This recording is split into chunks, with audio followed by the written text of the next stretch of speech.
Hello everyone, welcome back to the channel. The long-awaited second part of God Tier 10,000 times amplification system. Every reward I receive gives me a 10,000 times return, is officially starting. Chapter 201 Jin Lin, a white-haired man in a white suit and wearing round-frame glasses walked out of the spatial rift, his sharp gaze pointing directly at Chu Tianxi. Your Highness, please be careful with your words and actions. His Majesty has ordered me to keep an eye on you. If you may affect Mr. Jiang Yi, I have the right to take you back to the royal prison. The man nodded to Jiang Yi and introduced himself as Chun Jinwu, the deputy commander of the royal guard. Jiang Yi was not surprised at all. The royal guard only answered to the empress, and Qin Lupang's decision to have Chun Jinwu keep an eye on Chu Tianxi clearly showed his great trust in this man. Chu Tianxi suppressed his anger and claimed that he was just joking, but he was filled with resentment. He had just been released from prison and was now under constant surveillance by Chun Jinwu, who even restricted his ability to speak with Jiang Yi. Chun Jinwu coldly warned that Chu Tianxi, as a prince, represented the empire in every word and action and should not cause trouble. His previous trespassing into the palace and fighting with Sun Changdao, resulting in the empress imprisoning him in the royal prison, was already a very severe warning. Chu Tianxi's chest heaved with rage. His son, Chu Ji, was still lying in bed, unable to move, and as his father, he was being controlled at every turn. This humiliation was driving him almost insane. But seeing the hint of mockery on Jiang Ye's lips only fueled his anger. Jiang Yi stared coldly at him. The High Priestess's blessing could only ensure his temporary safety. To completely resolve the trouble with Chu Tianxi, he needed to become stronger. In his view, just because the enemy hadn't caused any harm didn't mean they should be let go. Finish the job change quest first. Jiang Yi turned and entered the capital Job Change Association. Chun Jinwu told Chu Tianxi to leave, but Chu Tianxi insisted on following, claiming that Sun Changdao had a large number of soul crystals, which Chu Ji also needed. Only then did Chun Jinwu step aside to let him pass. As soon as Jiang Yi entered the lobby, Lin Hongjiao at the front desk waved excitedly. Seeing him approach, she nervously asked if he had completed the task, and then quickly processed his request. The lobby suddenly fell silent. Sun Changdao came out, glanced warily at Chu Tianxi, and only felt relieved when he saw Chun Jinwu present. Jiang Yi told Sun Changdao that Li Qingye, Shun Xingming, and Xie Minghan had also reached level 40 and would soon be coming to do the job change quest. Sun Changdao was quite surprised, but considering the Empire's all-out effort to cultivate mythical-level job changers, he could understand. Soon, Xie Changgang led the three into the association, followed by a girl with short blonde hair. The girl was stunningly beautiful, but her expression was full of arrogance. Her gaze locked onto Jiang Yi. You're the top scorer in this year's college entrance examination? Jiang Yi ignored her, but she walked up to him and asked again. Jiang Yi said calmly, there are so many people here. You know who I am? Why ask? The girl immediately became annoyed and put her hands on her hips. Xie Changgang smiled and introduced. Jiang Yi, this is Jin Lin from the Jin family. Chapter 202 Xiaoling Wei. Upon hearing the name Jin family, Jiang Yi immediately thought of Jin Hong at the entrance to the secret realm. As a reclusive family, the Jin family's sudden participation in the global job changer exchange competition clearly indicated they weren't just there for the fun of it. Xie Changgang told him that Jin Lin was also a participant. This competition is about national resources and influence, and it's also an opportunity to showcase top-tier combat power before confronting the Abyss demons. However, the Jin family has a deep foundation, so their motives for participating must be different. Jiang Yi guessed that they might be after legendary weapons or even fragments of treasure maps. Jiang Yi deliberately brought up the training, guidance from god-level experts, and competition prizes. Jin Lin, however, was full of disdain, stating bluntly that outside geniuses could not compare to the prodigies of the Jin family, which already had god-level experts. Legendary weapons, on the other hand, were somewhat attractive. These words confirmed to Jiang Yi that the Jin family neither lacked god-level experts, nor were they here for training. The only remaining targets were legendary equipment and treasure map fragments. If it was the latter, the Jin family most likely possessed a fragment as well. Just as Jiang Yi was about to continue probing, Jin Hong walked in from outside the association. He sighed and said that with just a few words from Jiang Yi, Jin Lin had revealed everything. Before Jin Lin could react, Jin Hong told her to go back and explain. Jin Hong looked at Jiang Yi and found him increasingly interesting. It was a pity that Jiang Yi only had an epic-level profession. Otherwise, the Jin family might have accepted him or even arranged for a woman from a collateral branch to marry him. As for Jin Lin, a member of the main branch, she would never marry into the family. Unable to extract any more information, Jiang Yi turned to the nervous Lin Hongjiao and asked if she had prepared her professional badge. Lin Hongjiao quickly handed over the badge. Upon learning that she was Jiang Ye's friend, Sun Changdao secretly decided to arrange a better position for her. At this moment, Chu Tianzi strode forward and questioned Sun Changdao about the source of the soul crystals. He said that Chu Ji needed a large number of soul crystals to heal. Sun Changdao's expression was indifferent, and he bluntly stated that Chu Ji had nothing to do with him, and that to fully recover, at least 700 or 800 diamond-grade soul crystals would be needed. Chu Tianzi was still unwilling to give up, but Xie Chun Gang reminded him that soul crystals were rare, just like high-ranked demon hearts, something that could only be encountered by chance. With the exchange competition approaching, Li Qingye and Shun Xingming needed to complete their job change quests as soon as possible, and they had no time to waste. Chu Tianzi closed his eyes and suddenly blurted out, "Xia Lingwei is still alive. Tell me the source of the soul crystal, and I—" Before he could finish speaking, Sun Changdao grabbed his collar. His scarred face twisted completely, red chains pierced his flesh, and a giant axe was drawn, its killing intent enveloping the hall. "What did you say? She's not dead? Where is she?" Sun Changdao stared intently at Chu Tianzi, his anger almost out of control. "If it weren't for you back then, how could Hun Sha have betrayed the great Yin Empire?" Chapter 203, Soul Killer's Girlfriend. Tell me, where is Soul Killer's girlfriend, Xia Lingwei? Upon hearing the name Soul Killer, Jiang Yi immediately recalled the attack the Soul Curse priest had launched against him when the train stopped. Sun Changdao had said that Soul Killer betrayed the Empire and joined the Demon Legion precisely because his girlfriend was controlled by Chu Tianzi. Chu Tianzi, though being choked by Sun Changdao, still wore a mocking expression. He only wanted to know the origin of those soul crystals, to find something to save his unconscious son, Chu Ji. Relying on his status as a prince, he believed that no one, except the Empress, would dare to kill him. Seeing Sun Changdao lose control, Xie Chun Gang immediately stepped forward to dissuade him. But Sun Changdao wouldn't listen at all, and the giant axe was already raised above Chu Tianzi's neck. This was the capital city. If the prince were killed, the consequences would be far beyond what Sun Changdao could bear. With a flick of his finger, Xie Chun Gang sent silver threads, binding the giant axe and pulling it to the ground. He then controlled Sun Changdao's body, bringing him behind Jiang Yi. Sun Changdao, filled with resentment, tried to defend Hun Sha, but Xie Chun Gang coldly interrupted him. He has betrayed the great Yin Empire. Chu Tianzi, panting heavily, still arrogantly stared at the crowd. He not only refused to reveal Xia Lingwei's whereabouts, but also threatened Sun Changdao with her life, demanding to know the source of the soul crystal. Sun Changdao was unable to move and could only turn to Jiang Yi for help. Jiang Yi understood his meaning and stepped forward directly. "I know where Sun Changdao's soul crystals came from. Tell me everything, and I'll tell you where to find them." He didn't care about Hun Sha's life or death. The other party had tried to kill him, and if given the chance, Jiang Yi would never let Hun Sha go. He acted only because he didn't want to see Chu Tianzi continue to bully others. Jiang Yi opened his palm, revealing a starlight rank soul crystal. Chu Tianzi's eyes lit up instantly, and he greedily reached out to grab it, but Jiang Yi stepped back to avoid him. A prince of the great Yin Empire, trying to steal something? Jiang Yi brought up Chu Ji again, and Chu Tianzi finally relented. Xia Lingwei wasn't dead. She had been taken away by a group of mysterious people. He investigated for a long time without any results, but later, while he was confined to the palace, he discovered energy marks left by the Abyss Wraith clan.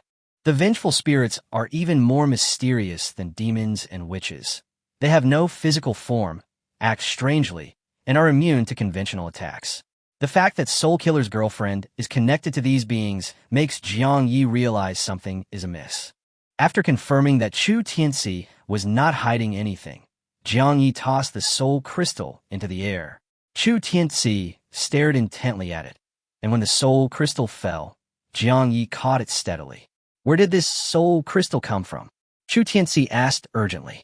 Jiang Yi calmly said, I've already said, all the soul crystals in Sun Changdao's hands are mine. Chu Tianxi was struck dumb, refusing to believe that Jiang Yi possessed more than a dozen star-level soul crystals. Jiang Yi didn't bother to explain and turned to have Xie Changgang release Sun Changdao. The silver threads dissipated, and Sun Changdao regained his freedom. He gave Chu Tianxi a deep look and slowly walked to Jiang Ye's side. Chapter 2, Oh, Forgo to Hell. Thanks, I owe you a favor. Jiang Yi shrugged.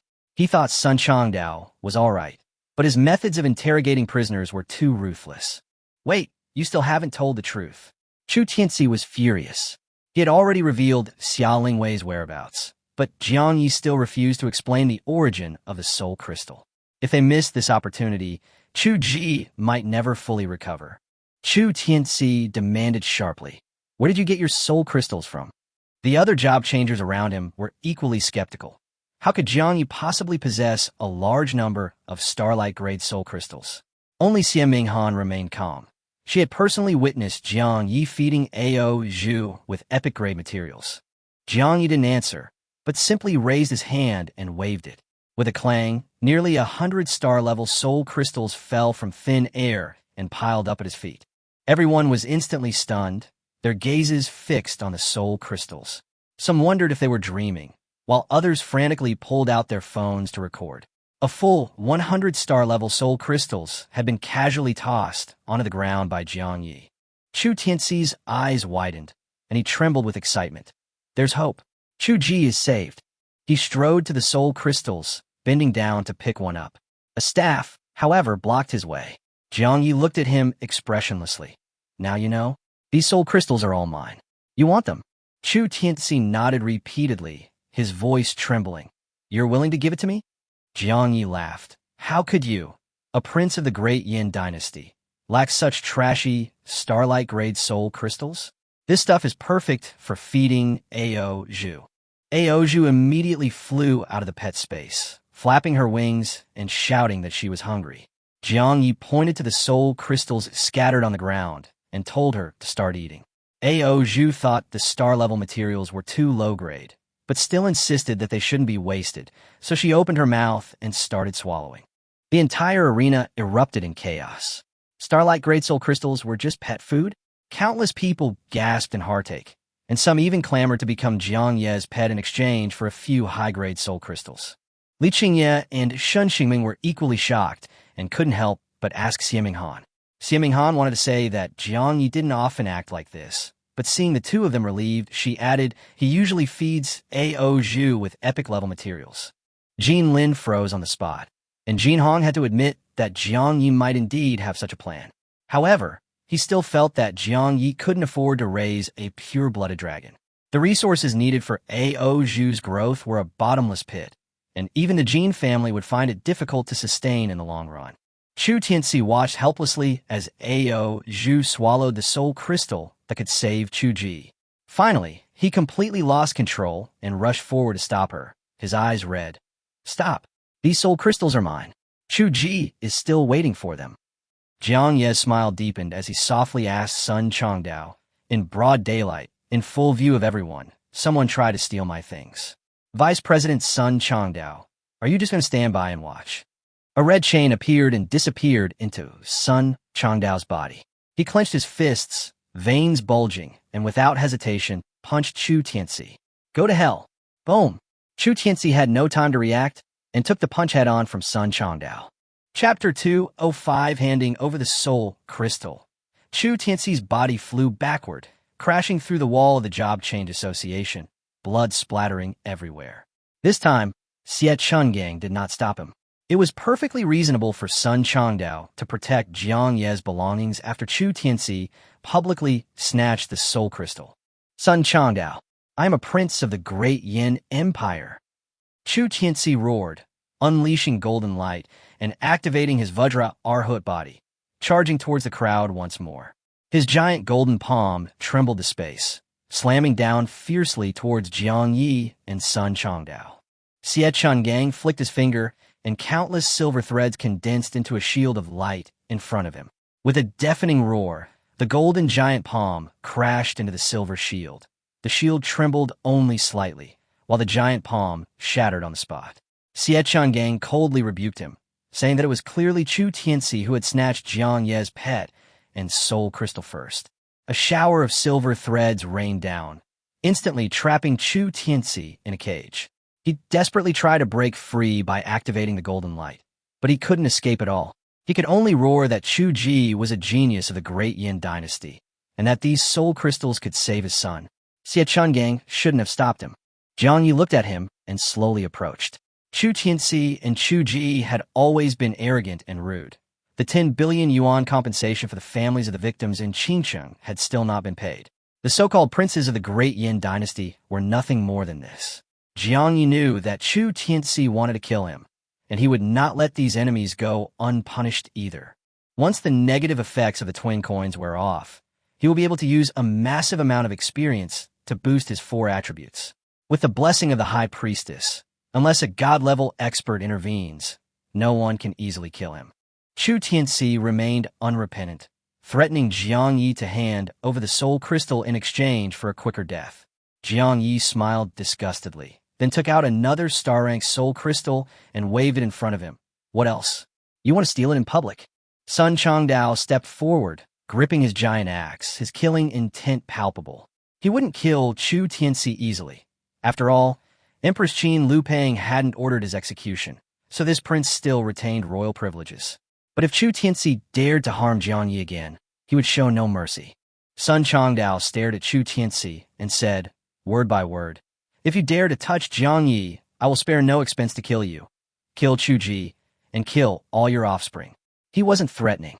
Even if he was only at level 79, he was capable of risking his life to take the father and son down with him. Seeing that people were filming around them, Xie Changgang immediately stopped Sun Changdao, worried that Kashobong and others would use this as an excuse to make trouble. Those people ignored Chu Tianxi's threat to Jiang Yi, but they would never let go of an opportunity to target Sun Changdao. Chu Tianxi's face was grim, but he was genuinely terrified. He knew Sun Changdao. This madman meant what he said.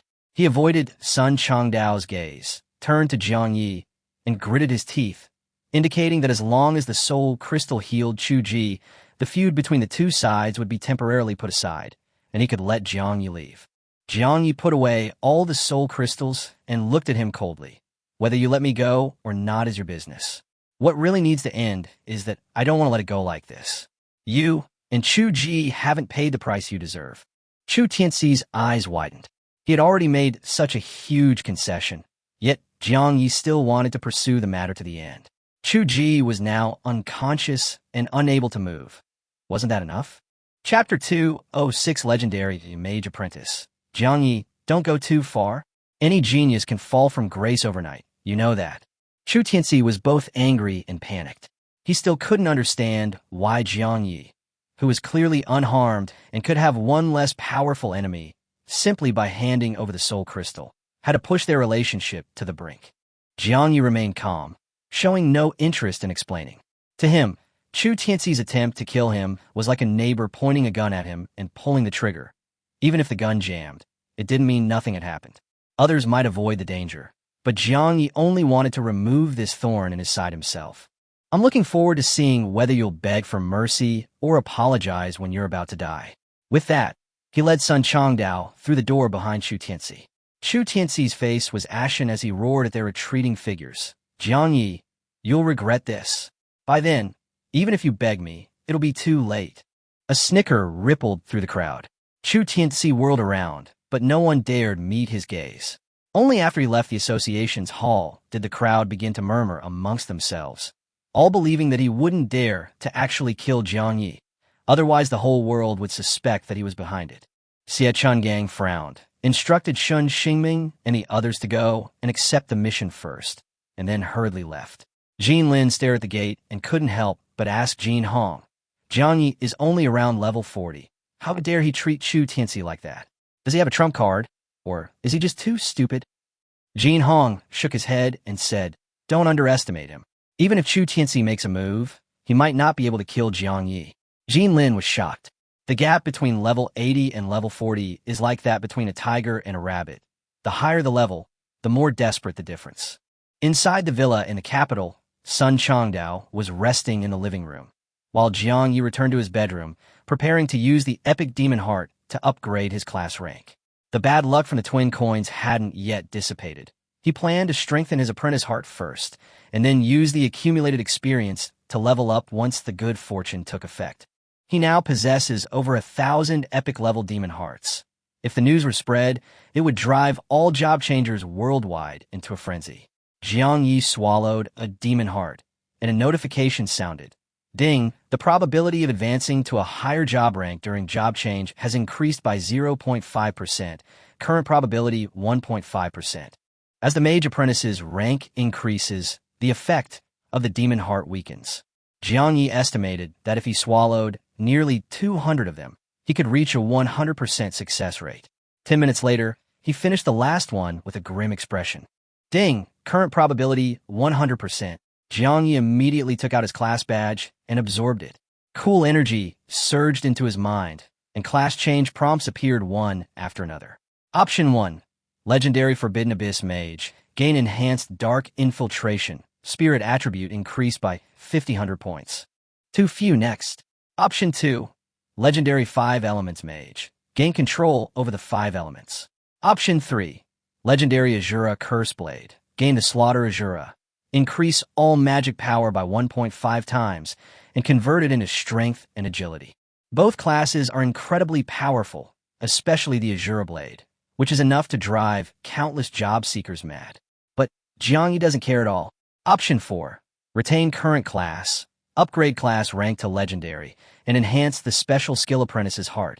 Jiang Yi didn't hesitate and still chose the mage apprenticeship. A legendary mage apprenticeship. In an instant, an immense power swept through his body. Chapter 207 Soul Strength. The apprentice's heart evolves with the user's class rank, and its effects update accordingly. It consumes experience to randomly gain 1 to 40 points of attributes and extra health, with a minimum consumption of 1 million experience. The more experience invested, the greater the probability of obtaining higher attributes. Consuming 10 million experience points at once has a small chance of unlocking a hidden charm attribute. More uniquely, spending 55 million experience points will grant 1 to 10 points of soul strength, and will only increase soul strength, without affecting other attributes. Jiang Yi was pleased to see this change. At least even if his luck was bad in the future, he wouldn't have wasted his experience points. But when he saw the words soul strength, his expression immediately became serious. 55 million experience points for only 1 to 10 points. This cost is even more outrageous than the charisma attribute. He has 1.5 billion experience points, enough for 30 attempts, but he must first figure out the exact function of soul strength. The bad luck from the twin coins hadn't disappeared, and Jiang Yi wasn't willing to waste his experience. He went downstairs and found Sun Changdao, who was handling some business, and directly asked about his soul strength. Sun Changdao looked up abruptly, his gaze instantly turning icy. He sternly warned Jiang Yi that if anyone claimed they could help him increase his soul strength, he should never believe them, and should even kill them immediately. Jiang Yi quickly explained that no one had told him about this. He had only discovered it by chance. Sun Changdao breathed a sigh of relief, and then told him that soul strength was extremely important for high-level job changers, especially after level 90. To break through to the venerable level, a newcomer needs not only a massive amount of experience, but also sufficient soul strength and mental attributes to unlock the venerable realm. Otherwise, even reaching level 95 will only make them a pseudo-venerable. Meng Changtian once mentioned that Jin Hong's soul strength and mental attributes were extremely high. Once he reached level 95, he could become a true venerable. Some even asserted that soul strength was equally crucial for becoming a god and controlling the laws of heaven and earth. Jiang Yi was even more puzzled. Why would such an important attribute elicit such a strong reaction from Sun Changdao? Sun Changdao remained silent for a long time, pain surfacing in his eyes. Finally, he asked Jiang Yi to go with him to the Job Change Association. Instead of going upstairs, the two took the elevator deep underground. A long, silver corridor appeared before Jiang Yi, a chilling aura washing over him. In the darkness, several powerful job changers were watching him. An aged voice rang out. urging Jiang Yi to leave. Sun Changdao, however, bowed deeply towards the corridor, indicating that Jiang Yi was not weak and, having already learned about the strength of his soul, believed he could withstand it. But the voice still believed that Jiang Yi was too young and inexperienced and shouldn't have entered this place.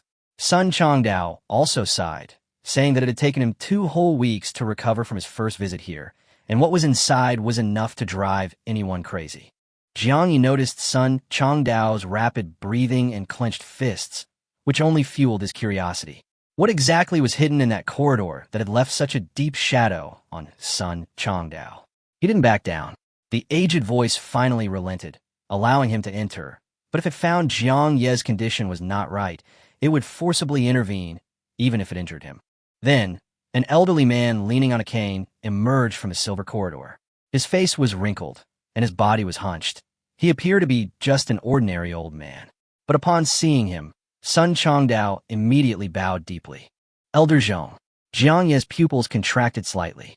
He couldn't sense the slightest aura from the old man, as if the person standing in front of him was not a living person, but a lifeless object. Chapter 208 Elder Zhong's Anxiety. Elder Zhong stared at Sun Changdao and sighed. Your soul is getting weaker and weaker. If this drags on any longer, you won't be able to save your life. Sun Changdao looked at Jiang Yi and calmly said that he had collected enough soul crystals and that his soul would be restored once the potion was refined. Old Zhong then looked at Jiang Yi and solemnly asked him if he really wanted to go in. Sun Changdao was 25 years old at the time, and he suffered a mental breakdown after only 1 minute inside, remaining in a daze for 2 weeks. Even Meng Changtian, who performed the best, took several days to recover. Jiang Yi pressed for details about what was inside. After a moment of silence, Elder Zhong slowly spoke. That place is a living hell, the traces left by the greed and evil of some of the job changers. He warned Jiang Yi that if he could survive the breakdown, his mind would become incredibly resilient. If he couldn't, he might go completely insane, with no chance of recovery. Jiang Yi nodded again. He had to find out the truth about the soul's strength, and he also had to uncover the secrets behind the silver corridor. Old Zhong stared at him for a long time before finally leading him into the corridor. The cane struck the ground, the dull echo spreading outwards. After walking 100 meters, Jiang Yi suddenly felt a bone-chilling cold, and his body trembled uncontrollably. Given his attributes, even in the midst of freezing temperatures, he shouldn't have reacted this way. Even more strangely, his breath didn't turn into white mist. Old Zhong had told him that the temperature here was almost the same as outside. What truly felt the cold was his soul. After walking another 200 meters, Jiang Yi felt as if his blood had frozen. He was dizzy and nauseous, and all he wanted was to escape immediately. Elder Zhong was quite surprised. When Meng Changtian first reached this point, he was already unsteady on his feet. Jiang Yi was only 18, yet his soul strength far surpassed that of others of the same level. However, Elder Zhong also began to hesitate, worried that what was inside might leave him with irreparable damage. Elder Zhong reminded him that these reactions were instinctive warnings from his soul sensing immense danger, and that it wasn't too late to turn back. Jiang Yi, however, did not back down. He already understood that soul strength was far more valuable than charisma. Having come this far, there was no reason to give up. Soon, a massive white wooden door blocked his path. Jiang Yi's heart pounded, his body nearly giving way, and everything around him seemed to slow down. The wooden door creaked open, and he forced himself to steady himself before stepping into the darkness. Outside the door, Old Zhong asked Sun Changdao how long Jiang Yi could hold on and whether he would collapse. Sun Changdao shook his head, only saying that Jiang Yi was stronger than him and might be able to last a few minutes. Old Zhong gripped his cane tightly, ready to pull the man out at any moment. In the darkness, Jiang Yi first saw a blurry, strange statue. Upon closer inspection, he froze instantly. It wasn't a statue at all, but the flattened corpse of a child. It was a little girl in a red dress, her face mangled and deformed, her hands mutilated, only pale finger bones remaining. Jiang Yi looked up and saw more children's corpses in the darkness. Some had their abdomens cut open, some had lost all their skin, and some girls had their mouths sewn shut, their eyes gouged out, and their hands tied behind their backs. Amidst the roar, the darkness was illuminated by light. Thousands upon thousands of children's corpses lay scattered on the ground, densely packed like a sea of bodies. Wisps of gray smoke rose from the corpses, gathering in the distance. The wisp of smoke closest to Jiang Yi suddenly lunged at him. Jiang Yi instinctively stepped back, only to find a figure standing in his original spot that looked exactly like him. "No, that's me." Jiang Yi suddenly looked down and was shocked to find that his body had turned grayish-white at some point. Chapter 209, Elder Zhong's Shock. The moment the gray smoke rushed into the soul's body, Jiang Yi understood that his physical body remained in the same place, while he was falling into the painful memories left behind by this vengeful corpse. The next second, everything went black before his eyes, and he completely lost consciousness. When Jiang Yi woke up again, he found himself in a dark, cramped space, surrounded by a damp stench that was almost suffocating. He reached out and touched the cold, rough wall, then touched himself, only to find that his hands had shrunk and his body had turned into that of a 7 or 8-year-old child, wearing a dress. He immediately realized that he had not become that little girl, but was personally experiencing everything that happened when she died. Suddenly, a heavy mechanical sound came from ahead, and the wall in front of him slowly squeezed in. Jiang Yi tried to use his skills, but found that he had lost all his power, leaving only the little girl's frail body. There was no way out, and with each advance of the wall, his last remaining space for survival was being compressed. As the wall pressed against his chest, he remembered the little girl's mangled, bone-exposed fingers. Jiang Yi spread his arms wide, desperately grabbing at the stone wall, his nails quickly wearing away, blood streaming from his fingertips, but he still couldn't create a gap to escape. The stone walls continued to close in, ribs and sternum snapped one after another, and lungs were pierced. Jiang Yi could only feel his body being crushed little by little until his life was gone. He finally understood the desperate struggle that a 7 or 8-year-old girl had endured here. Darkness descended once more, and Jiang Yi was once again transformed into the little boy strapped to the operating table. A cold blade pierced his abdomen, and excruciating pain throbbed within him. When the blindfold was ripped off, he saw his own organs laid out beside him. The blurry figure held the organs and excitedly told him that he wouldn't die easily, but would live with this pain for a few days until his soul was filled with despair before being removed. Jiang Yi couldn't see the man's face clearly and could only wait for death in endless torment. Then, new pain struck again as a sharp knife pierced his eyes, followed by his nose, mouth, and ears.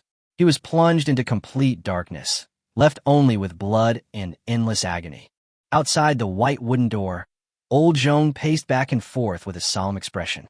Jiang Yi had been inside for 10 minutes, but the fluctuations in his body and soul remained abnormally stable, making him increasingly uneasy. Old Zhong, whose real name is Zhong Lin, is a special member of the Job Change Association. He has been guarding this place since before Xie Changgang became the president. The vengeful corpses inside are children who were cruelly tortured to death by evil rituals. Even though their souls have been extracted, their bodies still retain an astonishing resentment. Ordinary job changers might lose their mental strength simply from contact with resentment. Sun Changdao nearly collapsed after only experiencing the pain of 2 vengeful corpses, unable to last even 5 minutes. Sun Changdao couldn't help but suggest intervening. Jiang Ye's ability to hold out for 10 minutes was far beyond expectations. However, Elder Zhong gripped his cane tightly and hesitated, saying that forcibly interrupting them now might leave lasting effects. Moreover, Jiang Ye's soul remains resilient and can continue to endure. The longer he can hold on, the greater the improvement in his soul will be after the collapse and reconstruction, which will greatly benefit his future strength. Chapter 210 quickly informed the Empress. Elder Zhong still hadn't made a move and could only continue to wait. 10 minutes later, he sensed Jiang Ye's condition again and found that Jiang Ye's body hadn't moved, and his soul was still stable. 10 minutes later, Jiang Ye had been inside the white wooden door for a full half-hour. Old Zhong clutched his thinning hair, his face full of worry. Meng Changtian had only lasted 15 minutes back then, but Jiang Ye had persisted until now, showing no signs of collapse. Elder Zhong even suspected that the old injury might be affecting his perception, but Jiang Ye's condition was too stable. He dared not delay any longer and immediately took out a special communicator to contact Meng Changtian and Empress Qin Lupang. A moment later, the two arrived. Qin Lupang, seeing that Elder Zhong had summoned her, immediately realized the gravity of the situation. The situation on Blue Star was tense, with the Abyss demons stirring. She had originally intended to use the exchange competition to enhance the prestige of Great Yin, but unexpectedly, this had happened first. Elder Zhong solemnly announced, "It's Jiang Yi. He's touching the vengeful corpse." Meng Changtian's expression changed drastically. Jiang Yi was only 18 years old. Contact with a vengeful corpse was inherently dangerous. If his soul collapsed, the consequences would be unimaginable. Elder Zhong sighed. Jiang Yi appeared calm on the surface, but the longer he stayed, the more alarming he became.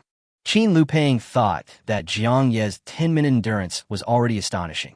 Meng Changtian guessed that Jiang Yi might be close to his own record of 15 minutes. Sun Changdao, however, revealed the truth. It's not 15 minutes.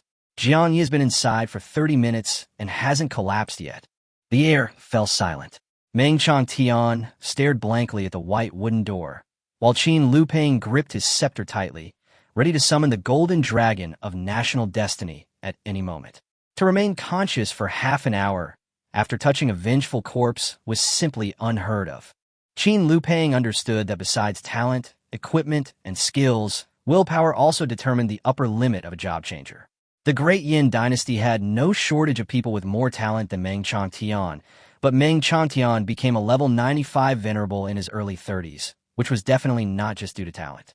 If Jiang Yi can withstand the attack for 30 minutes, his future achievements will certainly not stop at surpassing Meng Changtian. He might even have a chance to reach the god level. If the Great Yin dynasty gains another god-level expert, it will change the entire landscape of Blue Star. Elder Zhong immediately arranged a backup plan. If anything goes wrong, the Empress will summon the Golden Dragon of National Fortune. Meng Changtian will activate his venerable domain and pull Jiang Yi into it before he collapses, stabilizing him with his soul power.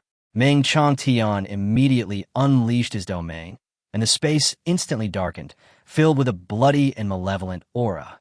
Qin Lupang stood ready, while Elder Zhong raised his cane, focusing all his efforts on sensing Jiang Yi's soul fluctuations. Sun Changdao stood aside, feeling powerless for the first time. He was utterly helpless against Elder Zhong, Meng Changtian, and the Empress.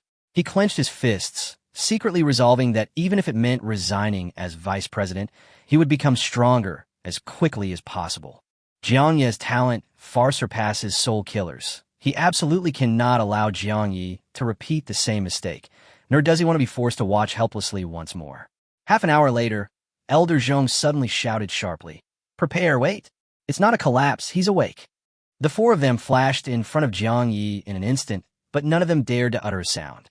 Jiang Yi's eyes were as black as ink, as if they had swallowed all light. He slowly raised his right foot and walked mechanically toward more vengeful corpses. Chapter 2:11 Resentment. The pupils of Elder Zhong and the other three shrank drastically, their faces filled with shock. Each time Jiang Yi passed a vengeful corpse, white smoke billowed from it. But the smoke didn't enter his body. Instead, it followed him quietly, like a group of children. Meng Changtian asked Elder Zhong, bewildered what was going on. Elder Zhong, tugging at his thinning hair, looked equally confused. Soon, Jiang Yi walked through the horde of corpses, reaching the center of tens of thousands of vengeful spirits, and stopped. It hurt so much. Jiang Yi's voice was low. He was only feeling and experiencing these memories, but these children were truly tormented, swallowed up by pain, and ultimately died in despair. Jiang Yi's eyes reddened, his anger and murderous intent surging. If someone deserved to be tortured like this, he would feel no pity. But these were all 7- or 8-year-old children. They shouldn't have died this way. Countless gruesome images flashed through his mind. The pain of having his chest ripped open and his mouth and nose stuffed with cloth seemed to still linger within him. Jiang Yi finally understood that these children had been tortured and killed by high-level job changers using evil magic, their souls filled with pain and despair to strengthen themselves. Just then, the white smoke coalesced into a blurry figure of a child. A small hand reached out to Jiang Yi, cradling a slowly beating black heart in its palm. Thousands of childish voices rang out simultaneously. "Brother, help us, we don't want to suffer anymore." Jiang Yi stared at the black heart and asked in a deep voice, "What do I need to do?" The child told him that this heart could free them from their suffering and bring them true liberation. Jiang Yi's eye of truth could not see through it, so he took out a black cat's eye stone from his storage space. Resentment. The only hidden quest item, epic grade, formed from the lingering resentment of countless vengeful corpses. Once your soul power is strong enough, encountering a class that causes your resentment to beat faster will trigger the unique hidden quest, Ring of Resentment Punishment. Before the quest is triggered, it increases health and mana regeneration speed by 10%. Manually activating resentment will cause the target to experience a painful death. If the target collapses, their soul will become weakened. Jiang Yi's gaze turned icy. The one who could make the resentful heartbeat was undoubtedly the murderer who had tortured and killed these innocent children. Without hesitation, he reached out and took the resentful heart. The moment the black heart touched his skin, it transformed into a black light and entered his body. The child's figure opened its arms and gently hugged Jiang Yi's legs, its voice gradually fading away. "Brother, I hope you can free us from suffering." Then, it turned into gray mist and disappeared into the horde of corpses. Only then did Elder Zhong dare to step forward. He had guarded this place for over 10 years and had never witnessed such a strange change. Even Meng Changtian, at level 95, only lasted 15 minutes when he first entered, but Jiang Yi persisted for a full hour. Jiang Yi let out a heavy sigh, his mind still filled with images of horrific deaths. The more deaths I experienced, the deeper the despair I felt, until I almost forgot who I was. In the end, many small hands grabbed me and pulled me out. Old Zhong was incredulous. Those vengeful corpses had suffered terribly before their deaths and were corrupted by evil magic, leaving only malevolent energy. They were impossible to communicate with, let alone be released. Yet Jiang Yi had gained the approval of all the vengeful corpses. At this moment, Qin Lupeng, Meng Changtian, and Sun Changdao gathered around. Chapter 2:12 The Warning of Resentment and Punishment. Qin Lupeng asked Jiang Yi with concern if he was all right. Jiang Yi shook his head, feeling only a heavy heart. He looked at the corpses of children scattered all over the ground and asked if these children had all been tortured and killed by those who had changed jobs, just to strengthen their souls. Qin Lupeng nodded sadly. Children's souls are the purest. Evil magic can cause them to die in agony and despair, only to have their soul power absorbed by others. If this matter were to be exposed, it would not only cause panic, but could also lead to more people imitating it. Jiang Yi remained silent for a long time. The children's pure souls were being used as a reason for their murder. He looked at Meng Changtian, asking if these children could get justice. Meng Changtian replied that the person who used the evil magic was extremely powerful, mostly above level 90, and that the murderer was impossible to find. Jiang Yi clenched his fist, recalling the hidden quest bound to his resentment, the Ring of Resentment and Punishment. If normal methods failed, he would use his resentment to find the executioners. He pressed Meng Changtian for clues left behind by the corpses, but Meng Changtian could only shake his head bitterly. These vengeful corpses come from all over the empire, with the situation being particularly severe in remote cities. High-ranking professionals are wreaking havoc in these areas unnoticed.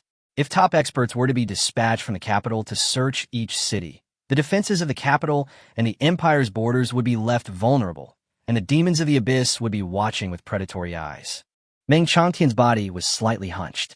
Even as a level 95 war god, there were times when he was powerless. What was even more cruel was that, compared to the abyss demons, many officials even felt that the deaths of these children were insignificant. A deathly silence fell over the entire room. Jiang Yi felt a chill run down his spine. Were they truly powerless to investigate, or were they tacitly agreeing to sacrifice some children in exchange for stronger job changers to fight the demons? If it was the latter, then those people were no different from demons. He carefully observed the expressions of Qin Lupeng, Meng Changtian, and the others, but saw only grief and helplessness.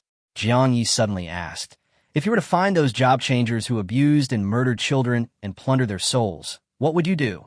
Meng Changtian said without hesitation, kill them without mercy. Qin Lupeng, however, suggested that they be captured and sent to the front lines to fight the demons. Jiang Yi breathed a sigh of relief, but did not agree.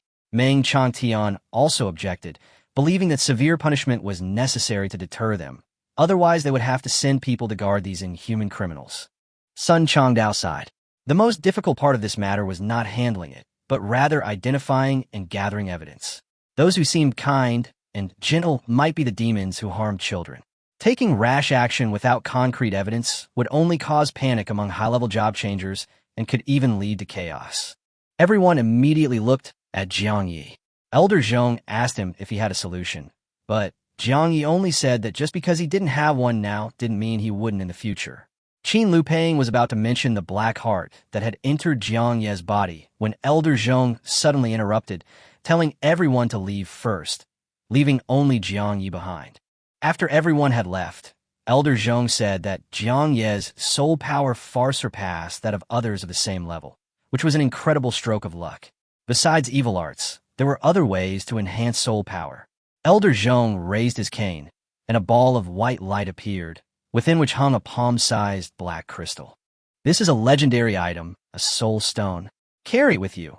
It will slowly increase your soul power. Elder Zhong's eyes held a hint of reluctance as he reminded Jiang Yi not to show it lightly. There were fewer than 10 in the entire world. Jiang Yi gazed at the soul stone, not immediately accepting it, but instead frowning and asking, "Why are you giving it to me?" Chapter 213 Soul Stone. Upon their first meeting, Elder Zhong unexpectedly gifted Jiang Yi a legendary item, making Jiang Yi wary. Elder Zhong calmly stated that his days were numbered. The vengeful corpse was now stable, and it wouldn't go out of control even after his departure. As for the Black Heart, he clearly knew its origin but was powerless to investigate further. Elder Zhong told Jiang Yi to accept the Soul Stone, saying there was no need for appraisal. The Soul Stone flew in front of him, and information immediately appeared. This is a treasure of the Wraith clan. Wearing it for a long time can slowly increase soul power. Jiang Yi didn't think that increasing his soul power by 10 points a year was much. However, Elder Zhong told him that soul power was far more valuable than the four-dimensional attributes. It was not only the key to entering the Venerable Realm, but also determined whether one could become a god-level powerhouse. Many high-level job changers might not even be able to increase their soul power by 10 points after a year of arduous training. Jiang Yi then realized just how extraordinary his awakened apprentice heart was. 50 million experience points could randomly increase his soul power by 1 to 10 points. This deal was incredibly profitable. He accepted the Soul Stone, and Elder Zhong also smiled with satisfaction.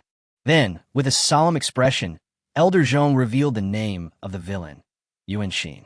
He would instruct Meng Changtian, Qin Lupeng, and Sun Changdao to keep the news under wraps.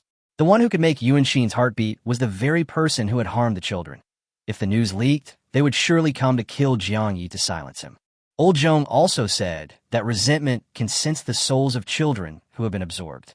Jiang Yi was about to press further when Old Zhong suddenly gripped his cane. A slender sword flashed out, and countless sword-shaped blades of light formed a magic array around him. "Who's there? Come out!" At that moment, the hunched old man straightened his body, his aura sharp as a drawn sword, leaving countless sword marks on the ground. Jiang Yi looked around, but found nothing unusual, and immediately activated his mythical-level skill, Eye of Destiny. The colors of the world suddenly faded, and in the direction Elder Zhong was looking, dense black mist gathered.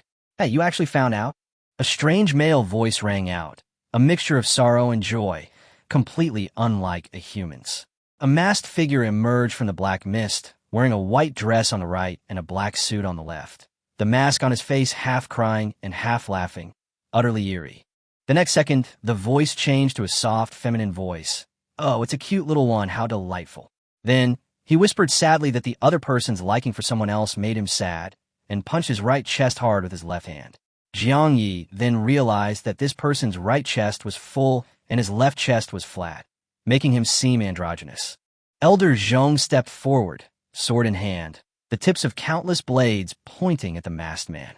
He coldly shouted, "Twin stars of the chapter of light, the weeping ones grieve the heavens, the playful ones frolic the moon. What is your purpose in infiltrating the great Yin?" The masked man raised his hands in surrender, and tears streamed down his masked, weeping face. A strange energy instantly enveloped the surroundings, and Jiang Yi felt an overwhelming sadness welling up inside him, his body weakening to the point of almost collapsing. Old Zhong pointed his sword at the masked man and shouted sharply, "Die!" The sword-shaped blade trembled violently, emitting a piercing buzz. "Stop! Stop! Bai Tian, do you really want to die?" The masked man's voice changed to a woman's voice. Chapter 214 Zhonglin. Cheer up, be happy for me. Ha ha ha. The eerie energy spread again, enveloping the entire space in a state of ecstatic joy. Jiang Yi instantly snapped back to reality, his eyes fixed warily on the masked man. This wasn't control or a soul attack, but rather an extreme emotional intrusion. With powerful figures appearing one after another in the Chapter of Light, this organization grew increasingly mysterious. Taidu stared at Elder Zhong, laughing as she said that his lifespan was nearing its end, and he could only fight desperately at most. Bai Tian feigned tears, but Taidu directly ripped off his crying mask, revealing bleeding flesh. She forced Elder Zhong to hand over the item, or she would join forces with Bai Tian to kill him. Old Zhong's eyes brightened, his slender sword trembled, and the surrounding blades hummed. He coldly retorted, "Do you think you can kill me?" As soon as he finished speaking, his aged appearance rapidly reversed. Wrinkles vanished, black hair grew back, and in the blink of an eye, he transformed into a tall and handsome, powerful figure. Sword-shaped blades of light dispelled the darkness. The earth became a metallic mirror, and countless blades of light condensed into solid longswords. Venerable Domain, Endless Sword Domain. Beneath Zhonglin's feet lay a colossal sword whose full form was obscured. He spoke calmly, knowing that he would be utterly exhausted after this battle, but below the god level, he was invincible. In a single glance, a flash of white light appeared, leaving a smooth cut on Taidu's white dress. She retreated in terror, hastily putting her mask back on. Zhonglin's domain had proven he wasn't bluffing. If he truly attacked, she and Bai Tian would surely die. Xiyu hurriedly tried to calm him down, saying that a trade was possible, and she was even willing to exchange information, such as the Demon Duke, for it. Zhonglin, however, coldly warned that he didn't care what the Chapter of Light did, but the fragments of the sacred artifact were related to the future of the Great Yin dynasty, and no one could take them away. The metallic mirror rose, its oppressive aura sweeping across the entire area. Taidu dared not linger any longer. After escaping the sword domain, she viciously cursed Zhonglin to die young. Then, the mask fell into a spatial rift, and her and Bai Tian's bodies dissipated like rotten mud. Jiang Yi then realized that Taidu and Bai Tian were not human at all, but rather masks that had materialized. After the enemy left, Zhonglin spat out blood, his sword domain collapsed, and he transformed back into a hunched old man, his face deathly pale and his hair even thinner. Faced with Jiang Ye's concern, Zhonglin smiled wryly and said he was just tired. Back then, he almost became a god-level prodigy. Jiang Yi then pressed him for details about the fragments of the sacred artifact and the secrets of the ancient battlefield. Zhonglin told him that sacred artifacts are treasures surpassing even mythical artifacts, and a single fragment is comparable to a complete mythical artifact. The golden dragon of the Great Yin dynasty's national destiny was forged by the founding emperor after obtaining a fragment.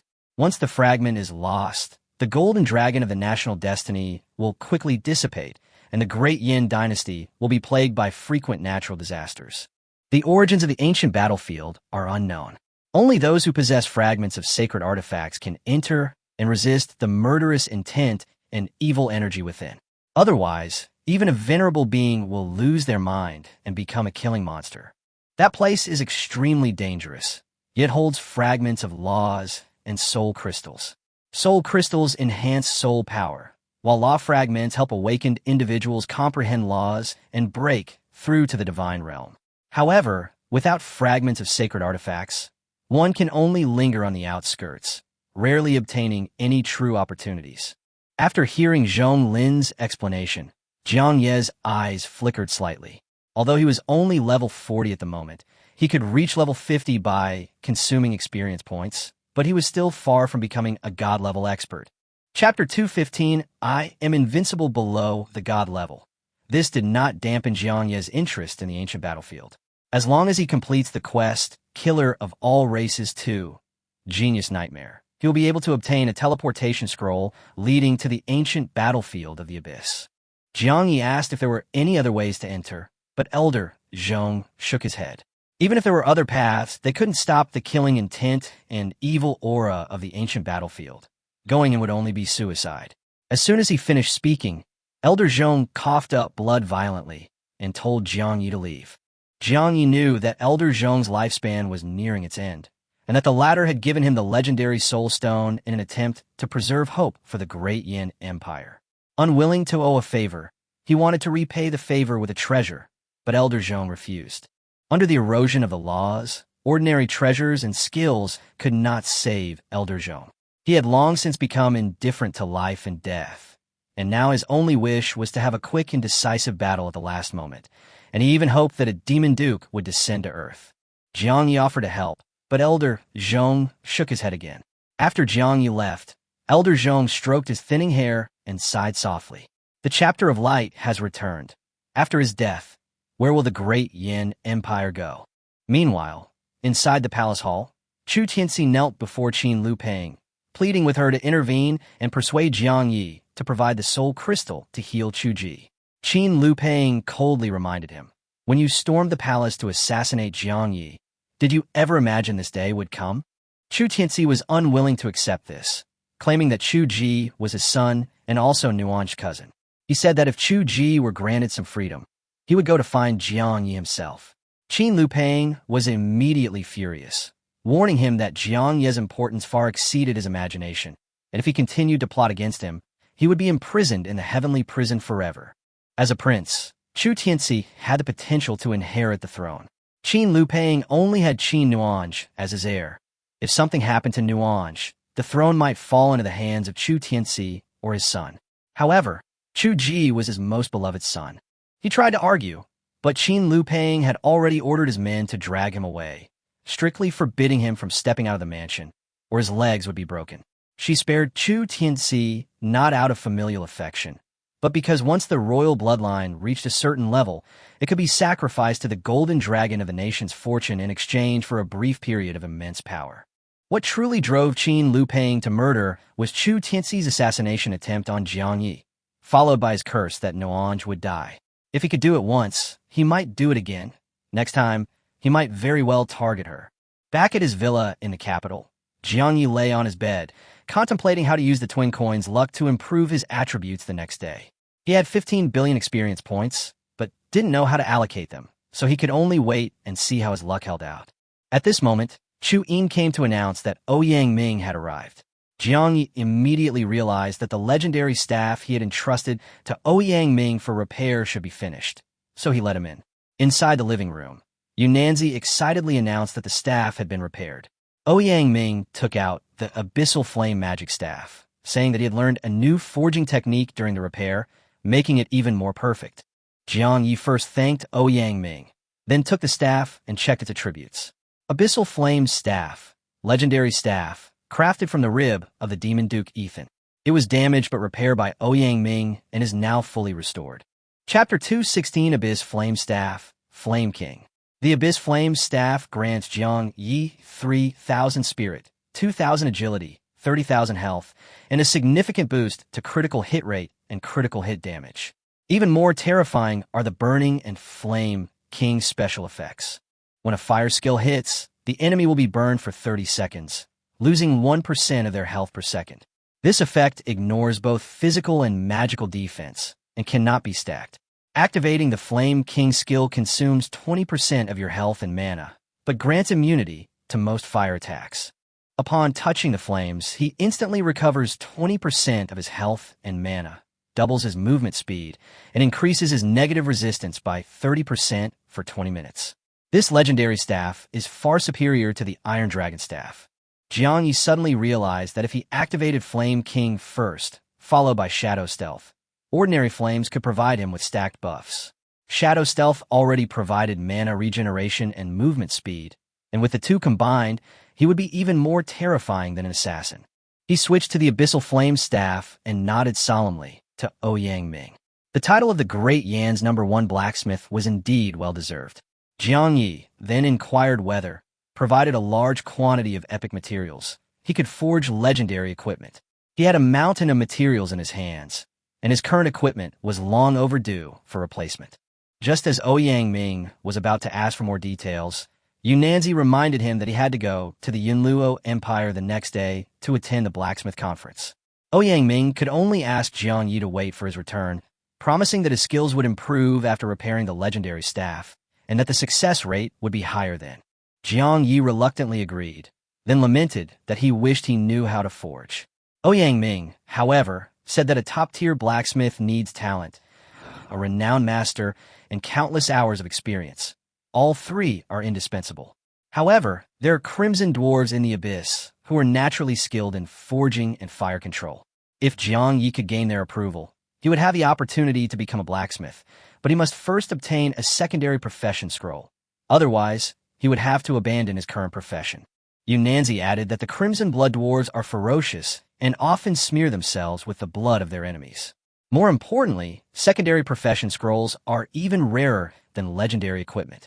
Jiang Yi noted these two things down, but didn't plan to search for them immediately. Right now, the most important thing was still to improve his strength. After Ouyang Ming and his apprentice left, he initially wanted to test the staff, but remembering that he could use twin coins to improve his luck tomorrow, he ultimately refrained from doing so. Chu Yin stepped out of the corner, gazing at the legendary staff with awe. She suggested a celebratory banquet that evening, but Jiang Yi asked her to postpone it to tomorrow night. Although Chu Yin had her doubts, she respectfully agreed. Back in the bedroom, Jiang Yi turned on his phone and saw a video sent by Du Hao. On the screen, Hao Bin lay sprawled on the bed, tearfully telling a reporter that the Great Yin Empire had deceived everyone. He claimed that Wei Tianlong's severe injury from the three-headed giant snake and his own downfall were all Jiang Ye's fault. He also said that Hua Lingwei fought desperately against the enemy, and when he went out to seek help, Jiang Yi and the awakened ones of the Great Yin dynasty coldly watched and even cut off his path to help. Facing the camera, Hao Bin swore that Jiang Yi had indeed attacked him and was willing to undergo a lie detector test. Subsequently, a professional lie detector technician arrived at the bedside with the equipment. Once the equipment was set up, the technician asked, "Did Jiang Yi really attack you?" Hao Bin nodded emphatically without hesitation. Chapter 217, I shouldn't treat you like a human being.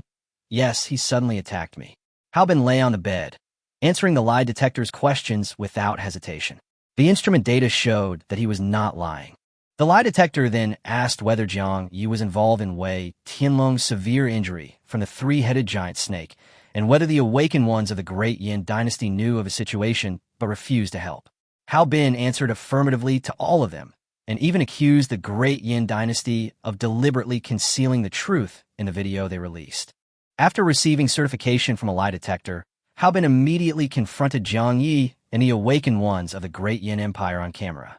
He claimed to be Hua Lingyue's student and a citizen of the Yunluo Empire, demanding an apology from Jiang Yi, calling him cold-blooded and hypocritical and deserving of punishment. He portrayed himself as a kind-hearted victim who was betrayed, claiming that he was seriously injured and on the verge of a mental breakdown, yet still wanted to serve Yunluo and help the weak. He begged the audience for justice and hypocritically advised everyone not to cyberbully Jiang Yi. At the end of the video, Hao Bin struggled to his feet and bowed deeply to the camera. Jiang Yi watched the entire video, his brows furrowed. He had underestimated this man's shamelessness. Hao Bin was practically a born actor in front of the camera. Jiang Yi opened the short video platform. The original video had already surpassed 5 million likes, and the comment section was almost entirely filled with people comforting Hao Bin while also angrily cursing Jiang Yi and Yan. He thought for a moment and left a comment. Jiang Yi, not bad acting, you really convincingly played a beast. Sorry, I shouldn't have said that. After all, I still considered you a human being. After sending this message, he immediately turned off his phone and rested. Having experienced too many painful deaths, Jiang Yi, though not broken down, was already physically and mentally exhausted and soon fell into a deep sleep. Du Hao, however, was still awake. He liked Jiang Ye's comment and added, "You're right. Sorry, I shouldn't have said that. After all, I still considered Hao Bin a human being." Many netizens in the Great Yin region immediately recognized that the original comment was indeed posted by Jiang Yi himself. Soon, countless people flooded into the comment section, leaving the same sentence in unison. Sorry, I was wrong. I shouldn't have treated Hao Bin like a human being. In less than an hour, tens of thousands of apologies flooded the comment section. Netizens in the Great Yin region shared it wildly, while netizens in other countries found it both amusing and satisfying, joining in the mockery. Overnight, "I shouldn't treat you like a human being" became a trending internet meme. Even people who hadn't seen the video started searching for Hao Bin out of curiosity, bringing more comments to his videos. The next morning, Hao Bin saw millions of comments and laughed triumphantly. He assumed they were all in support of him and insults directed at Jiang Yi, and eagerly clicked on the comment section, but his smile instantly froze. The screen was filled with messages like, "Sorry, we shouldn't have treated Hao Bin like a human being." Hao Bin trembled with rage, his fists clenching tighter and tighter until the phone screen warped and went black. "I'm not human. What right do they have to say that?" Hao Bin was furious, tried to retaliate, but unable to unlock the phone. Finally, he slammed it to the ground. "That damn Jiang Yi! How dare he humiliate me like this?" Inside the villa in the capital, Jiang Yi woke up, washed up, and casually tossed a coin into the air, silently wishing for heads. The coin landed in his palm, heads as expected. He tried several more times, only failing once. The twin coin's luck effect has taken hold. Jiang Yi nodded in satisfaction, preparing to use the apprentice's heart to improve his attributes. Last time, he spent 1.2 billion experience points to gain 17,000 attribute points, so naturally he wanted to get more this time. Just then, Du Hao called, his voice incredibly excited. "Brother, look at the short video. You gained 10 million followers overnight, and you'll be 11 million soon." Du Hao had also gained a lot of followers from commenting, but Jiang Yi couldn't be happy. He recalled the scene of being surrounded by the people of the Yin and sighed helplessly. Having too many fans is not a good thing. "I should have set up a private account." Du Hao was silent for a moment, then said with emotion, "Brother, you are really different." Chapter 218, Increasing Charm Value. After a brief call, Jiang Yi hung up. He didn't care about fans or short video comments. His only goal now was to become stronger as quickly as possible with the help of Apprentice's Heart. With only 3 days left in the Global Awaken One's exchange tournament, he would naturally have a chance to deal with Hao Bin then. However, he hadn't yet figured out the tournament rules. Without restrictions, Hao Bin would undoubtedly be doomed. Suppressing his disgust, Jiang Yi activated his skill, Apprentice Heart, which consumed 10 million experience points and granted him 100 strength, 70 constitution, 100 spirit, 60 agility, and 300 health points, for a total of 330 attribute points. This gain thrilled him. Last time, 1.2 billion experience points only yielded 17,000 attribute points, averaging just 140 points per 10 million. If he had this kind of luck every time, 1.2 billion experience points could even bring him nearly 40,000 attribute points. He immediately continued strengthening. After consuming 100 million experience points, Jiang Yi gained 2,830 attribute points, nearly double the previous gain, far exceeding his expectations. With the remaining 1.4 billion experience points, he decided to set aside 500 million specifically for strengthening his soul power and invest the rest into the 4 major attributes in health. For high-level awakened ones, soul power is no less important than basic attributes. Jiang Yi stopped calculating when he had only 500 million experience points left. This time, 1 billion experience points were exchanged for 30,000 attribute points, bringing his total to over 50,000. To his surprise, his charm value increased by 25 points, bringing his total charm value to 35 points. He opened his stat panel. His current stats were 68,000 HP, 13,200 strength, 11,800 constitution, 17,000 spirit, and 10,000 agility. Equipped with a legendary staff and epic gear, he estimated that he could one-shot a level 60 epic boss. Next came the soul power enhancement. 50 million experience points only yielded 5 points of soul power. Jiang Yi wasn't entirely satisfied, but he understood that this was already a remarkable achievement. Even with a year of cultivation using legendary soul stones, he could only increase his soul power by 10 points. In subsequent enhancements, there were even instances where soul power increased by 10. Ultimately, all 500 million experience points were exhausted, resulting in a total increase of 60 soul power. Accumulating this power slowly with soul stones would take at least 6 years. Although he has reached level 50, he has not gained any experience points. Jiang, you must complete the quest. Killer of all races 2. Genius nightmare. And the human genius must be at least 10 levels higher than him. Reaching level 50 will cause him to miss the opportunity for the exchange competition. The tournament's level cap is only 55. To complete the mission and obtain the treasure map fragments, he must achieve the best ranking. Moreover, he's very likely to encounter Hao Bin on the field. Thinking of that repulsive face, Jiang Ye's eyes grew cold. He had a premonition that the two would officially meet soon. Just then, footsteps sounded outside the bedroom. Chu Yin straightened her maid outfit and gently knocked on the door. "Mr. Jiang Yi, breakfast is ready. You may." The door opened, and her voice trailed off. Chu Yin stared wide-eyed at Jiang Yi, her lips slightly parted, her heart pounding, and even her breathing becoming rapid. Chapter 219, Yang Tian and Yang Chan. Jiang Yi noticed that Chu Yin's ears were red and immediately understood that it was due to the increase in her charm attribute. He asked with a smile, but Chu Yin seemed lost in thought. It wasn't until he coughed lightly that she hurriedly said that breakfast was ready. She couldn't help but tell Jiang Yi that he seemed exceptionally radiant today, as if he were glowing, making it impossible to look away. Just then, another maid's urging voice came from the stairwell, and Chu Yin quickly responded. After the maid went upstairs, she seemed to sense something was off and approached the bedroom with a puzzled look. Chu Yin froze instantly and could only suppress her panic, using the excuse that she had forgotten to turn off the bathroom tap to send the maid downstairs. Worried that the water would overflow, the maid scolded Chu Yin for being careless and immediately turned to leave. An hour later, Jiang Yi and Chu Yin arrived in the living room, where the other maids were already waiting. The maid who had gone upstairs earlier looked strange. She had been to the bathroom on the first floor and clearly found the faucet was off. Chu Yin felt extremely guilty. The ordeal had left her utterly embarrassed, and she could only force herself to remain calm as she stood beside Jiang Yi. But when she turned around, she realized that the other maids were even more flustered than she was. All eyes were fixed on Jiang Yi. Jiang Yi, whose charm had skyrocketed, seemed to have an innate ability to attract everyone's attention. After breakfast, Jiang Yi sat on the sofa, enjoying a brief moment of peace. But he knew very well that a comfortable life had to be maintained through strength.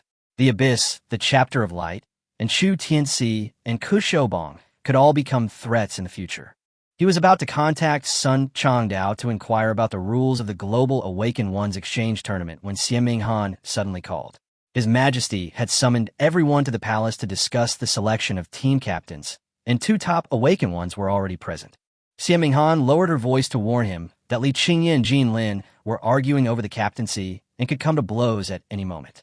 However, she believed that Jiang Yi would ultimately be the captain. Jiang Yi wasn't surprised. Jin Lin was powerful and arrogant, and naturally wouldn't listen to the weak. 20 minutes later, he arrived at the Great Yin Imperial Palace's exclusive training ground, and heard Jin Lin's cold and arrogant voice as soon as he reached the entrance. Jin Lin stated that she only joined the Yin temporarily, and it was an honor for the Yin to represent them in the competition. She doesn't necessarily have to be the captain, but she will never take orders from the weak. Jiang Yi walked into the training ground, and everyone immediately looked at him. Shun Xingmeng, Xiaming Han, Li Qingye, and the 2 unfamiliar awakened individuals were all stunned. The 2 of them sighed softly, saying that Jiang Yi in person was even more dazzling than in the video. Xiaming Han couldn't help but stare at Jiang Yi. Jiang Yi asked helplessly if there was anything on his face, and Xiaming Han quickly shook her head, unable to explain why, only feeling that Jiang Yi was someone she couldn't help but keep looking at.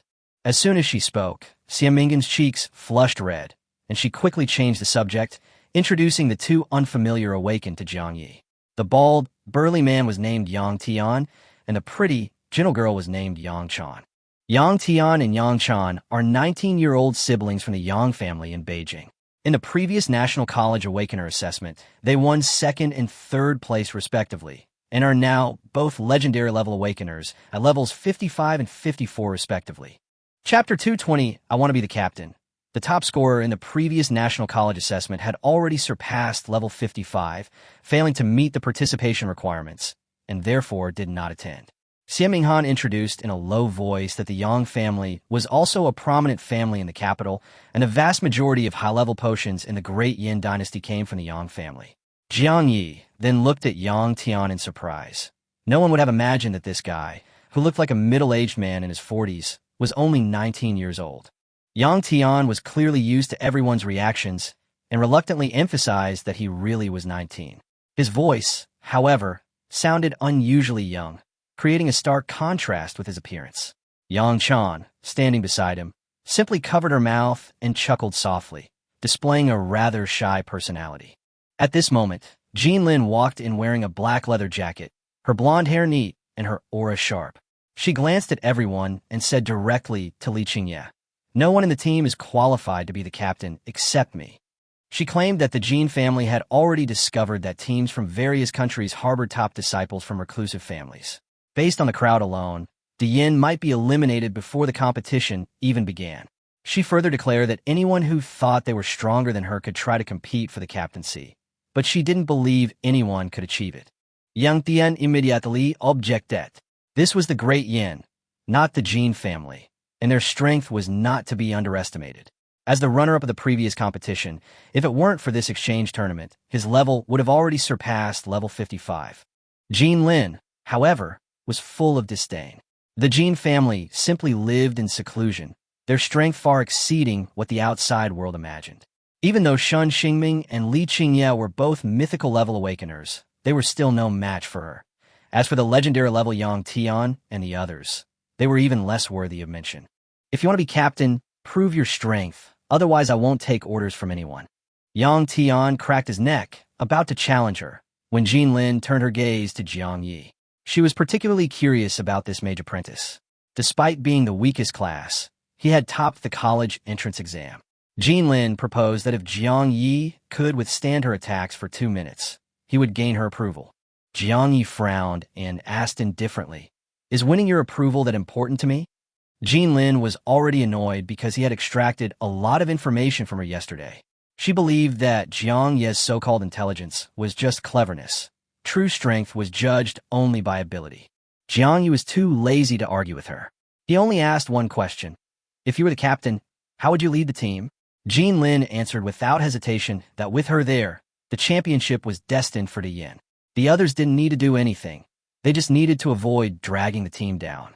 After listening, Jiang Yi shook his head directly. "You don't deserve to be the captain. You're too arrogant and too stupid."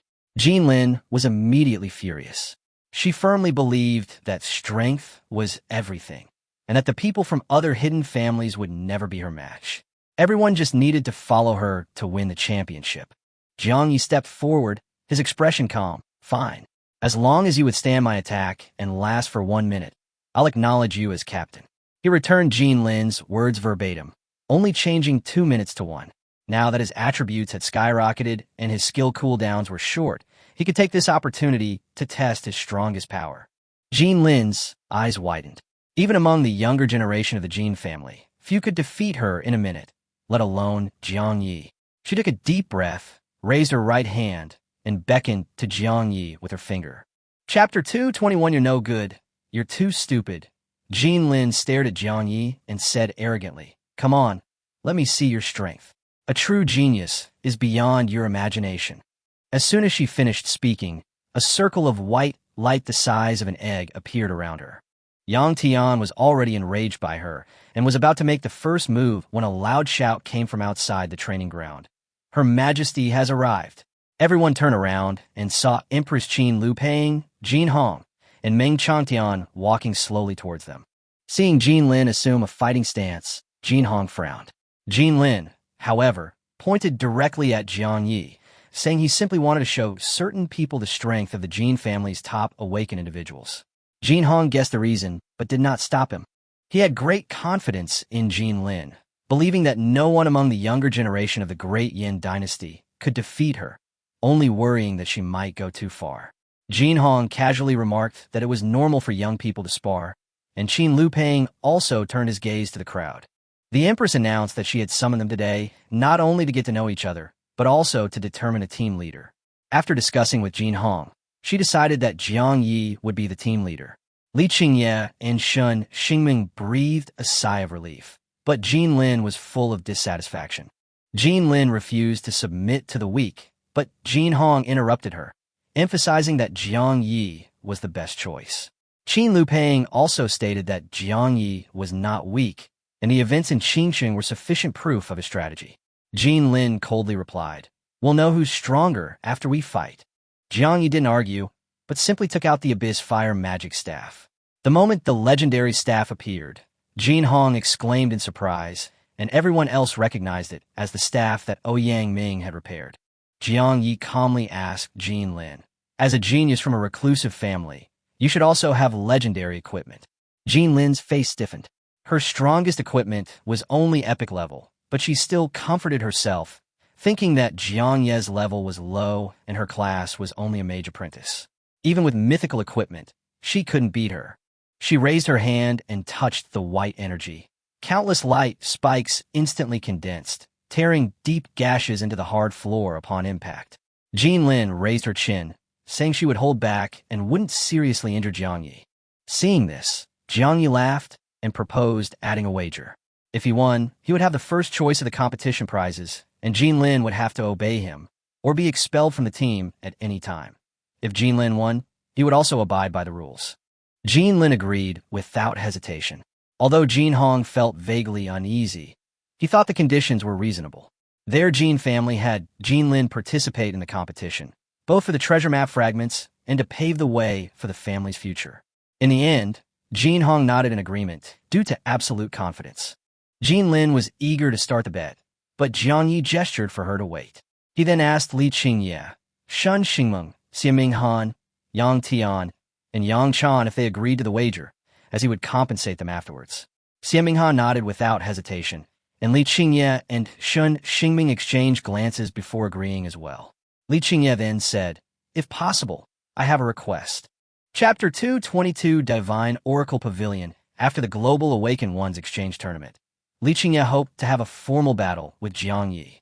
The fact that they couldn't determine a winner during the university entrance exams still bothered him. Shun Xingming also expressed her anticipation. For these top geniuses, fighting against strong opponents was the fastest way to prove their strength. Yang Tian hesitated. He could tell that Jiang Ye's confidence far surpassed Jin Lin's. The competition hadn't even started, and he was already considering how to distribute the championship prize. This wasn't arrogance, but absolute confidence. He finally said that they should discuss the rewards after winning the championship. If Jiang Yi made the greatest contribution, he should naturally be chosen first. Yang Chan didn't say much, only nodded slightly. Jiang Yi was very satisfied with his current attributes and skills, as long as the participants' levels didn't exceed 55. Leading the team to victory wouldn't be difficult. Jin Lin snorted coldly, convinced that Jiang Yi would soon be defeated. She urged Jiang Yi to make his move, even offering to let him attack first to avoid accusations of bullying the weak. Jiang Yi shook his head and refused, telling her to be ready before starting. He raised his abyssal flame magic staff, about to activate his skill, when Jin Lin was suddenly enveloped in white light. The light faded, and a crown of thorns materialized above her head, along with a long whip of thorns in her hand. The whip lashed out lightly, the sound of it cutting through the air causing it to tremble. Qin Lupang's expression changed instantly. She clearly sensed the majesty emanating from Jin Lin. She was clearly a mythical-level character, the Radiant Thorn Queen. Jin Hong chuckled and admitted that, according to the Oracle Pavilion's mythical class ranking, the Radiant Thorn Queen was ranked 130th. Qin Lupang, however, had never heard of the Oracle Pavilion before.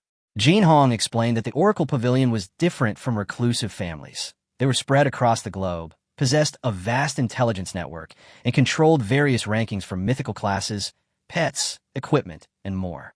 But what makes the Oracle Pavilion most feared is not its intelligence, but its leader. Every leader possesses the ability to foresee the future. 1,000 years ago, after the game merged with reality, the Oracle Pavilion issued several warnings of impending doom, allowing various reclusive families to prepare in advance and help humanity overcome the crisis. This time, however, the information from the Oracle Pavilion was extremely vague. Jin Hong's expression turned solemn, indicating that the crisis about to befall Blue Star might be more terrifying than any before. Qin Lupang and Meng Changtian exchanged a glance, both seeing the worry in each other's eyes. Just then, Jin Lin's voice interrupted everyone's thoughts. She raised her chin, and her thorny whip transformed into a streak of light, lashing towards Jiang Yi. In midair, it quickly transformed into a giant thorny serpent, baring its fangs and claws as it pounced. Jiang Yi immediately activated the blacklight shield. A massive blacklight shield appeared in front of him, and a thorny giant serpent crashed into it, the shockwave instantly sweeping across the training ground. Jiang Yi stood motionless, a tiny crack appearing on the blacklight shield. His expression was serious. He acknowledged that Jin Lin was stronger than most geniuses. Back then, Wei Tianlong's rocket attack could only leave a crack in the shield. Now, Jiang Ye's strength far surpasses that of before. Yet Jin Lin can still achieve this, indicating that his potential is even more astonishing. The next moment, Jiang Yi waved his staff, and the extreme cold ice prison erupted instantly. The training ground was instantly covered with ice crystals, and the temperature plummeted. Jin Lin immediately leaped into the air to avoid it, but an ice pillar suddenly broke through the ground, freezing one of her legs. Jin Lin was suspended in midair, with nowhere to grab onto, and immediately became a sitting duck. Jiang Yi condensed several wood elemental arrows, preparing to completely restrain her. However, a thorn shot out from the crown, embedding itself in the ground behind her. Jin Lin vanished instantly, reappearing free from the ice pillar's restraints, all the wooden arrows missing their mark. She abandoned her contempt, staring at Jiang Yi and speaking in a deep voice. Jiang Yi, I underestimated you. You are stronger than I imagined. Chapter 223, Jin Lin in Danger. It's time to use all your strength. The radiant thorn crown on Jin Lin's head suddenly erupted, and countless vines wrapped around her body, condensing into a set of dazzling thorn armor. Her aura surged, and she looked arrogantly at Jiang Yi. You have every right to be proud that you could force me to use my full strength. Jin Hong remained calm, believing the outcome was already decided. The radiant thorn armor not only enhanced Jin Lin's speed and strength, but also reduced energy consumption and accelerated spellcasting. Most terrifyingly, all attacks inflicted true damage. Qin Lu Peng, however, gripped his scepter tightly, still believing Jiang Yi could create a miracle. Jiang Yi said easily, You use your full strength, so you won't get hurt easily. Very good. Qin Lu Peng's eyes lit up, but Jin Hong didn't take it seriously. The next moment, Jin Lin pressed his hands to the ground. The training ground trembled violently, and countless radiant thorns burst from the ground, instantly turning into a sea of thorns. Jiang Yi flapped his iron dragon wings and soared into the sky. Jin Lin sneered and manipulated the thick thorns to lash out at him. But a dense shadow suddenly spread, enveloping the entire training ground, and Jiang Ye's figure vanished completely, leaving all the thorns without a target. Jin Lin lashed out with her whip, then manipulated the thorns to search frantically, almost piercing the ceiling, but still couldn't find Jiang Yi. She gradually panicked, but Jin Hong narrowed his eyes. Jin Lin had overlooked the most dangerous and easily overlooked position, directly above. Jiang Yi suddenly appeared above Jin Lin's head, his abyss fire staff blazing with light. A fiery tornado crashed down, engulfing Jin Lin in a sea of flames. The staff's burning effect ignored both physical and magical defenses, continuously reducing Jin Lin's health. Combined with the shadow amplification, the platinum-level skill unleashed terrifying power. Jin Lin intended to retaliate, but her movements suddenly froze. The fire damage far exceeded her expectations, and her health points plummeted. Impossible! How could the flame tornado be so strong? Her momentary hesitation gave Jiang Yi the opportunity to continue his attack. Thunderous fury. Purple lightning filled the training ground, the first strike dealing true damage, scorching the radiant thorn's armor. The twin coin's good fortune took effect. Jin Lin's face turned deathly pale, his health rapidly depleting. Jiang Yi didn't stop, his demonic domain following closely behind. Dark energy enveloped the surroundings, and the aura of death and destruction pressed down on Jin Lin. Her armor was severely damaged, and her health was down to only 30%. She would die in a few more seconds. But Jin Lin refused to admit defeat. A resolute glint flashed in her eyes, and her armor glowed with an eerie red light. She prepared to use her last trump card. Oh no, if this continues, Jin Lin's life will be in danger. Jin Hong's eyes widened, and he rushed into the training field without hesitation, standing in front of Jin Lin. Chapter 224, Danger of the Competition. Jiang Yi was in the midst of Thunder's fury and Demon's domain, and Jin Hong, at level 94, was initially unconcerned. However, after the lightning struck, his expression changed drastically, and he immediately realized that Jiang Ye's skills could actually cause true damage.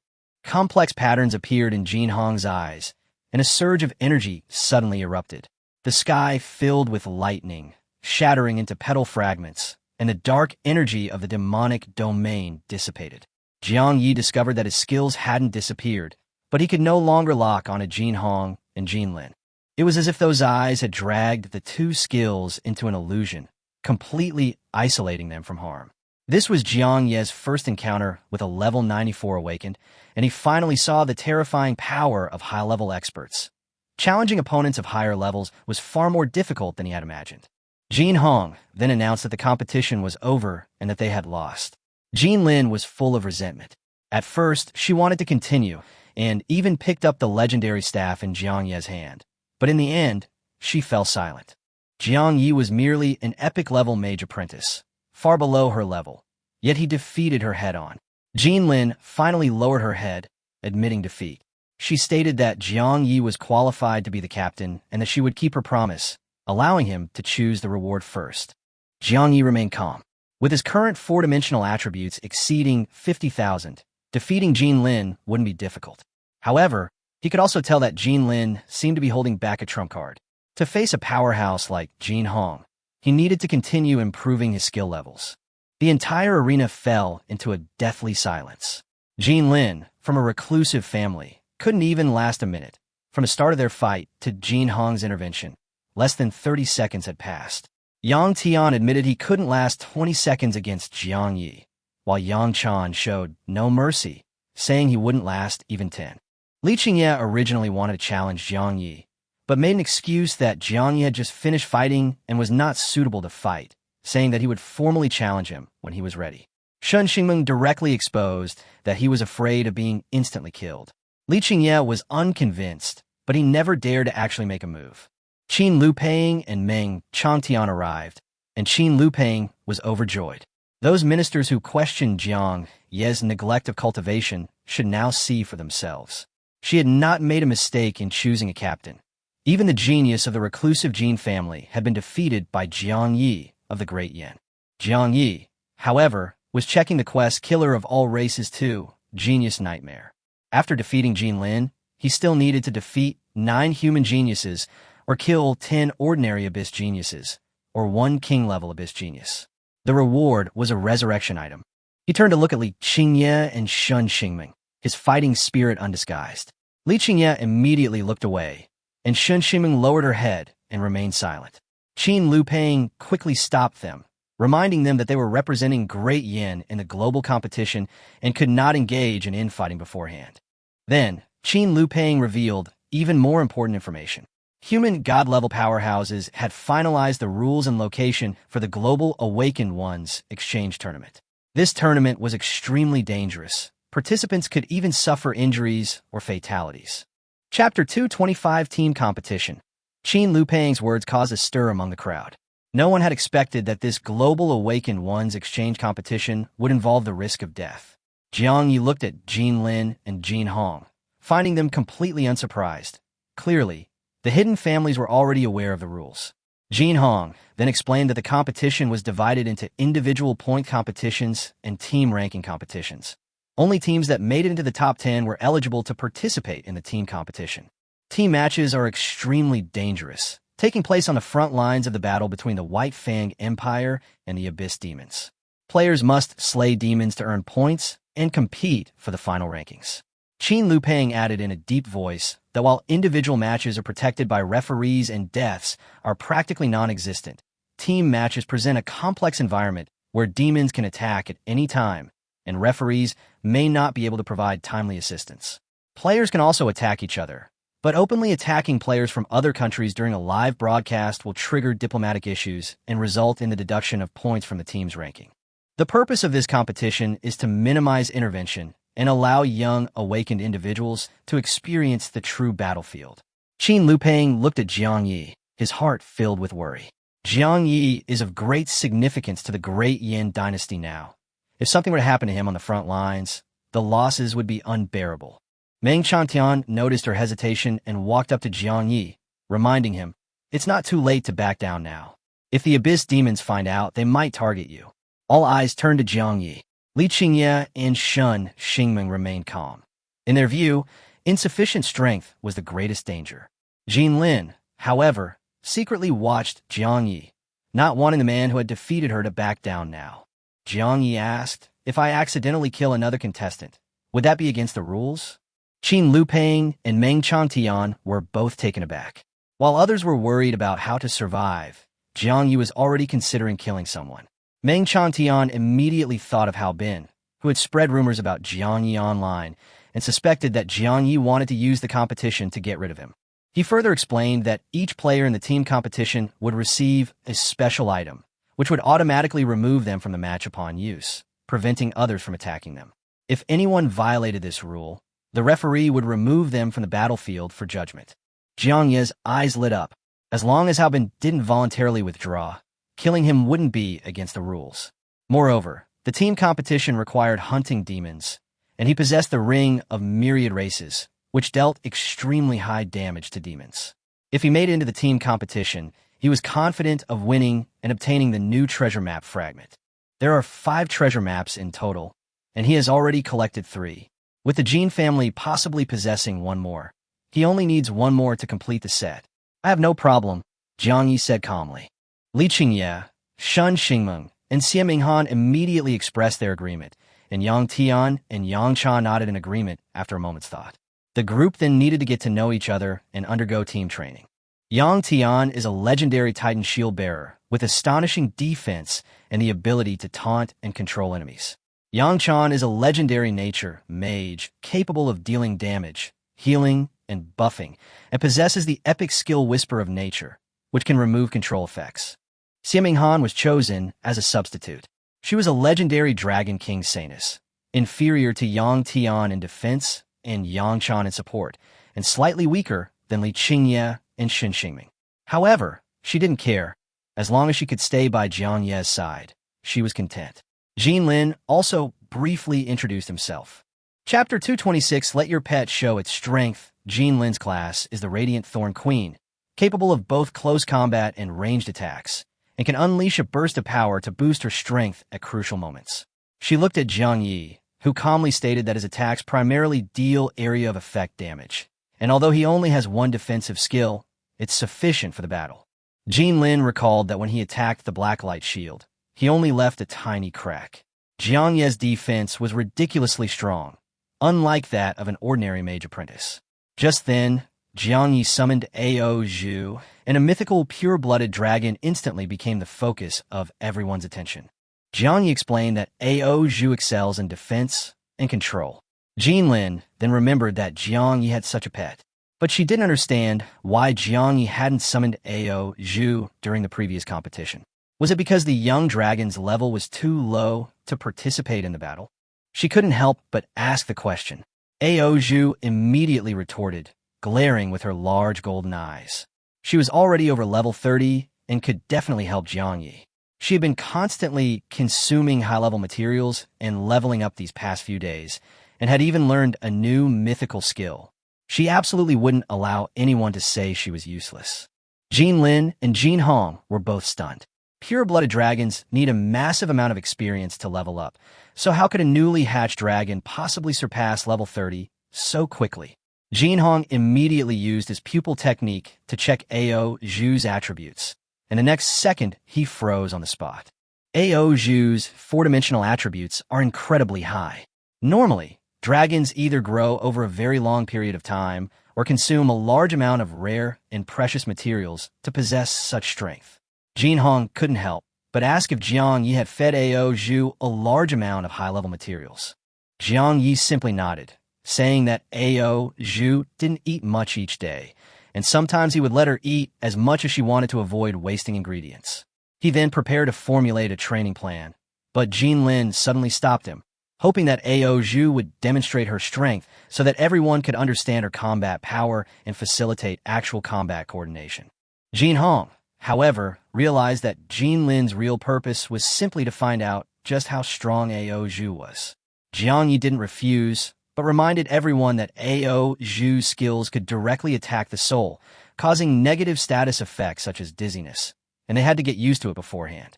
Ao Zhu flew above the training ground, locked her gaze on Jinlin, and unleashed a mythical-level skill, Soul Impact. An invisible wave spread out with a roar, and Jinlin felt as if his head had been hit by a heavy hammer. His vision went black, and he immediately fell into a daze. It took Jinlin a full 0.8 seconds to regain consciousness. Her body was tense, and her voice trembled as she asked Jiang Yi why she hadn't summoned her pet during the competition. Jiang Yi was somewhat surprised. Shun Xingming and Xie Minghan hadn't recovered yet, but Jinlin had already, clearly indicating extremely high soul strength or the presence of equipment to resist soul attacks. Faced with her question, Jiang Yi casually replied that he didn't need Ao Zhu. He just wanted to test his own strength. He then observed everyone's reactions. Li Qingye was not greatly affected, which should be related to her fearless warrior profession. Yang Tian, Yang Chan, and Xie Minghan, however, had almost no reaction, and only Shun Xingming and Li Qingye managed to dodge. Viang, Yifronet. Those who have truly experienced combat instinctively defend and dodge attacks. In real battle, there's no time to think. Clearly, the group's combat experience was still insufficient. He told them to train on their own first, then took Ao Zhu and left to begin formulating a plan. Chapter 227, Manipulating Public Opinion. Shun Xingming watched Jiang Ye's departing figure, her heart unable to calm down for a long time. Ao Zhu's soul attack was too terrifying. A mere 1.5 seconds of stun could be enough to decide life or death in actual combat. Although she could predict the enemy's actions 2 seconds later, she was completely unaware of the attack. Unless she interrupted the skill beforehand, there was no way to dodge it.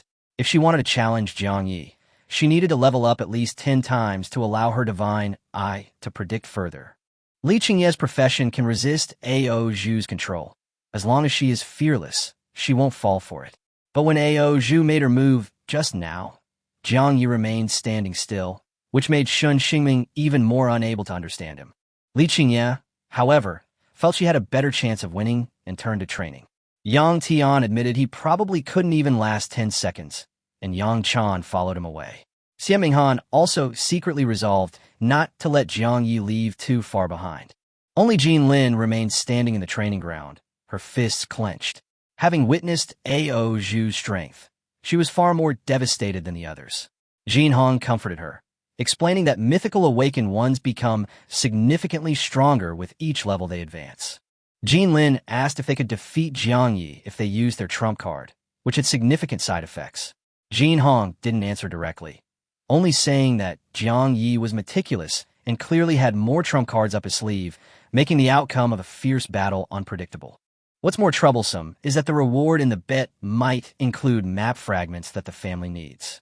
Jin Hong regretted underestimating Jiang Yi, which was why he agreed to the bet. Jinlin, however, stated directly that if Jiang Yi chose the fragment, then it would be given to him, and she would bear the family's punishment. She was the daughter of the Jin family patriarch and possessed numerous life-saving items, yet she used none of them when fighting Jiang Yi. This proud genius simply wanted to defeat her opponent through true strength. An hour later, Jiang Yi returned to arrange the training for the next 2 days. Jinlin remained silent throughout, a stark contrast to his previous arrogant demeanor. Jiang Yi was satisfied. In team operations, procrastination and hesitation are the worst things, and everyone must obey orders. In his view, Jinlin didn't need to be deliberately courted. Subduing him with strength was enough. Yang Tian and his sister needed hope, while Li Qingye and Shun Ximing had clear goals and could be given appropriate trust. The group quickly began training, but not long after, Jiang Yi received a message from Sun Changdao saying that he wanted to discuss the rumors circulating online. Jiang Yi immediately opened a short video platform, and sure enough, the screen was filled with videos related to Wei Tianlong and Hao Bin. Those bloggers verbally proclaimed fairness and rationality, but secretly liked comments that smeared Di Yin and attacked Jiang Yi. Under their guidance, the comment section completely degenerated into cyberbullying, and some even incited retaliation against Jiang Yi. 20 minutes later, Sun Changdao arrived at the training ground and explained the situation directly. The rumors circulating online were extremely detrimental to both the Yin and Jiang Yi. Extremists had already formed a group and were preparing to retaliate against Jiang Yi. Jiang Yi remained calm, showing no surprise. In his view, many people appeared normal on the surface but couldn't distinguish right from wrong. Such manipulation of public opinion was commonplace. Sun Changdao paused for a moment, then realized he was right. Jiang Yi looked at him and said calmly, "You've come to see me. There must be something more important, right?" Chapter 228, Shameless. Sun Changdao told Jiang Yi that the online rumors had damaged the reputation of the Great Yin dynasty. He was preparing to resign as vice president of the Awakened Ones Association, and Empress Qin Lupang agreed, but asked him to deal with this matter first. He knew an awakened being who was half human and half wizard. This person's combat strength was average, but she was skilled at gathering evidence and could travel to the site of Jiang Yi and Wei Tianlong's fight to reconstruct what happened that day. Meng Changtian's idea was not to rush to release the evidence after obtaining it, but to let the rumors continue to spread. Ultimately, the decision rested with Jiang Yi, who was at the center of the incident. Jiang Yi instantly saw through Meng Changtian's plan. Once the truth was revealed, the public's guilt would turn into support for him, which would also enhance the prestige of the Great Yin dynasty. He didn't refuse. Instead, he suggested that the truth be revealed during the Global Awakened Ones exchange tournament, which would have a better effect. Sun Changdao immediately agreed and turned to make the arrangements. Jiang Yi, however, thought of the temple of the witch goddess.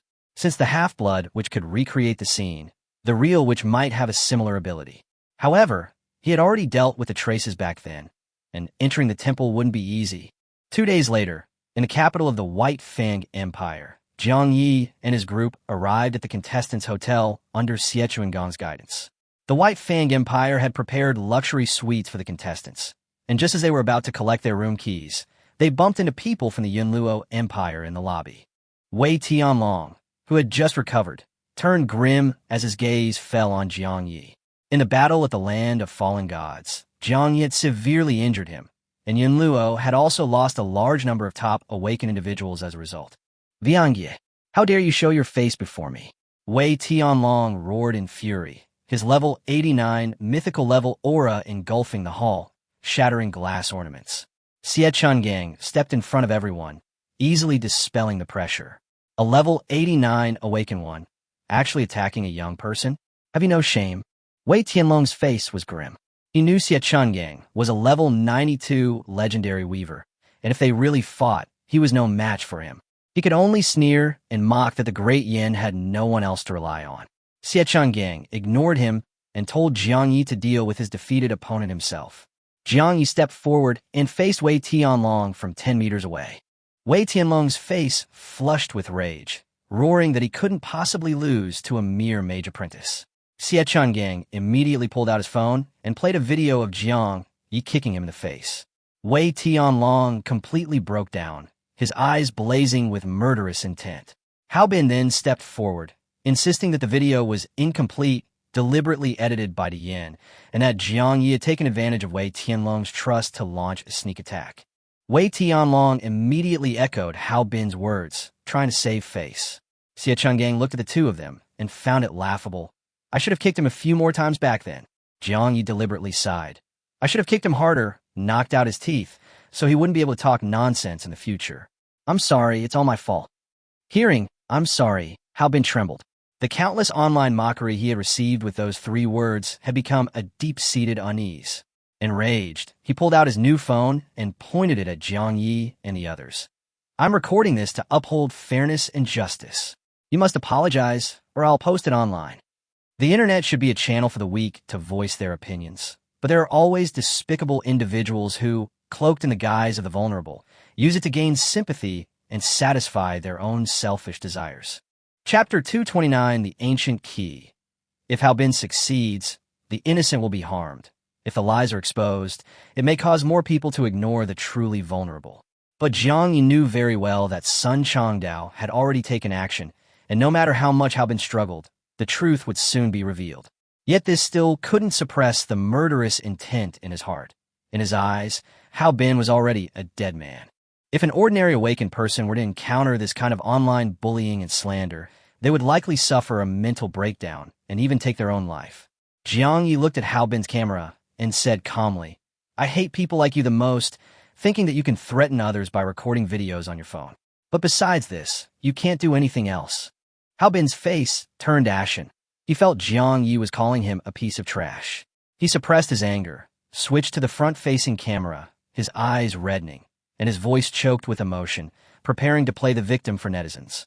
But after only a few words, Jiang Yi couldn't help but laugh. If Hao Bin knew that Sun Changdao had found a special awakened individual capable of recreating the scene, he probably would have burst into tears. Jiang Yi suppressed a laugh. Sorry, I couldn't help it. Your acting is good. Keep posting videos. I'll definitely give you a thumbs up. With that, he went straight to the front desk to check in. Li Qingye, Shun Xingmeng, and the others followed. As Xie Changgang passed Wei Tianlong, he only left one sentence. Trusting someone like Hao Bin, you're really stupid. Wei Tianlong suppressed his anger and sneered. Time will prove who the fool is. Hao Bin also shouted from the side, saying that he would let everyone see the true colors of Jiang Yi and the awakened ones of the Yen. Wei Tianlong reminded him not to get too excited, adding that if he encountered Jiang Yi after the global competition began, it would be his chance to clear his name. Hao Bin's expression immediately froze. He had witnessed Jiang Ye's overwhelming strength over Wei Tianlong and had no desire to meet this nemesis. At this moment, Wei Tianlong used his detection skill on Jiang Yi, who was about to enter the elevator, but found that he couldn't see any basic information. He guessed that Jiang Yi had an advanced shielding skill, but still believed that Jiang Yi was only around level 40. Wei Tianlong comforted Hao Bin, saying that Jiang Yi only relied on the special ability of the money space last time, but now Hao Bin is level 55 and a mythical awakener. He told Hao Bin to come to him tonight, so he could help him improve his strength before the competition. Just as Hao Bin was about to thank her, a cold voice suddenly came from behind him. Get out of the way. A girl in a gray hoodie stared at him impatiently. Hao Bin turned around, wondering if he had misheard. With his status and reputation, how dare a strange girl tell him to get lost? The girl spoke again. Are you deaf? Get out of the way.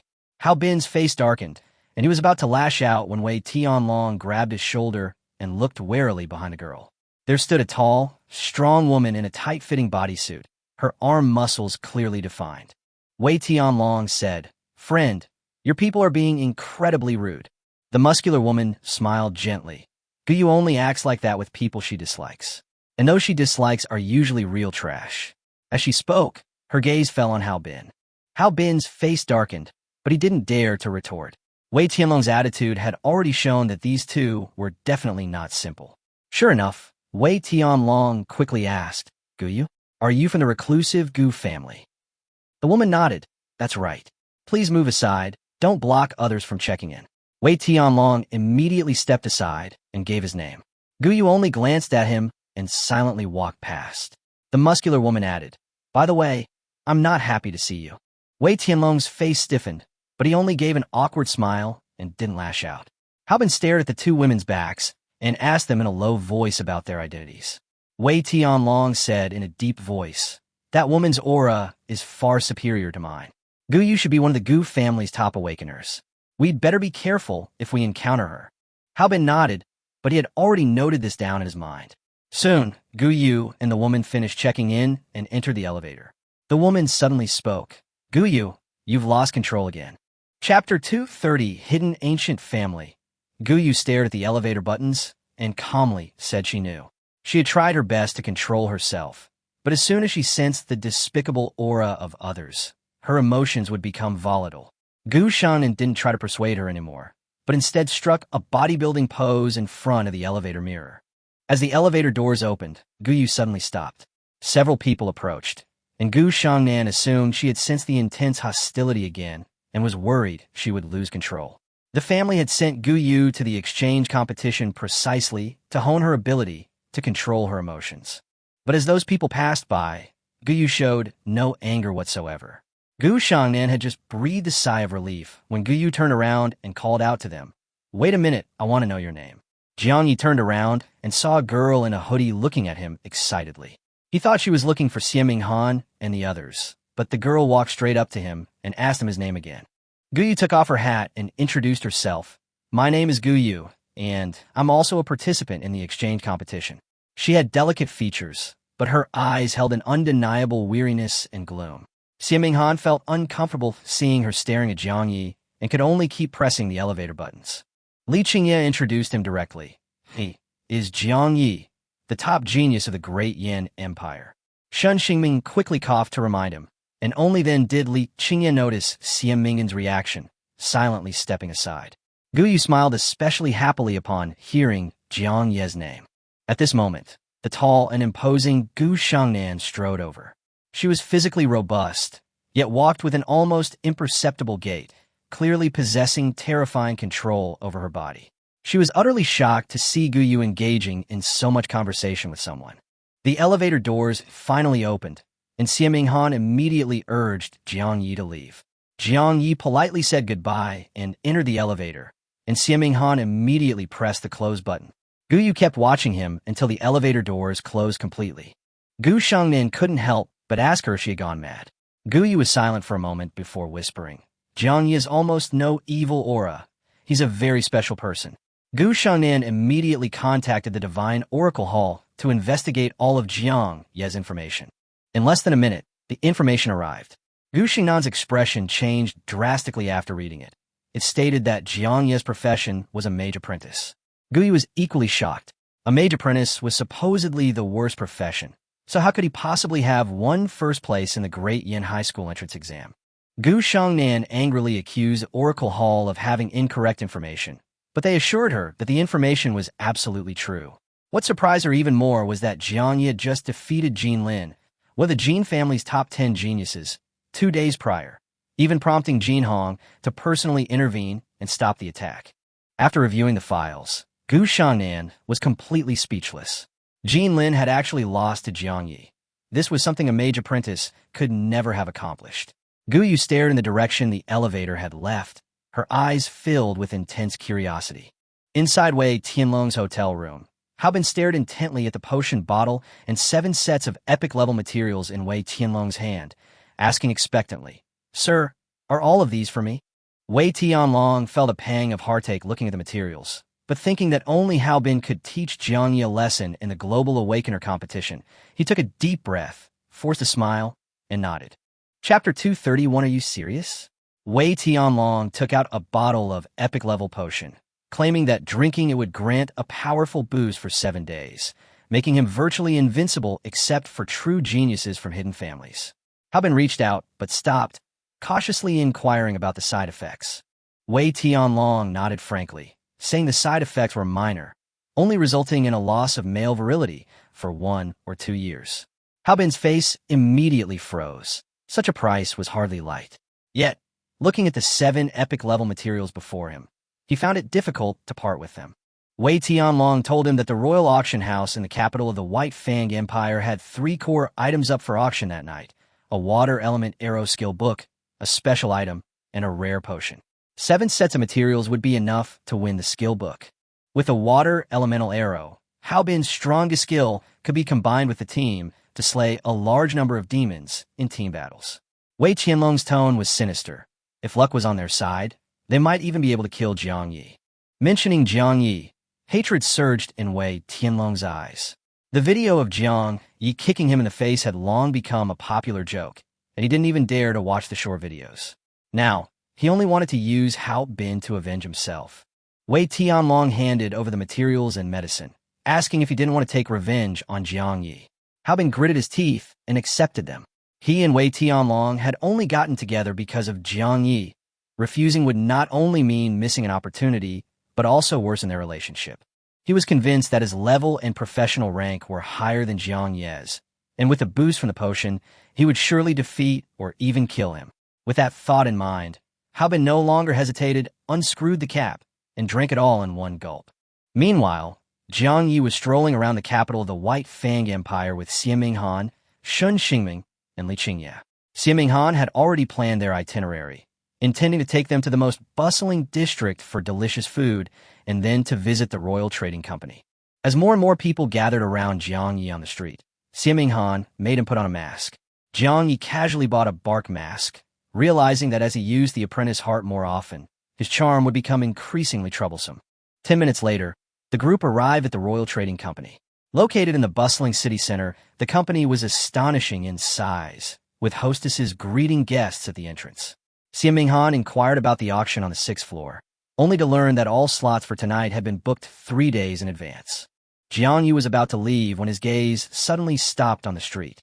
Hao Bin was walking over with his teammates, proudly mentioning the epic-level materials Wei Tianlong had given him. Before he could finish speaking, he bumped into Jiangyi at the entrance of the trading company. Hao Bin's face was gloomy, his eyes filled with hatred. "Jiangyi, what are you doing here?" Jiangyi frowned in response. It was none of his business, but he learned from the other's words that Hao Bin was going to attend the auction that night. Jiangyi immediately changed his mind. He wasn't originally interested in the auction, but if he could get in, he could still drive up the price and buy what Hao Bin wanted, even if he didn't need it himself. After all, he had plenty of high-grade materials. Hao Bin stared at the smile on Jiangyi's lips, a strange unease rising in his heart. But when he thought of the 7 epic-level materials in his hand, that unease was quickly suppressed. Chapter 232, You'd Better Pray You Don't Run Into Me. The 7 epic-level materials are incredibly valuable, enough to buy that skill book. Hao Bin snorted coldly and loosened his fist. You should pray you don't run into me in tomorrow's individual competition. Eager to acquire the epic-level water elemental arrow, he immediately instructed the hostess to lead him to the auction hall. Lin Yu, however, informed him that all seats for the evening were already reserved. Hao Bin's face darkened instantly, and he pulled out his gold card to interrupt her. Are you looking down on us? This is a VIP card and a box voucher. Lead the way quickly, the auction is about to begin. Before Lin Yu could explain, he reprimanded her repeatedly. The other hostesses quickly stepped forward and led Hao Bin and the others into the trading company.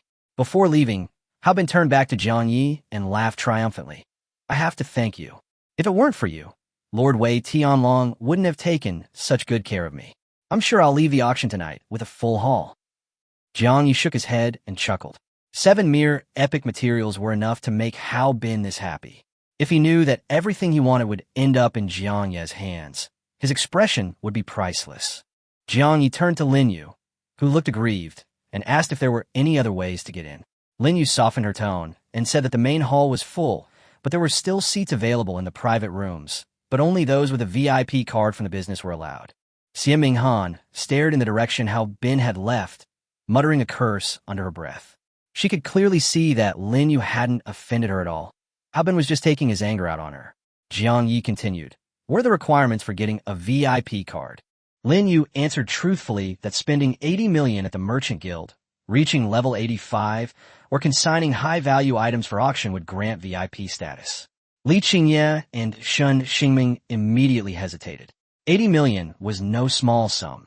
Even though they were geniuses of the Great Yin dynasty, they couldn't afford such funds. Jiangyi calmly asked, is an epic-level staff worthy of that? The Iron Dragon Magic Staff was originally his weapon, but became useless after Ouyang Ming repaired the legendary Abyss Flame Demon Array. Now it's a good opportunity to sell at the auction. Lin Yu was stunned, wondering if Jiangyi was joking. But when Jiangyi took out the Iron Dragon Magic Staff, and the aura of an epic-level weapon appeared, her pupils suddenly contracted.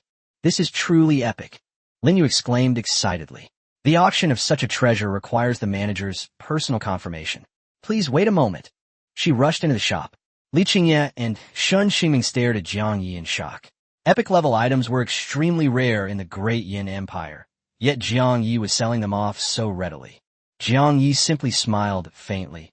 It's just an epic-grade item. Once I get the mythical-grade equipment, I'll sell the legendary-grade Flame Demon Staff too. His main reason for wanting to attend the auction was that he didn't want Hao Bin to get his way.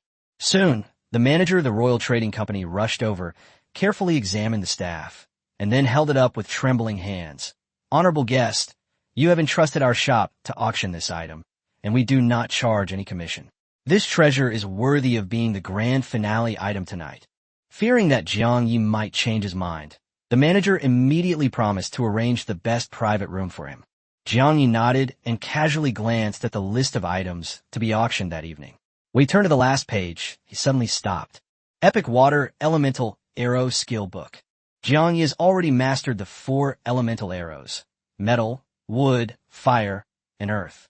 Once he completes the water elemental arrow, he will be able to fuse them into the legendary skill, the elemental arrow. He thought he would have to wait a long time, but he never expected to run into him here. Jiang Ye's lips curled into a slight smile. If he hadn't happened to run into Hao Bin, he would have already returned to his hotel to rest tonight and would have missed this opportunity. Chapter 233, Selling the Staff. This is undoubtedly a pleasant surprise. As long as he collects all 5 epic elemental arrows, he can synthesize a legendary skill, which will greatly increase Jiang Ye's strength and make him even more confident in winning the Global Awakener Exchange Tournament. Li Qingye, however, was somewhat worried. Unlike university entrance exams, the exchange competition didn't restrict equipment. An epic-level staff was enough to significantly boost the combat power of a level 55 awakened. If it were to be snatched up by another participant, wouldn't that be a pointless boost to their opponent? Jiang Yi didn't explain, but only asked the merchant manager, "Are you sure you don't want to charge an auction commission?" The manager nodded frantically, indicating he wouldn't take a single penny, only requesting to act as an agent for the auction of the Iron Dragon Magic Staff. Jiang Yi immediately tossed the staff to him, and the manager, his hands trembling with excitement, respectfully led everyone into the luxurious private room. Food and drinks in the private room were all complimentary. The manager left in a hurry after Lin Yu had stayed to entertain them. Looking at Jiang Yi, Lin Yu still couldn't believe it. This young man was actually willing to auction off epic-level equipment. Li Qingye lay back in the massage chair, while Jiang Yi casually ate some fruit and said calmly, "Don't worry, the Iron Dragon Magic Wand won't fall into anyone's hands." Neither Li Qingye nor Xie Minghan believed it. The appearance of an epic-level staff would inevitably trigger a frenzy of bidding. Jiang Yi then revealed his plan. Since the trading company was waiving commissions, he would have Xie Minghan bid for the staff at the auction. Xie Minghan was stunned. She didn't have that much money. Jiang Yi calmly said, "You don't have it, but I do." She immediately understood that Jiang Yi was simply using the auction rules to secure their entry into the venue. Jiang Yi looked at Lin Yu, who was pretending not to hear, and asked if this approach was feasible. Lin Yu nodded without hesitation. Epic-level equipment would greatly enhance the Merchant Guild's reputation, and tonight's guests would be able to bid without restrictions. However, she cautioned that the visitors came from all over the world, including powerful figures and wealthy individuals, which would inevitably drive up the price of the staff to an extremely high level. Jiang Yi didn't care at all. He didn't even need to use all of his epic-level demon hearts. A small portion would suffice. Jiang Yi then asked Lin Yu to locate Hao Bin. Soon, Hao Bin's room, number 33, was found. Jiang Yi stood by the window and looked across, where he saw Hao Bin sitting among his teammates with a gloomy face. The next goal was simple: acquire the epic-level water elemental arrow and then try to steal what Hao Bin wanted. Thinking of Hao Bin's final expression, Jiang Yi couldn't help but smile, just as Hao Bin happened to be looking in their direction. Just then, the host in the red dress announced that the auction would be postponed by half an hour due to the addition of a high-profile item. A chorus of complaints erupted in the hall, but no one left. The host bowed slightly and announced that the new item for auction was a powerful epic-level staff, explaining that the auction had been delayed to allow guests to raise funds. As soon as he finished speaking, the entire room fell silent, and everyone's eyes burned with fervor. An epic staff? The tournament starts tomorrow, and the participants will definitely be fighting over it. Someone looked at their companion, their face pale. "I only have 1.5 billion in assets. I don't know if that's enough." Chapter 234, let's see how you try to take it from me. Dream on. Just close your eyes and take a nap, and you'll be able to buy it in your dreams. You're all wrong. If this staff were really that powerful, why would its owner have sold it? I think it's either damaged or has significant limitations. But when the big screen lit up, everyone in the auction hall was stunned. The Iron Dragon Magic Staff not only increased mental power by 3,000 points, but also have the mana cost and cooldown time of skills. Epic items are rare to begin with, and this staff is among the best. Those who had just questioned its quality are now speechless, filled only with shock and greed. Inside VIP box number 33, Hao Bin stared intently at the screen, his eyes burning with fervor. Even as a legendary genius of the Yunluo Empire, he only wielded a Starlight Great Staff. Unfortunately, he only had 7 epic-level materials left, and he also had a bid for the Water Elemental Arrow, so he simply didn't have enough funds to acquire this treasure. Just then, his teammates suddenly realized that this Iron Dragon Magic Staff was exactly the same as the one Jiang Yi had used when he fought Wei Tianlong. After watching the video, Hao Bin's expression changed instantly, and then he couldn't help but burst into laughter.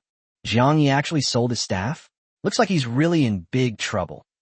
Some speculated that Jiang Yi might have acquired stronger equipment, but Hao Bin directly denied this. Above epic grade is legendary grade, which even Wei Tianlong doesn't possess. How could Jiang Yi possibly have it? In Hao Bin's eyes, awakened ones wouldn't easily sell their powerful equipment. Jiang Yi's strength would inevitably drop significantly without this staff. Once I get the skill book, I'll definitely crush Jiang Yi in the global competition. He walked to the window, made a throat-slitting gesture towards Jiang Yi across the way, and silently said, "You're dead." Jiang Yi merely smiled faintly, a hint of anticipation even in his eyes. Hao Bin frowned, a strange unease rising in his heart. Half an hour later, the auction officially began. The diamond-grade equipment at the beginning didn't generate much competition. Everyone was waiting for the final, most anticipated item. Jiang Yi stood by the window of the private room, keeping a close eye on room number 33, patiently waiting for Hao Bin to make his move. Soon, Hao Bin spotted a red glass bead. This bead, when shattered, would release red smoke to mask one's presence. Although it could only be used once, it was an excellent escape tool. The price was driven up to 350 million, but Hao Bin immediately offered 400 million. I'm determined to get this. After everyone learned that he was Hao Bin, a level 55 mythical awakener from the Yunluo Empire, they all thought that no one would continue to compete for him. Jiang Yi pressed the button and spoke calmly. 510 million. The host immediately became excited. Hao Bin glared at box number 10 and gritted his teeth, raising the price. 520 million. He was about to warn Jiang Yi when Jiang Yi's voice echoed throughout the room once again. Add 200 million, making it 720 million. It's an auction. The highest bidder wins. Keep bidding if you want it. What, out of money? Hao Bin clenched his fists, barely able to contain his anger. Who says I'm broke? I have 730 million. I'd like to see how much money you have that you dare to try and rob me. Chapter 235, I'm furious. In Hao Bin's opinion, Jiang Yi had even sold the steel dragon magic wand, so there was no way he could be richer than him. After the host announced 730 million, he looked expectantly towards Jiang Yi's private room. Jiang Yi was always generous with his bids, while Hao Bin only ever added 10 million. A stark contrast. After a moment, Jiang Yi spoke calmly. I thought someone who speaks so boldly would be willing to spend hundreds of millions. It's quite interesting that they only add 10 million each time. Hao Bin was instantly enraged. 10 million was no small sum, especially since the red glass bead was only worth around 700 million, and he had already bid over 800 million, far exceeding expectations. Jiang Yi then said, "Then I'll be more straightforward, 10 billion. Hao Bin gritted his teeth and roared, 10 billion and 10 million. No matter how much you offer, I'll offer 10 million more. If you're so capable, keep raising the bid." He assumed Jiang Yi didn't have much working capital and deliberately pressured him to raise the price. If Jiang Yi continued bidding, he would immediately back down, forcing Jiang Yi to buy the bead at an exorbitant price. However, Jiang Yi's voice quickly followed. "This thing is useless to me. Since you've offered such a high price, it's yours." Hao Bin froze, asking incredulously, "You're not adding it?" Jiang Yi chuckled. "I don't need it. Why should I add it?" He possessed legendary level shadow stealth, and this red glass bead was simply beneath his notice. Hao Bin was furious, his face turning red as he angrily accused Jiang Yi of deliberately inflating the price to rip him off. But he had originally intended to use the same method to scheme against Jiang Yi, only to be outmaneuvered and end up buying an item worth 400 million for 1 billion. The red-dressed host immediately frowned. Auctions are based on voluntary bidding, and there is no malicious price gouging. Our profession is fair and just, but some people are short of money, yet put on a show, and then become suspicious after winning the bid. Those who had come to their senses echoed his sentiments, realizing that Hao Bin had tried to trick Jiang Yi, but had backfired. Just as Hao Bin was about to lash out, the business manager pushed open the door and entered, warning him not to damage the business's reputation. Hao Bin threatened to file a complaint against the host, even bringing up his millions of followers on a short video platform. The manager immediately interrupted him. Final warning. Either shut up or leave. Behind the Royal Trading Company is His Majesty, the youngest emperor of the White Fang Empire. Hao Bin was startled and could only suppress his anger and apologize. He hadn't won the epic skill book yet, and he absolutely couldn't leave now. After the manager left, Hao Bin clenched his fist. I don't want anything else. I just want that skill book. If Jiang Yi dares to try and take it again, let's see who can't hold out first.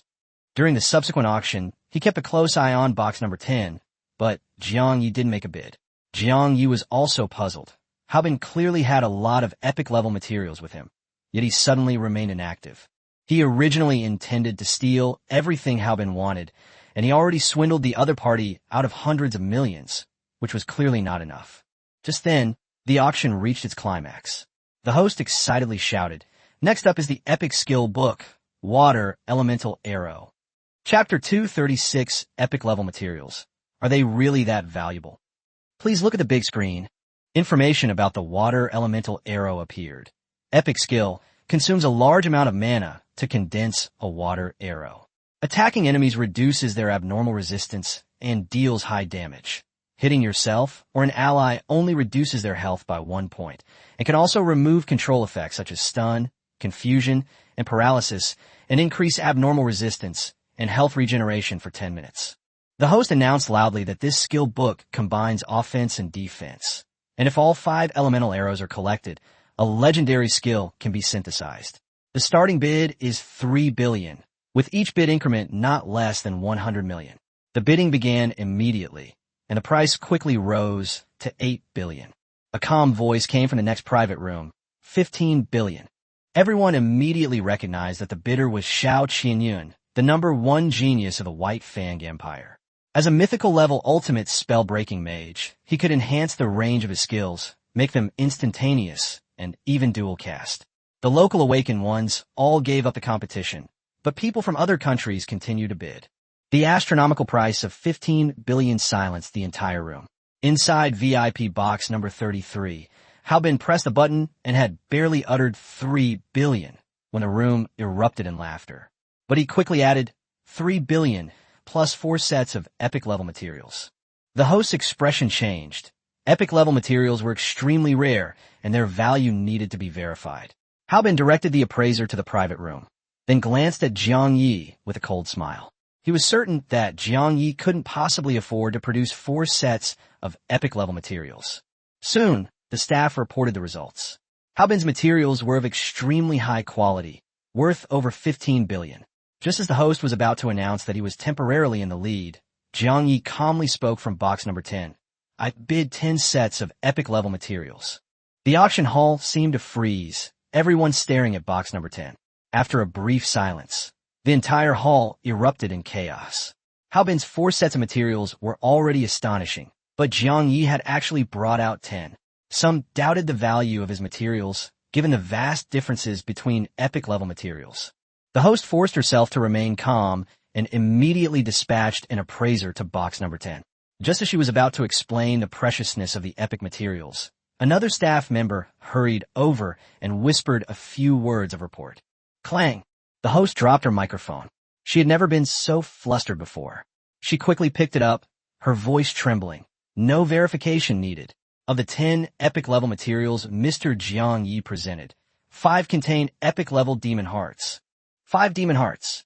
The entire audience was stunned. The demon heart was the most valuable currency in the Awakened One's circle. A single demon heart was worth several ordinary epic materials, representing the fall of an epic-level demon leader. Some felt sorry for Jiang Yi, while others speculated that he might have even more. But most people simply couldn't believe it.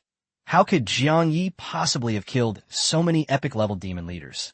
Chapter 237, Too Rich.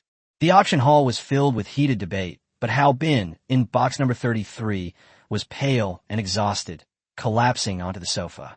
Wei Tianlong only gave him 7 sets of epic-level materials, but Jiang Yi produced 10 sets of epic-level demon hearts in one go. Even after the Merchant Guild's appraiser confirmed their authenticity, he still refused to believe it. He came all this way for the epic-level Water Elemental Arrow skill book, but Jiang Ye's price shattered his hopes completely. The hundreds of millions he'd just swindled from Jiang Yi were probably nothing in Jiang Ye's eyes. Seeing his dejected state, the team members quickly tried to comfort him, saying that Jiang Ye's level was lower than theirs, and even if he got the skill book, he might not be able to surpass them immediately. Then, someone dismissed the staff and whispered a suggestion to eliminate Jiang Yi in the team competition. The team battle is taking place on the front lines of the White Fang Empire, in a complex terrain that could easily lure a large number of demons to besiege Jiang Yi. If Jiang Yi dies at the hands of the demons, all his resources and equipment will be theirs.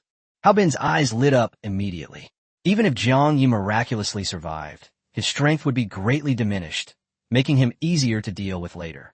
Thinking of that epic-grade steel dragon magic staff, he even hoped Jiang Yi would continue the auction. After a loud countdown, the host announced that the water elemental arrow belonged to Jiang Yi. The audience erupted in applause. Many had realized that the Royal Merchant Guild had acquired a large number of epic-level demon hearts, and that a truly valuable treasure might appear at the next auction.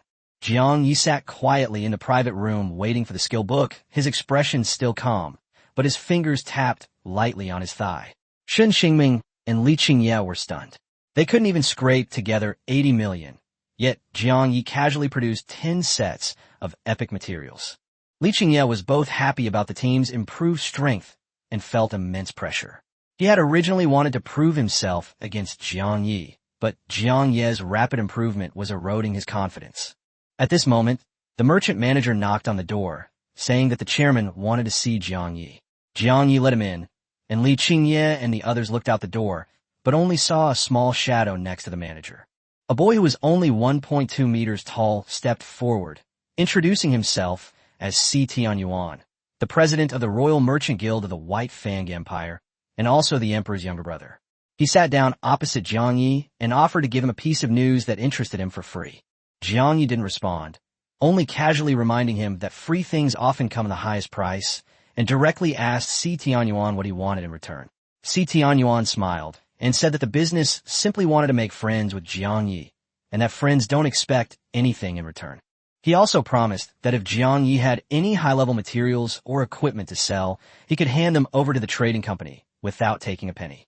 Jiang Yi took out an epic-level magic staff and casually tossed out 10 sets of epic materials, which made Si Tianyuan see one thing for sure. Before entering, Si Tianyuan spent a fortune researching Jiang Ye's background.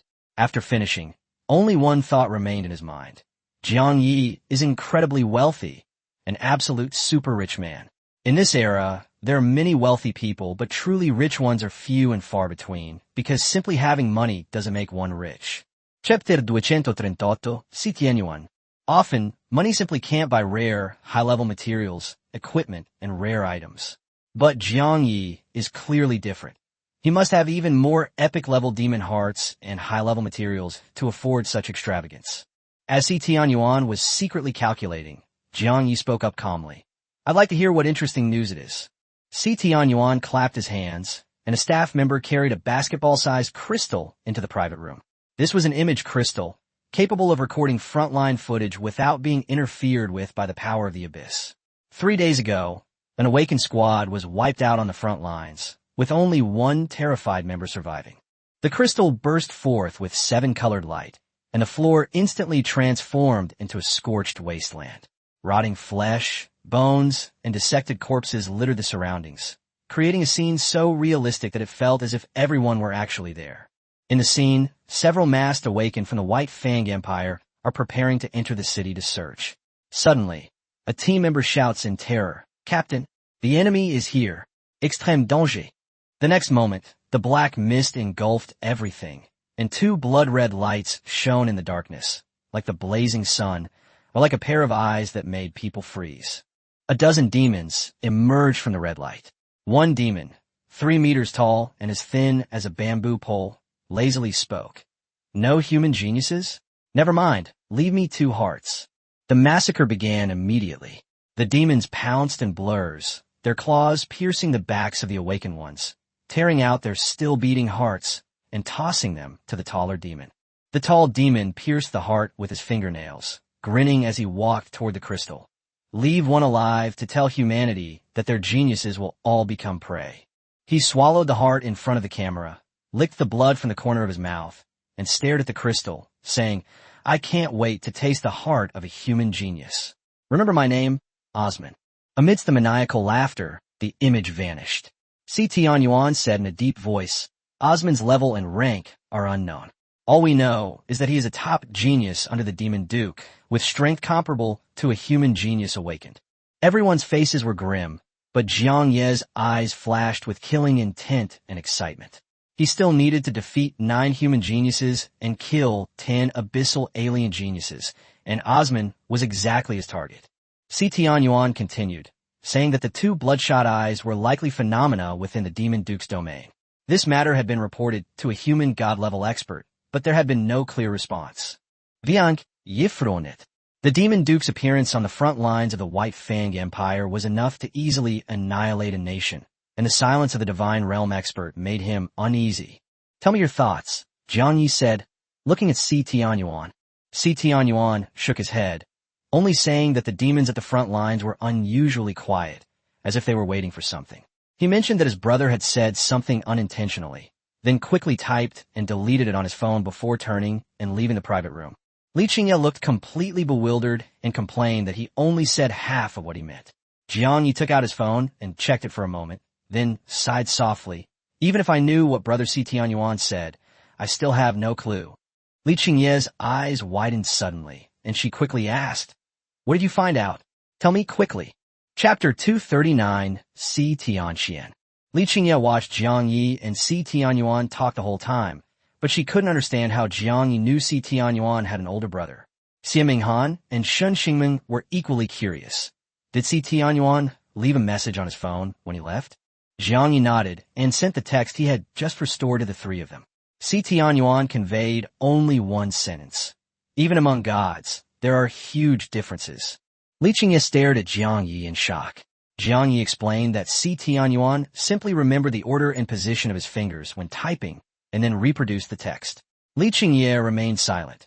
Such observational skills were not something everyone possessed. What Jiang Yi truly cared about was the meaning behind those words.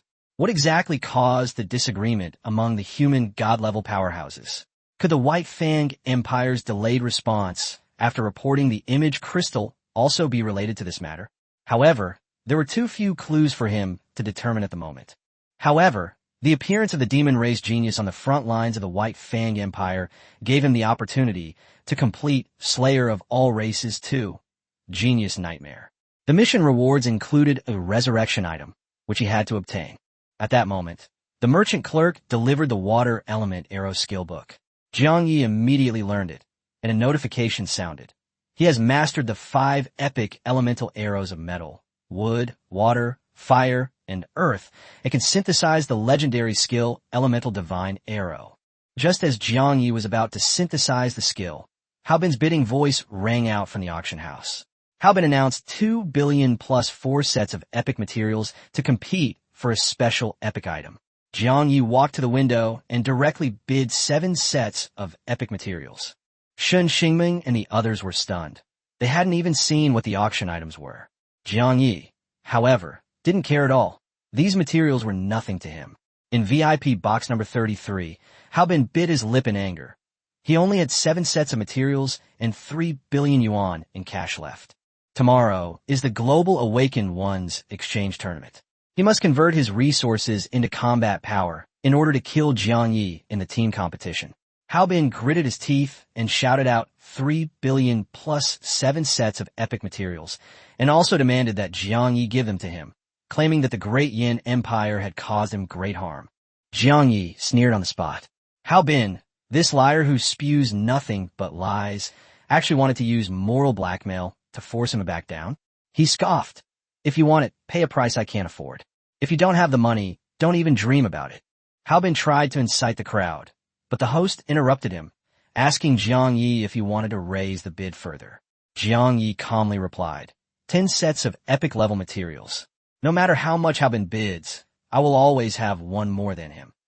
After saying that, he glanced at box number 33 and added casually, if you have the guts, keep bidding. Don't make me look down on you. The auction hall immediately erupted in commotion. This was clearly what Haobin had said to Jiang Yi earlier. But now, Jiang Yi produced 10 sets of materials, and Haobin couldn't even refute them. Jiang Yi spoke the same words with complete confidence. The crowd roared with laughter. In their eyes, Haobin had become the most ridiculous clown. Chapter 240 Skull Cup. Inside the auction hall, everyone was mocking Hao Bin. Jiang Yi had already driven the prices extremely high, and Hao Bin not only couldn't keep up, but he also only managed to acquire one item throughout the entire auction, wasting hundreds of millions of dollars. Seeing Hao Bin's pale face, Jiang Yi knew the time was right and said calmly, "Why aren't you raising the price? If you beg me, I can lend you a few epic-level materials. Don't you like acting?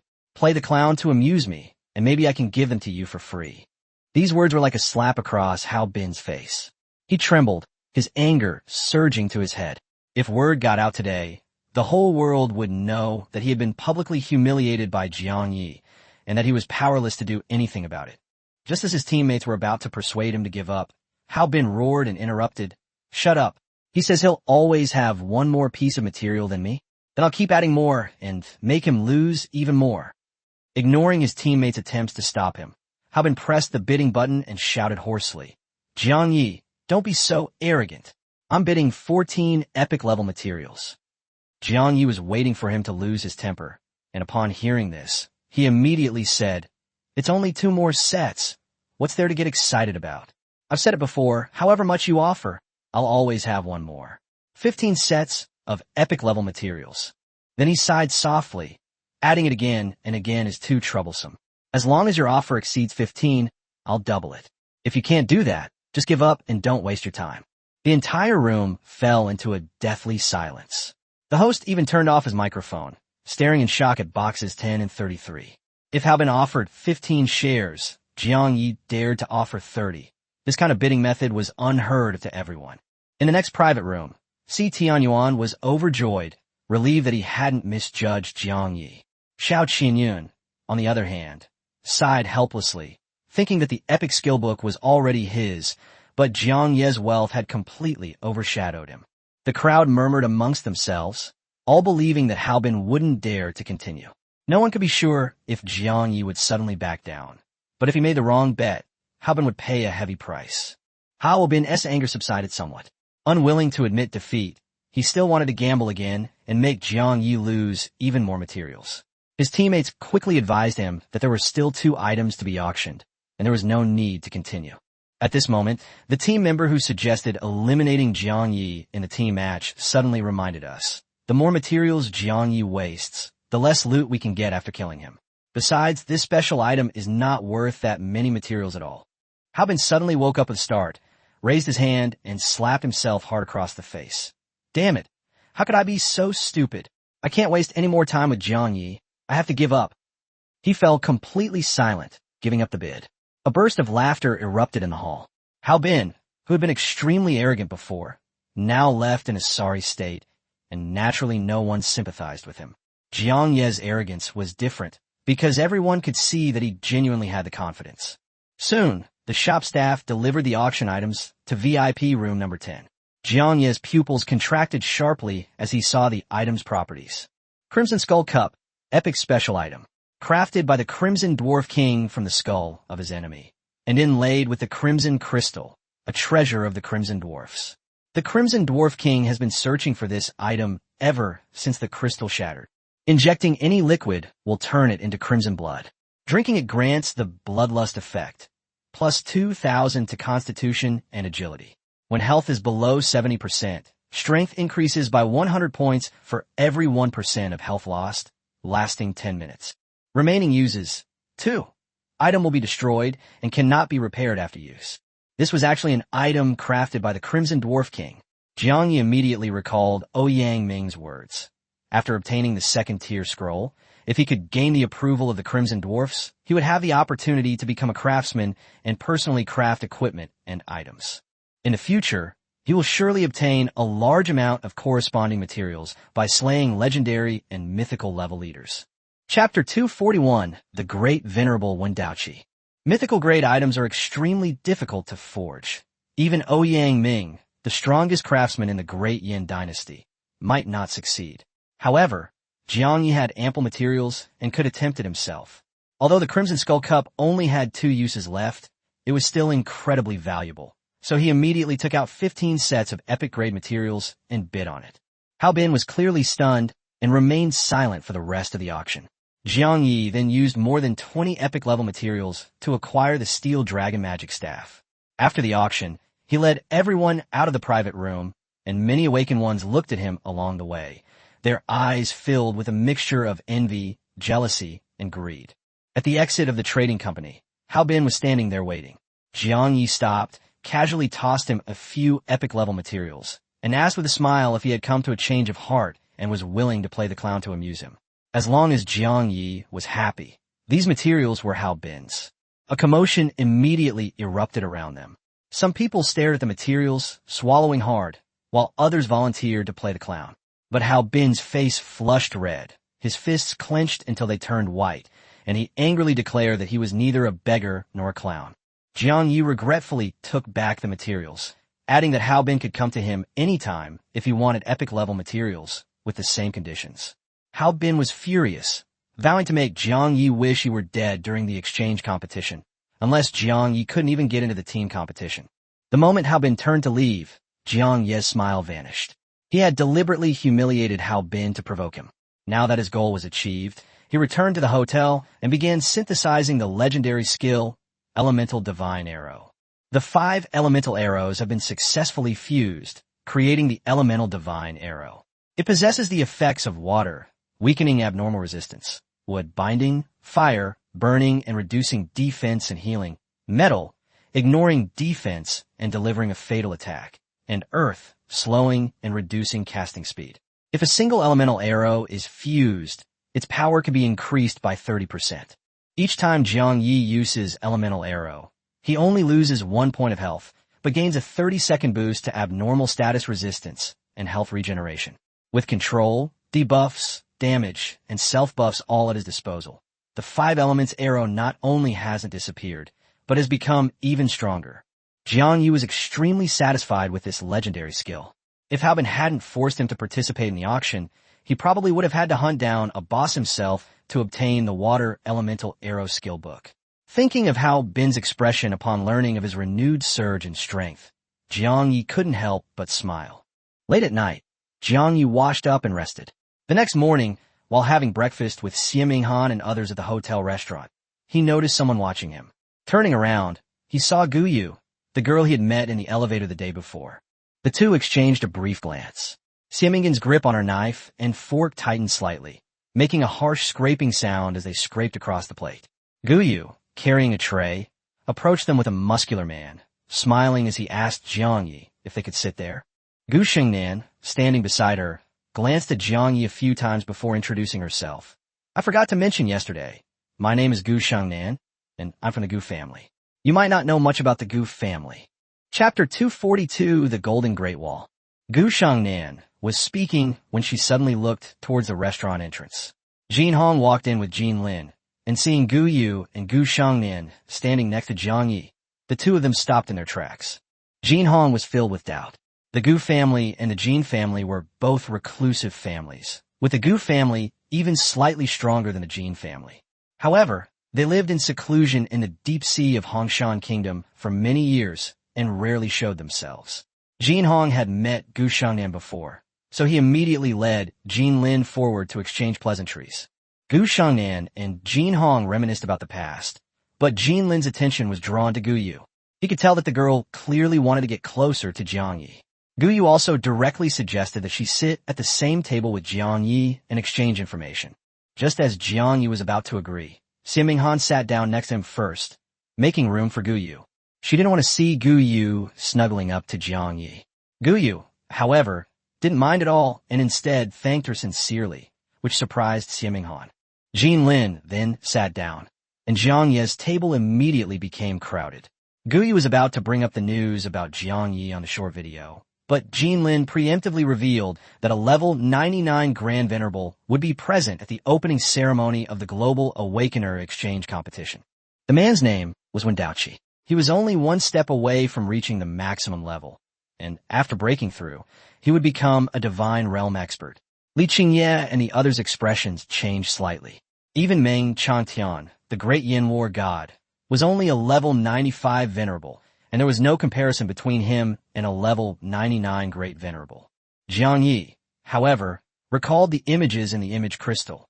A demon lord was suspected to have appeared on the front lines of the White Fang Empire, and now the Grand Venerable had arrived to oversee the situation. This was clearly no coincidence. Gu Yu then added that the Gu family had received information that the Abyss demons were plotting something big, and a demon genius had appeared on the front lines. But she noticed that apart from Yang Tian and the Shaiyang Chan, no one else reacted much.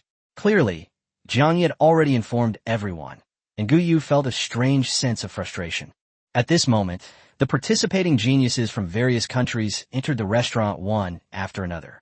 The people from the Yunluo Empire got into a conflict with other contestants for cutting in line, and someone publicly mocked Hao Bin, bringing up the incident where he was humiliated by Jiang Yi the previous night. Hao Bin hadn't slept all night. The auction video had already gone viral online. Suppressing his anger, he glared at Jiang Yi and coldly stated that the competition was about to begin, and only strength could prove who was stronger. Immediately, someone mocked him, telling him not to release a video to play the victim after losing the competition. Hao Bin, his face grim, memorized the mocker's appearance. Just as the atmosphere grew increasingly tense, a staff member shouted, "Quiet! Venerable Wen Daoqi has arrived." Heavy, rhythmic footsteps echoed outside the restaurant. Gu Shengnan and Jin Hong's expressions instantly turned serious as a middle-aged man in a white robe entered the restaurant, surrounded by a group of people. His face was stern, and his aura was as steady as a mountain, causing all the contestants to unconsciously hold their breath. When Daoqi scanned the entire venue, pausing briefly on Gu Shengnan, Jin Hong, and others before calmly announcing, "The opening ceremony will begin in 10 minutes.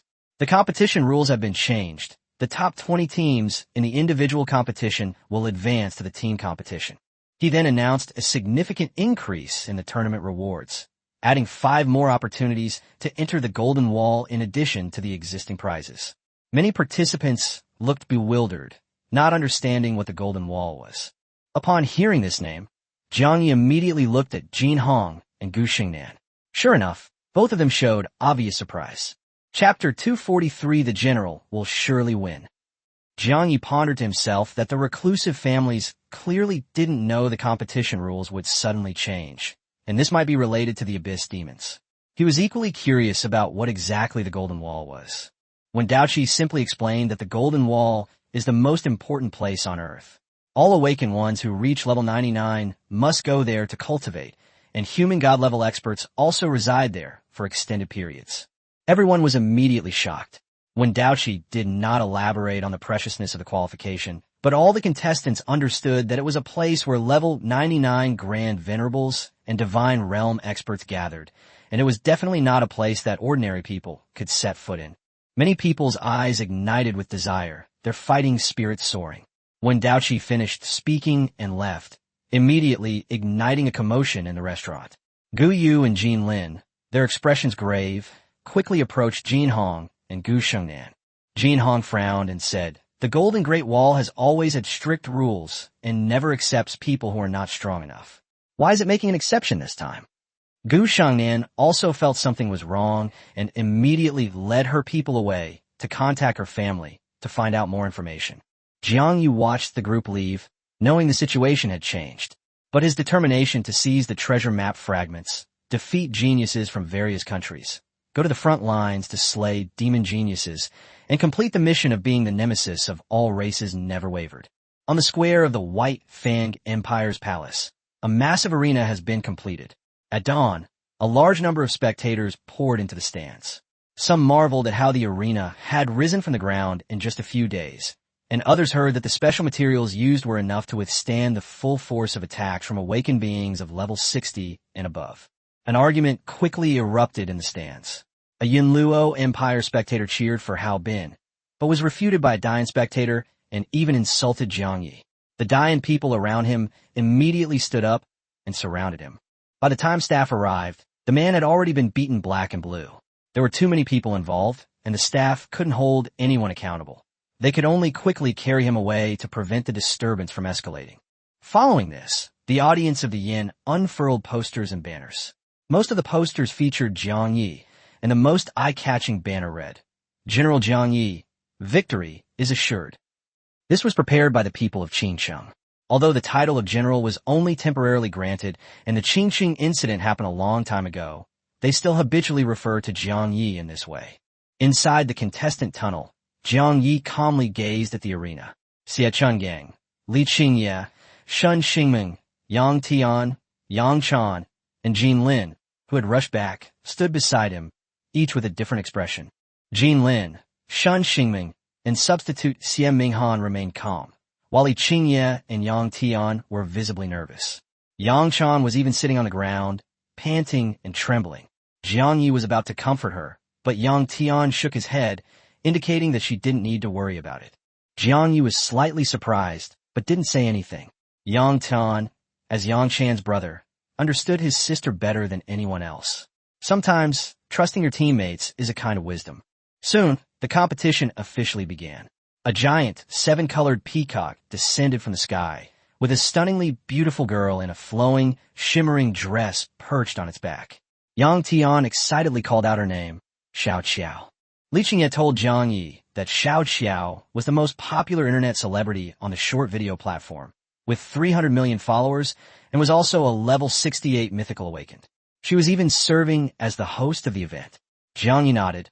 He rarely paid attention to such things. After Xiao Xiao opened the show, the entire audience erupted in cheers. Immediately following, Hua Lingyue from the Yunluo Empire appeared as a co-host. She is not only the daughter of Hua Yunkong, a level 98 awakened, but also a top-tier academy instructor. After a brief opening by the two hosts, Wendaj suddenly appeared in the air above the arena. He did not use a microphone, but his calm voice resonated throughout the arena. I hereby announce that the Global Awakener Exchange Competition has officially begun. As soon as he finished speaking, a river tens of meters wide appeared beneath his feet. On the river, 64 golden lotus flowers slowly floated toward the contestants who were about to take the stage. Chapter 244, The Level 99 Grand Venerable. Jiang Yi looked at the golden lotus in front of him in surprise, and without hesitation, stepped onto it. Xie Chungang looked up at the giant river in the sky, a hint of envy flashing in his eyes. He had not yet stepped into the venerable realm, nor had he even opened his venerable domain, while Wen Daoqi was already a level 99 great venerable, only one level away from the divine realm. If the other made a move, he wouldn't even last 2 seconds. He looked at Li Qingye and the others, and reminded them in a deep voice, "You represent the great Yin Empire. This is not only an opportunity to prove yourselves, but also to let other countries see the true strength of the great Yin. Follow Jiang Yi and win the championship." The crowd was filled with excitement and stepped onto the lotus flowers. Yang Chan slowly stood up from the ground, stretched her body, and shouted loudly, "Genius girl Yang Chan," making a dazzling appearance. She leaped onto the lotus flower, her eyes shining with excitement. "So many people are watching me. Every cell in my body is cheering. Hurry up and come on stage." This demeanor was completely different from her previous shy and timid self. Yang Tian, touching his bald head, explained that his sister was usually introverted, but she would get excited when there were many people around, and everyone would get used to it. Jiang Yi glanced at Yang Chan again, suppressing the strange thoughts in his mind. Soon, the golden lotus carried everyone out of the contestant passage and into the huge arena. Just as the host, Xiao Xiao, was about to introduce the Great Yin team, Hua Lingyue spoke up coldly. According to the data, Jiang Yi is only a level 40 mage apprentice. That's right, just a mage apprentice.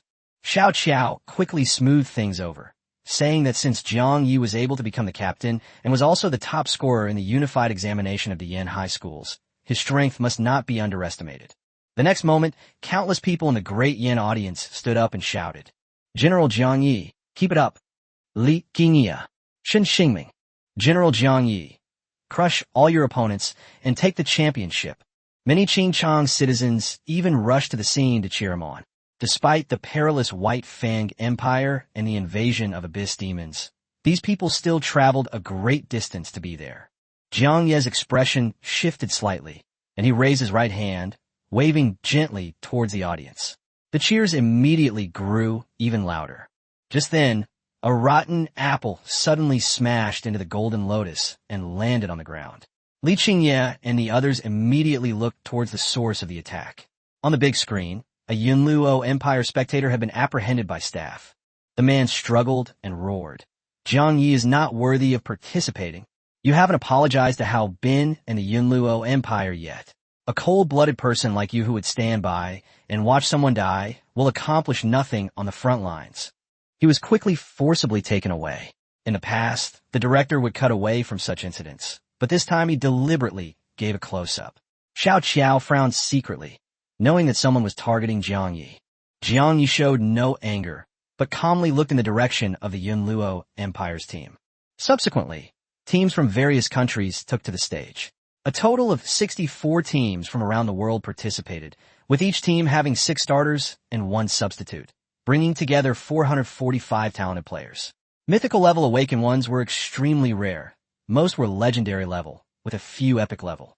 Once all the teams had arrived, Windaj lowered his head slightly. The giant river in the sky suddenly surged, converging into a lake covering more than a dozen football fields.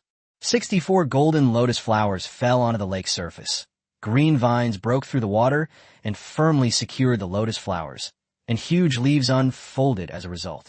Jiang Yi looked up at Wendaoqi in the sky, his heart filled with shock. The power of a level 99 Grand Venerable was terrifying to this extent. He couldn't help but wonder if this was the realm of a venerable, or if Wendaoqi was only one step away from the god realm and had already mastered some of the power belonging to the gods. Only now did he truly witness the terrifying power of a top expert. Chapter 245 Double Points. Windaj slowly began to announce the rules for the individual qualifying rounds. There are 64 teams in total, with 384 players randomly matched after removing substitutes. A win earns 1 point, a draw or loss deducts 1 point. An individual score drops to -3, or a team's total score drops to -10, resulting in elimination. If anyone is seriously injured during the match, Windaj will intervene. At that time, the losing team's previous points will be reset to 0, while the winning team will receive double points. Conceding is prohibited. Each match has a 5-minute time limit, and if no winner is determined, it is considered a draw, and both sides will lose points. There is only a 30-second break after each match, and each team can only send 3 players to play at a time. 1 minute later, the match officially begins. Jiang Yi immediately grasped the crux of the rules. He couldn't concede, and when Daoqi's intervention would reset the losing team's points to 0. Players had to constantly assess their condition and avoid serious injury. While a short rest might be harsh on others, it was extremely advantageous for Jiang Yi, who possessed recovery methods. He quickly reminded everyone to first probe the opponent's strength, and if they sensed a risk of serious injury, they should try to drag the game to a draw. Maintaining their form in the early stages was more important than winning a single match. As soon as he finished speaking, Wendaoqi demanded that each team immediately send 3 people to stand on the green leaves outside the Golden Lotus within 10 seconds, or they would be disqualified. Jiang Yi looked at Yang Tian, Yang Shan, and Li Qingye, telling them to go first and make sure they were in good condition. Without hesitation, the 3 of them leaped onto the green leaves. When the time came, thick vines grew wildly from the edges of the green leaves, blocking out the entire field. Several players who failed to take their positions on time due to disagreements within their teams were automatically disqualified in the first round. Some people disagreed, arguing that 10 seconds was too short and that the competition shouldn't just be about who gets on the stage first. Windaj didn't argue. He simply pointed. With a loud bang, giant, python-like vines wrapped around the man and flung him into the audience. The man crashed heavily to the ground, limp and powerless, and could only glare resentfully at Wendaoqi. Windaj coldly announced that he had been disqualified from the competition. Then, in front of the global live broadcast cameras, he swept his gaze across the many talented individuals and bluntly stated that in his eyes, the vast majority of them were worthless trash. He only respects true geniuses, and those who disregard the rules and are arrogant don't deserve to be called geniuses. To prove you're not useless, keep winning. As Wendaoqi brought his arms together, the giant green leaves moved rapidly, piecing together 2 to form battle arenas. The vines separated the contestants, and everyone immediately used their detection skills to check their opponent's classes, levels, and strength. Jiang Yi stood on the Golden Lotus, staring at Wendaoqi, and had already confirmed that this person hated people who broke the rules the most. At this moment, Xie Minghan suddenly exclaimed that Yang Chan had been matched with a mythical level awakened. Jiang Yi and the others immediately looked over, and Shun Xingming recognized the opponent as a well-known genius from small country, whose strength was by no means simple. Jin Lin, however, was dissatisfied with Jiang Ye's arrangement, believing that he would definitely win if he went first, and that it would also boost the team's morale. Jiang Yi checked the other two matches. Li Qingye and Yang Tian's opponents were both ordinary legendary awakeners. The former could win easily, and the latter only needed to be careful not to get injured. Seeing that Jiang Yi didn't answer for a long time, Jin Lin pressed him again. Jiang Yi finally spoke slowly, saying only 4 words. Double points. Chapter 246, Luo Xiao. Jin Lin was taken aback for a moment, then guessed Jiang Ye's meaning. You want to avoid strong opponents as much as possible and delay the fight? Jiang Yi nodded, his gaze sweeping over the players for various countries. Winning the match isn't the key. What can really widen the gap in points is forcing Wind Dodge to intervene. This way, you get double the points and also wipe out your opponent's points. Think about it yourself first, and ask questions if you can't figure out. After speaking, Jiang Yi turned his gaze to the Yunluo Empire. Hao Bin, who also did not go on stage, noticed Jiang Ye's gaze and immediately raised his hand in a throat-slitting gesture. Jiang Yi remained expressionless and ignored him. Above the Yunluo Empire was Gu Yu's team, and she wasn't fighting either. Another team in black robes, however, aroused Jiang Ye's suspicion. The 3 members appeared nonchalant and showed no sign of tension, clearly indicating they had no substitutes. Jin Lin's expression darkened slightly after he saw the white skull and golden flying insect patterns on their cuffs. These are the symbols of Insect Valley. They are not a reclusive family, but a religious organization that believes that Blue Star is the heart of the cosmic giant insect. According to the Jin family records, Insect Valley has been missing for more than 500 years. Jiang Ye's heart skipped a beat. The Insect Valley, dormant for 500 years, had actually appeared at the Global Awakened Ones exchange tournament. Just then, a faint buzzing sound entered his ears, and a voice resounded directly in his mind. Friend, are you Jiang Yi? Jiang Yi looked towards the golden lotus in the Insect Valley, where a man in black robes was smiling at him. The man introduced himself as Luo Xiao, explaining that the distance was too great and they could only communicate through special means. Jiang Yi quickly noticed a golden insect the size of a mung bean resting on a petal of the lotus. Luo Xiao spoke through the telepathic insect. I heard you have a mythical level pure-blooded dragon pet? Pure-blooded dragons are very difficult to raise to their peak. I'll trade it for a mythical level arcane insect, just its body. If you can't bring yourself to do it, I can help you.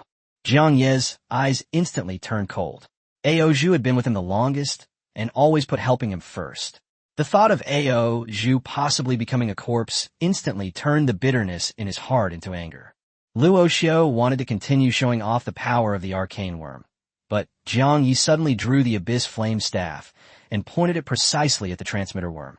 Luo Xiao's expression changed drastically, and he hurriedly controlled the golden worm to retreat. With a soft thud, the staff fell, crushing the communication insect into a bloody pulp. Jiang Yi coldly stared at Luo Xiao through the golden lotus, memorizing that face. Some words, once spoken, have already crossed the line. Suddenly, Xian Minghan exclaimed, Look, Yang Chan is going head-to-head with a mythical-level awakened being. Jiang Yi turned to look. As a legendary nature mage, Yang Chan used her support skills to enhance herself. Facing the approaching opponent, she retreated while casting spells, choosing not to defend but to counterattack directly. Blizzard Winter. The battle arena was instantly engulfed by a blizzard, snowflakes swirling like leaves, their edges sharp as knives. The opponent sneered, accelerating forward. A mere legendary level player thinks they can beat me? Yang Chan scoffed. It's more exciting to defeat you with a low-level profession. Ice Guardian. She grabbed a snowflake, cutting her palm and staining her staff with blood. The frozen blood drew in a flurry of snowflakes, and 4 4-meter-tall Ice Guardians thunderously blocked her opponent's path. Chapter 247 Captain, give me another chance. Bring it on.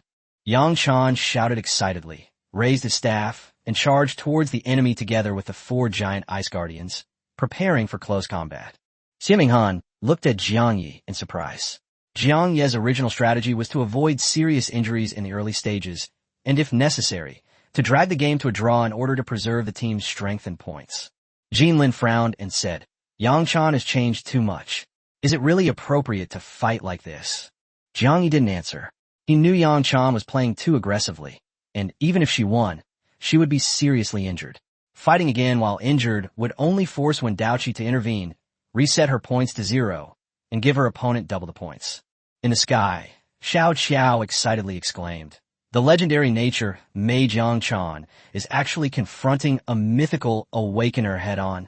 The Great Yin Empire is indeed full of talented people. Hua Lingyue coldly analyzed that even if Yang Chan won, it would be a Pyrrhic victory. The safest option would be to play it safe and force a draw against a mythical opponent. On the battlefield, for colossal ice golems held the enemy back, significantly slowing them down. Yang Chan used this to gain the upper hand, and her close combat abilities proved to be in no way inferior to those of a mythical awakened being. The cheers from the Great Yin audience were deafening. Yang Chan trembled all over, not from fear, but from extreme excitement. That was so awesome. Again, she seized the opening and launched a relentless attack, but her opponent was equally ferocious, leaving multiple wounds on her body despite her limited speed. Fortunately, her ice-based powers quickly froze the wounds, stopping the bleeding. You forced me to do this. The opponent roared, unleashing his full power. The fierce battle attracted a large audience, but Jiang Ye's brows furrowed even more deeply. For minutes later, Yang Chan won. She was covered in wounds, and her arm holding the staff was trembling, but she still shouted towards the stands, "Cheer for me." Green leaves carried her back to Golden Lotus. Yang Chan asked with a smile, "How was it? I did a fantastic job, didn't I?" Just as Xieming Han was about to help her up, Jiang Yi said calmly, "You will forfeit in the next round." Yang Chan froze, broke free from Xieming Han, and retorted urgently, "I defeated a mythical level awakened. I can still fight, and the audience is cheering for me."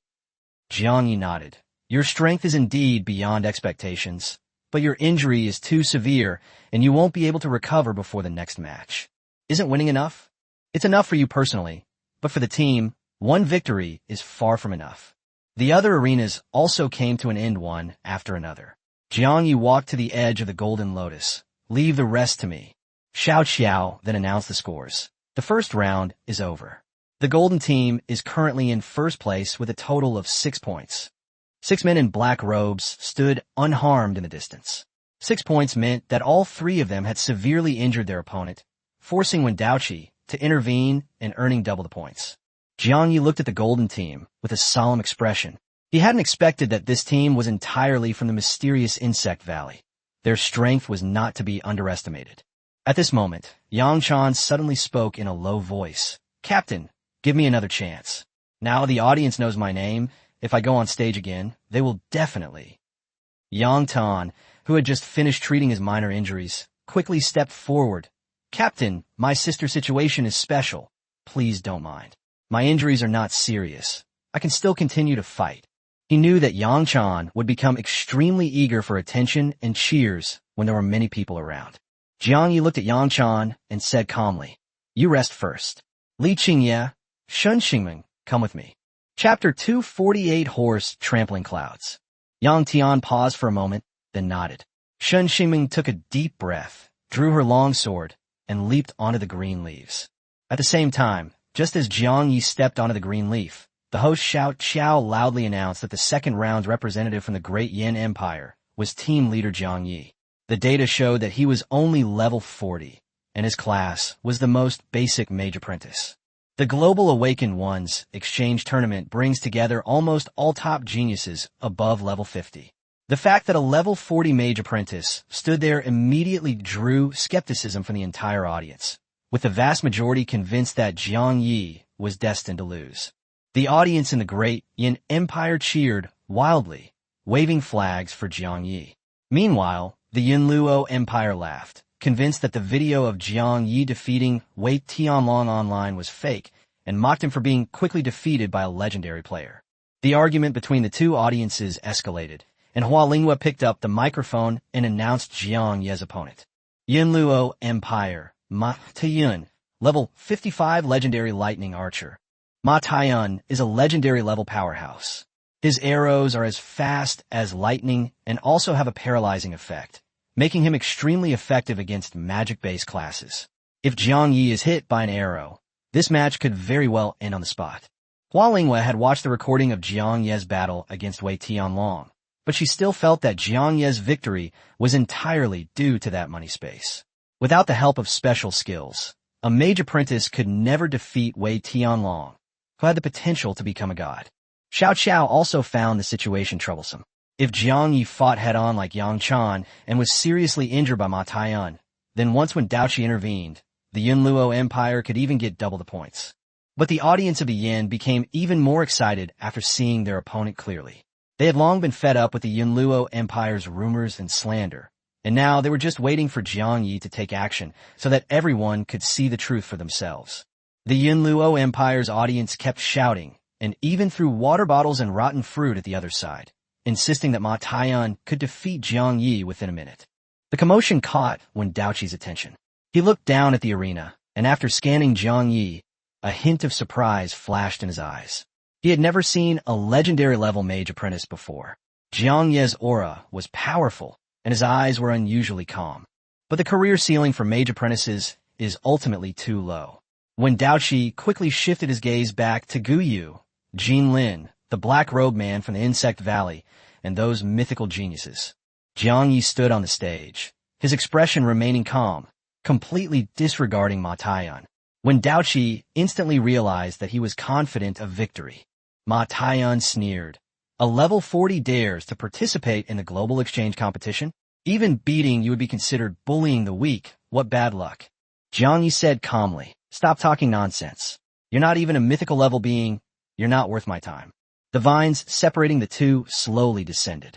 Ma Taiyan's face was gloomy as he continued to mock Jiang Yi, saying he was just dreaming. Jiang Yi remained expressionless, too lazy to respond. He didn't take this battle to heart at all. After all, he deliberately kept his level at 40. Chapter 249, The Wrath of Thunder. Jiang Ye's original target for this battle was a mythical level awakened, to advance the Slayer of All Races 2, Genius Nightmare quest. Ma Taiyan was only a legendary level, of no value to him. He only wanted to eliminate his opponent as quickly as possible before observing the Battle of the Six from Insect Valley.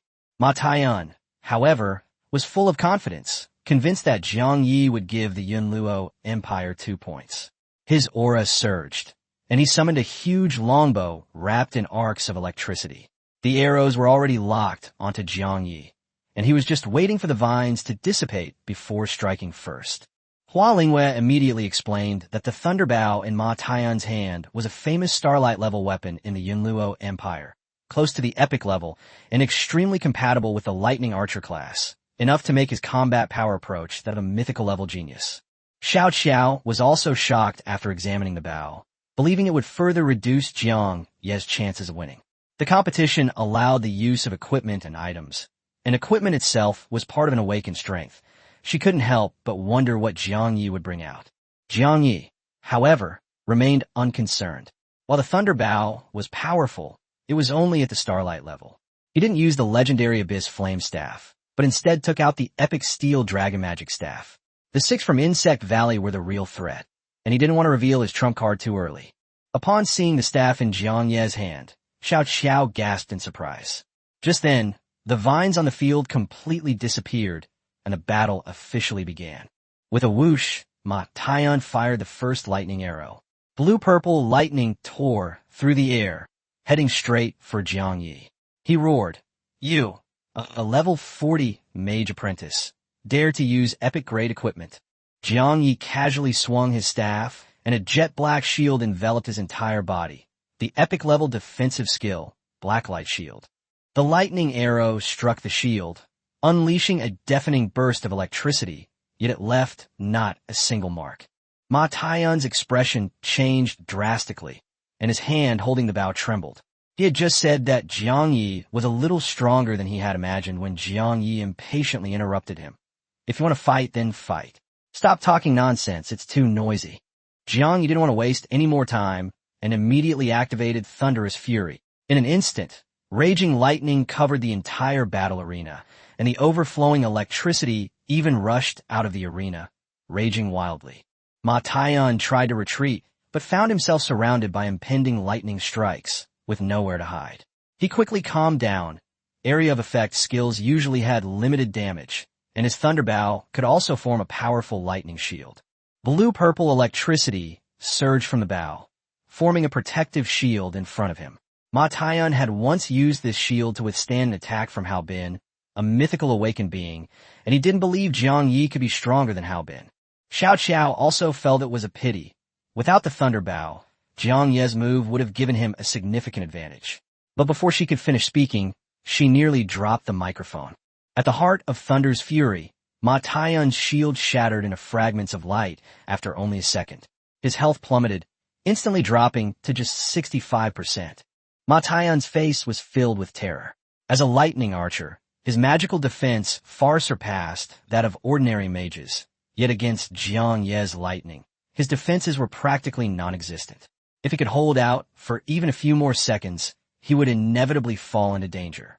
He gritted his teeth and drew his thunder bow to its fullest extent, preparing for a desperate counterattack.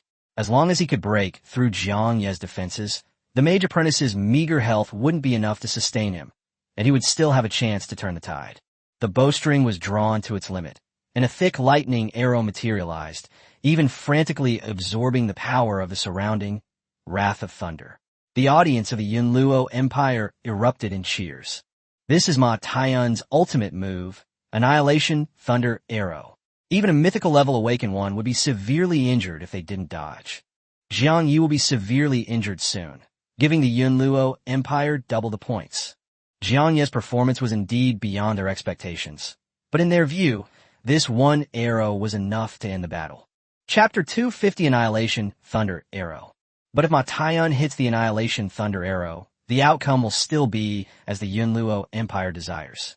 The audience from Diyin and Qingsheng didn't retaliate with insults. They all held their breath and stared at the arena. The people of Qingsheng didn't distrust Jiang Yi. They were simply more worried about him getting hurt than about his own glory. The little boy gripped his grandfather's hand and asked anxiously, "Will General Jiang Yi win?" Grandpa nodded firmly. "Of course he will win.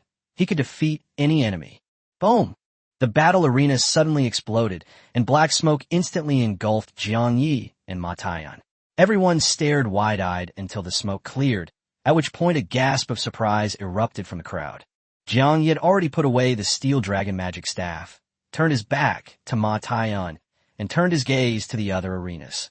Ma Taiyan, however, stood frozen in place, his face full of confusion. Several vines formed a palm-sized shield, resting less than a meter in front of his forehead. A golden arrow was half embedded within it, slowly dissipating. Ma Taiyan's legs went weak. If it weren't for Wen Daoqi's intervention at level 99, that arrow would have pierced his skull.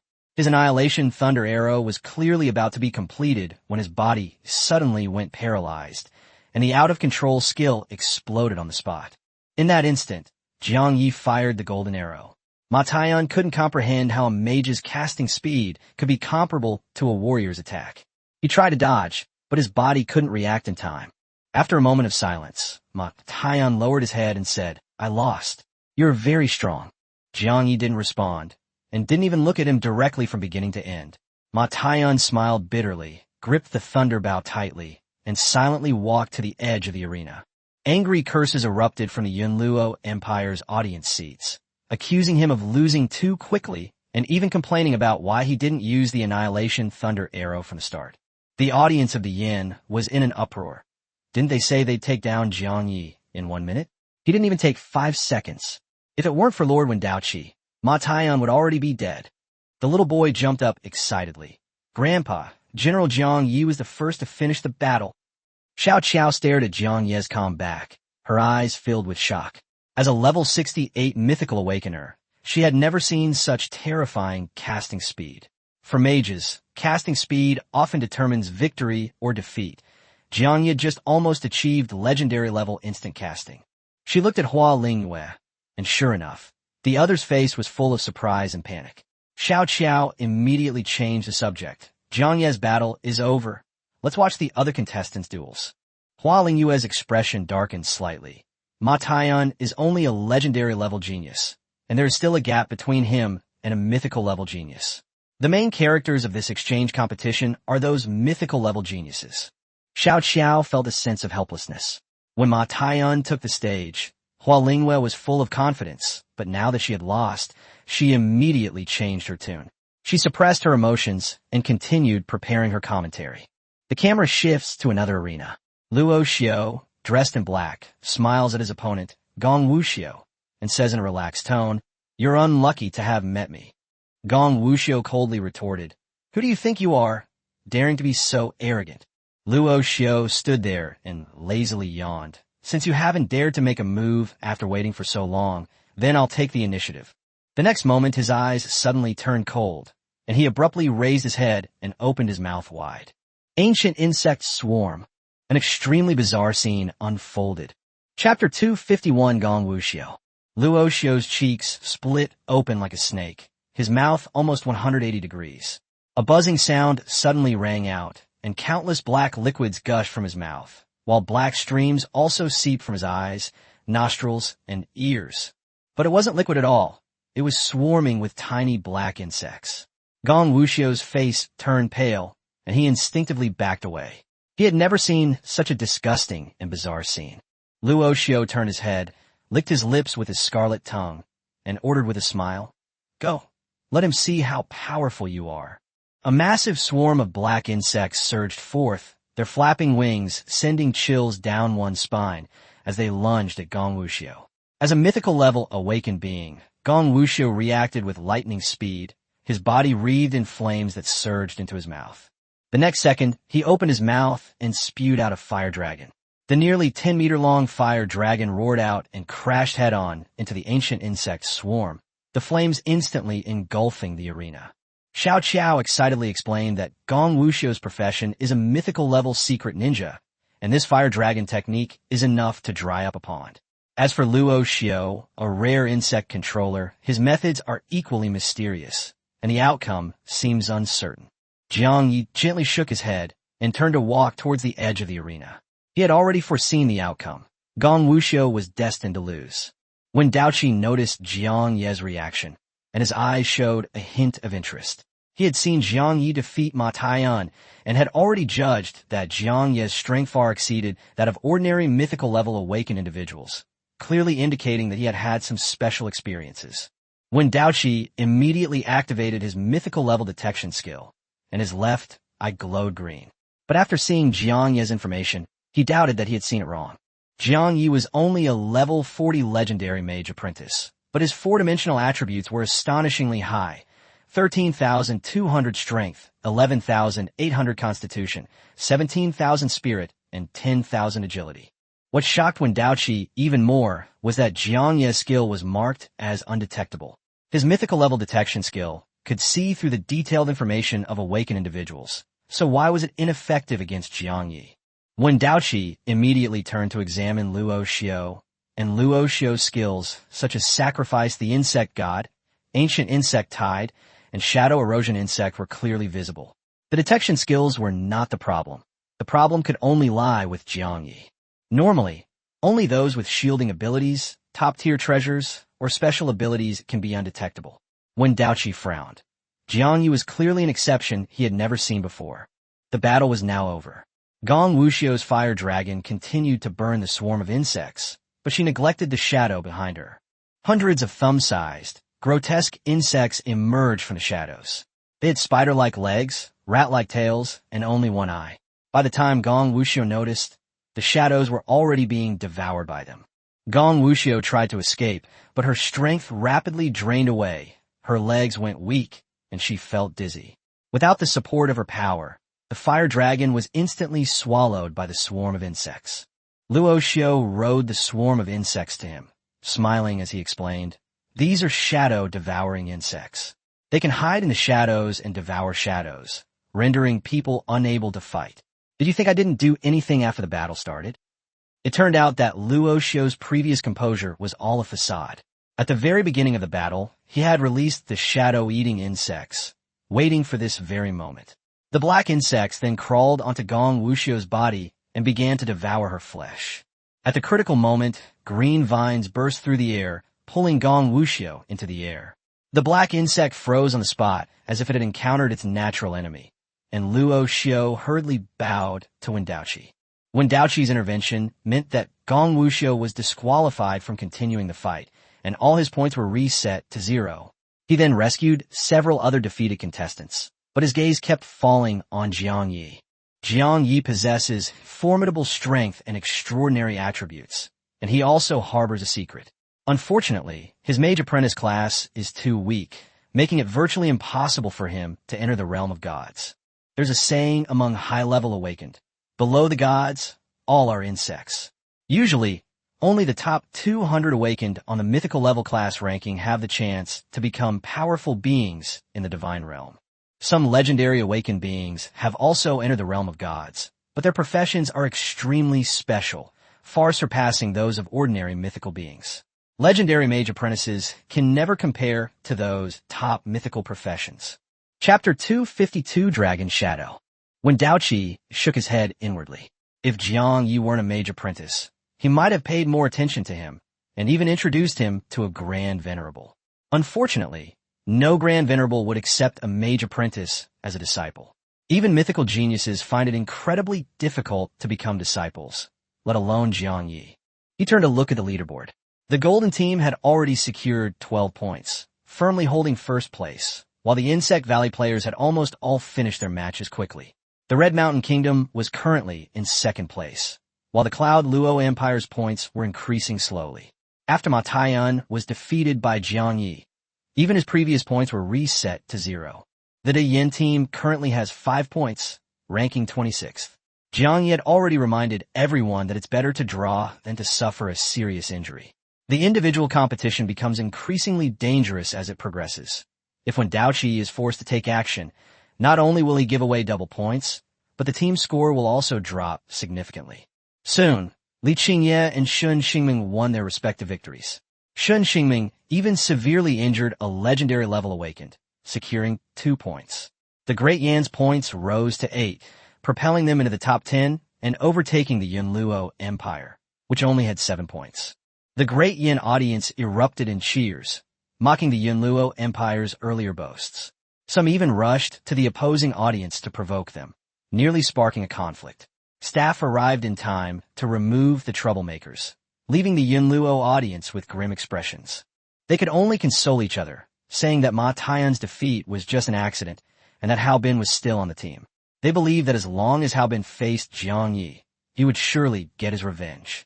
At that time, they would definitely go to the stands of the Great Yin and return the favor for today's humiliation. Jean Lin, already impatient, volunteered to play in the next match. Confident that Radiant Thorn Emperor could quickly heal her, she didn't believe these other players could seriously injure her. Jiang Yi checked the team's condition and agreed to her request. 30 seconds later, a new round of matchmaking was completed. Jiang Yi's expression changed slightly when he saw the match list. Jean Lin's opponent was Gu Yu, a genius from a reclusive family in the Red Mountain Kingdom. Shun Ximing was matched with Luo Xiao from the Insect Valley, and he himself was facing a new mythical genius. Li Qingye immediately became worried. Although Jiang Yi's opponent was strong, with Jiang Yi's strength, victory wouldn't be difficult. The real challenge lay in the outcome of the battle between Jean Lin and Gu Yu, and whether Shun Xingming could withstand Luo Xiao's offensive with the help of the divine Ice Swordsman's prediction. Yang Chan remained silent. She recalled Jiang Yi defeating Ma Taiyun in 5 seconds, and how easily he had defeated Jean Lin during training. She finally understood that true strength wasn't about winning a Pyrrhic victory, but about defeating the enemy unscathed. But could Jiang Yi truly remain unharmed? Commentator Xiao quickly summarized the situation. Luo Xiao had defeated the mythical professional Gong Wuxiu in a very short time, and Gu Yu had even been noticed by Wendaoqi before the match, making his combat strength unfathomable. As for Jiang Yi's opponent, Long Kongying, he came from Longjiang Kingdom and was a mythical poison dragon assassin. Long Kongying is known as the Mage Killer. His attacks are infused with deadly poison, inflicting various negative status effects on his targets. His most terrifying skill is Poison Dragon Breath, which ignites the target's magic power. Once Jiang Yi is hit, the more magic power he uses, the faster his life drains away. For an awakened mage, Being hit by the poison dragon's breath means they won't be able to cast more than a few spells before they are on the verge of death. Chapter 253 this time, Jiang Yi is bound to lose. This time, Jiang Yi is bound to lose. Hua Lingwei sneered inwardly. After listening to Xiao Qiao's commentary, the audience of the Great Yin Empire instantly tensed up. Their previous joy vanished, and no one expected that the Empire's players would encounter such formidable opponents at the same time. Inside the Imperial Palace in the capital, Qin Lupeng stared intently at the live broadcast, gripping his imperial scepter tightly, his heart filled with worry. Meng Chantian also frowned deeply. The poison dragon assassin was a natural counter to mages, and Jiang Ye's battle was indeed dangerous. In his view, Jiang Ye's strength, tactics, and mentality are all impeccable. If he can create distance and use his skills to restrain his opponent, even a draw would be acceptable. As long as he remains on the field, Jiang Yi can still earn points for the yin. Qin Nuange grabbed her mother's sleeve, anxiously asking if Jiang Yi was in danger.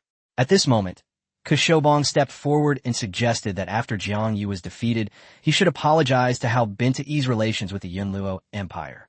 Qin Lupeng urged Qin Nuange to speak. The little princess immediately retorted that Yunluo was already hostile to the yin, and even without Jiang Yi, they would find excuses to suppress the yin.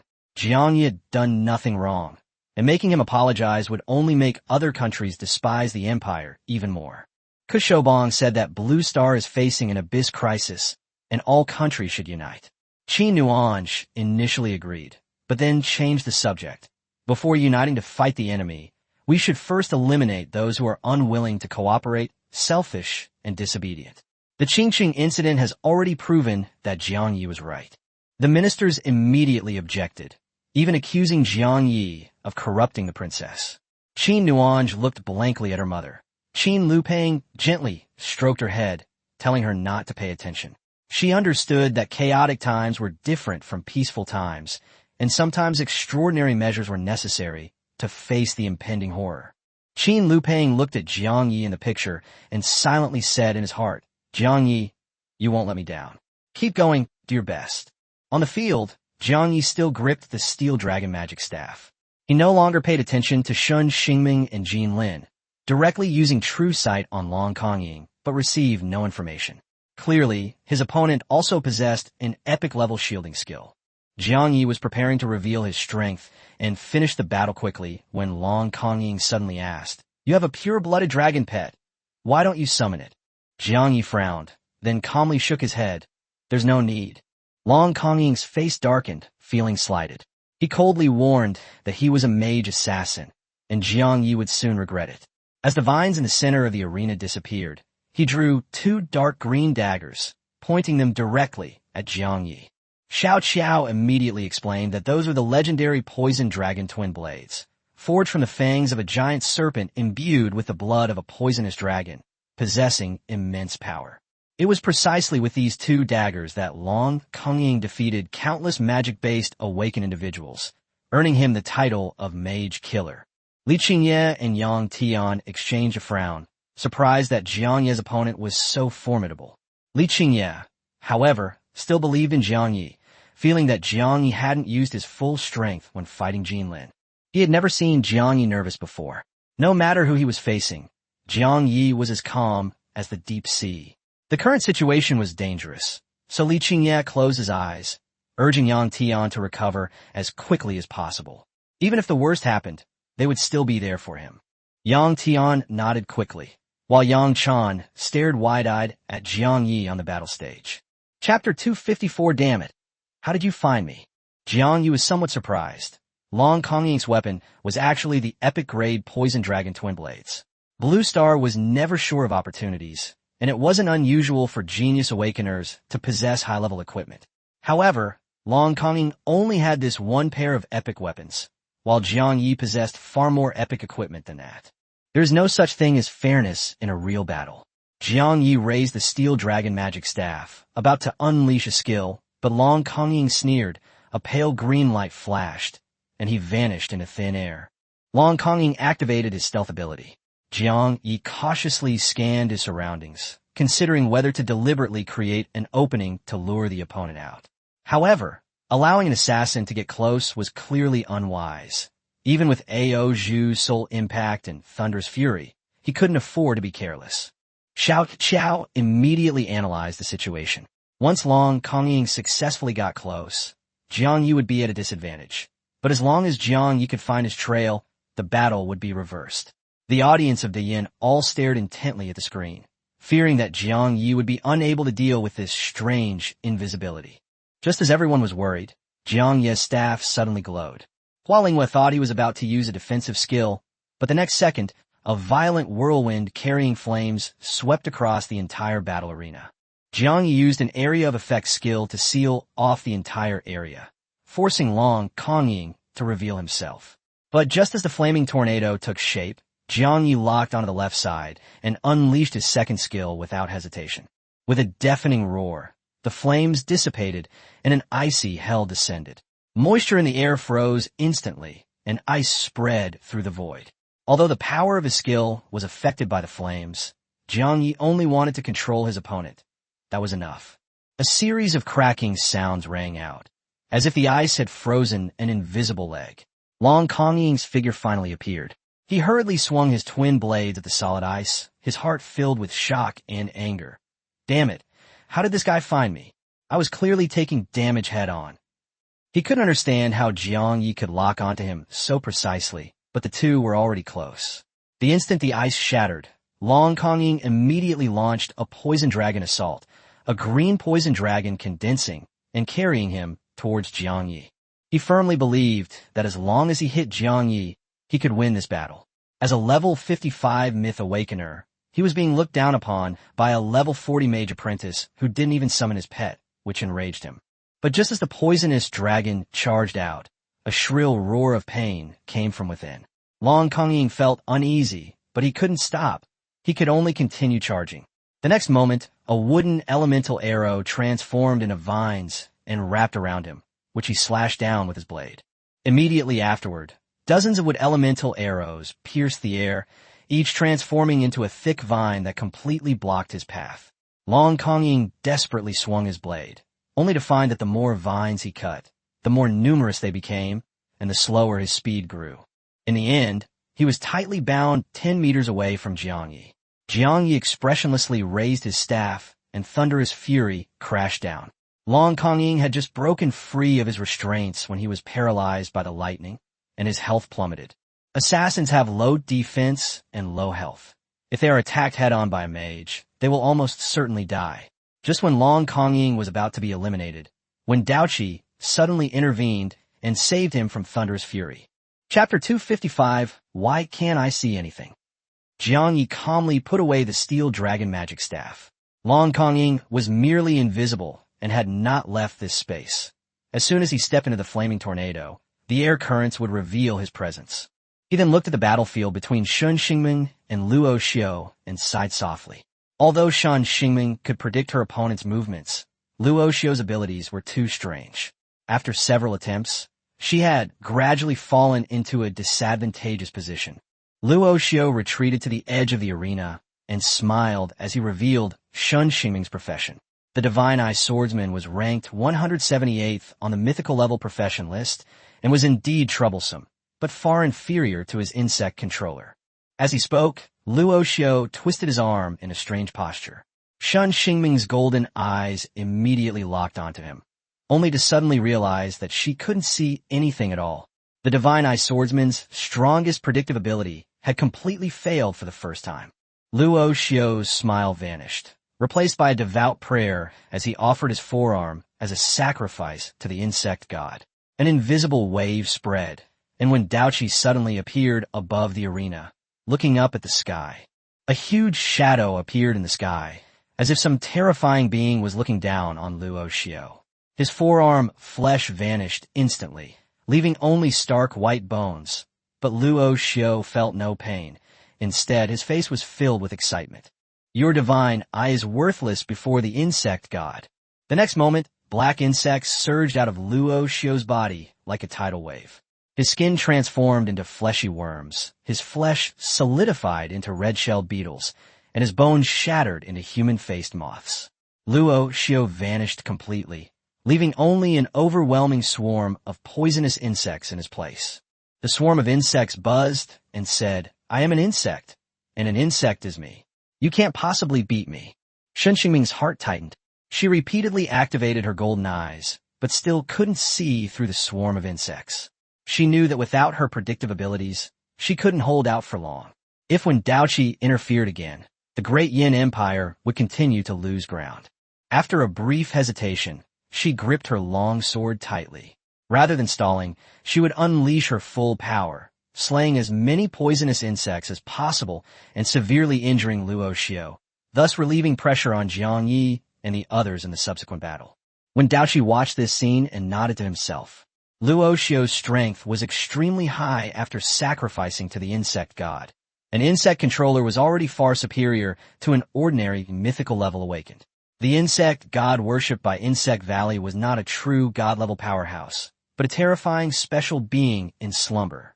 In just a few seconds, Shen Xingming was forced into a corner by the endless swarm of insects. Her face was deathly pale, her body was covered in wounds, and the wounds left by the poisonous insects even emitted a foul stench. She was covered in negative status effects.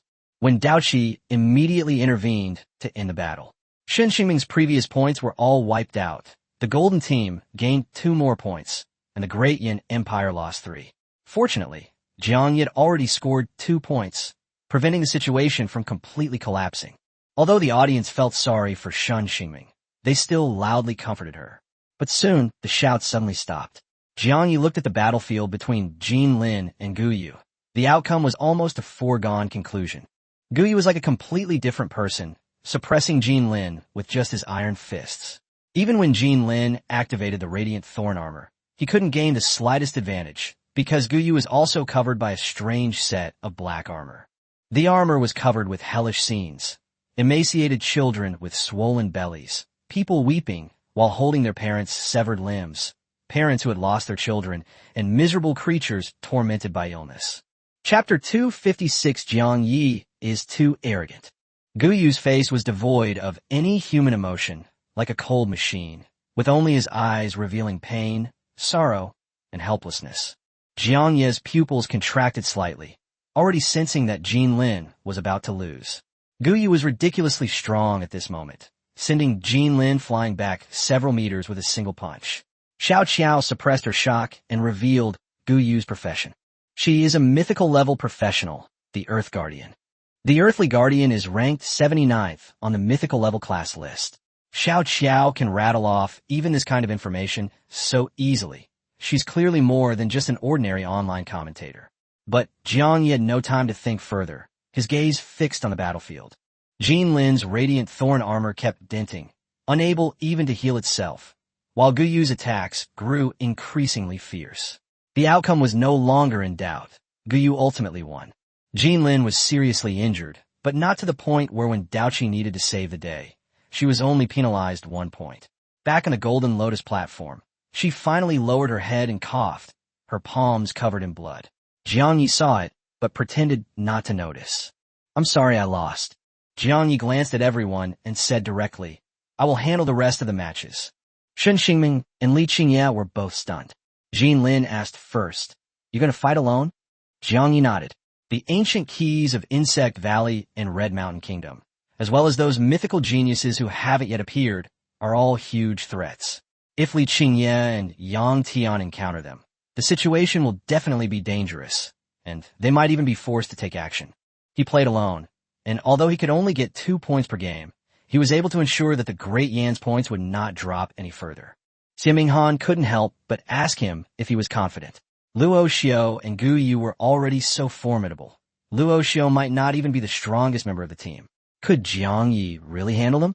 Li Qingye also understood that if he were to face Luo Xiao, he would likely be overwhelmed by the swarm of insects just like Shen Xingming. With Yang Chan still recovering, Shen Xingming unable to fight, and Jin Lin severely injured, the team was down to only 4 members.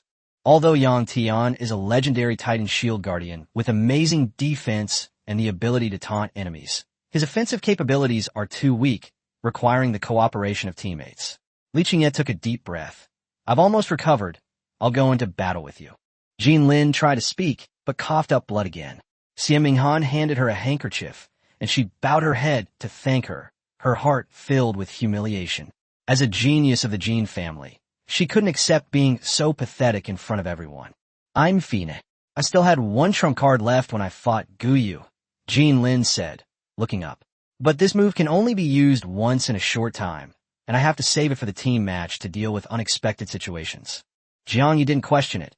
Instead, he nodded. Okay, save it for the team competition. This will be our trump card. Jean Lin nodded vigorously. You're the captain. I'll listen to you. Li Qingye kept his eyes fixed on Jiang Yi, determined to continue the fight. He wouldn't be afraid, even when facing Luo Xiao and Guyu. If he didn't even have the courage to face powerful enemies, how could he challenge Jiang Yi in the future? In Li Qingye's eyes, Jiang Yi was like a bottomless sea. From the first battle to defeating Long Kongying, Jiang Yi remained unscathed, as if no opponent could push him to his limit. With the 30-second break time coming to an end, Jiang Yi still refused Li Qingye's offer. If Li Qingye were seriously injured, the Great Yan's points would plummet. Moreover, Jiang Yi still needed to complete the Myriad Races Hunt mission, and fighting more mythical-level awakened ones suited his needs perfectly. Li Qingye did not refute, but only reminded him, be careful. Jiang Yi nodded and leaped onto the green leaf platform outside the Golden Lotus. Xiao Qiao and Hua Lingwei immediately turned their gazes toward him. This round, the Yin only sent Jiang Yi? Xiao Qiao asked, puzzled. Could it be because of Shun Xingming and Jean Lin's defeats? Hua Lingwei looked at Jiang Yi, who had no expression on his face, and said slowly, the previous 2 consecutive wins may have made Jiang Yi too arrogant. If he loses later, it will be difficult for the Great Yin to increase its points, and he may not even be able to enter the team competition. Chapter 257. This is so awesome. Xiao Qiao frowned, finally unable to hold back, and speaking up for Jiang Yi. The fact that the De Yin team members showed no sign of frustration meant that Jiang Yi's decision was accepted by the entire team. Moreover, he had played 2 consecutive matches without any injuries despite very little rest, proving his strength already. As long as they're lucky enough to avoid Luo Xiao and Guyu, the Yan's points will only continue to rise. Although this approach is risky, it might just be a tactical one. Hua Lingwei sneered, believing that blind confidence and foolish risk-taking did not qualify as tactics. Xiao Qiao immediately retorted, saying that Jiang Yi's performance in the first 2 matches was near perfect, and such a person would never recklessly throw his life away. The 2 commentators were locked in a heated argument, and the audience members from the Yin and Yin Luo were also arguing amongst themselves. The Yin Luo fans believed that the Yin was afraid of Luo Xiao and Guyu, and that sending Jiang Yi onto the field was just a face-saving act.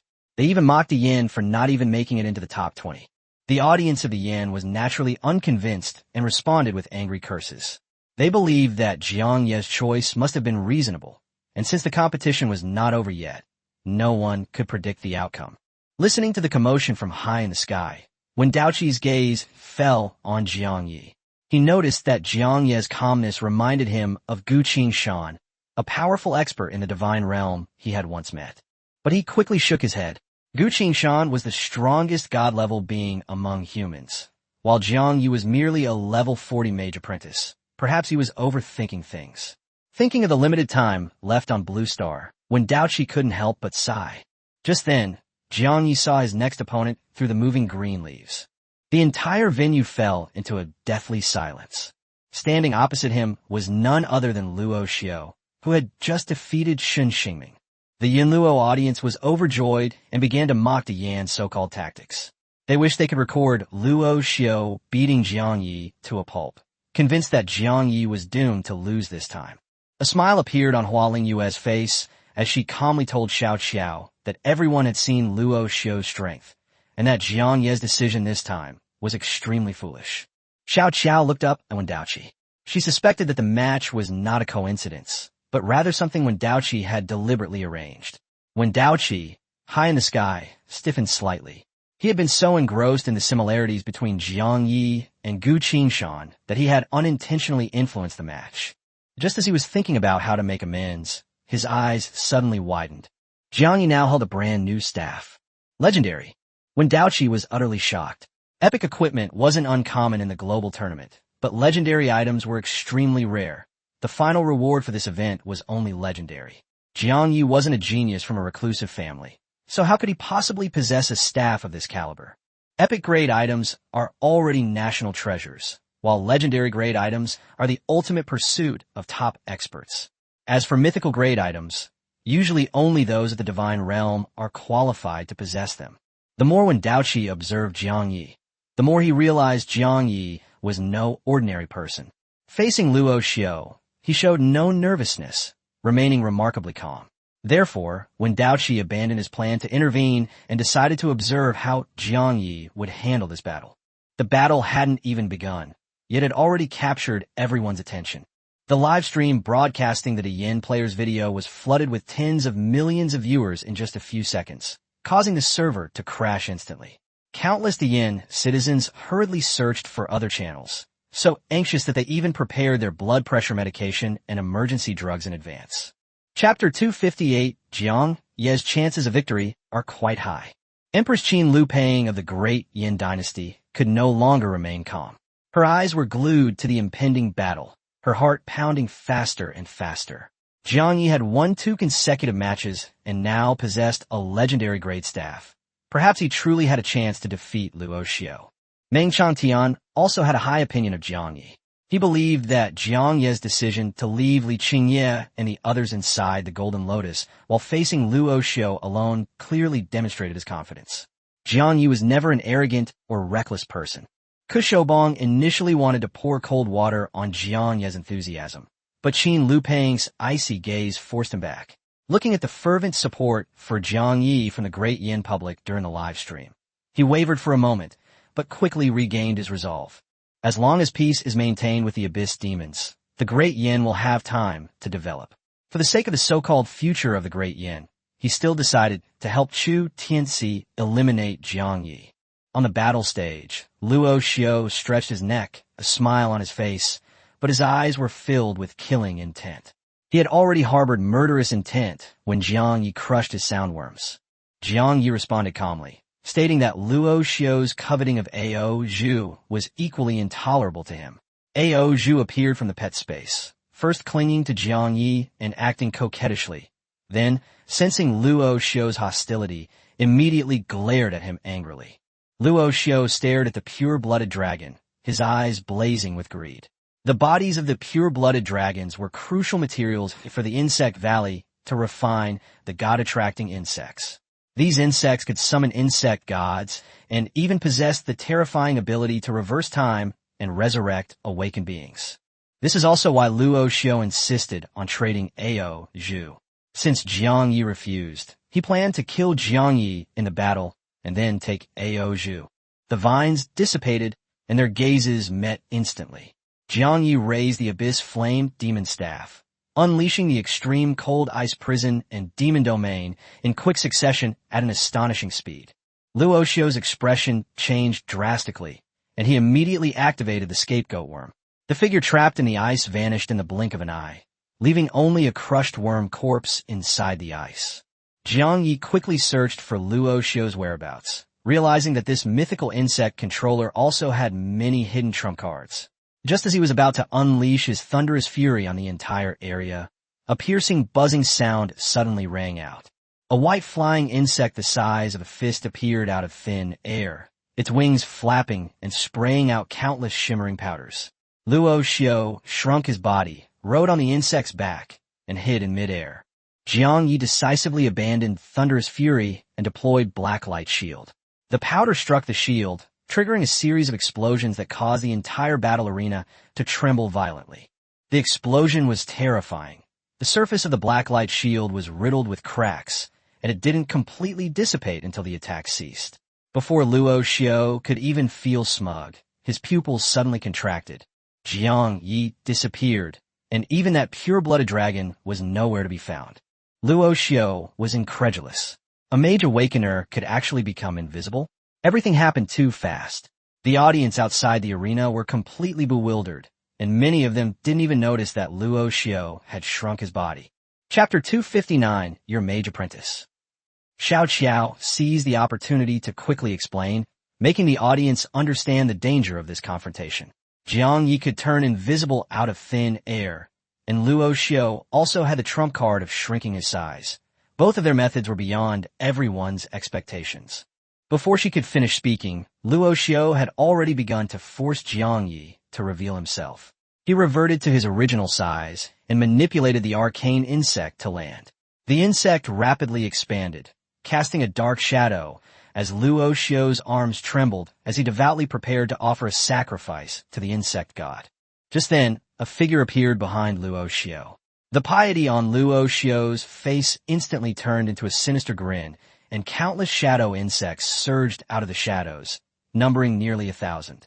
He had actually kept most of the shadow insects, just waiting for Jiang Yi to take the bait. Luo Xiao was stunned when he turned around. Before him stood a pure-blooded dragon, not Jiang Yi at all. The real Jiang Yi stepped out from the shadows ahead, his abyss flame, staff glowing, and several multicolored elemental arrows shot straight at Luo Xiao's back. Before the black light shield dissipated, Jiang Yi had already retrieved Ao Zhu into his summoning space and then activated Shadow Stealth to remain in place. He noticed the unusual behavior of the flying insects and discovered the shadow fluctuations of the shadow insects, thus realizing that Luo Xiao was setting a trap. The moment the elemental arrow was fired, Jiang Yi simultaneously unleashed thunderous fury. He knew the terrifying power of sacrificing the insect god and naturally wouldn't be foolish enough to wait for Luo Xiao to unleash his strongest attack. Luo Xiao sensed death approaching and hurriedly manipulated the shadow insects to defend, but he overlooked Ao Zhu. Ao Zhu's soul-piercing attack froze Luo Xiao instantly. An elemental arrow pierced the air, aiming straight for his brow, and despair instantly engulfed Luo Xiao. At the critical moment, when Daoqi raised his hand and conjured a giant vine shield, blocking the attack. When Daoqi calmly announced Luo Xiao's defeat, if it weren't for his intervention, Luo Xiao would have been dead long ago. Luo Xiao was filled with resentment. He hadn't even had a chance to unleash his strongest sacrificial insect god attack. But when Daoqi directly told him that those elemental arrows could indeed kill him. After teleporting away, when Daoqi looked down at his right hand, which was behind his back, although the wound on it had healed, the pain still shocked him. Jiang Ye's 5-element arrows were incredibly powerful, even injuring a level 99 awakened. He realized that he had never truly seen through Jiang Ye's strength. At that moment, Jiang Yi was praising Ao Zhu for seizing the opportunity well. Ao Zhu happily flew around him and even asked its master for the reward after the competition. On the other side, Luo Xiao's smile had long since vanished. He remained silent for a long time before finally asking Jiang Yi, "Are you really a mage apprentice?" Jiang Yi didn't bother to answer, but Ao Zhu stared at Luo Xiao's pet, her expression somewhat downcast. Jiang Yi returned to the Golden Lotus platform with Ao Zhu, and everyone stared in disbelief. Yang Tian couldn't believe that Jiang Yi had defeated Luo Xiao in just a few seconds. Li Qingye was even more relieved that she hadn't impulsively challenged him. Shen Shiming took a deep breath and asked Jiang Yi how he saw through Luo Xiao's trap. Just now, when Luo Xiao was about to sacrifice the insect god, her only thought was to stop him with all her might, because if Luo Xiao succeeded, the subsequent battle would be extremely difficult. Chapter 260, You're Really a Mage Apprentice. In short, Luo Xiao almost fooled everyone, but Jiang Yi saw through him at a glance, and even used Ao Zhu to turn the tables on him. In a real fight, Luo Xiao wouldn't even have had time to unleash his ultimate move before he was already dead. Xie Minghan silently examined Jiang Ye's injuries, while Yang Chan, filled with frustration, finally understood that defeating the enemy was not a skill. True strength lay in winning a swift and unscathed battle. Jin Lin was even more shocked. If it were her, she would have desperately tried to stop Luo Xiao from sacrificing the insect god, only to fall into his trap instead. Jiang Ye's terrifying strength wasn't just his combat power, but also his almost unbelievable battle awareness. Jiang Yi calmly said, "The meaning of battle is to eliminate the enemy with minimal cost. On a real battlefield, new enemies may appear at any time." He never liked to rely on sheer willpower after being cornered. For him, locking onto a target, using magic to control it, and then killing it directly was the safest way to fight. Elemental arrows, extreme cold ice prison, thunderous fury, and even AO Jusol Impact were all enough to restrict Luo Xiao. To allow the opponent to complete the sacrifice under such an advantage would be a mistake. Li Qingye and the others were speechless. Who wouldn't want to easily defeat the enemy? But the gap between these genius, awakened beings and Jiang Yi, a mage apprentice, was still astonishingly large. Yang Tian couldn't help but ask, "Captain, are you really a mage apprentice?" Liang Yin nodded. His profession was indeed that of a mage apprentice, but it was somewhat different from that of an ordinary mage apprentice. The audience of the Yinluo Empire fell completely silent. How could that bottom-rank class defeat Luo Xiao without taking any damage in just a few seconds? They even began to doubt whether the video of Wei Tianlong fighting Jiang Yi was fake. The audience of the Yin was equally shocked. They had thought that even if Jiang Yi won, it would be a tough battle, but who would have thought that Luo Xiao would be defeated so decisively? At this moment, a young man from Qingcheng rushed to the edge of the stands and shouted towards the Golden Lotus platform, "General Jiang Yi, you are the best." The next moment, a deafening cheer erupted from the great Yin audience seats.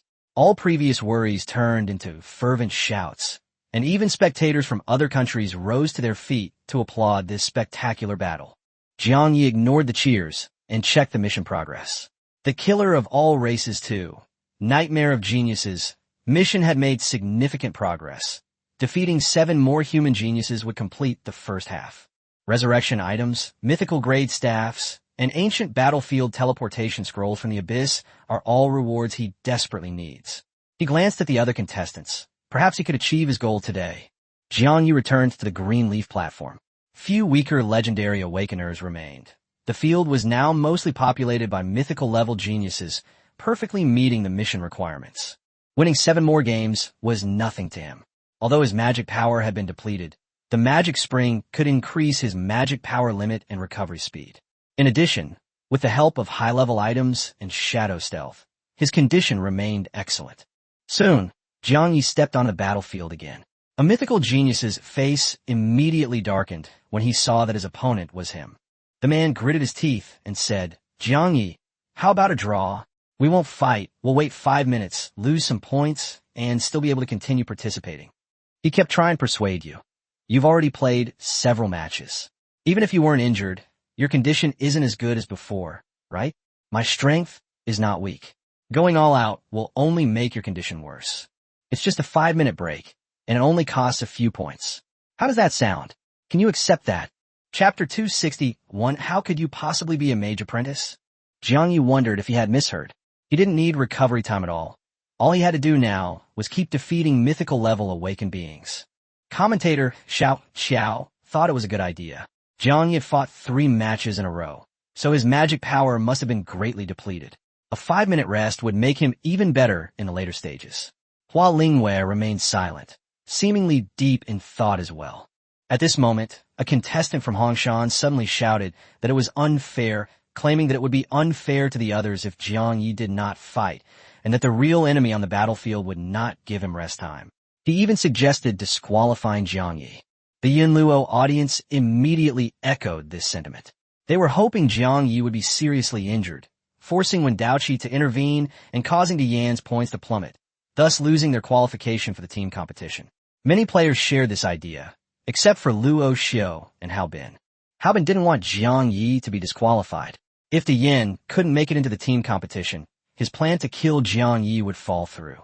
Moreover, Jiang Yi had changed his staff twice and had at least 2 epic-level equipment pieces, which intensified Hao Bin's killing intent. He immediately retorted, questioning whether those people were afraid of encountering Jiang Yi. Luo Xiao also clenched his fist to chime in. He hadn't even managed to sacrifice the insect god last time, so how could he be willing to miss the opportunity to fight Jiang Yi again in the team competition? During the argument, when Daoqi coldly looked at the proposer, "I never stipulated that this is not allowed. If you can also make a mythical genius believe that fighting you will definitely result in serious injury, then you can too." He wanted to see Jiang Ye's limits, but he couldn't disqualify him. The match continued. Jiang Yi raised his staff and said calmly to his opponent on the stage, "You've misunderstood. I'm in great shape and don't need a rest." His opponent naturally didn't believe him. To fight 3 matches in a row without any exertion was simply illogical. The mythical level Awakened One unleashed his full power, trying to deplete Jiang Ye's magic power and create an opportunity for his teammates. However, the battle ended almost as soon as the roar began. A few seconds later, Jiang Yi put away the abyssal flame staff and calmly walked to the edge of the arena to watch the battle. He had no wounds on his body, and his clothes were spotless, as if he were just an observer. In the center of the arena, his opponent slumped, coughing up blood, his eyes completely lifeless. He couldn't believe that after years of arduous training and slaying countless demons, he had been defeated so decisively. How is this possible? I'm a mythical awakener, he roared hoarsely. He's definitely not a mage apprentice. Jiang Yi, your profession isn't mage apprentice at all, is it? The information must be wrong. He slammed his fist into the ground, roaring in frustration. Both were under 20, so why was there such a vast difference in their strength? No one could answer him. Even the fighters still in the battle couldn't help but glance at Jiang Yi frequently. The audience was also buzzing with discussion. Yet another legendary player had been defeated in seconds. Just how strong was Jiang Yi? Some people said they would never go on stage to commit suicide, but their eyes never left Jiang Yi. Two audience members from different countries exchanged a glance and shouted in unison, Jiang Yi, go for it. Jiang Yi, you're amazing. There were countless legendary geniuses in the audience, but none could attract as much attention as Jiang Yi. Jiang Yi looked up at Wendaoqi. Can I stay here? It's too much trouble to keep going back and forth. Wendaoqi nodded and waved, and the arena beneath Jiang Ye's feet rapidly rose, towering above the other battle platforms. You can wait here for the others. The live stream chat exploded. Some said this was the treatment a true genius deserved, while others noticed that the individual points competition had lost its original flavor and had clearly become a Jiang Yi challenge, with other contestants taking turns challenging him. Many netizens had already witnessed Jiang Ye's strength during the live stream, but Yunluo's viewers still refused to admit it and continued to accuse him of faking the video and saying that Jiang Yi had failed to help. Meanwhile, back in the Great Yin Kingdom, Sun Changdao was looking at online comments, taking a deep breath and muttering to himself. Chapter 262, you're very strong. That's not enough. We need to wait a little longer. We'll reveal the truth when Jiang Ye's popularity reaches its peak. Only in this way can Jiang Ye's name be etched into the hearts of every netizen. Once the truth is revealed, Haobin will be utterly disgraced. Sun Changdao watched the live stream, his heart filled with complex emotions. He still remembered when Qin Chang first met Jiang Yi. He was convinced that this young man had amazing potential, but he never expected Jiang Yi to grow up to be so terrifying. Jiang Yi can now easily defeat mythical-level awakened beings who are more than 50 levels higher than him. Sun Changdao smiled helplessly and decided to level up as soon as possible after things were over. Otherwise, he probably wouldn't even be qualified to repay Jiang Yi before long. The later the Awakened One progresses, the more difficult it becomes to level up. Sun Changdao spent several years reaching level 79, but he believed it was only a matter of time before Jiang Yi surpassed him. He put aside his distractions and continued to focus on the match.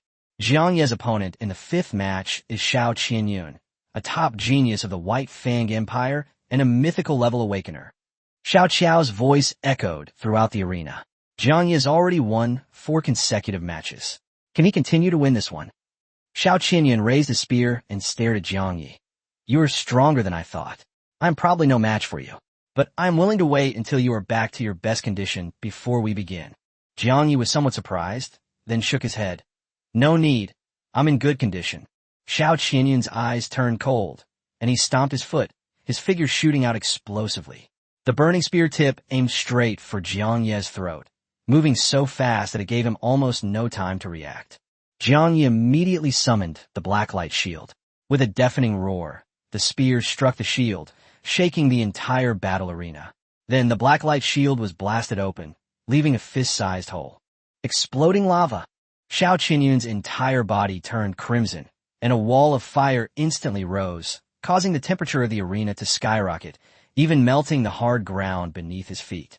His spear melted in the intense heat, its tip suddenly spewing forth a massive amount of lava that swept towards Jiang Yi. Jiang Yi was prepared. The wings of a steel dragon unfurled behind him, propelling him into the sky and allowing him to avoid the torrent of lava. He looked down at Xiao Qianyun, his expression grave.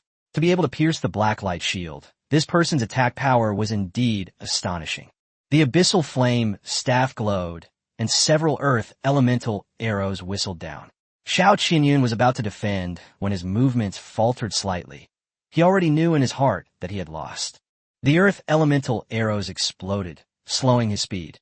The next moment, the ground froze, and 7 or 8 more elemental arrows formed again. Jiang Ye's attacks came one after another, giving Xiao Qinyun no chance to catch his breath. Jiang Yi quickly realized something was wrong. Xiao Qinyun seemed to have lost his will to fight, merely dodging aimlessly. A few seconds later, when Dao Qi intervened to end the match, and Xiao Qinyun immediately looked down to check his spear, only breathing a sigh of relief after confirming it was undamaged. Jiang Yi didn't leave as usual, but asked, "Why didn't you want to fight anymore just now?" Xiao Qinyun smiled bitterly. "Do you think everyone is like you? My first 2 moves are my strongest techniques, but you were still unscathed.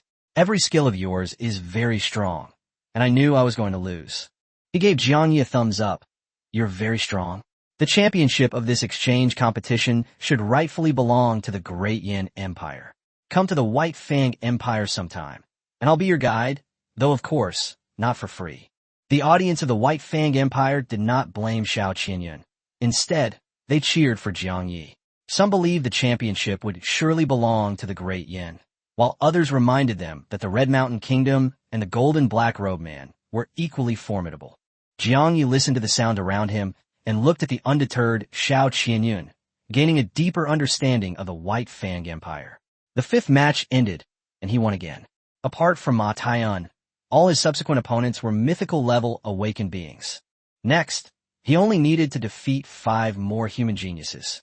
In the 6th match, his opponent was still a mythical awakener. The opponent remained silent throughout the entire battle, which ended in less than 50 seconds.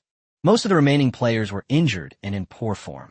Some had initially wanted to conserve their energy, but they also understood that defeating their opponents would cause their teams to drop significantly in points.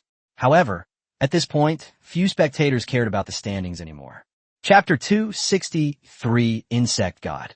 The entire audience looked up at the highest arena, waiting for the next contestant to challenge Jiang Yi. In the 7th match, his opponent was still an awakened one from the Insect Valley. He seized the opportunity to sacrifice the Insect God, but his strength was far inferior to Luo Xiu's. Faced with Jiang Ye's wide-range skills, the insect swarm had no place to stand. A series of fiery tornadoes, thunderous fury, and demonic domains erupted, instantly wiping out large swarms of insects. A little over a minute later, Jiang Yi ended the battle unscathed. "We are still missing 3 mythical-level awakeners."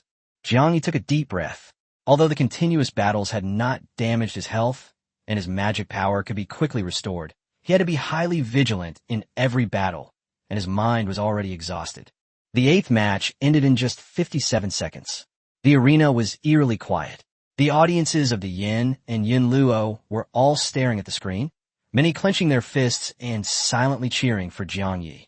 No one had expected that someone could win 8 consecutive matches in the global exchange competition without suffering any damage. When Dao Qi looked at Jiang Yi, becoming increasingly certain that this was definitely not Jiang Ye's limit, he continued to operate the green leaf platform, randomly matching a 9th opponent. When the opponent appeared, Wendage sighed softly. "It is an ancient key. The earthly envoy ranks extremely high on the mythical level class list. Mythical classes also have varying strengths. Guyu, Jinlin, and Luo Xiu were among the top players he followed earliest, while Jiang Yi was a dark horse who rose through the ranks. When Guyu saw Jiang Yi, she was initially delighted, but then her expression turned helpless. If she lost, Hongshan Kingdom's points would plummet, and it might even fall out of the top 20. "I never expected to run into you at this time."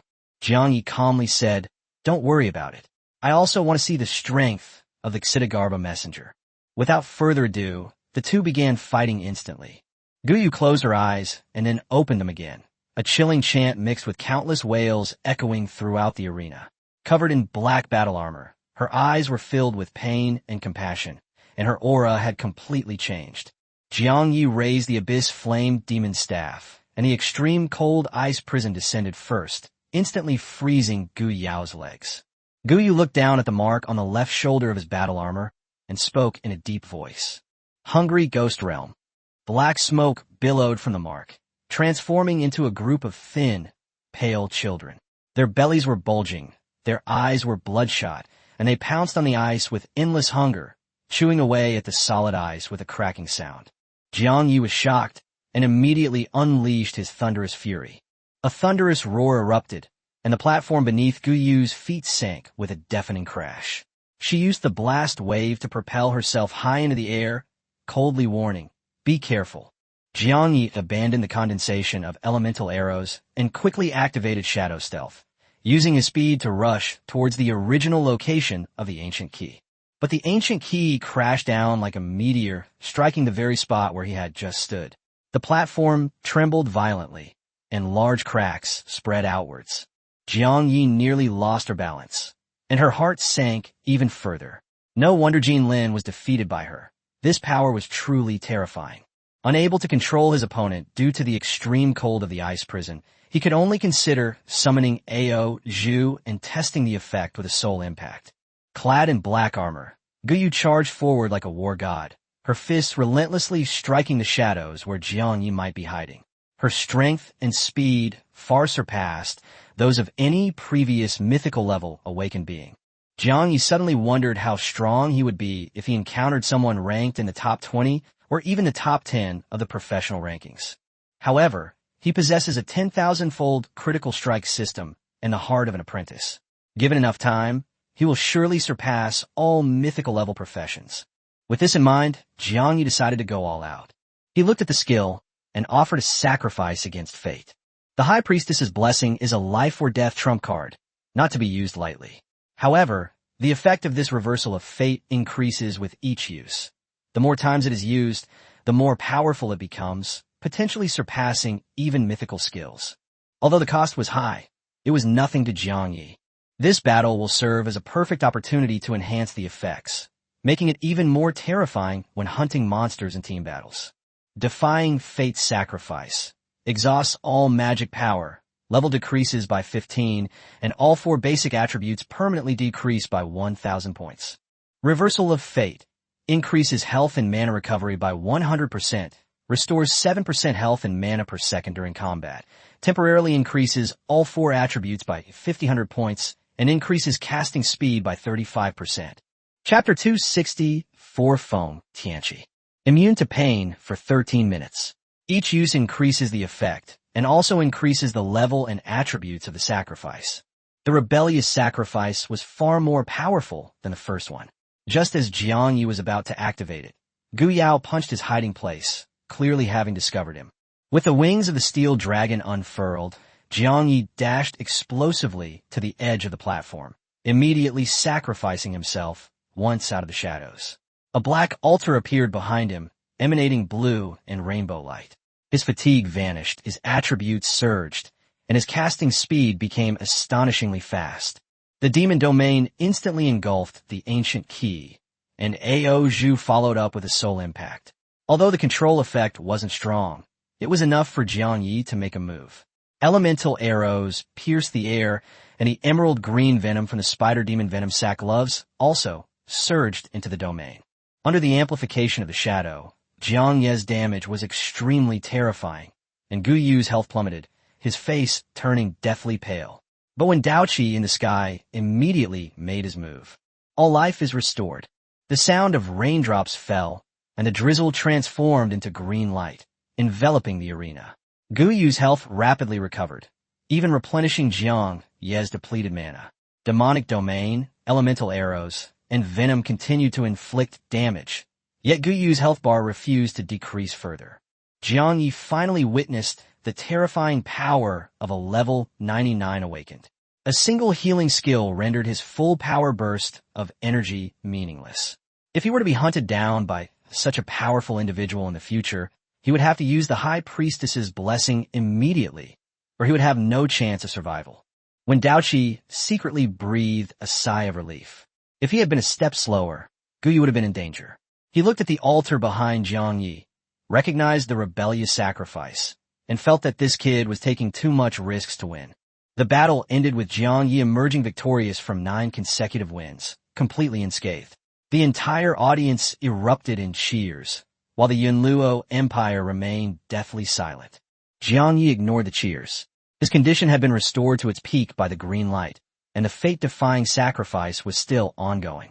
The mission of defeating 10 human geniuses was not yet complete, and the remaining people should be unable to stop him. In the 9th battle, he severely injured a mythical awakened being in just a few seconds and 2 moves. In the 10th battle, Feng Tianqi of the Yunluo Empire made his appearance. His gaze towards Jiang Yi was extremely strange, like a hunter eyeing its prey. Jiang Yi vaguely remembered that on the night of the auction, Feng Tianqi didn't seem to belong to Hao Bin's camp, but he didn't think much of it. The battle began, and Jiang Yi immediately unleashed 2 moves, ending the fight in an instant. Feng Tianqi was not angry, but his eyes flickered as he praised Jiang Yi, a mere apprentice mage, for being so strong. He then stepped off the platform. Jiang Yi suddenly froze while checking the mission information. Mission name: Killer of All Races 2, Genius Nightmare. Mission requirements: defeat 10 human geniuses, or kill 10 ordinary Abyss Clan geniuses, or kill 1 Abyss Clan King-level genius. Currently, 9 have been defeated. Feng Tianqi was clearly the last human genius, and his level was at least 10 levels higher than Jiang Yi after the sacrifice. But after defeating him, the mission progress didn't budge at all. Jiang Yi immediately realized the problem.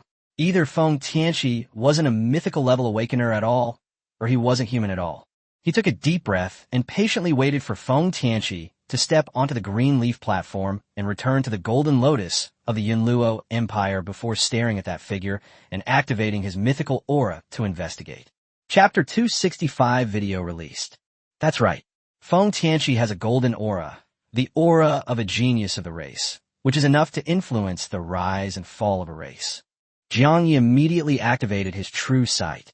He had thought that a mythical awakened would have some kind of shielding mechanism, but Feng Tianqi's information was completely visible. Level 55, mythical awakened, everything normal. This made Jiang Yi even more wary. Feng Tianqi appeared no different from an ordinary person, except for the strange look in his eyes when he first looked at him. If he really wasn't human, the fact that even when Daoqi, a level 99 expert, hadn't noticed meant there was more to it than met the eye. Jiang Yi didn't act rashly, temporarily suppressing his doubts and continuing the match. Only a dozen or so contestants remained. Hao Bin looked at him and immediately chose to forfeit. With fewer and fewer contestants left, he didn't want to run into this monster prematurely. In the 11th battle, Jiang Yi defeated a mythical level awakened individual, completing his mission of defeating 10 human geniuses. In the 12th battle, the fate-defying sacrifice failed, and although he spent a few more seconds, he still won easily. Until only Jiang Yi remained on the platform in the vast arena. He waited for a long time without encountering an opponent. 15 battles, 15 wins, 0 damage throughout, and his health remained at full.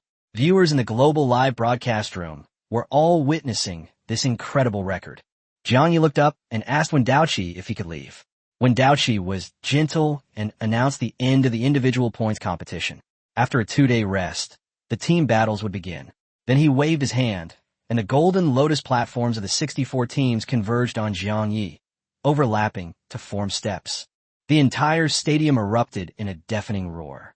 Commentator Xiao Qiao loudly announced that Jiang Yi, the absolute genius who ranked first in the individual competition and had achieved a 15-game winning streak, and his team, Dian, were to receive the cheers of the crowd. Jiang Yi stepped onto the golden lotus of the great Yin Empire, where Jin Lin, Li Qingye, and others excitedly greeted him. Instead of rushing ahead, they waited for him to pass before crowding around him. The surrounding top awakened individuals whispered amongst themselves. Everyone understood that Jiang Yi had made his name known throughout the world. Hao Bin clenched his fists, his face grim. Even without using his money space, Jiang Yi's strength was still so formidable that Hao Bin dared not fight him. But the team competition wasn't over yet. As long as he used enough demonic soldiers to wear down Jiang Yi, he still had a chance to kill him and take everything Jiang Yi possessed. Xiao Qiao gazed at Jiang Yi's retreating figure, her eyes filled with awe. 15 consecutive victories, all without a single injury, were enough to drive countless geniuses to despair. She smiled and told Hua Lingwei that Jiang Yi, at the same cultivation level, could easily crush Wei Tianlong. Hua Lingwei's face was grim, but she still insisted that Jiang Yi hadn't saved Hao Bin back then and even prevented Hao Bin from asking for help, believing that he was cold-blooded and selfish and could not become a hero. Just then, the audience erupted in chaos. Many people from the Yunluo Empire frantically checked their phones, and when they looked at Hao Bin again, their eyes were filled with anger and shock. Okay, Hao Bin has been lying to us all along. Some people tried to question whether the video was fake, but were immediately met with angry rebukes. The video released by the Yen was witnessed by several well-known notaries, and it was filmed without any editing or speed up, using multiple cameras and angles. Tell me, how can this be faked? Chapter 266 Hao Bin exposed. We've been completely fooled by Hao Bin, and we even misunderstood Jiang Yi. I was furious after watching the video. Anyone would want to slap Hao Bin awake. Hua Lingwei's heart sank, and she immediately opened Douyin to check. The Great Yin Empire had released the complete video of the Land of Fallen Gods, and the truth was absolutely true. Jiang Yi's slap of Hao Bin was not a baseless insult, but rather because Hao Bin had stopped them from hunting down the demon nobles and had even made threats. The comment section was filled with angry curses. The people of the Yunluo Empire first encountered monsters and sought help, and the Great Yin Empire rushed to their aid, only to be abandoned by them.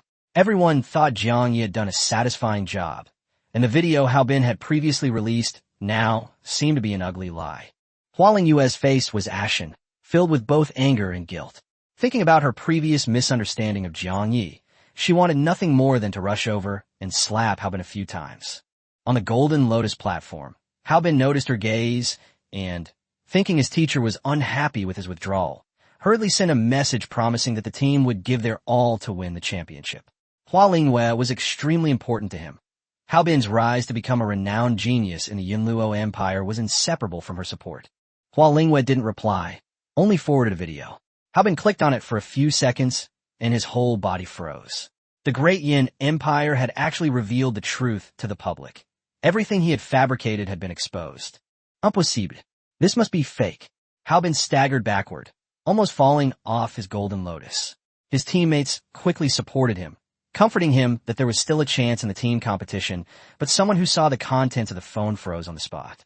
Everyone else pulled out their phones, but Hao Bin snatched his teammate's phone, smashed it on the ground, and yelled furiously, "Don't watch. The videos are all fake." He finally understood why Hua Lingwei looked at him that way. But what truly terrified him was Wei Tianlong. Once Wei Tianlong saw the video, he would surely know that he had been deceived by Hao Bin, which was why he went to war with Jiang Yi. Hao Bin racked his brains for a way to salvage the situation, but couldn't come up with anything. He was afraid that Hua Lingwei and Wei Tianlong would abandon him, and even more afraid that the Yunluo people who had once supported him would completely turn against him. But what he regretted was not doing something wrong. He only hated himself for not making his line more perfect. The fans of the Great Yin Empire in the audience erupted in cheers, shouting at the Yunluo Empire members that they had all been deceived by Hao Bin. Jiang Yi had accomplished what other geniuses couldn't, yet Hao Bin didn't even dare to spar with him. It was obvious who the real genius was. The Yunluo Empire's audience immediately unleashed their fury on Hao Bin, calling him scum and unworthy to represent the Yunluo Empire in the competition. Some even took off their shoes and threw them at him.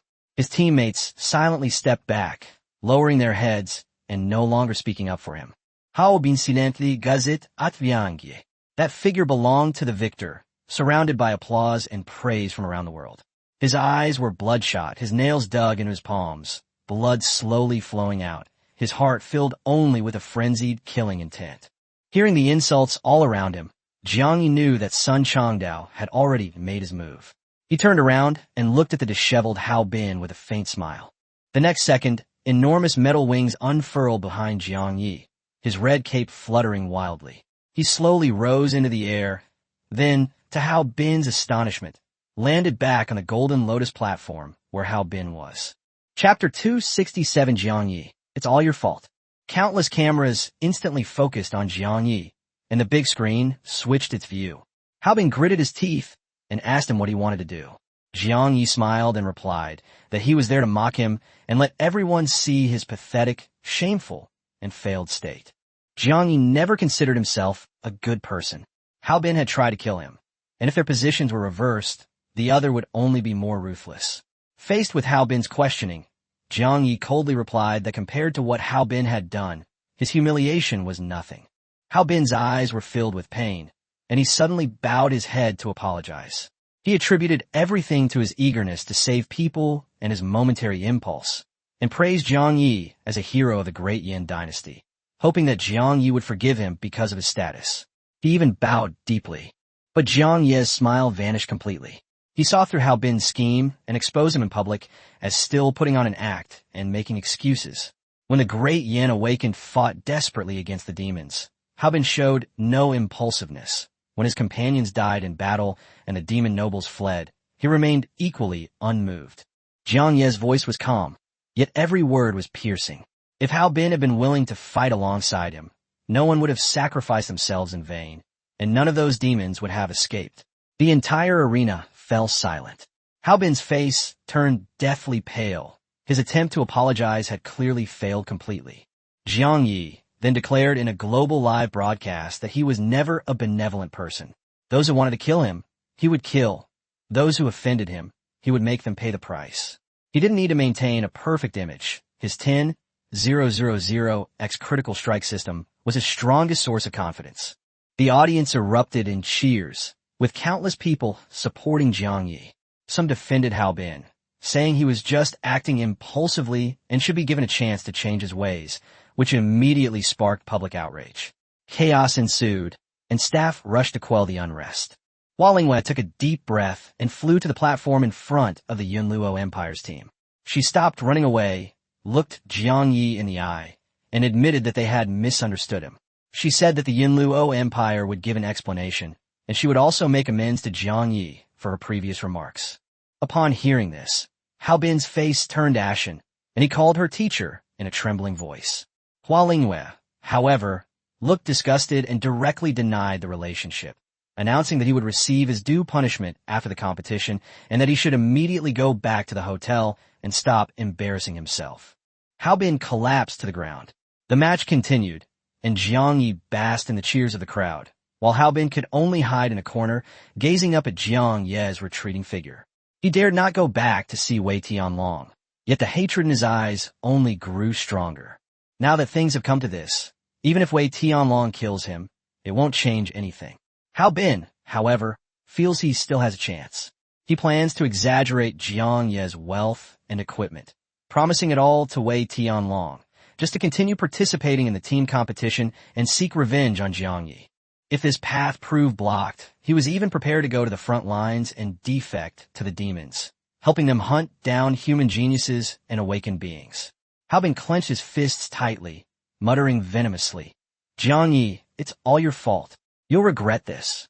After Hao Bin left the venue, Jiang Yi returned to the most luxurious hotel in the capital of the White Fang Empire. The individual ranking competition had ended, and the team battle would begin in 2 days. At that time, he would be able to hunt down demon geniuses and advance the quest to eliminate all races. Jiang Yi lay on the bed, planning his level up. The images recorded in the crystal made him even more cautious. A true demon genius's strength far surpassed that of any competitor in the arena. Chapter 268, Zhou Tianpeng. Just then, there was a knock on the door. Xie Changgang stood outside and informed Jiang Yi that the top 20 teams had to gather in the hotel conference room at 9 o'clock that evening, as when Daoqi seemed to have something important to announce. Xie Changgang wanted to tell him that Queen Xin Lupang had ordered that, regardless of the outcome of the competition, she would personally go to the border to welcome Jiang Yi on the day the competition ended. However, the queen specifically instructed that this matter should not be revealed to avoid putting pressure on them. After Jiang Yi agreed, Xie Changgang left in a hurry. Jiang Yi's performance today was too amazing, and there were still many media outlets waiting outside to interview him. Once the area outside quieted down, Jiang Yi immediately contacted Si Tianyuan of the White Fang Empire's Royal Chamber of Commerce, asking him to procure an abyss pass as soon as possible. Si Tianyuan agreed to deliver it before 10 p.m. that night, on the condition that Jiang Yi sign a few names. Si Tianyuan also told him that the Chamber of Commerce had just obtained a pass to the territory of the Wraith clan, and was willing to send it along as well. Passes to the Wraith Clan's territory are extremely rare and far more valuable than passes to ordinary demon or witch territories. Jiang Yi naturally wouldn't refuse. He needed to level up as quickly as possible before the team competition, as he had already exhausted his accumulated experience. Entering the abyss to hunt bosses was the fastest way to do so. However, before that, there's one more thing that needs to be confirmed. Feng Tianqi, the contestant from the Yunluo Empire. Jiang Yi can use tonight's meeting with Wen Daoqi as a chance to test the waters, hoping things won't turn out the worst. As evening fell, Jiang Yi stepped out of his room and ran into Guyu. Guyu smiled and said, "What a coincidence." Gu Shangnan, standing beside her, rolled her eyes inwardly. They had clearly been waiting in the corridor for half an hour, and they kept saying it was a coincidence to everyone they met. Jiang Yi was about to speak when he suddenly noticed someone watching him from behind. Turning around, he saw Xieming Han also coming out of the room. He coughed lightly and went to call Li Qingye and the others. A few minutes later, Jiang Yi, along with Li Qingye and others, arrived at the conference room with Jin Lin, Jin Hong, Guyu, and Gu Xingnan. Upon entering, he noticed Wen Daoqi's unusually grave expression. Wen Daoqi looked at everyone and said in a deep voice, "Everyone is here. There is something extremely important that you must hear clearly." The atmosphere in the conference room instantly became oppressive. Half been huddled in the corner, desperately trying to appear calm, but his hands trembled uncontrollably the moment he saw Jiang Yi. When Jiang Yi turned to look at him, Hao Bin immediately lowered his head, not even daring to meet his gaze. A murderous glint flashed in Jiang Yi's eyes. In the team competition 2 days later, no matter how much Hao Bin struggled, he was destined to die. There was no possibility of reconciliation between them anymore. Wen Dodge continued, "Due to some unforeseen circumstances, the team match 2 days from now will be extremely dangerous. Any one of you could die on the front lines." Everyone's expression changed drastically. Wen Daoqi took in everyone's reactions, paying particular attention to Jiang Yi, Guyu, Luo Xiu, and Jin Lin. But Jiang Yi showed no fear. Instead, he seemed somewhat excited. In Wen Daoqi's view, true powerhouses grow through life-or-death battles. But most of these young geniuses had never experienced a truly brutal battlefield, which is why he once bluntly stated that many of the contestants were nothing but trash. Then, Wen Daoqi slowly spoke. "Reliable intelligence indicates that a genius of the Abyss Demon Clan has appeared on the front line, and the aura of the Demon Duke has also been detected.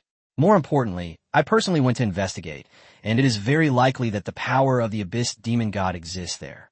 The moment the words Abyss Demon God were uttered, even Jin Hong, Guyu, and Xie Chungang gasped in shock. That being was comparable to a human god, and had not appeared in the world for a very long time. Some people discussed in alarm, believing that continuing to the front lines was tantamount to suicide, and that it would be better to change the location of the competition. Jiang Yi glanced coldly at the speaker, who was none other than Zhou Tianpeng, a competitor from Hongshan country. Zhou Tianpeng, a level 55 mythical awakener. He was the first among those who proposed expelling Jiang Yi from the competition, shouting that it was unfair. Chapter 269 Abyss Pass. Before Jiang Yi could even speak, Zhou Tianpeng froze under his gaze, but still forced himself to raise his voice. With such a strong enemy on the front lines, isn't changing the competition location the best option? Many contestants nodded in agreement. Jiang Yi spoke coldly, bluntly stating that Zhou Tianpeng was too stupid. If the competition location could be easily changed, why would Wen Daoqi have specifically reminded everyone of the dangers of team competitions? Everyone's hearts sank, and they became increasingly uneasy. Wen Daoqi nodded and announced that a Divine Realm expert would be present to oversee the team competition, and each contestant would receive a teleportation scroll for survival. There would be a substantial reward for slaying a genius awakened demon, and those who performed exceptionally well might even become a personal disciple of a Divine Realm expert. This news instantly ignited everyone's interest. Divine Realm experts were humanity's top combat force. Becoming their disciple would drastically alter one's status, position, and future. Only Jiang Yi paid no attention to the reward, quietly observing Feng Tianqi within the Yunluo Empire's team. Everyone was excited, but Feng Tianqi frowned, looking tense and uneasy. Jiang Yi became even more certain that this person was definitely not human. He planned to find an opportunity to test Wen Daoqi to confirm whether the other party was related to Feng Tianqi. When Daoqi gave everyone a day to consider, while warning that the teleportation scroll only had a 1-second activation time. If the difference in strength was too great, they would still be instantly killed. If they decided to participate, they would step into a battlefield between human and demon geniuses. Anyone who dared to desert would be personally executed on a global live broadcast. A murderous intent filled the conference room, and no one dared to utter a sound. Jiang Yi guessed that the competition rules would definitely change, and that players might be prohibited from attacking each other, since the real enemy was the Abyss Demons. Although he wanted to kill Hao Bin, he could only wait for an opportunity that would leave no trace. As everyone departed, Jiang Yi was about to stop when a crimson light suddenly flashed outside the window. A chilling, dark, and chaotic aura swept in, instantly turning the night sky blood red. When Daoqi's expression changed drastically, he unleashed his level 99 power, shattering the glass and soaring into the sky. The geniuses were terrified, but Jinhong deduced that the anomaly originated from the front lines thousands of miles away, and was the manifestation of an abyss demon god, possessing at least the strength of a mid-level god. Gu Shengnan also admitted that the danger of this competition far exceeded their expectations. Just as everyone was in despair, a white streak of light streaked across the sky above the White Fang Empire. Jiang Yi stood by the window and saw the white line tear through the blood-red sky. In just a few breaths, the entire capital city was illuminated as brightly as day in the dead of night, and the chilling aura completely dissipated. At the end of the white line was a seemingly ordinary longsword.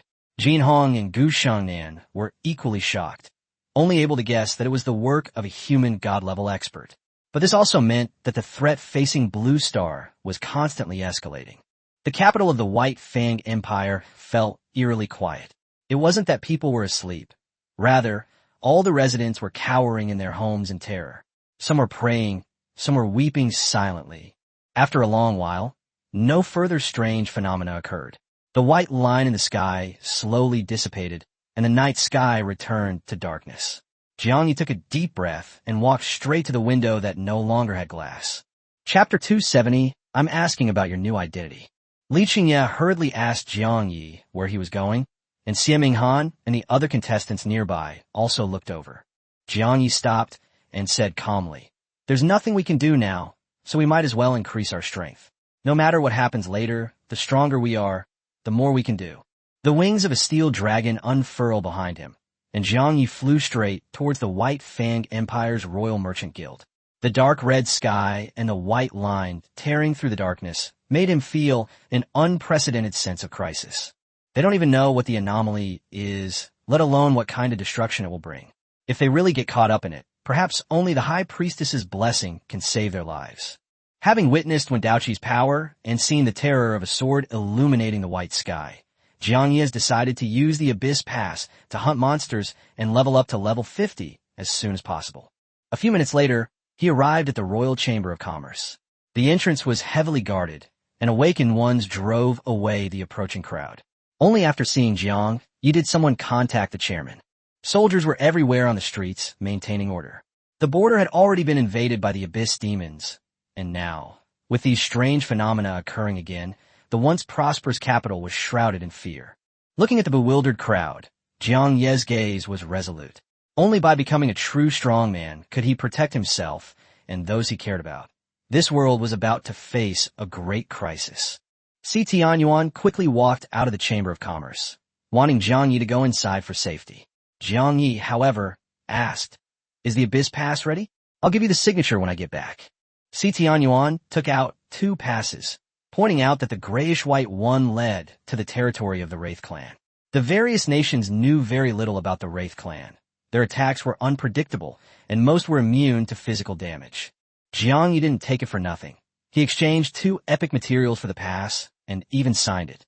Si Tianyuan accepted the materials, saying that if he encountered trouble in the White Fang Empire, he could contact him anytime, as his brother was the emperor of the White Fang Empire. Having obtained the pass, Jiang Yi returned to the hotel to pack his supplies, placing food and personal items into his storage space. He had initially intended to travel to the unknown territory of the Wraith clan, but ultimately chose the Demon clan's domain. This trip is solely for quickly gaining experience. We lack sufficient intelligence on the Wraith clan. We'll proceed once we're fully prepared. Jiang Yi crushed the pass to the demon clan's territory, and his figure vanished instantly. Meanwhile, Hao Bin, wearing a large hoodie, circled around for nearly an hour to make sure no one was following him before entering a dimly lit alley and arriving at an ordinary-looking door. He knocked on the door at the agreed-upon rhythm, and a voice came from inside. Identity. Hao Bin lowered his voice and said, "You were the ones who contacted me, so you should know who I am." The door opened, and a pale-faced young man looked at him. Hao Bin, a mythical awakener of the Yunluo Empire. That was your past identity. I'm asking about your new identity. Hao Bin gritted his teeth and said, "As long as I can kill Jiang Yi and become stronger quickly, I don't care about my identity. I've come to see you, and if I'm exposed, it's the death penalty." The young man stepped aside to make way, his tone icy. "Welcome, traitor Hao Bin. My name is Soul Killer, an 80th level mythical awakener, a professional soul spell priest, and also your superior." Hao Bin's pupils contracted. Soul Killer was once a legendary awakened one who openly betrayed his country and clan, but now he had actually reached the level of an 80th level mythical being. Soul Killer turned and walked into the house. "Serving the organization will make you stronger. The team competition starts in 2 days, and you still have a lot to do." Hao Bin hesitated for a moment, then gritted his teeth and followed him into the basement. To kill Jiang Yi and to become stronger, he had no way out. As soon as he entered the basement, he saw a familiar figure and reached out in surprise. "What are you doing here?" Chapter 271, She is Not Human. "Why can't I be here?" Feng Tianqi smiled as he stood up, pulled out a chair for Hao Bin to sit down, and frankly admitted that the letter that had led him here was one he had left behind. Hao Bin was incredulous. Hua Lingyue had always considered Feng Tianqi her trump card, and he had clearly been hiding his true strength in the individual competition. But Hao Bin never expected that Feng Tianqi was actually a member of the Devil Legion. He suddenly realized that the Yunluo Empire might still have countless spies lurking around. Fortunately, he had made the right choice. After Hao Bin sat down, Hun Sha also quietly sat beside him, fiddling with a metal lighter. Feng Tianqi told him that there were certainly more than 3 people here, but Hao Bin's level was too low, and he was only qualified to contact them for the time being. He should consult Hun Sha if he needed anything later. Only if Hun Sha couldn't make a decision would he relay the information to Feng Tianqi. These words shocked Hao Bin even more. Feng Tianqi's status seemed to be even above that of the level 80 mythical awakener, Soul Killer. Then, Feng Tianqi took out a grayish-white heart and placed it on the table. "Eat it, and you will gain power, secrets, and a higher status." Feng Tianqi smiled coldly. "Of course, you can leave now. But from the moment you stepped into this room, giving up means death." Without hesitation, Hao Bin grabbed his heart and swallowed it. The next second, his whole body trembled violently, his fingers twisted, and his skin bulged and dented. His soul felt as if it were being torn apart. He opened his mouth to roar, but no sound came out. 3 seconds later, Hao Bin collapsed unconscious in his chair. Feng Tianqi nodded in satisfaction, much smoother than last time. "Soon, we'll be able to take control of the entire world with minimal cost." Soul Killer stared at Hao Bin, asking with disgust whether the organization would send him back to the Great Yin Imperial City after the mission to kill that person and his entire family. Feng Tianqi shook his head, saying the time was not yet right. Soul Killer isn't strong enough, and Queen Qin Lupeng isn't easy to kill either. The Great Yin dynasty also harbors a supreme expert, even stronger than Wendaoqi. Only when that person dies can the real plan begin. Feng Tianqi instructed Hun Sha to guard Hao Bin, promising to erase his memories and fall into a deep sleep, thus avoiding the perception of even a divine realm expert. This mission would undoubtedly cripple Blue Star. Hun Sha gazed at the flames, his eyes burning with vengeance. Within the Abyss Demon Realm, Jiang Yi trod upon rotting flesh and corpses, yet still couldn't adapt to the stench. He only hoped to encounter a legendary-level demon boss or a mythical-level demon genius to advance his quest. He took out the warning compass given to him by Du Hao. This item could sense Abyss experts below level 70 within a 25-kilometer radius. Although each use would permanently deplete 10 points of spirit, it was extremely useful. Jiang Yi planned to return and give Du Hao a few epic demon hearts before building his own power. He had accumulated enough materials to forge a formidable force, and if he could seize the floating city of the Holy Domain ruins, it would be even more perfect. The floating city is a colossal mythical artifact, coveted by all nations of Earth, reclusive families, the demon legions, and the abyssal demons. The chances of obtaining it are slim. Jiang Yi suppressed his thoughts and activated shadow stealth. Boom! Boom! Boom! The ground trembled in the distance as a powerful force swept in. The warning compass didn't react, meaning the combatants were at least level 70. Jiang Yi decided to go check it out. If necessary, he could use the High Priestess's blessing to escape. When they arrived at the battlefield, a black ram-headed troll, 5 or 6 meters tall, was wielding a giant hammer and roaring, "Dwarf! How dare you kill my son in demon territory? Di! Viang, yese guzisharpenit." Standing beneath the giant hammer was a little girl who was only about 1.4 meters tall. Chapter 272, Your son deserves to die. Jiang Yi's expression changed slightly. The girl before him was clearly not human. He had just guessed she might be a red dwarf when he heard her shout angrily, "Your son deserves to die? He said I was cute and dared to lay a hand on me. Red dwarfs hate that word. We should be called tall and mighty." The red dwarf Saint Phil swung his giant hammer, smashing the goat-headed demon's son into a bloody pulp. The goat-headed demon was utterly enraged, spewing black powder from his mouth and nose, which covered his entire body, solidifying into a sturdy suit of armor. He then charged towards Saint Phil. Saint Phil roared, and her giant hammer swelled to the size of a heavy truck, crashing down to meet her. The two forces collided, causing the ground to tremble violently, but the goat-headed demon was stronger, sprouting 2 more giant legs from its ribs, kicking her away. Saint Phil crashed near Jiang Yi, tumbling and shattering countless rocks. Jiang Yi quickly retreated, his eyes lighting up. The girl was completely unharmed. After brushing away the dust, her exposed skin rapidly turned a blood-red hue. "Your son died in a duel, and according to the tradition of the Red Dwarfs, you shouldn't seek revenge against me." Saint Phil raised her hammer and swore, "As the daughter of the Red Dwarf King, I swear I will fight with all my might in the great battle. Blood and strong liquor are the lifelong pursuit of the Red Dwarfs." She suddenly pushed off the ground, causing cracks to appear within 100 meters, and charged towards the goat-headed demon like a cannonball. The giant hammer slammed down, blasting the goat-headed demon into the ground.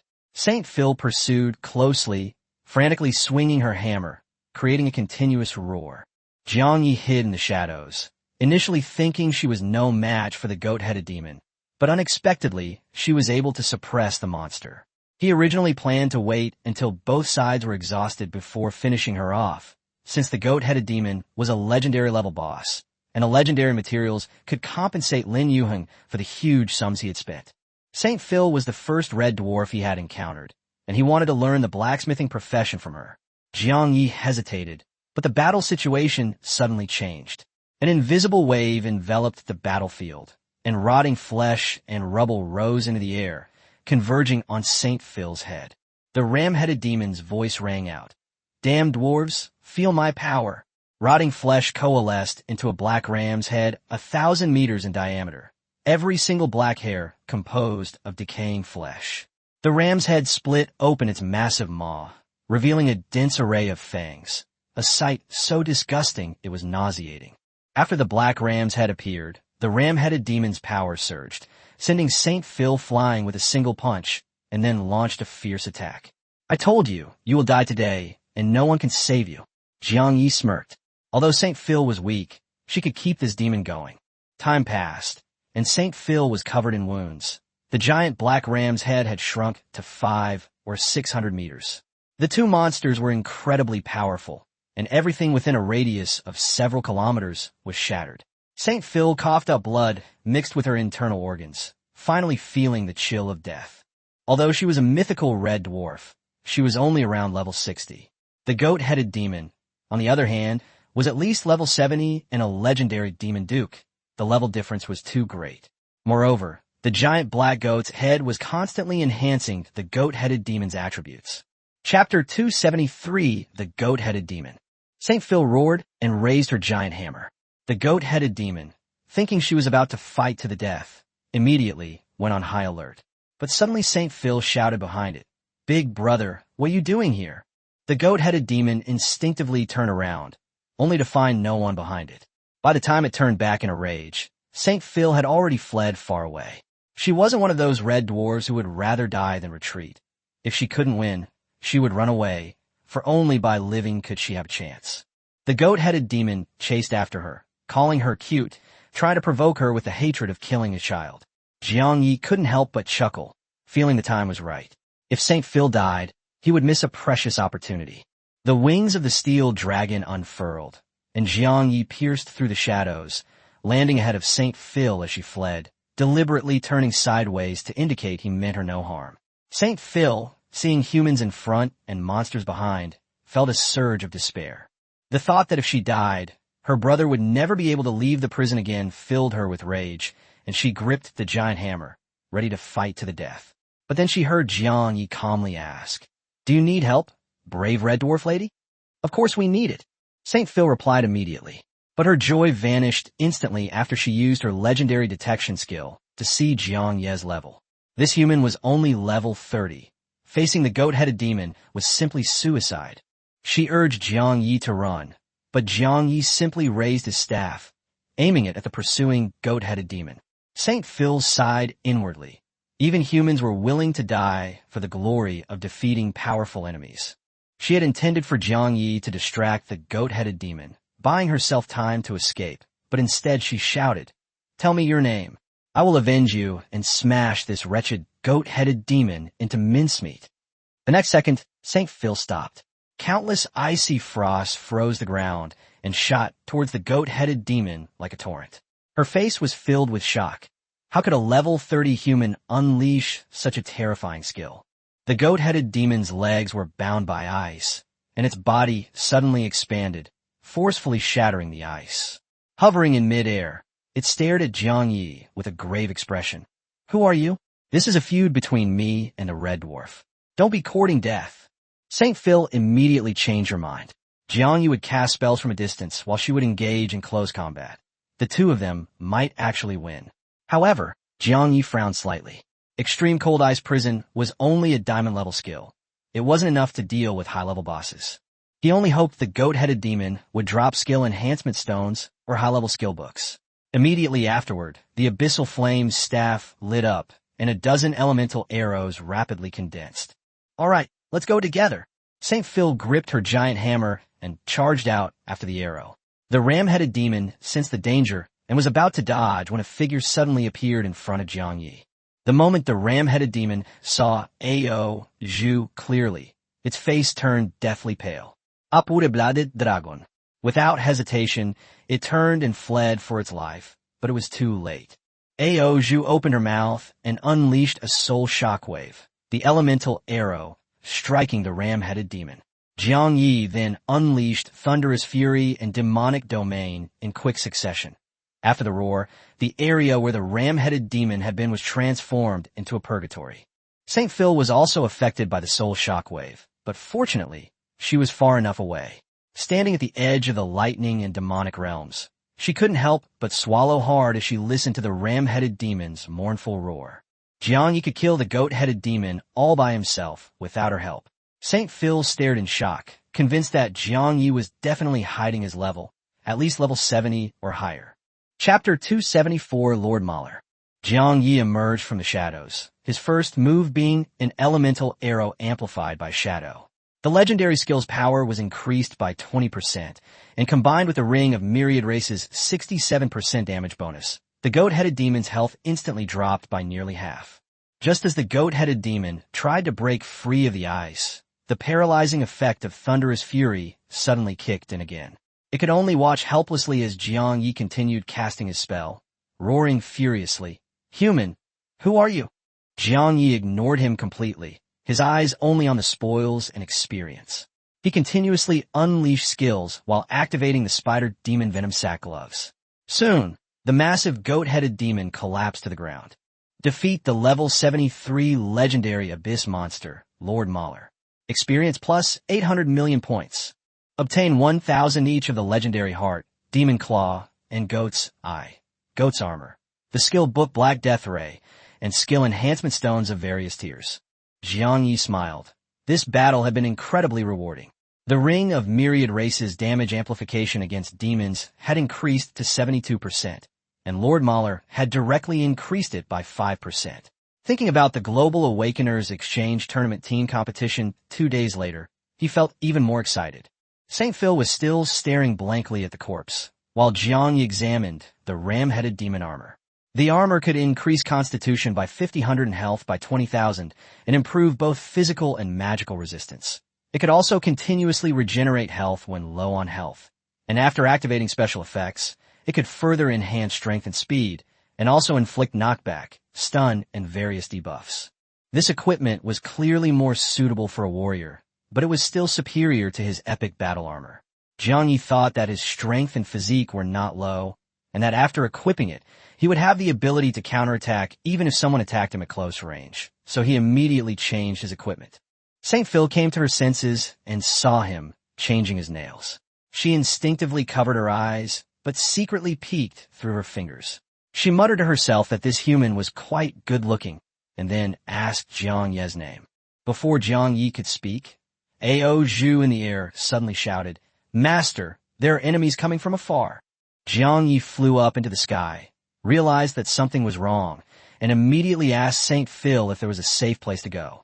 St. Phil hadn't paid any attention at first, but her expression changed drastically when she saw nearly 100 demons charging towards them. The battle had been so loud that it had attracted all the nearby demons. She led the way in a frantic run, claiming there was a spot nearby that the demons dared not approach. Jiang Yi originally wanted to stay and gain experience, but the number of enemies was still increasing. He would have to fight a demon genius in 2 days, so he couldn't afford to get injured here. He had no choice but to retreat with St. Phil. Soon after, the monsters gathered around Lord Mahler's corpse. Upon learning of their lord's death, they panicked, as Lord Mahler's sister was Duke Moria's favorite. The tracking monsters, sensing human presence, immediately led their army in pursuit of Jiang Yi and his companion. Jiang Yi followed closely in the air to St. Phil. The red dwarf girl ran incredibly fast, smashing through boulders in her path. After an hour of frantic running, St. Phil finally stopped and asked Jiang Yi if he needed a rest. Jiang Yi was in excellent condition and shook his head in refusal. St. Phil, however, was somewhat embarrassed. She had been injured in her battle with the goat-headed demon and was now nearing her limit. To escape the horde of pursuing demons. Chapter 275, The Fiery Furnace. Jiang Yi quickly descended, allowing St. Phil to grab his legs and carry her through the air so she could regain her strength.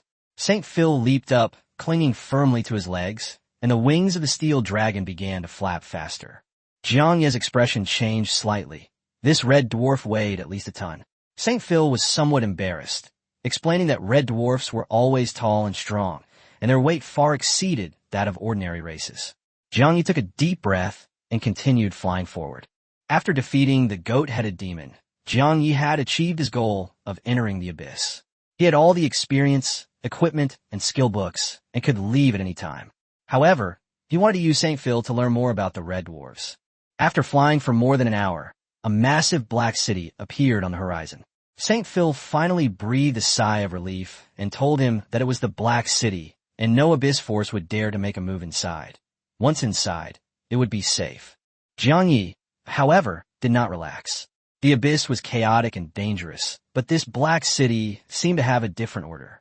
He asked if humans could enter the city, and St. Phil nodded, saying that awakened humans often appeared in the city, but most of them were criminals wanted by the human world. To conceal her identity, St. Phil lent Jiang Yi a black mask. It was an epic-level orc disguise mask that could hide one's aura and transform the wearer into a true orc, but abyssal creatures of level 89 and above could still see through it. The mask dissolved into liquid after being applied to his face. A flash of black light appeared, and Jiang Ye's face grew downy hair. His ears became like wolf ears, and a bushy tail trailed behind him. After adapting to his new appearance, he followed St. Phil toward Black City.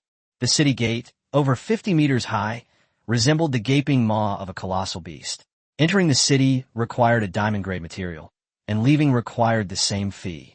Heavily armored soldiers warned them that fighting was strictly forbidden within the city. Violators would be severely punished, with the most serious offenses resulting in public beheading. Even the Demon Duke could not break the rules. St. Phil handed over 2 documents and led Jiang Yi into the city. The streets immediately became bustling, with monsters, witches, skeletons, orcs, and other races coming and going. Shops lined both sides, giving Jiang Yi the illusion that he had entered a human city. Vendors kept hawking ingredients, dishes, fortune-telling, and slaves. A roadside exotic beckoned to Jiang Yi, but St. Phil impatiently pulled him back, leading him across the street, saying she had a friend in Black City and they should rest there first. The two walked into a narrow alley filled with garbage, with a sign that read, Blazing Furnace. As Jiang Yi approached the shop, an angry shout came from inside. An elderly red-nosed, red dwarf man emerged from the furnace workshop, glaring at Jiang Yi with hostility. Get out. Humans are not welcome here. The fiery forge welcomes all abyssal creatures, but does not welcome despicable and shameless humans. Chapter 276 Saint Laurent. Saint Laurent stared at Saint Phil, his face grim. I hate humans. Why did you bring a human in and give him the mask I made? Saint Phil quickly explained for Jiang Yi. She said that she had just encountered the goat-headed demon, and Jiang Yi had saved her. Saint Laurent's expression softened slightly, but he still coldly scrutinized Jiang Yi. When he saw the legendary armor on Jiang Yi's body, his eyes flashed with surprise, but he did not believe that Jiang Yi could kill the goat-headed demon. He simply said, Come in, and walked in the fiery furnace. Saint Phil whispered to Jiang Yi that Saint Laurent wasn't actually a bad person, and that his shop even had legendary-level disguise items. But Saint Laurent immediately stated that he would never do business with humans again. The shop was small and cluttered, with a furnace taking up most of the space and empty bottles scattered all over the floor. Jiang Yi also noticed a huge bra draped over a chair, clearly belonging to the cowgirl.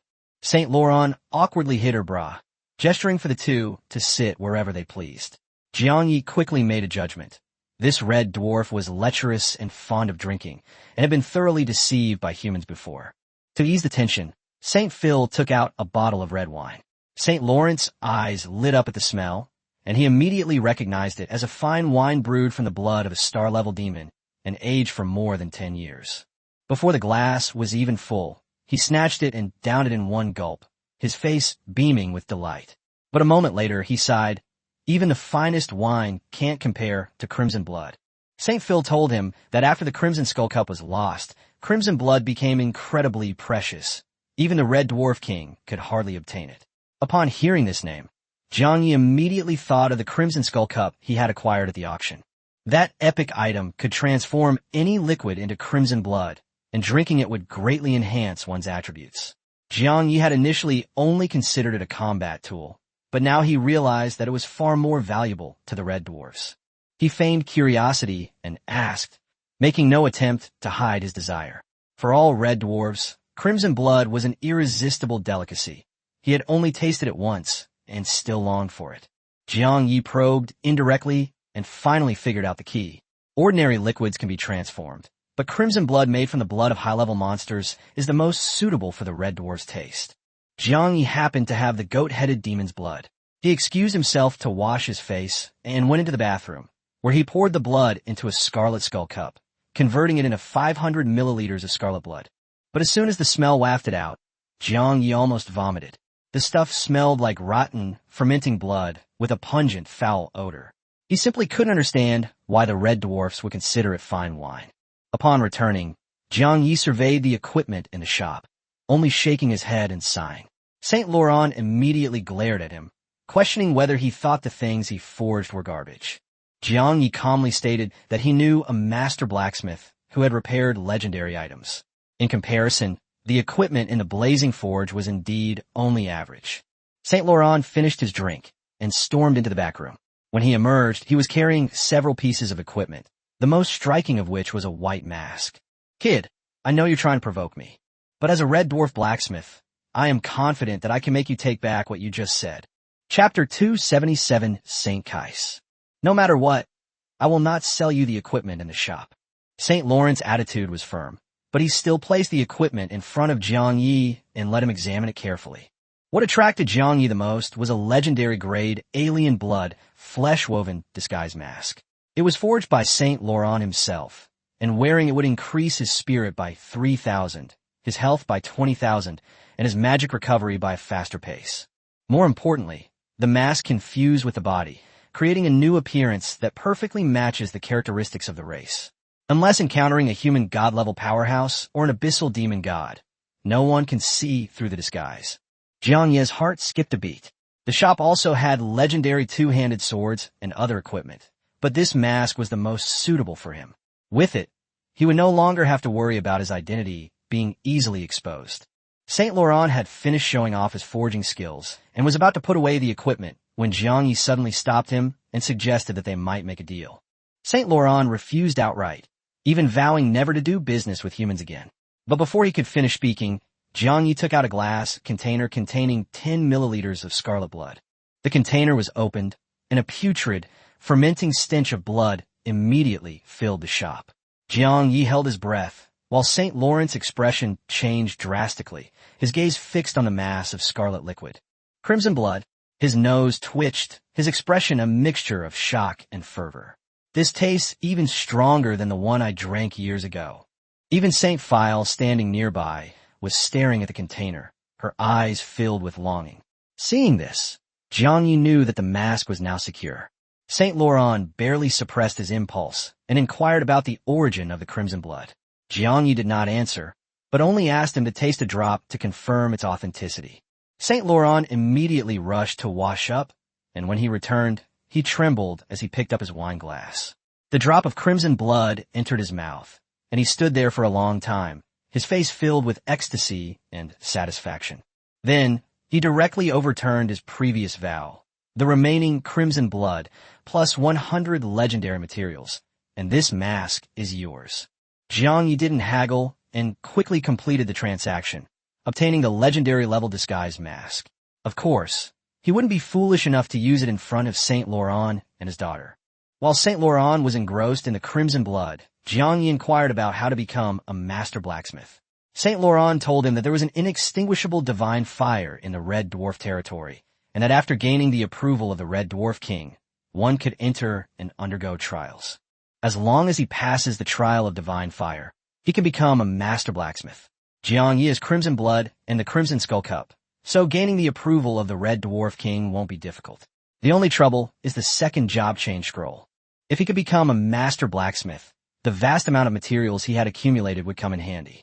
With these resources, he might even have the opportunity to forge an entire set of mythical-grade equipment by hand. Jiang Yi decided to wait until he found a second job change scroll before heading to the Red Dwarf territory.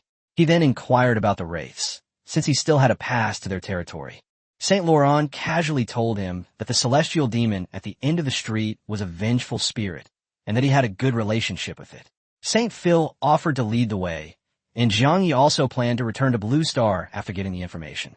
On the way, Saint Phil asked Jiang Ye's name again. This time, Jiang Yi did not hide it. After learning that his name was Jiang Yi, Saint Phil couldn't help but ask him if he still had crimson blood. Jiang Yi asked her if she wanted it, and the red dwarf girl, who was only 1.4 meters tall, immediately nodded. Crimson blood was a treasure that no red dwarf could refuse.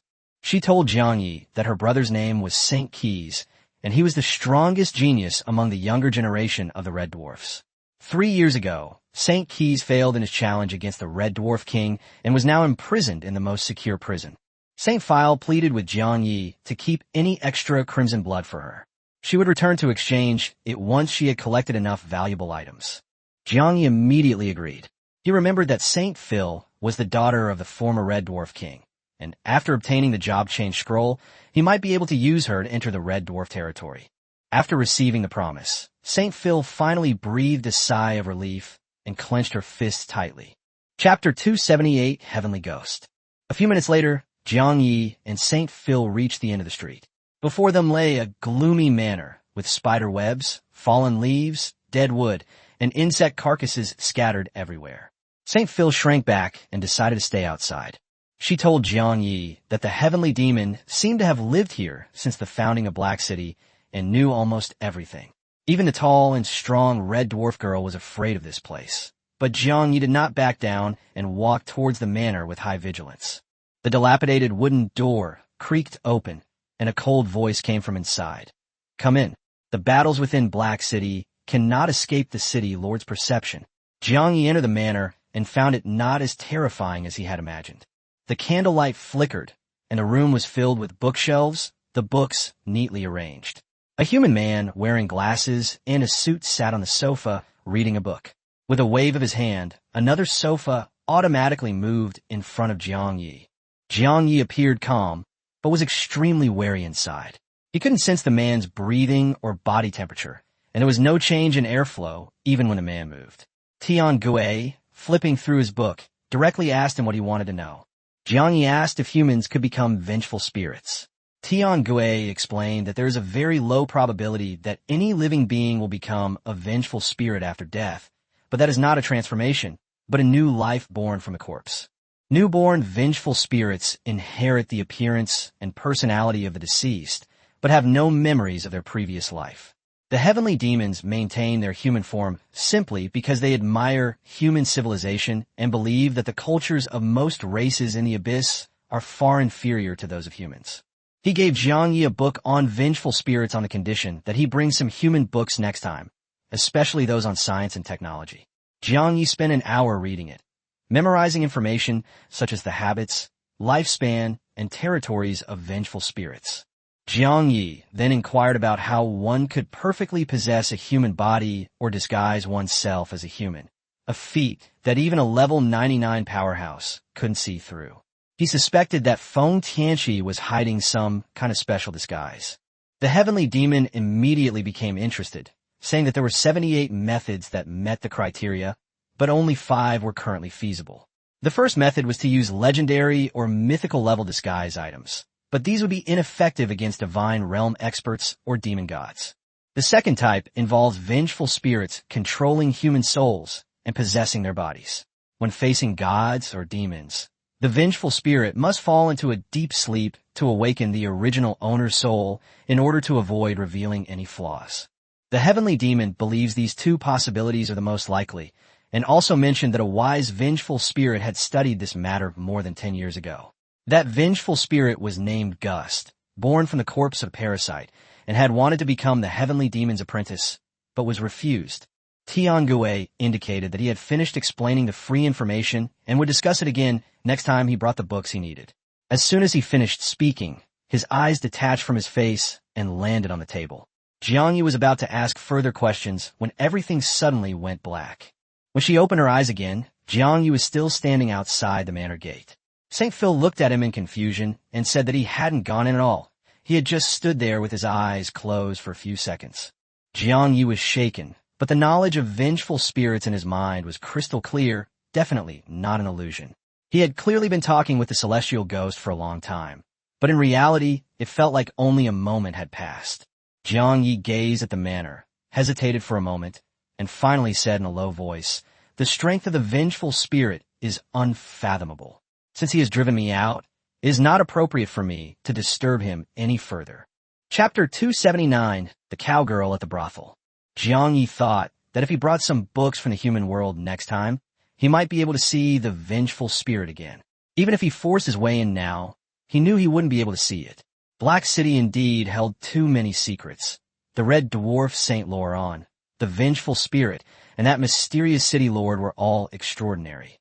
He quickly calmed himself down. Inside the manor, Tian Gui stood by the window, silently watching Jiang Yi. Although Jiang Yi was facing the window, he couldn't see him at all. Tian Gui murmured softly. The ring of all races and the great priestess's blessing seemed to have made his master and novice place their hopes on Jiang Yi. But after all these years, he still couldn't find a solution. The methods of those madmen in the chapter of light might end everything, or they might utterly destroy the world. The weary heavenly demon sat down on the sofa that moved automatically and closed his eyes. The manor space continued to expand, and countless bookshelves and books appeared, surrounding him layer by layer. Jiang Yi returned to St. Laurent's workshop, recalling the large amount of legendary materials he had obtained after defeating the goat-headed demon. St. Laurent was a master blacksmith capable of crafting legendary equipment, so he commissioned him to gradually replace his current gear. St. Laurent readily agreed, but demanded crimson blood as payment. A legendary piece of equipment required at least 500 legendary materials, and without divine fire in Black City, he couldn't fully utilize his skills. Jiang Yi didn't wait for him to finish speaking, immediately producing 500 materials. As long as it could be converted into combat power, any expenditure was worthwhile. Saint Laurent immediately changed his mind, agreeing to pick up the goods a month later and demanded 5 milliliters of crimson blood, saying it would improve his forging skills. Jiang Yi felt a month was too long, but still ordered a pair of legendary shoes. As long as the materials and crimson blood were sufficient, Saint Laurent could forge any equipment. After finishing his business, Jiang Yi prepared to return to Blue Star. It should be early morning there by now. The team competition of the Global Awaken One's exchange tournament started in 2 days, and he needed to adjust his condition. Saint Laurent, however, stopped him, saying that he was in a good mood today and wanted to take him to the Exoticulture Museum to see what it was like, even offering to treat him to a meal. Jiang Yi initially wanted to refuse, but Saint Laurent insisted that the Red Dwarf's invitation to drink and have fun was the highest honor, and refusing would be tantamount to not considering him a friend. Jiang Yi then changed his mind, saying he wasn't refusing, but that he would pay the bill later. The establishment had piqued his curiosity, and he also had other plans. 3 minutes later, Saint Laurent emerged from the restroom to find the workshop deserted, and could only scratch her head in confusion. Inside the brothel, a voluptuous woman enthusiastically embraced Saint Laurent and led them into a luxurious private room. Saint Laurent told her to treat Jiang Yi well, and the woman immediately agreed with a smile. Jiang Yi calmly asked, "Do you have any humans here?" Neoshin's expression changed slightly, but she still admitted that there were quite a few humans in the shop. Recently, the Abyss monsters had invaded and captured many human slaves, but the brothel never forced its customers. In fact, the treatment here was better than that of slaves.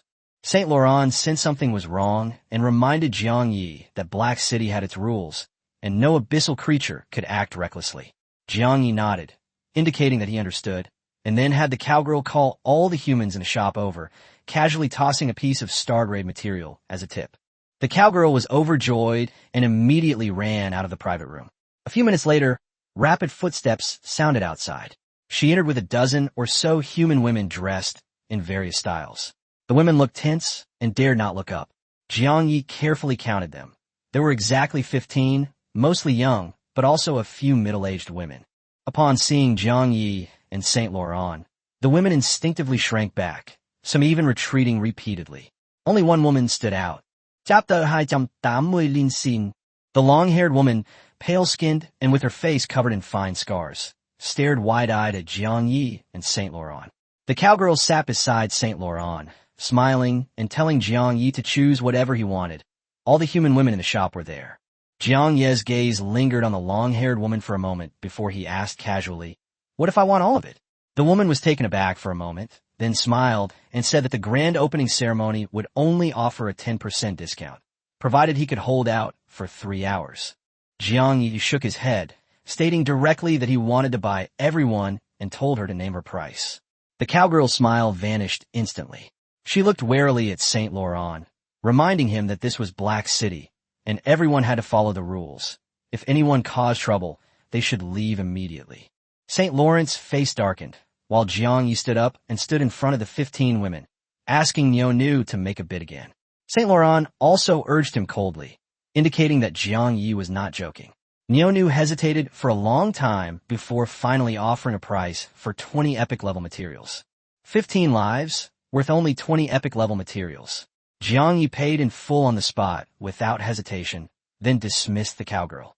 Only he, Saint Laurent, and the terrified human women remained in the private room. The youngest girl asked him in a trembling voice if he wanted to eat them. Jiang Yi's heart sank. These were his own kind, and he couldn't stand idly by. Saint Laurent, however, reminded him that even if he bought them, it would be difficult to send them back to the human world. They hadn't entered with abyss passes. To get back, they'd have to traverse a territory teeming with monsters and reach a heavily guarded spatial passage. The long-haired girl with a scar on her face sensed something was wrong and asked Jiang Yi if he'd come to rescue them.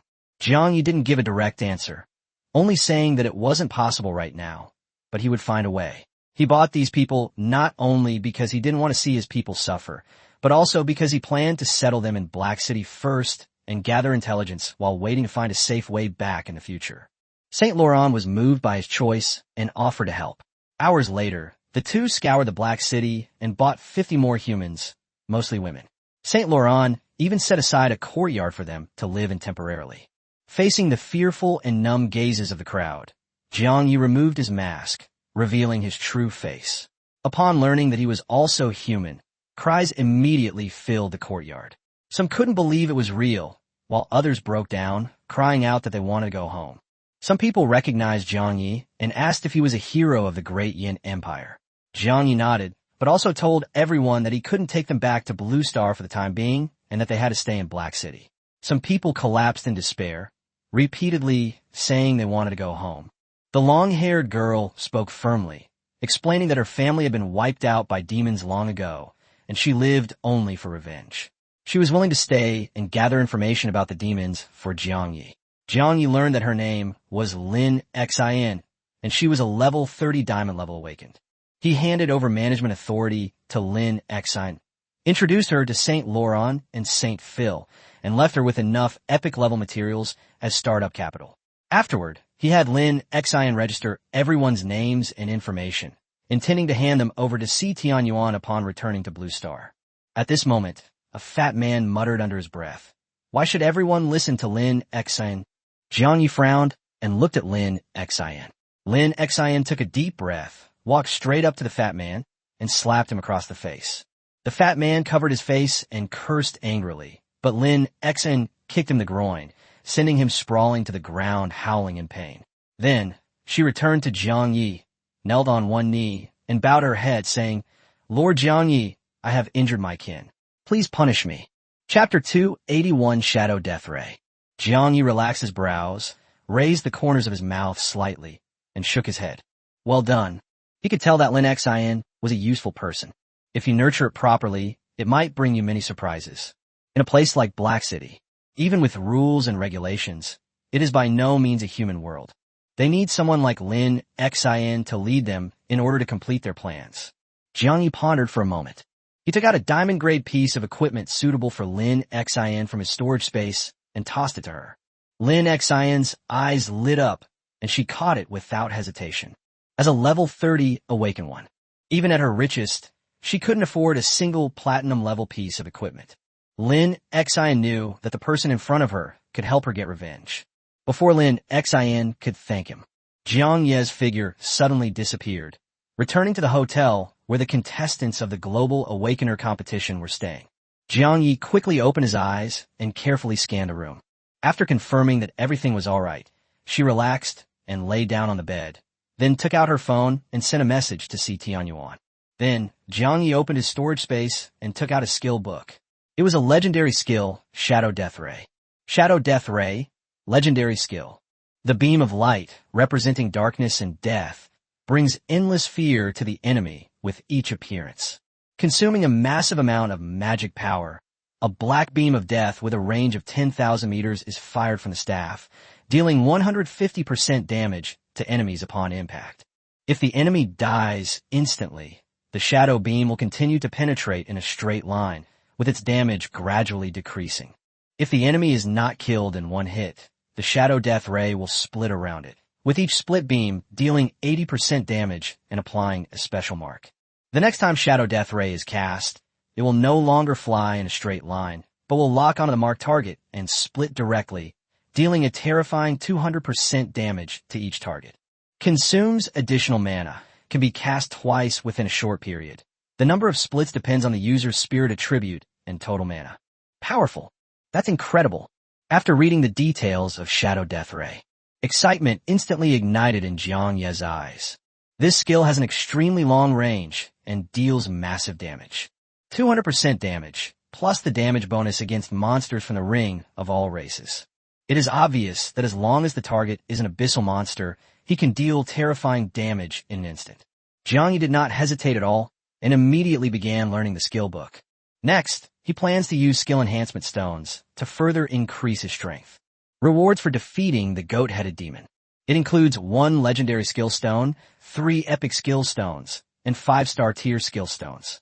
It has to be said that this ram-headed demon brought Jiang Yi enormous wealth. Now that he has Shadow Death Ray, Jiang Yi is not in a hurry to further enhance his damage skills. After thinking it over, he decided to use that legendary skill stone on the source of magic.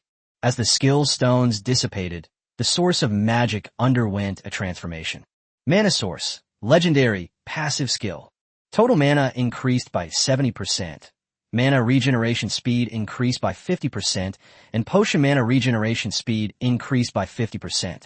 Consumes 10% of health to instantly restore 20% mana. Limited to once per day.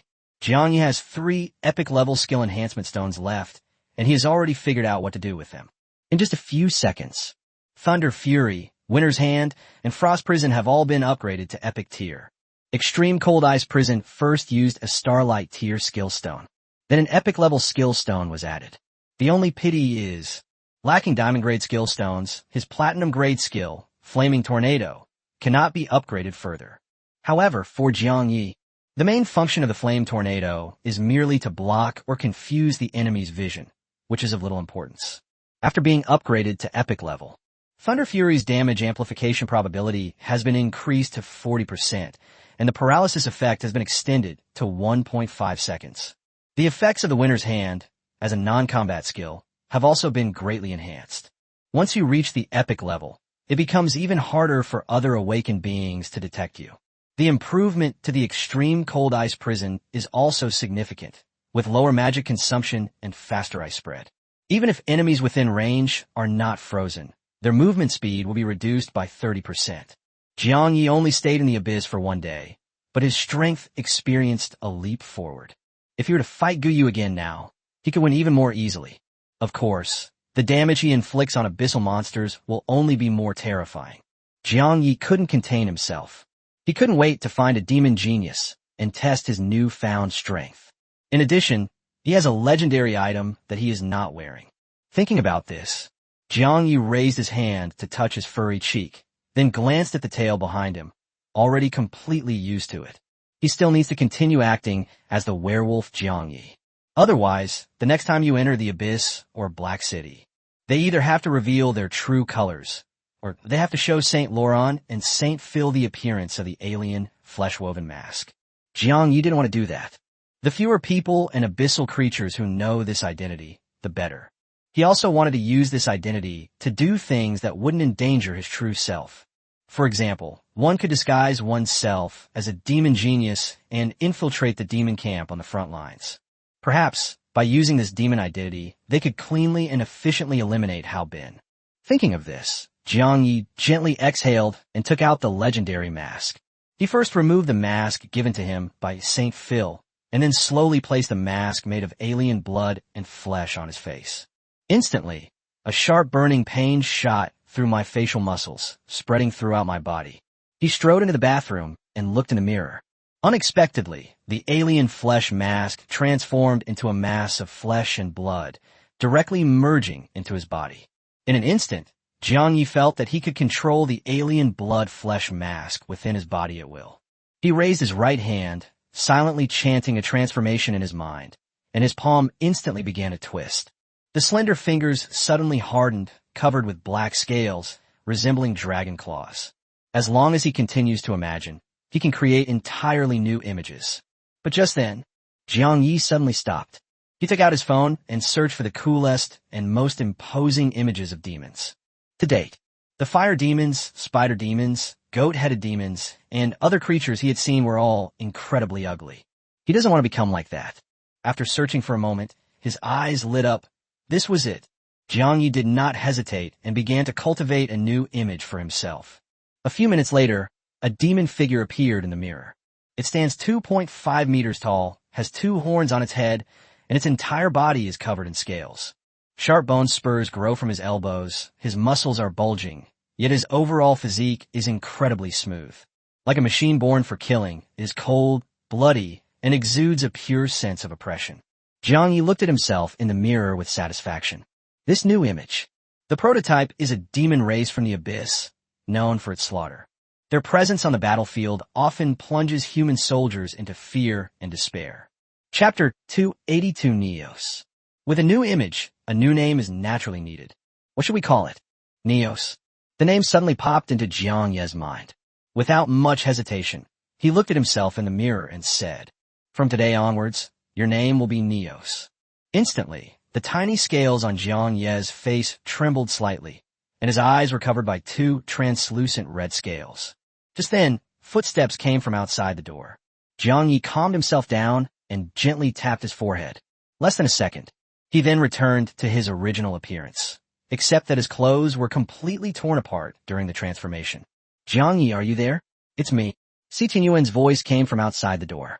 Jiang Yi quickly changed into clean clothes and slowly opened the door. Si Tianyuan looked worried. What's wrong? Jiang Yi asked. Si Tianyuan sighed and replied, don't you know? In just one day, 4 teams have already decided to withdraw from the competition. As the younger brother of the White Fang Empire's emperor, Si Tianyuan naturally hoped that more talented awakened individuals could hunt monsters on the front lines. But the current situation has dealt him a heavy blow. This is only the first day. Many more teams may leave tomorrow.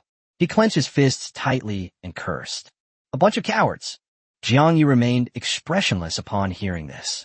It is human nature to seek advantage and avoid harm. As long as he does not burden others, Jiang Yi rarely speaks. He has matured a lot and no longer has too many expectations of others. Instead of relying on others, focus on improving yourself. That's the right path. After venting my emotions, Si Tianyuan demanded the information mentioned in Jiang Ye's message. After receiving the document, Si Tianyuan looked solemn, slowly stepped back, and bowed deeply. I'm a younger brother of the Emperor of the White Fang Empire, he said sincerely. On behalf of all the people of the White Fang Empire, I thank you. Thank you. Jiang Yi scrutinized him carefully. Si Tianyuan's voice was sincere, and his subtle body language showed no trace of hypocrisy or politeness. No need, Jiang Yi said. If you really want to thank me, then you don't need an autograph. Si Tianyuan panicked instantly, immediately stood up straight, and shook his head frantically. No, absolutely not, he said hastily. My cousins will definitely not let me off the hook if I don't get your autograph. They were supposed to come with me, but I managed to sneak out of the Chamber of Commerce with great difficulty. Jiang Yi sighed helplessly, returned to his room, grabbed paper and pen, and quickly signed his name. Si Tianyuan breathed a long sigh of relief, and his expression finally relaxed a bit.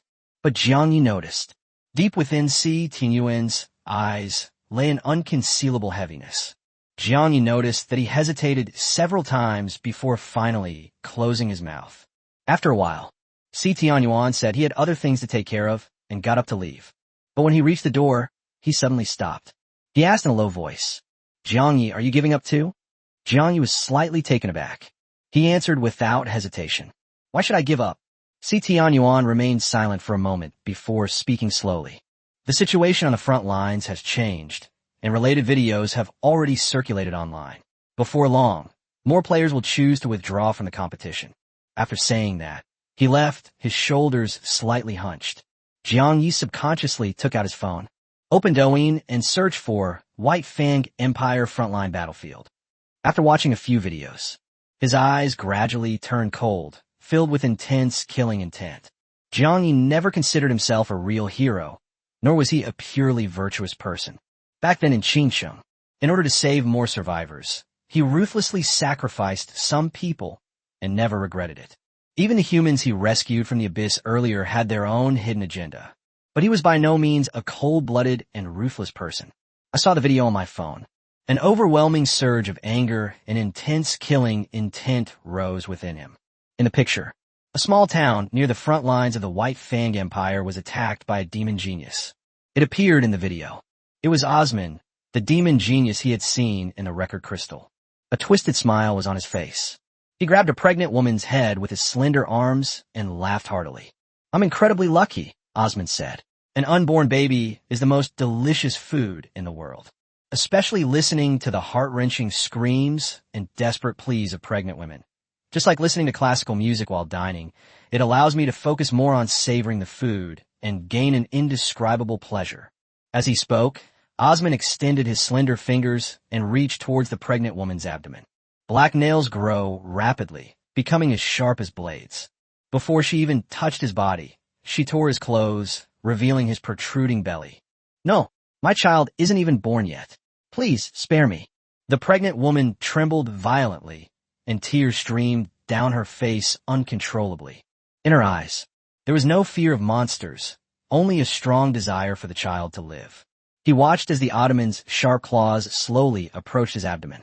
She completely broke down and screamed, "Eat me! Don't hurt my child! Please, I beg you!" Osman's lips curled into a maniacal smile. His eyes narrowed, and his mouth stretched to his ears, revealing sharp teeth. A scarlet tongue stretched out in midair. It grew longer and longer, and thick saliva dripped onto the pregnant woman's bulging belly. Osman slowly retracted his claws. The pregnant woman was slightly taken aback. Then, an irrepressible joy and relief burst forth in his eyes. But the next second, she watched as the demon clenched his fist. Like knocking on a door, it gently tapped her abdomen. "I'm here to pick you up," he whispered. In an instant, with a gentle slash of its black claws, blood mixed with murky liquid splattered onto the ground. The mother's heart-wrenching screams echoed through the sky. She looked on helplessly. That child, only the size of a soccer ball. It was lifted by 2 fingers and slowly raised above the mother's head. Then the monster tilted its head back and opened its enormous mouth. "No, my child, my baby." The seriously injured pregnant woman struggled frantically, even if the intestines spill out of the abdomen. Without the slightest hesitation, she frantically pounded on Osman's arm with both hands. But it was all too late to undo the damage. Accompanied by the desperate chewing sounds, the woman let out a heart-wrenching cry. Osman licked his fingers with a satisfied look and left the dying woman aside. A twisted, ecstatic smile spread across his face. He shouted, "Delicious! It's absolutely delicious!" "I've made up my mind," he said excitedly, rubbing his hands together. "I'm going to raise a large number of humans so that I can enjoy this ultimate delicacy every day." The pregnant woman, abandoned on the roadside, collapsed to the ground, looking at his empty stomach. He even reached into the open wound and frantically groped around. My child! I'm sorry. It's all my fault. I couldn't protect you. I'm sorry. I'm so sorry." Blood continued to flow. Her breath grew weaker and weaker. Finally, it collapsed lifelessly to the ground. Chapter 283 reminds Wendauchi. All he could do was stare wide-eyed. He stared intently at Ottoman's thin and ferocious figure. Who can help me get revenge?" Her last words were weak and feeble, yet it deeply stung every human being who watched the video. This sentence, the words echoed repeatedly in Jiang Ye's mind. He slowly closed his eyes. Take deep breaths and exhale heavily. But in any case, the image of that pregnant woman who died is still haunting me. Just then, the elevator at the end of the corridor slowly opened. Li Qingye and the others came out. He met Jiang Ye. They were taken aback at first. He immediately sensed that something was wrong. The group quickly exchanged glances. They all looked at Xie Minghan. Xie Minghan walked gently to Jiang Ye's side and asked softly, "What's wrong? What happened?" Jiang Ye handed her the phone. Xie Minghan only glanced at it. He immediately covered his mouth, froze on the spot, his whole body stiff. Others gathered around curiously. Soon, the atmosphere in the room became heavy and suffocating. Li Qingye's eyes were bloodshot as she clenched her fists tightly. The knuckles turned white from the exertion, and the veins on the wrists bulged. Li Qingye gritted his teeth, his chest heaving violently, and cursed angrily. Bastards! These sons of bitches! To do this to a pregnant woman. To commit such a heinous act against an unborn baby. Even the most heinous criminals wouldn't do something like this. Only in human beasts. That's why it's so cruel. Even a usually calm and mature Yang Tian couldn't help but clench his fist and slam it hard against the wall. Jean Lin's face was deathly pale, his throat bobbed, and he stuck out his tongue slightly, trying hard to suppress the urge to vomit. As a genius of the Jean family, she had never seen such a horrific scene before. Even the harshest punishments in the Jean family. Even that pales in comparison to the pain and despair this woman endured. They did it on purpose, Shun Xingming said, taking a deep breath. It's a threat, a warning. The video was only released a few minutes ago. It has already caused a stir online. It topped the trending searches on major social media platforms and short video apps. Regardless of which country they come from, any viewer with even a shred of humanity would be enraged upon seeing this scene. Damn monster, it's utterly insane and commits all sorts of evil. I couldn't bear to watch anymore. That poor woman is so heartbreaking. Yes, even when facing death, all she cared about was her child. I can't stand it anymore. Does anyone know if the White Fang Empire is recruiting overseas? I'm going to the front lines right now to kill these beasts. Why isn't anyone stopping them? Where are the high-ranking awakened ones of the White Fang Empire? It's difficult to stop them. They're all geniuses from the demon race. They can easily break through the defenses and cause massive damage in a short time. We can do it too. The geniuses participating in the Global Awakened Ones exchange tournament can also break through the demon's defenses and deliver a heavy blow to them. One netizen immediately replied, "It's different. Behind the demon defense line is the spatial passage. Once you enter, you'll face a massive demon army from the abyss, and the environment is extremely dangerous. So what? Are we just supposed to stand by and watch all this happen? Can't we avenge that poor woman? Just wait. Once the Global Awakened Ones exchange tournament team competition begins, our genius will definitely kill that skinny demon." That's right. We must trust them. At the same time, inside the White Fang Empire's Imperial Palace, Emperor Si Tianxian had just finished a press conference, his face ashen, like a furious lion. No official dared to approach him. "Someone come here," Si Tianxian shouted loudly. "Notify all team leaders and participants to assemble at the hotel." "Your Majesty, what do you intend to do?" an official asked cautiously. Si Tianxian took a deep breath and spoke slowly. "To do our part for our fallen people." Soon, the top 20 teams and their leaders gathered again in the hotel conference room. The guards and officials of the White Fang Empire were already waiting here. Zhou Tianpeng, from the Red Mountain Kingdom, muttered to himself, "Do you think the Emperor summoned us here to prevent us from withdrawing from the competition? Who knows? Do you want to withdraw from the competition? Even if we're the awakened ones from the Red Mountain Kingdom, we can't just stand by and watch all this happen." Zhou Tianpeng was stunned and looked at his teammates in confusion. "What happens?" The teammate immediately took out his phone and found a video of the demon Osman. Before Zhou Tianpeng could finish reading, an official from the White Fang Empire shouted loudly, "His Majesty has arrived." Everyone in the conference room turned to look at the door. Emperor Si Tianxian stood there. With slightly reddened eyes, he walked heavily to the front of the stage, his expression extremely solemn. Without uttering a single wasted word, he directly removed his crown and slowly bowed to the crowd. "Ladies and gentlemen, I am Emperor Si Tianxian of the White Fang Empire. I implore you all, if possible, please do not withdraw from the competition." One of the contestants immediately asked, "Your Majesty, what exactly happened?" Si Tianxian was about to answer. A figure suddenly appeared at the conference room door. When Daoqi walked in, looking extremely exhausted, he looked at Si Tianxian and sighed heavily. "Bad news." When Daoqi slowly began, "The demon genius has just attacked another small town near the front lines." The words fell. Si Tianxian's figure suddenly swayed, and he immediately asked, "When?" "Just now." When Daoqi replied, the two fell silent. The contestants in the conference hall couldn't help but whisper among themselves, especially those who were unaware of the situation. They all asked the people around them. Then everyone took out their phones to watch the video. Someone didn't turn the volume down. Soon, the noisy venue was filled with the voice of the demon Osman and the screams of the pregnant woman. The discussion inside the room stopped abruptly.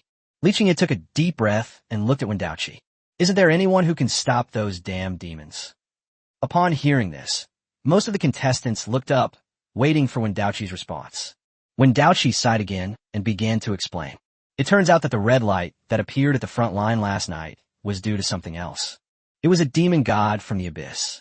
The white lines in the night sky are an anomaly caused by the actions of a human god-level expert. The way of warmth and the way of wonder. The situation is currently at a stalemate.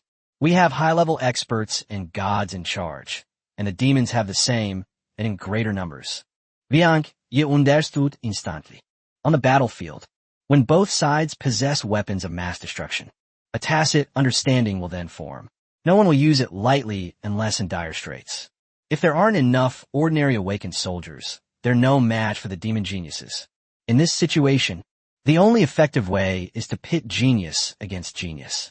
Thinking about this, Jiangyi expects Wendaj to make an announcement soon. The team competition of the Global Awakeners Exchange Tournament has started ahead of schedule. Before the thought had even formed, when Daoqi spoke. Anyone who wants to withdraw from the competition may leave the meeting room now. Chapter 284, my lord. Do you know about the Wraith Heavenly Ghost and the Wraith Gust? Those who stay behind, go back and prepare immediately. We will depart tonight and arrive at the front line tomorrow morning. Dead silence. Silence. Most teams already know which countries' players are planning to withdraw from the competition. The athletes from several small countries looked at each other and remained silent. They had already planned to withdraw from the competition. But after everything that just happened, no one moved from their seat. Time passed second by second. Not a single contestant in the arena got up to leave.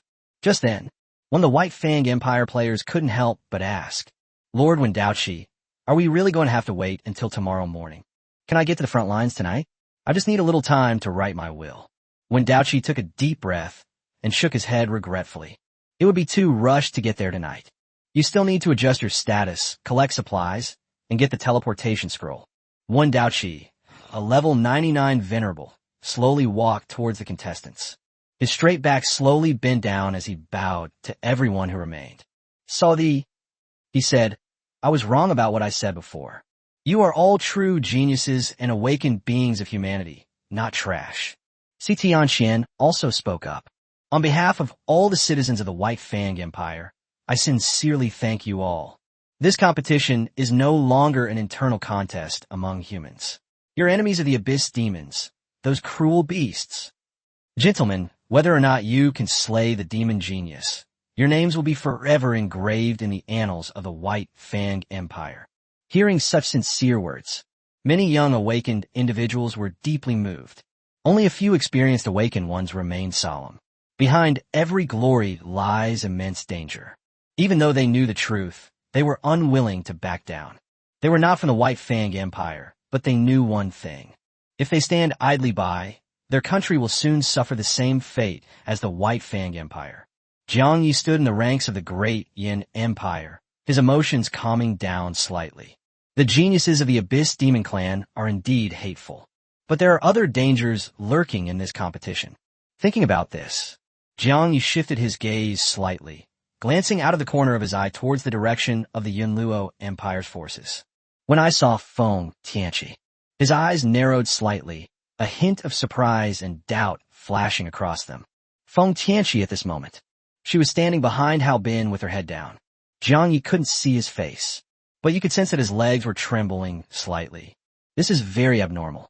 During previous encounters, Feng Tianqi gave Jiang Yi a completely different feeling. Now, Feng Tianqi is just like an ordinary person. Jiang Yi was pondering this. Tianxian and Wendaochi left in a hurry. Other participants either chatted in small groups or went out to call their families. In a short while, the conference hall was then half empty. After a brief pause, Jiang Yi walked straight toward Hao Bin.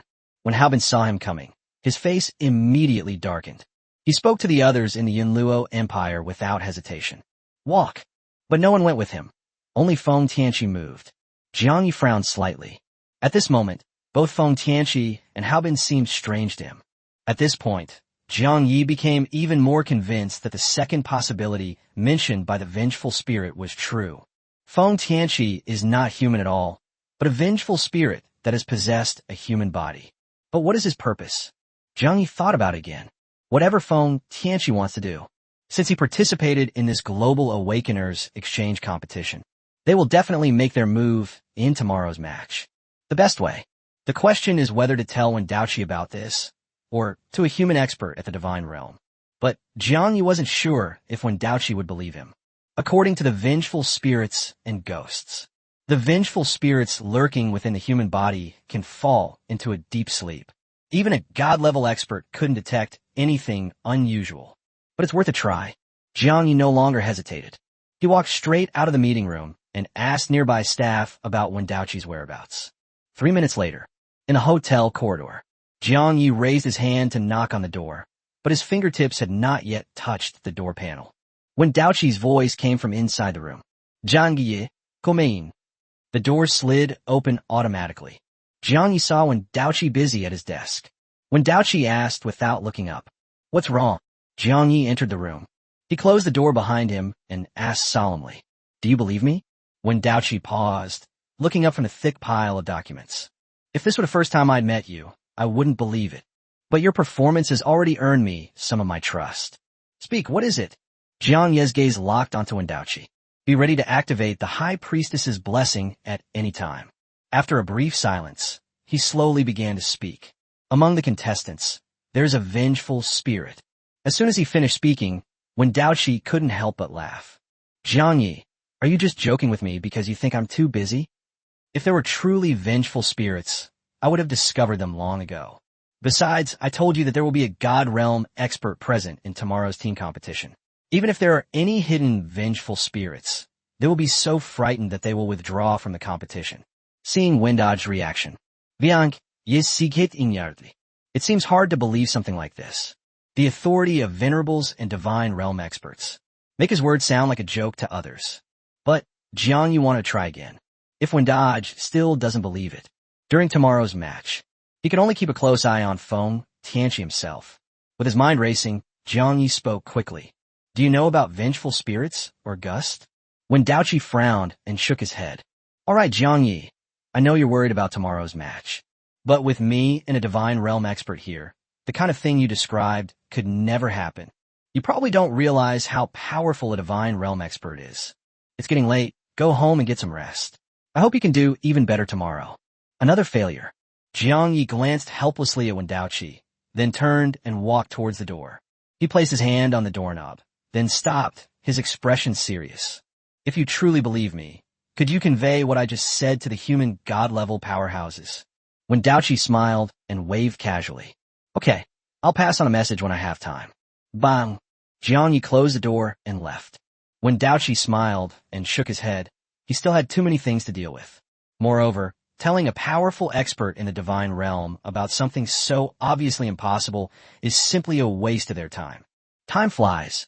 By the time Wen Daoqi finished his work, it was already late at night. He walked to the window, looked out at the front lines of the battlefield, and sighed softly. The crisis facing humanity is becoming more severe every day. What's worse, divisions have already emerged among the divine realm experts. Sigh. If only we had more time to cultivate more strong individuals. He thought to himself. He pondered for a moment. When Daoqi finally pulled out a special device used to contact powerful beings in the divine realm. My lord, are you familiar with the vengeful spirit's heavenly ghost and ancient vengeful spirit? Chapter 285. Where did you hear that? The message has just been sent. He was starting to regret it and was about to put the device away when the reply came. Where did you first hear the name vengeful spirit? Upon seeing the reply from the expert at the divine realm, Wen Daoqi froze completely. He had thought the two names were insignificant, and that he had only mentioned them casually to encourage those who had awakened to genius. Because I had previously mentioned that I trusted Jiang Yi to some extent, I casually asked about the two vengeful spirits. But he never expected this. The expert at the divine realm replied so quickly and in such an urgent tone. Could what Jiang Yi just said be true? The thought flashed through Wen Daoqi's mind in an instant. He did not hesitate at all. Quickly send over everything that just happened. I waited for a long time, but received no reply. He shook his head. Just as they were about to put the matter aside for the time being, the powerful expert from the divine realm sent another message. I've heard my teacher mention vengeful spirits and ghosts. I've already contacted him, and he wants you to bring that awakened one named Jiang Yi over. He wants to talk to him in person. The moment I saw this reply, Wen Daoqi's eyes widened suddenly, utterly shocked. He knew. The teacher of this powerful being at the divine realm is none other than humanity's strongest deity, Lord Guqingshan. The name Jiang Yi uttered could actually alarm Lord Guqingshan. At this moment, Wendage could only feel fortunate. Thankfully, I didn't ignore it earlier.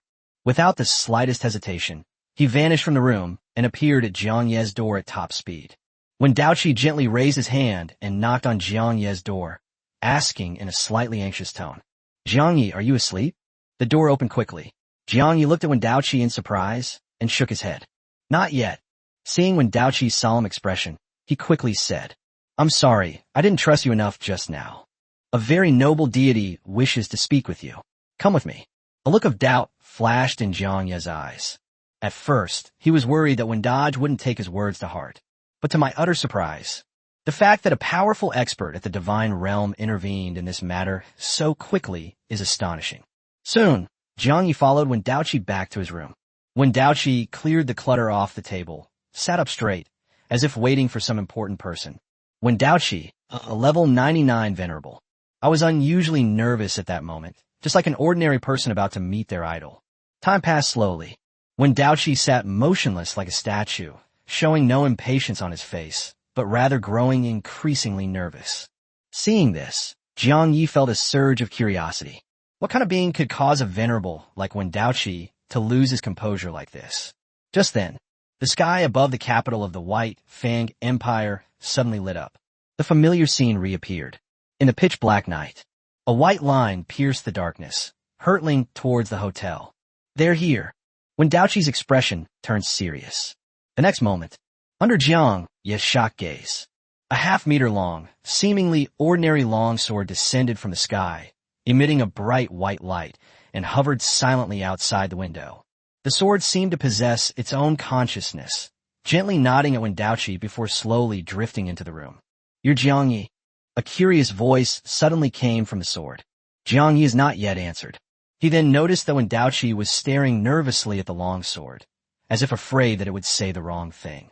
After Jiang Yi gave a brief self-introduction, he then felt the longsword's curious gaze scrutinizing him closely. The feeling was very strange and hard to describe. A seemingly ordinary longsword, yet it exudes an extremely special aura. Jiang Yi tried closing his eyes and using his mental senses to perceive his surroundings. In an instant, he felt the long sword in front of him transform into a blazing sun. A stinging sensation struck instantly. Jiang Yi suddenly opened his eyes, which instantly became bloodshot and turned a shocking crimson. You've got some nerve. You're not even a venerable one, yet you dare to use your spiritual realm to probe me. The sound of the long sword came clearly. If you had been a second later, your soul would have been damaged. The long sword floated gently in the air. Jiang Yi saw the tip of the sword twitch slightly. A soft white light shone out and entered his eyes. He blinked, and the stinging pain and all discomfort vanished instantly. You are blessed by the radiant holy sword and gain temporary buffs. Health regeneration plus 100%, mana regeneration plus 100%, abnormal status resistance plus 100%. Upon seeing this system notification, Jiang Yi gasped. Is this the power of a god-level expert? How could a mere glimmer of light give him such a huge boost? All right, the voice rang out again. Now tell me exactly what happened when you encountered the vengeful spirit, and remember, don't miss any details. Jiang Yi did not hesitate. He recounted his entire experience in Black City. This includes the vengeful spirit's request that he bring human books next time. After speaking, Jiang Yi watched the longsword float back and forth in the air, as if deep in thought. After a long while, it floated down to Wen Daoqi and said, You, assist Jiang Yi with all your might to find out the truth behind the abnormal phenomena among the contestants. What the vengeful spirits say must be true.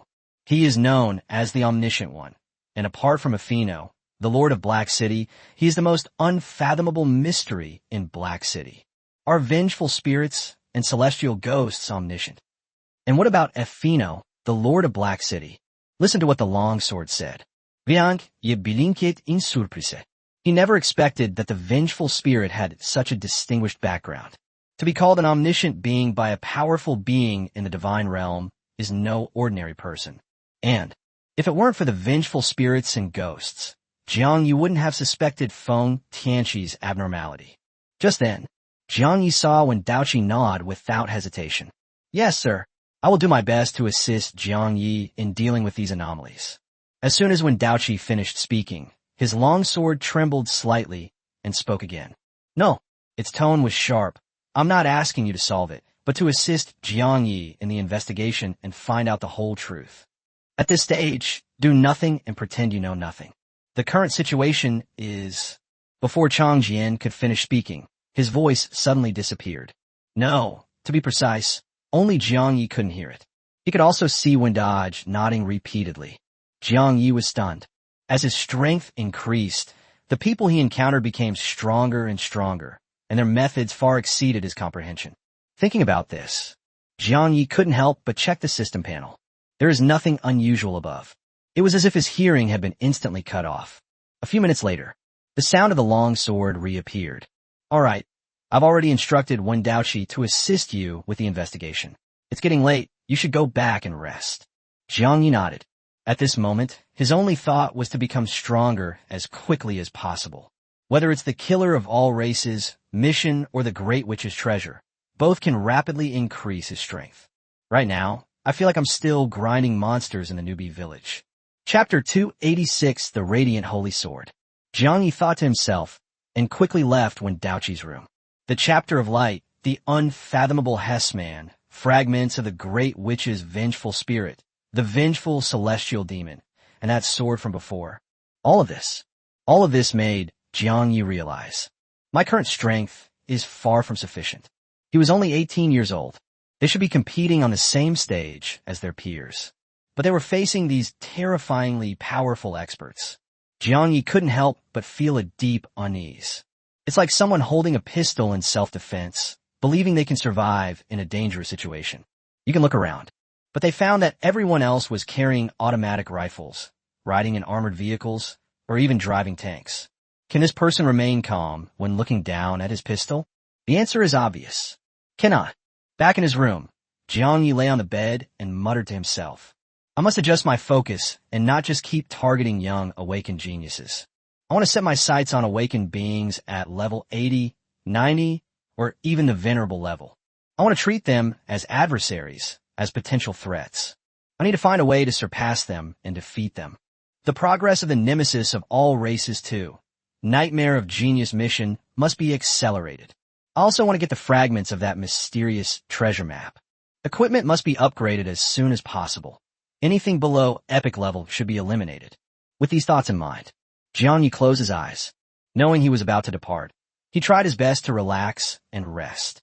At the same time, the atmosphere in Windod's room was unusually heavy. Alas, there are too few human beings at the God Realm level. The longsword slowly said, if there were a few more, we wouldn't be in such a passive position, forcing these talented players to take such a big risk. When Daoqi clenched his fists instantly and took a deep breath. Lord Guqing Shan, I have a premonition that it won't be long before my soul power grows to the point where I can control the laws of the universe. At that time, I will be able to quickly pass the God-level ascension tribulation and become a lower God-level powerhouse. The longsword trembled slightly as it replied. A mere lower-level god is insufficient to stabilize the situation. In that case, let's first gather all of Jiang Ye's information. Chang Jian hadn't finished speaking. Suddenly, an immense sense of oppression emanated from it, and its gaze turned towards the White Fang Empire's palace. Sir, what's wrong? Upon seeing this, when Daoqi immediately became nervous, the longsword did not hesitate for a moment.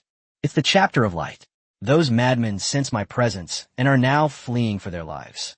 I'm going out for a bit. In the blink of an eye, the longsword disappeared. Above the White Fang Empire's imperial palace, a sword shadow as large as a mountain quickly materialized. A corner of the palace. The symbiote, dressed in a white dress and black suit, spoke at an extremely fast pace. We're finished, Xia, we're going to die here. Shut up. Clown Xia wasn't in the mood for jokes. She never expected this. It was actually in the heart of the White Fang Empire's capital. They witnessed Guqing Shan, the strongest God-level expert among humans, revealing the true form of the Radiant Holy Sword. Before this mission, she had carefully analyzed the situation. It is certain that Guqing Shan's Radiant Holy Sword clone is currently on the front lines, confronting the Abyss Demon God. Something must have happened to cause this unexpected incident. I can't take it anymore. Last time in the Great Yin Empire, there was an old devil named Zhong who made our mission fail. And now we've encountered someone far more terrifying than him. Baitian wailed. Damn you, Baitian. Can you please stop crying? The more you cry, the worse our luck becomes.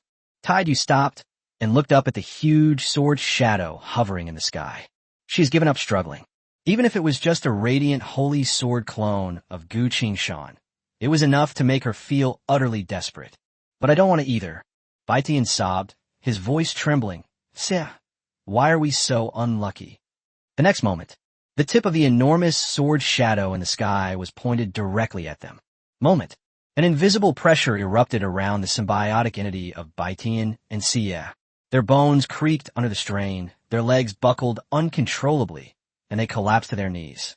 Even under such immense pressure, the surrounding grass remained completely unharmed. A gentle breeze rustled the grass blades, as if nothing had happened. This is Gu Qingshan's true strength. Bai Tian and Xie gritted their teeth and struggled to hold on, shouting loudly. Wait, we mean no harm. Grown-ups. Taidu spoke rapidly, desperately trying to survive. We were just following orders and never harmed any humans. When facing Dr. Zhong, they still dared to give it a try. But he could face Gu Qingshan. Even if it was just a clone, they didn't dare to even think of resisting. The enormous sword shadow vanished instantly. Instead, it was the ordinary longsword that had appeared in front of Jiang Yi earlier. He suddenly appeared before Bai Tian and Xie. The crushing pressure vanished instantly. But the two of them still didn't dare to get up or even look up. Why don't you call on the Divine Realm experts from the Chapter of Light to help? The radiant holy sword swayed gently, and a calm voice asked. Taidu gave a wry smile and replied slowly. With you here, even if a God-level expert comes to our aid, unless it is a high-level God-level expert, the two of us will surely die. The advanced races of the Abyss have not yet awakened on a large scale, and even if they do, they will not be at their peak and will not be a match for you. Taidu knew the truth in her heart. She could summon Hesman, a powerful being from the Chapter of Light, for assistance. But Hesman has not yet fully recovered his strength. The power it can exert at this moment is only slightly stronger than that of a mid-level god. There's a clear hierarchy among those at the divine realm level. Lower gods, middle gods, and upper gods. And a supreme god who can evolve a race into royalty. According to the Chapter of Light, Gu Qingshan's strength had already reached the level of a high-ranking god. Therefore, even though she was only facing Gu Qingshan's radiant holy sword clone, Taidu dared not entertain any thoughts of resistance. Grown-ups. Taidu's voice trembled as she cautiously said, although the ideals of the Chapter of Light are different from those of humans, everything we do is to prepare for the impending it. We all know that it is the greatest threat, the darkness that all races must face. She added. The radiant holy sword slowly descended. Bai Tian and Xie's bodies trembled violently. The next moment, they heard the sound of the holy sword of radiance. If you don't want to die, come with me to the front lines and do a few things for me. Once you've finished, I'll let you go. Without the slightest hesitation, Bai Tian and Xie nodded frantically and shouted. Yes, absolutely. You are the strongest human being in the world, and your words are the truth. Buzz. The holy sword of radiance trembled violently. A white sword light shot into Bai Tian and Xie's bodies. Then the radiant holy sword spoke again. Go to the front lines and find my student Qin Xinxue. She will tell you exactly what to do. Of course, you can also try to escape. Chapter 287 Sir, spare my life. Bai Tian and Xie shook their heads desperately. They could feel the white blades within their bodies beginning to stir. I know it in my heart. With just a thought from Gu Qingshan, the sword blade would instantly erupt. There is absolutely no chance of either of them surviving. Okay, let's go now. After saying that, the radiant holy sword vanished instantly. After a long while, Bai Tian and Xie finally dared to raise their heads. Their legs went weak and they collapsed to the ground, panting heavily. Inside Wendaj's room, the radiant holy sword reappeared. Keep a close eye on Jiang Yi and ensure his safety. I will come to see him again once the situation has stabilized a bit. Radiant holy sword, he said quickly. Upon hearing this, when Daoqi's eyes widened, he thought that Gu Qingshan's request for his assistance in investigating Jiang Yi was already a sign of his high regard for Jiang Yi. Could it be because of vengeful spirits and ghosts? The thought flashed through Wendaj's mind. He took a deep breath and said quickly, Sir, Jiang Yi's information is almost complete. Before he could finish speaking, the holy sword of radiance moved slightly, interrupting him. There's no time. The demon gods aren't stupid. Once they discover I'm not on the front lines, they'll definitely take action. Remember, you must ensure Jiang Yi's safety. When Daoqi couldn't help but ask. But the duel between human geniuses and demon geniuses begins tomorrow. If something unexpected happens, can I intervene? At this moment, the front line is filled with the strongest warriors from both the human and demon races. The Global Awakened Ones exchange competition has transformed from an internal human contest into a battlefield between human and demonic geniuses. Things aren't that simple. There are many secrets hidden behind this event. Some of them were even outside of Wendaj's knowledge. Just remember one thing. Of all the contestants, Jiang Yi is the most important. Take action when needed, and I'll take care of everything afterward. Radiant Holy Sword, it said quickly. The vengeful spirits and celestial ghosts are truly extraordinary. It was so special that even when Gu Qinshan went to look for it himself, he was turned away. Not only that, if we hadn't left that manor in time, he will most likely die inside. This is also why Gu Qinshan values Jiang Yi so much. According to Jiang Yi's description, he is the only one who can still see vengeful spirits and ghosts. Soon, the radiant holy sword soared into the sky.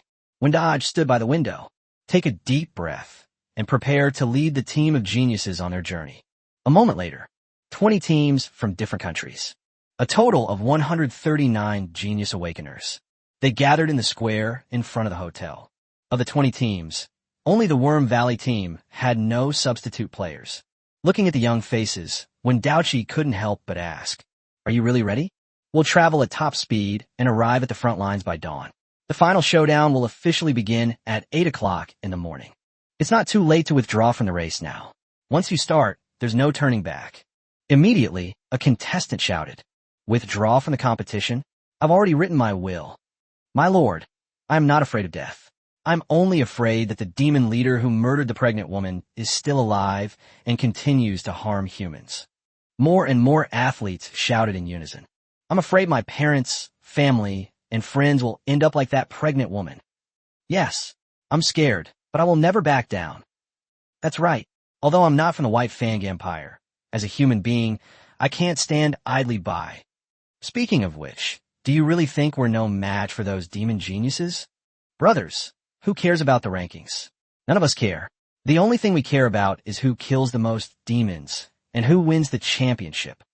Jiang Yi stood in the crowd.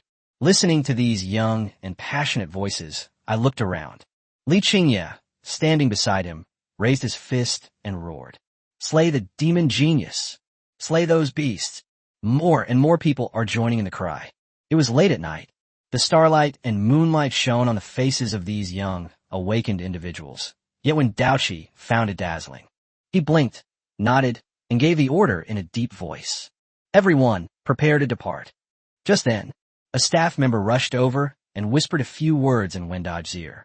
When Daochi hesitated for a moment, thought for a while, and slowly nodded, the staff member immediately left quickly. When Daochi then looked towards the distant street and shouted, "Everyone, turn around!" In the dead of night, at the end of the street, a small candle flickers in the wind. The soft light illuminated a young and innocent face. A little girl slowly walked towards the contestants waiting at the hotel entrance. He held a red candle in his left hand and his grandmother's hand in his right. Behind them, more and more points of light appeared, like stars in the night sky. Soon, the dark streets were filled with countless flames. The people of the White Fang Empire filled every corner. Everyone held a red candle, solemn and silent. The crowd parted, and Emperor Si Tianxian of the White Fang Empire stepped forward, surrounded by his subjects. He also held up a red candle, his eyes resolute, his face solemn. Looking at the contestants who were about to set off, he took a deep breath and slowly raised the red candle above his head. "Warriors, may the light of the red candles guide your way and protect you on your triumphant return." Boom! A shout rang out in response. The red candle flames burned fiercely, and a column of red smoke shot straight into the sky. Then, everyone in the crowd raised their red candles and shouted repeatedly, "Warriors, may the light of the red candles guide your way and protect you on your triumphant return. Warriors, may the light of the red candles guide your way and protect you on your triumphant return." The candle flame burned fiercely, and scalding hot wax dripped down. Even the little girl who led the way, though her tender face showed pain, did not show any fear in her eyes. She held the candle high, her eyes filled with hope as she looked at these young geniuses. One of the most outstanding students in the White Fang Empire took a deep breath and explained softly, "You may not know this, but it is an ancient tradition that has been passed down in our land for a long time. Whenever our warriors go to war to protect the city, the country, and the people of the White Fang Empire will do the same. The candlelight represents brave warriors. The red candle symbolizes the dangers and challenges they will face, and the red smoke represents our prayers and hopes for them." Upon hearing this, Jiang Ye's gaze softened. The night was deep. So much has happened these past few days. Even in the capital of the White Fang Empire, fear began to spread. Yet these ordinary people are still doing everything they can for every athlete who goes to the competition. He gazed at the little girl holding up the red candle. A memory suddenly flashed through my mind, a scene I witnessed in Qingcheng. A dying awakened one is covered in blood. With the last of my strength, I gave him a thumbs up. General, kill as many as you can. Kill as many as you can. Those were his last words. Jiang Yi slowly closed his eyes.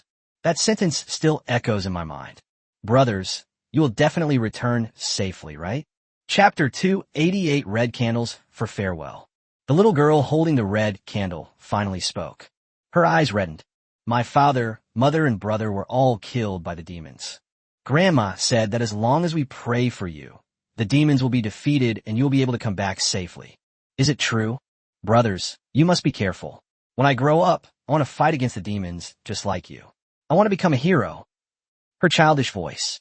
This left all the contestants speechless. All that could be heard were the heavy breathing of the crowd, suppressing their emotions. Jiang Yi always believed that he was calm and composed, and that nothing could shake him. This scene can be seen. He clenched his fists tightly, his heart burning with rage against the demons. Just then, when Daoqi slowly turned his head and looked at Jiang Yi, among more than 100 contestants, if anyone could represent everyone, it would definitely be Jiang Yi. Soon, more and more contestants turned their attention to Jiang Yi. Many of them. I don't know how to face this heavy expectation. Jiang Yi took a deep breath, straightened his body, and walked towards the little girl and Emperor Si Tianxian. He stopped in front of the people of the White Fang Empire. All eyes were on them, brighter than a candle flame. It is filled with hope, worry, pride, and trust. It leaves one unsure how to begin. In this battle, I, Jiang Yi, will surely win. After a long silence, Jiang Yi finally spoke. Become the hero in the little girl's eyes? He never intended to do that. But what you say, you will definitely do. Even if no people come. Even without these prayers and expectations, he was destined to defeat the demon genius. In this battle, I, Li Qingye, will surely win. Li Qingye's voice suddenly rang out from behind Jiang Yi. Almost instantly, most of the contestants followed Jiang Yi and roared in unison. We will win this battle. Their voices, filled with passion and determination, resounded through the night sky. The scene, intertwined with flickering candlelight and rising red smoke, was sacred and solemn. All right, let them see what we're made of. Kill as many demons as possible. We believe in you. You will win. Those demons are about to witness the true strength of human geniuses. Be careful. Stay safe. Please come back alive. Your names will be remembered by every citizen of the White Fang Empire. Moment. Countless words of care and expectation fill the air, boosting everyone's morale. In the shadows of the crowd, Haobin looked at Jiang Ye's back, the focus of everyone's attention. Clenching his fists tightly, his eyes blazing with hatred, he thought to himself, Victory? You will not see victory, but only unimaginable despair and fear. This isn't my fault. You forced me to do this. Damn Jiang Yi, damn Wei Tianlong, damn Hua Lingwei, damn Yunluo Empire, damn all of humanity. Haobin cursed incessantly in his mind. At this moment, his only thought was revenge, to make everyone pay the price. Thinking about this, Haobin glanced quickly at Wendaoqi. He immediately lowered his head, afraid that Wendaoqi would notice. Soon, Wendaoqi led the athletes out of the hotel and headed to the starting point. When walking on the street, they saw more people from the White Fang Empire waiting, more candles, more gazes, and more anticipation. Even after the athletes boarded the waiting train, the crowd didn't disperse. Instead, they began to sing loudly. Brave warriors, set off. May the storms and hardships not frighten you, for the candlelight will illuminate everything. The rousing songs accompanied the contestants as they left the capital of the White Fang Empire. The train entered the wilderness. The darkness swallowed up the surrounding scenery. Jiang Yi sat by the window, closing his eyes in deep thought. They will arrive at the front lines in 7 or 8 hours. At this moment, Jiang Ye's focus had shifted from Haobin to Feng Tianqi. Even with Wendaoqi's assistance, he still had no clear plan to investigate Feng Tianqi's secrets. Time is of the essence, and there is no room for delay. But Jiang Yi knew one thing. Whatever Feng Tianqi wants to do, or rather, whatever the vengeful spirit lurking within Feng Tianqi wants to do, its ultimate target must be Blue Star. Slaughtering human geniuses? Kidnapping these athletes? Or control them like you control Feng Tianqi? Turn these exceptionally talented awakened into puppets. Jiang Ye's thoughts raced as he considered various possibilities. The vengeful spirit that has taken over Feng Tianqi's body. It's almost certain that it's Gustav. Even if it isn't, it must be related to him. Jiang Yi has contacted Wen Daoqi and ordered his men to thoroughly investigate all of Feng Tianqi's information. Without a doubt, we will definitely find useful clues. After all, the other party would never expect that they had been exposed and would inevitably leave some clues. If Jiang Yi hadn't accepted the killer of all races too, nightmare of genius mission, all of this will never come to light.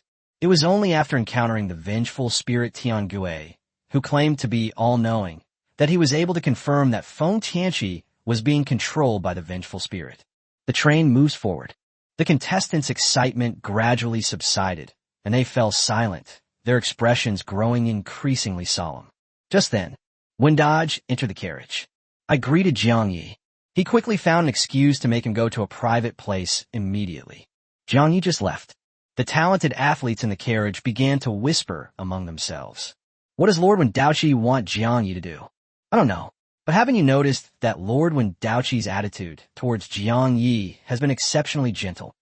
If you had Jiang Yi's talent, people would treat you the same way. That's true. The gap between between geniuses, is just too vast. If I were to go and speak to Lord Wen Daoqi, would he even acknowledge me? Let's go to the front lines and kill a few demons first. Then we can talk to him. He'll definitely be willing to listen. Inside the private compartment of the train, Wen Daoqi's expression was solemn. He raised his hand and released a green light shield, isolating the room from the outside world. He quickly pulled out the documents about Feng Tianqi. You're right. Feng Tianqi is definitely being controlled by a vengeful spirit. This is the information we found. There's even bigger news. My informant in the Yunluo Empire has discovered something even more significant. Jiang Ye's eyes lit up instantly. He grabbed the document and began to carefully examine it. The information is incredibly detailed.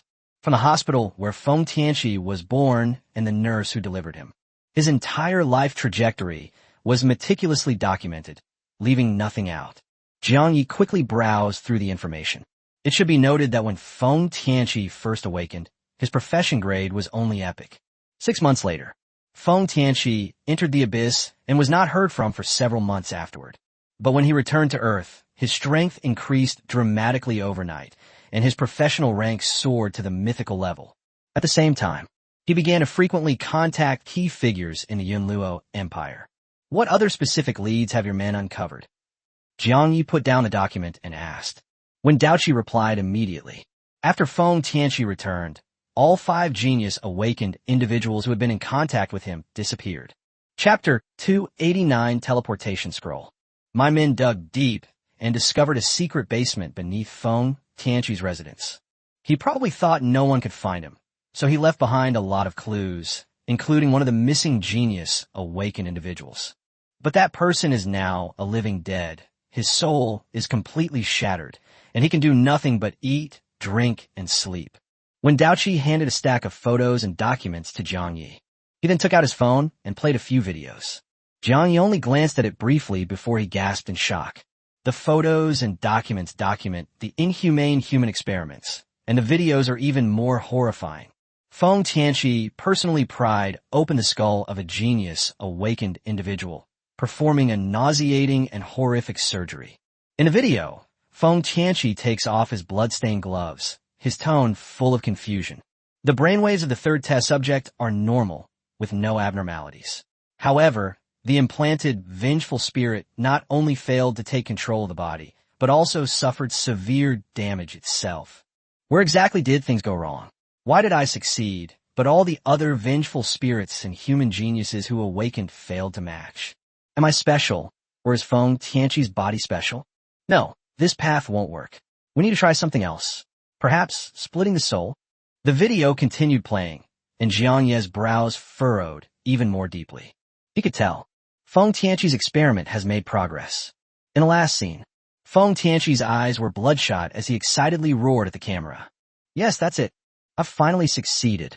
As long as I find a suitable human genius to awaken, I can perfectly occupy the bodies of other vengeful spirits, and even the souls I've split off.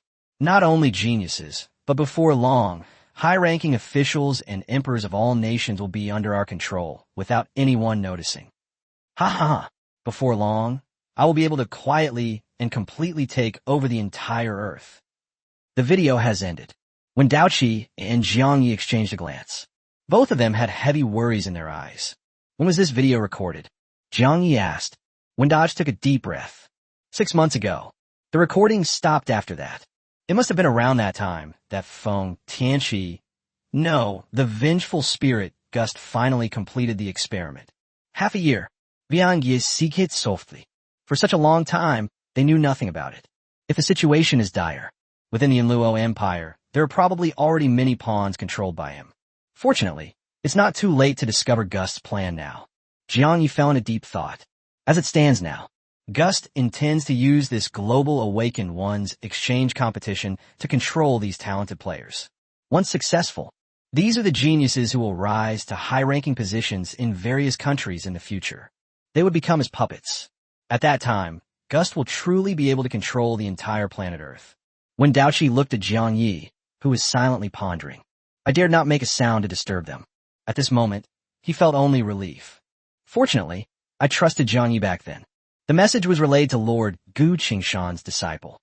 Otherwise, the consequences would be unimaginable. If I hadn't believed Jiang Yi back then, when Daoqi thought to himself, I would have regretted it for the rest of my life when the truth came out. Looking at Jiang Ye's young face, when Daoqi was overwhelmed with mixed feelings. He's about Jiang Ye's age. He was just a student at the Awakener University. They were so engrossed in leveling up that they lacked Jiang Ye's keen insight. When Daoqi couldn't help but be curious. How exactly did Jiang Yi discover Feng Tianqi's abnormality so quickly? He was a level 99 venerable, yet he didn't notice at all. But he did not interrupt Jiang Yi. He simply walked out of the cubicle and stood guard outside the door. 30 minutes later, Jiang Yi told Wen Daoqi to return to the cubicle. A moment later, Jiang Yi left the compartment and returned to the carriage where the contestants were located. He closed his eyes, intending to rest for a while. Deal with Gust. There is no perfect solution at the moment. Those humans he controlled were like time bombs hidden among the crowd. If handled improperly, it will inevitably result in injury or death. Fortunately, Gust was unaware that he had been exposed. This is a huge advantage for Jiang Ye's side. When he has already brought in experts in the field of souls to analyze Gust's research, Jiang Yi thought, if the souls that Gust split off from each other are independent, things will be much simpler. If that's not the case, we can only continue to pretend we know nothing and wait for the right opportunity to make a move. Jiang Yi secretly made his own calculations. Gust clearly intended to use this event to control the genius awakened individuals present. He was unsure how Gust would specifically act at the front, but a general strategy has already been developed. The plan is simple: to create a reasonable accident. This led Gust to believe that he had not been exposed and to continue proceeding according to the original plan. This would give Wendage ample time to thoroughly investigate the list of all those under his control. This reminded Jiang Yi of a seasoned hunter. After spotting a lone target, they often don't act immediately, but rather play the long game, luring out the entire group. Gust's presence intensified Jiang Ye's sense of crisis. This world may seem peaceful, but a monstrous crisis lurks beneath. Demons, abyssal aliens, the Chapter of Light, the Demon Legion, the mysterious murals in the Temple of the Witch Goddess, and vengeful spirits. Jiang Yi had a vague feeling. Behind all of this, a huge, dark secret lies hidden, waiting to be revealed. Not long after, staff members entered the carriage to distribute supplies, including conveyor belts. Teleportation scroll, epic. An epic item crafted from materials imbued with spatial energy. Usable only once, disappears after use. Injecting a small amount of magic power will activate the internal teleportation array, transporting the user to a designated location. However, once the teleportation array is activated, it takes a full second to complete the teleportation. If attacked during this period, the teleportation will be interrupted and the scroll will need to be reactivated. The carriage was instantly filled with excited chatter. Wow, an epic item. That's outrageous. My goodness, everyone gets one? That's so generous. Hey, if I try to save it and not use it, will it be taken back after the competition? Probably not. Haha, I'd rather die than use it. This is an epic item. I can't bear to waste it. Many players were holding teleportation scrolls. His hands were trembling, afraid that he might accidentally drop and damage this precious treasure. Li Qingye, Shun Xingming, and the others sitting next to Jiang Yi were equally excited. Apart from Jiang Yi, only Jin Lin remained calm. Jiang Yi glanced at the attributes of the teleportation scroll and casually tossed it into his storage space. This thing is good, but it is far inferior to the blessing of the High Priestess. The Priestess's blessing can be transmitted in just 0.5 seconds, far surpassing the scroll's speed. 1 hour later, 2 o'clock in the morning, the train slowly came to a stop in a dilapidated and desolate town. Jiang Yi got off the car first, followed closely by Li Qingye and the others. The group stood on the platform, looking around. Chapter 290, Yan Jiuxiao. Besides them, there were also a large number of seriously wounded soldiers. The cold corpses were piled up on the ground like cargo, even in the deepest darkness. You can also see the empty, lifeless expressions in the soldiers' eyes. The air was filled with a nauseating stench. The smell was a mixture of sweat, rotting flesh, and congealed blood. It smelled so pungent it made my stomach churn. 2 soldiers carried a disfigured corpse past the crowd. One contestant bent over and gagged on the spot. These little brats, do they really think coming to the front lines is a vacation? Have they got a death wish? Not far away, a soldier who had lost his right arm and right eye took a deep drag on his cigarette. He exhaled a large cloud of smoke and loudly mocked. He was surrounded by 6 or 7 wounded soldiers. Most of them sat on the ground, pointing at the contestant who was gagging and mocking him.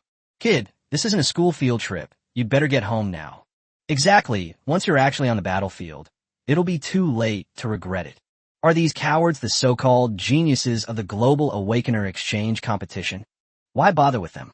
I bet most people would wet their pants if they saw real demon soldiers. Just then, a young man dressed in the uniform of a White Fang Empire officer walked over with a frown. He appeared. The previously listless wounded soldiers instantly stood up, their expressions tense and fearful, and shouted, "Major Yan Jiuxiao." Yan Jiuxiao nodded, his gaze sweeping over the contestants before finally settling on Jiang Yi. "You're quite good.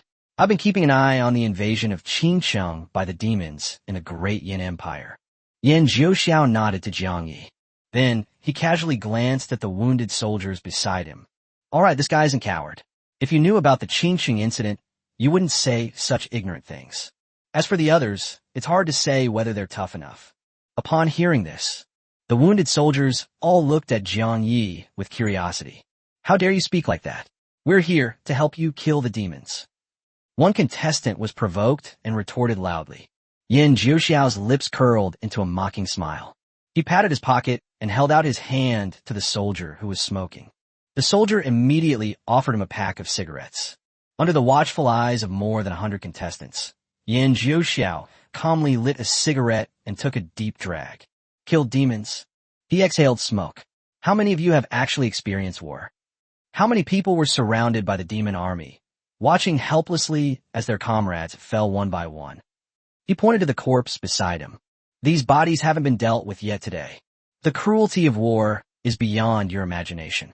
I'd be grateful if you didn't kill any demons or hold us back. Yan Jiuxiao's eyes were filled with disgust. He knew all too well the true cost of war. Every day, soldiers die on the battlefield, some from the claws of demons, others from his gun. Many people come full of enthusiasm, determined to become heroes. But the moment the battle actually began, they completely collapsed and scattered in all directions. Yan Jiuxiao had executed far too many deserters like this. He didn't think these 100-plus geniuses would survive the war. If you can muster even half the courage to fight, that's already pretty good. Of course, Jiang Yi is an exception. Yan Jiuxiao had carefully studied the Qingcheng incident and repeatedly analyzed Jiang Yi's tactics. Of all the contestants, only Jiang Yi truly impressed him. "Watch your tone," one of the players shouted angrily, The demon race is not invincible. These words immediately drew agreement from the crowd. Yin Jiuxiao was too lazy to argue, so he stubbed out his cigarette and walked towards Wendaoqi. Lord Wendaoqi, the rest camp is ready. I will lead the team to the front line first thing tomorrow morning. Wendaoqi nodded. Everyone, follow Major Yin Jiuxiao. But the moment everyone arrived at the camp, they were all stunned. The so-called camp was just a few dilapidated and simple tents erected in the ruins. Suddenly, a contestant stepped on a hard object. I looked down. He screamed instantly. That was a human arm half buried in the ground. Damn it! His heart pounded, and he cried out in a hoarse voice. Yin Jiuxiao's face darkened, and he shouted sternly. Soldier! A guard immediately ran over. Who is in charge of this area? Do they know that leaving corpses behind can cause a plague? The soldier immediately stood at attention, his face filled with fear. Reporting Major. The squad responsible for this area was attacked by demons at dusk, and all members were killed. Yin Jiuxiao fell silent for a moment, took out a cigarette, lit it, and took a deep drag. He's lucky. He walked away without looking back. The contestants were silent for a moment. Having accepted reality, they gradually went into their tents to rest. Jiang Yu was no exception. To be honest, he wasn't angry. He noticed that Yin Jiuxiao hadn't gone far either. They also entered a dilapidated tent. It even looks more rudimentary than theirs. The front lines of the White Fang Empire have deteriorated to this extent. Jiang Yu frowned and whispered. He had assumed this was a safe zone on the edge of the battlefield. Supplies were plentiful, and order was maintained. Just then, a soldier ran up quickly and bowed respectfully to Jiang Yi. Mr. Jiang Yi, Major Yin Jiuxiao requests your presence to discuss tactics and hear your opinion. Moment. All the contestants still standing outside looked at Jiang Yi. They whispered excitedly. What's going on? That officer actually sought out Jiang Yi to discuss tactics? You don't know? Back in the Great Yin Empire, the empire's war, God Meng Changtian, spoke highly of Jiang Yi. Really? I didn't know Jiang Yi's tactics were so impressive. It's true. A quick online search reveals countless videos. The Qingqing incident caused a national sensation at the time. How come I've never heard of this before? The news mainly spread within the Great Yin Empire. Even if people in other countries saw it, they didn't pay much attention to it. Listening to these discussions, Li Qingye looked somewhat uneasy. It all started because of the Qingqing incident. He targeted Jiang Yi at every turn. Later I realized that Jiang Yi was right from the very beginning. Li Qingye watched Jiang Yi's departing figure and took a deep breath. I can no longer compete with him in terms of strength. I need to find a way to engage him in a tactical duel. I lost last time, but that doesn't mean I'll keep losing. Once I'm ready, I'll prove myself again. Li Qingye kept staring at Jiang Yi until he entered Yin Jiuxiao's tent. The tent was simply furnished. Aside from basic supplies, only a huge war sand table stood out. As soon as Jiang Yi entered, Yin Jiuxiao lit another cigarette and went straight to the point, pointing to the sand table and saying, the situation is not optimistic, especially in the last few days. The frequency of attacks by ordinary soldiers of the Abyss Demon Clan has increased significantly. What's even more troublesome are those demon geniuses who completely ignore our defenses. Nobody knows where they'll attack next. Yin Jiuxiao sighed. This is one of the reasons why he had a bad attitude towards the players. Chapter 291 Razor. The number of casualties on the front lines is increasing daily. When Yin Jiuxiao explained the details, Jiang Yi occasionally offered his own insights. Gradually, Yin Jiuxiao's brows relaxed, and he began to frequently move the miniature soldier models on the sand table. I knew I'd found the right person. 10 minutes later, Yin Jiuxiao's eyes lit up, and he exclaimed in surprise. Although Jiang Yi's ideas were somewhat immature and lacked practical experience, they were enough for Yin Jiuxiao to optimize the existing tactics. Yin Jiuxiao took a deep drag of a cigarette and looked at Jiang Yi. To be honest, I would advise you to withdraw from the competition. Someone like you only needs to gain experience on the battlefield for a period of time to become an excellent commander who can lead a large army. The front lines are too dangerous right now. You should. Jiang Yi shook his head. If he withdraws, how will he complete the killer of all races mission? Moreover, quitting means missing out on the fragments of the mysterious treasure map. Seeing Yin Jiuxiao's regretful expression, Jiang Yi suddenly remembered his previous doubts and asked, this should be the edge of the battlefield, and the supply lines shouldn't be under attack. So why are supplies so scarce? Yin Jiuxiao's expression changed. I instinctively reached for my cigarettes, but the pack was empty.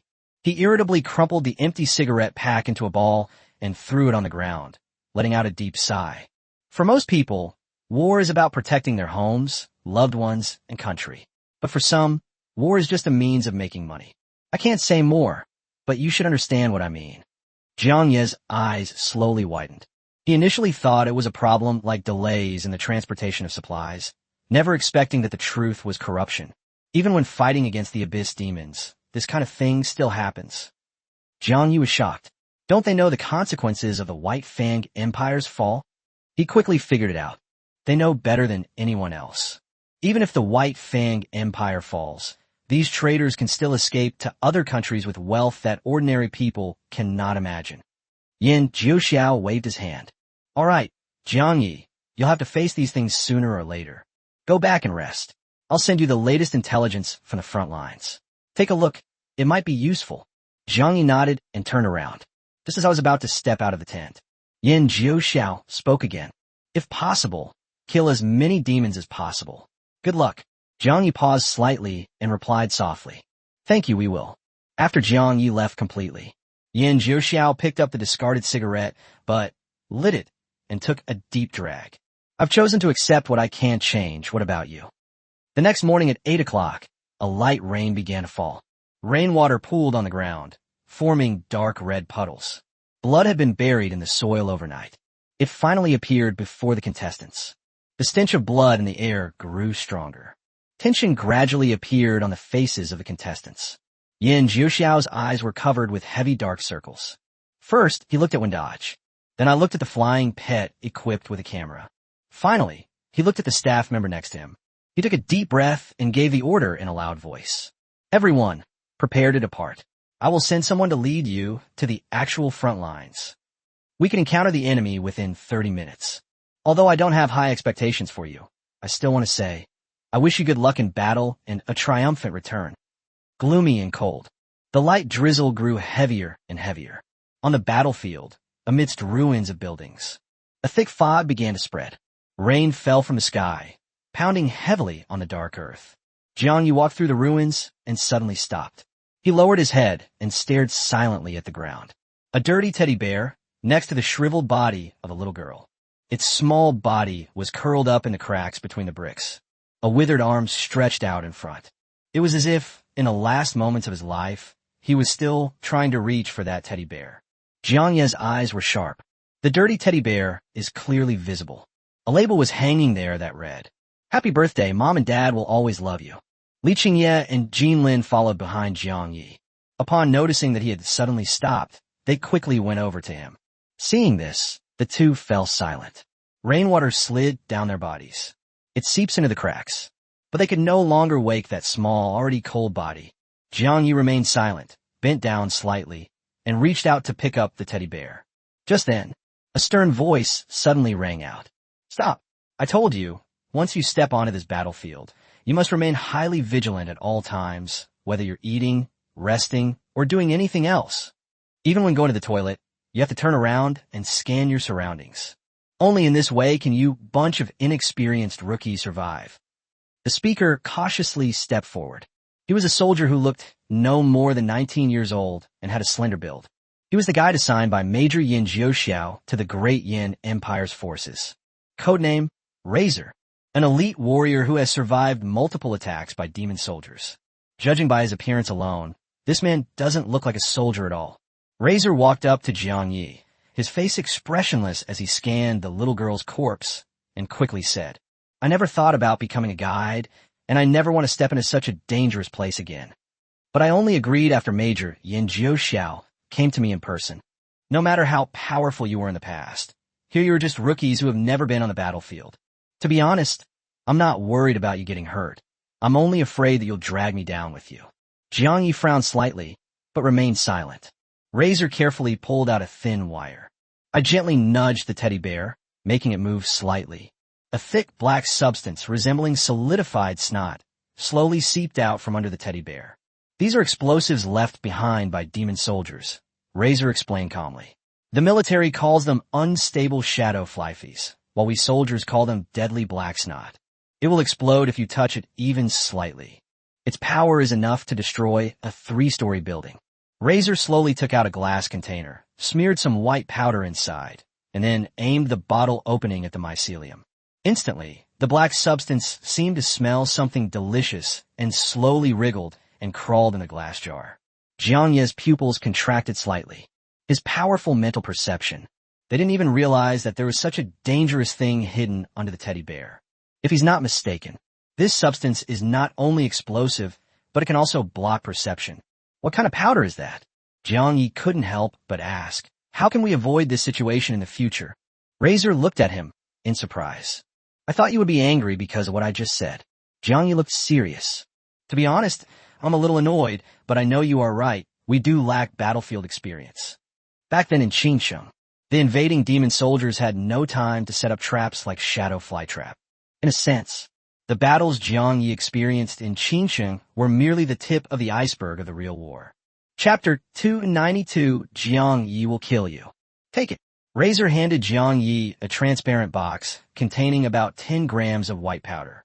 This is the mycelium's favorite food. I don't have much, so this is all I have. He continued. Remember one thing. Leave your compassion here. Even if you see a teammate fall, don't act impulsively. The demons are not only powerful, but also extremely cunning. When they have the upper hand, they won't kill you immediately. They'll just severely injure you, making you unable to move, but you'll keep screaming in pain. Jiang Yi nodded. He understands this tactic. It is called a diversionary strike, or a diversionary annihilation. The solution is simple. Either shoot and end the suffering of your teammate, or simply ignore it. Jiang Yi just didn't expect that the demon soldiers would also use such methods. Looking at the little girl's emaciated body, Jiang Yi no longer hesitated and turned to follow Razor into the front lines. About half an hour later, more ruins appeared ahead. Razor stopped and turned to look at the crowd. Arrive.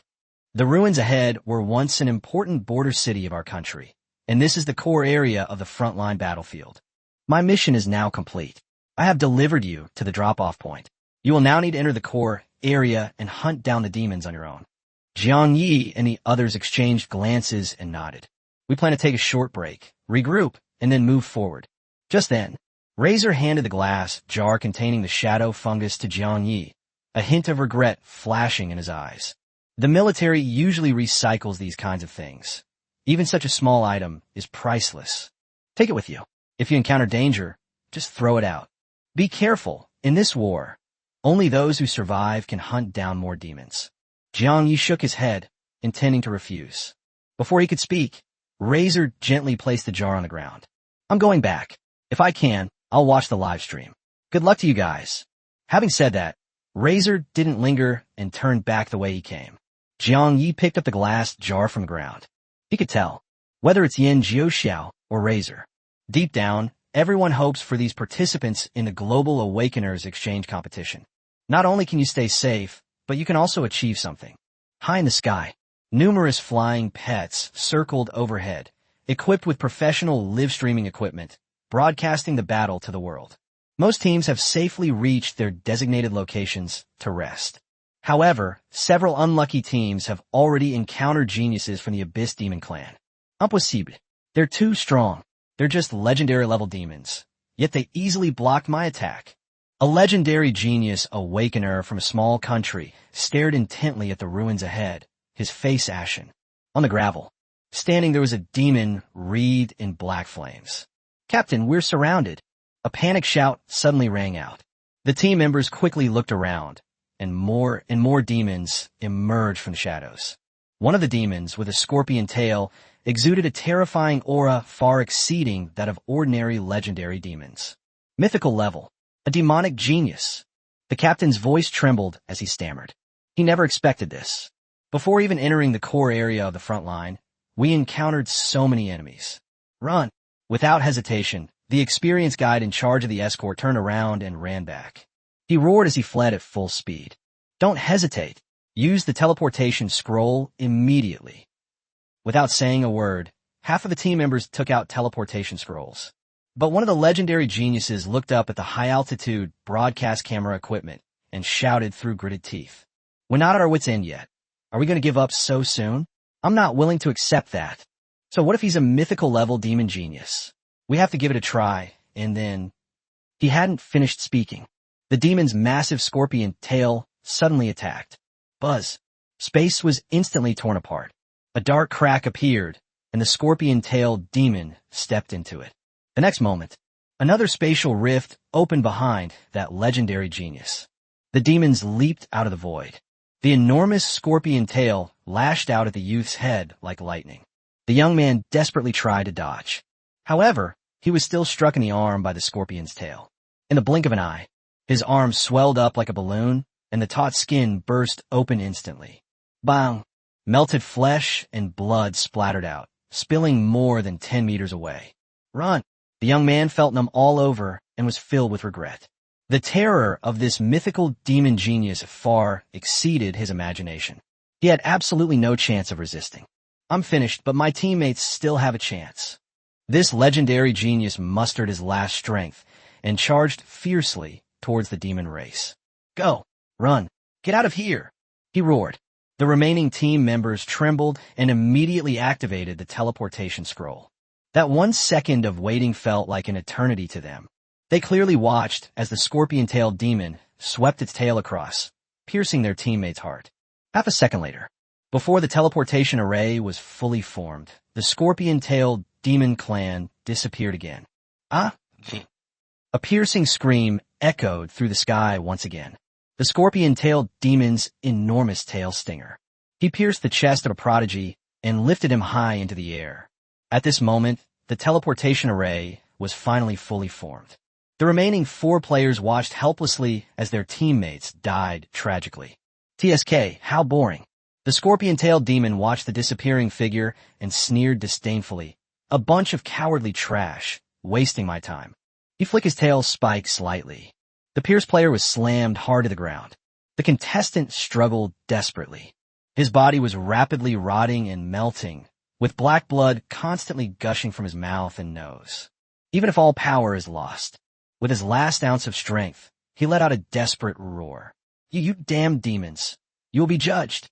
The demon's lips curled into a cold smile. Looking up at the flying pet disappearing into the distance, he replied coldly. Trial? Who dares to judge me? And who has the right to judge me? You bunch of weak trash. Do you think you're worthy to judge me? The contestant's eyes were filled with resentment. With his last ounce of strength, he shouted out a name. Jiang! Jiangyi will kill you. Jiangyi? Hearing that familiar name, the scorpion-tailed demon looked down at the rotting corpse, shook his head, and chuckled. Poor wretch. He thought to himself, you have no idea that all of this was planned by us. Even Jiangyi, whom you mentioned, can't change anything. If it weren't for the demon Grand Duke or even the demon god personally issuing the order, he had already slaughtered all the humans present. Can't kill, can only defeat, and torture a little. What a hassle. The demons sighed again. However, he would be somewhat interested if he were to actually meet Jiangyi. It can make a person so obsessed on their deathbed. This human might actually have some skill. He slowly raised his head, looking up at the flying pets that are almost invisible in the sky. Slightly bend your knees and squat down. The massive scorpion tail suddenly thrust upwards. Space tore open again. The scorpion-tailed demons charged into the crevice like cannonballs. Chapter 293 Believe in Them. Above the flying pet, which was already moving at full speed, another spatial rift opened up. The demons suddenly charged out, their speed reaching its limit. Before anyone could react, he grabbed a flying pet by the neck. Hello, humans watching the live stream. He roared, his voice carrying clearly throughout the entire venue. You all saw what happened just now, didn't you? This is just the beginning. Before long, more and more so-called human geniuses will die at my hands. Remember my face. Soon, I will become a fear you can never forget. Ha ha ha.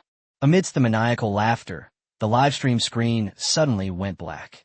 On the ground, millions of viewers fell into a deathly silence. The chat room was flooded with messages just a second ago. In an instant, the place was deserted. The game has just begun. The team has just arrived at the core area of the front line. Then they encountered a mythical demon genius. A team consists of 6 players. 2 people died tragically, and the 4 fled in panic. Is this the true strength of the Abyss Demon Clan genius? This thought flashed through the minds of countless viewers. His face was deathly pale, and his eyes were filled with fear. This is a huge blow to everyone. A human genius awakened. They were utterly powerless against the demon genius. If it weren't for the teleportation scroll, this entire team would have been wiped out. Can we really win? One netizen couldn't resist typing in the chat room. Moment. Countless people commented, filled with worry. This is too difficult. That scorpion-tailed demon is far stronger than an ordinary mythical-level genius. You still underestimate him. His scorpion tail is extremely special. Even a mythical genius awakened would be in grave danger if he encountered it. Damn it, we've already lost 2 players and 4 have fled since the very beginning. Sigh, if only they had used teleportation scrolls from the beginning. You didn't know? Similar things have happened in other live streams, and 6 players have already been eliminated. What? How could this happen? This is troublesome. Are demon geniuses really that terrifying? Will Jiang Yi be alright? I think only the contestants from the Aurora Empire, Jiang Yi and Jin Lin from the Great Yin Empire, and Gu Yao from the Red Mountain Kingdom have the strength to fight against those mythical demon geniuses. That's right. Now we can only hope that the others are lucky and don't run into a mythical-level demon genius. General Jiang Yi will definitely slay those mythical-level demons. We must believe in him. At the same time, Yin Jiuxiao watched the live broadcast in the military camp, silently took out a cigarette, lit it, and took a deep drag. Inside the White Fang Empire's imperial palace, Emperor Si Tianxian clenched his fists, veins bulging in his eyes. Beside him, Si Tianyuan stared the live stream room, where Jiang Yi was, his expression a mixture of worry and anticipation. Brother, Si Tianyuan suddenly spoke, compared to that scorpion-tailed demon, do you think Jiang Yi is stronger? Si Tianxian took a deep breath and slowly exhaled. It's hard to say. That demon hasn't shown his full strength yet, and Jiang Yi must have a backup plan. It's too early to judge who is stronger. Brother, in my opinion, the importance of this competition far exceeds our imagination, and it may even determine the future of Blue Star. Si Tianyuan suddenly turned his head to look at Si Tianxian. Si Tianxian didn't say anything more. This was just his guess. In the end, will humanity's divine-level powerhouses choose to go into hiding, or will they hold their ground and fight against the demons? Si Tianxian thought to himself, we'll know the answer soon enough. Now, thousands of meters above the ground, Qin Xinshu, Gu Qingshan's disciple, stood quietly, overlooking the frontline battlefield. Beside her, the holy sword of radiance emitted a dazzling white light, and when Daoqi hovered behind it, his face full of worry. My lords, when Dodge finally spoke, do you really think they can hold out? The holy sword of radiance trembled slightly.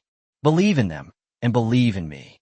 If we lose this battle, the gods, led by the god of fire Ignis, will most likely choose to temporarily abandon Blue Star and retreat to the secret realm of the land of fallen gods to buy more time. But I don't think this is the best option. The more we back down, the more we will lose courage and faith. The revival of the myriad races in the abyss has only just begun. If we back down this time, what will we do next time? This is Earth, our home, and we must never give it up. Qin Xinshu nodded gently. As Gu Qingshan's disciple, she naturally supported the president's views. If the guild leader hadn't failed to break through to the supreme god level, Ignis and the others wouldn't have dared to object at all. When Daoqi sighed deeply, he is now merely a respected figure, and has no say in decision-making at this level. Once I re-enter the Golden Wall and increase my soul strength, I should be able to master the power of the Law of Wood, he thought to himself. After passing the tribulation of godhood and becoming a lower god, I will be able to do even more. For ordinary awakened individuals, he is an unattainable powerhouse. In reality, without becoming a god-level expert, one can never be considered truly top-tier. He didn't know much about the revival of all races in the abyss that Gu Qingshan had mentioned. But one thing is certain. In the future, a race even more powerful than the demons will emerge. Without sufficient strength, we will be helpless. Just then, Gu Qingshan's radiant holy sword clone suddenly moved, pointing in the direction of Jiang Yi. They're here. 2 mythical-level demon geniuses are heading straight for the city ruins where Jiang Yi is located. If nothing unexpected happens, Jiang Yi and his group are about to encounter real danger. When Daoqi's eyes widened instantly, Sir, I must go. You instructed me to ensure Jiang Ye's safety. I need to be close to him now so I can better deal with any emergencies. The holy sword of radiance swayed gently. Don't worry, Jiang Yi is much stronger than you think. There's an aura about him that I cannot see through. It should be some kind of special mythical item, but I cannot be sure of the specifics. When Daoqi was taken aback upon hearing this. A special mythical item? Despite being a level 99 venerable, he didn't even have a single mythical grade piece of equipment. This 18-year-old boy possesses a mythical level special item? That's a mythical item. When Daoqi dreams of owning a mythical level piece of equipment. No wonder this kid is so calm no matter who he fights. He's been hiding a secret trump card. When Dodge realized, even though he thought he knew Jiang Yi well enough, he still underestimated him again. Xinxue and I are currently unable to move freely. A mid-level demon god of the demon race is monitoring us. If anything unexpected happens, you will be in charge of handling it. The Holy Sword of Radiance spoke again. Gu Qingshan had no other choice. After failing to break through to the highest godhood, he is currently recuperating and can only move around outside by relying on the projection of the Holy Sword of Radiance. At the same time, the number of viewers in the Great Yin Empire team's live stream skyrocketed at a record-breaking rate, because Jiang Yi and his group finally encountered the enemy. Chapter 294 Master, they're running too fast. Front. In the ruins of a giant city, Jiang Yi stood motionless, his gaze sharp as a knife, scanning every corner around him. In front of him, Shen Xingming, Li Qingye, Yang Tian, and Yang Chan were already engaged in a fierce battle with a large number of demon soldiers. Jiang Yi and Jin Lin remained inactive and did not join the battle for the time being. After all, the attackers were just ordinary demon soldiers, not demon geniuses. Perfect. Jiang Yi observed the battle and thought to himself, this is a good opportunity for Yang Tian and the others to get used to fighting against the demons. He paused briefly, then summoned Ao Zhu to assist Li Qingye and the others. Of course, the main reason is that Ao Zhu needs a lot of experience to level up. These demon soldiers were not few in number. While not top tier in terms of strength, he was enough to give Ao Zhu a boost in experience. Yang Chan has returned to her normal appearance. The previous excitement vanished, replaced by intense social anxiety. In this state, her attacks were extremely cautious. Most of the time, they just wait for an opening to harass the demon soldiers or cast buff skills on Li Qingye and others.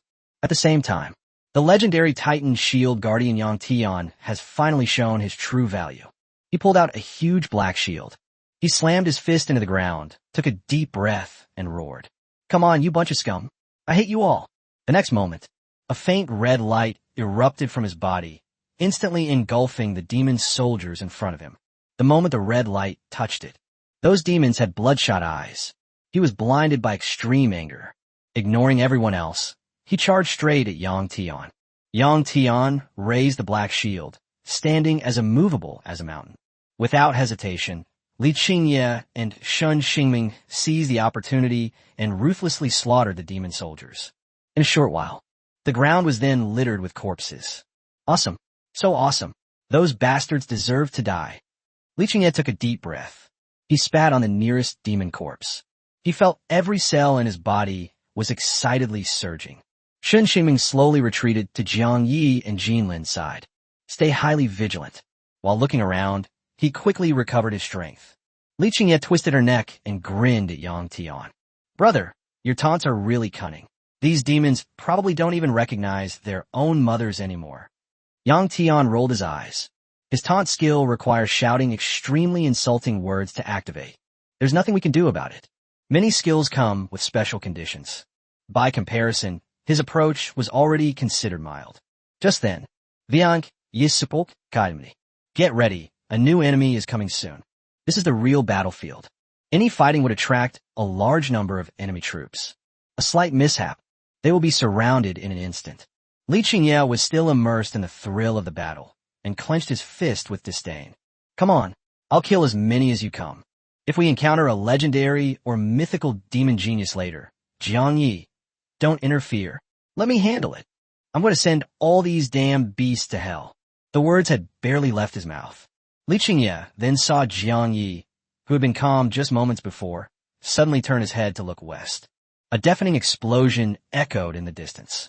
Walk! Jiang Yi didn't hesitate at all. It must be another team fighting the demons. Let's go take a look. So far, the enemies that have appeared have only been ordinary demon soldiers. He has not yet met any demon geniuses. Not to mention, the mission killer of all races requires the slaying of 10 ordinary abyss alien geniuses. Jiang Yi really didn't want to miss any opportunity to advance the mission. Certainly, he will only take risks if he is sure it is safe to do so. The team emerged unscathed from the previous battle. Jiang Yi immediately led Li Qingye and others. They cautiously made their way towards the direction from which the explosion had come. They had only traveled a few hundred meters. A piercing sound tore through the air. Come over. Jiang Yi let out a low shout and waved the abyss flame magic staff, which instantly shone brightly. Blacklight shield. Li Qingye, Yang Chan, and others were not far from Jiang Yi.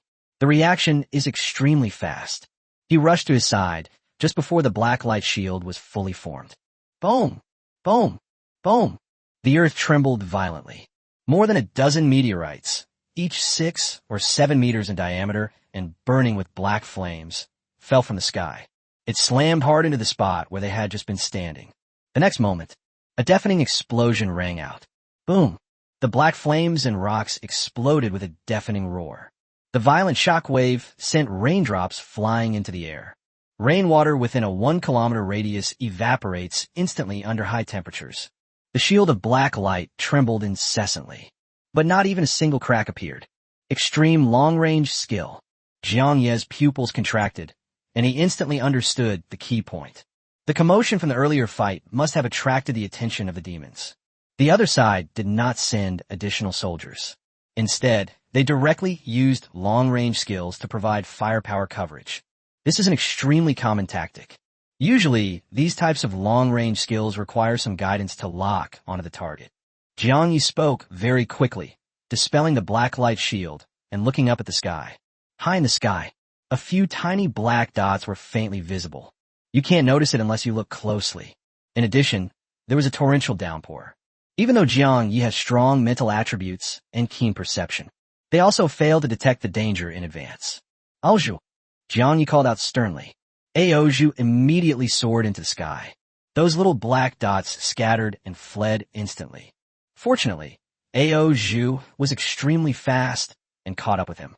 A moment later, Aozhu swooped down, its sharp claws gripping 4 red-eyed crows. Master, they ran too fast. I only caught 4.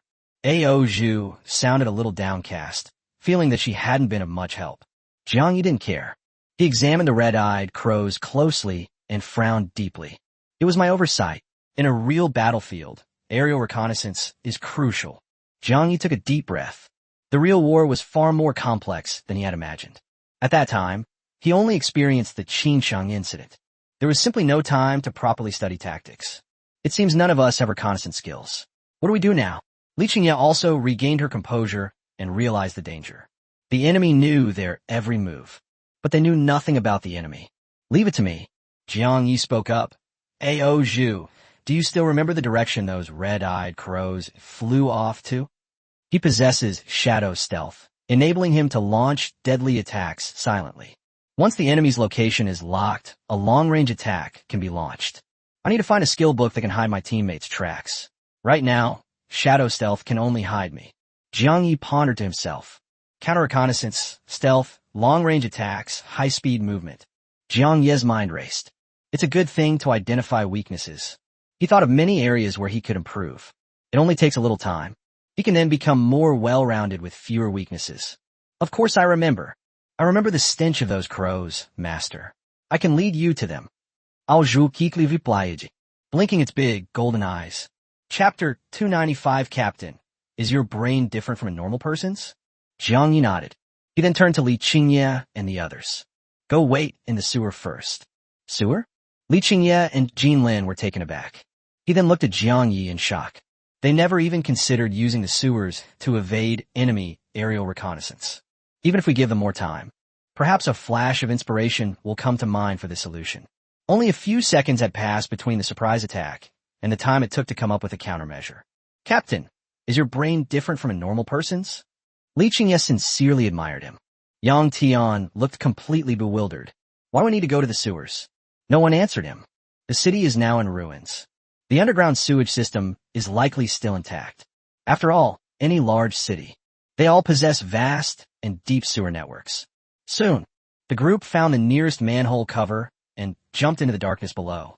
And Jiang Yi entered the sewer the moment. He then activated shadow stealth, moving silently and swiftly through the shadows. At the same time, the thousands of viewers in the live stream room had already gone wild. Damn, why didn't I think of this? With this method, even if the enemy attacks like they did before, they won't be able to hurt Jiang Yi and the others at all. That's brilliant. I know a bit about this city's sewers. Unless an awakened being of level 90 or higher uses their skills, they can't be destroyed by blowing them up. I have to say, Jiang Ye's reaction speed is insane. He came up with a solution in just a few seconds. Sai, is all our players good at his hiding? Hide? Do you want them to be sitting ducks and get beaten up like that? Are you crazy? You're still not satisfied? If you were up there, you'd probably be screaming for your mom by now. No, I just want them to fight back. Easier said than done. How would you retaliate in this situation? I don't know. Soon, the live stream chat was filled with noise. But the debate vanished almost instantly. Because the audience witnessed an unbelievable scene. Jiang Yi, who was just hundreds of meters away from Li Qingye and the others, suddenly appeared out of nowhere in the heavy rain. What's going on? Didn't Jiang Yi just go into the sewers? How'd he end up here? Really? Is that really Jiang Yi? You must have mistaken him for someone else. How could it be? It's definitely him. Look, he's raising his staff and aiming at that grove of trees over there. What is he going to do? Vent his anger? No way. Jiang Yi wouldn't appear here for no reason. He must have something important to do. Maybe he found the demons who attacked us earlier. Yes, that must be it. The live stream screen was completely covered by a dense barrage of comments. Millions are still reeling from the scorpion-tailed demon clan's slaying of two prodigies. They desperately want to see someone retaliate. Therefore, Jiang Yi was seen preparing to attack the grove. Almost everyone held their breath, staring intently at the screen. And Jiang Yi at this moment. They had already sensed the enemy hiding in the woods. He did not hesitate. He unleashed an epic-level extreme cold ice spell directly at the forest. Boom! A bone-chilling cold swept over them instantly. The rain that fell from the sky instantly turned into pea-sized ice pellets, which pattered against the leaves. The puddles on the ground instantly froze into solid ice. Even the green leaves on the trees were quickly covered with a thick layer of frost. Attack! Enemy! A panic scream came from the woods. But just as they were desperately trying to escape, the dark clouds overhead grew even thicker. The skills of awakened individuals are affected by the environment. It was pouring rain and the temperature was extremely low. This made his extreme cold ice prison even more terrifying. Not only that, Jiang Ye's spellcasting speed was astonishing. The moment the extreme cold ice prison was formed, he unleashed thunderous fury once again. Same as before. The torrential rain amplified the fury of thunder far beyond that of a sunny day. Thick, dark clouds spun rapidly. A violent bolt of lightning struck directly into the sky above the grove of trees. Purple lightning, carrying an aura of destruction, raged wildly. It poured mercilessly down on every enemy hiding in the woods. In the blink of an eye, the once lush forest has turned into a scorched black. The demons trapped inside had nowhere to escape. Anyone who dares to fly will be bombarded by a barrage of lightning. Some demons unfortunately triggered the true damage of thunder's fury, causing their health to plummet rapidly. Some were struck by multiple bolts of lightning simultaneously, their bodies paralyzed, and they fell from the sky like stones. After reaching epic rank, even extreme cold cannot completely freeze the enemy. It can also reduce its movement speed by 30%. The demons in the forest were instantly thrown into panic. But just 2 seconds later, an unusually calm and composed voice pierced the chaos. Hold on. Locate them. Counterattack. A demon wreathed in black flames shouted sharply. It flapped its wings and opened up a black light shield. It flew at low altitude and high speed, attempting to pinpoint Jiang Ye's location. When he finally saw Jiang Yi, he was slightly taken aback. Only one human. He had expected to run into a group of human geniuses who had awakened, but he found himself all alone. In an instant, His expression shifted from panic to cold confidence, a relaxed smile playing on his lips. "Idiot," he sarcastically remarked, "the wisest thing to do after discovering us is to ask for help, not to rush up alone. Humans are indeed despicable and only fit to be food and playthings for us demons." D. The black flame demon roared in anger. Amidst dense lightning, a giant meteorite rapidly condensed above his head. Jiangyi glanced at it. I recognized it instantly. This was the very meteorite that had just struck them. That's right. Ao Zhu's nose is really sharp. Jiangyi thought to himself, even if the opponent casts the spell first. But the moment Jiang Yi raised the Abyss Flame magic staff, countless elemental arrows have already condensed and taken shape, radiating immense power.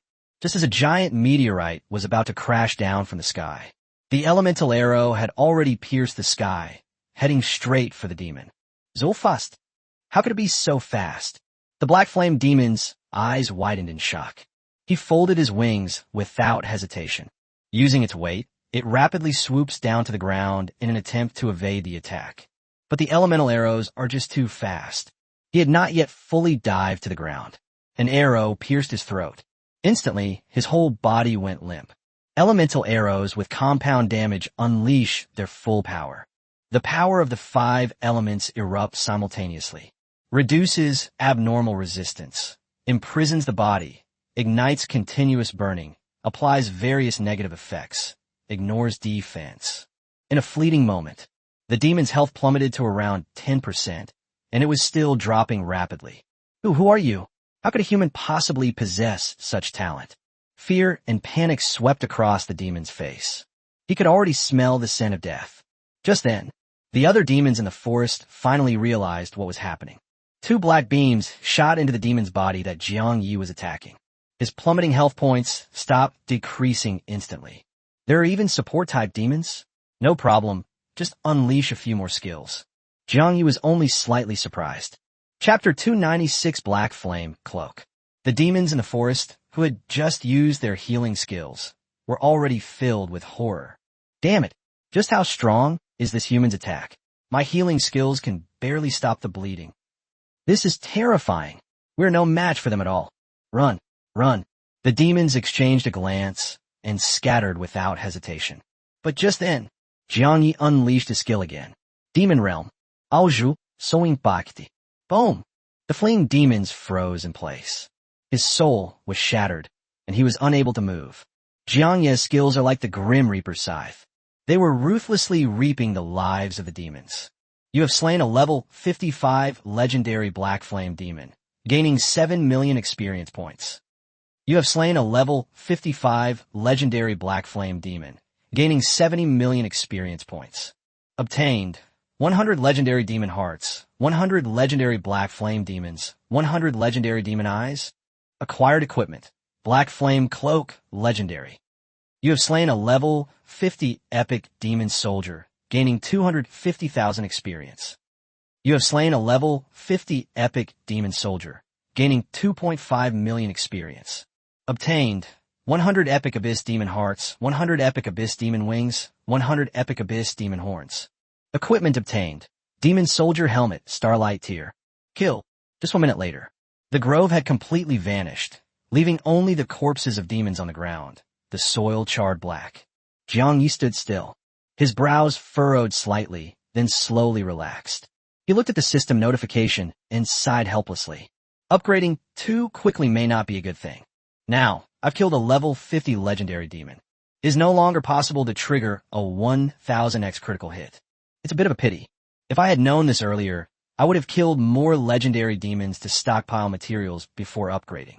But there was nothing he could do. His strength was growing too fast. Now, it seems that you would need to kill a demon of level 70 or higher to trigger a 1000-fold critical hit. I wonder how many times the critical hit will be triggered when killing a level 50 mythical demon. Jiang Yi pondered to himself. When will I be able to trigger a 10,000x critical hit? Do I have to kill a level 90 mythical boss, or a god level expert, or an abyss demon? This will take a long time, but he was certain. Once a critical hit of 10,000 times is triggered, his storage space and backpack will definitely not be able to hold it all. However, he is already quite satisfied. The Black Flame Demon didn't drop many materials. However, a legendary cloak was discovered. It's a good time to change out of this epic Abyss Flame Demon cloak. Jiang Yi carefully examined the demon corpses on the ground. The battle ended too quickly. He didn't have time to confirm whether all of the Demon Legion's enemies had been killed. To be on the safe side, he deliberately spent some time piling the bodies together, preparing to completely destroy them. Suddenly, a corpse twitched slightly. One of the demons scrambled to his feet and fled in panic. Jiang Yi reacted instantly, and an elemental arrow shot straight into the head of the fleeing demon. There are actually survivors who can evade my senses and play dead. They must be geniuses of the demon race. Jiang Yi muttered to himself. He had too many kills to check the system notifications one by one. I need to check more carefully next time. Villains always die from carelessness, even if I'm not a villain. After confirming that all enemies are dead, Jiang Yi finally smiled, activated Shadow Stealth again, and returned to reunite with Li Qingye and the others. At the same time, in a live stream with the most viewers worldwide, nearly 100 million people watched as Jiang Yi effortlessly ended the battle in just 1 minute. Everyone, I was looking for my charger when my phone went out. It was only for a minute. Where is Jiang Yi? What happened? A comment scrolled across the screen. You missed a battle of gods. Jiang Yi killed a huge number of demons, and also a legendary genius. Another viewer responded. Are you kidding me? I only missed 1 minute. How is it over already? Didn't you see? The grove of trees in the video is gone. Jiang Yi's skills blew it all up. What? Really? The fight only lasted a minute? So, Jiang Yi really found the demons who attacked us and wiped them all out? Replay. Who recorded it? I want to see the replay. You can't get anything done in a minute. The audience simply couldn't believe that Jiang Yi had actually found the demons who attacked them. Even more so in such a short period of time. They were all wiped out, including a legendary genius. You need to know. Up to now, only Jiang Yi successfully hunted down the demon genius. The morale, which had plummeted due to the scorpion-tailed demon clan, surged instantly. Millions of viewers cheered from their homes. In just 5 or 6 minutes, Jiang Yi's short video account has seen its followers surge to nearly 30 million, and the number continues to rise. An account with zero content has nearly 30 million followers, which is unheard of. And at this moment, Jiang Yi was moving swiftly through the shadows, taking a moment to check the attributes of the Black Flame Cloak. Black Flame Cloak, legendary. A cloak woven from mysterious and dangerous black flames. Spirit plus 3,000. Agility plus 3,000. Health plus 20,000. Movement speed plus 20%. Magic defense plus 30%. Consumes a large amount of magic power to activate Black Flame Embrace and Black Flame Barrier. Embrace of Black Flames. Cloak flames cover the entire body. Skill attack range plus 20%. Healing effect plus 20%. Mana consumed under this state will be temporarily converted into spirit attribute, lasting 3 minutes. Black Flame Barrier. The cloak forms an extremely sturdy barrier. After the barrier shatters, black flames engulf the body, increasing the damage of subsequent fire skills by 20% and reducing mana cost by 20%. After reviewing the detailed attributes of the Black Flame Cloak, Jiang Yi did not hesitate. He immediately took off his Abyssal Flame Demon Cloak and put on a new one. He glanced at his reflection and was quite satisfied. This cloak not only surpasses the Abyss Flame Demon Cloak in terms of attributes, but also has a more imposing and mysterious appearance. In every move, the cloak swayed gently, leaving behind fleeting vortexes of black flame in the air. My only concern is that it might be too flashy, Jiang Yi thought to himself. However, the Black Flame Cloak. It is a perfect match for the Abyss Flame Staff.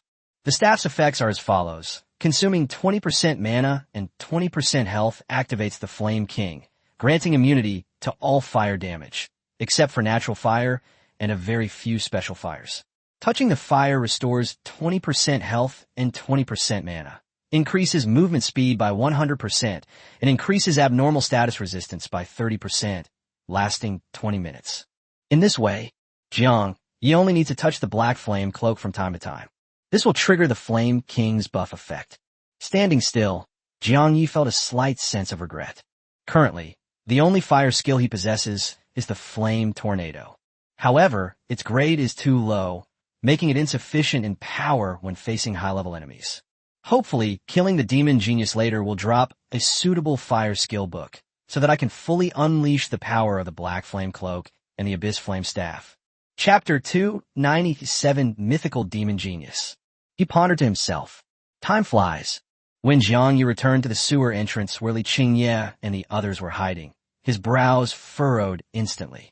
Li Qingye, Shen Xingmeng, Jin Lin, Yang Tian, and Yang Chan have all disappeared. Could it be that they encountered a demon genius while I was away? But there are no signs of a fight around us. He was puzzled. Jiang Yi carefully scanned his surroundings and discovered an arrow carved on the sewer wall. It should be a mark left by Shen Xingming with her sword. He remained vigilant. Retreat into the shadows. Grip the abyssal flame staff tightly in case of sudden danger. The city above has long since been reduced to ruins. The sewers were not severely damaged. The power had already been cut off, leaving the place dark, damp, and filled with a pungent stench. Follow the arrows on the wall for about 10 minutes. Jiang Yi finally found Li Qingye and her group. Everyone looked solemn. They stared warily at the intricate passageways, as if guarding against an invisible enemy. Behind Li Qingye and Jin Lin, a little girl lies there, having lost her head and limbs. There was also the body of a little boy. Seeing the scene, Jiang Yi frowned even more deeply. He carefully surveyed his surroundings in the shadows. No enemies were found, only a few rather plump rats. A moment later, Jiang Yi emerged from the shadows. The moment he appeared, Jin Lin turned around abruptly, ready to strike at any moment. Jiang Yi, you're back. Jin Lin's eyes lit up, and his tense expression instantly relaxed. Li Qingye and Shen Ximing also breathed a long sigh of relief. Seeing this situation, Jiang Yi guessed that they must have encountered a dangerous demon genius, but they did not actually fight. You're right. Li Qingye immediately spoke up. A demon genius is hiding in the sewers, and his rank is probably mythical. The words had barely left his mouth. Jin Lin shook his head with a solemn expression. More than one? More than one demon genius? Or are they multiple mythical-level demon geniuses? Jiang Ye's eyes lit up instantly, and he spoke very quickly. Tell me everything that happened. Li Qingye and the others were taken aback, somewhat puzzled by Jiang Ye's reaction. If an ordinary person heard this news, there should be tension and worry. But Jiang Yi seemed rather excited. Shen Xingming quickly explained what had happened. They waited for Jiang Yi to return at the sewer entrance. Suddenly, they heard cries for help coming from deep within. After a brief discussion, they decided to go and investigate. Before leaving, they left a mark on the wall before proceeding. When I arrived here, only a little girl who had lost all 4 limbs was found curled up in a corner. The boy's body was already on the ground. He hadn't even had a chance to ask the girl anything. They then sensed something watching them from the darkness. Immediately afterwards, the attack came. I saw several pairs of scarlet eyes behind that demon. Jin Lin explained. Therefore, I conclude that there is more than one mythical-level demon here. But they later stopped attacking. Jiang Yi was somewhat puzzled. He just examined it carefully. There was no sign of the enemy at all. Perhaps the demons who attacked Li Qingye and the others had already left before he arrived. He then looked at the little girl. The girl looked to be about 6 years old. He was covered in dirt. His hair was disheveled, and his youthful face was empty and lifeless. What happened here? Jiang Yi spoke gently, tried to keep his voice down. No matter what he said, the girl didn't react at all. Seeing this situation, Jiang Yi slowly squatted down to examine the girl's limbs. The moment his gaze fell upon him, his pupils suddenly contracted. Her limbs were covered with tiny bite marks. The wound looks very fresh. Strangely, not a single drop of blood flowed out. Jiang Yi then examined the boy's body on the ground, and the situation was equally bizarre. The boy's internal organs were completely removed. Even the head was empty. It was as if something had crawled into his body and devoured all his organs and brain. Just then, the little girl saw Jiang Yi examining the boy's body. Anger and hatred flashed suddenly in her eyes. It twisted its body in the garbage-filled sewer and crawled toward Jiang Yi. When I climbed to Jiang Yi's feet, she suddenly opened her mouth and bit down hard. Let go. Let go of my brother. Let him go. Her words were unclear. Seeing the scene, Jiang Yi felt a sudden pang of pain in his heart. A heavy, sour feeling inexplicably welled up in my chest. She was just a 6-year-old child. At this age, one should be exploring the world carefree, growing up happily with family by your side. But now, She had lost all 4 limbs, and her younger brother was lying on the ground. Jiang Yi slowly extended his hand. He gently stroked the girl's head and spoke softly. It's all right, it's all right. You're safe now. We've driven the bad guys away. They won't hurt you anymore. Don't be afraid. Upon hearing this, the girl stiffened and slowly released her mouth. She struggled to lift her head. A glint of clarity flashed in his eyes, and he called out, Sir, are you here to rescue us? But the next second, she seemed to be thinking of something terrifying. His voice trembled, his body contorted in pain, and he screamed, Water! Watch out for water! At the same time, the sewage in the sewer began to ripple. The already foul-smelling sewers became even more nauseating. Rustling sounds in the dark sewers. Suddenly, pairs of scarlet eyes appeared, accompanied by the sound of something crawling. A chill spread through the air. Li Qingye, Shun Xingming, and the others instantly entered battle mode. At the same time, Jiang Yi looked at the ripples in the sewage, where countless black worms, each as thick as a finger, floated on the surface. Right in front of Jiang Yi, a figure appeared at the corner of the sewer passage. It was about 3 meters tall, surrounded by dark smoke, and its shape was indistinct. The black insects on the water surface swam rapidly and gathered together. In the blink of an eye, it then coalesced into a demonic form composed of worms. Damn it, it's all your fault. My food is going to taste awful. Drew, you should say we're lucky to have run into so many humans. A sound came from the shadows in the distance. I'm furious. Without fear and pain as seasoning, food is hard to swallow. You understand, St. Keys. The worm demon roared. His tone was full of anger and frustration. Food. Jiang Yi turned to look at the little girl behind him. His eyes instantly turned icy cold, filled with murderous intent. He was right. The food that the demon named Drew was referring to was this little girl. The strange wounds on her body. It was probably to make her feel more fear and pain. These beasts. Jiang Yi gripped the abyss flame magic staff tightly in his hand. He took a deep breath and immediately used his aura to probe the 2 demons. Almost instantly, he then saw the golden energy emanating from them. Very good. You 2 are indeed mythical-level demon geniuses. Jiang Ye's tone was icy, and a cold glint flashed in his eyes. Chapter 298, Don't Be Afraid. Both demons turned to look at him at the same time. You're not scared at all? And you even said it's great? Humph. Same case. I bet this guy is absolutely insane. The demon Drew sneered. The next second, his eyeballs trembled violently and slowly bulged out. It extended like a long worm. Completely detached from its eye socket, it stared intently at Jiang Yi. St. Kes, watch out. This human is not as simple as he seems. I can sense a lot of the death aura of his own kind on him. Drew spoke slowly. This is his special ability, to sense whether the enemy has slaughtered a large number of its own kind. The human in front of me.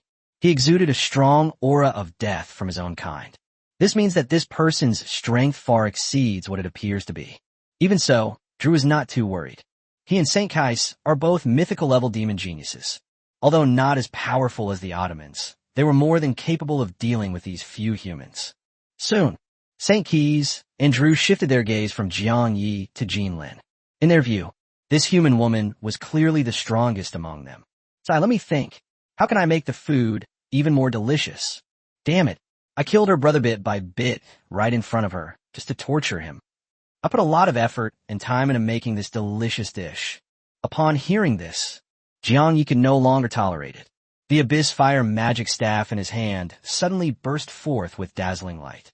Dozens of elemental arrows rapidly condensed in the air. Very well. Next, I will make you suffer the same pain as they did. No, I will make your pain even worse. Jiang Ye's voice was icy cold. The elemental arrows in front of him shot out instantly. It points directly to 2 mythical-level demons. The anger of the weak is laughable. Drew, who was closest to Jiang Yi, snorted coldly, and his body suddenly disintegrated, breaking into thousands of tiny black insects. All the elemental arrows struck the sewer walls and exploded with a deafening roar. A hint of surprise flashed in Jiang Ye's eyes. He had never encountered such an enemy before, one who could freely reassemble his body. Sir, run. They're too strong. The little girl suddenly cried out behind Jiang Yi, her voice full of pleading and worry. My younger brother and mother died at their hands, and they also killed many other children. Her voice trembled. Run, run, you all need to run. Just then, Jiang Yi shouted without hesitation. Yang Chan, take good care of her. Yang Chan was slightly taken aback when she was suddenly called out. He then nodded vigorously. He ran straight to the little girl. He held her tightly, completely unconcerned about the filth on the girl's body. Don't be afraid. Yang Chen gently comforted her. Trust the captain. He's very strong. As long as he's here, no demon can hurt you. Really? A glimmer of light appeared in the little girl's eyes, but she quickly shook her head. She stared at her brother's corpse, trembling all over. My brother died protecting me, and now you all have to protect me too.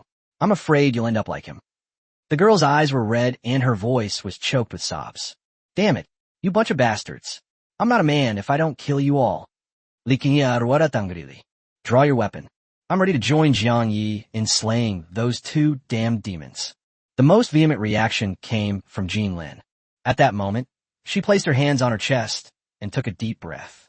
As a member of the reclusive Jean family, even the weakest member of the family has no worries about food and clothing. She had never seen such a scene before. Everything felt like a nightmare, both unreal and painfully real. But right now, she was a little girl who had lost all 4 limbs.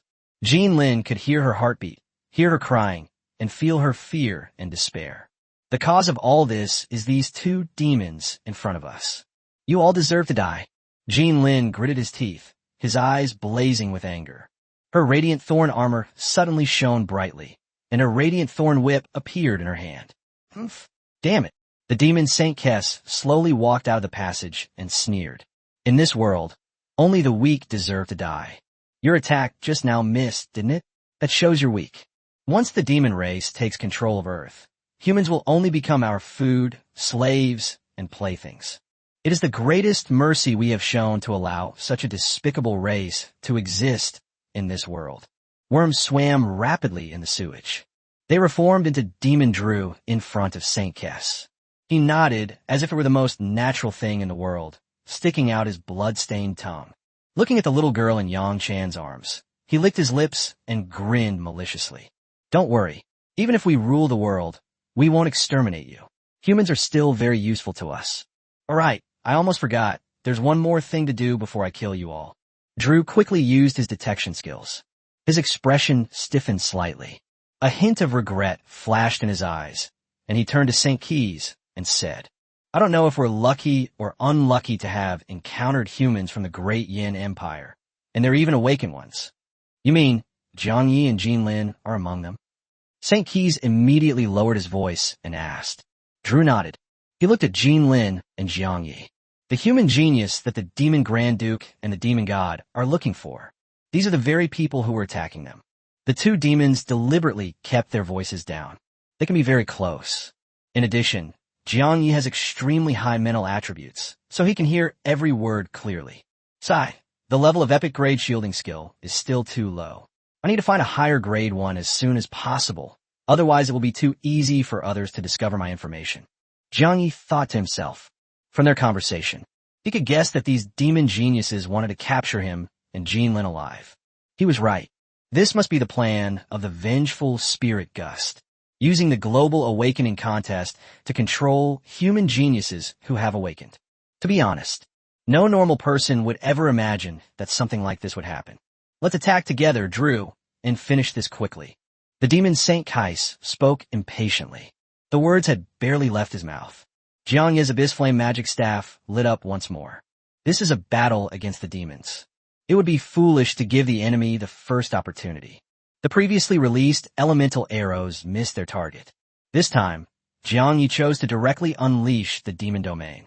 Under normal circumstances, he will first use the extreme cold ice prison to disrupt the enemy's status. But now, the extreme cold ice prison has another purpose. Jiang Yi planned to find the right opportunity to freeze Drew's body before firing the elemental arrow to ensure it would cause true damage. Boom! Endless dark energy instantly swept through the entire sewer. This completely engulfed Drew and St. Keith in the demonic realm. Not only that, Jiang Yi consumed a large amount of magic power to activate the black flame binding effect of the black flame cloak. Immediately afterwards, he unleashed Thunder Fury at top speed. Two powerful area of effect skills. It caused devastating damage to everything in the sewers ahead. But Jiang Ye's expression turned serious. Chapter 299, Something's Wrong. This time, he heard no painful screams or wails from the enemy. It was as if his skills had completely failed. That's simply impossible. Even if Drew's body disintegrates again, those black insects should still be within the skill's range. Jiang Yi frowned, thinking to himself. Suddenly, he felt the ground beneath his feet tremble slightly. A thought flashed through Jiang Ye's mind in an instant. Could those black insects not only swim quickly in the water, but also burrow deep underground? The tremors beneath my feet grew more and more intense. Soon, a flat area on the sewer floor suddenly bulged upwards. A giant black worm, 2 or 3 meters long, burst out of the ground. Following closely behind, a thick cloud of black smoke condensed and took shape in front of Jiang Yi and the others. The black worm instantly disintegrated and then reformed. He transformed back into the form of a demon druid. The swirling black smoke slowly condensed, revealing the demon Saint Kais. You humans do have some real skills. Drew glanced at Jiang Yi warily. If I hadn't burrowed underground, I probably would have been injured. Saint Chef shared the same sentiment. As a mist demon, ordinary physical attacks had little effect on him. But Jiang Ye's skill just now had a very large range, and a dangerous aura was overwhelming. If it weren't for the last moment when I crawled into the hole Drew dug, he must be seriously injured right now. After all, Drew's defense is far superior to his. Neither of the two mythical-level demon geniuses expected this. Jiang Yi launched such a fierce offensive right from the start. In their understanding, human geniuses of the same level who have awakened are no match for them, unless their level is far superior to theirs. Otherwise, it would have been impossible to seriously injure or even kill them. This is why almost all demonic legions in the world regard humans as weak ants. But at this moment, this idea completely vanished from their minds. Instead, a wave of fear washed over me. Fortunately, I didn't underestimate my opponent. Otherwise, they would have been at a disadvantage as soon as the battle began. No wonder the Grand Duke and His Majesty the Demon God ordered the capture of humans like you alive. Drew took a deep breath, realizing that the situation was far more complicated than he had imagined.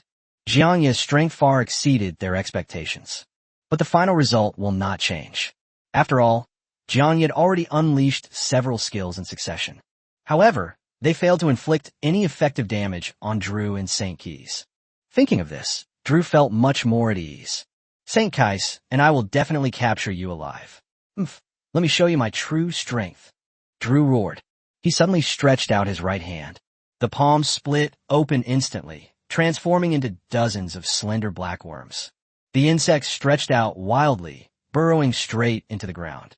The earth shook again. Just then, legendary Titan Shield Guardian Yang Tian suddenly raised his massive black shield. It slammed hard into the ground, activating the taunt skill. You two bastards, I'm your father. I'll fuck your ancestors.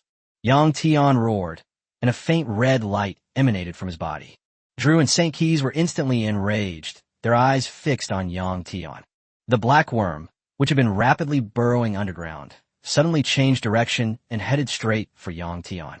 The next second, dozens of black insects burst from the ground and charged toward the shield in Yang Tian's hand. Boom! A deafening roar filled the entire sewer. Yang Tian's expression changed drastically. I felt a terrifying force slam into the shield. His body slid backward uncontrollably. The boots carved 2 deep grooves in the ground. Just as he was about to be blasted away, 2 strong hands suddenly pressed against his back. Yang Tian turned around and looked. Jiang Yi actually managed to catch him. At first, Yang Tian didn't react, but then he was suddenly startled. Jiang Yi was clearly just a sorcerer's apprentice, but he took the hit from Drew for him. The impact that shield withstood was terrifying. Even he, the legendary Titan shield bearer, almost couldn't withstand it. Under normal circumstances, Jiang Yi's body should have slid backward with him. But Jiang Yi remained as still as a mountain. If Jiang Yi had picked up my shield to block Drew just now, he wouldn't have retreated like I did. Yang Tian suddenly felt and Li Kinet. Careful, Jiang Yi calmly said. Just protect Yang Chan and that little girl. Leave the rest to me. He had never encountered enemies like Drew and St. Keys. But now we figured out their capabilities. The following steps become much clearer. The significance of fighting against a powerful opponent lies precisely in this. Discover your weaknesses in battle, make up for them, and thus become stronger.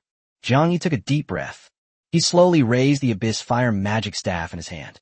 Just then, Aozhu suddenly appeared above his head.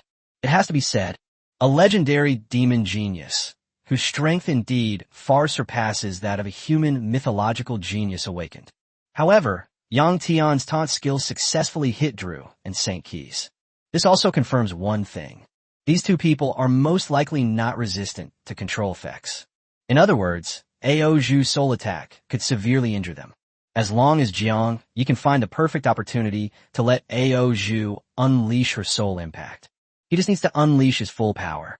A massive amount of damage can be dealt in an instant, ending the battle immediately. Take care of them.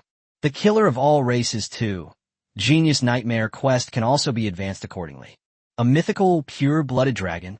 The moment Drew saw Aozhu, his pupils contracted sharply. He knew that the Grand Duke and His Majesty the Demon God wanted to capture Jiang Yi alive. However, they knew nothing about Jiang Yi himself. Drew immediately thought of the Demon Grand Duke Moria. He heard that Moria also had a pure-blood dragon egg. It was stolen by two priestesses not long ago. Could it be that Jiang Yi summoned this pure-blooded dragon? Was it hatched from Moria's dragon egg? TSK, TSK, TSK. Drew chuckled. You dare to provoke the demon, Lord Moria? You got guts. He's notoriously vengeful. He'll never let you off easily. Jiang Yi glanced at Drew, his tone indifferent. Let me go. Don't worry, after I've dealt with the two of you, it won't be long before I go find Moria, the one you mentioned. To anyone who wants to kill him, Jiang Yi has only one solution. Strike first to gain the upper hand, given the current rate at which his strength is growing. It won't be long. Then one would be qualified to challenge the level 90 demon Grand Duke Moria. Ah, what a boastful tone. St. Kai sneered, his eyes full of disdain. His body, made of black smoke, suddenly split into two identical figures. I'll cripple your limbs first, then you'll have to face reality. The two saints spoke in unison. The next moment, the two men swung their arms in unison, transforming them into two sharp blades over a meter long. Just then, footsteps suddenly came from the other side of the sewer. Captain, it stinks here. Can we leave? If we're careful, those demons might not be able to find us. If you don't want to die, then listen to me. Look at Guyu. He didn't complain at all. Shut up. Something's not right. Chapter 300 Damn, it's not an illusion. Guyao's brief voice rang out. Drew and St. Keys exchanged a glance. Both of them hesitated, and the idea of temporarily retreating began to take hold. If it were just Jiang Yi and Jean Lin, they would be absolutely certain of capturing these two human geniuses alive. But once Guyu joined, the situation became unpredictable. Even if they look down on these human awakened geniuses, they know deep down that the two of them alone could very well be seriously injured or even die here. Besides Jiang Yi, Guyu, and Jean Lin, several other human mythological awakeners were also present to restrain them. Almost without hesitation, Drew's body disintegrated into countless tiny black insects, preparing to burrow into the sewage. St. Kais quickly reassembled his split body. Jiang Yi's expression changed drastically. He had originally planned to kill these two mythical-level demon geniuses. Unexpectedly, Jean Lin's team also entered the sewers, which immediately caused the two demons to lose their will to fight. A hint of panic and surprise crossed Jiang Yi's face. There's no time to lose. Jiang Yi immediately unleashed the extreme cold ice prison. The target wasn't St. Keith or Drew, but the sewage in the sewers. The biting cold air caused the temperature to plummet instantly, and the sewage froze at an alarming speed. At the same time, he shouted at Aozhu. Let's do it. Aozhu immediately opened her mouth, preparing to unleash a soul attack. To be on the safe side, Jiang Yi instantly fired dozens of water element arrows, aiming directly at the black insects. The epic level frost prison reduces the druid's movement speed by 30%, while water elemental arrow reduces his abnormal resistance. If all goes well, he was confident he could keep Drew. But just then, a thick cloud of black smoke suddenly erupted from St. Kais's body, transforming into a black shield. At the same time, Aoju's soul-shaking attack has been fully charged. An invisible wave swept rapidly toward Drew and St. Kais. Click! The black shield shattered instantly. Drew immediately decided to go underground again. St. Kais was a moment too slow. Half of his body, still shrouded in black smoke, remained on the ground. He sensed the deadly threat posed by Aoju's soul. St. Kais made a bold decision. They abandoned their physical bodies on the ground to buy themselves time to escape, until Drew and St. Cheese both burrowed underground. The two then fell into a state of spiritual weakness. Jiangyi spoke to Aoju without hesitation. Remember their scent. Aoju sniffed hard, trying desperately to remember the lingering scent in the air. So how's it going? Can you track it down? Jiangyi asked with a solemn expression. Since participating in the Global Awakeners exchange competition, Jiangyi had never been so nervous. At that moment, he had only one thought in his mind. Drew and St. Keys must be killed, no matter what. If it were any other mythical-level demon genius, he might let them go for now, but not these two. Not to mention, Jiangyi had no idea that the two would escape so decisively. They never expected that Gu Yao and his group from the Red Mountain Kingdom would appear at this time. His only hope now is that Aoju can remember the sense of Drew and St. Keys. If possible, he can not only track the two of them, but also find more mythical-level demon geniuses by following them. He waited for 2 or 3 seconds. Aoju, however, shook her head sadly with a hopeful look in her eyes. Her large, golden eyes were filled with guilt and disappointment as she said, "I'm sorry, Master." Aoju only remembered the scent of one of the demons. The other had no scent at all. Upon hearing this, a flash of excitement and relief appeared in Jiang Ye's eyes. He replied immediately, "That's enough. Just remember one." Just then, Gu Yu and the members of the Red Mountain Kingdom discovered Jiang Yi and his group. Team member Zhou Tianpeng muttered to himself, "How did they get here? I thought we were the only ones who thought of hiding in the sewers." Gu Yu, on the other hand, was overjoyed. Her beautiful eyes were fixed on Jiang Yi, and she couldn't help but quicken her pace. Even though they were still some distance apart, she spoke first. "Are you all right? I just heard fighting nearby. Did we run into a demon genius?" These words were spoken. All the Red Mountain Kingdom team members behind her were stunned, dumbfounded, and shocked. Zhou Tianpeng rubbed his eyes in disbelief and asked his teammate beside him, "Was the stench here so bad that I was hallucinating? Guyu just said a whole sentence." The teammate replied, "Most likely. I remember she never said more than a few words." Soon, Guyu slowed down. She saw that Jiang Yi seemed not to have heard her at all, and simply turned and sped off toward a certain spot in the sewer. Jin Lin, Li Qingye, and Shun Xingming immediately followed. Yang Tian and Yang Chan were a step behind. Yang Chan, who was walking at the back, turned around and glanced at Guyu, whose face was full of disappointment, and mustered up her courage to speak softly. "The captain is gone after the 2 mythical-level demon geniuses who just escaped." Although the sound was very soft, the echoes from the sewers were clearly audible to everyone in the Red Mountain Kingdom. Zhou Tianpeng blinked repeatedly. Watching Jiang Ye's departing figure, he pinched his thigh hard and muttered to himself, "I must be dreaming." Guyu not only said a whole sentence, but I also heard Jiang Yi chasing after 2 mythical-level demon geniuses. They chose to enter the sewers. It was because they were ambushed by the demon race's genius range skills. They also encountered a mythical demon genius. If it weren't for the ancient key, they had already used teleportation scrolls to escape the battlefield. A mythical-level demon genius, whose strength far surpasses that of human awakened beings of the same level. In addition, there were a large number of demon soldiers nearby. If we cannot achieve a swift victory, the enemy will only grow stronger, and the situation will become increasingly perilous. Their captain pondered for a long time. They then came up with the idea of hiding in the sewers to avoid enemy aerial reconnaissance. I never expected this. The environment in the sewers was so bad that it caused him to hallucinate. Zhou Tianpeng was still in a daze. Suddenly, a teammate's voice broke the silence. "What are you waiting for? Hurry up and follow me." Zhou Tianpeng then realized this. Captain Guyu and the rest of the team had already followed the Great Yin Empire's troops, heading rapidly in a certain direction of the sewers. "Damn, it's not a hallucination." Zhou Tianpeng cursed under his breath. About 10 minutes later, Jiang Yi stopped in a dead end in the sewer. Ao Zhu flapped its wings rapidly. Master, the scent has disappeared nearby. I think they either burrowed deeper underground or have already left the sewers.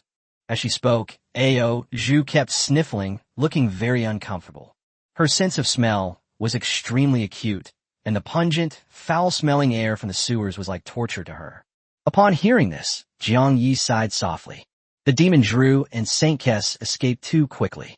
Facing demons who can move quickly underground. He doesn't have a good solution yet. Unless he can also operate underground. There are still many skills I need to learn.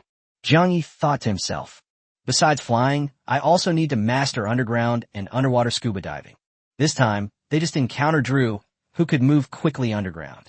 Next time, we might encounter an enemy that can move freely in the water. Chapter 3:01 The Poor Girl. Only by discovering more shortcomings. Only then can one consciously make up for it and become stronger. Jiang Yi gently raised his hand and patted Ao Zhu's head. It's okay, you've done your best. And now that you've memorized his scent, you might have a chance to find him again, and even follow his scent to find more demon geniuses. Ao Zhu nodded vigorously. She affectionately nuzzled Jiang Ye's hand with her head. She said, Master, I have a feeling that I will awaken a new skill soon. Jiang Ye's eyes lit up slightly. The regret of not being able to intercept Drew and Saint Keys has lessened considerably. Ao Zhu became stronger. Jiang Yi would then be able to kill the demon genius more easily and speed up the mission. Just then, Li Qingye, Shun Xingming, and others caught up, with the Red Mountain Kingdom's group following closely behind. Captain, how is it? Li Qingye asked anxiously. Jiang Yi shook his head. This indicates that Drew and Saint Keys have escaped. He glanced at the Red Mountain Kingdom's troops. They didn't say much, as it wasn't their fault to begin with. What kind of mythical demon genius is this? I haven't seen anything like it. Zhou Tianpeng muttered to himself at the back of the group. Shut up. The captain of the Red Mountain Kingdom immediately reprimanded him sternly. The captain was not old, about 20 years old, with short blue hair and a strong physique. Zhou Tianpeng pursed his lips and obediently shut his mouth. What exactly happened? Guyu asked slowly. Jiang Yi quickly recounted what had just happened. The words had barely left his mouth. The little girl in Yang Chan's arms looked around and then looked at Jiang Yi. Sir, I've been here before. Jiang Yi immediately looked at the little girl. You've been here before? The little girl nodded. Looking at his mutilated body, he bit his lip tightly and said, On the day the demons invaded, my parents took my brother and me and hid in the sewers. There are many people like us here. At first, everyone said that if we held on for a few more days, the army would come, and the powerful awakened would come to save us. But later, only those monsters came. He hadn't finished speaking. Tears welled up in her eyes. She has no hands. I could only shake my head vigorously, trying to shake away the tears and force myself to be strong. Seeing the scene, Yang Chan's eyes reddened, and she gently reached out to wipe away the tears on the little girl's cheeks. The girl sniffed and continued. One day, Dad disappeared. Mom said that Dad wanted to find the awakened ones to save us. He left behind a lot of meat and then left. My brother and I were starving, so we ate lots and lots of meat. But my mother was very strange. She kept saying she wasn't hungry and kept vomiting. Later, that demon from before came. My mother died, and my younger brother died too. That demon once brought my brother and me to this area. I remember there was a large underground space below, and there were other demons inside. Sir, it's dangerous here. Let's leave quickly. Fear filled the little girl's face. Yang Chan subconsciously reached out her hand. He gently stroked the girl's head. This is a 6-year-old child. It's simply impossible to know the cruel truth. All the contestants present fell silent. They looked at the girl's mutilated limbs. Seeing her terrified expression, he remained silent. They didn't want the poor child to suffer anymore. After all, where can you get edible meat from a place like a sewer? Suddenly, Jiang Yi spoke, breaking the silence. Did I just drive away those demons? He asked. The little girl nodded. I saw it. You're amazing. So, as long as you tell me where that big underground space is, I could drive away those bad Devil Legion guys. Jiang Yi spoke in an incredibly gentle tone. That moment, he suddenly realized, besides slaying a mythical level demon genius, Every member of the evil demon legion he saw with his own eyes must die. The little girl stared intently at Jiangyi. After thinking for a long time, he nodded. She wanted to raise her hand to point the way for Jiangyi, but all he could do was shrug helplessly. Seeing the scene, Jiangyi gritted his teeth and gripped the abyss flame magic staff tightly. Guided by the little girl, Jiangyi quickly located the huge underground space. Dead silence. A deathly silence. In a vast underground space. The air was thick with the stench of rotting corpses. Compared to the smell here, the smell of the sewers suddenly seemed less unbearable. Besides Yang Tian, Yang Chan, and the little girl, everyone entered this underground area. The moment someone turns on the light source, everyone stared wide-eyed, frozen in place, trembling all over.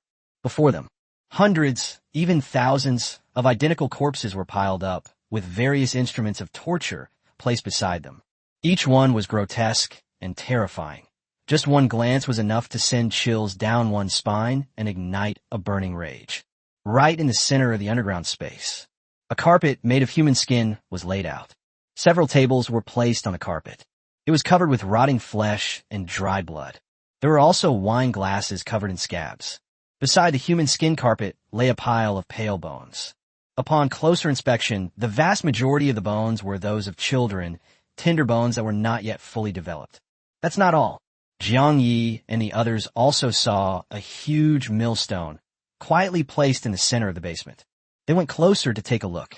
Look closely at the bloodstains and bone powder on the millstone. Then look at the large bowls scattered around. I finally understand the purpose of this thing. This giant millstone was used to crush living people and turn them into food for the demons. Vomit. One of the athletes could no longer hold it in and ran to the side to vomit violently. There was a deep pit right in front of him. A chilling aura emanated from the pit.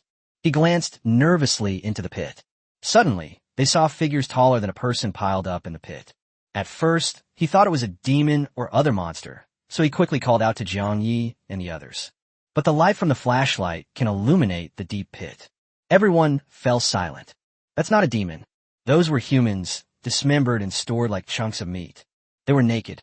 They were arranged neatly, their bodies covered in frost, but the expressions on their faces were clearly visible. Pain, despair, fear, anger. A series of heavy emotions crashed down on everyone like waves. Jiang Yi and the others spent some more time. Thoroughly searched this underground space. Besides what is right in front of you, they also found a resting place for demons. The scene was equally appalling. Human corpses were used as materials. They could be hung on the wall as decorations or stacked to form beds and sofas. They also saw many human women who had been tortured to death. The ways they died were bizarre and varied, far beyond what ordinary people can imagine. Just one glance can cast a shadow that haunts you for life. Jiang Yi took a deep breath. Calm your mind. The first to regain his composure ordered everyone to gather the bodies together. Then, he unleashed a fiery tornado. A raging fire suddenly burst into flames, illuminating everyone's eyes. Chapter 302 Dragon Soaring. Zhou Tianpeng suddenly spoke up from the Hongshan Kingdom's team. Jiang Yi, were you really chasing after two mythical-level demon geniuses just now? Jiang Yi turned to look at him. Zhou Tianpeng took a deep breath and continued. I know you hate me. You did nothing before, yet I suggested disqualifying you from the competition. I'm not a good person, and I don't care what others think. At that time, all I wanted to do was kick you out of the game, so that I would have one less strong opponent. But things are different now. I apologize for what I did before. I am sorry. Zhou Tianpeng bowed deeply to Jiang Yi. Having witnessed firsthand the atrocities committed by the demons against humanity, Zhou Tianpeng could no longer remain indifferent. All he wants now is revenge for his fallen comrades. It wasn't just the people of the White Fang Empire who suffered endless torment. If the demons are not stopped, the people of Red Mountain Kingdom will suffer the same fate. His family, friends, everyone connected to him. One day, they might become one of the corpses here, tortured to death by the demons. Jiang Yi, Zhou Tianpeng said, still bent over, what should we do? But just then, Jiang Yi suddenly turned around and stared intently at the wall on his right. There was a crack in the wall, about 20 to 30 centimeters wide. He just heard some noise coming from inside. Everyone immediately followed his gaze. Prepare for battle. The crack was too narrow. Most demons were unable to get in. But no one knows whether there are small demons inside, or demons that can change their shape. Jiang Yi glanced at Ao Zhu and said softly, "Go check it out, be careful." Ao Zhu nodded. With a gentle flap of its wings, it silently flew into the crevice. Jiang Yi and the others waited quietly, but did not hear any sounds of fighting. About 3 minutes later, Ao Zhu flew out. "What's inside? Are there enemies?" Jiang Yi asked directly. Ao Zhu shook her head. "Master, there are no demons inside, but there are a few children. Is it alive or dead?" Li Qingye quickly asked. "I've seen so many human corpses." He subconsciously assumed that another dead child was inside, which is why he kept asking such questions. Ao Zhu replied, "Still alive, but just what?" Jiang Yi pressed for an answer. Ao Zhu sighed softly. Her large, golden eyes were filled with sadness. But the way they are now is no different from being dead. Everyone's hearts sank. Without asking any further questions, he quickly walked towards the crack. Then, at Jiang Ye's instruction, Ao Zhu entered the crevice again, this time carrying Jin Lin's radiant thorn whip. Soon, one by one, 4 or 5-year-old children were pulled out of the crack by Jin Lin's radiant thorn whip. Until then, only then did everyone understand what Ao Zhu meant by, "It's no different from being dead. They're still breathing. My heart is beating too." His eyes were vacant, his face expressionless, and he showed no reaction to anything around him. How did they become like this? One of the contestants couldn't help but ask. Everyone guessed it. It's because these children have witnessed too many tragedies. Coupled with long-term food shortages and a lack of security, it has become like this. Everyone fell silent, unsure of what to do. They went to the front lines. It was originally intended to hunt down demons. Now I'm raising so many children. We can neither take them into battle nor simply abandon them.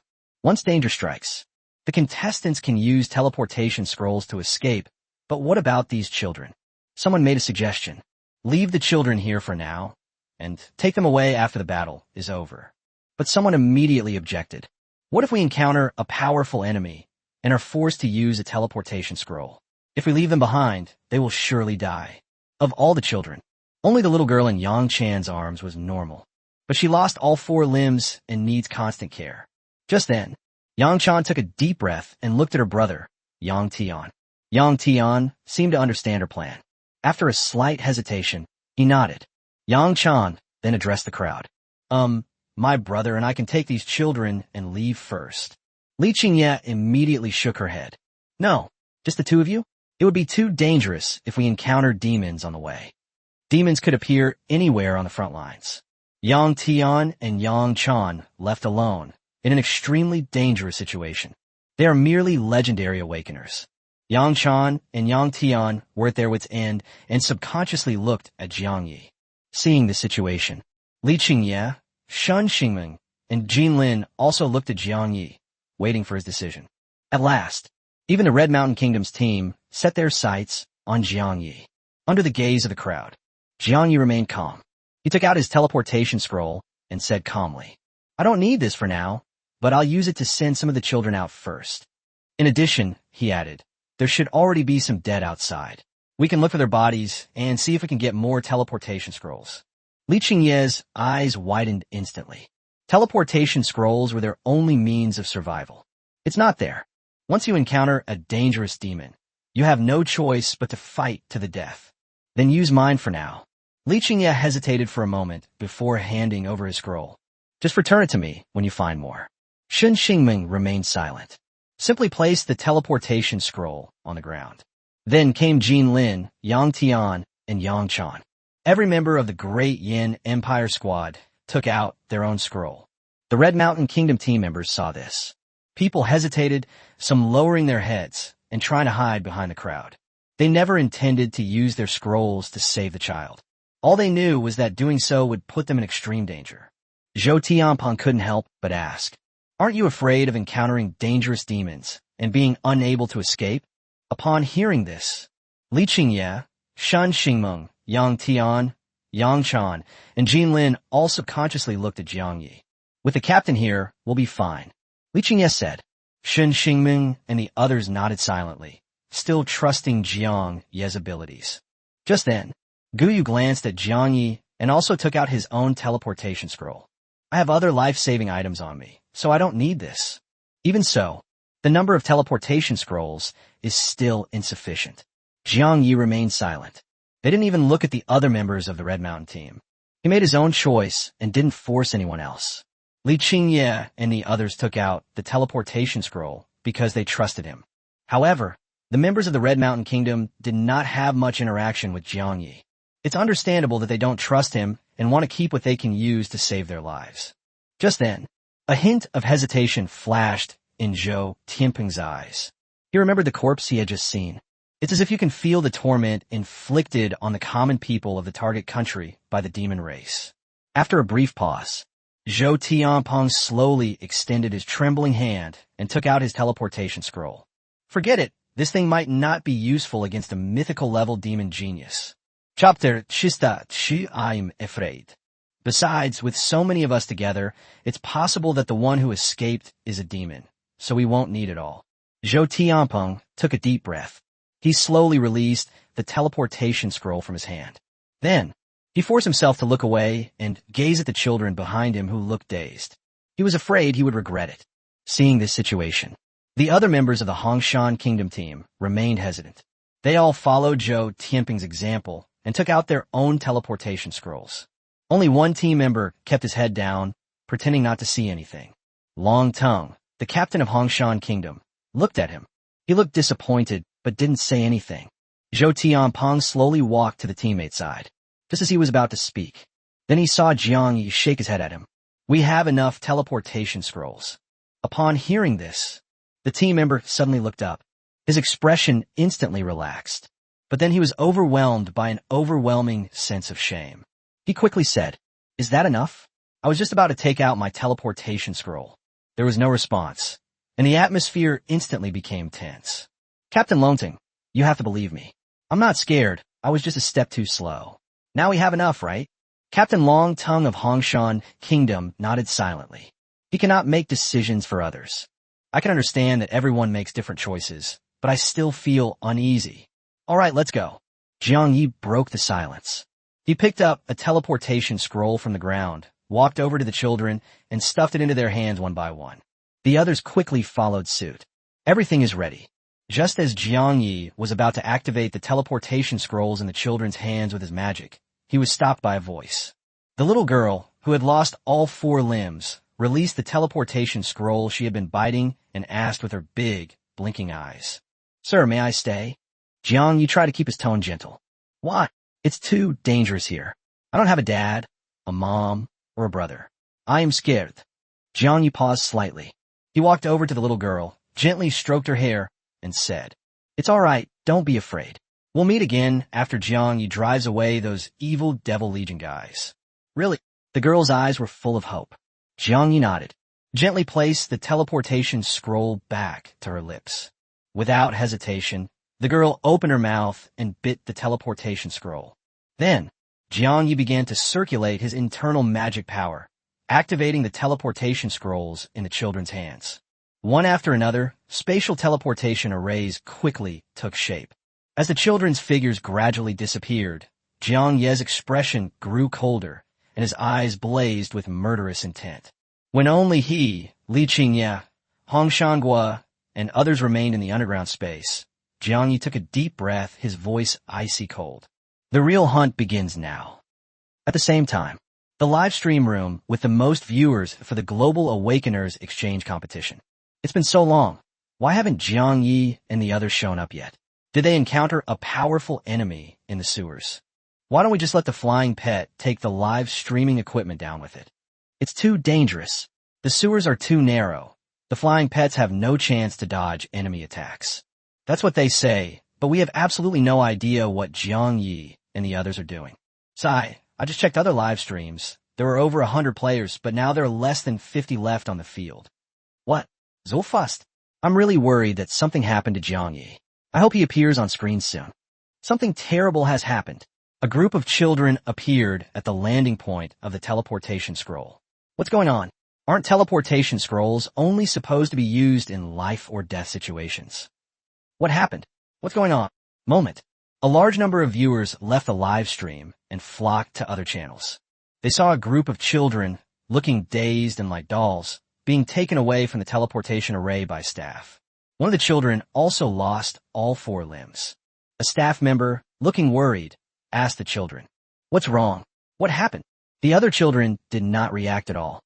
Only the little girl who had lost all 4 limbs answered quickly. "It was Jiang Yi and the others who saved us." The viewers in the live stream widened their eyes instantly, filled with worry. Were these children rescued by Jiang Yi and his group? Wait a minute. Each contestant only has 1 teleportation scroll. With so many kids here, Jiang Yi and the others definitely won't have enough scrolls, right? Damn it. What if they encounter danger and don't have teleportation scrolls? What do you mean? We should trust Jiang Yi's choice. No matter what, these children are saved, aren't they? But is it worth putting Jiang Yi and the others in danger just to save the child? Many viewers stared at the comments on their phones and fell silent. They didn't know how to answer or how to judge. From a cruel perspective, as geniuses who have awakened to their true potential, these contestants are clearly more valuable than these children. But looking at the children's appearance, especially the girl who had lost all 4 limbs, their hearts were instantly filled with pity and sympathy. They only felt slightly relieved when a comment appeared. We must respect these children, and we must also respect the choices made by the contestants. Since they have made their decision, they must have their reasons. All we can do now is support them, believe in them, and wait for their triumphant return.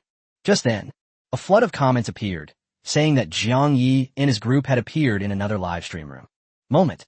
Tens of millions, even hundreds of millions of viewers flocked to that channel. In the picture, Jiang Yi and his group had just climbed out of the sewer and were cautiously scanning their surroundings. Viewers in the live stream saw Jiang Yi whispering something to Li Qingye, Shun Xingming, and the Hongshan team members. Then, the group quickly dispersed and hid in various secluded corners around them. There was only an open space directly in front of them, with no players lying in ambush. This moment, their positions formed a huge encirclement. Wait, what is Jiang Yi doing? This layout is not right. One audience member couldn't help but ask. Soon, a viewer who understands tactics replied, "This is an ambush. Jiang Yi and his men are preparing to ambush the demons." But how do they know the demons would come here? Usually, ambushes are only set up in this way when the enemy's movements are known in advance or when there is a way to lure the enemy out. The audience hadn't even had time to figure out why Jiang Yi had made such a plan. The number of viewers in this live stream suddenly dropped by half. The vast majority of people switched to Luo Xiu's team's channel. Turned out to be, Luo Xiu and his group encountered the scorpion-tailed demon and the bone demon Azrael, although Luo Xiu's team was not as strong as Jiang Yi's. However, they're also among the top tier of contestants in the Global Awakeners Exchange competition, compared to Jiang Yi, whose whereabouts are unknown. Luo Xiu's battles were clearly more exciting for the audience. In the picture, Luo Xiu of the Insect Valley looked serious, staring intently at the enemy ahead. I didn't expect to run into you before I even went to look for you." Luo Xiu spoke slowly, narrowing his eyes. Chapter 3:04 Bone Demon Azrael. Azrael, the bone demon, curled his lips into a faint sneer and tilted his head slightly. "Oh, looking for us? Looking for us to die." The scorpion-tailed demon looked at Luo Xiu with great interest, speaking calmly. "Interesting, I'm getting a little excited." The next second, his massive scorpion tail lashed out at the air ahead. A black spatial rift appeared, and the scorpion-tailed demon vanished from its spot in an instant. At the same time, the bone demon lowered its body slightly and stomped its feet hard on the ground, causing the earth to crack as if struck by a meteorite. His body transformed into a black lightning bolt, rushing straight towards Luo Xiu and the others. The battle erupted instantly. The moment Luo Xiu saw the scorpion-tailed demon disappear, the pupils suddenly contracted. A chilling sense of crisis washed over me. That guy can actually squeeze into a spatial rift. Luo Xiu exclaimed in surprise and immediately summoned his pet, the arcane insect. At the same time, his teammates behind him also went into battle mode, scanning their surroundings warily. But the scorpion-tailed demon never showed up. On the contrary, the speed at which the bone demon Azrael approached far exceeded their expectations. even though Luo Xio's side had a numerical advantage. Azrael licked his lips excitedly and roared. "Feel my power!" He clenched his fists and slammed them hard in the direction where Luo Xio and the others were. In an instant, his slender arms stretched out wildly in a bizarre and terrifying manner. Azrael was already extremely fast. With the arm extending so rapidly, the fist moved with lightning speed. Luo Xio remained wary of the scorpion-tailed demon that had vanished into thin air, until they realized that Azrael's attack speed was far beyond their expectations. His expression suddenly turned serious, even showing a hint of panic. Without the slightest hesitation, Luo Xio used the arcane insect to instantly shrink his size. Azrael's fist grazed past Luo Xio's shrunken body. It smashed straight at his teammate behind him. One of the Insect Valley players didn't even have time to dodge. The only thing they could do was summon a black beetle the size of a manhole cover to block the attack. Boom! A deafening roar echoed across the sky. The beetle's hard shell instantly shattered into countless fragments. Just as the player from the Insect Valley thought he had blocked the attack and breathed a sigh of relief, Azrael suddenly loosened his clenched fist. His fingers pierced the black beetle's body as easily as piercing tofu. He then swung the sword directly at the contestant's head.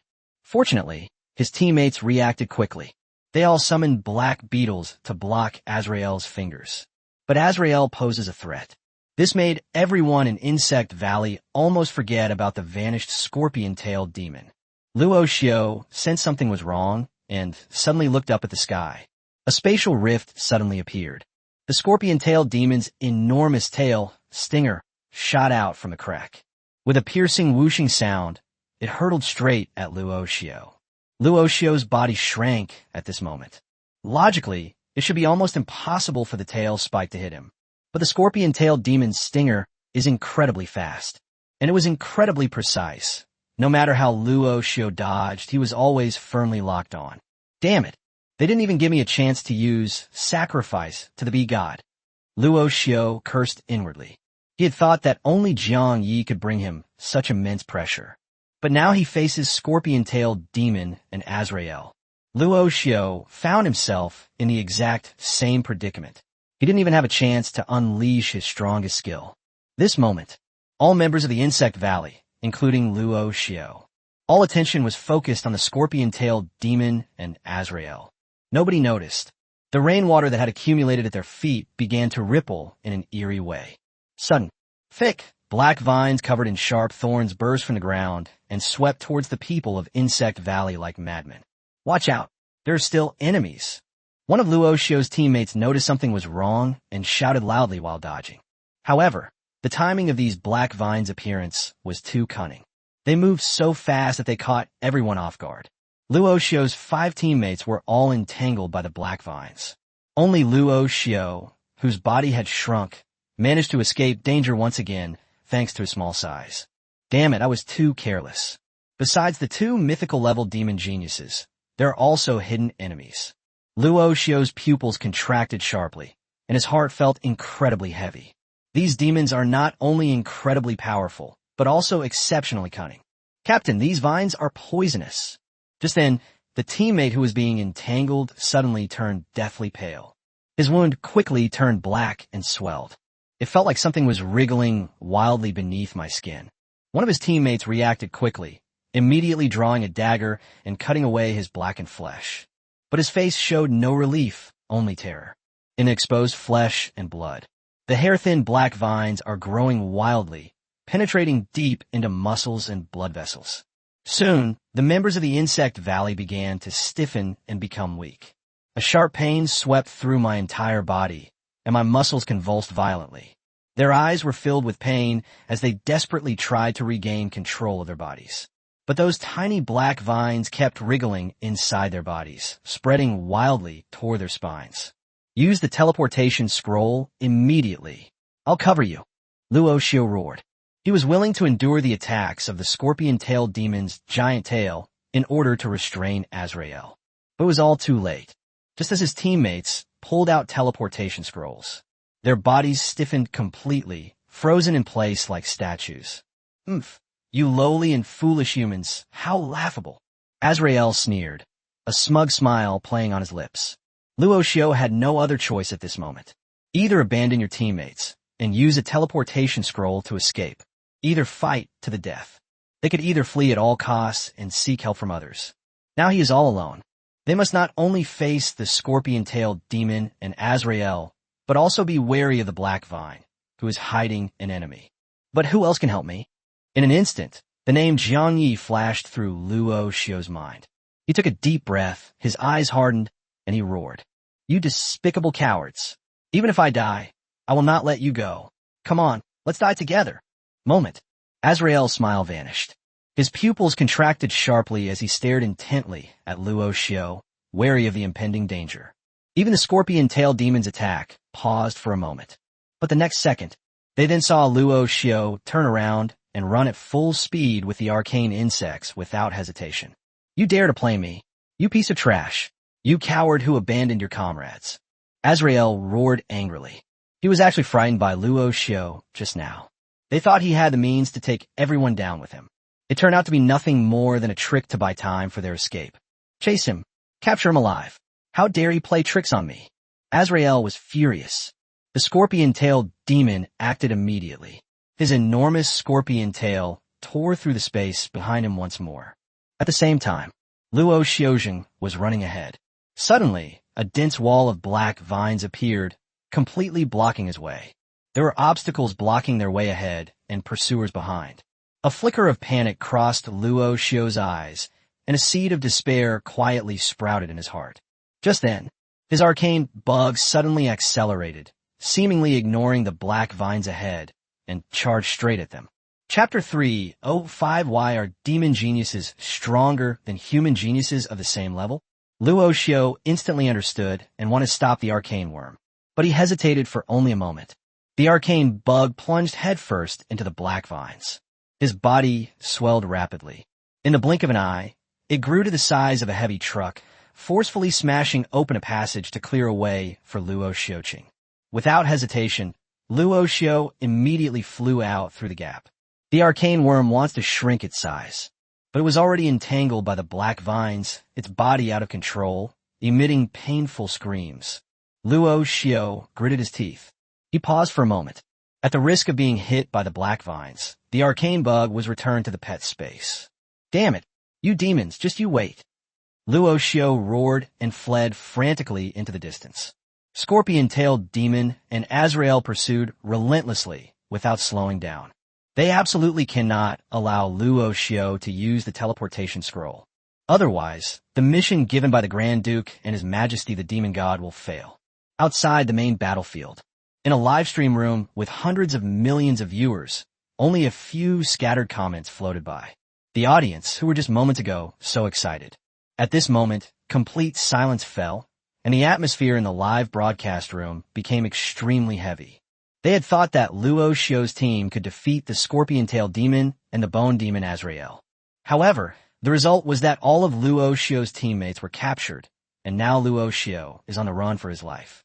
Are our genius awakeners really no match for these demon geniuses? Someone couldn't help but type the question.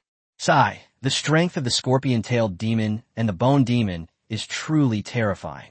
I started praying that Jiang Yi would never run into those two guys. Now, only the Great Yin Empire team, led by Jiang Yi, and the Hongshan Kingdom team, led by Gu Yu, remain. Perhaps they can win. This is too difficult. Judging from the battle just now, those black vines must be controlled by another mythical-level demon genius. Who knows how many other hidden enemies there are? Wait, look, Luo Xiaojing is running in the direction where Jiang Yi and the others are. Inside the White Fang Empire's Imperial Palace, Emperor Tianxian sat on his throne, his face so gloomy it was almost dripping with water. He stared intently at the live stream, his knuckles turning white as he gripped the armrest tightly. So far, the Abyss demons have suffered almost zero casualties, while human prodigies have fallen one after another. The scorpion-tailed demon, the bone demon, and the unknown demon who was secretly controlling the black vine were all unharmed.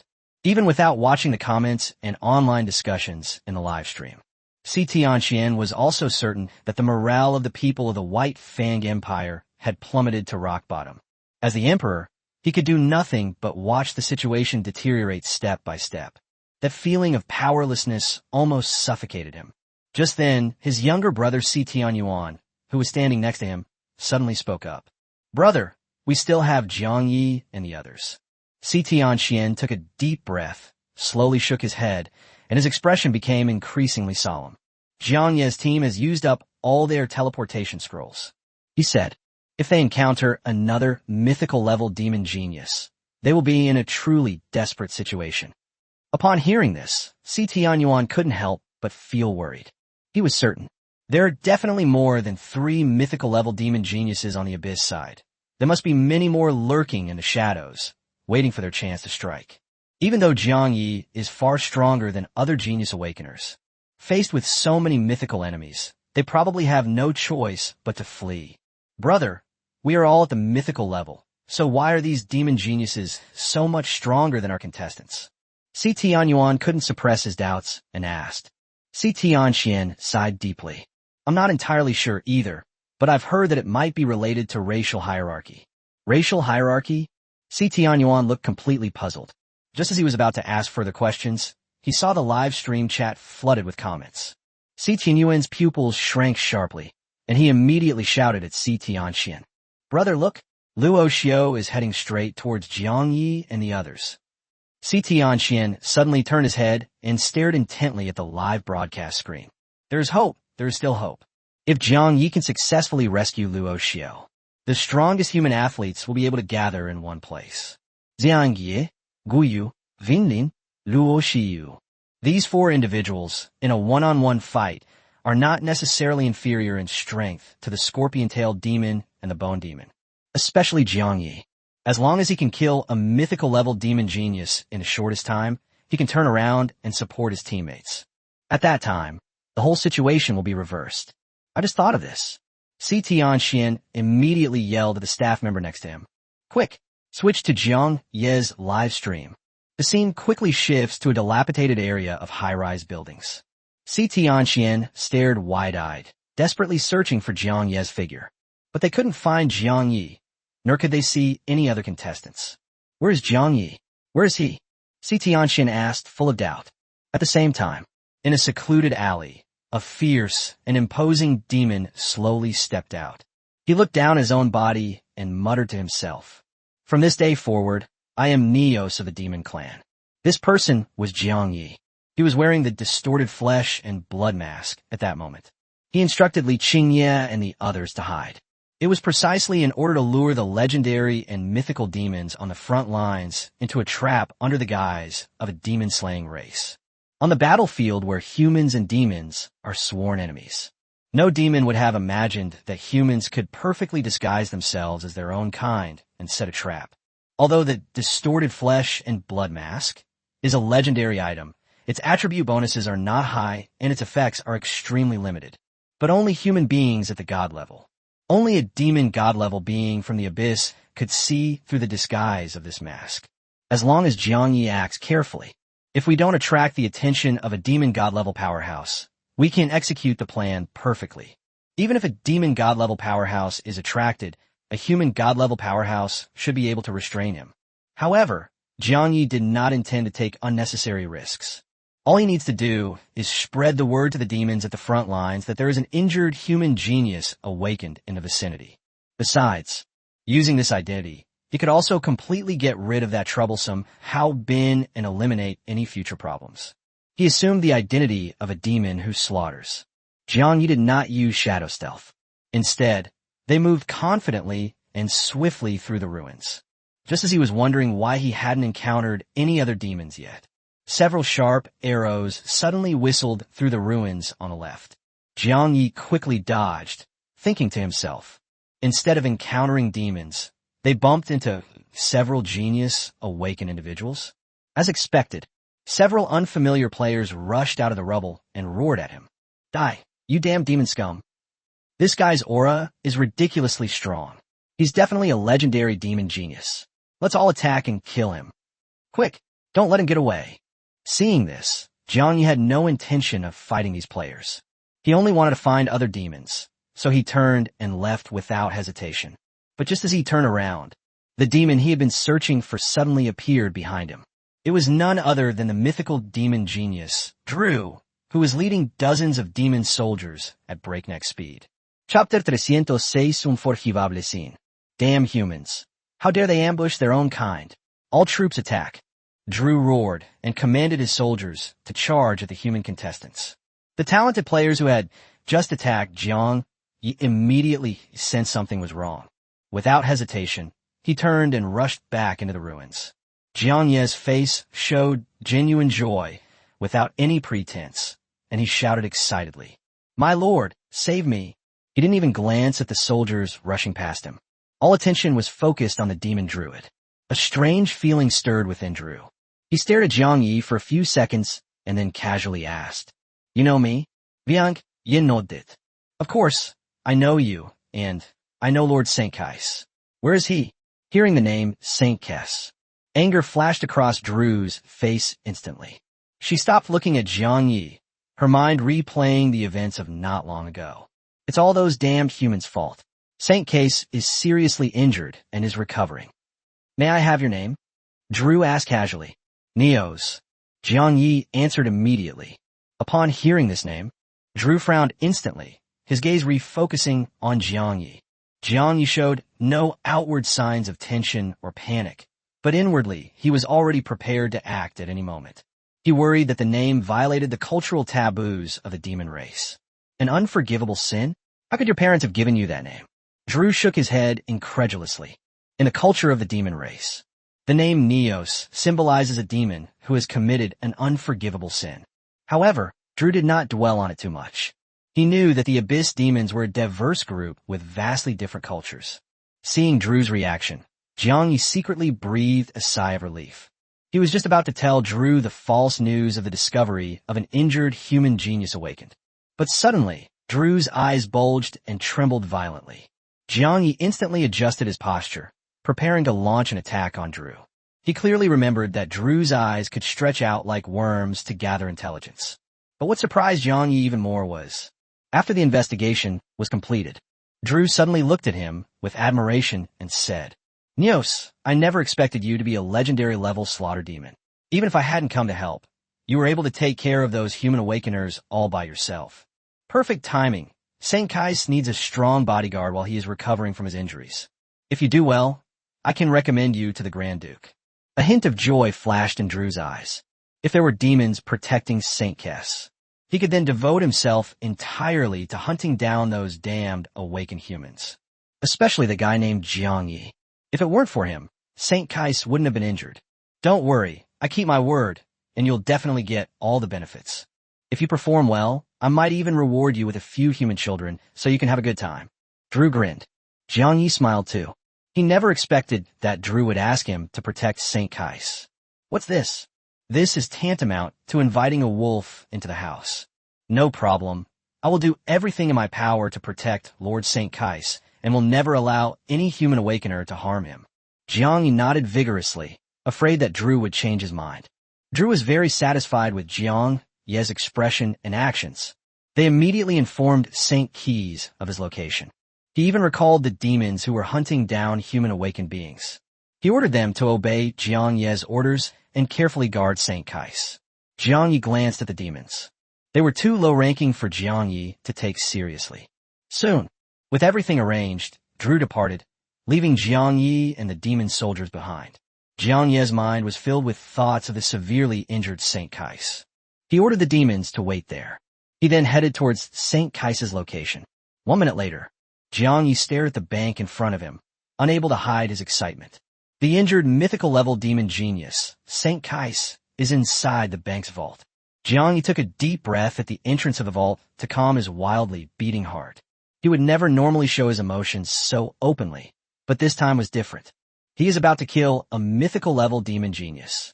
According to his previous calculations, this attack will definitely trigger a critical hit of 1,000 times. This means a massive amount of mythical materials, and if you're lucky, you might even get mythical weapons or items. Besides, Killer of All Races 2, Genius Nightmare, can also be greatly increased. He simply couldn't help but be excited. 5 or 6 seconds later, Jiang Yi stepped into the abandoned bank. The moment he appeared, A thin plume of black smoke suddenly shot out from the corner. "Who are you?" A voice came from within the black smoke. It was St. Kais. Jiang Ye's expression was natural. "Lord St. Keys, Lord Drew sent me to protect you. He's gone to hunt down those damned human awakeners." The black smoke trembled slightly. Then St. Keys' voice rang out again. "Couldn't Drew have waited a little longer? My injuries would be fully healed in less than an hour." Jiang Yi narrowed his eyes slightly. Just as he was about to continue walking towards the vault, black smoke suddenly blocked his way. "Phoenix," St. Keys said, "you stay here and keep watch. If any human awakened beings approach, notify me immediately. By the way, what's your name? Don't worry, I'll reward you handsomely once I'm fully recovered." Jiang Yi revealed his demon clan name. St. Keys' reaction, just like Drew before him. A moment later, Jiang Yi looked thoughtful as he watched the black smoke fly into the ventilation duct. He could storm into the vault and attack St. Keys. However, the risk is extremely high. St. Keys could very well escape through the ventilation ducts. Once that happens, his identity as the demon Neos would be exposed when he killed him. Although their human identities would not be exposed, they would no longer be able to move freely among the demons. He pondered for a moment. Jiang Yi recalled the equipment he had acquired earlier. Demon Trial Set consumes a certain amount of magic power. This will allow you to summon 3 level 50 abyss demons. Warriors, mages, assassins, and knights. Effect lasts for 5 minutes. Inside the vault, a human-shaped plume of black smoke sat cross-legged on the ground. Suddenly, urgent shouts came from outside. "Lord St. Kais, a human awakened one, is approaching." St. Kais suddenly opened his eyes. He took a deep breath. A wisp of black smoke was released and quickly escaped outside through the vault's ventilation ducts. At this moment, the demon of slaughter, Neos, was in a panic, nervously looking at the ruins outside the bank while shouting. "Lord St. Kais, the human awakeners have arrived. Lord St. Kais." St. Kais manipulated the black smoke to look outside the bank. 3 figures dressed in human clothing were seen approaching, using the ruins as cover. St. Kais did not hesitate and gave the order to kill the demon Neos. "Go and deal with them. They're just a few human awakened ones. What's the rush?" Jiang Ye's heart sank. St. Cassius clearly stated that once a human being who has awakened is discovered, they must be notified immediately. This guy seems to be more cautious than I imagined. But it's okay. Jiang Yi had already prepared a more meticulous plan. Chapter 307 Wings of Black Smoke. Jiang Yi nodded. He pushed off the ground with both feet and rushed towards the ruins outside the bank. Almost instantly, the sounds of battle suddenly erupted. Immediately afterwards, Jiang Yi suddenly shouted, "Wait, a pure-blooded dragon? Haha, not bad luck. Kid, even with a pure-blooded dragon as your pet, you look pretty badly injured, don't you?" Pure-blooded dragon. Seriously injured? St. Keys, who was inside the vault, suddenly stood up. Without the slightest hesitation, his body turned into thick black smoke. They surged out of the bank through the ventilation ducts and flew rapidly toward the source of the sound. "Jiang Yi, you're dead." St. Kais was filled with rage. He had never been so badly wounded by an awakened human. Really, he saw that familiar figure of a pure-blooded dragon. What surprised him even more was the dragon was covered in blood, its breath was weak, and its wings were flapping very slowly, clearly indicating that it had been seriously injured in a fierce battle. Behind the wounded pure-blood dragon, amidst the ruins, lying there was a figure dressed in clothes very similar to Jiang Ye's. Upon seeing this, St. Keys revealed a maniacal smile. "I was planning to come find you after I recovered, but I didn't expect you to deliver yourself to my door. Ha ha ha. Jiang Yi, you're dead." St. Kais didn't even glance at Neos, the demon of slaughter, standing beside him. Her mind was filled with thoughts of how to torment Jiang Yi. "It's you." Ao Zhu, covered in blood, suddenly widened her golden eyes, her body trembled slightly, her expression panicked, and her eyes were filled with fear. "Don't you dare hurt my master," she shouted. Upon seeing this, St. Kes burst into excited laughter. "You can't stop me." Ao Zhu blinked her big golden eyes, a look of confusion on her face. What was I supposed to say next? These are the only lines my master taught me, she thought to herself. But when she saw the demon of slaughter, Neos, draw the abyssal flame staff behind St. Kes, Aoju immediately forgot her lines. Boom! A terrifying burst of cold air instantly froze the surrounding ground. In the blink of an eye, St. Kais was completely frozen inside the ice. St. Kais's pupils contracted sharply. His expression shifted from fury to extreme panic. Even now, he still passed Aoju. It was determined that the seriously injured Jiang Yi was making his last desperate struggle. He thought to himself that Jiang Yi was already seriously injured and would most likely be unable to unleash any more powerful skills. What's more, I have a legendary killing demon Neos by my side. No matter what, nothing can happen to me. By the way, where's Neos? Why hasn't he made a move yet? St. Kais was puzzled, but in reality, it was completely different from what he had expected. His body had just been frozen. Suddenly, a violent thunderstorm erupted all around. Immediately afterwards, the familiar demonic domain unfolded. This is bad. A strong sense of crisis suddenly rose in St. Kais's heart. Could it be that Jiang Yi wasn't injured at all? He wanted nothing more than to grab Neos by the neck and berate him for being so easily deceived by Jiang Yi. St. Kais struggled frantically, trying to break free from the ice's hold. But just as the ice that had frozen him began to crack, the pure-blooded dragon suddenly opened its mouth. An invisible wave instantly struck his soul. This left his body stiff and unable to move an inch. Thunder continued to wreak havoc in the area. Fear instantly consumed St. Kai's heart. Even at his peak, he couldn't hold on for long, and now that his injuries haven't healed, he has no chance of winning. Besides the fear of death, St. Kais was also filled with extreme confusion. What exactly is that demon of slaughter, Neos, doing? That idiot Drew sent a piece of trash to protect me. Beyond the realms of thunder and demons, Jiang Yi watched as St. Kais's health plummeted rapidly, a smile playing on his lips. He did not hesitate. He raised the abyssal flame staff once more, unleashing a barrage of skills. To be on the safe side, he even activated the spider demon venom sack gloves, spraying venom towards St. Kai's location. Until the very last moment. That idiot St. Kais didn't even realize it. The Jiang Yi in front of you is the real Jiang Yi himself. You have killed St. Kais, a level 55 mythical demon genius. Experience plus 10 million. You have defeated St. Kais, a level 55 mythical mist demon genius. Experience plus 1 billion. Obtained 1000 mythical grade mist demon hearts, 1000 X multiplier. 1000 mythical grade mist demon smoke particles. 1000 mythical grade mist demon eyes. Acquired equipment. Smoke black wings, legendary. Obtained skill book. Smoke avatar, legendary. Obtained 1 mythical skill enhancement stone and 1 legendary skill enhancement stone. A tremendous gain. And incredibly rich spoils of war. Jiang Yi glanced at the system notification that had just popped up, and the corners of his mouth turned up slightly. As expected of a mythical demon genius, this battle directly yielded 1 billion experience points. Besides, there are also a massive amount of mythical materials, plus legendary equipment and skill books. Although no mythical level equipment was found, a single mythical grade skill enhancement stone was enough to satisfy Jiang Yi. Moreover, the newly acquired legendary equipment is a flying item, which can finally replace the steel dragon wings. Master, how did I do just now? Aoju excitedly flapped its wings and flew over quickly. Behind her, the figure lying on the ground slowly stood up. It was the demon that Jiang Yi summoned using the demon trial set. Whether it was the 3 figures that appeared in the ruins outside the bank, it was still this being dressed in Jiang Ye's old clothes. They were all Jiang Ye's summoned creatures. Saint Cheth refused to leave the vault. Jiang Yi then fabricated battle noises. Then, another demon changed into his own clothes, which led to the series of arrangements just now. Jiang Yi smiled and patted Aoju's head. Excellent performance. Here, I'll reward you with some mythical materials. Aoju froze instantly. Her large, golden eyes widened as she stared at Jiang Yi in shock.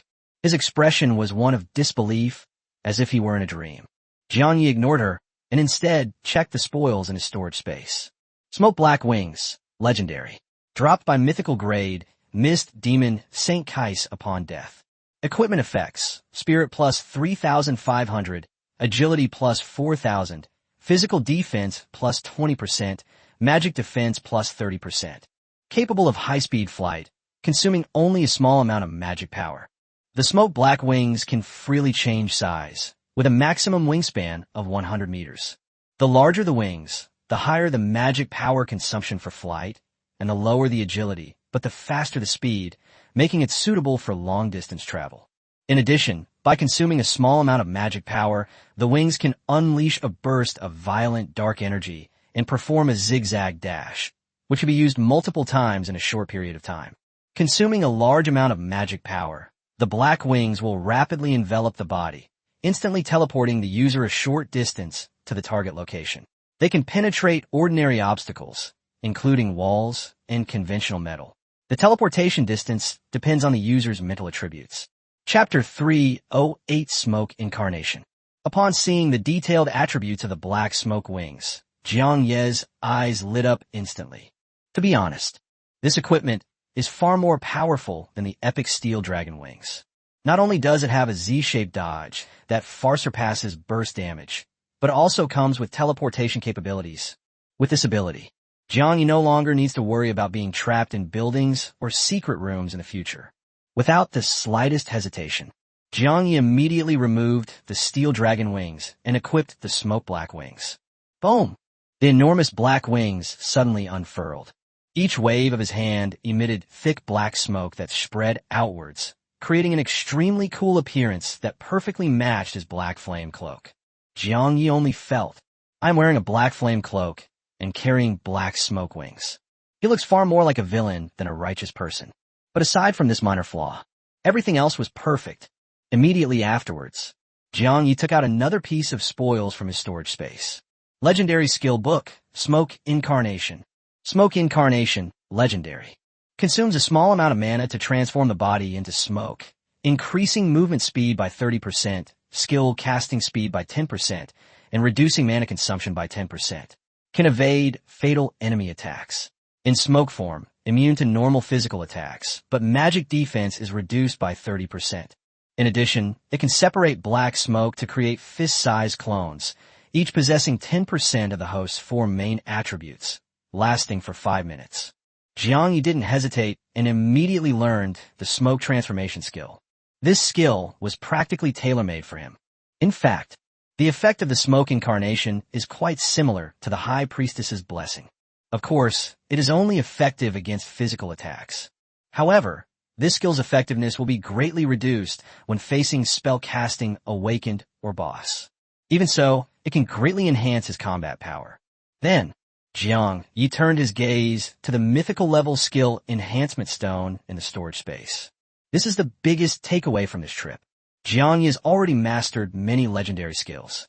He pondered for a moment, thinking about which skill he should upgrade to the mythic level. At present, the legendary shadow stealth is sufficient for most users. Perhaps, using this mythical enhancement stone on attack skills would be a better choice. Before Jiang Yi could make a decision, Ao Zhu suddenly spoke up. Master, I smell a familiar scent. It's that bug demon. Upon hearing this, Jiang Ye's eyes instantly turned cold. Without the slightest hesitation, he immediately put St. Kai's body into his storage space and sent Ao Zhu back to the pet space. The scene was then quickly cleaned up. The next moment, Drew's figure appeared in the sky, but he didn't notice this place and flew straight in a certain direction. Jiang Yi secretly breathed a sigh of relief. He also planned to act under the guise of the demon Neos.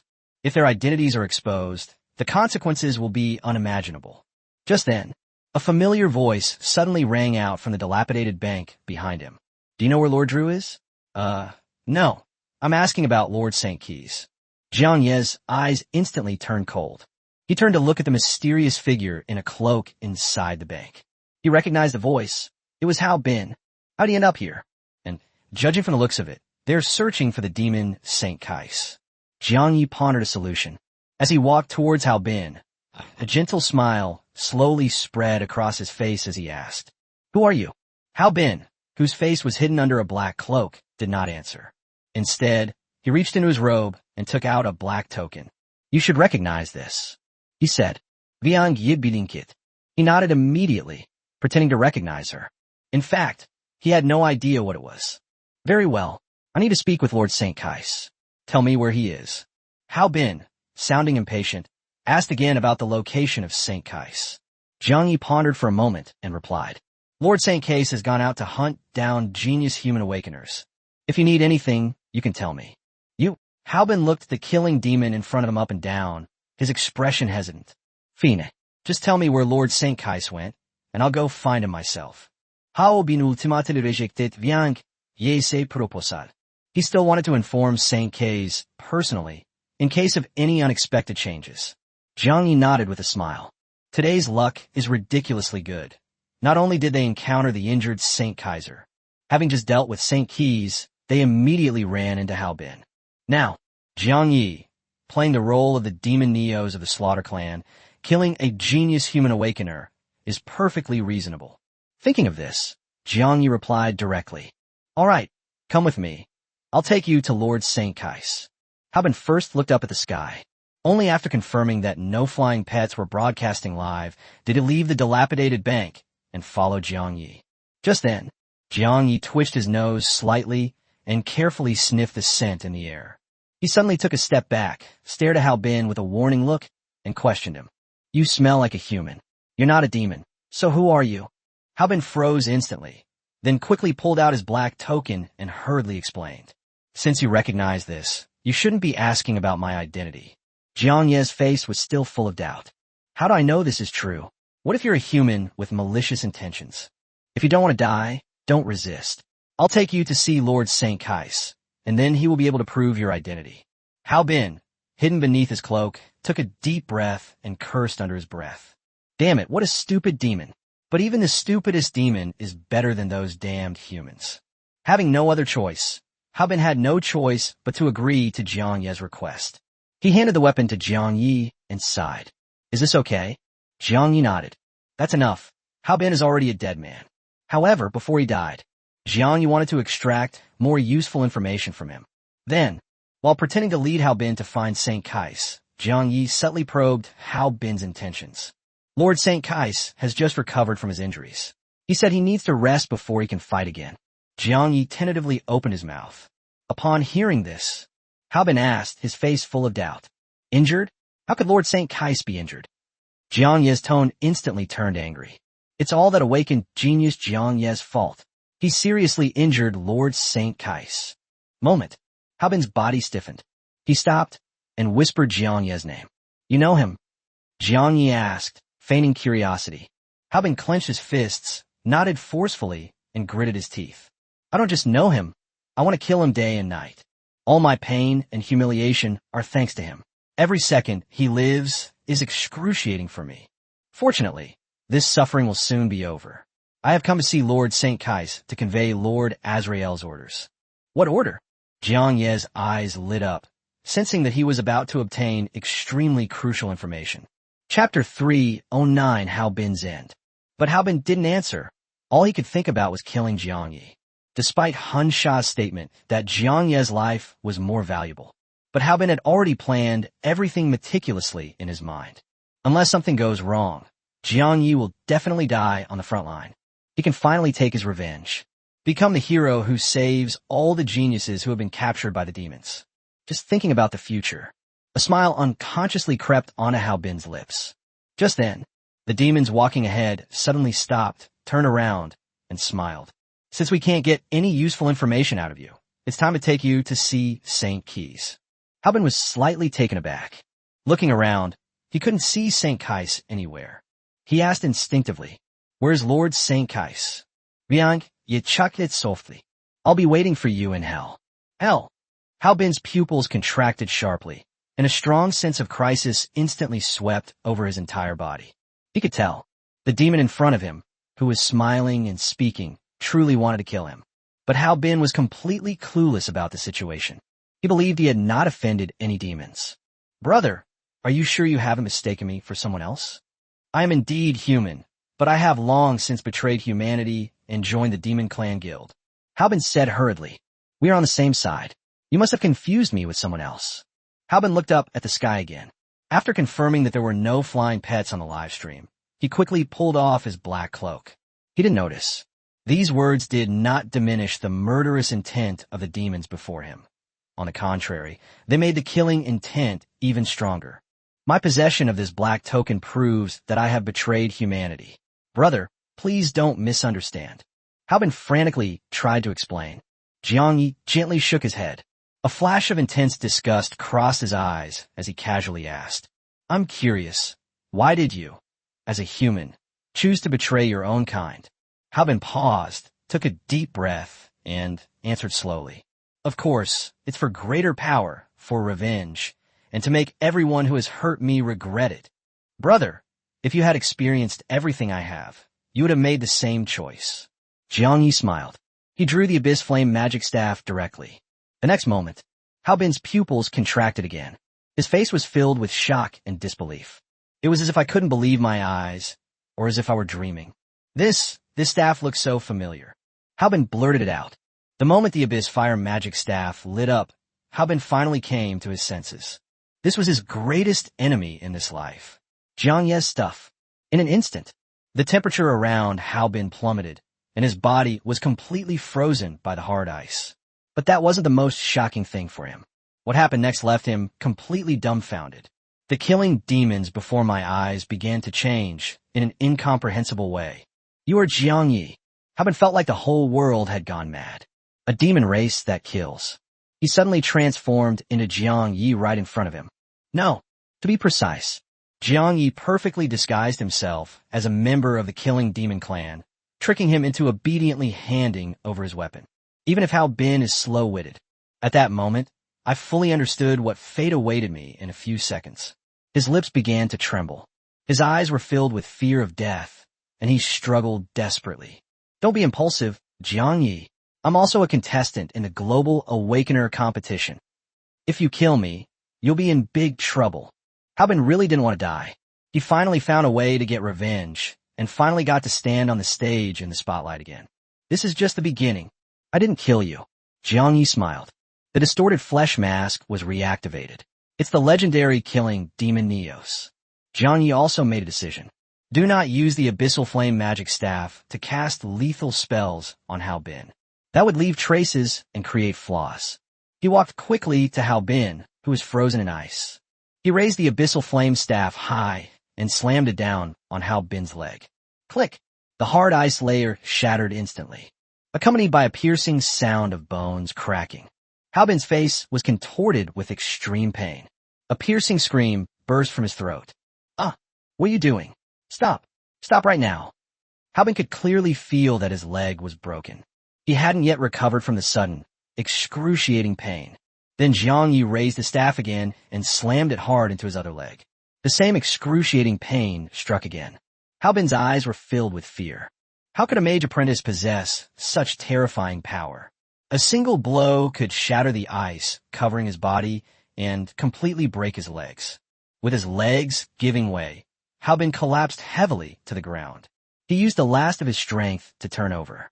He crawled forward with his hands like a maggot, desperately trying to escape death. But Jiang Yi wouldn't let him off so easily. He quickly raised his staff again. Bang! Bang! Less than a second. Halbin's hands became as bloody and mangled as his legs. Now, he could only lie on the ground, struggling to lift his head and look at Jiang Ye's tall figure. No, don't kill me. I know a lot of useful information. Please, spare me. I'll tell you everything. I'm willing to do anything. Halbin pleaded incoherently, fearing that Jiang Yi might smash his head with a stick in a fit of rage. Revenge? Has it regained the spotlight? In the face of death, none of these things matter. Halbin only wanted to live. He didn't want to die. Omesuri, Viangya. I was wrong. I know I was wrong. Please let me go. Give me another chance. I will change. I promise I will. If I don't change, then I will. Hearing Halbin's desperate pleas for mercy, Jiang Yi smiled faintly. What else can we do if we don't change it? Become a dog? But you've already been a dog, Halbin. A dog that betrayed humanity. Don't you know what the demons have done to humans? You knew it all along, yet you still chose this path. You apologize not because you know you were wrong, but simply because you're about to die. Jiang Yi lowered his Abyss Flame magic staff. He bent down slightly. He grabbed Halbin by the throat and lifted him off the ground. Explain. Jiang Yi's tone was icy. What are Azrael's orders? Answer truthfully, and I might let you die a quick death. Haobin clenched his teeth tightly. He knew in his heart that speaking out would mean certain death. If they remained silent, they might still have a chance to struggle. I want to live. Haobin was panting, feeling increasingly difficulty breathing. The shadow of death was slowly enveloping him. He had thought, betraying humanity and joining the Demon Clan Guild will be the beginning of his revenge. But now, before he could do anything, Jiang Yi easily crippled his limbs and pushed him to the brink of death. I knew it would end like this. He would rather be killed that day than enter the land of fallen gods dungeon and meet Jiang Yi. Chapter 3, 10 Divine Golden Sun Flame. Or perhaps, they shouldn't have stopped the awakened ones of the great Yin Empire from pursuing the demons. It would have been even more wrong of him to falsely accuse Jiang Yi to Wei Tianlong. If only I hadn't, that would have been so much better.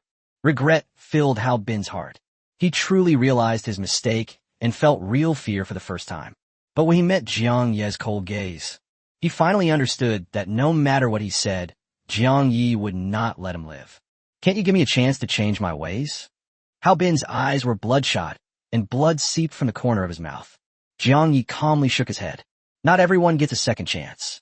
Some mistakes, once made, can never be undone. Besides, even if someone is willing to give you a chance, I will crush it with my own hands. Jiang Yi's principle is very simple. He will eliminate anyone who wants to kill him, no matter the cost. Let the enemy go. That's something only a fool would do. Jiang Yi exerted a slight force with his right hand. Haobin's breathing became increasingly rapid, and he gradually found it difficult to breathe. The order is to assemble at the highest tower and set up a ceiling formation. Haobin said haltingly, I don't want to die. Haobin's breathing suddenly stopped. Jiang Yi threw him to the ground expressionlessly. He did not leave immediately. Instead, he slowly raised his right foot. Aiming at Haobin's head, he stomped down hard. Bang! Haobin's head exploded like a watermelon. Blood splattered everywhere, and white brain matter slowly flowed onto the ground. Slayed a level 55 mythical awakened.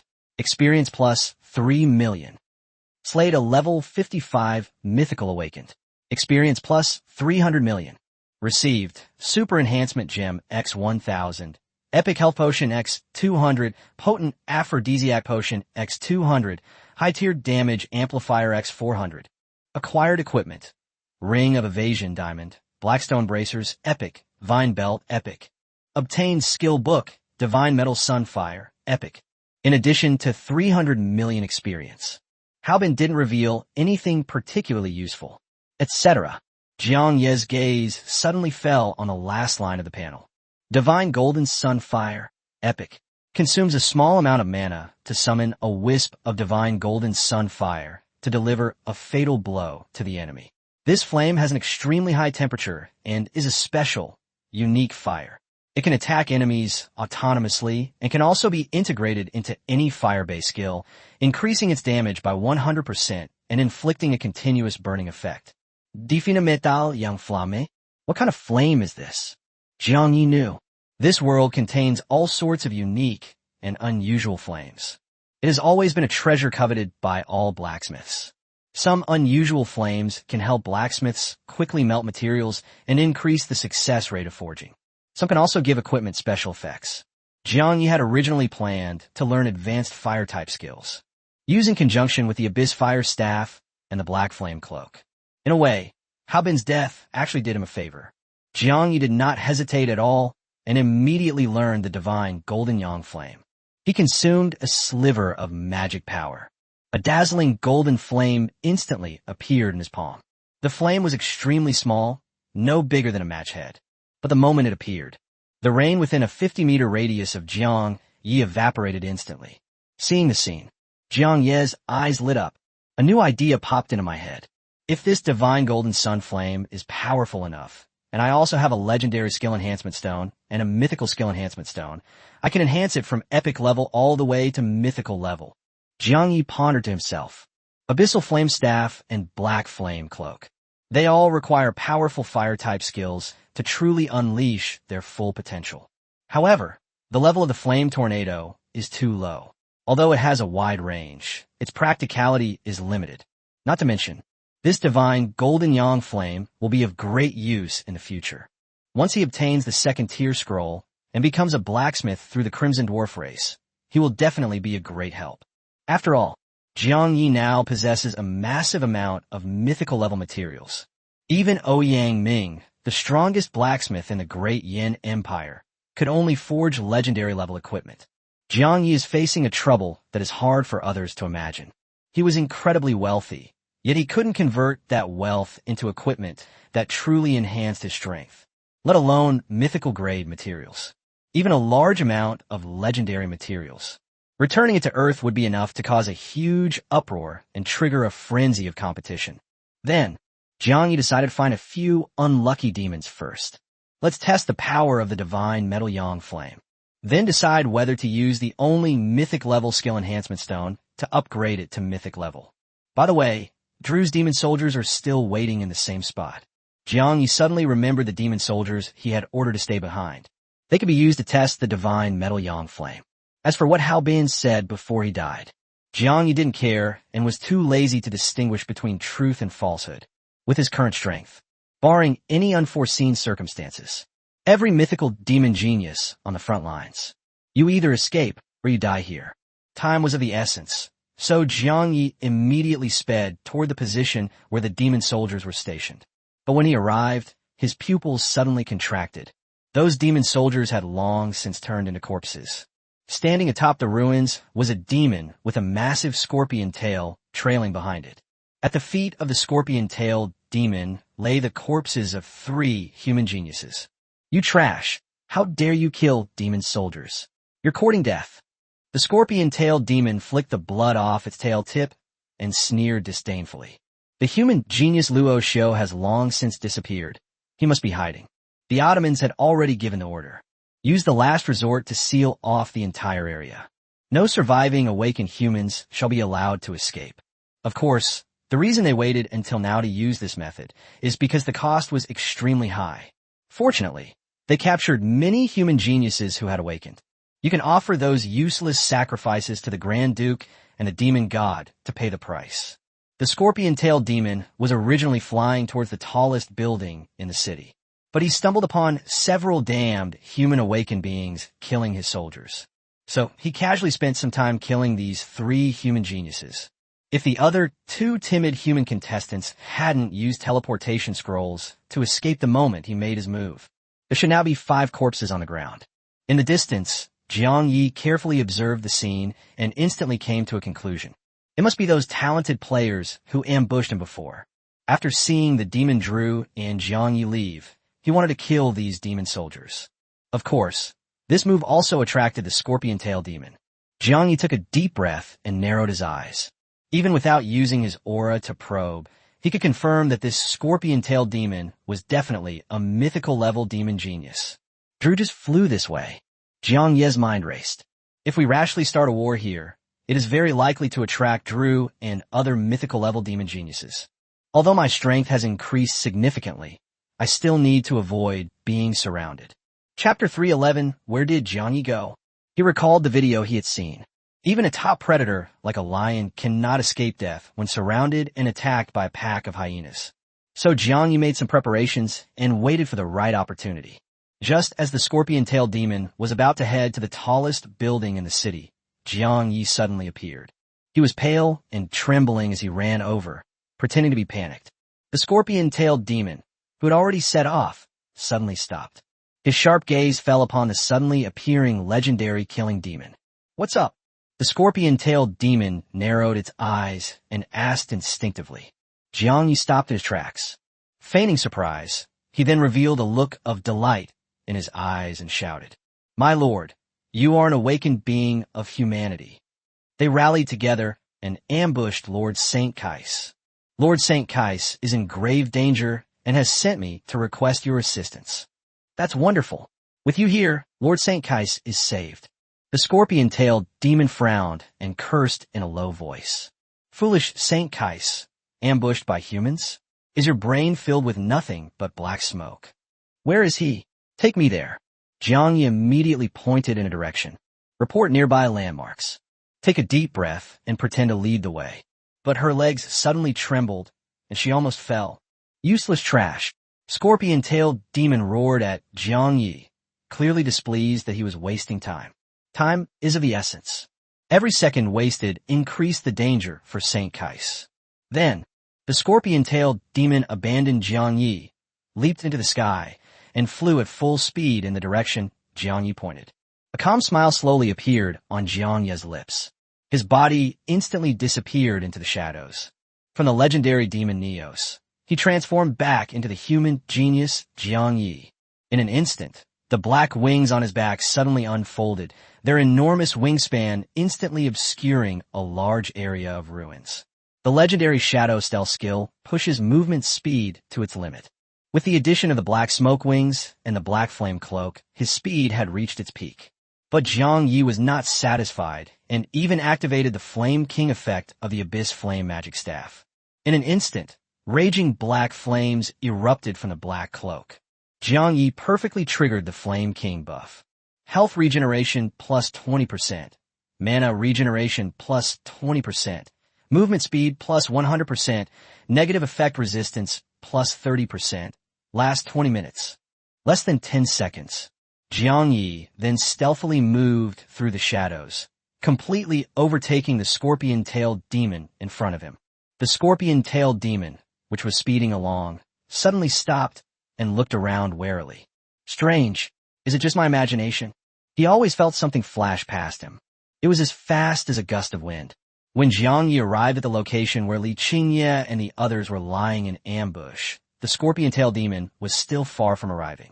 Jiang Yi's speed was simply too fast. Even a mythical-level demon genius couldn't match it. At the same time, in the live broadcast room, countless viewers watched the unchanging scene and frantically flooded the screen with comments. Jiang Yi still hasn't shown up. Does he not intend to ambush the enemy and just want to stay hidden forever?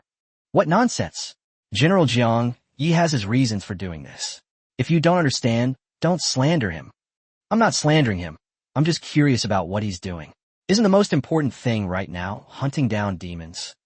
Hunting demons? Didn't you see Luo Xiao being chased like a stray dog by demons? If he hadn't been lucky enough to shake off the scorpion-tailed demon in Osman, he would have been captured by now. Sai, you're right. I was just too worried. The Abyss Demon Clan suffered very few casualties, but our side has already lost several top experts, and many contestants have already activated teleportation scrolls to escape the front lines. If this continues, there's really no hope. I don't ask for anything anymore. I just hope that no more players will be eliminated. That's right.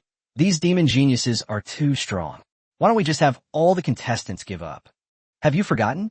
Jiang Yi and his team have already used up all their teleportation scrolls in order to save those children. This is just too hopeless. More and more viewers couldn't help but express pessimistic views. Many people have already lost hope and would only hope that no one else will be injured or killed, which would be the best outcome. Only the people of the great Yin Empire. They continue to cheer for Jiang Yi and his team, especially the people of Qingcheng. They firmly believe that Jiang Yi's disappearance at this moment is part of a plan to hunt down the demon race's genius. I fought alongside General Jiang Yi. He is definitely not the type to give up. Just wait and see. General Jiang Yi will definitely do something earth-shattering in the end. That's right. Whenever everyone loses faith and falls into despair, General Jiang Yi always manages to create miracles that only he can do. We believe in General Jiang Yi. People in Qingcheng continued to voice their support in the live chat, but some netizens couldn't help but comment. What a bunch of lunatics. Jiang Yi is strong, but can he keep creating miracles? He just won 15 consecutive games a few days ago without a scratch, which is incredible enough. Does he really think he can lead other geniuses to reverse this inevitable defeat? The people of Qingcheng saw these comments. There was no argument, no anger, just silent waiting. Waiting for the miracle that only Jiang Yi can create. Just then, a figure suddenly appeared on the live stream screen. It was Scorpion-tailed Demon. Oh no, how the demons really appeared?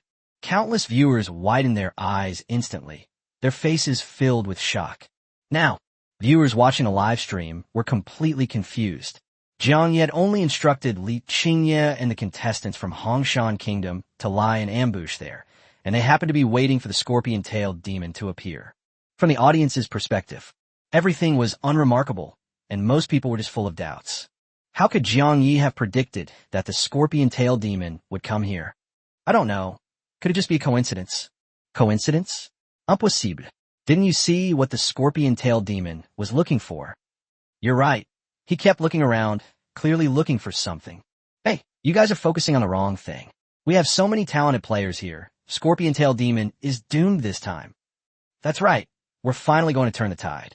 More and more viewers are eagerly anticipating the upcoming battles. They had been suppressing their emotions for too long and desperately needed a victory to release their anxiety and tension. Now, the scorpion-tailed demon has willingly stepped into the trap set by the human genius, and barring any unforeseen circumstances, he is doomed. Viewers may not know how all of this happened, but they were certain of one thing. This must be part of Jiang Ye's plan. Look, the scorpion-tailed demon seems to have sensed something is wrong. Suddenly, a comment popped up, instantly making all the viewers' hearts jump. In a live stream, the scorpion-tailed demon had a solemn expression and his eyes scanned the surroundings warily. Not a sound at all. The battle is over. Chapter 312, is Saint Kaiser dead? Saint Kaith is dead. No, something's wrong. Something's very wrong. Damn it. Is that slaughter demon deliberately playing me? The giant scorpion tail behind him suddenly stood up, and a flash of anger crossed his face. He no longer hesitated. He immediately turned around, ready to settle accounts with the murderous demon who had deceived him. But just as he was about to set off, a strange noise came from behind me. Gu Yu and Jean Lin suddenly emerged from the building ruins, staring coldly at the scorpion-tailed demon. Umans. The scorpion-tailed demon suddenly turned around, its pupils shrinking sharply. He wasn't stupid. Encountering two human prodigies here meant he had already fallen into a trap. But the scorpion-tailed demon was not flustered at all. Instead, it was filled with confusion. That demon of slaughter must have lured him here with false information. Why would a demon want to join forces with humans? Could it be that the demon of slaughter betrayed the demon clan? The scorpion-tailed demon took a deep breath. The giant scorpion's tail swayed from side to side. With a calm expression and a disdainful sneer at the corner of his mouth, he slowly spoke. Who gave you the courage to come here with just the two of you? He hadn't finished speaking. His expression suddenly changed. He suddenly turned his head to look in the direction he came from. A mysterious and powerful figure appeared in the sky. That was a human awakener. It unfurled enormous black wings behind it and wore a cloak made of countless black flames, exuding overwhelming power. Especially those eyes, calm as the deep sea, yet concealing unimaginable murderous intent. Fear gripped the scorpion-tailed demon's heart in an instant. His expression was unusually solemn as he stared intently at the pair of black wings. This is Saint Kais's aura. The scorpion-tailed demon's tone was full of disbelief. Saint Kais was slightly weaker than him. However, his special ability makes him immune to ordinary physical attacks. Moreover, if Saint Kais wanted to escape, only a genius of Osman's caliber could stop him.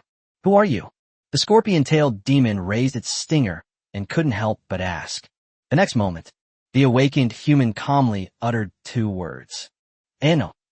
Upon hearing the name, the scorpion-tailed demon was slightly taken aback. He recalled the human genius he had killed before, whose dying cry was for this very name. You're Jiang Yi. The scorpion-tailed demon's expression was solemn as he scanned his surroundings. His will to fight had long since vanished, leaving only one thought in his mind, to find a way to escape. There was a powerful figure like Jiang Yi, whose identity was unknown, present. Adding to the two human geniuses from before, staying here would surely mean certain death. But just then, Jiang Ye's black flame cloak suddenly swelled up. The black wings behind him suddenly unfurled. It blocked the light shining on the scorpion-tailed demon. The figures of one after another awakened human genius appeared around him. They stood on a high platform surrounded by ruins. He looked down at the scorpion-tailed demon in the middle with a cold and fierce gaze. The scorpion-tailed demon's face turned deathly pale. He never expected this. So many human geniuses and awakened beings are hidden here. His pupils trembled violently, and a hint of panic flashed in his eyes. He gazed at Jiang Ye's black wings and asked slowly, "Where is Saint Kais?" The black wings fluttered gently. The raindrops in the air were instantly blown back and hit the scorpion-tailed demon's face. Jiang Yi answered calmly. Dead. He waved his hand casually. He took the corpse of the demon Saint Kais from his storage space and threw it on the ground. Seeing this, the scorpion-tailed demon was completely stunned. He swallowed hard, his legs instinctively retreating as he stammered. You actually killed him? At the same time, viewers watching the global live stream fell into a brief silence when they saw Jiang Yi throw out a demon corpse. Everyone was filled with confusion and bewilderment. When did Jiang Yi kill another demon genius? Did I miss his battle? Holy crap, this corpse's aura is terrifyingly strong. Is it a legendary demon? Impossible. Look how terrified the scorpion-tailed demon is. This is definitely the corpse of a mythical level demon. This is a mythical level demon. My brother was killed by this kind of monster after he entered the abyss. My god, how did Jiang Yi manage to kill a mythical level demon genius so silently? How'd he do it? The scorpion-tailed demon was so arrogant before, but now when it sees Jiang Yi, it's like a mouse seeing a cat. Ha ha, that's so satisfying. That's right, the scorpion-tailed demon is doomed this time. The tension that had been building up in the audience's hearts was instantly dispelled. Everyone was staring intently at the screen, their eyes glued to the screen. The scene depicts the scorpion-tailed demon slaughtering a human prodigy. It flashed through their minds again and again. But now that Jiang Yi has arrived, this demon can no longer be arrogant. The scorpion-tailed demon opened its mouth as if to hurl insults. Damn it, you, Slaughter. He hadn't finished speaking. Jiang Yi, who had been standing still, suddenly raised the abyss flame magic staff in his hand. The scorpion-tailed demon witnessed this scene. Without the slightest hesitation, he immediately manipulated the giant scorpion tail to slash through the air, tearing open a spatial passage. A pitch-black spatial rift appeared instantly. He wanted to escape. If he stays here any longer, he will surely die. But just then, Jin Lin enters battle mode. The radiant thorn whip lashed out with lightning speed, heading straight for the spatial rift. Jin Lin reacted extremely quickly. Instead of locking onto the scorpion-tailed demon, she used her long whip to prevent him from entering the rift. But Jiang Yi is faster. The moment the scorpion-tailed demon set off, a dragon's roar resounded throughout the heavens and earth. Jiang Yi summoned Daozhu. Without the slightest hesitation, I immediately activated Soul Shock.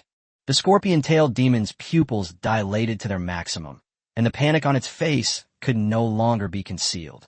Realizing he couldn't break through the spatial rift, his expression suddenly turned frantic. Scorpion tail, amplification, poisoning. He twisted his giant tail spike and plunged it deep into his own heart. At that very moment, Ao Zhu's soul-shaking technique struck precisely. However, the scorpion-tailed demon's body only stiffened for a second before returning to normal. His eyes turned bloodshot, and his entire body trembled violently. Immediately afterwards, his body began to expand rapidly.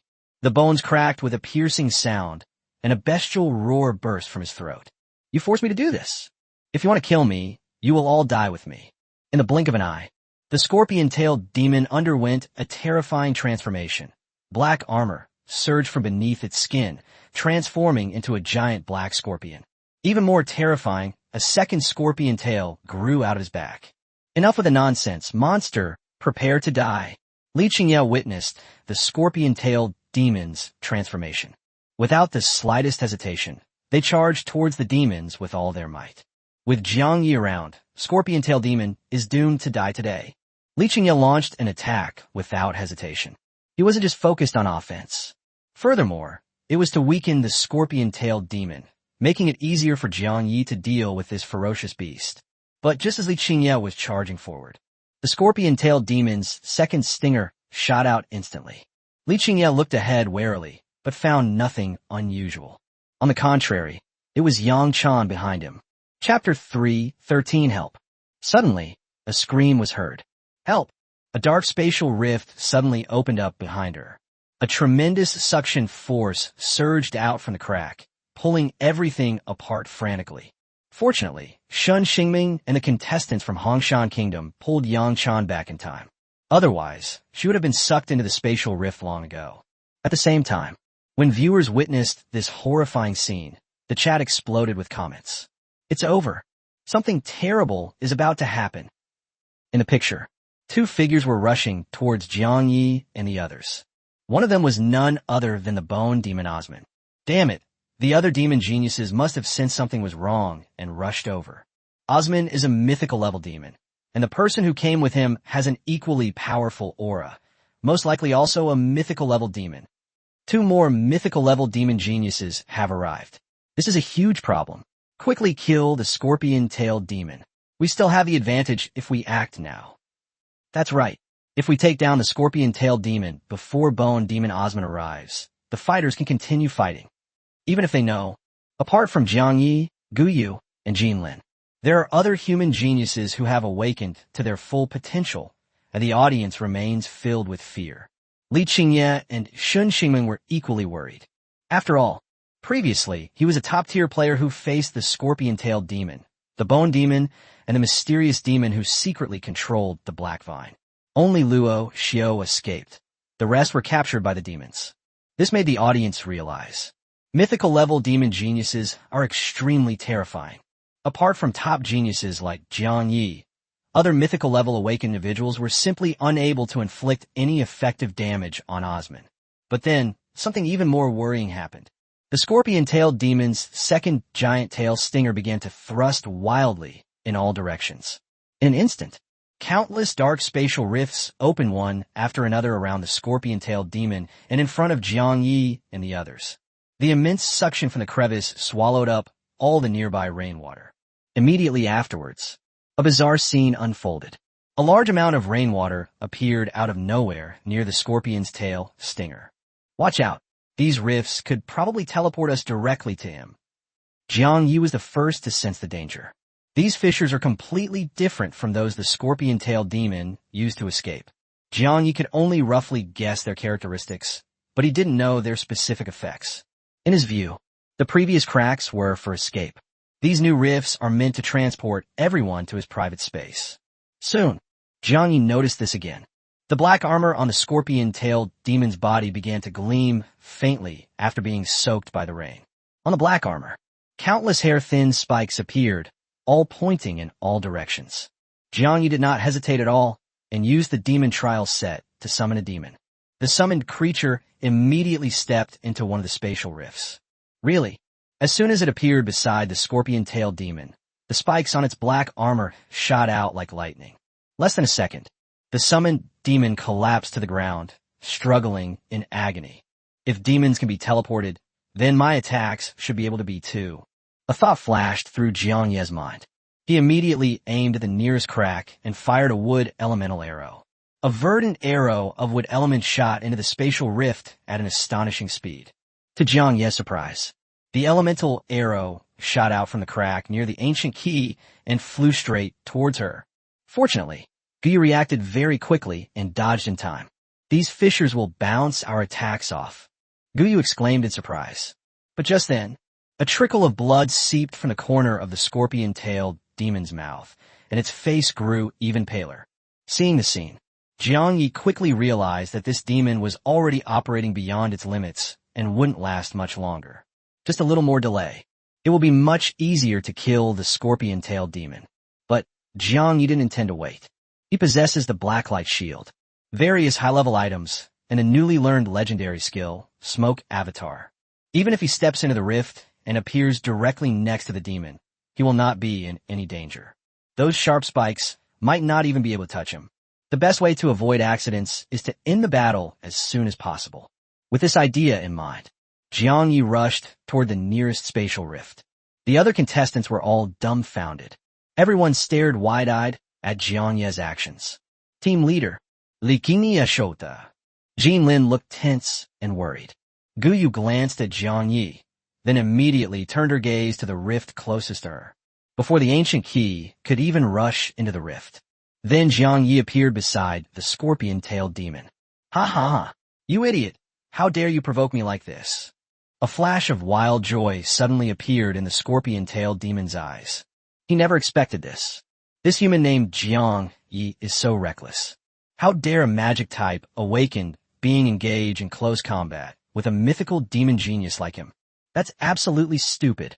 At the same time, the global audience in the live stream instantly tensed up, with a dense barrage of comments flooding the entire screen.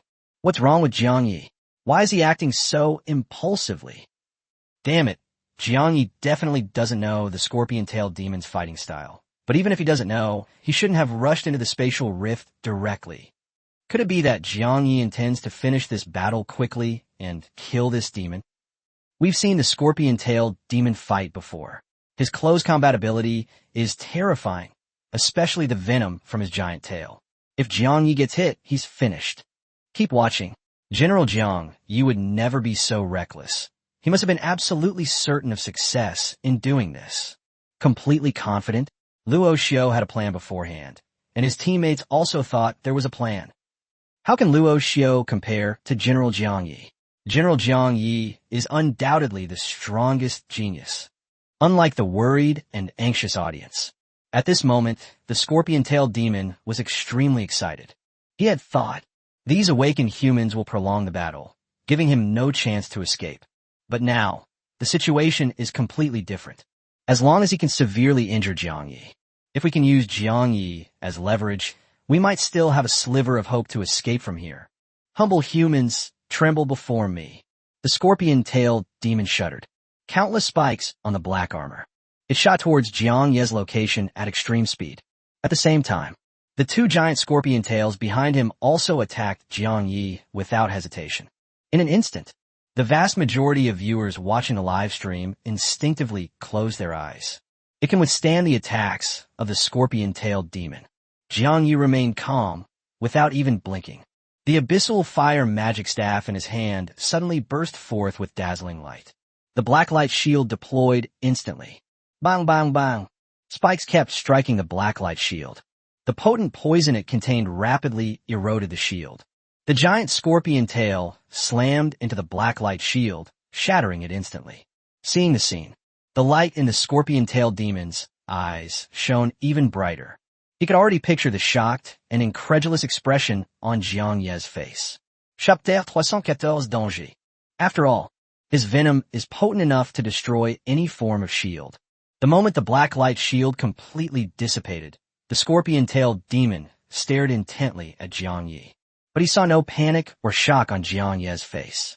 Instead, I saw an unexpected expression, a hint of disdain and mockery. Is he mocking me? Does he have some other defensive skill that makes him confident he can block my attack? Even if it exists, it won't last long, unless it's a skill like Saint Case's. Just as the scorpion-tailed demon was pondering this, he saw Jiangyi's body suddenly become illusory, turning into a wisp of black smoke. The scorpion's tail and spikes pierced straight through Jiangyi's body without causing the slightest harm. Smoke incarnation.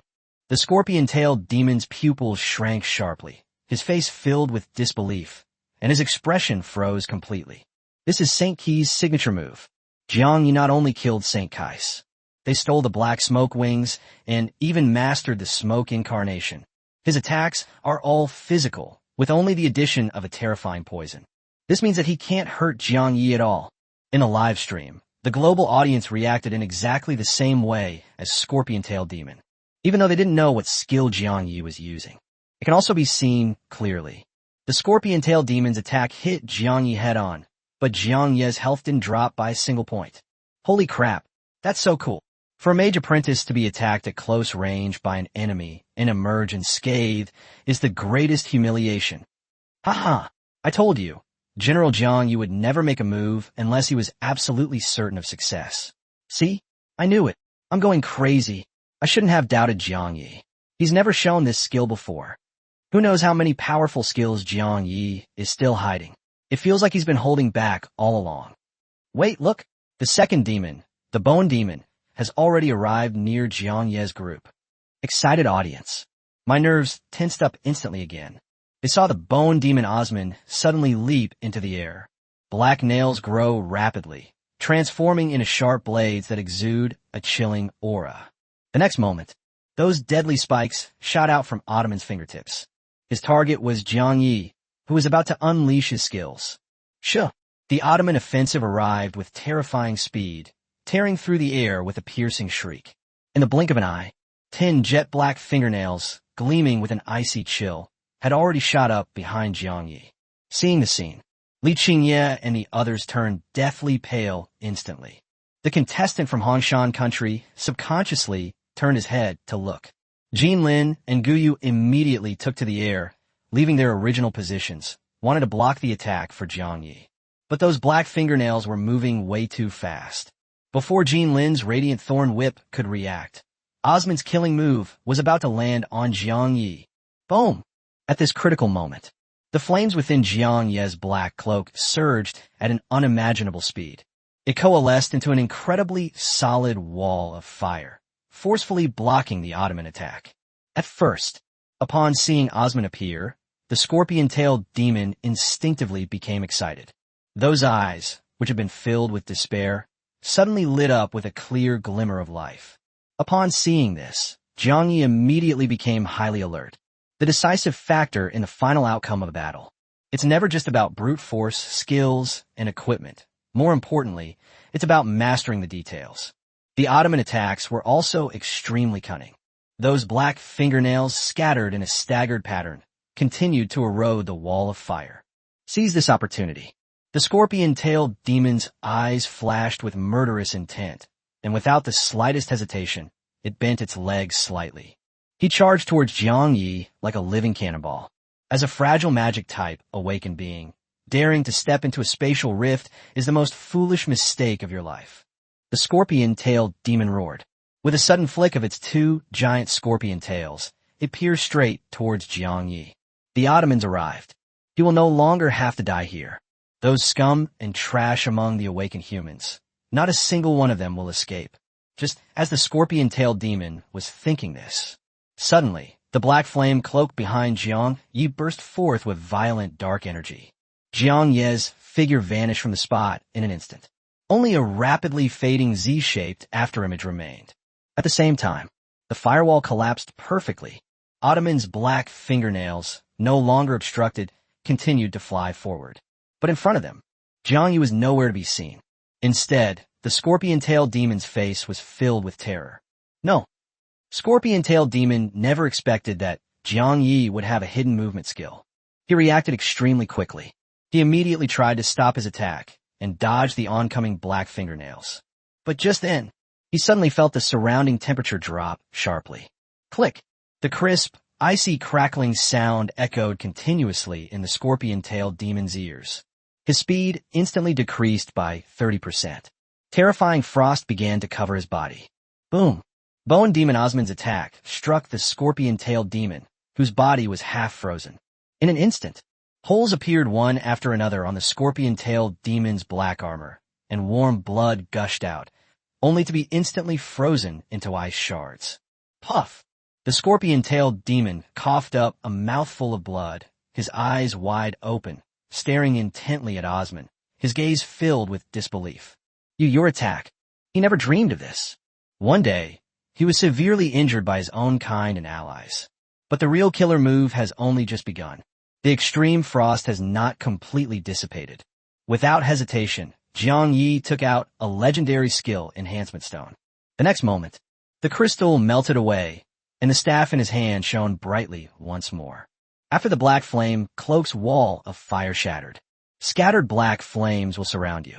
Increases the damage of the next fire-type skill by 20% and reduces its mana cost by 20%.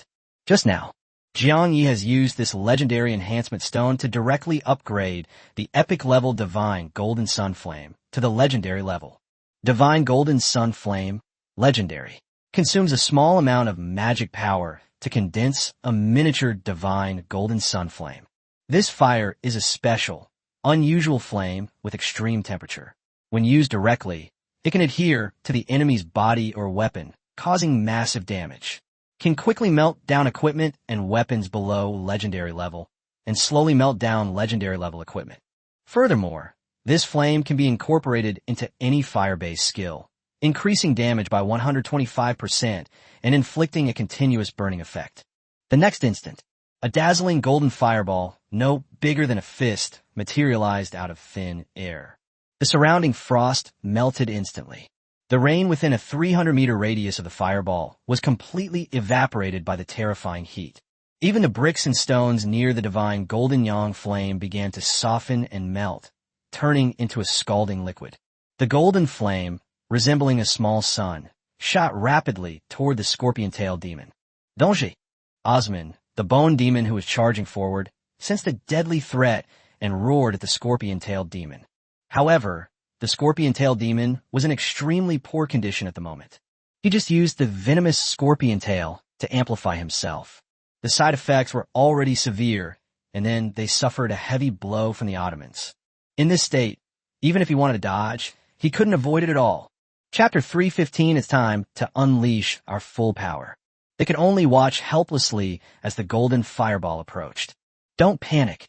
My black armor is incredibly sturdy. Ordinary epic-level battle armor can't compare at all. The skills of a human awakened being cannot be stronger than the attacks of the Ottomans. Osman and his men will be here soon. If I can hold on for just a little longer, I can survive. Jiang Yi, even if it means disobeying the orders of the Grand Duke and His Majesty the Demon God, I will still kill you.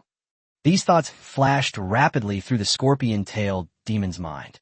But the moment the golden flames touched his body, all thoughts vanished in an instant. It's burning. It's so hot. Bang! The golden flames collided with the scorpion-tailed demon's black armor the instant. It's like an ordinary flame hitting a plastic bag. The black armor melted instantly. In a mere instant, the demon's flesh was completely charred black.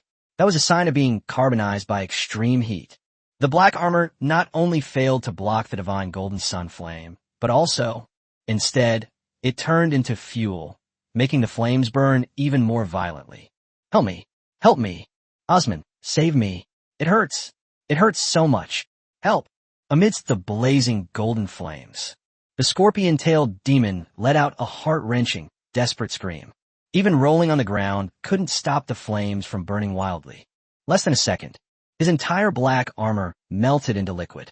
Some of it fell to the ground, corroding the soil and changing the terrain. The other part clung tightly to the scorpion-tailed demon. It brings unimaginable pain. This demon, who was just slaughtering human geniuses, could only wail in agony. Soon, when Osman and the demon Drew finally arrived, most of the scorpion-tailed demon's body had already turned into charcoal. He was on his last breath. With a meager sliver of life force, he gasped for breath. Save me! The words had barely left his mouth. The scorpion-tailed demon, its strength completely depleted and its life points reduced to 0, collapsed heavily to the ground. However, the divine golden yang flames on his body had not been extinguished and were still burning fiercely. Slayed a level 55 mythical demon genius, scorpion-tailed demon. Experience plus 9 million. Slayed a level 55 mythical demon genius, scorpion-tailed demon. Experience plus 900 million. Obtained. Mythical scorpion tail, demon heart, x 1000. Mythical scorpion tail, demon bones, x 1000. Mythical scorpion tail, venomous sting, x 1000. Acquired equipment. Scorpion King belt, legendary. Acquired equipment. Scorpion King gloves, legendary. Obtained legendary skill enhancement, stone, x 3. Jiang Yi glanced at the system panel, his eyes instantly lighting up. 2 legendary pieces of equipment. They all come in handy, and the addition of 3 legendary skill enhancement stones is an unexpected bonus. These items can significantly boost his strength again in a short period of time. By the way, the divine golden sun flame can deal such terrifying damage, which should also be due to the damage amplification effect of the ring of myriad races on demons. Jiang Yi pondered to himself. Having successively killed Saint Kais and this scorpion-tailed demon, the damage increase should have been significantly enhanced. He did not check the details of the newly acquired legendary equipment and the mythical ring of all races. Instead, they looked at Ottoman and Drew. His eyes were filled with excitement and greed. At this moment, hundreds of millions of viewers in a live broadcast room were completely shocked. What were those golden flames? How could they burn the scorpion-tailed demon to death so easily? My God, Jiang Yi is too strong. That's the scorpion-tailed demon. It killed several human geniuses, yet it was so easily defeated by Jiang Yi. Pathetic? You try it. If you can survive a minute against the scorpion-tailed demon, I'll call you Dad. I feel that Jiangye's strength will increase dramatically when he fights the demons. I also think that the scorpion-tailed demon has absolutely no chance of winning against him. Hey, don't get excited yet. There are still 2 mythical-level demon geniuses, no? There are 3. A new demon has appeared. Sudden, in a live broadcast footage. On the ruins not far from Jiangye, a dark figure appeared out of thin air. Another mythical demon genius. Now, Jiangye's attention was mostly focused on Osman, whose face was contorted with rage. Suddenly, the bone demon's withered arms stretched out to an extreme length and rushed towards him at an astonishing speed. At the same time, the demon druid roared, "Human, you will surely die today." Before he could finish speaking, he then burrowed directly into the ground and disappeared. Before the Ottomans set off, Jiangye immediately noticed a strange, slight tremor coming from the ground beneath his feet. The enemy is attacking. One of the contestants suddenly exclaimed. Just then, at the top of the distant ruins, another figure appeared. It was a demon with a huge head, but a body as short as a dwarf. It's a new demon genius. Watch out. Everyone charge. Support Jiangye. Guyu reacted instantly and issued a stern warning. With so many demon geniuses surrounding him, Jiangye is now in extreme danger. But the next second, she then saw the large-headed dwarf demon suddenly disappear. At the same time, Jiangye also disappeared. Gu Yao saw Jiangye and the dwarf demon disappear together. His face instantly filled with panic and worry. He frantically scanned his surroundings, trying to find Jiangye. But she soon discovered Jiangye suddenly appeared where the dwarf demon had just been standing. The dwarf demon stood beside the scorpion-tailed demon's corpse. That guy switched places with Jiangye. Guyu didn't hesitate at all and clenched his fist. He threw a powerful punch straight at the spot where the dwarf demon had been standing. "What are you doing?" Jean Lin's panicked voice immediately rang out. A hint of confusion flashed through Guyu's mind. She was clearly attacking the enemy, so why was Jean Lin so flustered? A strong sense of unease suddenly welled up in my heart. Why would this dwarf demon take the initiative to switch places with Jiangye? If the Ottomans attacked Jiangye to force him to move, wouldn't this action be helping Jiangye? Guyu thought quickly, gritted his teeth, and abruptly pulled back his fist. The next instant, she then realized. The one standing next to the scorpion-tailed demon's corpse was not a dwarf demon at all, but Jiangye. Is it an illusion? Jiangye hasn't moved at all from the beginning. Gu Yao's pupils suddenly contracted. This newly emerged demon genius can actually cast illusions? What about the other players? Were they also caught in an illusion? Guyu immediately turned to look at his teammates from Hongshan Kingdom, as well as Li Qingye and the others. Apart from Jinlin, all the other contestants wore strange and confused expressions. Their eyes were filled with hostility and murderous intent as they stared intently in the direction of Jiangye, ready to strike at any moment. "You go help Jiangye, I'll attack that dwarf demon and see if we can break the illusion for everyone." Jinlin spoke very quickly. The reason she wasn't affected by the illusion is quite simple. After losing to Jiangye last time, she then prepared for Ao Zhu's soul-shaking technique, specifically borrowing props from Jin Hong to deal with such methods. I didn't expect it to come in handy so quickly. Jinlin took a deep breath. She knew, this is by far the most dangerous moment. Chapter 316, The Realm of Despair. It's time to unleash our full power. A resolute glint flashed in her eyes.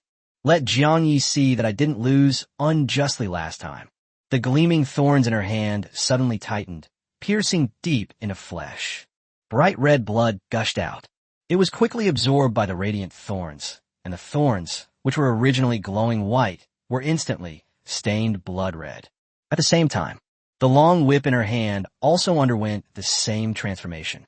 Slay the Queen of Thorns. Jean Lin activates the special form of Radiant Thorns and slays the Thorn Queen.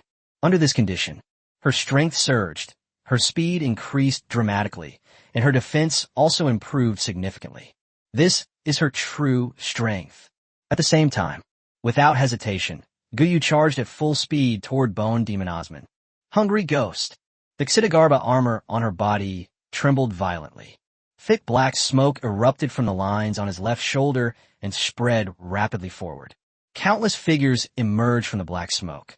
Those were the silhouettes of children, emaciated and with swollen bellies.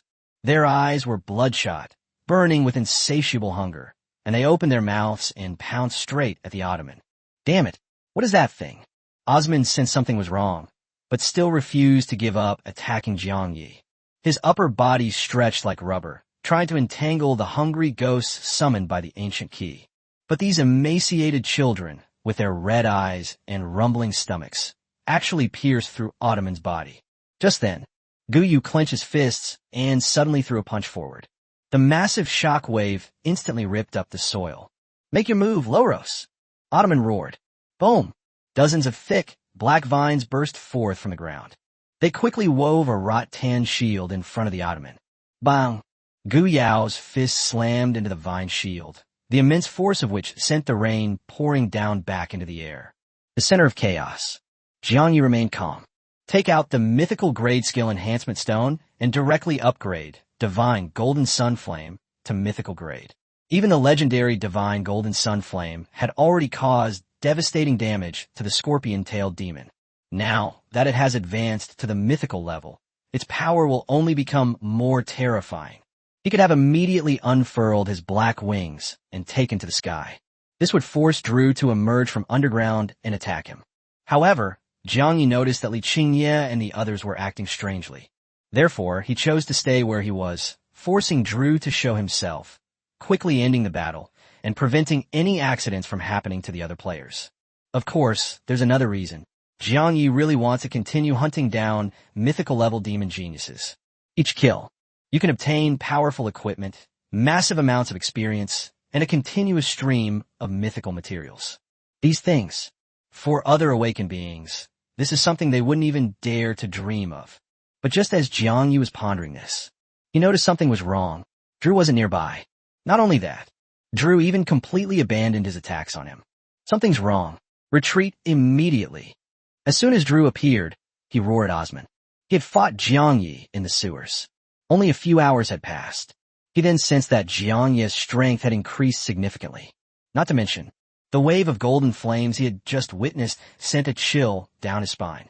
The scorpion-tailed demon's black armor was incredibly strong, far surpassing its own defense. Yet it was melted into liquid by the golden fire. If it were to fall on him, even if he didn't die, he would definitely be seriously injured. Fool! If you dare to retreat, I'll kill you first. Ottoman coldly rebuked him. Among the demons of the abyss, aside from the offspring and successors of the demon god, Osman was a top-tier demon genius. Insignificant humans are not worthy to be his opponents. If he were to escape and return to the abyss, he would surely become a laughingstock among all the demon geniuses. Osman took a deep breath. His body began to change rapidly, growing taller and taller, yet becoming increasingly thin. In the blink of an eye, he was already thin and looked like a withered bamboo pole. Immediately, Ottoman's legs were planted firmly on the ground. The ground undulated and surged instantly, as if a colossal creature was rapidly traversing underground. Guyu immediately sensed the danger and leaped into the air. She had just left the spot. A tall, slender figure emerged from the ground. The figure was at least 4 meters tall. It looks exactly like the Ottomans, except it has no face. Humans, you will forever remember this moment. This is the despair I have bestowed upon you. Osman slowly raised his outstretched arm. In an instant, one after another, eerie figures emerged from the ground. The realm of despair.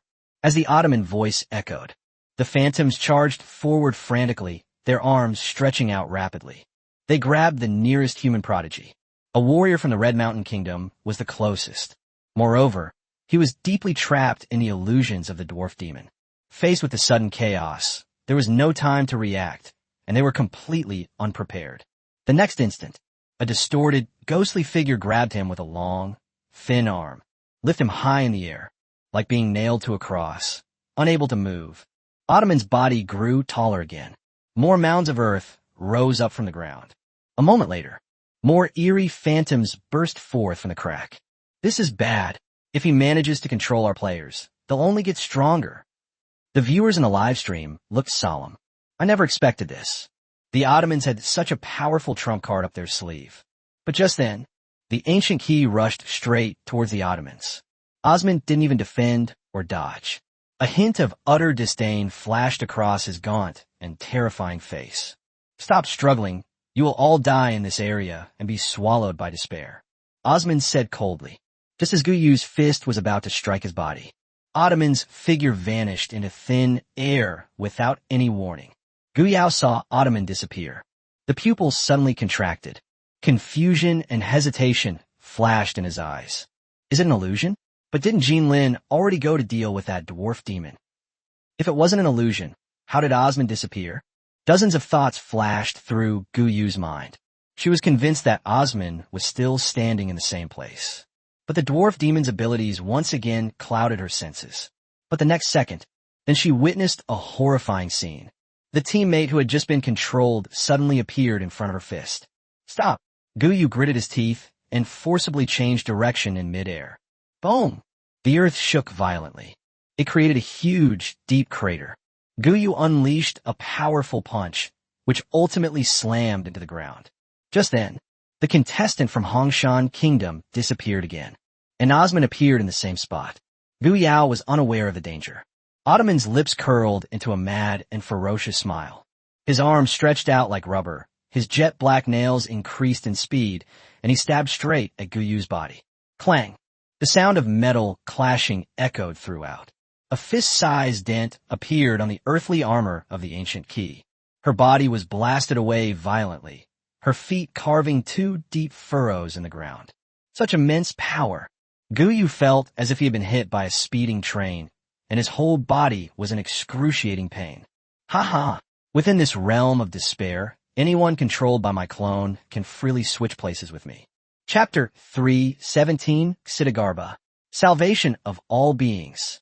Ottoman laughed triumphantly. Go ahead and attack. The next punch might just land on your own teammate. His realm of despair. It not only extracts the power of the controlled awakened humans, but also uses them as living shields. Whenever faced with dangerous attacks or skills, he can instantly switch places with the controlled human.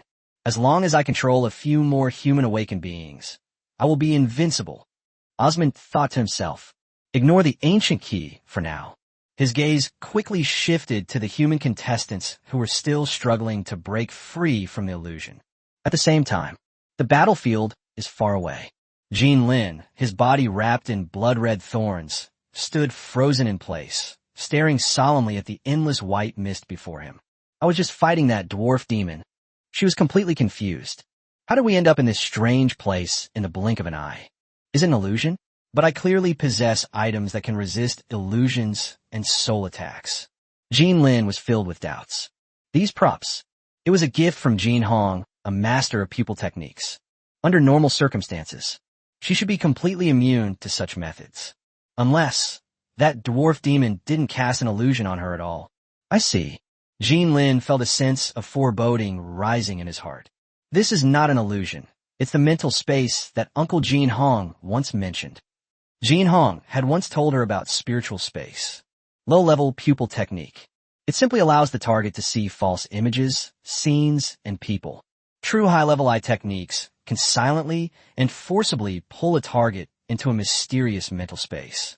Force the target to confront their deepest fears, their most dreaded things, or their most desired things. Either cause it to have a mental breakdown, either they're trapped in their mental space forever, completely isolated from the outside world. Jinlin took a deep breath. This is not a soul attack.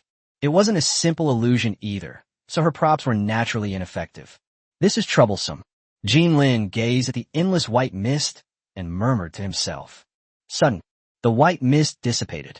Her eyes widened suddenly, and her body began to tremble uncontrollably, because she saw her mother, who had long since passed away. The front lines. Amidst the ruins, Jinlin, whose body was covered in blood-red thorns, stood frozen, completely dazed. The dwarf demon sneered and slowly walked past her. Even easier than I imagined. It spoke softly. It seems you also have things you can't let go of. Human beings. The dwarf demon continued. Both physically and mentally, they are extremely fragile. It slowly turned its huge head and looked in Jiang Ye's direction. Now, Jiang Yi held the Abyss Flame magic staff high. He unleashed his skill at the eerie phantom that was lunging at Li Qingye and the others. His situation was already perilous. Drew was in front of him, black vines were erupting from the ground, and the bone demon Osman was beside him. Just then, Jiang Yi suddenly felt another gaze fixed on him. Turning my head, I saw the dwarf demon walking towards me. This moment, viewers watching the global livestream, I felt as if I had fallen into an icy, bone-chilling river. In the blink of an eye, the situation has completely reversed. The scorpion-tailed demon is dead. A new demon race capable of controlling black vines has emerged, along with a dwarf demon never seen before. Jiang Yi is now facing 4 mythical-level demon geniuses. Jin Lin, however, was trapped in a mental trap, standing frozen in place, unresponsive. Gu Yao had just been blasted back by the bone demon. The other contestants remained dazed and not fully awake, some even showing wariness towards Jiang Yi, as some were already preparing to attack him. It's over. It's completely over. How could this be? Another demon genius has appeared. With just one strike, Jin Lin has lost his fighting ability. Is this the true power of the demon race? What should we do? Can Jiang Yi hold on until the others wake up? It's difficult. Even with the help of the ancient key, he can't stop so many demon geniuses. Where's Luo Xiao? Isn't he still at the front lines? Where is he? Come help. Who knows? Maybe they've already hidden in a safe place. What a waste of talent. Are human geniuses truly inferior to demons? If so, how can we defend against their invasion? Don't give up. General Jiang Yi will definitely create a miracle. We must believe in him. Just as millions of viewers around the world were in despair, the ancient key moved again. She pressed her palm against her heart. He glanced briefly at Li Qingye and the others. Then he looked at Jin Lin. If I don't go to hell, who will? Ksitigarbha Bodhisattva, who guides all sentient beings, can also save others from the sea of suffering as his messenger. May all suffering and calamities enter my heart and be borne by me alone. Ksitigarbha Bodhisattva, to liberate all sentient beings. Guyu roared, his voice filled with determination. The Ksitigarbha armor on her body suddenly trembled violently. It then shattered into countless palm-sized fragments. These fragments rushed rapidly behind the ancient key. It spun rapidly, condensing into a blurry, luminous phantom of a bodhisattva. The endless chanting of sutras echoed through the heavens and earth, and the whole world fell silent in an instant. Immediately afterwards, waves of invisible energy. It erupted from Li Qingye, Shen Xingmeng, Yang Chan, and even Jin Lin, piercing through the air and surging straight towards Guyu. Guyu's face was calm, but his eyes were filled with boundless compassion and sorrow. This is the ultimate skill of the Ksitigarbha Bodhisattva. Ksitigarbha Bodhisattva's liberation of all beings can transfer all the suffering and negative states of everyone within a certain range onto himself. But the cost was also extremely high. The senses will be amplified 100-fold, and the body will fall into a prolonged state of extreme weakness. Not to mention standing, he needs help to get up. Guyu thought he would never have to use this move in this frontline battle. Faced with such a desperate situation, she had no other choice. Jiang Yi, Jin Lin, everyone, it's all up to you now, Guyu said softly.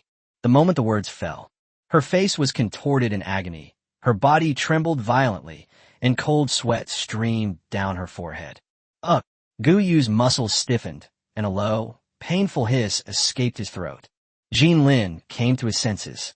Quickly assess the situation. Without hesitation, he flew towards Guyu and hugged her tightly. The moment the ancient key was touched, Jin Lin felt as if thousands of needles were pricking her skin, and tiny beads of blood instantly seeped out. No, don't touch it. Guyu spoke with difficulty, his voice trembling. Jin Lin thought that Guyu was telling her not to touch her. Guyu gritted his teeth, enduring the excruciating pain, and continued speaking in a trembling voice. Don't lose. Don't lose. Guyu closed his eyes, unable to bear the torment any longer, and completely lost consciousness. At the same time, Li Qingye, Shen Xingmeng, and the others instantly regained consciousness. Damn it! Li Qingye Ruarat. I was just trapped in an illusion and almost attacked the captain. Stay together, don't scatter, stick close to the captain, prepare for the final battle. Li Qingye gave the order loudly. behind Bone Demon Osman. Not only were there dwarf demons, but another figure was also standing there. It was a demon whose entire body was made of dense black vines. Its entire body was wrapped in twisting vines, which waved continuously in the air. Chapter 3:18, is it all over? Loros, Belial, well done. The Ottomans were full of confidence. Now, let these humans witness our true power. The dwarf demon named Belial's gaze fell on the ancient key that Jean Lin was holding. The skill she just used is definitely not simple. Beria whispered to Osman, "It's a pity. I haven't made a move against the guy who killed the scorpion-tailed demon yet." During the battle, Belial did not attempt to drag Jiang Yi into an illusion. The first time I saw Jiang Yi, the dwarf demon then noticed. This human awakener was surrounded by strange, protective souls. If the illusion had been forcibly cast at that time, its effect would have been greatly reduced. But the situation has changed now. He no longer needs to waste his power on other humans. There's only one goal. Viangye. Now, the Ottoman's body, shaped like a withered bamboo, swayed slightly. His eyes were fixed on Jiang Yi, filled with murderous intent. Belial controlled Jiang Yi. Ottoman quickly gave the order. He is the strongest one. Without him, the other awakened humans simply cannot stop our attack. Ottoman was wary of Jiang Yi. The most direct reason.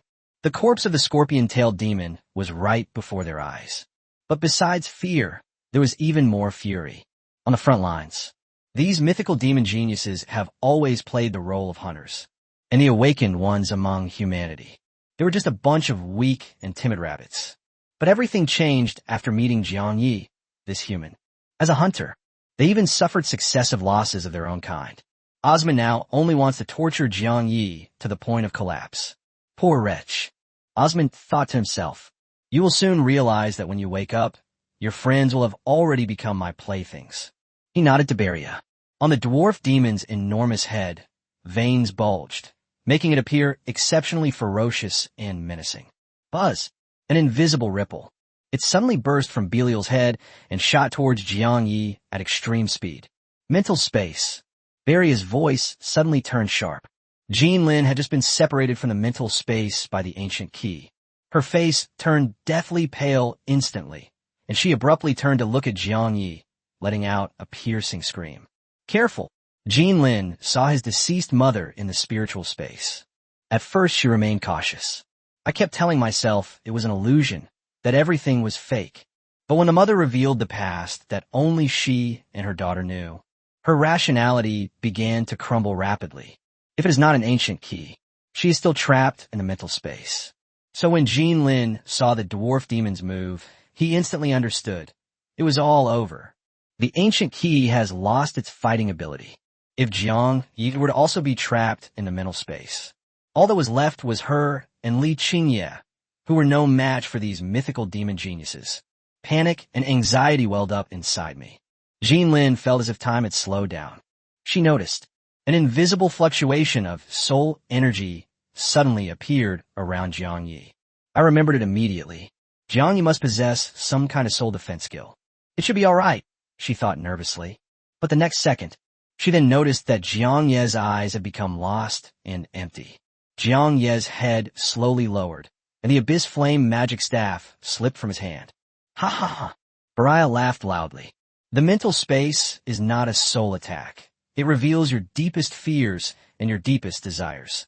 By the time this lowly human breaks free, it will be too late. A confident smile appeared on the face of the demon Belial. The most awakened being in humanity has been trapped in a mental space. The remaining people were no match for them. Team leader, Li Qingye's face was filled with panic. Instinctively, he rushed towards Jiang Yi, wanted to wake him up. But he hasn't taken a single step yet. Thick black vines shot out from the ground and suddenly blocked his way. Bang! The earth shook violently, and countless black vines intertwined and entwined, weaving an airtight cage that trapped Jiang Yi inside. With me here, you can't do anything. The vine-like Morelos spoke calmly. Upon seeing this, a light instantly shone in the eyes of the demon Drew. A maniacal smile curled at the corners of his mouth, and all the fear and hesitation on his face vanished. He strode forward, his expression arrogant and ferocious. You weak humans have lost your last hope. Next, Let Lord Drew show you what true fear is. At the same time, in a live broadcast room, viewers around the world held their breath as they watched the scene from the front lines. Without Jiang Yi, this battle is already a certain death. It's over. It's all over. Someone murmured softly. Jin Lin and the others have used up all their teleportation scrolls. So even if they wanted to escape, they had nowhere to go. How could this be? That demon who looks like a little goblin has such bizarre abilities. Jiang Yi, wake up. That's right. If Jiang Yi had fought normally, he could have safely evacuated with all the talented players here. What should we do? Are we just supposed to watch our players get slaughtered by these demon geniuses? Wake up. Please wake up, Jiang Yi. All our hopes are pinned on you. Please wake up. Just when the audience had completely lost hope, the demon Azrael, leading other demon geniuses, launched a fierce attack on the human contestants. Azrael, who opened a realm of despair. Their strength is terrifying beyond measure. Even Jin Lin, covered in blood-red thorns, could only barely parry. As for the others, only Li Qingye and Shun Xingmin could barely hold their own against Drew. The rest of the people, Yang Tian and Yang Tian, and the contestants from Hongshan Kingdom, under the combined attack of the dwarf demon and the vine demon Loros, they were forced into a series of defeats. Puff! Legendary Titan Shield Guardian Yang Tian suddenly coughed up a mouthful of blood. His face was ashen, his arms trembled violently, and he struggled to lift the massive black shield. Before him, the vine-like demon Loros slowly withdrew his arm, his face full of disdain. I didn't expect you to be able to block my full force attack. Loros spoke coldly.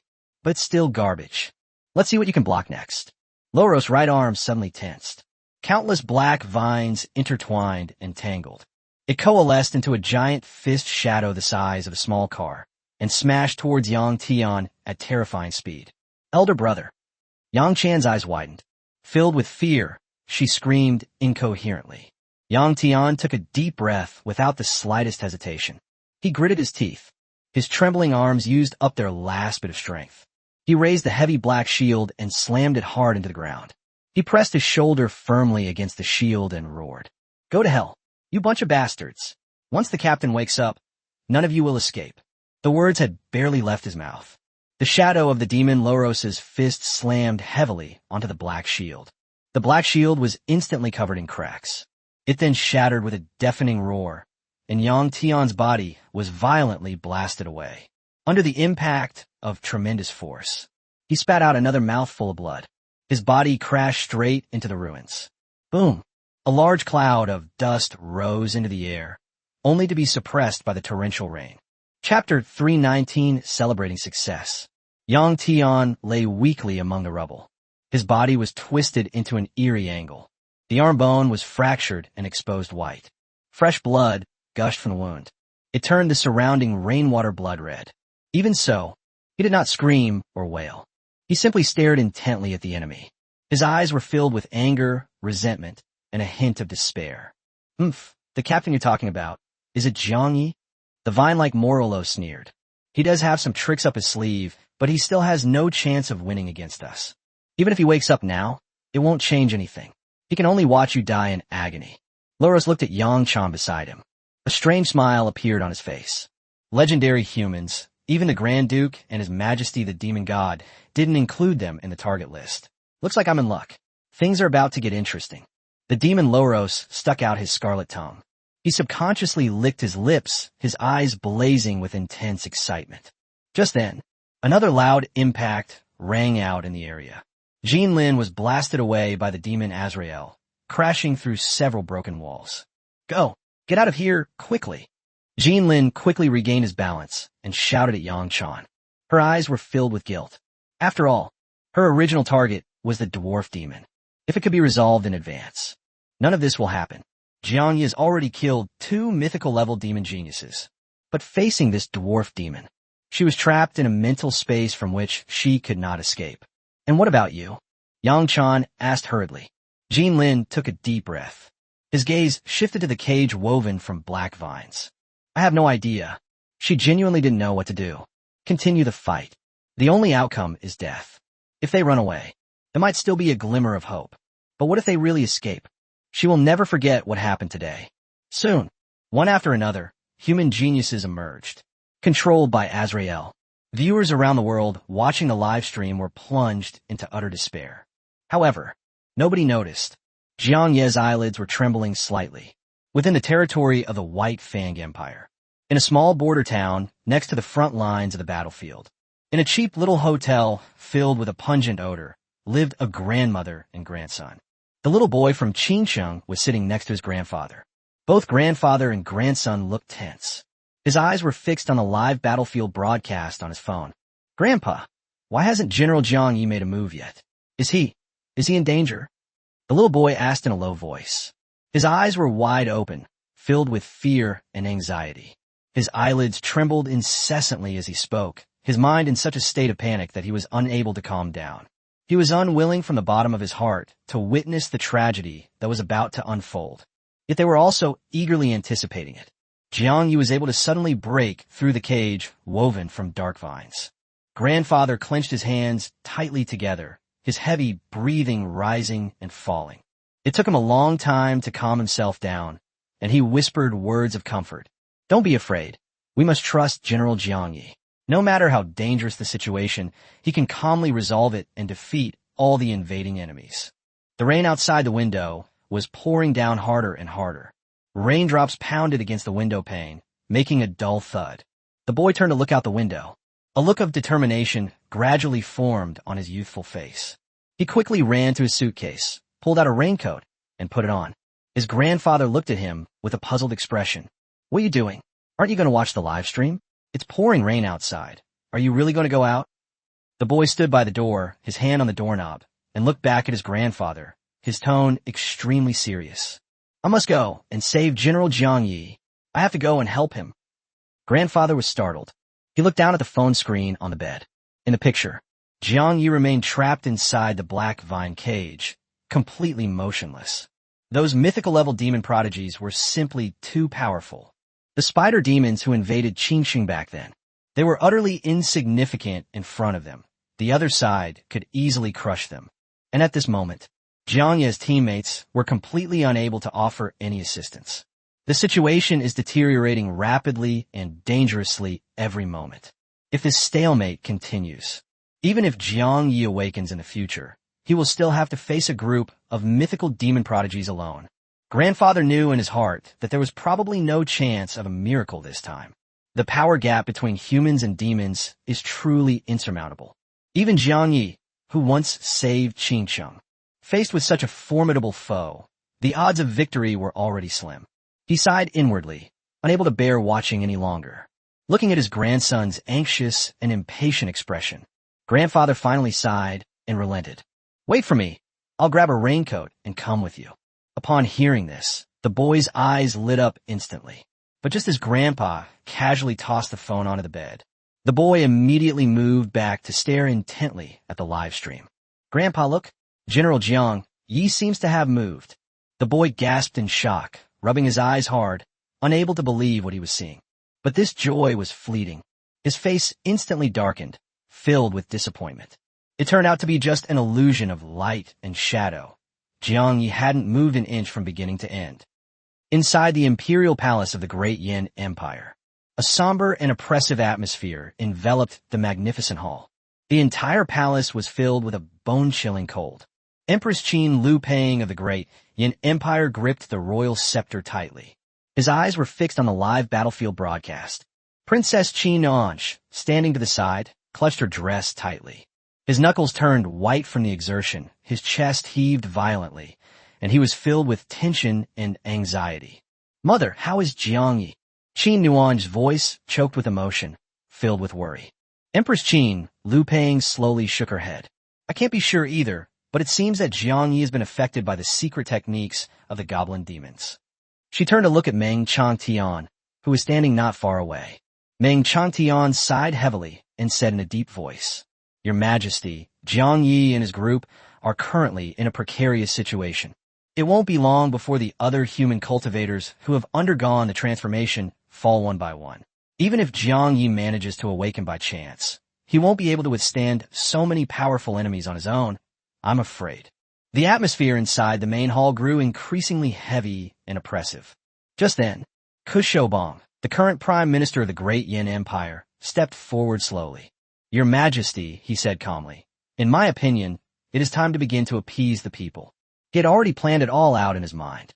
Once Jiang Yi dies at the hands of the demons, the people of the Great Yin Empire will inevitably be outraged, and it may even trigger widespread unrest. Earlier, when Jiang Yi killed a mythical-level demon prodigy, Kushobong no longer expected Jiang Yi to be defeated by Henry. His grandson, Kumingyi, was involved in the plot to frame Jiang Yi. If Jiang Yi is allowed to continue to grow stronger, Kumingyi will inevitably find himself in danger. Fortunately, the remaining mythical-level demon prodigies are all incredibly powerful and will surely be able to eliminate Jiang Yi. Kushobong was secretly pleased with himself, thinking to himself, "My plan has been working step by step. The difference in strength between humans and demons is enormous." Chapter 320, Breaking Through the Illusion. Once the people witness Jiang Yi's death, they will completely abandon the idea of war. By then, I will surely have more supporters in the imperial court. He tried his best to suppress the smile that was creeping onto his lips. If he weren't in front of the empress at this moment, he would have already burst into laughter. "Nonsense!" Qin Nuange suddenly turned her head. He glared at Kushobong, his tone full of resentment. "You're talking complete nonsense." As an imperial princess, she had never been so disrespectful and angry in front of others. The war situation is not yet settled, so how can you talk about appeasing the people? Perhaps General Jiang Yi will be able to recover in an instant, turn the tide of the battle, and kill these wicked demon prodigies. Qin Nuange shouted angrily. Kushobong looked disdainful and gave a cold laugh. The tide has turned, and the situation is irreversible. Even if Jiang Yi recovers his fighting strength, he is no match for the group of demon prodigies. "Your Highness," Kushobong looked up at Qin Nuange, "you have also witnessed the terrifying strength of those mythical demon prodigies. Their fate was already sealed. The most important thing to consider right now is how to stabilize public sentiment. Besides that, there's another matter that needs to be planned in advance. How to prepare for Jiang Yi's funeral after his death." Kushobong spoke at a slow pace. He watched quietly as Qin Nuange was enraged. He knew that these words would displease the empress. However, Empress Qin Lupeng took into account his status as the leader of the pro-peace faction. We will never touch him lightly. As Jiang Yi's reputation grew day by day, Kushobong's own power was constantly hampered. These words were also an act of venting his pent-up resentment. But the next second, Kushobong's face turned deathly pale instantly. "Shut your foul language and get out of here immediately." Empress Qin Lupeng roared angrily, her rage finally bursting forth. Her gaze was cold. The way he looked at Kushobong was as if he were looking at useless dust. "Jiang Yi is a hero of our Great Yin Empire, the hope of the entire nation. He is currently in danger, but he is not at the end of his rope. As a high-ranking official of the empire, instead of hoping for a reversal of the war, you are here cursing him. It is truly disheartening." The words fell. Empress Qin Lupeng suddenly brandished her scepter. A golden dragon phantom, symbolizing the nation's destiny, instantly materialized above her head. An aura of power swept across the entire venue. Kushobong was so frightened that he hurriedly bowed his head and begged for forgiveness. The Great Yin Empire had finally produced a peerless genius like Jiang Yi. She didn't want to see him suffer any misfortune. Even though she was burning with anger, she was also aware of the harsh reality. Without a miracle, Jiang Yi's chances of survival are slim. High above the front-line battlefield, Qin Xinxue, a top-tier human god-level expert, looked solemnly at the flowing light longsword beside her. "Master," she said slowly, "once when Daoqi makes a move, it means we have been completely defeated in this battle. I never expected that among these demon prodigies, someone would possess the bizarre ability to construct mental illusions." Qin Xinxue sighed deeply. The longsword, gleaming with light, vibrated and made a sound. "Don't worry, the battle is not over yet. To be honest, Jiang Yi has not yet used his mythical treasure." Qin Xinxue was slightly taken aback upon hearing this, and then gently shook her head. "Master, Jiang Yi will be facing 4 mythical-level demon prodigies next. He is the personal disciple of Gu Qingshan, the strongest god among humans. Qin Xinxue herself is a god-slaying mythical-level powerhouse. Back when I was at level 50, He had personally killed several mythical-level demon prodigies. She was well aware of the terrifying strength of such prodigies. If it were a one-on-one duel, she was convinced that Jiang Yi would win. But now Jiang Yi has to fight 4 people all by himself. It was extremely dangerous, almost a dead end. You've overlooked one point. Jiang Yi's strength is now vastly different from what it used to be. The long sword flashed with confidence. Let's wait and see. He must have a backup plan. At this moment, Jiang Yi was in a mental illusion he had constructed himself. He stood there calmly. He quietly gazed at the 2 figures of Su Zimo and Zhou Jun that suddenly appeared before him. Jiang Yi, Su Zimo is now my lover. You are an ordinary person and you are not good enough for her. Zhou Jun, beaming with pride, reached out and put his arm around Su Ziming's slender waist. Su Zimo, standing to the side, glanced at Jiang Yi. It was filled with disgust and contempt. Witnessing this scene, Jiang Yi's lips curled into a faint smile. Just some petty tricks, not worth mentioning. How dare someone who is already dead show up here? This illusion is far too clumsy. Jiang Yi slowly shook his head. Without the slightest hesitation, he strode straight ahead into the thick fog. Stop! Aren't you angry or afraid, just like before? Su Zimo's voice gradually weakened until it completely disappeared. Anger? Fear? Jiang Yi frowned slightly. It must be those goblin demons. They saw through all my past thoughts and feelings. I thought that if I saw Zhou Jun and Su Zimo together, I would be thrown into a state of mental chaos and fall into a dream. It's utterly ridiculous. Zhou Jun is already dead. These mere illusions cannot disturb my mind. Many questions lingered in Jiang Yi's mind. A moment later, the surrounding mist suddenly dissipated completely. Jiang Yi paused, his pupils suddenly contracting. He stared intently at the group of figures that appeared before him. A dozen or so demon prodigies stood prominently in front of them. His entire body was surging with a powerful and overwhelming aura. You lowly human, you've finally shown yourself. How dare you trespass on my demon territory? Today is your death day. With everyone attacking together, this human was torn to pieces. Charge forward and kill him. The group of demon prodigies had ferocious expressions on their faces. His eyes were filled with murderous intent.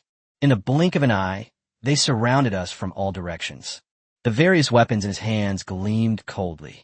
But faced with such a situation, Jiang Yi felt no fear or unease, but rather a surge of excitement and exhilaration. He rushed to the front lines. Its original purpose was to kill the demon race's prodigy, advance the quest progress of killer of all races to Genius Nightmare. He had previously killed the demon Saint Kais and the scorpion-tailed demon. We are close to collecting all the required number of elite slots for the mission. 8 more people are needed. We just need to complete the mission. You can then receive resurrection items, a mythical staff, and a teleportation scroll to the ancient battlefield of the abyss. Calm down. This must be another illusion or illusion. Jiang Yi silently warned himself. But when one of the demon prodigies launched the first attack, Jiang Yi instinctively dodged to the side. Boom! A deafening explosion rang in my ears. A violent shockwave, billowing smoke and dust, and a scorching heat wave hitting us. Everything was so real, it was impeccable. A sharp stinging sensation came from my skin. A buzzing sound filled my ears. It wasn't an illusion after all. A hint of surprise flashed in Jiang Yi's eyes. If all of these are real, these mythical demon prodigies before him could just help him complete his mission perfectly. Chapter 321, Dispelling Illusion. In the blink of an eye, Jiang Yi made a decision. Regardless of whether it's real or fake, the first thing to do is avoid being surrounded by a crowd. Without hesitation, he activated Shadow Stealth, his figure instantly disappearing into the darkness. After quickly scanning the group of opponents, he targeted a demon prodigy who wielded a staff and whose aura was relatively weak. Extreme Cold Ice Hell. Elemental Arrow. A series of booming sounds rang out. A fierce offensive was unleashed. The locked-on demon prodigy's health plummeted rapidly, and he was on the verge of death in an instant. Immediately afterwards, Jiang Yi once again unleashed the divine Golden Yang Flame for a wide-range attack. In just a short while, the demon prodigy, wielding the staff, collapsed to the ground, lifeless. The other demons in the surrounding area were also affected by the Area of Effect skill, and their health points were reduced sharply. Oh no, this human class changer is far too powerful. This is bad. We must act quickly and cautiously. Retreat. Retreat immediately. The remaining demon prodigies were thrown into panic, their faces filled with fear. Many people even turned and fled in panic, but they were not very fast. Jiang Yi stood quietly in place, showing no intention of pursuing. The excitement in my heart slowly faded, replaced by a helpless sigh. It was all just an illusion in the end. If it were a real person, the enemy you just killed will definitely trigger a critical hit of 1,000 times, dropping a massive amount of mythical rare materials. But now they've resorted to using spoils of war to acquire resources. The storage space contained only a few scattered mythical-level miscellaneous items. He checked the mission panel of Killer of All Races 2, Genius Nightmare again, and the mission progress had not increased at all. Could it be that my obsession with killing the demon prodigy is too deep, thus creating this illusion? Jiang Yi pondered to himself. By this time, he had figured out the methods of the goblin demons. It involves using the deepest fears and obsessions in people's hearts to construct illusions and trap them. Before I travel back in time, what I care about most is, it was a scene of Zhou Jun and Su Zimo together. And after becoming a job changer, his only obsession was to become stronger and reach the pinnacle of power. He was an extreme sports enthusiast before he traveled through time. I've always loved breaking free from constraints and challenging the impossible. As my thoughts wandered, a boundless and terrifying pressure suddenly swept over. I looked up. A colossal demon, 200 to 300 meters tall, stood before them. His body was surrounded by a deathly, pitch-black aura. It is as awe-inspiring as an ancient mountain. His scarlet eyes were fixed on Jiang Yi, filled with murderous intent. Great! The demon god has descended. Ah, we're safe. That wretched human class changer will surely be crushed into ashes by the demon god today. Wait, everyone look closely. The demon god seems to be seriously injured. A demon prodigy suddenly cried out in surprise. Jiang Yi looked on calmly. All that could be seen was the chest of this so-called demon god.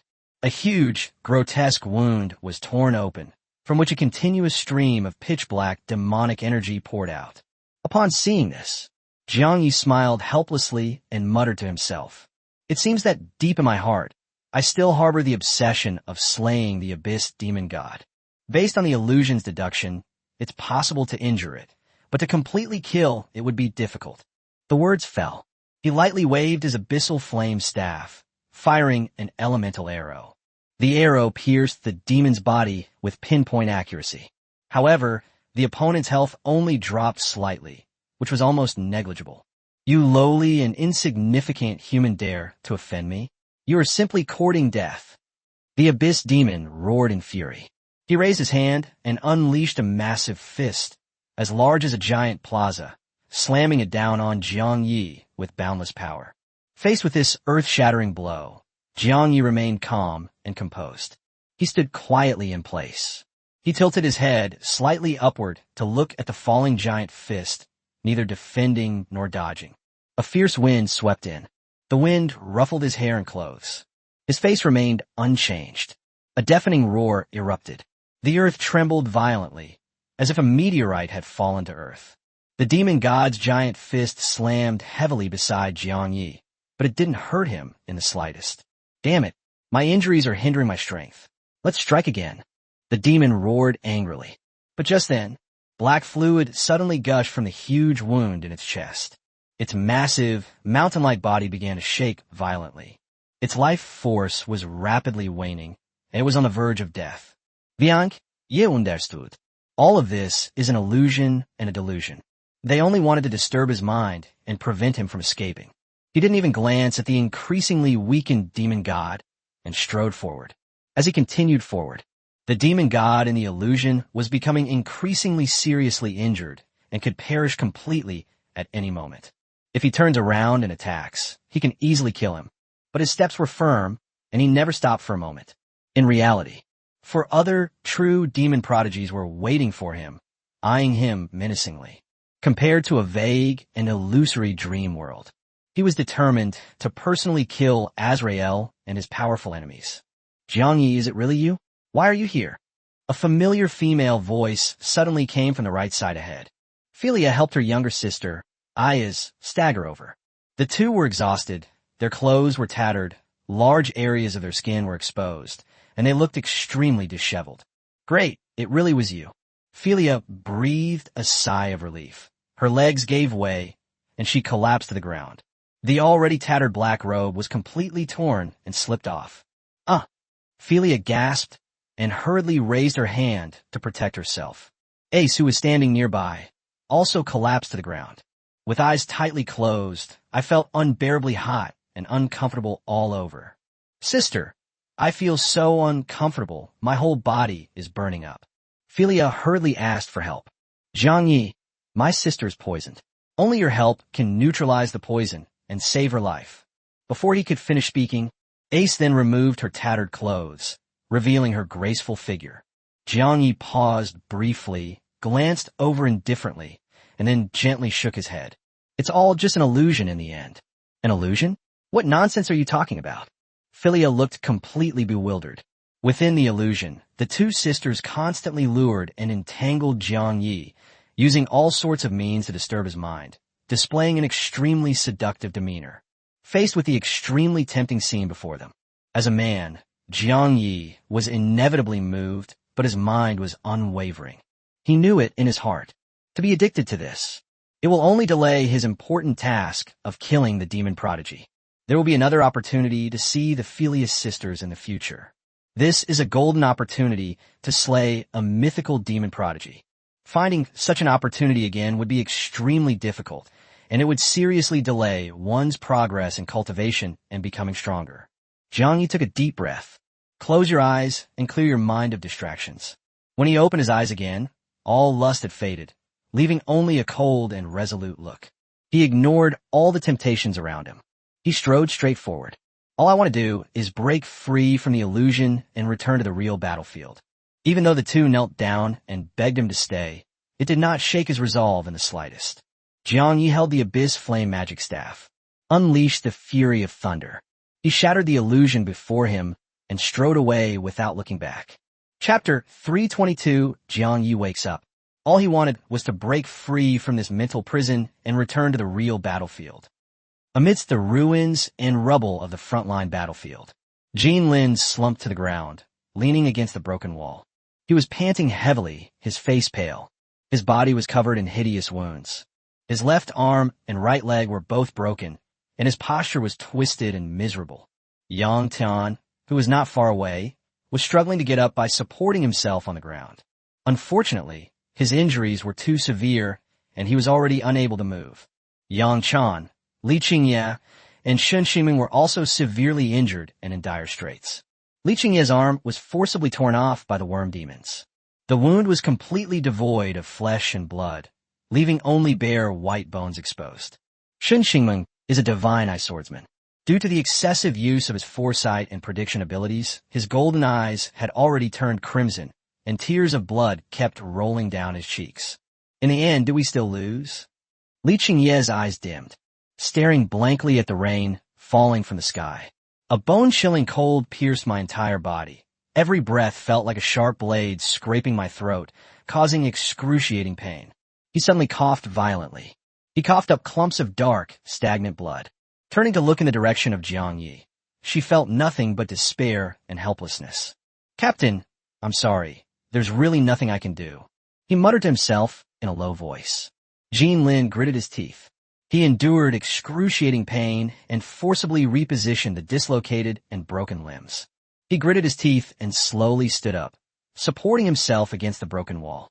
Among the many job changers from the Red Mountain Kingdom who went to war, apart from Gu Yao, the other four have all fallen into Ottoman's control. Only one person remains. He secretly retreated from the very beginning of the battle, only wanting to protect himself. A bunch of idiots. Running away is the only way to survive. Jiang, you should have been defeated and killed long ago. Fortunately, I am quick-witted and did not foolishly hand over the teleportation scroll like you. I will definitely be able to leave this place alive. The man was filled with wishful thinking and kept muttering to himself. He quickly took out his portable teleportation scroll and activated it without hesitation. But just as the teleportation array was about to take shape, several jet-black vines surged out from the ground and swept rapidly toward him. Just give me one more second. The man stared intently at the approaching vines, his heart filled with anxiety. The vines are still some distance away. The speed wasn't particularly fast either, and the teleportation was about to succeed. A look of wild joy instantly spread across the man's face, and he burst into laughter. Ha ha ha, no one can stop me from escaping. Staying alive is the most important thing. But the laughter hadn't even subsided. His figure remained standing in the same spot, and the form teleportation array pattern completely lost its effectiveness. Ecstasy instantly turned into extreme panic. Why did the teleportation fail? Why am I still stuck here? Just then, Bone Demon Osman slowly stepped forward, a sinister smile appearing on his face. He slowly raised a finger, pointed to the mound of earth on the ground, and spoke softly. From the moment I set up the despair domain, this space has been completely sealed off. To even think of escaping from my command is utter wishful thinking. From ancient times to the present, no one has ever been able to escape my realm of despair. Vine Demon Loros also let out a cold laugh. Fool, if you could really escape, why will my vines need to slow down? The words fell. The black vines suddenly accelerated, wrapping around the man's legs with lightning speed. The vines suddenly exerted force and pulled. In the blink of an eye, he was dragged roughly in front of Osman. Spare me. I'm willing to surrender and submit to your will. As the tall and slender Ottoman leaned closer, he watched. The man was so terrified that he begged for mercy hysterically. Osman put a finger to his lips and whispered, Shut up. Are you really willing to surrender? The man nodded frantically. He begged for mercy in a panic. Before he could finish speaking, a dark, cold light flashed by. Osman's sharp, black fingernails severed his tongue. I've already said it. Keep quiet and behave yourself. A coward like you is of no use to me.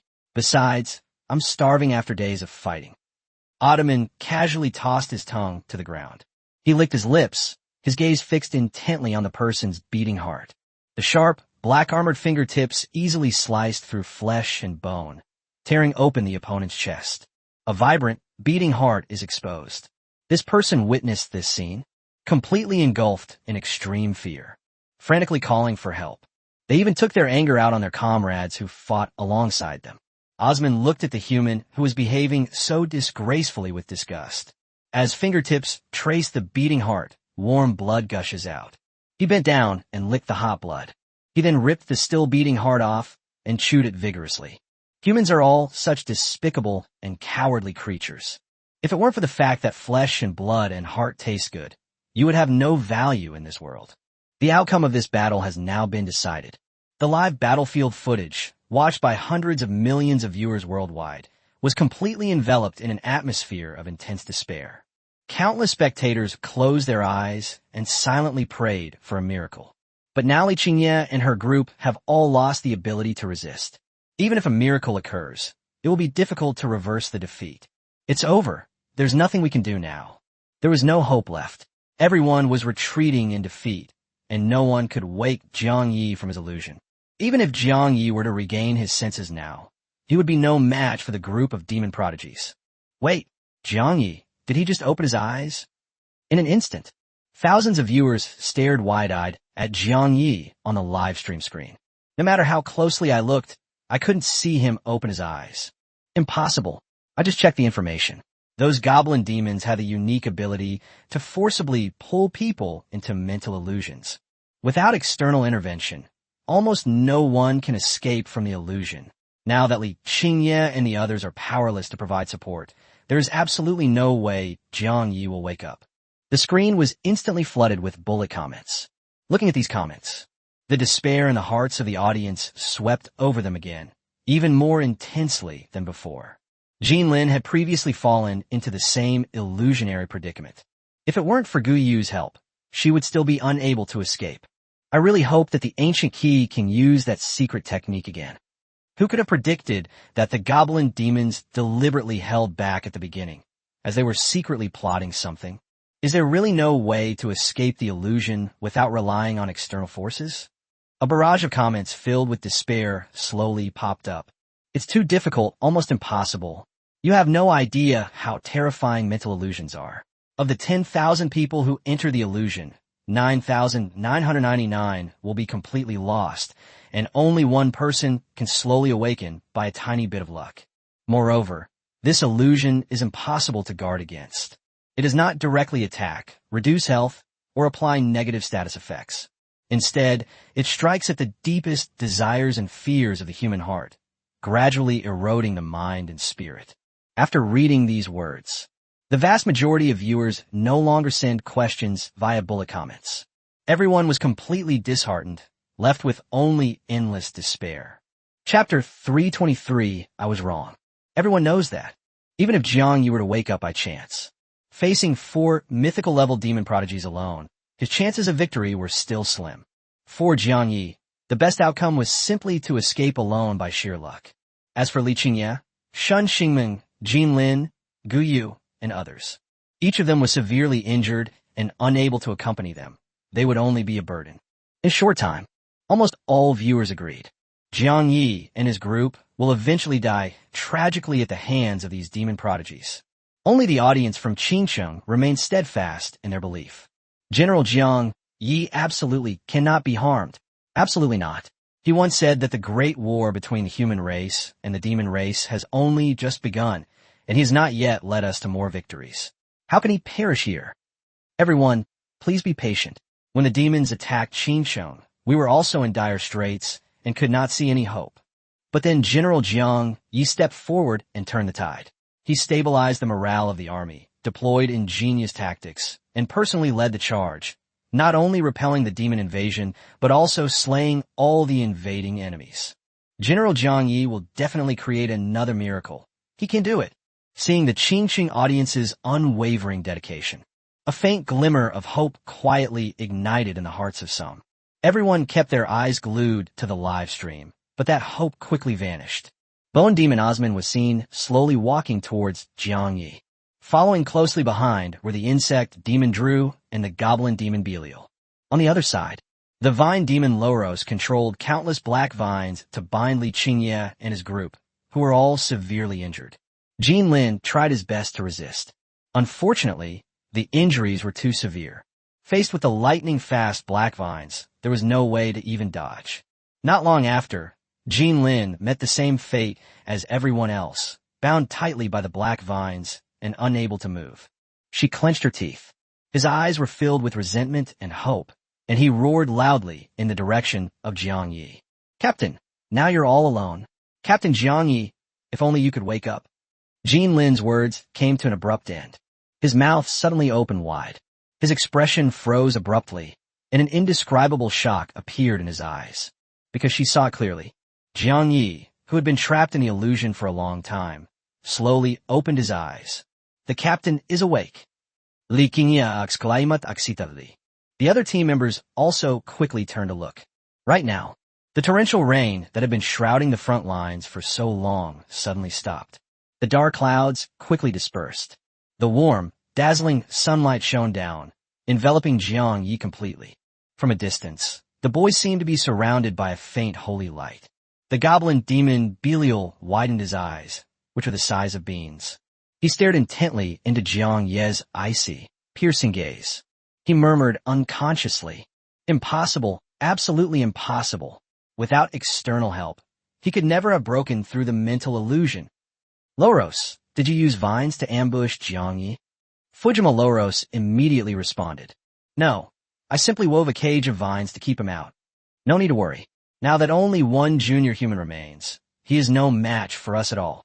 Before he could finish speaking, the vine demon Loros immediately activated the black vine of the prison. They all lunged at Jiang Yi with fierce force. But before the black vines could even touch Jiang Yi's clothes, his figure suddenly vanished from the spot. Where did they go? Loros hurriedly turned his head and looked around. He assumed Jiang Yi had used a spatial teleportation skill. But looking around, he couldn't find a trace of it. Just then, a sharp, intense pain suddenly swept through Loros's entire body. He suddenly turned his head and looked towards where Li Qingye and his group were. Jiang Yi had already appeared there silently. Dozens of golden arrows shot out in succession, all piercing through the vines he was controlling. "He's there." Without hesitation, Loros immediately withdrew all the vines. These vines were all transformed from his own body. If he continues to be attacked, his health will drop rapidly. No need to panic. My despair domain still covers this place, and none of them can escape. Bone Demon Osman slowly turned around, gazing at Jiang Yi with an air of confidence. He continued speaking calmly. Your immediate urge to rescue your companions upon waking is enough to prove that you understand that you are no match for the crowd and need the help of your teammates. What a pity. All you've saved are a bunch of burdens. Now, not only can they not help you, they'll become your fatal weakness. Jiang Yi remained calm. He spoke softly to Jin Lin, who was still able to move with difficulty. I'm leaving Li Qingye and the others in your care. Take everyone and find a safe place to hide. Jin Lin was startled upon hearing this, looking at the river field before him. After the initial surprise, I was filled with deep worry. She quickly glanced at the heavily injured crowd, then lowered her head and bit her lip.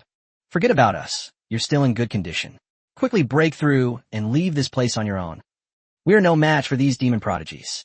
They are all in excellent fighting condition and at their peak. Jiang Yi, let's go. Li Qingye struggled to lift her still intact arm. Pick up a rusty steel bar from the ground.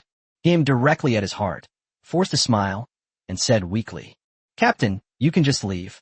Jin Lin is right. We were already too weak to fight.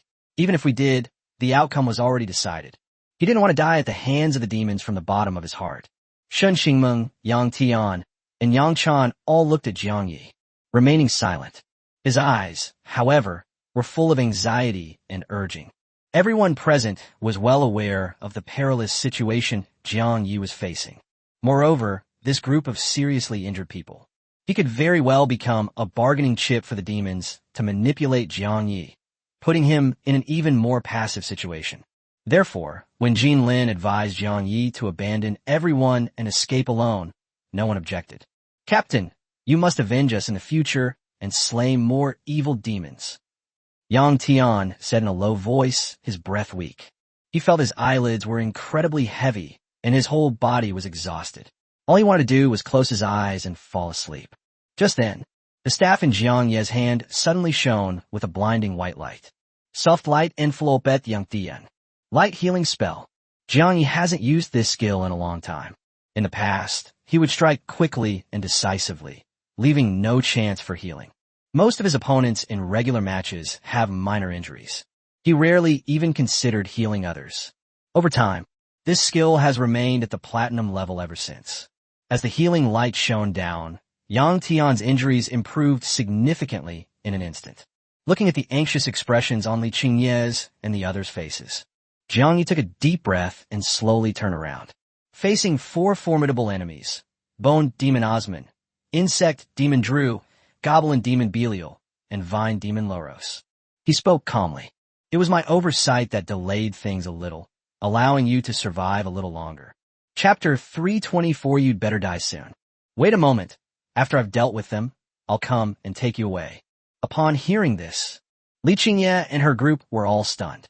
Jin Lin quickly spoke up to dissuade him. Jiang Yi, the four of us are already trapped in a desperate situation with no way to escape. You should. Before he could finish speaking, Jiang Yi gently interrupted him. Believe me. Jin Lin's pale lips trembled slightly. I could clearly hear the certainty and confidence in his words. She said no more, nods emphatically. The image of the boy standing tall is deeply imprinted in my heart.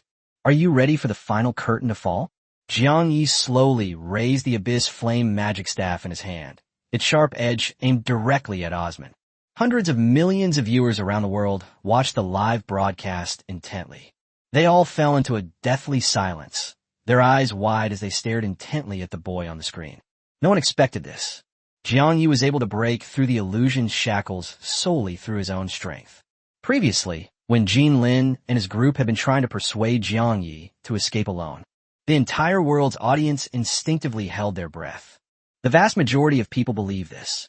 Abandoning his teammates and escaping alone was Jiang Ye's only wise choice. No one doubted Jiang Ye's strength. Having witnessed firsthand the battle between Jin Lin's team and the demon prodigy, everyone was well aware of the terrifying combat power of these demon prodigies. Run, Jiang Yi. Preserve yourselves. There's always another day. If it were me, I would have left by now. No one will blame you. Everyone knows that there is no other way but to escape so that there is hope. If he were to face only one or two demon prodigies, Jiang Yi would still have a fighting chance. But look, he has already raised his staff, clearly determined to stay and fight to the death alongside his comrades. This choice is too reckless. In the end, he himself may also perish on the front lines. As long as Jiang Yi live alive, he can still become a major threat to the demon clan by focusing on cultivation and growing stronger. Revenge will be within reach in the future. They hoped Jiang Yi would leave. Not just ordinary viewers. Even Emperor Si Tianxian of the White Fang Empire turned to look at his younger brother, Si Tianyuan. He sighed deeply, filled with regret. Now I'm filled with remorse. We should have advised these human prodigies to give up this battle long ago.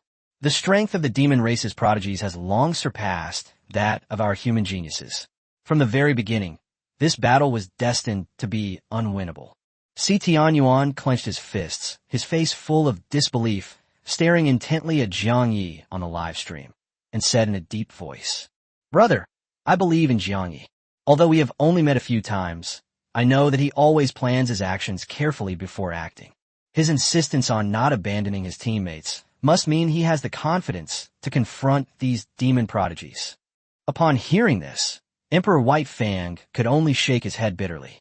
Those were 4 mythical-level demon prodigies. Once the war begins, Jiang Yi is about to face an endless barrage of attacks. This is not a fair one-on-one match. In the midst of the chaos, danger lurks everywhere, and death could come at any moment. The battlefield has always been cruel and merciless.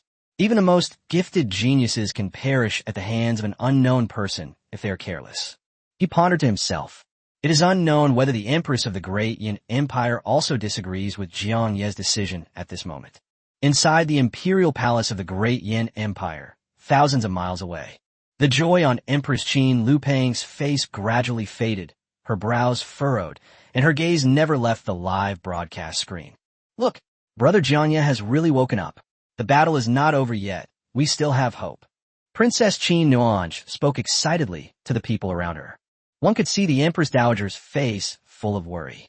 Meng Changtian's solemn expression was accompanied by a sudden sense of foreboding. Qin Nuange hurriedly pressed for more information. "Mother, Uncle Meng, why do you both look so worried? Jiang Yi is about to face his opponent, and he will surely win." Meng Changtian sighed silently, unsure of what to say. If it were me, Jiang Yi's current situation, facing 4 mythical-level demon prodigies head-on, the probability of survival is extremely low. For the Great Yin Empire today, preserving Jiang Yi's life is far more important than anything else. After thinking for a long time, Meng Changkai finally spoke. "Your Highness, things are far more complicated than you think. Jiang Yi is still in dire straits. One wrong step and he will perish on the spot." "What? How could this happen?" Upon hearing this, Qin Nuange's face turned deathly pale instantly. She clutched her dress nervously, her innocent face filled with fear. Seeing this, Kushobong, who was standing to the side, smiled faintly. Even though they were shocked that Jiang Yi had broken free from the illusion's constraints. But he still believed that the outcome was already irreversible. He secretly calculated in his heart, based solely on the absolute difference in strength. This human hero of the Great Yin Empire will eventually die on the front lines. This is his destiny. In his view, Jiang Yi's ability to kill 2 mythical-level demon prodigies was already his limit. It is utterly foolish of them to refuse to withdraw now and insist on fighting to the death. "Fall quickly, Jiang Yi. I will not be able to eat or sleep in peace as long as you live." A hint of apprehension flashed in Kushobong's eyes. He was deeply wary of Jiang Yi's extraordinary talent and boundless potential. They fear that the other party will grow into a top powerhouse who will rule a region in the future. He kept trying to comfort himself. A person like Jiang Yi will only lead the Great Yin Empire into war and strife. Only by upholding peace and avoiding the flames of war can the empire prosper and flourish. Everything I have done is for the Great Yin Empire, for the sake of its millions of people.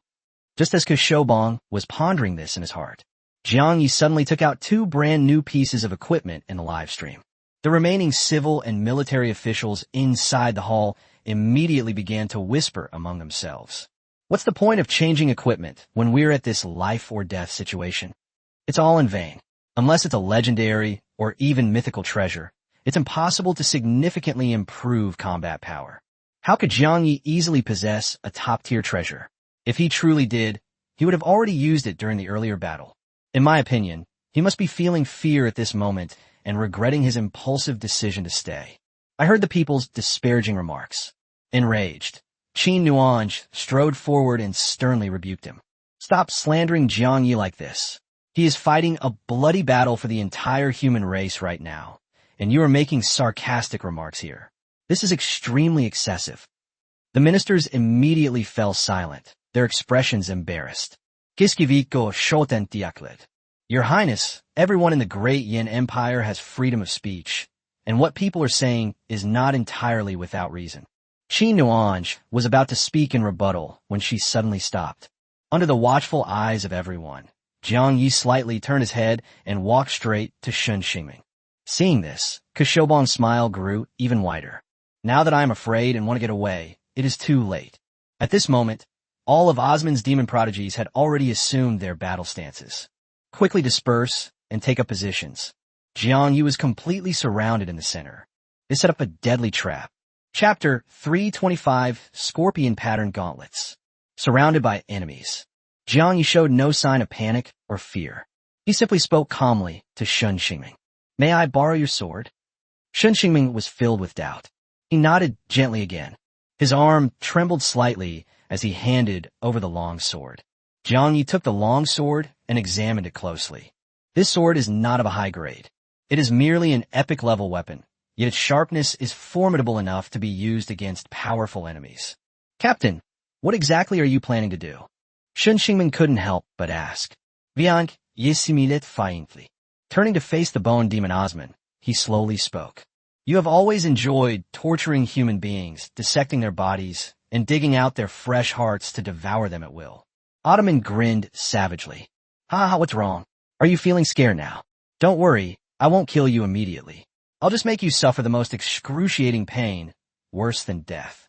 If you surrender now, I might spare you some of the torment. The goblin demon Belial narrowed his eyes. Staring intently at Jiang Yi, he spoke with a look of utter confusion. I'm very curious. How exactly did you break free from the mental illusion? Even if you're unwilling to tell the truth, it doesn't matter. After capturing you alive, I have plenty of ways to experiment on you and find out the reason. His words were filled with a cold, inquisitive tone. Listening to the arrogant words of the group of demon prodigies, Jiang Yi gently exhaled a breath of stale air. Holding a long sword, a cold smile slowly crept onto his lips. Osman's heart suddenly tightened. Instantly, a chilling and dangerous aura swept out from Jiang Yi. That feeling, like a top predator that has been dormant for a long time, it has finally awakened. A ruthless hunt is about to begin. Why do you think I feel such apprehension towards a mere, lowly human? Osman shook his head inwardly, forcibly suppressing the strange feeling in his heart. My despair zone can last for a long time. Jiang Yi, you have nowhere to escape. Just accept your fate and stop struggling. Accept your fate. Jiang Yi's smile grew even deeper. Bathed in the warm sun, his aura became even more imposing. In my entire life, I have never believed in fate. Today, I will judge you. Swoosh! The long sword shot out through the air. The surrounding temperature suddenly dropped. Boundless killing intent surged wildly within Jiang Yi's body. He held a sword in his right hand. The sword was steadily aimed at the Ottoman. The next second, the boy's eyes turned completely icy, and the smile on his face vanished. Today, I will use this sword to cut open your bodies, rip out your hearts, and personally experience all the pain you have inflicted on humanity. Everything you inflicted upon humanity in the past, I will return to you today. A sacrifice against fate. A low whisper fell. An ancient, dark sacrificial altar instantly materialized behind him. A loud bang. Jiang Yi's black flame cloak billowed violently without any wind. Third activation of the rebellious sacrifice. Having exhausted all of his magic power, his level dropped by 20, and 2,000 points were permanently deducted from his 4 basic attributes, unlocking the exclusive status, Defiant of Fate. A continuous stream of blue magical light and golden spiritual light. It also has a 5-colored radiance. It surged out of Jiang Ye's body and flowed into the dark altar. In the blink of an eye, the altar burst forth with dazzling light, and all the myriad rays of light flowed back into Jiang Ye's body. Instantly restores health and mana to full, regenerating 10% of health and mana per second. Temporarily increases all 4 basic attributes by 8,000 points. Increases casting speed by 40%. Grants complete immunity to pain for 15 minutes. Your level dropped by 20? Jiang Yi did not hesitate at all. Immediately utilized the massive amount of experience points you've accumulated. Instantly brought the level back to the peak of level 50. This time, the sacrifice against fate directly increased my casting speed by 40%. As expected, the more frequently one uses the reverse fate sacrifice, the heavier the price one pays, but the resulting increase in combat power becomes increasingly terrifying. Jiang Ye's eyes were filled with excitement. Now that his casting speed has increased significantly, he will be able to cast many spells instantly in the upcoming battle. What kind of bizarre secret technique is this? Bone Demon Osman's expression changed drastically, and he stared intently at Jiang Yi. He clearly sensed it. J'anicaps aura soudainement weekend. Immediately following this was a dramatic surge, its momentum becoming extremely fierce and violent. They have faced each other several times in the past. He had never seen Jiang Yi use such a forbidden secret technique before. It is obvious. The opponent had been deliberately hiding their true strength and had not revealed all their cards. Osman instinctively looked at his companion beside him. The cowardly and timid insect demon Drew was so frightened that he instinctively retreated repeatedly. The vine demon Loros and the goblin demon Belial also looked solemn, their former arrogance completely gone. Everyone had already made up their minds. Jiang Ye's sudden surge in combat power is no bluff. But this is far from over. Jiang Ye's gaze fell on a legendary scorpion tail belt and scorpion pattern gauntlets he had just acquired. Without hesitation, he replaced his spider venom sack gauntlets and demon trial belt. Abandon the demon trial set. Therefore, it is impossible to collect all the set bonuses to summon demonic minions. However, in this desperate situation, summoning servants is no longer of much use. In comparison, the combat power boost brought by the 2 legendary scorpion-type equipment is undoubtedly more powerful. Scorpion Pattern Gauntlets, a legendary armor dropped by the fallen scorpion-tailed demon, containing deadly scorpion venom. After wearing this item, you will gain an additional 30,000 health, 3,000 defense, and 2,000 spirit. Your basic attack speed will increase by 30%, consuming a large amount of mana. You can actively trigger Scorpion Tail Infusion, which amplifies your strength by 2,000 points and increases your movement speed, physical defense, and magical defense by 20%. It also accelerates mana regeneration when attacked. It can also consume a small amount of magic to condense poisonous stingers and fire them. Upon hitting an enemy, it will inflict a deadly poison, causing the wound to fester and the enemy to lose 1.5% of their health and 2% of their physical defense per second for 30 seconds. A maximum of 3 poisonous stingers can be condensed, and they will automatically replenish themselves every 3 hours. Scorpion Tail Belt, Legendary Armor, Scorpion Tail Demon Relic, can condense a giant scorpion tail to tear through space. When worn, it increases health by 50,000 and physical and magical defense by 10%.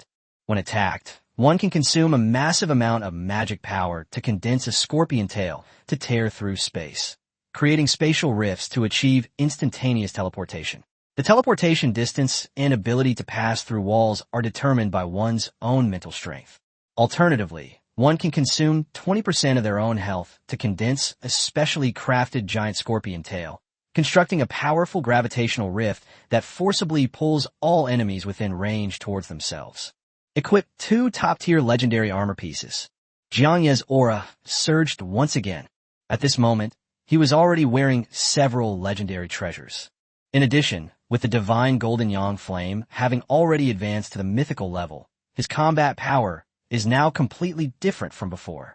Just the legendary divine golden yang flame. Chapter 326 Scorpion Tail Belt. That way, the scorpion tail demon can be burned to ashes. After advancing to the mythical level, its power becomes even more terrifying. Jiang Ye's fighting spirit burned fiercely in his heart. He did not stop increasing his efforts. He immediately took out a high-level attack enhancement potion and consumed it all without hesitation. All items that could temporarily boost combat power were used immediately. Bone Demon Osman could no longer remain calm. Facing Jiang Yi at this moment, a deep-seated sense of crisis swept through my entire body. Such an intense sense of oppression. He had only ever experienced this with demon marquises and dukes before. But now, the one posing such a deadly threat to him is actually a human boy. Everyone, attack together.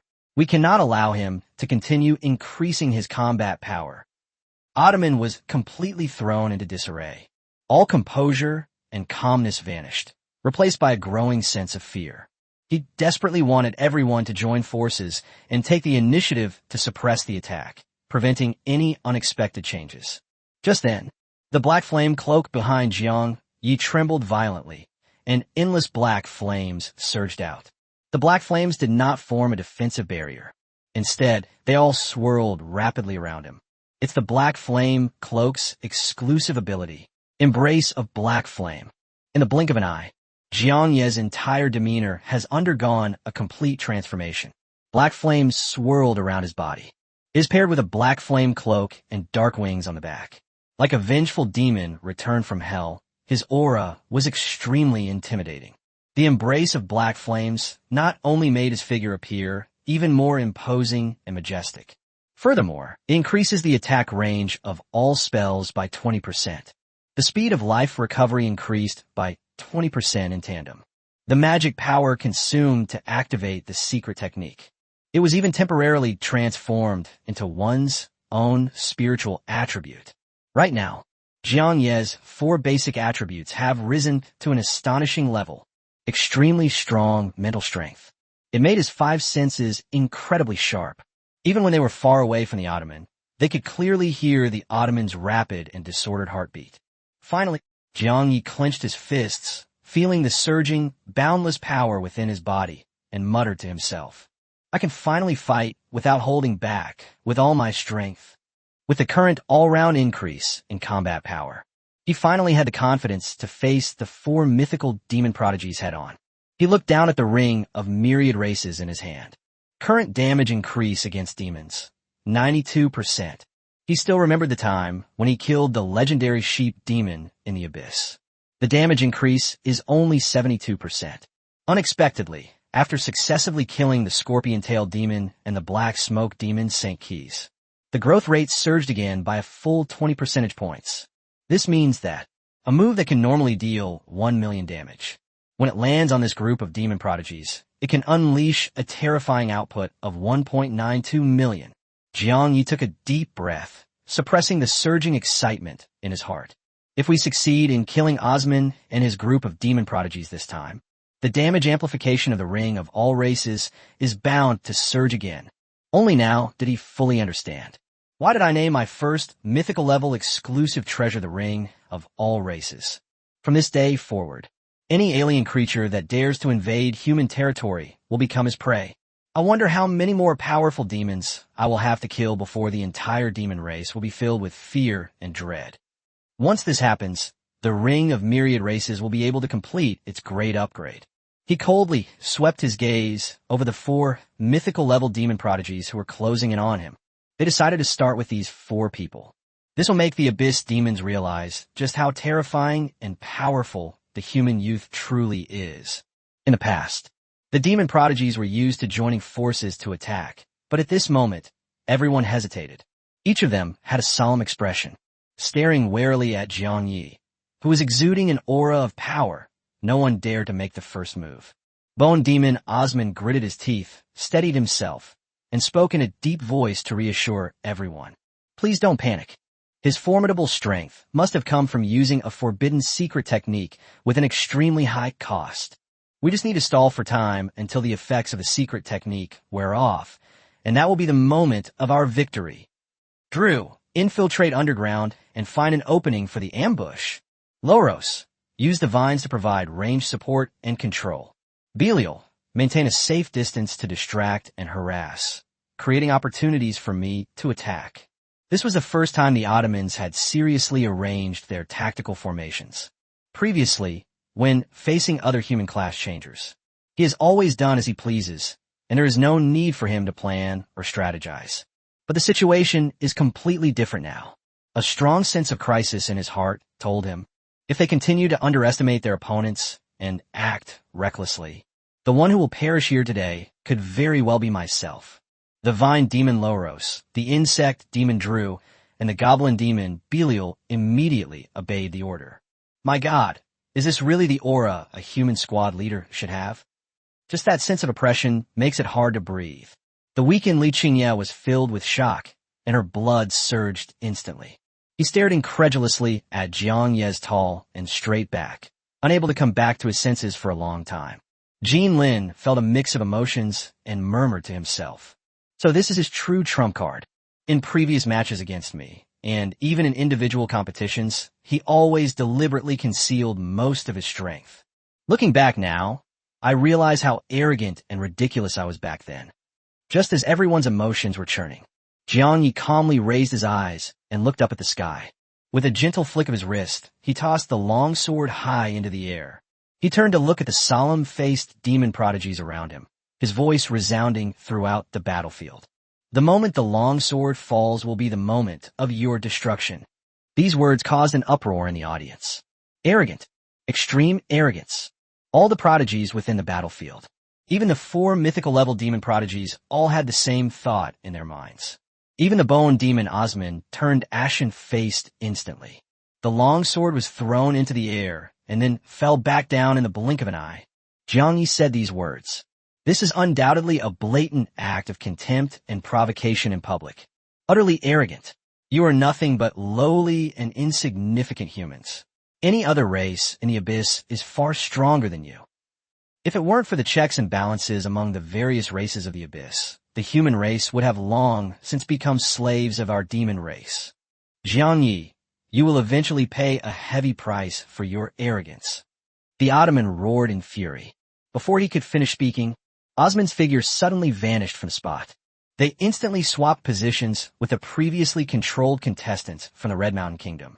Then it was pushed to its maximum speed. He charged straight at Jiang Yi like a madman. His long, slender arms suddenly extended. The jet-black claws rapidly lengthened, becoming incredibly sharp, resembling tiny blades. Belial, despite his burning rage, Osman did not disrupt his tactical plans. The goblin demon Belial dared not hesitate. Concentrating his energy, he instantly unleashed his power on Jiang Yi. The dark illusion. Varia's enormous head swelled rapidly once again. This is his most relied upon trump card. Chapter 327 Save Me. Please save me. It can drag enemies into boundless darkness, completely depriving them of all visual perception. When Ottoman launched a close-range attack, Jiang Yi, who was blind, had no way to dodge. Loros. With a command from the Ottoman, Vine Demon Loros took a deep breath and plunged his arms straight into the ground. In an instant, countless dark vines crisscrossed from the ground. They surged wildly toward Jiang Ye's location at breakneck speed. And the insect demon Drew doesn't need anyone to tell him anything. With a sudden sinking of its body, it burrowed directly into the ground, waiting for its chance to strike. 4 mythical-level demon prodigies attacked simultaneously. A comprehensive encirclement was launched, unleashing a tremendous offensive. Hundreds of millions of viewers around the world are watching the live stream right now. Everyone subconsciously held their breath, staring intently at the screen, their minds taut to the extreme. The number of viewers in the live stream skyrocketed, breaking through historical peak. But amidst the hundreds of millions of people, no one sent any comments or emojis. In an instant, the entire planet seemed to fall into a deathly silence. The eyes of the entire world. All eyes were on Jiang Yi. He had become the last hope for the entire human race. Everyone silently cheered in their hearts. Jiang Yi must survive. We humans will never be defeated. No matter how powerful the demons are, we will eventually crush them all. If we win this battle, you'll be my hero and idol for all eternity. Just when everyone was full of anticipation, a dark, illusory realm instantly enveloped Jiang Yi. The world before my eyes was plunged into darkness, and my vision was completely taken away. But he didn't panic at all. Its extraordinary and powerful mental strength had already precisely locked onto the bone demon Osman's every move. The faint sounds of footsteps, rapid breathing, and pounding hearts could be heard all around. And there was the soft cracking of the soil beneath my feet. All movements and sound were clearly and accurately perceived. Jiangyi did not hesitate. It directly consumes 20% of your magic power and health. Activate the exclusive effect of the Abyssal Flame Magic Staff. Flame King. Activate Shadow Stealth. His figure completely merged into the boundless shadows.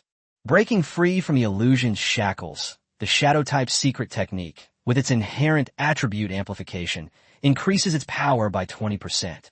Combined with the demon damage bonus from the Ring of Myriad Races, it's enough to instantly kill a demon prodigy with low health. Thoughts flashed through my mind rapidly. He benefits from the triple movement speed boost provided by Flame King, Shadow Stealth, and Black Flame Embrace. He transformed into a black shadow, darting swiftly through the darkness. In the blink of an eye, he had already quietly appeared beside the goblin demon Belial. Danger! Osman instantly realized vaincre ses target. He hurriedly called out a warning. Beria's face turned deathly pale instantly. Without hesitation, he immediately activated his life-saving technique. A phantom body, real yet illusory. An invisible wave quietly spread throughout his body. His figure instantly split into 13 identical clones. They fled in panic in all directions. This time, there will be absolutely no chance of failure. Beria was secretly certain. Jiangyi could never see through the illusion. He would only chase after these false clones. The real me has already concealed myself here. He remained quietly in place. They were absolutely certain that the other party would not be able to detect their presence. His illusory body had helped him escape death countless times. This time will certainly be no exception. But just as he was secretly rejoicing, suddenly, he caught a glimpse of Osman looking behind him, his eyes filled with extreme terror. Something's not right. Why does he look like that? Oh no, he's looking behind me. Beria's pupils suddenly contracted, and he slowly turned his head, his body stiffening. I don't know when. Jiangyi was already standing silently behind him. This speed? 1 second he's nowhere to be seen, the next he's right next to you. Just how terrifying is this speed? Beria's mind went blank. Instinct compelled him to flee immediately. But reason also made him harbor a glimmer of hope. It is assumed that the other party has not yet discovered the hidden self. Just as the Ottomans were rushing to the aid, the staff in Jiangyi's hand suddenly shone with a dazzling light. Dozens of elemental arrows materialized out of thin air. They all shot towards the scattered, fleeing fake clones. Seeing the scene, Beria breathed a long sigh of relief. The weight that had been hanging over his heart finally lifted. As expected, I didn't find his true form. As long as I activate my illusory body a moment earlier and conceal myself before he makes a move, I'll be fine. But this sense of relief lasted only a moment. He then clearly saw a cold, mocking sneer curl up at the corner of Jiangyi's lips. A chilling, bone-piercing killing intent pierced through the layers of shadows. They pinpointed his exact hiding place. The elemental arrows, hurtling through the sky, instantly changed direction. They all shot towards his true form. He knew my exact location from the very beginning. Beria was terrified, unable to remain hidden any longer. They ran desperately toward Ottoman for help. Help me! Help me! He stretched out his slender arm and desperately cried for help. But they hadn't even gotten a meter away. The sharp elemental arrows had already hit their mark. It pierced deep into his enormous head. A muffled thud. Beria fell heavily to the ground, his body convulsing violently, letting out a piercing scream. My head hurts so much. Please, please, let me go. Before he could finish his pitiful pleas for mercy, a heavy foot stomped down on his back. They pinned him to the ground, rendering him unable to move. Beria turned his head in horror. What came into view was Jiangyi's indifferent face. The third one. Jiangyi looked down at him and spoke calmly. Utter despair instantly engulfed Belial completely. On the verge of death, he felt that the boy's calm smile was the most terrifying thing in the world. Spare me, I don't want to die. Before he could finish pleading for mercy, the soles of the feet on the back slowly lifted up. A glimmer of hope for survival had just begun to emerge. The next second, the heavy foot slammed down again. Click! The dull thud of trampling echoed across the battlefield. The soft soil cushioned some of the impact. Yet he still stomped Barry's head deep into the ground. They have not yet died. Jiang Yi did not stop. He lifted his foot and stomped down hard again. One after another.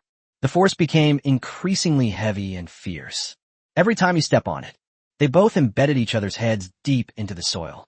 It forcefully compresses the loose soil into a hard rock. Stop! Bone Demon Osman's eyes widened in fury.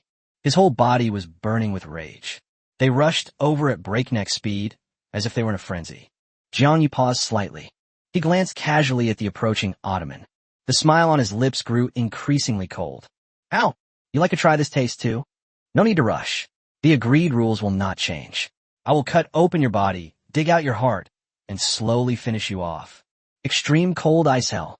A frigid ice wall instantly formed in front of Osman, benefiting from the increased range of Black Flame Embrace. The scope of the techniques is extremely wide. Chapter 328 Jubilation. After releasing the extreme cold ice prison, Jiang Yi turned his head and lifted his foot again. He stomped hard on Barry's head.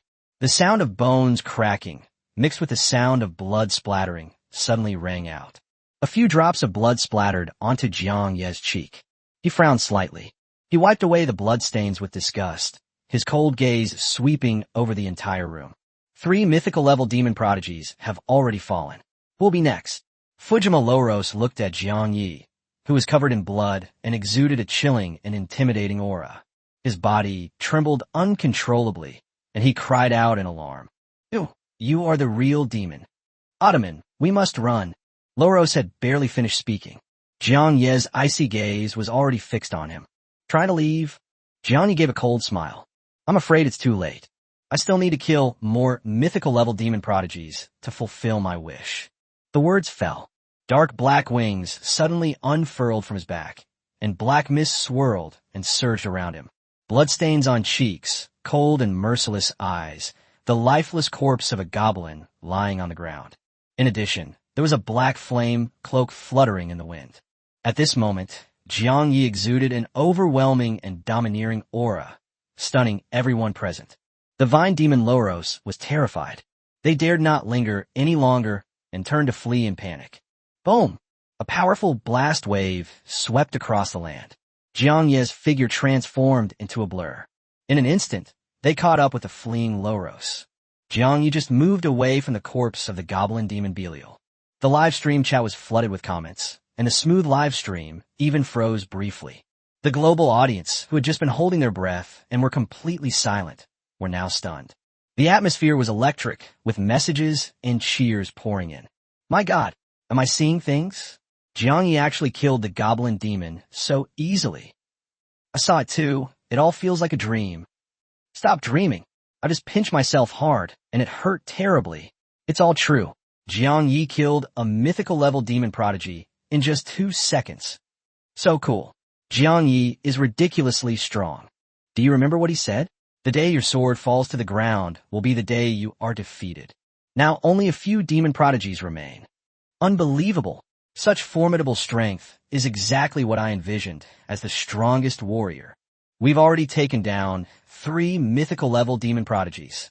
My heart was pounding with excitement, and I felt like it was going to jump out of my chest.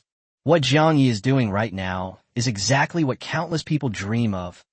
As a woman, I also yearn for that dashing and heroic posture of crushing the demons in public. Invincible. If Jiang Yi can annihilate all the remaining demons, he will surely be recorded in the annals of human history and become a hero revered for all ages. That's right. The other contestants were defeated one after another and lost their fighting power. Only Jiang Yi turned the tide of the battle. No one can forget this feat. The excitement and shock felt by the audience were beyond words. Just moments before, everyone was filled with fear, hoping only that Jiang Yi would survive. But in an instant, everyone realized that all their previous worries and prayers were completely unnecessary. Jiang Yi's displayed strength has far exceeded everyone's expectations.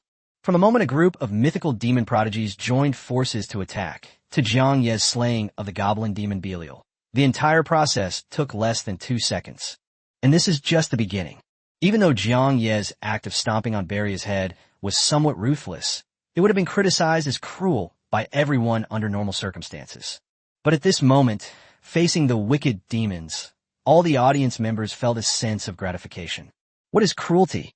Compared to the various atrocities committed by the demon race in the past, such methods are already considered mild. At the same time, inside the White Fang Empire's imperial palace, the previously subdued and quiet atmosphere was instantly broken by cheers. Well done, Jiang Yi. I've always believed in you. Brother, look. Jiang Yi has defeated the goblin demon in one fell swoop. Si Tianyuan shouted excitedly. He jumped up and down excitedly, waving his fists incessantly, unable to hide his joy. Si Tianxian, the White Fang Emperor. They also completely abandoned their royal dignity. He suddenly stood up, stared intently at the live stream, and exclaimed in admiration, "Good lad, you've been hiding your strength all along, and now you've finally unleashed your full power. It's so satisfying." He noticed that all the civil and military officials in the court were staring at him in astonishment. Si Tianxian then realized that he had lost his composure. He coughed lightly twice, trying to compose himself. To everyone's surprise, a group of ministers were the first to echo this sentiment. "Your Majesty is absolutely right. Jiang Yi is truly unparalleled in the world. Haha, the deaths of 3 mythical-level demon prodigies are truly exhilarating. The battle is not over yet. In my opinion, Jiang Yi alone can kill all the demon prodigies. These evil demons deserved their fate." Inside the imperial palace of the Great Yin Empire, a similar scene was playing out. Princess Qin Nuange leaped up with great joy. His gaze was fixed on Jiang Yi in the picture. His eyes were filled with admiration and joy. "That's amazing. Jiang Yi defeated a powerful enemy with just one move." She turned to look at Kushobong beside her and said with certainty, "This is true top-tier strength. Jiang Yi has always acted prudently. He would never insist on staying to fight to the death unless he had a very high chance of winning. He never regrets his choices. The ones who should truly feel remorse are these demon prodigies who provoked him." Listening to Qin Nuange's words, Kushobong's face grew increasingly stiff and unsightly. He never expected this. Jiang Yi's strength is actually this formidable. That was a true mythical-level demon prodigy. But in front of Jiang Yi, they were like ants, powerless to fight back. It's not that the demon prodigies are weak. Rather, Jiang Yi's combat strength has already surpassed the realm of common sense. He was the current chief minister of the Great Yin Empire. Kushobong's own cultivation level is not weak. They clearly saw Jiang Yi's astonishing speed and the power of his magic. What he feared most was, when Jiang Yi killed Beria, the spell was cast instantly. There was no casting delay whatsoever. The spell flowed smoothly and flawlessly. Something terrible has happened. Kushobong narrowed his eyes, secretly calculating in his mind. Jiang Yi has now escaped the life-or-death crisis. If he continues to steadily level up and become stronger, his strength will definitely become more and more terrifying in the future, and may even surpass Chu Tianxi and me. He never thought of it. In a short period of time, I never imagined that I would regard Jiang Yi as my biggest worry. Thinking back to the first time I met Jiang Yi, he didn't take the boy seriously at all. Kushobong suppressed his inner apprehension, forced a smile, and said, "Jiang Yi's strength is indeed remarkable, but the battle situation is still uncertain, and changes could happen at any time. Throughout history, many powerful figures have perished unexpectedly on the eve of victory." Qin Nuange rolled her eyes upon hearing this. Chapter 329 Miracle. Miracle, in her opinion, unless the Abyss God personally intervenes. Otherwise, nothing can stop Jiang Yi from winning. Moreover, the human race also has top-tier divine realm experts stationed at the front lines. Jiang Yi will undoubtedly win this battle. He will surely sweep away all the demon prodigies and become the supreme hero of the entire human race. Qin Nuan's gaze was firm. He stared intently at the livestream screen. On the battlefield at this moment, Jiang Yi stretched out the black smoke wings behind him, soaring through the air on the wind. With a gentle flap of its wings, his figure instantly darted dozens of meters away. Behind them, they left behind a trail of sharp black fire afterimages, their imposing presence awe-inspiring. "Loros, don't try to escape. You won't get away today. As a prodigy of the demon race, do you not even have the courage to fight head-on?" Bone demon Osman broke free from the shackles of the frost domain and chased after Jiang Yi at full speed. Unfortunately, his speed was far inferior to Jiang Yi's. He could only hope that Loros would stop his escape. Delaying creates an opportunity for you to act. But at this moment, Loros only wanted to save his own life. They didn't dare look back even a fraction of an inch. After witnessing firsthand how Beria was brutally killed by Jiang Yi like an ant being crushed, he had long since completely lost all will to fight. Ottoman, there's no point in continuing this battle. The insect demon Drew disappeared without a trace after burrowing underground. He must have taken the opportunity to escape long ago. Loros ran for his life. He glanced back at Jiang Yi, who was hot on his heels. His face was deathly pale, and he was filled with fear and anxiety. I have never tormented any human in front of him, so why is he relentlessly pursuing me? The Ottomans have always been the ones who committed the most evil deeds, so why are they targeting me? In the blink of an eye, Loros hatched a plan. Why not use this opportunity to keep Osman occupied and have him hold Jiang Yi back while I take the chance to escape? The thought settled. Loros immediately shouted loudly, "Ottoman, the time has come. Let's join forces and launch a counterattack." The words fell. The vine demon Loros suddenly stopped and fled. He took a deep breath, bent down, and slammed his palms heavily on the ground. A loud bang. The earth trembled violently, and Loros's figure suddenly shrank. Countless dark vines burst forth from the ground, soaring straight into the sky. Strangle the vine. The wildly growing black vines instantly changed shape. They transformed into thick giant pythons. Agile and swift, it blots out the sky. In an instant, an endless sea of vines was formed in front of Jiang Yi. Seeing the scene, the Ottomans, who were chasing from behind, breathed a sigh of relief. If Loros insists on fleeing, he alone was no match for Jiang Yi. Fortunately, the opponent eventually chose to turn back and fight back, and the counterattack officially began. A murderous glint flashed in Ottoman's eyes. His slender figure transformed into a black shadow as he charged forward at lightning speed. Black claws emerged from the 10 fingers. Like a sharp blade, it swept straight towards Jiang Yi with a fierce wind. At the same time, countless dark figures underground raised their heads. Their bodies stretched and twisted freely like rubber, all locking onto Jiang Yi's location. In the blink of an eye, Jiang Yi is about to face the combined attack of 2 mythical-level demonic powerhouses. The viewers in the live stream tensed up again, and the atmosphere became tense once more. But Jiang Yi remained calm and expressionless. He simply gripped the abyssal flame staff in his hand even tighter. "You've come at the perfect time. Viang Yi Vispirit. It's perfect to use the two of you to test the true power of the mythical-level divine golden sun flame." The next instant, Jiang Yi unleashed all the magical power within his body. Boom! The warm golden sunlight shines down from the clear sky. It was as if they were being drawn by an invisible force. They all turned and converged. They all converged towards Jiang Yi. A strange sight suddenly appeared. Jiang Yi was surrounded by dazzling, intense light. The surrounding world quickly fell into darkness. A golden fireball the size of a basketball materialized out of thin air. Its entire body shimmered with brilliant golden light, and flames burned fiercely, like the blazing sun hanging between heaven and earth. Jiang Yi slowly extended one finger. A wisp of golden flame wrapped around his fingertip. At that very moment, Loros and Osman's attacks had already reached them. "Jiang Yi, prepare to die." Ottoman's furious roar echoed across the entire battlefield. He witnessed his companion die tragically at the hands of Jiang Yi. Ottoman's anger had reached its peak. At that moment, he had only one thought in his mind. That is to completely annihilate this human class changer. He had long since forgotten the orders given by the Grand Duke and the demon god.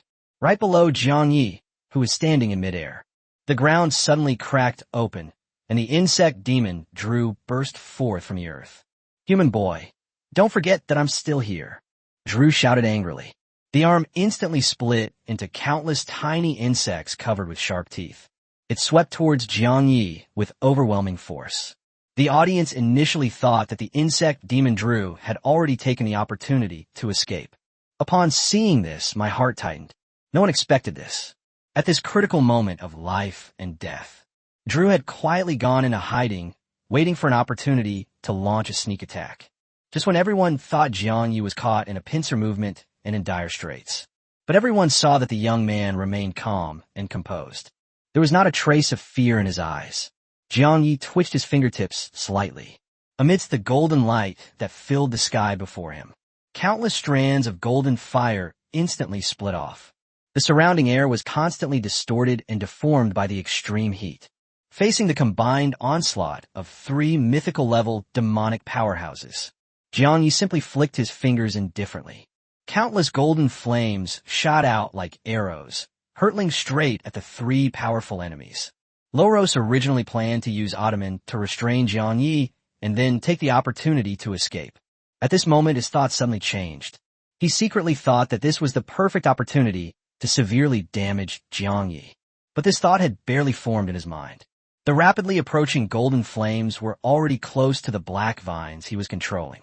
The golden flames had not yet truly touched the vines. Loros suddenly felt an excruciating pain in his arm. Upon closer inspection, all vines that are near the fire of metal, all of them were ignited and burned by the raging flames. Loros immediately tried to retract the vines, but it was already too late. The flames spread rapidly along the vines, sweeping straight towards his body. How is this possible? Why is this golden flame so domineering and ferocious? Loros was horrified. My heart was filled with confusion. The golden fire that the scorpion-tailed demon encountered before was nowhere near as terrifying as what it was now. Before, only by touching the fire can one be burned. Even before getting close, the pain was already unbearable. Loros had no time to think further. He endured the excruciating pain, raised his foot, and stomped hard, breaking the roots of the vine. Using all his strength, he forcefully severed his body from the vines. A crisp snapping sound. The excruciating pain caused him to let out a piercing scream. These vines are all derived from his physical body. Forcibly severing ties is tantamount to self-harm. However, if one hesitates even slightly, the flames will spread and burn him, at which point he will surely die. At that very moment, Loros noticed that Jiang Yi's cold gaze had already locked onto him. My heart is filled with regret. Chapter 330 Terrifying Golden Fire. He regretted that he had given up his escape because of greed. Jiang Yi, standing before me, is hardly a human boy. It was clearly an unparalleled ferocious beast, even more ferocious and terrifying than the demons. On the other side, Drew and Osman were also in dire straits, suffering greatly from the suppression of the golden fire. The golden flames appear gentle. It contains terrifyingly high temperatures that can scorch the heavens and boil the seas. It ignites upon contact and is irresistible. Previously, Osman manipulated the eerie phantoms within the despair realm to attack Jiang Yi. But then countless golden threads of fire swept across the sky. Apart from the phantoms attached to the contestants from the Red Mountain Kingdom, all the other monsters were ignited by the flames and turned into burning balls of fire. Osman looked at Jiang Yi with a serious expression. He immediately used the secret technique of switching positions. Instantly, a contestant from the Red Mountain Kingdom was teleported to the path that the golden fire was about to attack. The contestant turned pale with fright. But when he looked up and saw Jiang Yi standing in midair, a resolute glint instantly ignited in his eyes. He gritted his teeth and roared loudly. Jiang Yi, don't worry about me. Go all out and kill these demonic villains. To be able to perish together with a mythical demon, I have no regrets in this life. The golden flames did not shift even slightly. It attacked directly at him. The contestant simply closed his eyes and faced death with equanimity. A loud bang. Golden flames exploded with a deafening roar. It instantly enveloped his entire body. A piercing scream escaped his lips instinctively. In an instant, the pain vanished completely. The contestant looked bewildered and was filled with doubt. Why do I feel no pain at all, but instead feel a warm sensation all over my body? He was not injured in the slightest. The health points were already on the verge of depletion. He is still recovering rapidly. And the strange monster that possessed him and constantly manipulated and restrained him.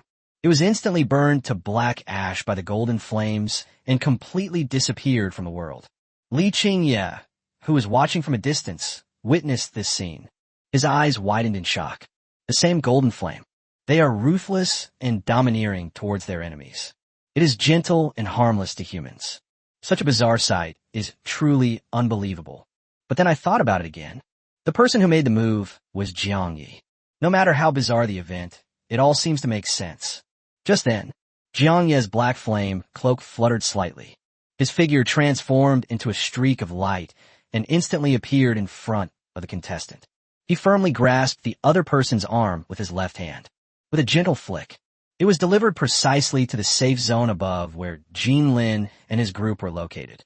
At this moment, Jin Lin was still immersed in the shock of Jinhua, until the athlete is about to crash heavily to the ground. She suddenly came to her senses, leaped up, and caught the person steadily.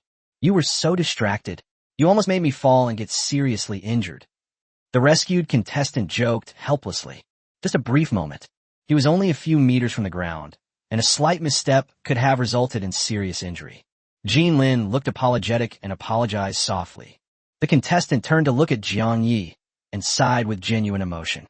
No wonder everyone admires Captain Jiangyi so much. His strength is probably already beyond that of a mythical warrior. Just as everyone was chatting, the weak voice of the insect demon, Drew, suddenly rang out. All the swarms of insects he released, they were all burned to ashes by the golden flames. He had already lost an arm and was in a sorry state. "Run, Osman. We must get out of here immediately. This man is a humanoid beast." Drew screamed in utter despair. The power of this golden flame is truly terrifying. After several exchanges, they didn't even touch the hem of Jiangyi's clothes. Not to mention harming the other party in the slightest, this situation made him completely want to back down. Don't boost the morale of others. He is a magic-based class changer, with weak defense and low health. If we can land a single hit, we can turn the tide of the battle. Osman gritted his teeth and retorted sharply, still unwilling to give up easily. 3 mythical-level demon prodigies on the front lines have been lost in succession. Such losses are too heavy. He must fight to the death to turn the tide. Let's join forces and give it our all. We're sure to win. Ottoman's gaze was resolute. He was determined to fight to the death. Drew hesitated for a moment, but finally nodded in agreement. In an instant, Drew's body shattered into countless black swarms. All of it converged on the shoulders of the Ottomans. They coalesced into a pair of enormous, jet-black insect wings. With a whoosh, Osman used the power of his wings to soar into the sky. The speed increased dramatically. Jiangyi's pupils contracted slightly. His expression grew increasingly solemn. When the Ottomans galloped past, a faint mist of blood drifted in the air. It was only upon closer inspection that I discovered this. These blood mists were all formed from the insect swarms that the Drew had differentiated from. The next second, the insect wings behind Ottoman exploded with a deafening roar, transformed into countless black chains of insects. In an instant, layers of flesh wrapped around and tightly bound Jiangyi's entire body. "This time you are doomed." Ottoman's eyes were filled with overwhelming hatred. The 10 fingers came together and coalesced into a sharp, black energy blade. It slashed fiercely at Jiangyi with a sharp and powerful aura. A deafening explosion occurred. The jet-black energy blade struck Jiangyi precisely in the chest. The deafening explosion reverberated in all directions, and thick black smoke billowed into the sky. All the black insect chains were retrieved.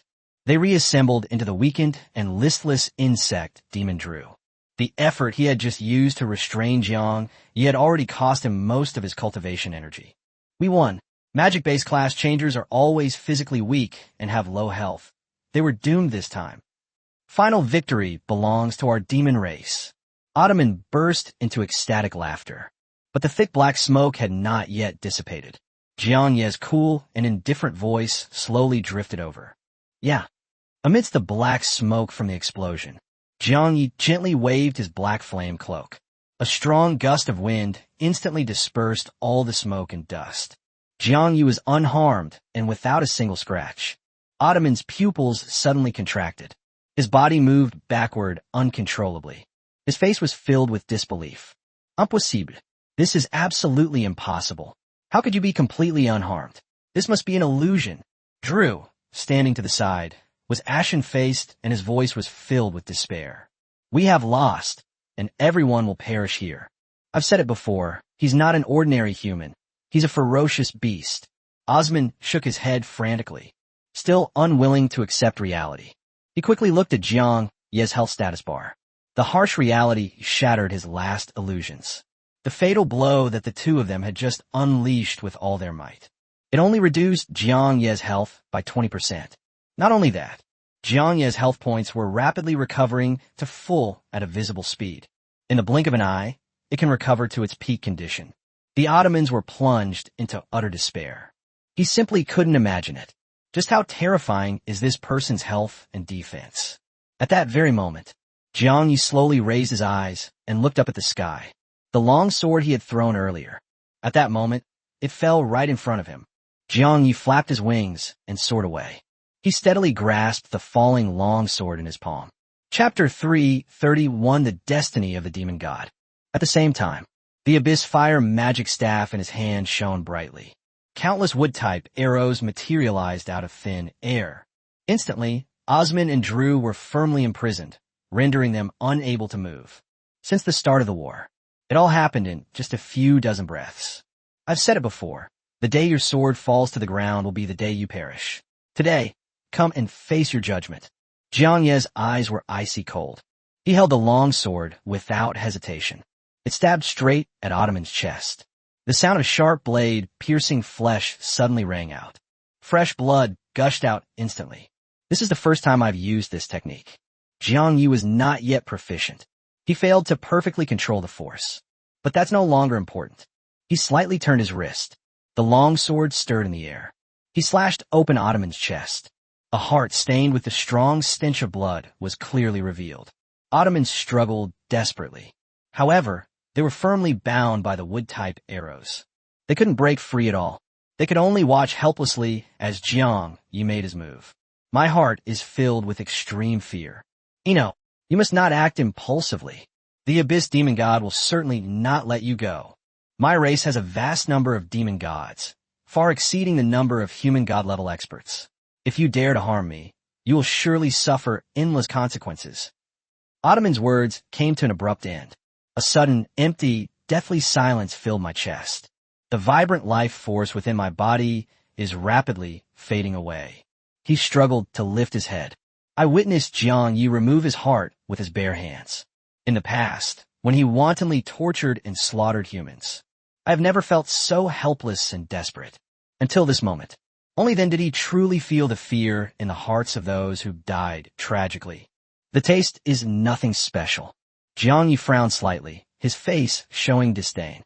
I have eaten countless demon hearts, but yours is the most difficult to swallow. Ottoman still had a breath left. Jiang Yi muttered to himself. Its vitality is exceptionally strong. He raised his long sword again. The plan is to deal with the Ottomans first.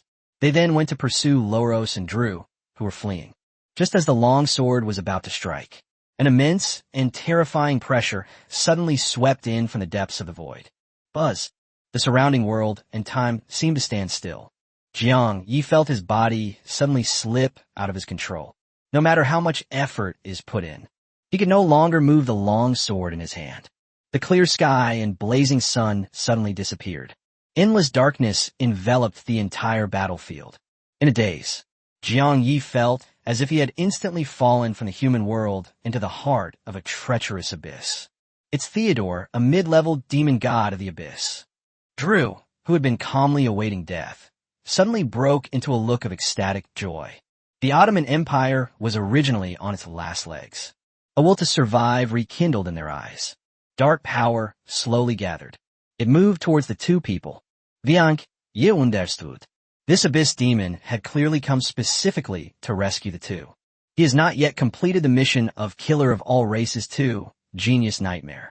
How could they just stand by and watch two mythical demon prodigies, severely injured and on the verge of death, escape? Jiang Yi exerted all his strength to activate the water system magic.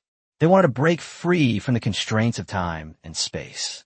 However, the magic power within him seemed to be suppressed and imprisoned by the power of darkness. Even though he was anxious, he couldn't muster any strength to cast a spell. Is this the true power of the demon god? Jiang Yi was secretly amazed.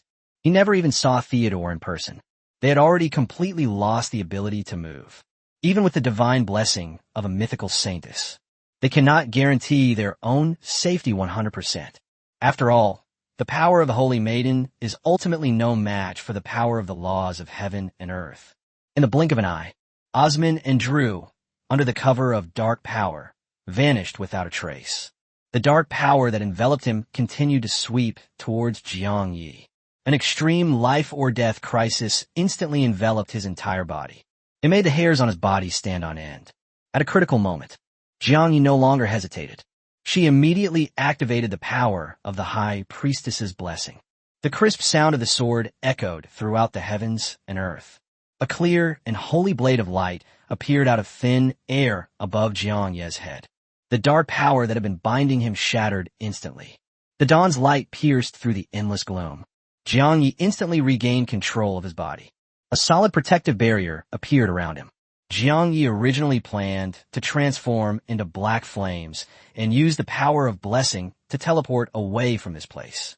I saw that familiar sacred sword light. He changed his mind instantly. Now that the human race's god-level experts have appeared, this place can be considered safe for now. He landed lightly in midair. He immediately whispered to Li Qingye and the others. This place is not safe to stay any longer. We must leave immediately. The Abyss Demon God and the top human gods are now facing off across the void. This is a major battle at this level. This is no longer an area that these job changers can venture into. Even just observing can harbor endless dangers. Just as Jiang Yi was preparing to leave with everyone, countless green vines suddenly burst forth from the ground. It tightly wrapped around everyone's waist. The figure of Wen Daoqi, a level 99 Grand Venerable, quietly appeared and spoke in extremely fast pace. Please wait a moment. There are still other contestants who have not yet gathered. Countless vines spread rapidly to every corner of the ruined city. They were all retrieved in the blink of an eye. All the surviving human geniuses were gathered here. When Daoqi clasped his hands together, the ground beneath my feet trembled violently. An enormous golden lotus slowly rose from the ground. It enveloped everyone. Then the petals slowly closed. Let's get going. As soon as the words were spoken, the lotus flower tore through space and vanished in an instant. A moment later, in the military camps near the front lines, the ground trembled slightly, and a golden lotus slowly emerged, hovering low in the air. The surviving geniuses gradually emerged from Lotus. The medical staff who had been waiting there immediately stepped forward to care for and treat the patient. Is the battle over? What was the final outcome? One of the contestants asked, looking completely bewildered. The medical staff first looked at Jiang Yi, who was standing to the side, and then spoke solemnly. We won. Jiang Yi single-handedly killed 3 mythical-level demon prodigies. If the Abyss Demon God hadn't intervened, the rest would have all perished. Upon hearing this, all the contestants, they all looked at Jiang Yi with shocked expressions. Everyone fought desperately on the front lines. Even with all their might, they could only kill some epic and legendary demons. Many could only hide in the shadows and watch helplessly as the demon prodigies slaughtered their comrades. Jiang Yi actually killed 3 mythical-level demon prodigies all by himself? That strange binding power, just now, was indeed the work of the Abyss Demon God.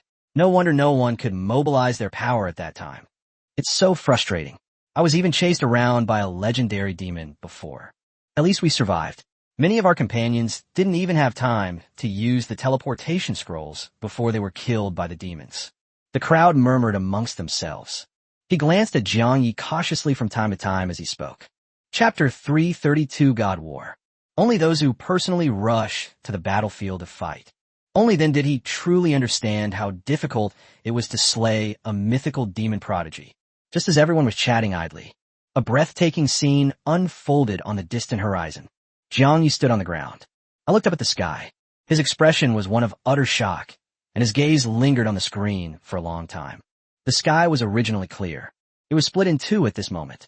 Half of it was shrouded in boundless darkness, filled with an aura of evil and chaos. Half of it remains bright and sunny, brimming with righteousness. This is a battle between a human god-level expert and an abyss demon god from a distance. Wen Daoqi walked to Jiang Ye's side and spoke with a complicated expression. Observe and contemplate carefully, and perhaps you can gain some insight from it. This occurred during a time when the battle was extremely dangerous. When Daoqi originally intended to personally take Jiang Yi away from the danger. Seeing the boy's calm and composed expression, he remained hidden in the shadows, observing the situation. Jiang Yi's display of strength this time completely overturned his understanding. If it weren't for the intervention of Theodore, the mid-level abyss demon god, the remaining 3 demon prodigies will surely perish at Jiang Yi's hands. Have I been underestimating his strength all along? Or has his cultivation level experienced a dramatic and explosive increase in such a short period of time? When Daoqi was filled with emotion, no wonder the demons regard him as the most feared ferocious beast. He had seen countless extraordinary talents in his life, but Jiang Yi was the only one. It reminded him of the legendary human god Gu Qingshan. Mentioning Lord Gu Qingshan, when Daoqi couldn't help but sigh softly. If Lord Gu Qingshan were to personally descend upon this place, the mere mid-level demon god Theodore would be utterly no match for him. Jiang Yi heard this. He immediately turned to look at Wen Daoqi, his eyes full of curiosity. He vaguely remembered that Jin Hong had mentioned information about the mid-level demon god. Wen Daoqi then patiently explained, human beings at the god realm level have a clear hierarchy. A level 99 grand venerable expert. Only when one's soul cultivation reaches the required level can one comprehend the unique laws of heaven and earth. Only by successfully overcoming the tribulation of ascending to heaven can one formally join the ranks of the gods. Divine realm experts are divided into lower divine realm, middle divine realm, and upper divine realm, and the legendary supreme god. As for higher levels of attainment, even he knew very little. I heard about this division. Jiang Yi couldn't help but think of the hierarchy system of the abyss demons. The progression is from ordinary demons to demon kings. He couldn't help but secretly speculate. Is there a corresponding connection between the demon king and the human god? Just as he was about to press for more information, a violent and destructive force suddenly surged between heaven and earth. There was no earth-shattering noise. Only a suffocating and deathly atmosphere enveloped the surroundings. All things in heaven and earth fell silent. Birds and beasts were still, and all sounds were utterly still. Everyone here. It was as if an invisible scythe of death was pressed against their necks. Even knowing that we are far apart and in a safe place, I still feel genuinely fearful and uneasy. In the blink of an eye, the distant, opposing skies shattered with a deafening roar. It transformed into countless black fragments that drifted into the void, while an indescribable gray-white void power flowed wildly along the cracks, devouring everything around it. That is the power of the void. When Daoqi looked grave and quickly began to explain, at present, the human race's heaven and earth are not yet able to withstand a peak battle at the god level, and this confrontation will soon come to an end. The power of the void. Jiang Yi was deeply shocked. Only then did he truly realize the terrifying strength of the abyss demon god and the human race's god-level experts. It has become so powerful that it can shake the very foundations of the world. It's no wonder that this is true in various countries around the world. It is extremely rare to see a god-level expert appear. Did our human race's god-level experts win? Jiang Yi quickly pressed for more information. At this moment, all he could see was the contrast between light and darkness on the horizon. There is also the rampant spread of void power. It is impossible to determine the advantage or disadvantage of either side in the battle. When Daoqi gazed into the distance, he said it with certainty, "Don't worry. What has appeared this time is Lord Gu Qingshan's Radiant Sword Shadow clone. We have already gained the upper hand. However, the life force of a mid-level demon god is extremely tenacious, making it difficult to completely kill him. Once one achieves the position of demon god, even if only a wisp of soul or a fragment of body remains, as long as there are enough resources and time, one can reshape one's body and be reborn from the ashes." The words fell. The dark power that filled the sky vanished instantly. The sky and earth cleared up again. In an instant, suddenly, a torrential downpour of dark rain poured down from the sky. Jiang Yi looked up at the black rain falling from the sky. My heart was filled with astonishment. He had never seen such a bizarre sight before. Everyone, immediately close your eyes, hold your breath, and calm your mind to comprehend the profound meaning contained within the black rain. When Daochi immediately shouted loudly, the contestants looked completely bewildered. They had no idea what the purpose of this action was. He felt that the black rain was sinister and eerie, and definitely not a benevolent creature. Concentrate immediately. If you miss this opportunity, you will never have another chance to comprehend the power of the laws. Seeing that everyone was still hesitant, when Daochi became increasingly anxious, the vast majority of talented players, they didn't even know what the laws of heaven and earth were. However, he was deterred by Wenda's authority. Everyone closed their eyes and focused on contemplation. Jiang Yi did as instructed. He let the dark rain fall on his body. The powerful mental energy instantly detected the anomaly. The moment the black rain touched my skin, it was then completely transformed into incomparably pure energy of heaven and earth. The power is sinister and domineering, and it contains mysterious rules that I cannot yet comprehend. Is this the power of the laws of heaven and earth? He could clearly sense the existence of the power of laws. However, they were unable to fully understand its mysteries, like someone who has never studied or learned anything. Faced with obscure and difficult-to-understand ancient texts and runes, I felt completely lost and didn't know where to begin. The only way to gain true understanding is through dedicated study and personal experience. Jiang Yi calmed himself down, carefully perceived the faint dark laws within the black rain. Explore in detail the connection between the power of laws and all things in heaven and earth. Not long after, the other contestants opened their eyes one after another. Their faces were filled with confusion. However, when everyone checked their own attribute panels, the initial bewilderment instantly transformed into overwhelming joy and excitement. My mental attribute has increased by 100 points. I've increased my points by a full 150. The difference is so huge. It seems that the longer you meditate and comprehend, the more your attributes will improve. If I had known, I would have persisted a little longer. The contestants were overjoyed. Only when Daochi showed a hint of disappointment and sighed softly. The foundation of everyone's soul is too weak, and they are simply unable to truly touch the origin of the laws. This is only to be expected. The power of laws is a realm that only those at the God realm can comprehend. Allowing everyone to try to comprehend, it is merely to plant a sliver of hope for them to ascend to the God realm. Even if the hope is slim, it is better than having no hope at all. Time passed slowly. The vast majority of contestants have given up on gaining insights. Chapter 333, The Laws of Darkness. When Daochi felt increasingly lost, now only Jiang Yi is still persisting. When Daochi's gaze was fixed on Jiang Yi, a glimmer of hope ignited in my heart. His greatest hope at this moment. That is, Jiang Yi was able to truly comprehend and understand a trace of the power of the law, even though the laws of darkness are not the most suitable for human cultivation. However, all the laws of the world ultimately share a common origin. Lord Wendaochi, why hasn't the captain woken up yet? After this realization, Li Qingya, his mental attributes surged by a full 500 points, and he asked with great joy. Wendaochi pondered for a moment before slowly answering. Jiang Ye's soul foundation far surpasses that of others, and he is still deeply comprehending the power of the laws at this moment. As expected of our captain, his mental attributes will probably increase by at least 800 or 900 points after this. Li Qingye's face was full of admiration. She became increasingly aware of the vast gap between herself and Jiang Yi. Whether it's actual combat capability, it's still about mindset and understanding. Jiang Yi was far superior to everyone else. Even though the gap is huge, Li Qingye still cherishes a wish. I hope to find a suitable opportunity in the future to fight Jiang Yi squarely. 2 minutes passed in the blink of an eye. Jiang Yi suddenly opened his eyes. When Daochi thought to himself, ultimately, they persisted for too short time.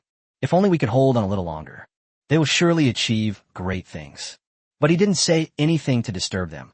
He simply observed the situation quietly. Jiang Yi was completely unaware of Wendaochi's thoughts. Focus on checking your own system notifications. Failed to comprehend the laws of darkness. Spirit attribute +1. Failed to comprehend the laws of darkness. Spirit attribute +1. A series of notifications kept flooding the screen. Jiang Yi directly swiped the page to see the final insights. A faint glimpse into the origin of the laws of darkness. Comprehension progress of the dark laws. 3.678%. Only 3.678%? That's far too slow. Jiang Yi couldn't help but mutter to himself in a low voice. You just said your comprehension progress has reached 3.678%. When Daoqi, who was standing nearby, heard this, his body froze instantly, and he looked at Jiang Yi with a shocked expression. Jiang Yi didn't notice the other party's lapse in composure and replied casually. Yes, I originally thought I could comprehend more, but I didn't expect to make such little progress. It seems that my soul cultivation is still far from sufficient. Only then did when Daoqi fully come to his senses and asked questions with a shocked expression. You mean your comprehension progress on the dark laws is 3.678%? Jiang Yi nodded blankly and asked in confusion. Is this progress very fast? Are the others only at 1 or even 2%? Everyone else's comprehension progress is 0%. Among everyone here, only you have truly touched the source of the power of the dark laws. When Daoqi looked at Jiang Yi as if you were looking at a peerless, ferocious beast. You need to know, he is a level 99 Grand Venerable. He devoted countless years to arduous cultivation. He only comprehended the water element law to 97% and the wood element law to 98%. Only by fully comprehending a single law can one achieve 100% mastery. Only then can one fully control the power of the laws, trigger the tribulations of ascending to heaven, and forge the path to the divine realm. A legendary mage who is not yet level 60. How could he comprehend more than 30% of the laws of heaven and earth? If this matter gets out, no one among the great venerable ones and powerful figures in the world would be willing to believe it. It should be noted that there are countless job changers who have reached level 90 or above and entered the ranks of the venerables. Despite a lifetime of arduous cultivation, his progress in comprehending the laws remained 0. Do you know that? When Daoqi's expression was complex, filled with astonishment. Your current level of understanding of the laws has already surpassed that of the vast majority of level 90 venerable experts. When Daoqi achieved fame at a young age and possessed extraordinary talent, which enabled him to ascend to the position of a Grand Venerable of the 99th level at an early age. Only now has he truly understood the feelings of an ordinary strongman looking up to an unparalleled genius. Hearing their conversation, Li Qingye couldn't help but ask a question. Lord Wen Daoqi, is comprehending these laws truly that important? When Daoqi composed himself and forced a smile to reassure everyone. There's no need to worry too much. Just focus on leveling up and getting stronger. He simply couldn't bear to shatter the expectations of these geniuses. If we tell everyone directly, only after reaching level 90 will one have the opportunity to touch the power of the laws. This will surely severely damage everyone's will to cultivate. Upon hearing this, Li Qingye breathed a sigh of relief and smiled at Jiang Yi. Captain, you wait. I feel my strength is about to surge, and I'll definitely have a good spar with you someday. Okay, I'm ready anytime. Jiang Yi readily agreed. Li Qingye was a teammate who fought side by side with him. He would naturally not refuse such a small wish. I overheard their conversation. When Daoqi sighed inwardly and looked at Li Qingye with deep pity. Even though Li Qingye is a mythical genius who has changed jobs. But if Jiang Yi goes all out, he has absolutely no chance of winning. The matter here is settled. You may all rest and recuperate. I have important matters to attend to. After speaking, Wen Daoqi sped straight toward the ruins of the previous battlefield. After Wen Dodge left, Jiang Yi, who had originally planned to take a short rest, was instantly surrounded by a group of talented players from all over the country. Several talented job changers from the White Fang Empire looked solemn. He bowed deeply to Jiang Yi. He expressed his heartfelt gratitude. Thank you for your help, Lord Jiang Yi. Without your intervention, no one would have been able to control this group of mythical demon prodigies. Your illustrious achievements will be forever remembered by the millions of people of White Fang. If you ever need us in the future, we will go through fire and water without hesitation. For geniuses fighting on the front lines, death is never the most frightening thing. Despite their best efforts, they were still unable to defeat the enemy. Watching your companion die, tragically, is the most agonizing despair.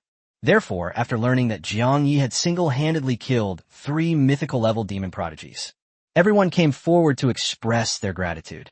Looking at the sincere gazes of everyone, Jiang Yi gently shook his head.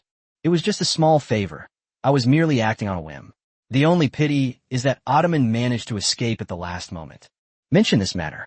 Jiang Yi couldn't help but feel a little regretful. However, the Abyss Demon God intervened personally, and the matter was beyond saving. This time, I am participating in the Global Job Changer Exchange competition. Jiang Yi reaped a great harvest. Not only did they acquire a massive amount of mythical materials and top-tier legendary equipment. Furthermore, he mastered the top-tier divine skill, Divine Golden Yang Flame. These golden flames are incredibly powerful, capable of burning gold and melting iron. If I find a second-tier job change scroll in the future, switching to a blacksmith job will be of great use. They returned to their military camp. Jiang Yi was already exhausted both physically and mentally from the continuous battles. He went straight to bed to rest. During the rest period, he finally had time to take stock of the spoils and massive cultivation resources he had obtained from slaying powerful enemies. Chapter 334 Mental Bracelet. He first summoned his spirit pet, Ao Zhu. Several mythical-grade rare materials were retrieved. Ao Zhu's big golden eyes lit up instantly. A mouthful of drool involuntarily trickled down its cheeks as it excitedly lunged forward. Master is amazing. He actually possesses such a precious mythical-grade material. Before he could finish speaking, it couldn't wait to snatch the materials away. They ate it with gusto, taking big bites and enjoying it immensely. This tastes absolutely delicious. It's the best ingredient I've ever tasted. Master is the best. Looking at the little guy's joyful and excited appearance, Jiang Yi couldn't help but chuckle softly. Reach out and gently stroke its head, softly offering words of advice. Eat slowly. There's plenty more for you to enjoy. Mythical-grade materials dropped by 3 mythical-level demon prodigies. It was enough for Ao Zhu to eat and cultivate without worry for a long time. Besides, he had not forgotten another spirit pet, Dora. He had previously promised to give the other party a lot of cultivation materials. This time, we have acquired many top-quality treasures. Dora must have seen it. They will be just as overjoyed as Ao Zhu. Jiang Yi then opened the system battle prompts. Check the loot from this kill. Defeat the level 55 mythical demon prodigy, Goblin Demon Belial, and gain 8.5 million experience points. Defeat the level 55 mythical demon prodigy, Goblin Demon Belial, and gain 850 million experience points. Items obtained: Mythical Goblin Demon Heart x 1000, Mythical Goblin Demon Brain Fluid x 1000, Mythical Goblin Demon Skull x 1000. Acquired equipment: Legendary Spirit Bracelet. Obtained a special token: Legendary Abyss Heart Peak Auction Invitation. I spotted a legendary bracelet dropped by a goblin demon. Jiang Ye's eyes lit up. The attributes of this equipment are a perfect match for me. And then they saw the invitation to the Abyss Heart Peak Auction. My heart was immediately filled with curiosity. What kind of mysterious place is the Abyss Heart Peak? He had previously ventured into the heart of the abyss several times. Their activities are mostly confined to the territory of the demon race. Little is known about the hidden forces and secret locations deep within the abyss. But he had a vague premonition. This is a hard-won invitation to the Abyss Auction. This is no ordinary object. It must hold endless opportunities. Spirit Bracelet, Legendary Grade. Dropped by the fallen goblin Demon Belial. After wearing this item, your spiritual power will increase by 3,000 points, your strength by 3,000 points, and your soul defense will increase by 10%. When used actively, it permanently consumes 500 points of spiritual power to lock onto a single target and pull them into a mental illusion realm. The target will completely lose control of their body and external perception and will not suffer any substantial harm throughout the process. The only way to escape is to break free from the illusion on their own. In addition, this equipment also grants the wearer complete immunity to all illusions. Invitation to the Abyss Heart Auction, Legendary Grade. An invitation to a supreme treasure issued by the Mindful Merchant Guild, a business founded by the Abyssal Ratmen. It is engraved with a teleportation array inside and also has a unique anti-counterfeiting mark. After arriving at the abyss, simply infuse it with magic. You can instantly teleport to the auction venue of the Xinjiang Trading Company located at the top of the abyss. After the auction ends, injecting magic again will allow you to return to your starting point. The next auction will officially begin in 2 days. The light in Jiang Ye's eyes grew even brighter. This spiritual bracelet was extremely useful to him. He had personally experienced the power of mental illusions. They knew all too well how difficult it would be to extricate themselves from it. Moreover, the bracelet also comes with an illusion immunity effect.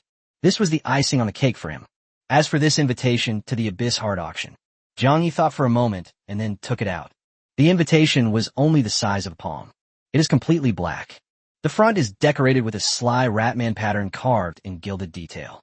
The moment Jiang Ye's fingertips touched the Ratman's markings, a sound suddenly came from the invitation. Xinjiang Trading Company sincerely welcomes your visit. There is nothing in the world that we cannot buy, only things we cannot imagine. Jiang Yi examined it carefully. Only then did I realize that this was just a preset automatic audio recording. They have everything and sell everything. Could there be second-tier job change scrolls among them? Jiang Yi muttered to himself. He now possesses a massive amount of mythical-grade materials. However, they have never found a way to turn it into a truly effective tool to enhance combat power. Even Ouyang Ming, the most outstanding forging master in the Great Yin Empire, only legendary-grade equipment can be crafted. Legendary equipment is no longer scarce in Jiangye. He desperately craved divine weapons and treasures of even higher grade. At this moment, he suddenly remembered Saint Laurent, a member of the Red Dwarf tribe whom he had met in Black City. Even if Saint Laurent cannot forge a mythical artifact, there must be even more powerful blacksmithing masters among the Red Dwarf tribe. First, I'll go to the auction house to get the second-tier job change scroll, then head to Black City to deliver the human tome to Phantom Jack, and then go to the Red Dwarf tribe to successfully obtain the blacksmith job. Various plans quickly took shape in Jiang Ye's mind. If everything goes as planned, he will soon be able to officially become a blacksmith. They possess a vast amount of high-level materials. His forging skills are bound to improve rapidly. Even if we can't find a master craftsman who can forge mythical-level equipment for the time being, he'll be able to try forging himself in the future. Furthermore, this is stated on the invitation. The next auction will begin in 2 days. He really couldn't afford to miss this grand event. No one knew they would miss this opportunity.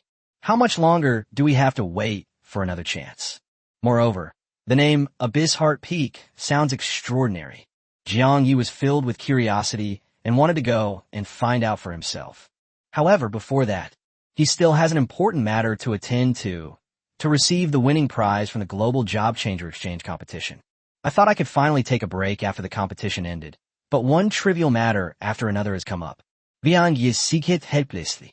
That's not all. He also planned to go to the land of fallen gods. Try to acquire that super mythical treasure, the floating city. He still vividly remembers what Jin Hong said back then. As long as the energy supply is sufficient, the floating city is enough to kill all job changers below level 100. If we could capture the floating city, aside from the emergence of a god-level expert, no other class changer in the world would dare to be his enemy. Among my peers, my strength is already among the top. Those who covet such a treasure as the floating city are all high-level job changers. Compared to them, I am still too weak. Jiang Yi took a deep breath, his mind alert. This is a mythical weapon capable of crushing those who have changed jobs below level 100. Anyone would covet it. According to Jin Hong, he has about a month to prepare.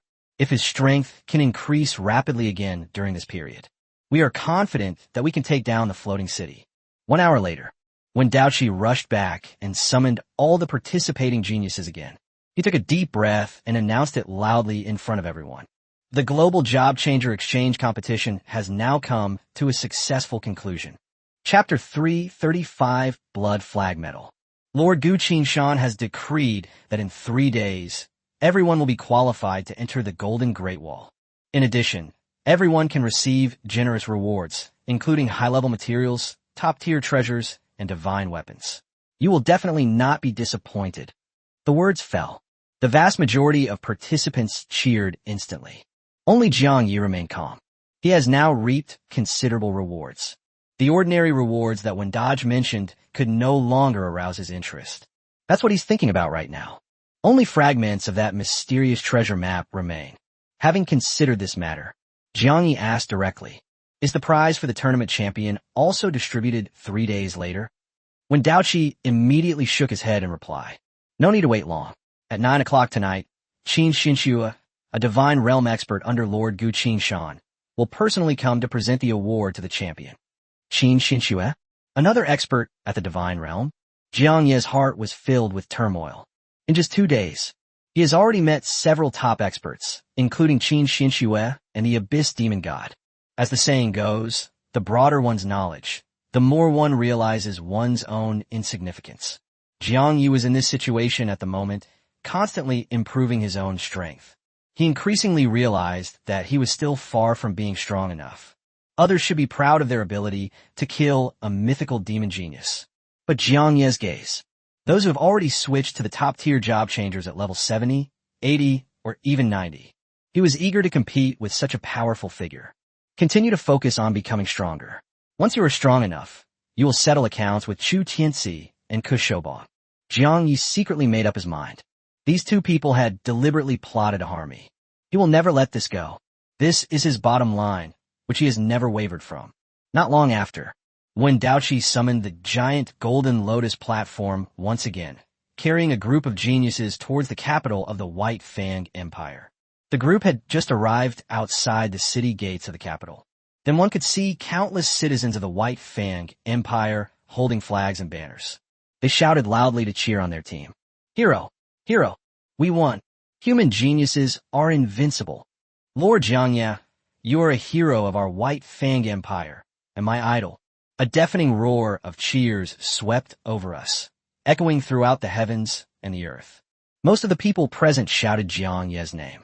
Many people also sincerely appreciate the hard work and dedication of the other talented contestants. Such is the way of human relationships. Under the spotlight, people will always remember the one who shone the brightest. One of the contestants silently lowered his head.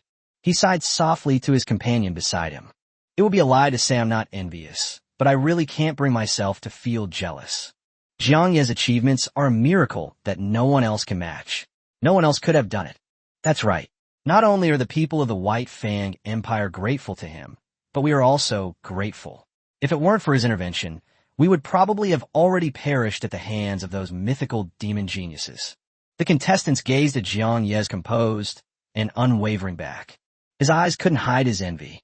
Who wouldn't want to be a universally admired hero? Jiang Yi, who could be regarded as a hero by many. Yet, my heart was completely at peace. He never cared much about the empty fame of a hero. They killed those mythical demon geniuses back then. It's all just to acquire cultivation resources and advance one's own training journey. Of course, he readily accepted everyone's heartfelt gratitude, looking into pairs of eyes filled with gratitude and respect.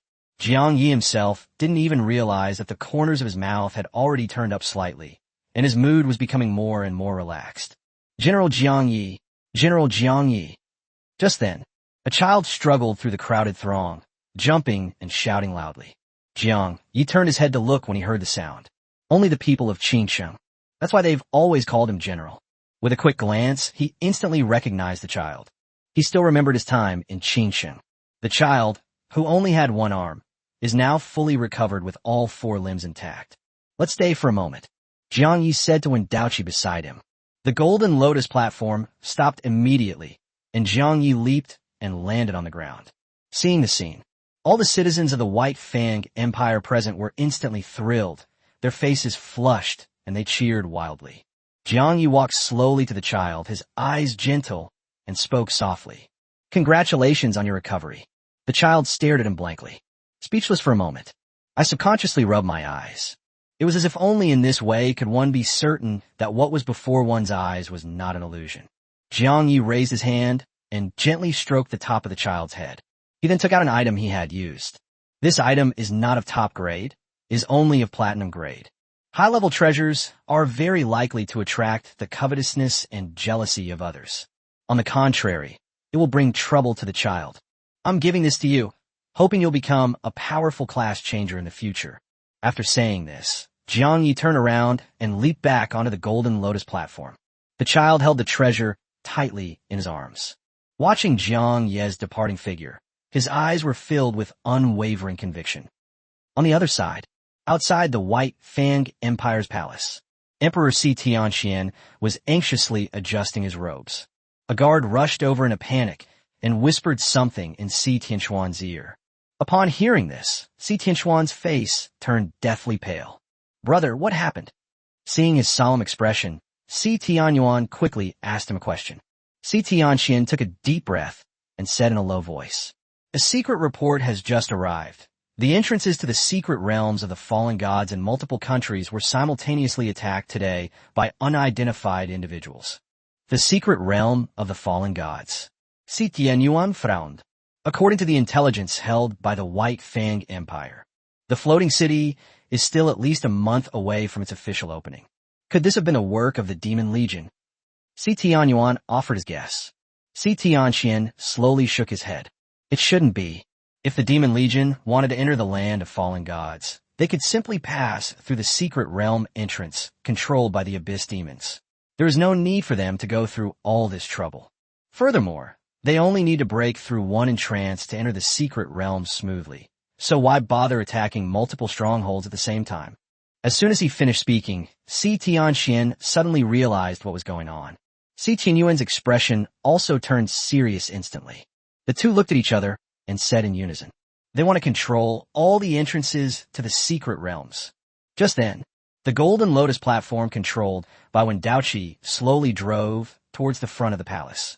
Si Tianxian composed himself. He quickly composed himself and strode forward to meet her. The golden lotus platform slowly came to a stop in front of all the contestants in the entire city. Si Tianxian took a deep breath, his eyes suddenly widened, and he loudly proclaimed, "Jiang Yi, a brilliant talent of the great Yin Empire, is only 18 years old. He is brave and unparalleled in martial arts, and his combat strength is the best among all heroes. He single-handedly reversed the battle and washed away the shameful disgrace of my White Fang Empire. Today, in the name of the Emperor of the White Fang Empire, I hereby bestow upon Jiang Yi the Blood Flag Medal and eternally recognize him as a national hero of the White Fang Empire. Someone, present the medal." The entire venue fell into a deathly silence. Countless people stared in shock, their eyes wide. Chapter 336, The Last Fragment. A moment later, Si Tianyuan slowly walked out, carrying a tray in his hands, and bowed as he approached Jiang Yi. At the same time, Emperor Si Tianxian, the white-toothed emperor, took out a short ivory blade. Jiang Yi looked puzzled and confused. He turned to look at the geniuses from the White Fang Empire who had come to participate in the competition with him. The other person looked on with envy and explained in a low voice, "This is the most supreme and grandest ceremony in our empire." The words had barely left his mouth. Jiang Yi then saw Si Tianxian pick up the pristine white metal from the tray. The sharp blade sliced through the flesh, the ivory dagger cutting straight through the emperor's palm. Si Tianxian remained unfazed. He pressed the white metal tightly against the bleeding wound on his palm. By the blood of the Emperor of the White Fang Empire, this metal is endowed with unparalleled glory and supreme authority. When any of my subjects see this metal, it is as if the Emperor himself is present. Si Tianxuan's expression was solemn as he shouted loudly. All the people present bowed their heads and shouted in unison. Seeing the medal is like seeing the Emperor in person. With a solemn expression, Si Tianxian handed the medal, stained with the Emperor's blood, to Jiang Yi. Blood Flag Medal. Epic level, special item. Forged with the blood of the White Fang Empire's Emperor and embodying the collective approval of the entire nation. Equipping this item increases health by 10,000 points and movement speed by 10%. While within the territory of the White Fang Empire, both health and mana regeneration rates increase by 20%. When the wearer's health drops below 50%, they can draw a portion of the health of all citizens within a 10-kilometer radius for their own use. This effect can only be triggered once. In addition, wearing this medal grants the wearer the direct command of 100 elite troops, granting them the supreme authority to act first and report later. Jiang Yi stared at the blood flag medal in his hand. I was slightly taken aback. Although this medal is only of epic rank. It can't be considered a top-tier treasure. However, the accompanying effects are incredibly practical and powerful. The only drawback is, this treasure can only unleash its full power within the territory of the White Fang Empire. Take it. You deserve this honor, Si Tianxian said with a sincere expression. The entire city watched Jiang Yi with anticipation. Things have come to this. It would be inappropriate to refuse again. Jiang Yi no longer hesitated and firmly pinned the medal to his chest. The people saw this. A deafening roar of joy erupted instantly. 9 o'clock that night. Inside the conference hall of the luxury hotel where the contestants are staying, Jiang Yi sat in the front row. He quietly observed the woman with long, fiery red hair in front of him. Let me introduce myself. My name is Qin Xinxue. The woman's tone was aloof, and the color of her eyes and hair was exactly the same as her hair. All the participating geniuses present fell silent, their eyes revealing a hint of fear. Even before Qin Xinxue arrived, when Daoqi had already reminded everyone that the person in front of them was a true divine realm expert. Time is of the essence. I will have someone distribute your competition rewards shortly. The main purpose of my visit today is to inform everyone of the preparations that need to be made before entering the Golden Wall. Qin Xinxue's gaze paused briefly on Jiang Yi before she continued speaking. The Golden Great Wall is an extremely special secret realm, and usually only great venerables, and divine realm experts can stay there for a long time. A few high-level job changers and venerables with extraordinary potential may also stay for a short period of time. However, most of you are currently at level 50 or so, and your soul foundation is still insufficient. If you want to enter the Golden Great Wall, you must first spend 2 days in the border area between the human world and the Great Wall to adapt and adjust. Upon hearing this, Jiang Yi immediately frowned. He originally planned to do this before entering the Golden Wall. They set off first into the Abyss. With the help of the Abyss Heart Auction invitation, I obtained a Tier 2 job change scroll. Qin Xinxue's words completely disrupted all his plans. As a powerful being in the divine realm, Qin Xinxue instantly noticed the subtle change in Jiang Yi's expression. Do you have other pressing matters on your mind and are unable to calmly adapt and adjust? Qin Xinxue spoke calmly, then suddenly asked a question. All the job changers around him turned their attention to Jiang Yi. Under everyone's watchful eyes, Jiang Yi slowly nodded and asked, what consequences would occur if we didn't prepare beforehand and went straight into the Golden Wall? Qin Xinxue answered calmly. Those whose soul foundation is unstable will directly suffer mental collapse and madness. Of course, this kind of danger only applies to those with insufficient soul power. But if your soul foundation is... Qin Xinxue hadn't finished speaking when Daoqi, who was standing to the side, suddenly looked anxious. He slapped his forehead suddenly, his face full of regret. Qin Xinxue immediately turned to look at him. When Daoqi quickly spoke up, my lord, I forgot to report something. When fragments of the power of laws were scattered throughout the world before, I had a group of contestants try to comprehend and understand them. Qin Xinxue nodded slightly. There is nothing wrong with this action. Although it is almost impossible for ordinary participants to comprehend the power of the laws, it is not entirely impossible.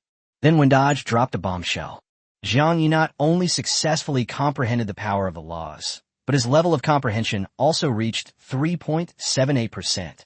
I'd already reported this matter to Lord Guqin Shan, and I intended to inform you of it as well, but I was so busy that I completely forgot.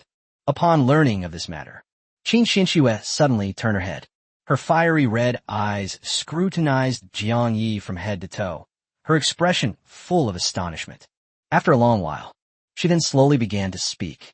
No wonder Master values you so highly. You don't need to spend time getting used to it beforehand. Just come with us when the time comes to enter the Golden Great Wall. Jiang Yi immediately nodded in agreement. Qin Xinxue gave a few more words of advice to the other contestants before hurriedly leaving. That concludes the discussion. Jiang Yi finally obtained the third fragment of the mysterious treasure map that he had been longing for. Jin Lin stared at the fragment in Jiang Yi's hand. My heart was filled with reluctance, but I ultimately said nothing. The Jin family must still have a fragment of the treasure map, right? Jiang Yi looked at Jin Lin beside him and asked. Jin Lin made no attempt to hide anything and immediately nodded in response. That's right, That fragment is kept in the family treasury. My purpose in going out to gain experience is twofold: to broaden my horizons and to find the remaining fragments of the treasure map. However, we had already agreed that the person who makes the most contributions in this competition will have the right to choose the reward first. Captain, I will never covet or compete for it. And besides, I am far inferior to you in terms of strength. Jean Lin said with a smile. Having experienced life-and-death battles on the front lines, she had long since become indifferent to many conflicts.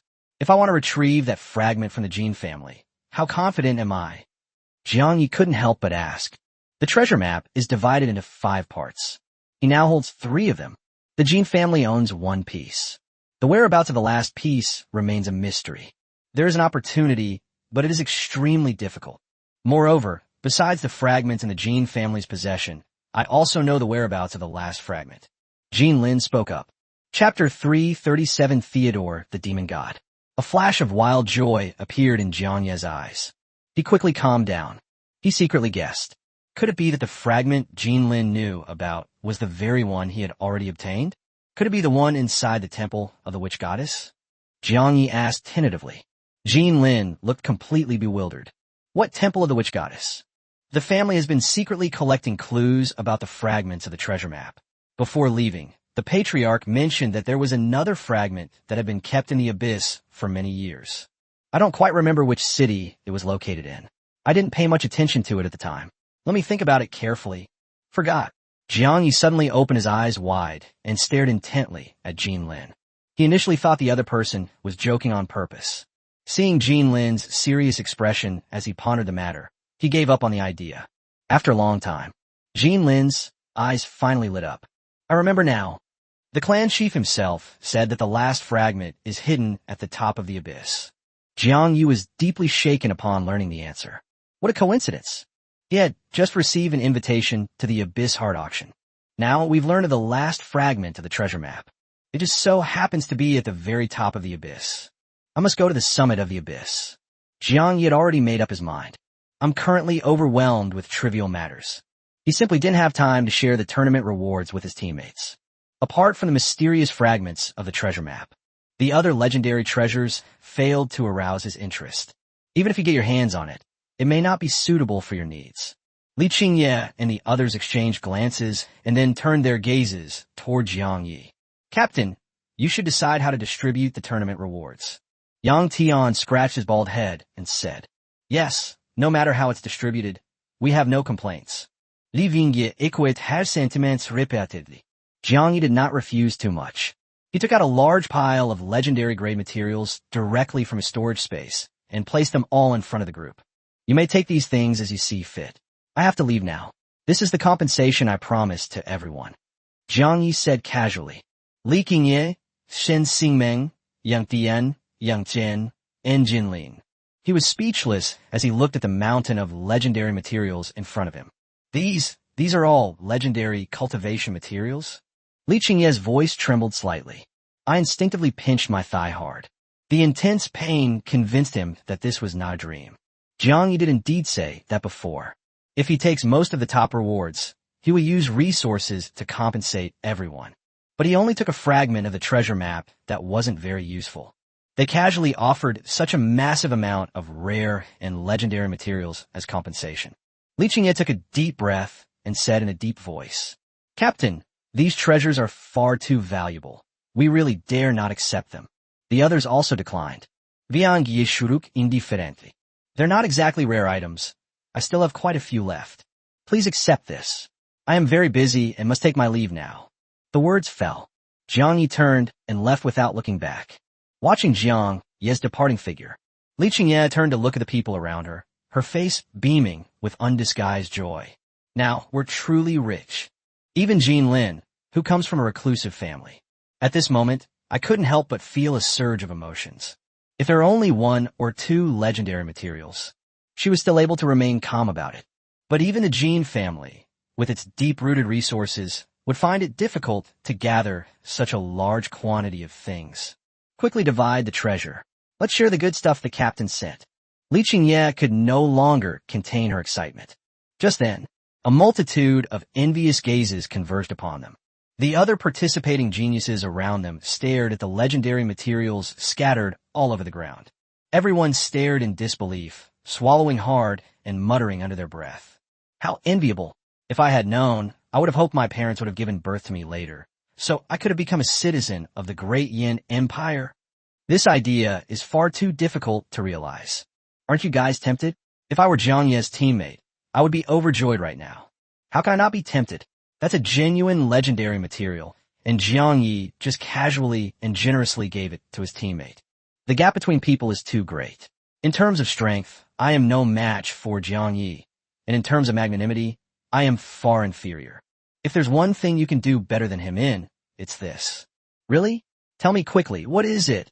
You're uglier than him. Good heavens. Inside the room, Jiang Yi held the abyss pass and slowly exhaled a breath of turbid air. This pass was something he had just asked Si Tianyuan to help him find.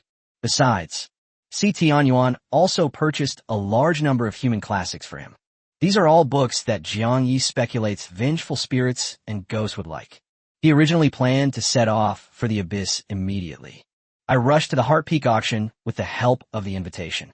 But when Daoqi just came to deliver a message, tell him to wait a little while. The matter of vengeful spirits and celestial ghosts is of great importance. The radiant holy sword avatar of Guqin Shan, the strongest human race. They have already set off for Black City. Jiang Yi was also filled with curiosity about the vengeful spirit Tian Gue. The last time the two met, the other party's unusually gentle attitude must have a hidden reason. While I was pondering this, a soft knocking sound came from outside the window.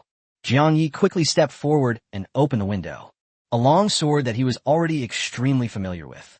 It hovers quietly outside the window, gently tapping on the window frame. Once everything is ready, we can set off. The radiant holy sword trembled slightly. A crisp sound was produced. Jiang Yi looked on in astonishment. Shall we go together? That's right, just the two of us. You only need to activate the abyss pass in front of me, and I can enter the abyss with you. The radiant holy sword slowly flew into the room from outside the window. Jiang Yi couldn't help but ask, have the abyss demons on the front lines already retreated? That fool Theodore had already fled in panic after I cut off his arm. The radiant holy sword swayed gently as it continued speaking. Back then, his demonic realm hadn't fully formed yet, so I could have saved you immediately. At that time, he was focused on protecting his demon geniuses and had no time to deal with you, so I took the opportunity to severely injure him and cut off one of his arms.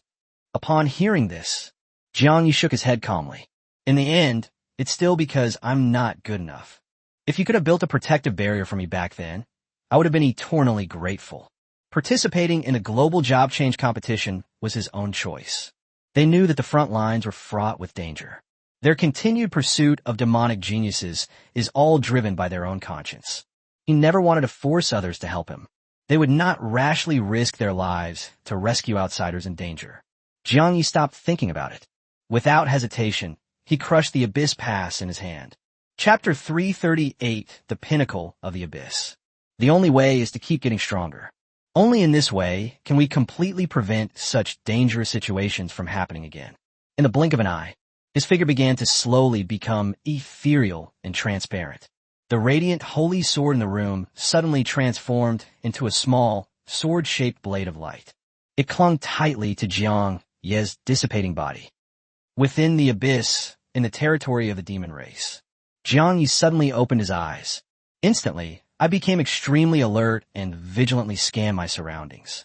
He took out the warning compass and examined it. He breathed a slight sigh of relief after confirming that there were no powerful enemies lurking around. No matter where you are, always be vigilant. This is the most basic quality of a strong person. A clear, cold voice suddenly resounded directly in Jiang Ye's mind. Jiang Yi frowned slightly and looked around, but they could never find any trace of that long sword. He silently thanked them in his heart. After a long time, no sound came from his mind. Jiang Yi secretly breathed a sigh of relief. Having one's thoughts read at all times is truly unsettling. No need to worry. The cold, clear voice rang out again.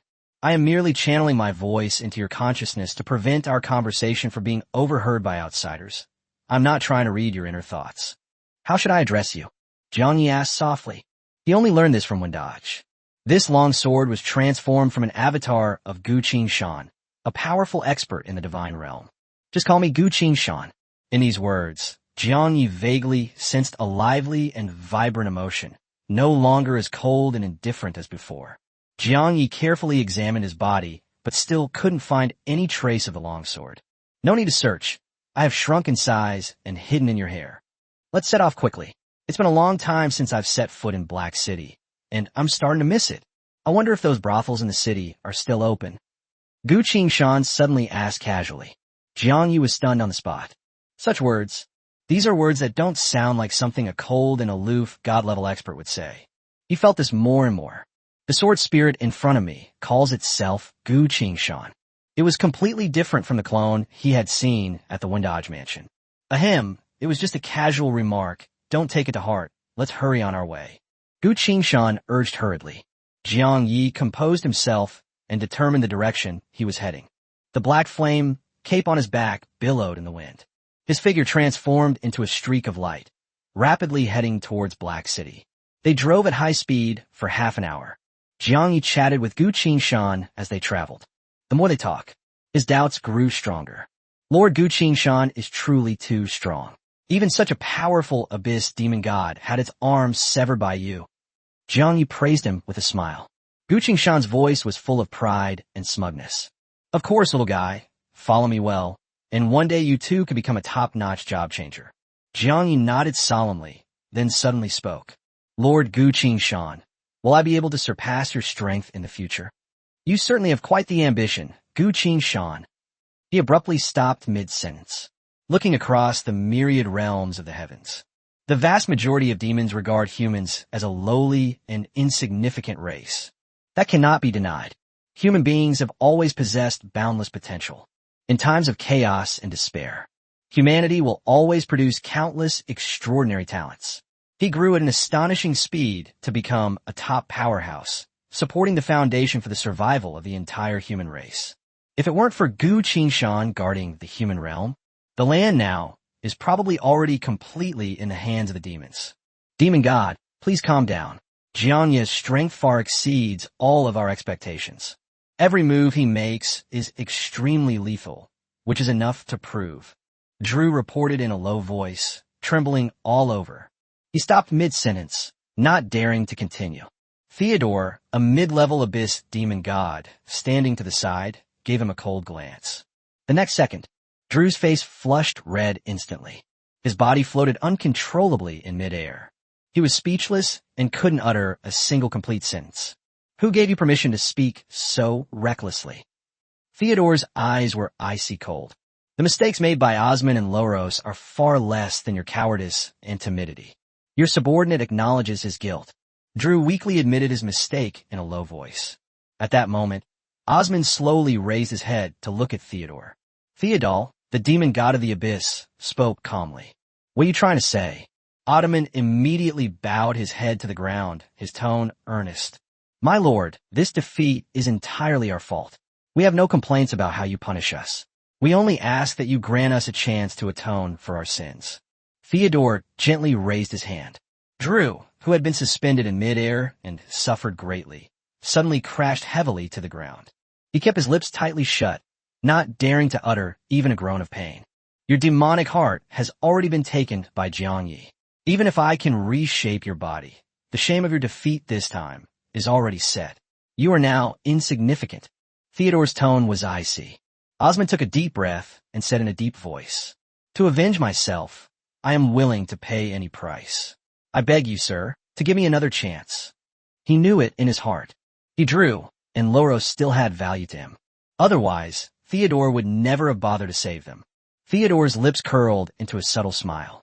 He slowly walked up to Osman and took out a strange heart that was still beating slightly. This is your last chance. By integrating it into the body, one can unlock hidden, endless potential and control even more powerful dark forces. Theodore's words were full of seductive meaning. Osman looked up abruptly, and when his gaze fell upon the heart, a sense of apprehension instantly welled up within him, simply because he saw it clearly. Within this heart, it had a single, jet black eye staring intently at him. What exactly is this? Osman was filled with fear and asked anxiously. Theodore didn't explain much. He just said it calmly. This is your hope for revenge. Jiang Yi, a human who has undergone a class change, is no ordinary opponent. He is very likely to grow into a top expert like Gu Qingshan in the future. You're determined to get revenge, and the only way to have a chance is to keep getting stronger. There are no free opportunities in the world. Once you accept this heart, you will suffer endless torment from pain for the rest of your life. Ottoman gritted his teeth. A long silence followed. Finally, he slowly stood up, reached out, and took the strange heart and fused it directly into his chest. In an instant, Osman convulsed violently, fell heavily to the ground, curled up in a ball, and let out a heart-wrenching scream of pain. Viangye, I will tear you to pieces.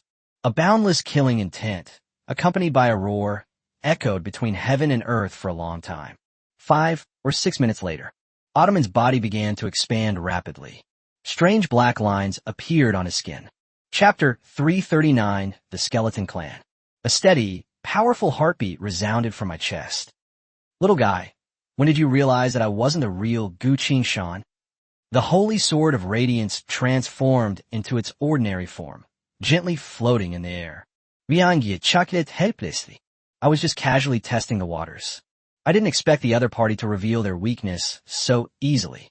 It's all my fault for blurting out those brothels. The radiant holy sword slowly floated down in front of Jiang Yi. Suddenly, a dazzling golden light burst forth, like a blazing sun suspended in the sky, instantly illuminating the dark abyss. The light faded. A petite woman, no bigger than a fist, appeared before Jiang Yi.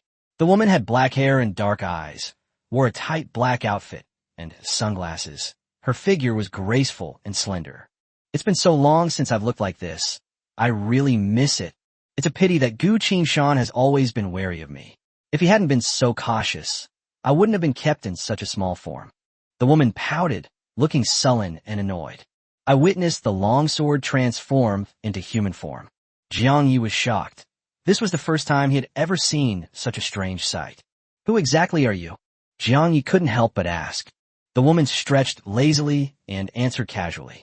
I am the Holy Sword of Radiance. To be honest, now I only remember that I am the Holy Sword of Radiance. All the past is now blurred and unclear. Stop asking questions and hurry to Black City. I should return to the human world as soon as possible. Jiang Yi was filled with disbelief. The petite and adorable little figure before me is actually the renowned radiant Holy Sword? The Holy Sword of the past was always surrounded by holy light and had an awe-inspiring presence. But the person in front of me was completely preoccupied with the pleasure quarters of Black City, a stark contrast to his previous self. Everything I said is true. Back then, Gu Qingshan separated a wisp of his divine soul to reside within my body, briefly taking control of my form and making me act in his female guise. I only reached a cooperation agreement with him. He was responsible for collecting rare materials needed to repair my body, while I simply let him control my body at crucial moments. That's all. The woman explained impatiently. Viangye soudainly réalisait.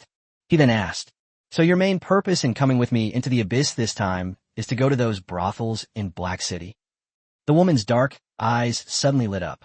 He subconsciously licked the corner of his lips, then quickly composed himself and shook his head repeatedly. Of course not. It was just a casual pastime along the way.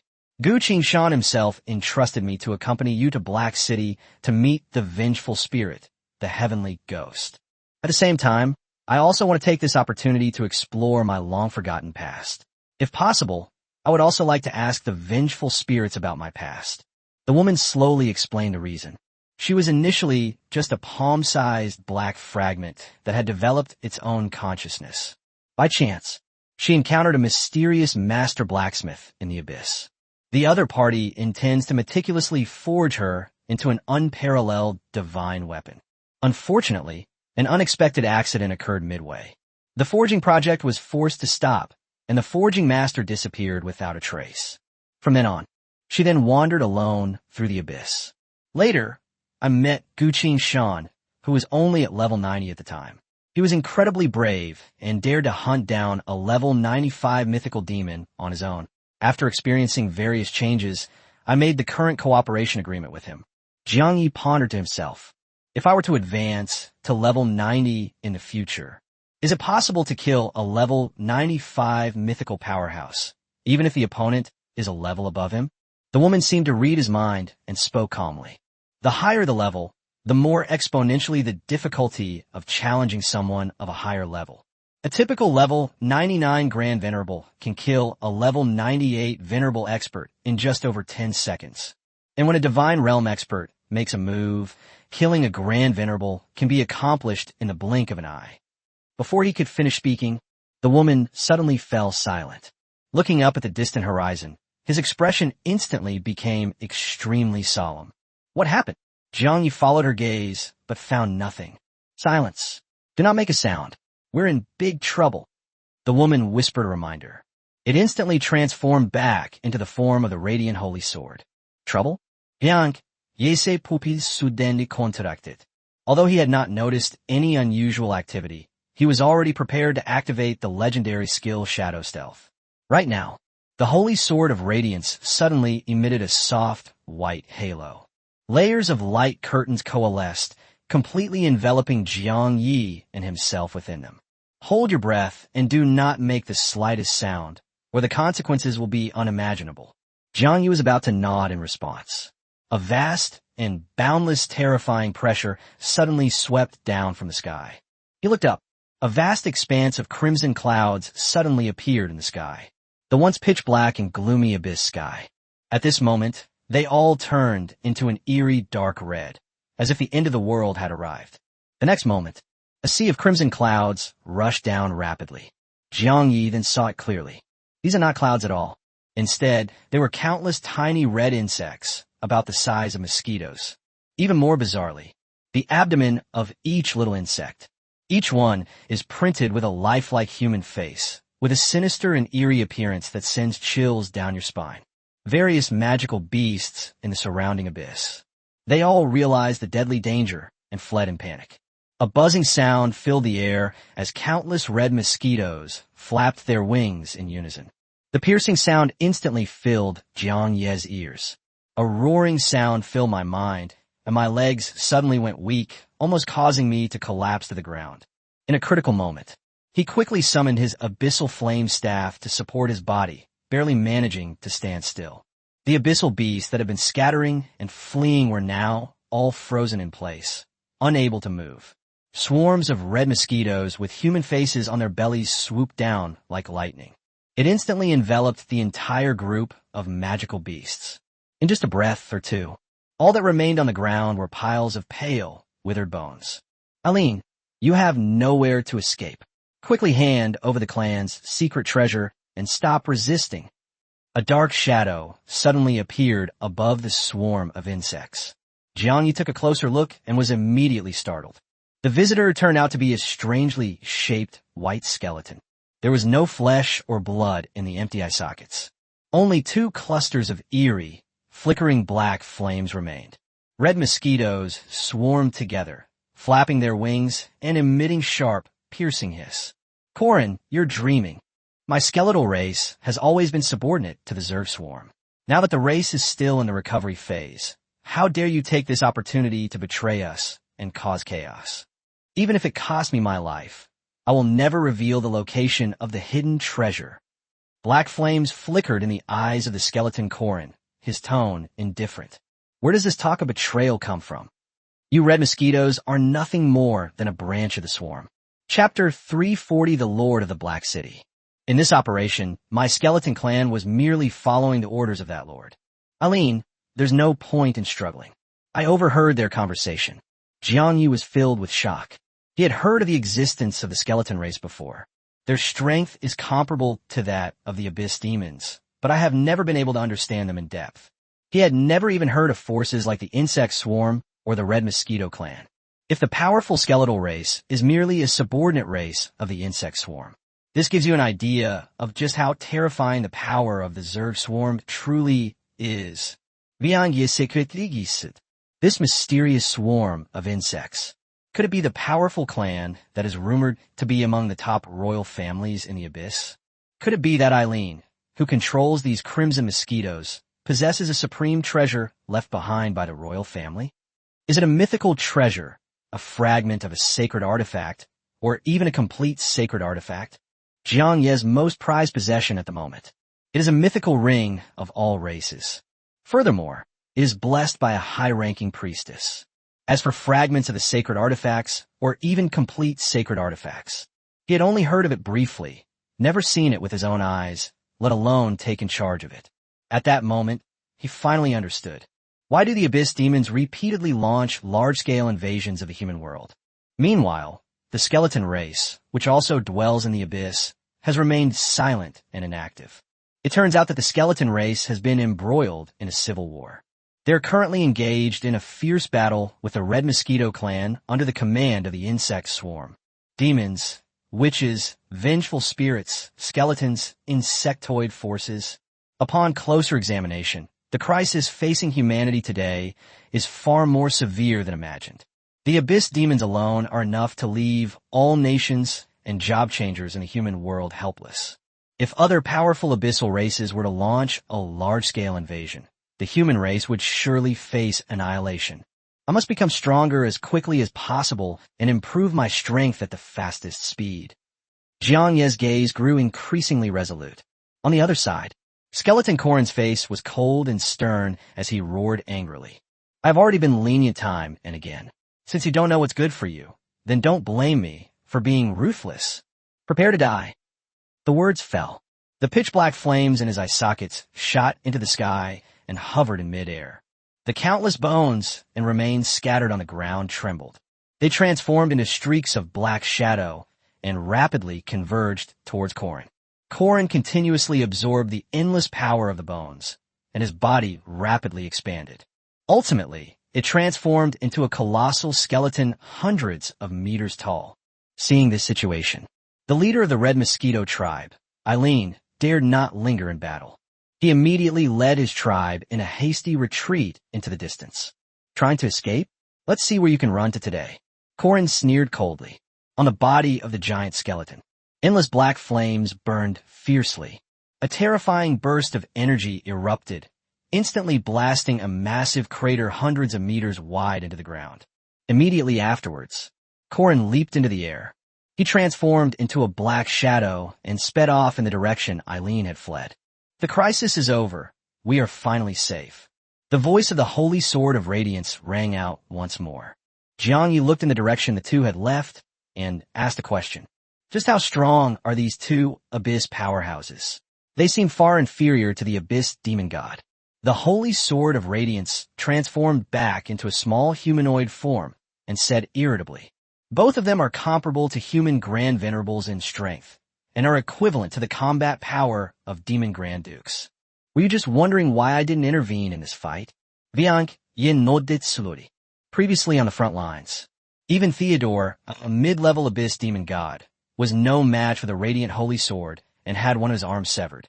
Logically speaking, dealing with these two powerful individuals should be a piece of cake. The woman sighed softly and explained, I am ultimately just a divine weapon. Even with extraordinary foundations, my own grade is only at the mythical level. With my own strength alone, I can at most contend with Abyss experts below level 90. Moreover, your safety is of utmost importance. Once I get involved in this great battle, I will have no time to protect you. She was filled with helplessness. These words are also true. Having lost the control of her original divine soul, her own combat power was greatly limited. Originally, Gu Qingshan himself planned to personally inhabit the body with his divine soul. They accompanied Jiang Yi into the Abyss, but an unexpected accident occurred along the way, completely disrupting their plans. At first, she didn't take it to heart. It's just a trip to Black City. Little did they expect that the journey would be fraught with danger. She had already realized it by now. This journey accompanying Jiang Yi into the Abyss is destined to be anything but smooth sailing.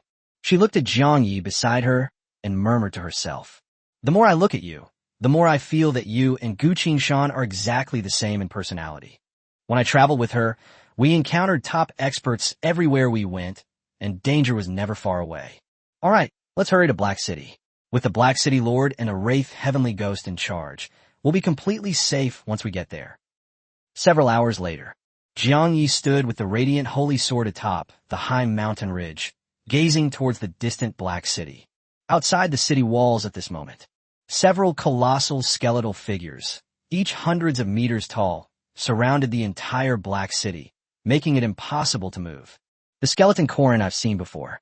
He stood among them, quietly behind a giant skeleton in the shape of a fierce tiger.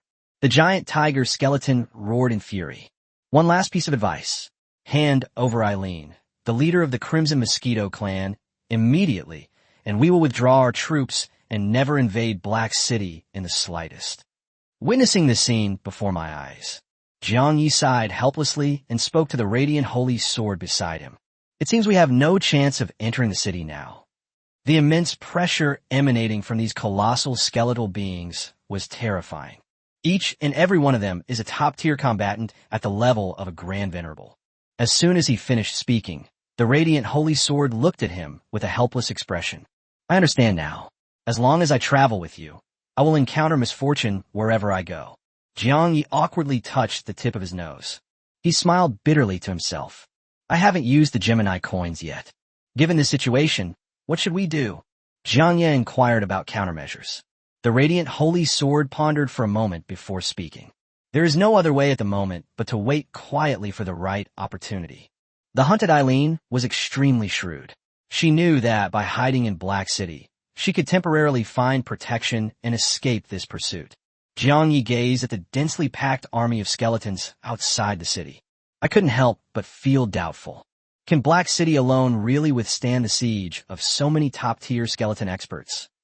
Just relax. The Holy Sword of Radiance said with great certainty. The Lord of Black City is no ordinary person. Even if the Abyss Demon God came here in person, he would remain calm and fearless. Upon hearing this, Jiang Yi's curiosity grew stronger, and he eagerly anticipated what was about to unfold. Just then, a figure clad in jet black armor and wielding a giant halberd suddenly appeared in the sky above Black City. You have 3 breaths to leave, or you will remain here forever. Chapter 341 Siege. The moment Jiang Yi heard those words, only one thought remained in his mind. He had assumed the Black City Lord would offer a different explanation, or try negotiating with those giant skeletons. To my utter surprise, the other party's attitude was resolute. They showed no intention of backing down and immediately prepared for battle. Arrogant. Figas, you should know that the race has awakened. We, the skeleton race, are merely acting on the orders of a great man. The tiger-headed skull roared fiercely. His tone was full of blatant threat. Lord Figas of Black City gave the tiger-headed skull a cold glance. Her face was covered by a black mask. It makes it impossible to see their expressions. But his eyes burned with an unwavering determination, and he replied in a deep voice. Even if a mid-level demon god, a high-level demon god, or even a supreme god were to come here, I would dare to confront them directly. The rules of Black City can only be changed on the day I die. Any abyssal creature that sets foot in the Black City territory is strictly forbidden from harming others. Private fights and killings are strictly prohibited here. No one shall forcibly take any living being away from Black City. Unless you step over my dead body first. Figas suddenly swung the giant halberd that was over 3 meters long in his hand. A powerful gust of wind swept out, whipping her long hair up in the air. Either fight it out or retreat. Her voice was icy cold, devoid of any warmth. The skeleton named Koron couldn't help but take a step forward. He knew the location where the tribe's secret treasure was hidden. Since it happens to be within Black City, we must capture Eileen no matter what. Just then, Figas suddenly turned his cold gaze to Koron. The tiger-headed skull quickly raised its massive bone claws to stop it, and whispered a warning. Don't be impulsive. You're no match for her. This woman is known for her madness and ruthlessness. He looked intently at Figas, his tone once again tinged with intimidation. I hope that when we meet again someday, you will still be able to say such tough words. We are all acting under orders. If the mission fails, that lord will personally intervene. At that time, not only will your life be in danger, but the entire Black City will be reduced to ruins and completely destroyed. You should think this over carefully for a few days. Will you hand over Eileen, or will you personally destroy Black City? The words fell. The tiger-headed skull turned and shouted orders at the giant skulls that were closing in from all sides. All troops retreat. Deploy the bone-lock ceiling array together. In the blink of an eye, the giant skeletons retreated in unison, going back a full 30 kilometers. The massive skeletal structure suddenly shattered into countless fragments. Following a mysterious trajectory, they rapidly arranged themselves into shape. Boom! A giant, pure, white six-pointed star magic circle suddenly appeared in the world. Thousands of bones converged and merged. They erected an endless wall of bones, firmly encircling the entire Black City. Jiangyi turned his head stiffly. Looking at the towering bone wall behind me, I was filled with shock. He and Yaorun were currently in the heart of Black City. They were completely trapped within this skeletal barrier. Lord Gu Qingshan, can this formation seal off space? Jiangyi quickly considered and made a judgment. It is certain that spatial teleportation artifacts will be completely ineffective here. Otherwise, these giant skeletons wouldn't have gone to such lengths to build such a fortress. But he still did not give up easily. The most crucial reason is, if the guess is true, the invitation to the Abyss Heart auction was thus rendered completely useless. He was full of expectations. They planned to use this mysterious auction to find a second-tier cultivation technique scroll. Alternatively, they could use the mountains of mythical materials they possess to exchange for a supreme treasure that could instantly boost their strength. Just what secrets does Eileen know about her race that these skeletons would resort to such extreme measures? Gu Qingshan completely ignored Jiangyi's question and muttered to himself in a low voice. News of unrest in Black City. It will soon spread throughout the abyss. The message reached the ears of demons, witches, high-ranking vengeful spirits, and a host of abyssal races. The impact of this incident has far exceeded her expectations. Lord Gu Qingshan, Jiangyi called out again. Gu Qingshan suddenly came to his senses and nodded slightly. That's right. I can clearly sense that the entire space has been completely sealed off. The Abyss Pass and the teleportation scroll have all lost their effectiveness. She paused briefly before continuing. However, this is ultimately just an array set up by the Bone Grand Venerable. If one possesses a mythical teleportation treasure, or if a god-level expert or demon god intervenes and constructs a teleportation array with the power of laws, one can still escape. But right now, we have neither. Gu Qingshan took a deep breath and gave a helpless, bitter smile. It seems we'll have no choice but to stay in Fenjuang for a few more days. Jiangyi remained outwardly calm. Deep down, he secretly recalled the divine blessing bestowed upon him by the High Priestess and secretly opened his own equipment attribute panel. The Great Witch's Blessing. Quality, mythical. Type, special bound treasure. Origin, forged from the concentrated power of the High Priestess's soul. Effect 1. Grants the holder 30% life steal from all sources, which can be triggered by physical, magical, and true damage. For every enemy that falls within a 10-kilometer radius, a massive amount of mana will be restored. The higher the enemy's cultivation level, the stronger the mana restoration effect. Effect 2 comes with 2 active abilities, invisibility and remote random teleportation. Invisibility, vanishing into emptiness, active. Enter an invincible, ethereal state, immune to all damage, except attacks from the laws of divine realm experts. During the intangible state, you cannot move or cast spells. The duration is up to 3 seconds and can be manually ended early.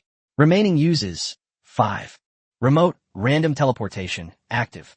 After charging for 0.5 seconds, you'll be randomly teleported to any unknown location within a 3,000-mile radius. The landing point cannot be selected manually. Remaining uses 10. With the help of the Great Witch's Blessing and the teleportation ability, we should be able to break free from the Black City siege. Jiangyi breathed a slight sigh of relief. But then a bold idea popped into my head. If we take Eileen, who is trapped in the siege, with us when we activate the teleportation, we might be able to make a deal with her. Finding traces of the clan's secret treasures may be extremely difficult. It shouldn't be difficult to exchange for other opportunities and treasures. Jiangyi pondered to himself. This is ultimately just a concept in my mind. Whether the trip will go ahead and what benefits can be gained from it remains to be seen how the situation develops.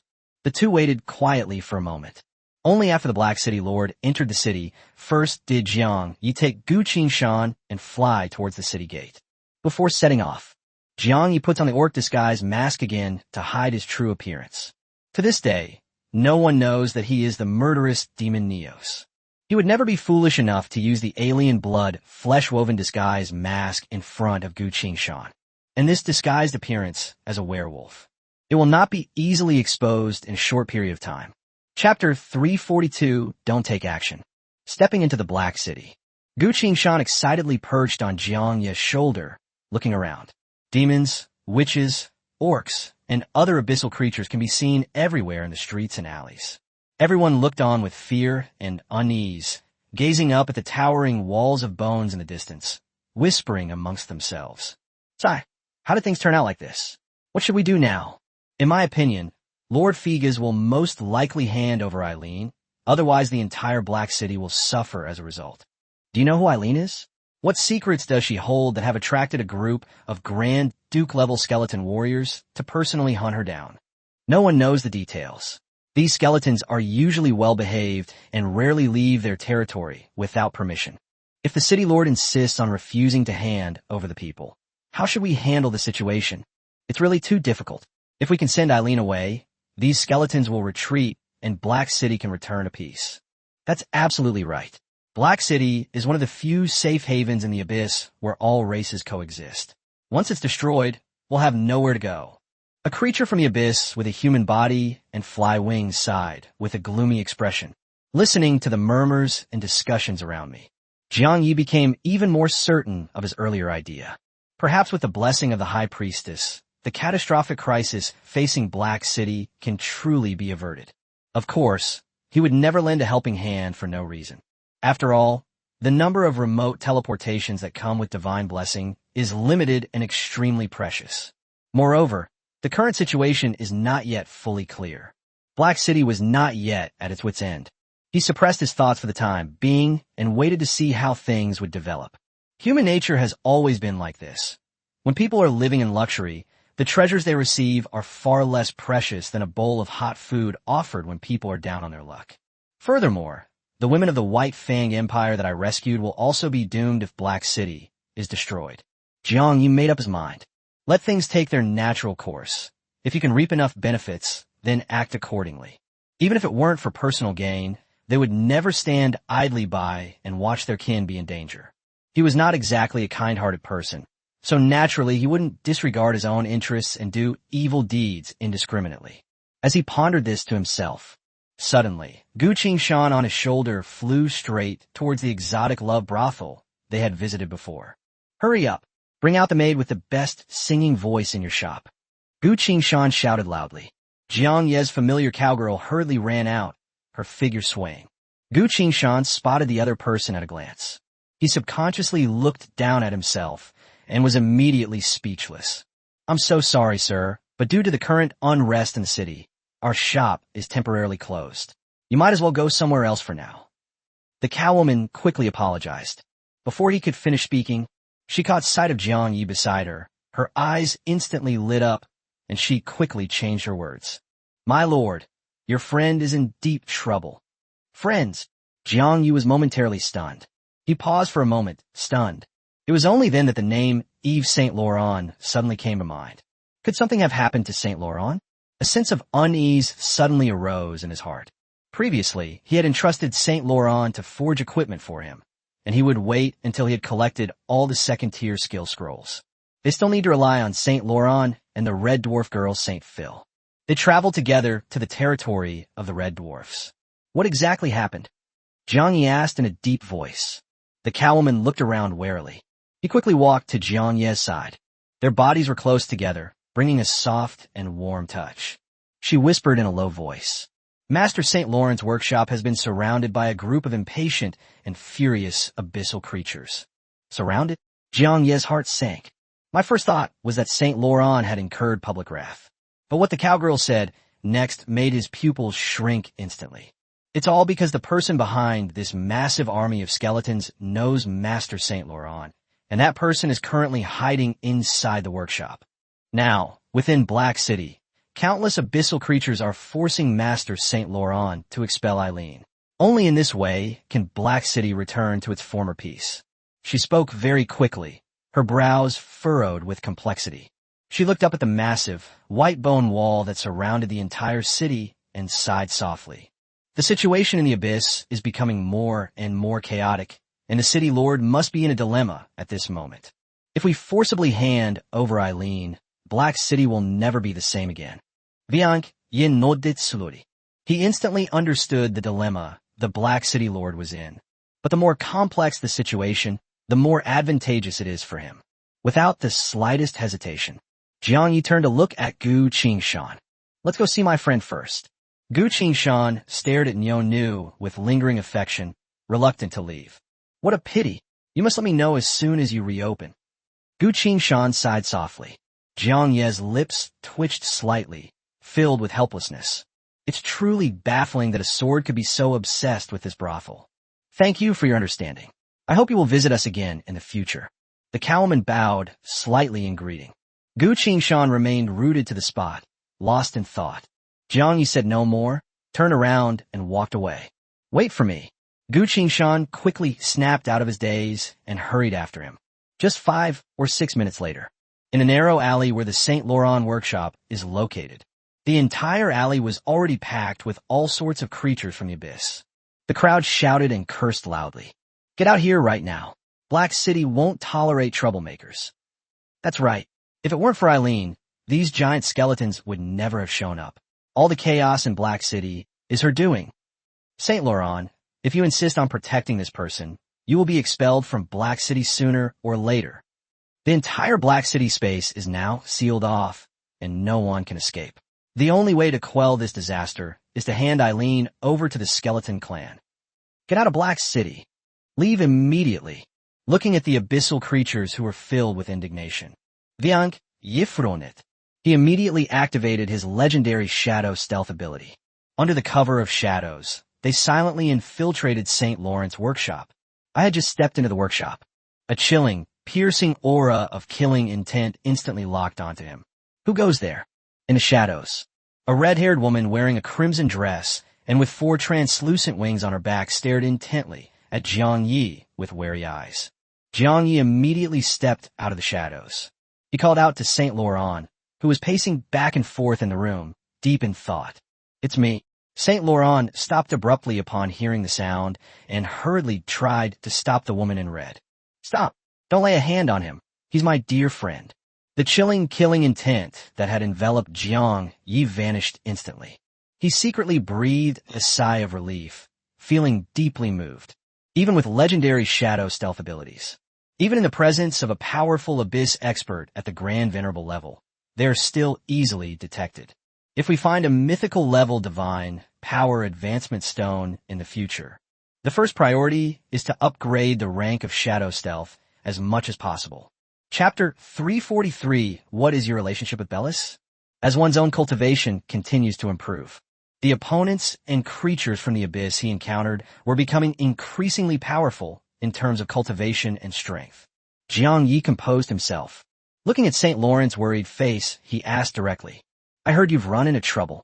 St. Laurent glanced subconsciously at the woman in red beside him. He sighed heavily and nodded helplessly. That's right. You should have seen the commotion outside. Everyone is here for Eileen. Jiang Ye's gaze fell on this woman with a unique temperament. I recognized at a glance. She was the same red-striped mosquito tribeswoman she had met before. St. Laurent slumped wearily onto the sofa and slowly began to explain the reason. Years ago, Eileen's father saved my life in a time of danger, and I will always remember this kindness.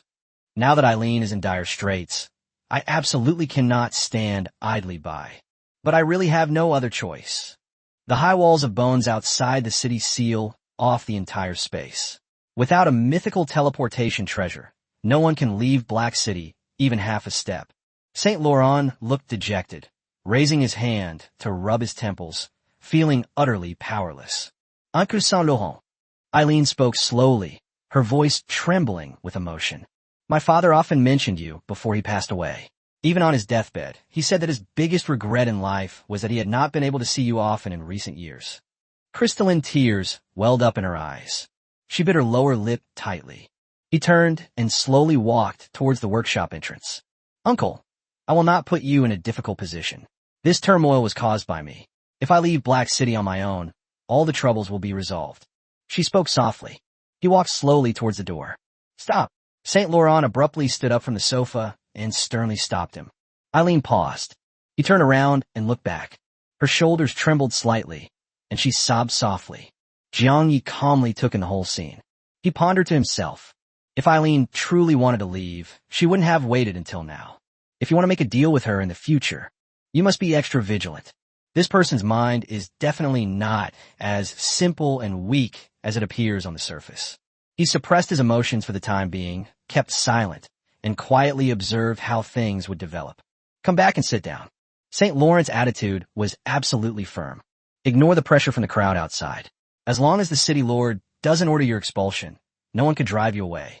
If the city lord bows down and yields before the skeleton army, Black City, even if it is not destroyed immediately, will only gradually decline and eventually fall into ruin. Saint Laurent took a deep breath, looked towards the dwelling place of the dead and ghosts, and muttered to himself. The only person who can help us now is Tian Gue.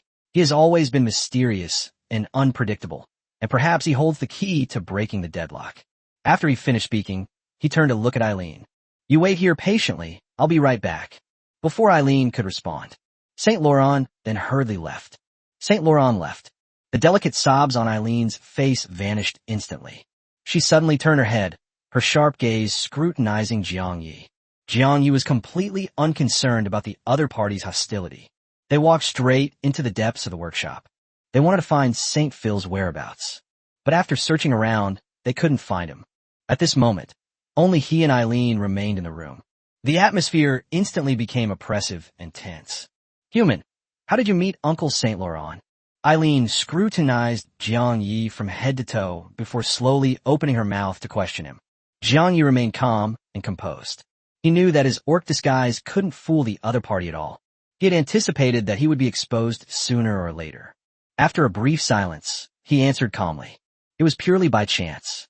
I had previously helped Saint Phil, and through her introduction, I met Saint Laurent. A coincidence? Ah, true coincidences are few and far between in this world.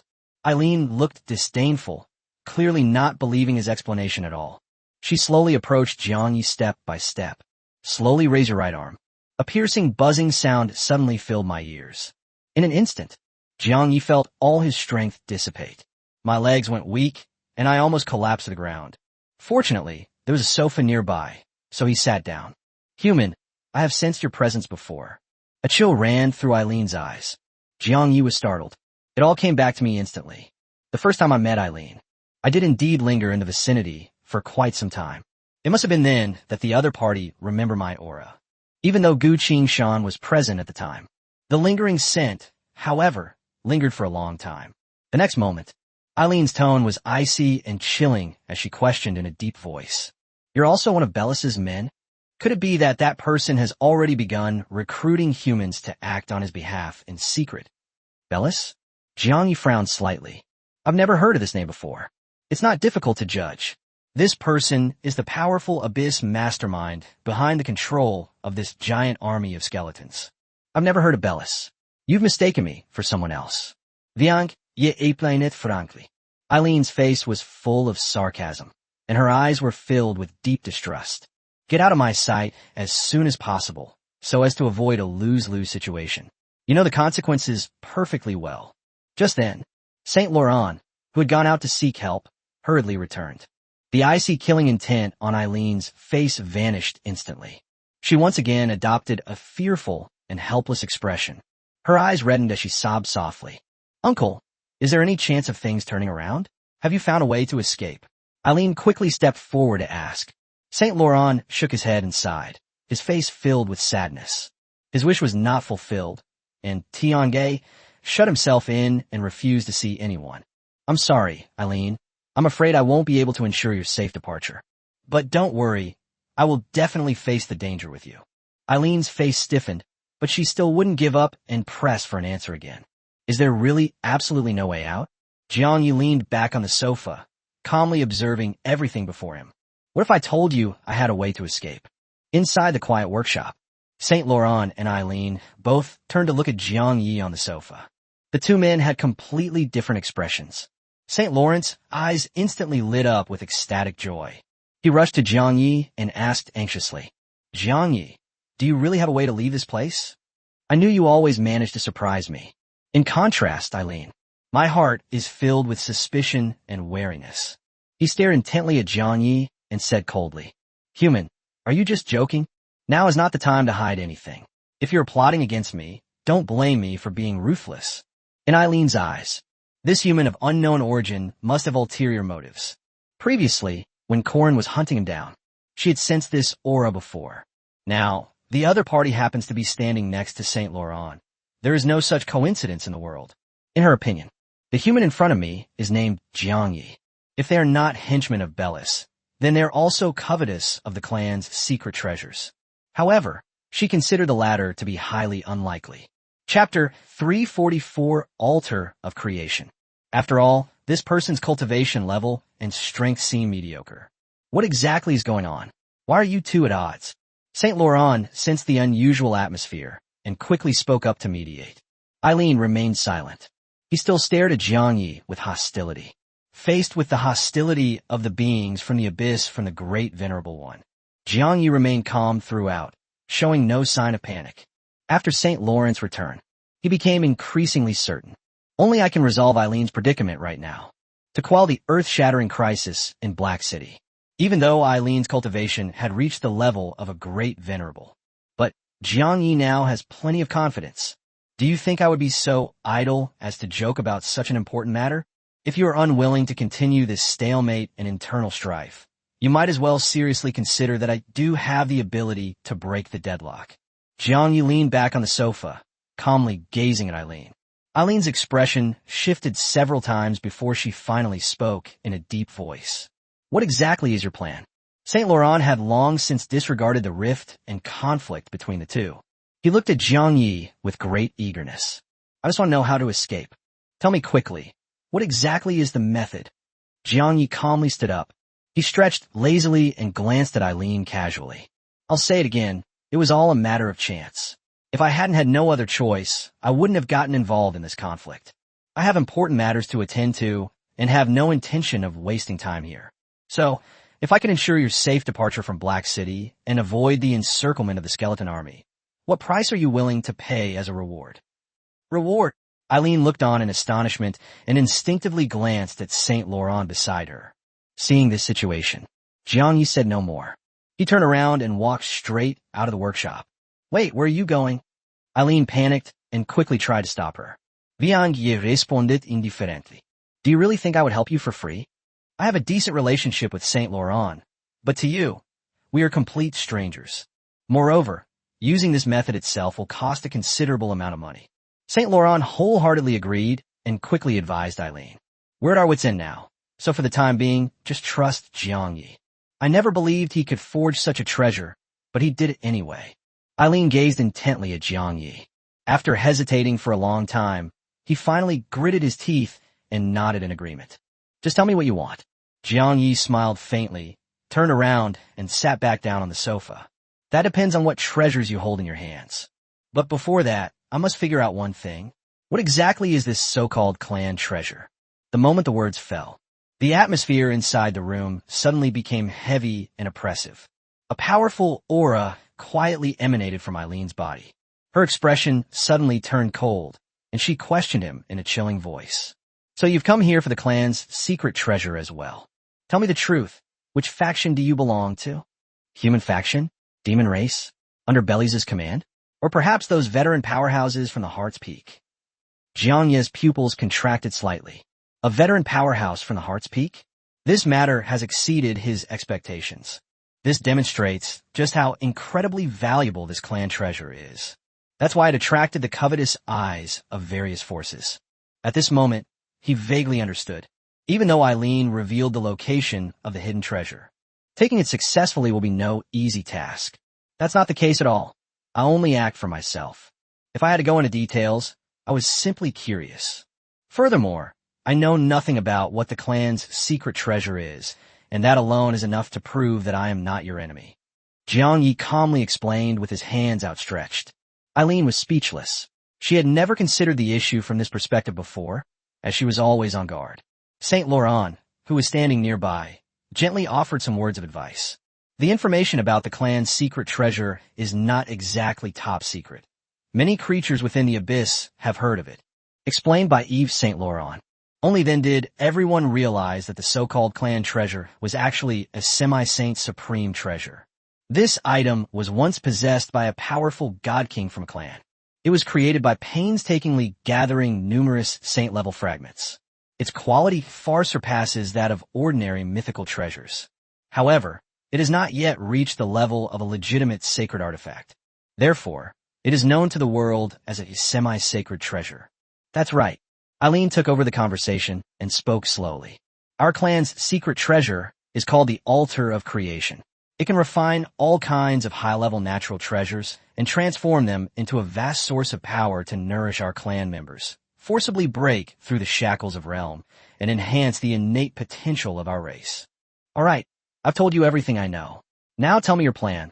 How will you help me escape safely? Eileen's gaze was fixed on Jiang Yi. Jiang Yi remained outwardly calm, but inwardly he was in turmoil. A semi-saint's treasure. Altar of Creation. It can also help the entire race transform and evolve. His most prized possession is now. There's only one mythical treasure, the Ring of Annihilation of all races. In addition, there is the divine blessing bestowed by the Great Priestess. It would be a lie to say I wasn't tempted. According to Eileen, although the Altar of Creation cannot directly increase combat power, but for a race, its value is immeasurable. Although there are many mythical level powerhouses among humans, this can be viewed from the perspective of the entire human race. Such top-tier experts are still extremely rare, far outnumbering the many vast races in the abyss. Why are you so silent? Do you perhaps lack the ability to resolve this crisis? Eileen couldn't help but urge him again. Jiang Yi came to his senses and spoke frankly. I possess a mythical-grade remote random teleportation artifact, enough to ensure your safe escape from the perilous Black City. These words were spoken. Saint Laurent and Eileen both stared wide-eyed, their faces filled with shock. You actually possess a mythical treasure? Eileen looked on in disbelief. Saint Laurent was equally shocked. He is a top blacksmith among the Red Dwarfs. He is capable of forging legendary divine weapons. He himself did not even possess a single mythical treasure, which shows just how rare and precious mythical treasures are. Jiang Yi is merely a human job changer. Not only does it possess a mythical treasure, he also has a massive stockpile of legendary forging materials. Saint Laurent couldn't help but speculate. Could you be a personal disciple of a human god-level expert? Only with this kind of identity can you explain why you possess a mythical treasure. Eileen's expression grew increasingly solemn. She didn't even take ordinary human job changers seriously, but she couldn't afford to look down on the personal disciples of a god-level expert. Now I finally understand why you've always been so calm and composed. Eileen spoke slowly. Looking at their reactions, Jiang Yi did not offer much explanation or cover-up. Right now, all he wants to do is make a deal and profit. Acting under the identity of a disciple of the divine realm will undoubtedly give them a greater advantage during negotiations. Chapter 345, Semi-Saint's Supreme Treasure. Enough of this small talk. Tell me what kind of reward you can offer as a token of your gratitude. Jiang Yi got straight to the point. After a long pause, Eileen bit her red lips and spoke.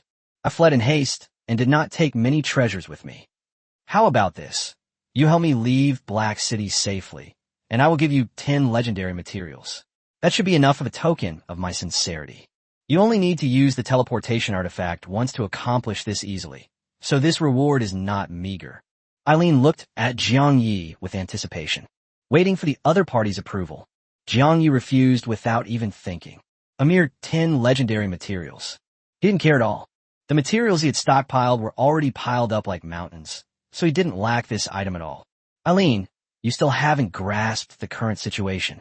Saint Laurent quickly spoke up to remind him. Jiang Yi has never lacked legendary-grade materials. He even entrusted me with a large number of materials to forge legendary-grade divine weapons. He sighed inwardly. If it were someone else, I had already readily agreed to this payment. Jiang Yi has extremely high standards. Ordinary legendary materials simply don't catch his eye. Only mythical-grade materials might be able to impress them. Eileen was completely stunned. His face was filled with disbelief. Your master is so generous to you. He can casually give you a huge amount of legendary rare materials. In her opinion, a level 50 human job changer. It is absolutely impossible to accumulate so many high-level resources. Aside from gifts from elders and teachers, there was no other reason. At this moment, Eileen was completely caught in a dilemma. For a moment, he was at a loss as to what treasure he could offer to persuade Jiang Yi to lend a helping hand. No need to rush to answer. Take your time to think it over. We have plenty of time. Jiang Yi spoke casually. He casually summoned his pet, Ao Zhu. He took out a large amount of legendary materials and tossed them directly to Ao Zhu as snacks. Ao Zhu, who was already craving it, lowered her head and began to eat it without saying a word. While Eileen was still racking her brains over the reward, she heard a crisp chewing sound. She looked up. He froze on the spot. They watched helplessly as Jiang Yi casually fed his pet with incredibly rare, legendary materials. Before the shock had subsided, an even more mind-blowing scene unfolded. Jiang Yi calmly retrieved the mythical-grade rare material. I witnessed this scene with my own eyes. Eileen's pupils suddenly contracted to their maximum size. His face was filled with utter shock and astonishment, and he gasped in disbelief. Could I be seeing things? A mythical-level rare treasure is being used as pet food. No, this is clearly the devouring dragon, which has long since vanished from the abyss. The devouring dragon clan, a race of abyssal dragons that have long since vanished, actually still exists in the world and has become your pet. At first, Jiang Yi fed Ao Zhu with mythical-grade materials. Eileen was already greatly shocked, but still within reason. But the moment she saw Ao Zhu's true form, his body trembled violently, as if he had witnessed the most incredible thing in the world. Jiang Yi keenly sensed the drastic change in the other party's emotions. Many powerful figures have been shocked when they saw Ao Zhu in the past. However, most people were simply amazed by his mythical, pure-blooded dragon identity. Only Eileen. At a glance, it was recognized as the devouring dragon, whose clan had long since been wiped out.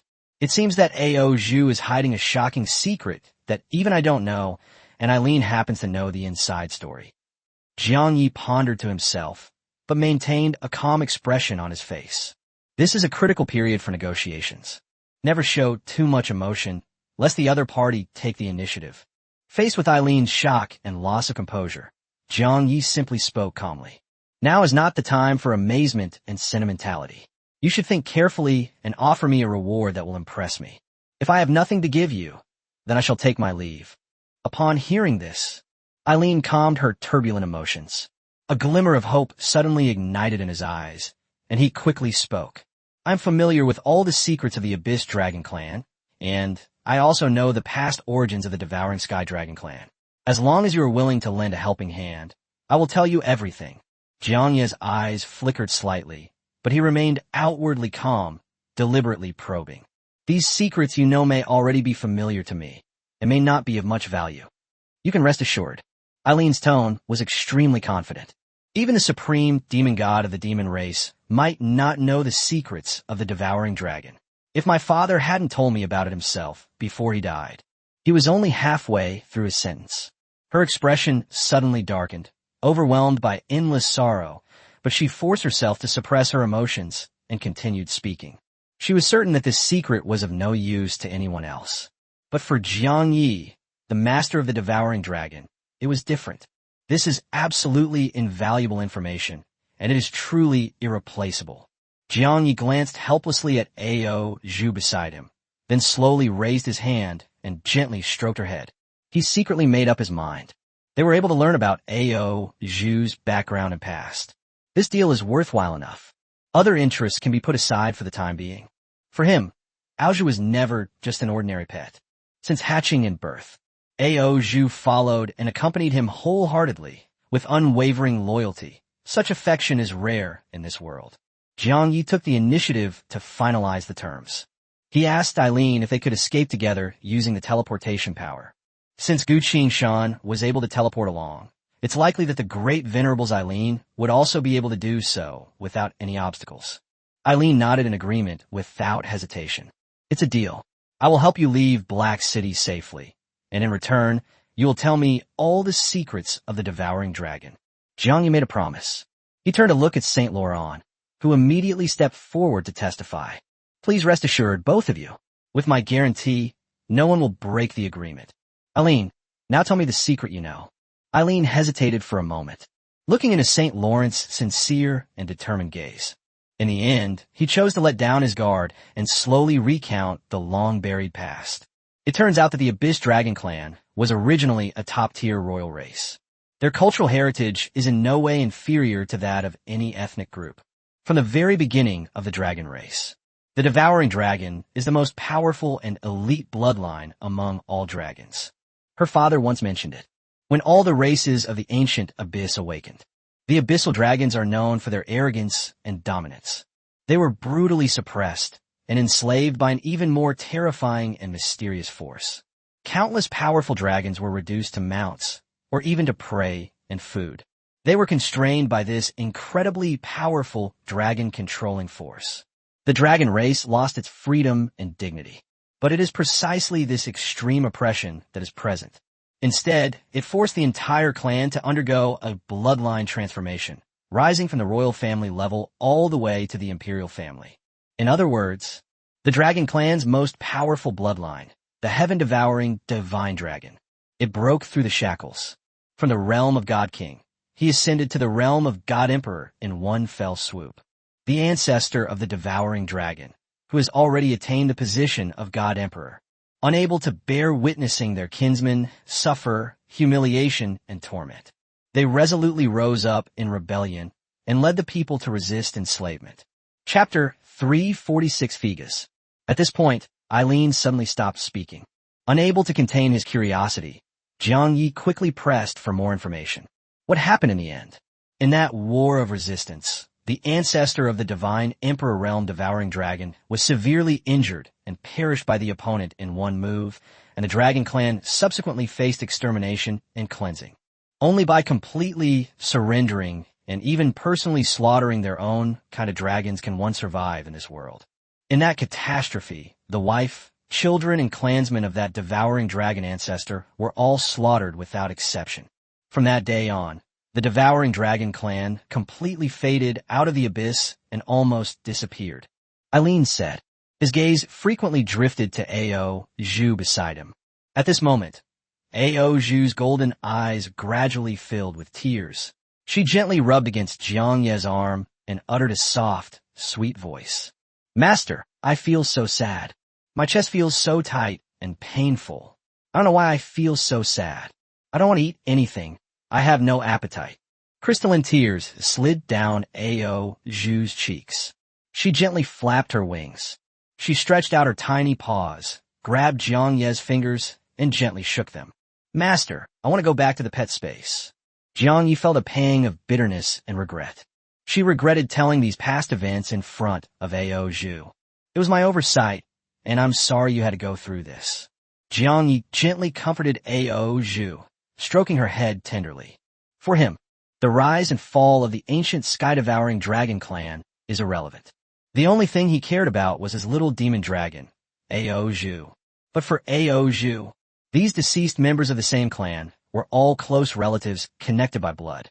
After properly settling Ao Zhu into the pet space, Jiang Yi let out a long sigh of relief, turned to look at Eileen, and asked in a deep voice. Even the devouring divine dragon at the God Emperor realm was killed in one move. Just how terrifyingly powerful is that mysterious force that enslaves the dragon race? Eileen gently shook her head. I have no way of knowing either. My father was always very careful when he talked about this matter, as if he was afraid that his words might disturb that terrifying being. To this day, no one knows which race or force enslaved the dragons. But there is one sentence that I will remember until my death. Jiang Yi was instantly filled with curiosity. What are those words? A deep sense of apprehension and fear surfaced in Eileen's eyes as she spoke in a low voice.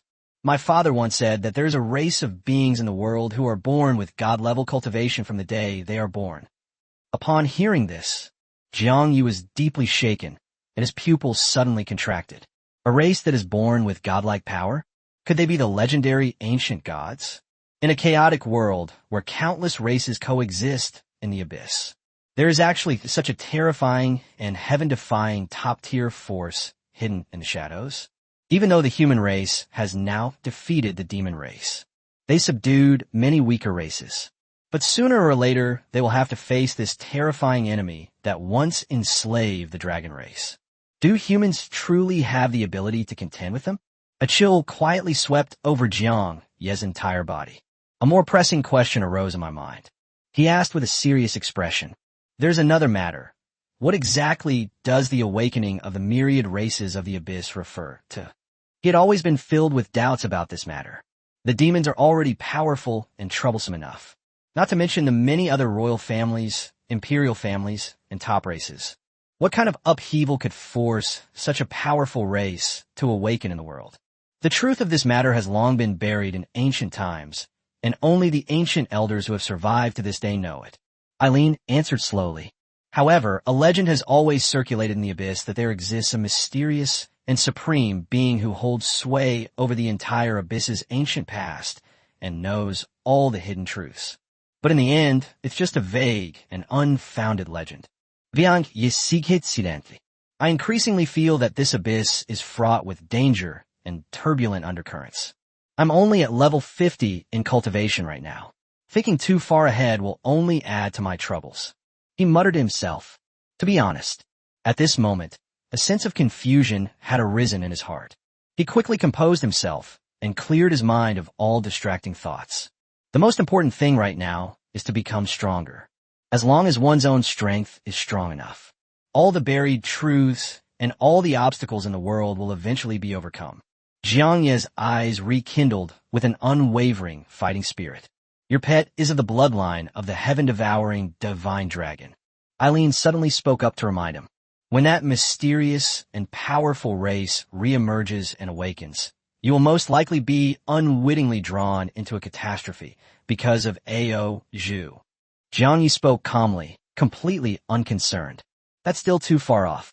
Furthermore, by the time they appear in the world, I may not have enough strength to protect myself and those around me. Eileen secretly pursed her lips, assuming he was just trying to comfort himself. He had already revealed all the secrets in his heart. Next, it was Jiang Ye's turn to fulfill his promise and help her leave Black City safely. Please wait a moment. I still need to go and pay my respects to Lord Figas of Black City. Viank Yisupok Kaidmni. These words were spoken.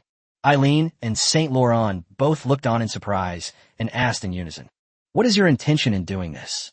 Viank Yisimilet Faintly. Naturally, we should go and discuss the deal with her.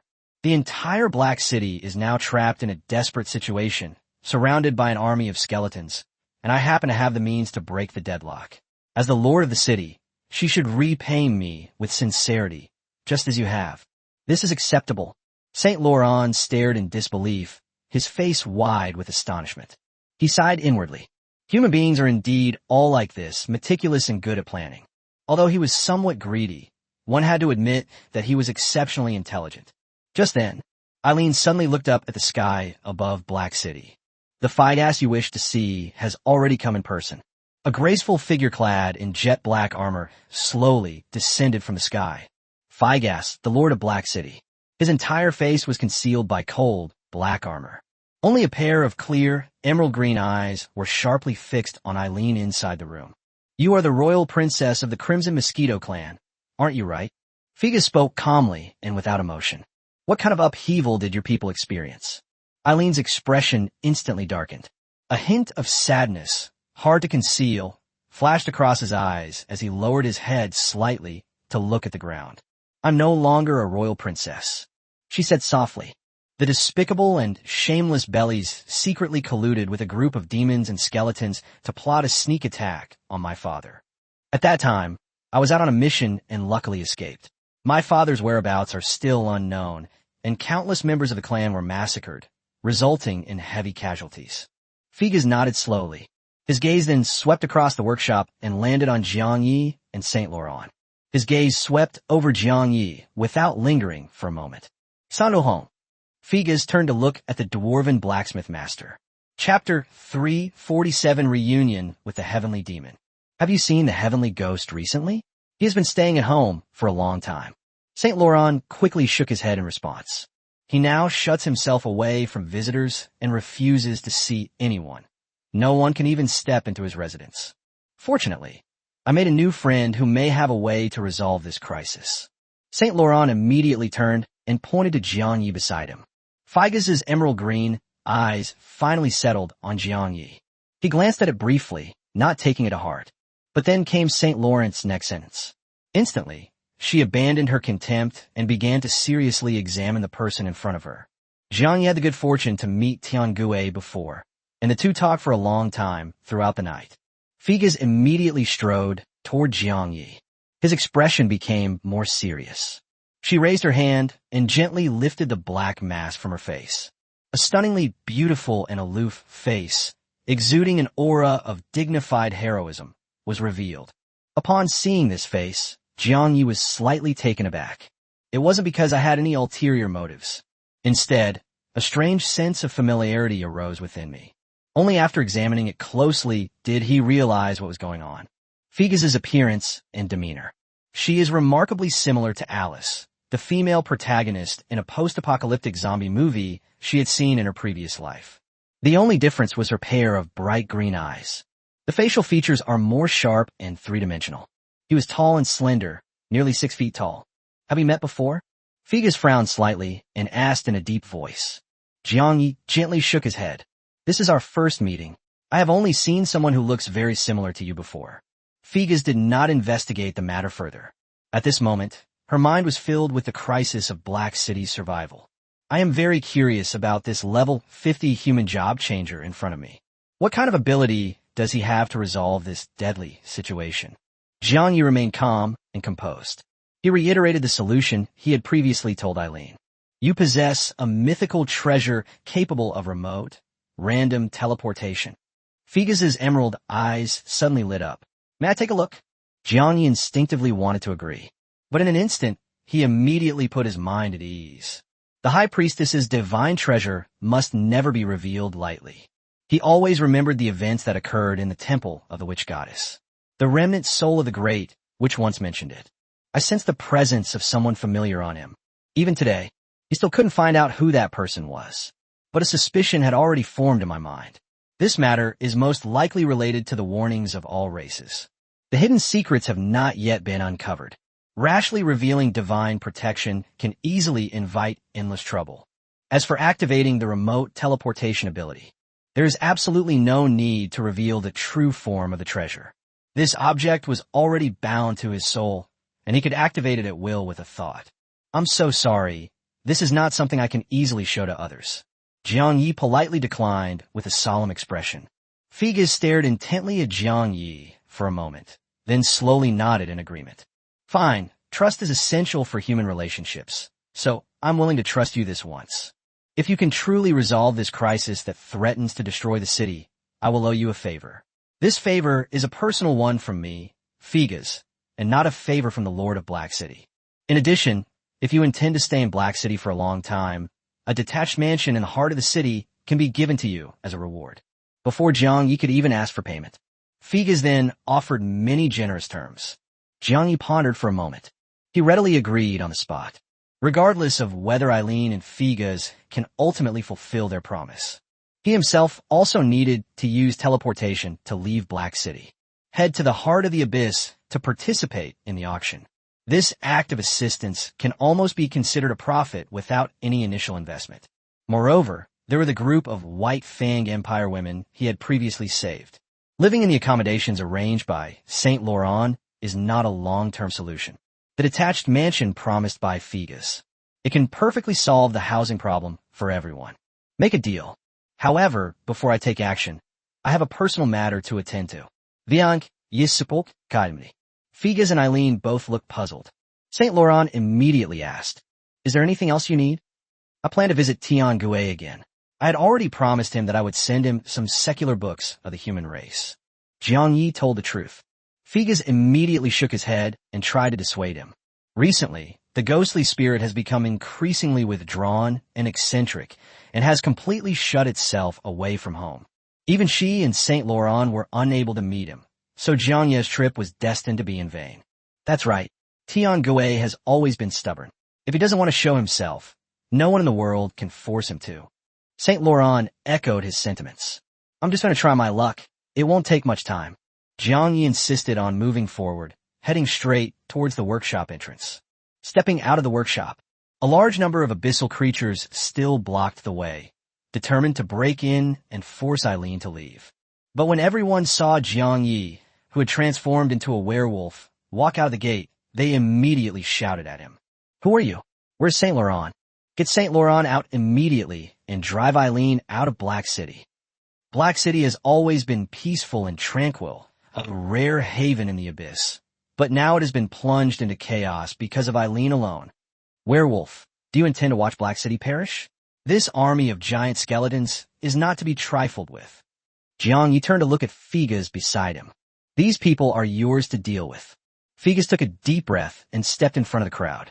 The moment the city lord appeared, the previously noisy and clamorous abyssal creatures instantly fell silent. He gazed at her with eyes full of awe. Please be patient, everyone. The crisis in Black City has been resolved. You can all disperse now. Figas calmly reassured the crowd. One of the demons in the crowd couldn't help but ask, Lord of the City, can Black City truly survive this calamity? I have lived here peacefully for over 10 years and am truly unwilling to be forced to become homeless. Figas slowly turned his head, looked at Jiang Yi beside him, and said loudly, If what this werewolf friend says is true, Black City will surely be safe and sound. The words fell. All the eyes of the creatures in the abyss were focused on Jiang Yi. Whispers arose in private. It was him? Is this really true? I think I've seen this person before. He was buying up human creatures on a large scale not long ago. What is his true intention in acquiring humans? Is it to provide them with food, or to use them as slaves? It's impossible to know, but all the humans he bought are safe and sound, and their complexions are even better. Absolutely bizarre. But if he is full of lies, Black City will still be doomed. If he dares to deceive the city lord, those human beings will likely all meet their demise. That's right. Listening to the various opinions around me, Jiang Yi remained calm and spoke indifferently. What did the heavenly ghost say in chapter 348? Please make way, everyone. Unnecessary delays will only make Black City's situation more dangerous. Upon hearing this, the creatures of the abyss instinctively retreated, making way for a clear path. Under the spotlight of everyone, Jiang Yi walked straight toward the secluded mansion of the ghostly spirit. Saint Laurent and Figueres followed closely behind. I told you long ago, Tiangue is now keeping his doors closed and not seeing anyone. Your trip there is a complete waste of time. As Saint Laurent walked, he couldn't help but offer his advice. Figas was also filled with helplessness. I still can't figure out what he's thinking. If he were willing to lend a hand, the crisis in Black City would have been resolved long ago. I overheard their conversation. Jiang Yi turned to look at the two of them with a puzzled expression. You really can't see him? Saint Laurent and Figas both looked bewildered. Who did you see? The two of them instantly realized the key point. Their pupils shrank suddenly, their faces filled with shock as they gasped in disbelief. Can you see the heavenly demons? Jiang Yi nodded slightly. He took out the human classics that he had prepared beforehand from the storage space. He strode straight into the gloomy and quiet mansion. Saint Laurent and Figas stood there, stunned. Their eyes met. I was filled with disbelief. Gu Qingshan, hiding among Jiang Ye's hair. At that moment, a voice quietly transmitted into his mind. Little guy, do you really possess such a precious mythical teleportation artifact?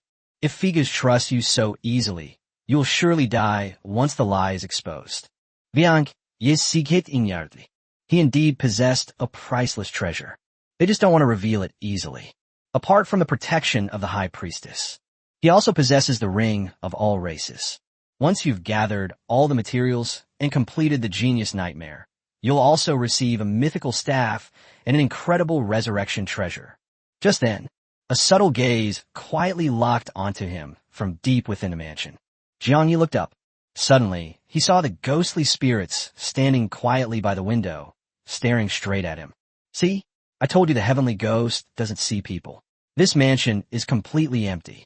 Saint Laurent remained steadfast in his conviction. Figas also sighed deeply. Tiangue doesn't want to see us?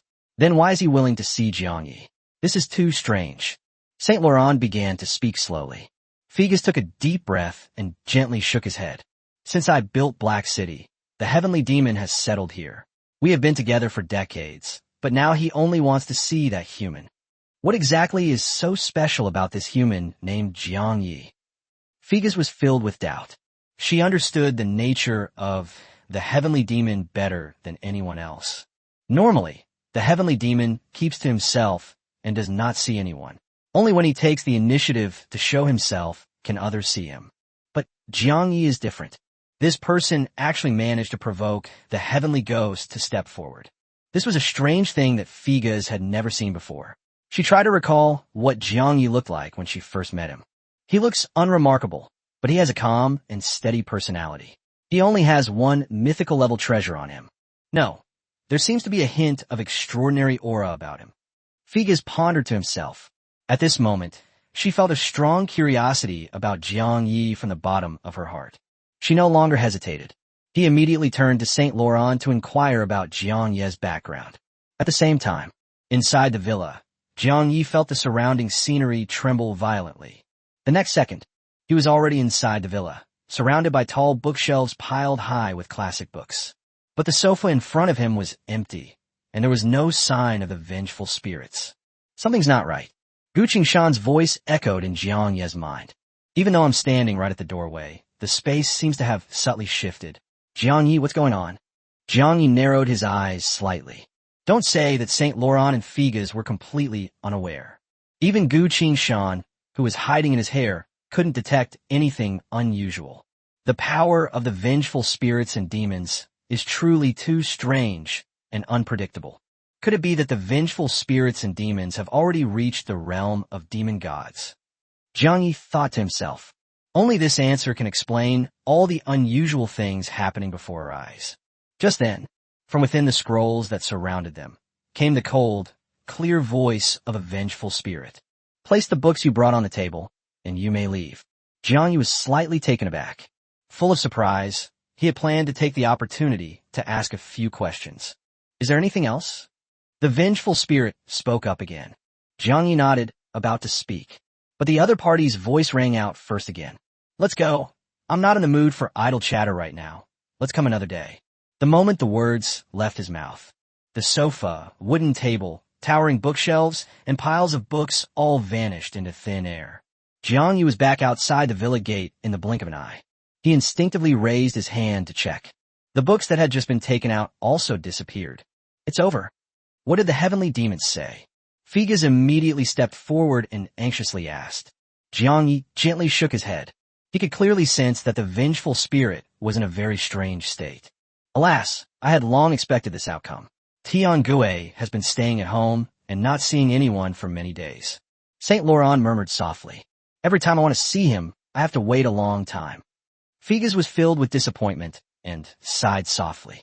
However, this sense of loss was fleeting. She thought about it again. The fact that Tian Gue was willing to make an exception and meet with Jiang Yi is enough to prove that Jiang Yi is no ordinary person. The current crisis in Black City will surely be resolved safely. She had made up her mind beforehand. We will never let any abyssal monster escape from Black City. Even the most ordinary members of the tribe, including Eileen, were no exception.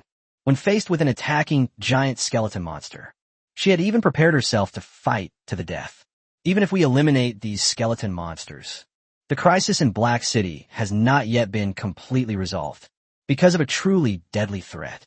It is Bellies, who is currently wiping out the Red Mosquito clan.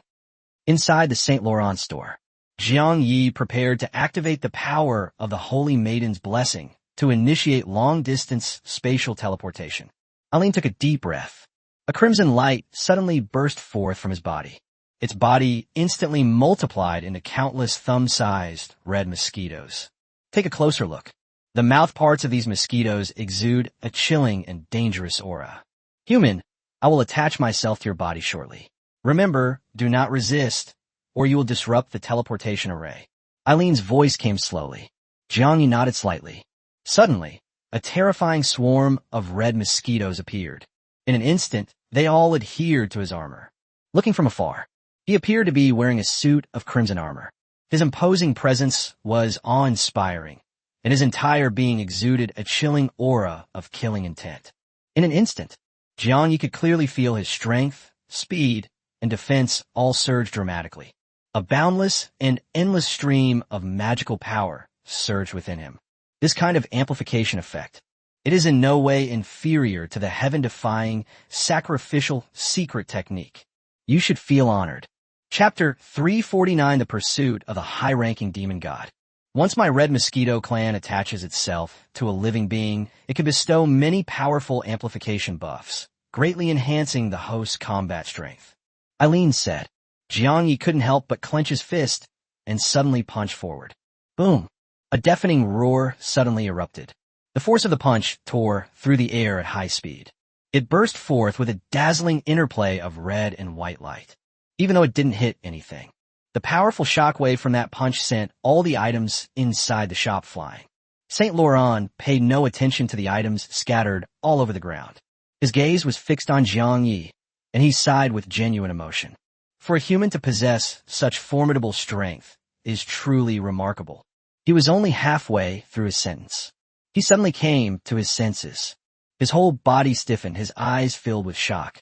That's not right. I remember you were clearly a mage who had changed professions. How could you possess such terrifying physical strength? Jiang Yi slowly withdrew his fist. He secretly made his own assessment. In this current state, with a single, casual punch, he could kill a mythical-level demon prodigy of the same realm. It must be due to the power of Eileen herself. Jiang Yi thought to himself. It has to be said, this feeling of being filled with power is truly intoxicating. He even considered postponing the teleportation. I just want to immerse myself completely in this unparalleled and powerful force. Previous battles. He has always been accustomed to using powerful techniques from a distance to kill enemies. But at this moment, he was eager to try close combat. Experience firsthand the exhilarating thrill of every punch landing with a visceral impact. It just so happened at that moment. Eileen's urging voice suddenly broke his thoughts. Don't delay. Activate the teleportation immediately. Jiang Yi suppressed his distracting thoughts and raised his hand to activate the teleportation power. But right at this moment, the peaceful atmosphere of Black City was suddenly shattered by an extremely terrifying pressure. A colossal phantom, 1,000 meters tall, swooped down from the sky. This made the already dark and gloomy abyss even more oppressive and suffocating. Eileen, you have nowhere to run. A roar that shook the entire Black City resounded throughout the heavens and earth. The earth trembled violently, and all things in the world shook involuntarily. Figas, Saint Laurent, and Jiang Yi all looked up at the same time, looking up at the terrifying figure in the sky, filled with an aura of destruction. Oh no, it's Bellis. How did you get here so fast? Eileen's voice instantly filled with panic. Figas's expression hardened. The black mask instantly covered her stunningly beautiful face. She suddenly raised her hand. A giant halberd materialized out of thin air. You guys go quickly, I'll hold her off. Figas reacted extremely quickly, his body slightly lowered, and he shot straight into the sky like a cannonball. Jiang Yi, let's go. Saint Laurent picked up the giant war hammer from the store. Throw it high into the air with all your might. The small, thin body followed closely behind, soaring into the sky together to provide assistance, following the trail of Figas. Jiang Yi did not hesitate at all. Immediately activate the power of long-distance spatial teleportation. At the same time, he couldn't help but ask, just how strong is this Bellis in reality? Higher demon god. Eileen's voice was filled with fear, and she was trembling. If the resurgence of the rays continues to accelerate, it won't be long before she breaks through to the supreme god realm. Jiang Yi was deeply shocked. The power of the higher-ranking demon god far surpasses that of Theodore. But what exactly is this so-called ethnic revival? He no longer had time to ask further questions. A six-pointed star array suddenly appeared beneath their feet, causing ripples to spread through the surrounding space. In just half a second, the spatial teleportation array is now fully operational. Still trying to escape? The massive battle shadow in the sky fixed its cold gaze on Jiang Yi. It was just a glance. This made Jiang Yi feel suffocated. It felt as if a towering mountain was pressing down on him, oppressing every inch of his flesh and blood. And this, or perhaps it was the feeling of being protected by the power of Eileen's origin. The high-ranking demon god is so terrifying? Jiang Zemin was shocked. Fortunately, the teleportation array has already been successfully established. Jiang Ye's figure vanished from the spot in an instant. In a desolate canyon 3,000 miles away, Jiang Ye's figure suddenly appeared. He was breathing heavily. His restless body gradually calmed down. The red mosquitoes clinging to him quickly detached and reformed into Eileen's human form. Hurry! We must not stay here. Bellis controls the laws of space and will be able to track us down soon. Eileen's face turned pale, and she urged him urgently. Jiang Yi glanced at her indifferently and spoke calmly. This place is 3,000 miles away from Black City. Even if she is a high-ranking demon god, she would not be able to catch up in an instant. Eileen shook her head frantically, her face filled with fear. You don't understand. Belais controls far more than just a single law. The law of space is also under her control. She is able to. Before the words had even finished, Jiang Yi had already noticed that the space around him was beginning to tremble violently. Run! Run! We were so unlucky. We had to run into Bellis. Eileen grabbed Jiang Yi's arm and pulled him away in a panic. Jiang Yi ses pupilles soudainement contracted. Staring blankly at the constantly turbulent and distorted space around him, he was filled with disbelief. The power of a top-tier demon god is so formidable. Even though they are 3,000 miles apart, their whereabouts can still be tracked. Even though he was terrified, Jiang Yi's movements were by no means slow. He immediately prepared to activate the High Priestess's blessing again to initiate a long-distance teleportation to escape. Absolutely not. Eileen immediately spoke up to stop her. I know what you're thinking. This space has already been secretly infiltrated by Bellis, and the situation is extremely unstable. Activating the teleportation rashly will only result in getting lost in the chaotic void, and you will surely die. Upon hearing this, Jiang Yi's heart sank. He originally planned to use the High Priestess's blessing to teleport away one after another. The invitation to the Abyss Divine Peak auction will be put on hold for now. I never expected to encounter such a dangerous turn of events. Jiang Yi pondered intently, quickly grasping the situation. Bellis's target was Eileen from the very beginning. As long as I distance myself from Eileen, I should be able to remain unscathed. Recalling Eileen's desperate act of dragging him away to escape, doubts began to grow in his mind. Whether the other party truly wants to protect themselves, or is he planning to use himself as bait to distract Bellis and create an opportunity for his own escape? When you are in a dangerous abyss, you should always consider the worst-case scenario. Jiang Yi's eyes suddenly became firm and cold. He spoke in a deep voice, his tone extremely serious. Eileen, you run away alone, Without hesitation, Eileen gripped his arm tightly. Our agreement has not yet been fulfilled. You promised to protect me and get me out of there safely. Jiang Yi's tone was tense. But the crisis is not over yet. You must find another way to escape as soon as possible. Jiang Yi no longer hesitated. He poured out all the magic power within him. He activated the mythical treasure, Divine Golden Sun Flame, which was on his body. Chapter 350, The Trepidation of a High-Ranking Demon God. The moment golden flames rose up, he used the shadow transformation technique at top speed. Eileen's abilities are beyond question. He is comparable to a human Grand Venerable or a demon Grand Duke. However, the current situation is extremely dangerous. Every second of delay increases the risk of a fatal crisis. Jiang Yi used a secret technique to forcefully break free from Eileen's restraints. This move may seem risky and reckless, but in fact he had already planned it out carefully. Feel sorry. Jiang Yi remained calm. I have brought you out of Black City as promised, and our deal ends here. The promise he made back then. They were merely escorting Eileen away from Black City. After leaving the city, all the dangers he encountered had nothing to do with him anymore. As expected, Eileen gave him a deep look, then turned and fled into the distance without lingering any longer. Jiang Yi dared not delay for even the slightest. He immediately activated the shadow stealth technique, disappearing into the endless shadows and unfurling wings as black as smoke. In the blink of an eye, he activated all his speed-enhancing techniques and equipment boosts, and fled at full speed in the exact opposite direction from Eileen. If Bellis hadn't suddenly appeared, this deal would have been flawless. Life is unpredictable, and this time we've really suffered a major setback.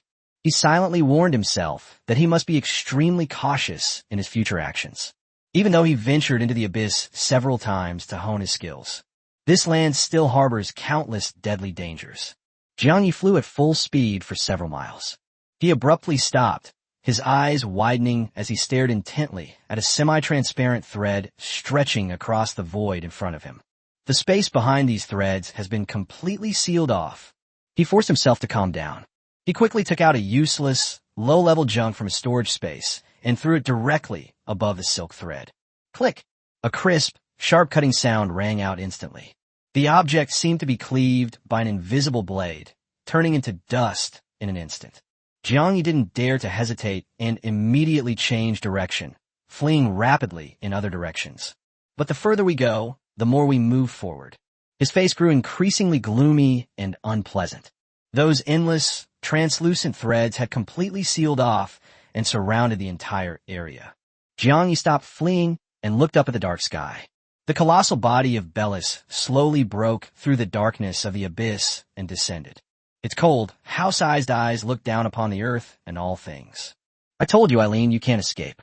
Until this moment, Jiang Yi finally saw Bellis's true appearance. Its true form is a giant python with 4 limbs. It has no scales on its body, and its skin appears smooth and delicate at first glance. Upon closer inspection, it turns out to be made of countless translucent silk threads interwoven and condensed. Numerous bizarre limbs resembling octopus tentacles grew on its 4 limbs. It continuously absorbs the energy of the surrounding world, and then quickly exhales it all. On the other side, as Eileen fled in panic, she saw a silken thread blocking her path. His face turned ashen instantly, and he stopped in his tracks, filled with despair. She slowly turned around. The instant I saw Bellis's true form, the fear in his eyes transformed into an overwhelming, deep-seated hatred. Bellis, your actions have long violated the rules of heaven and earth established by the Supreme God. The fact that my Red Mosquito clan was able to join the ranks of royal races is certainly due to the support and assistance of the Supreme God. But the most fundamental reason is that although our clan has many branches, we have always worked together with one heart and one mind. The Supreme God will one day uncover the whole truth, and that will be your end.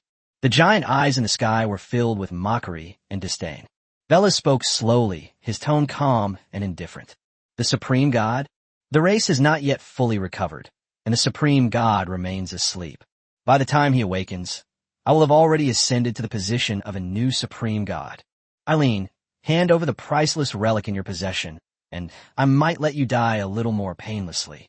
Nowadays, the recovery speed of all the major royal races has accelerated, and geniuses of each race are emerging one after another, making the path of cultivation and advancement smoother. The great war for supremacy among all races is about to officially begin. I will seize this opportunity to strengthen my race's power and unify the 4 directions. Jiang Yi, lurking in the shadows, held his breath. He remained motionless, silently pondering the reasons behind it. So-called racial revival means the emergence of many geniuses, accelerated cultivation, and reduced difficulty in breaking through barriers. Moreover, it should also be closely related to the strongest guardians of each race. Bellis once said that the God King level powerhouses in the race have not yet awakened. No wonder I learned before that a large number of young prodigies have emerged in the Great Shao Empire recently. The numerous clues connected in his mind, and suddenly everything became clear. Even when trapped in a desperate situation, he never stopped thinking, and his mind became increasingly calm and meticulous. There is a clear distinction between ordinary abyss races and royal abyss races. The weaker the overall strength of a race, the more exceptional talents are born, the rarer they become. The clan guardians are becoming increasingly weak, and the time for their revival is approaching sooner. A strange feeling arose in Jiang Yi's heart. These rules seem to conceal a sense of fairness and justice. It seems as if there's an unseen force that keeps the top experts in check. Give weaker races the time and opportunity to grow and rise. This sets the stage for the upcoming battle for ranking among all races. But upon closer examination, he had a vague feeling that something was wrong, but he couldn't quite put his finger on what it was. Fairness and balance are principles and rules established by intelligent beings like humans. In a mortal world, only human beings value fairness and order, while nature has always followed the iron law of the survival of the fittest and the supremacy of the strong.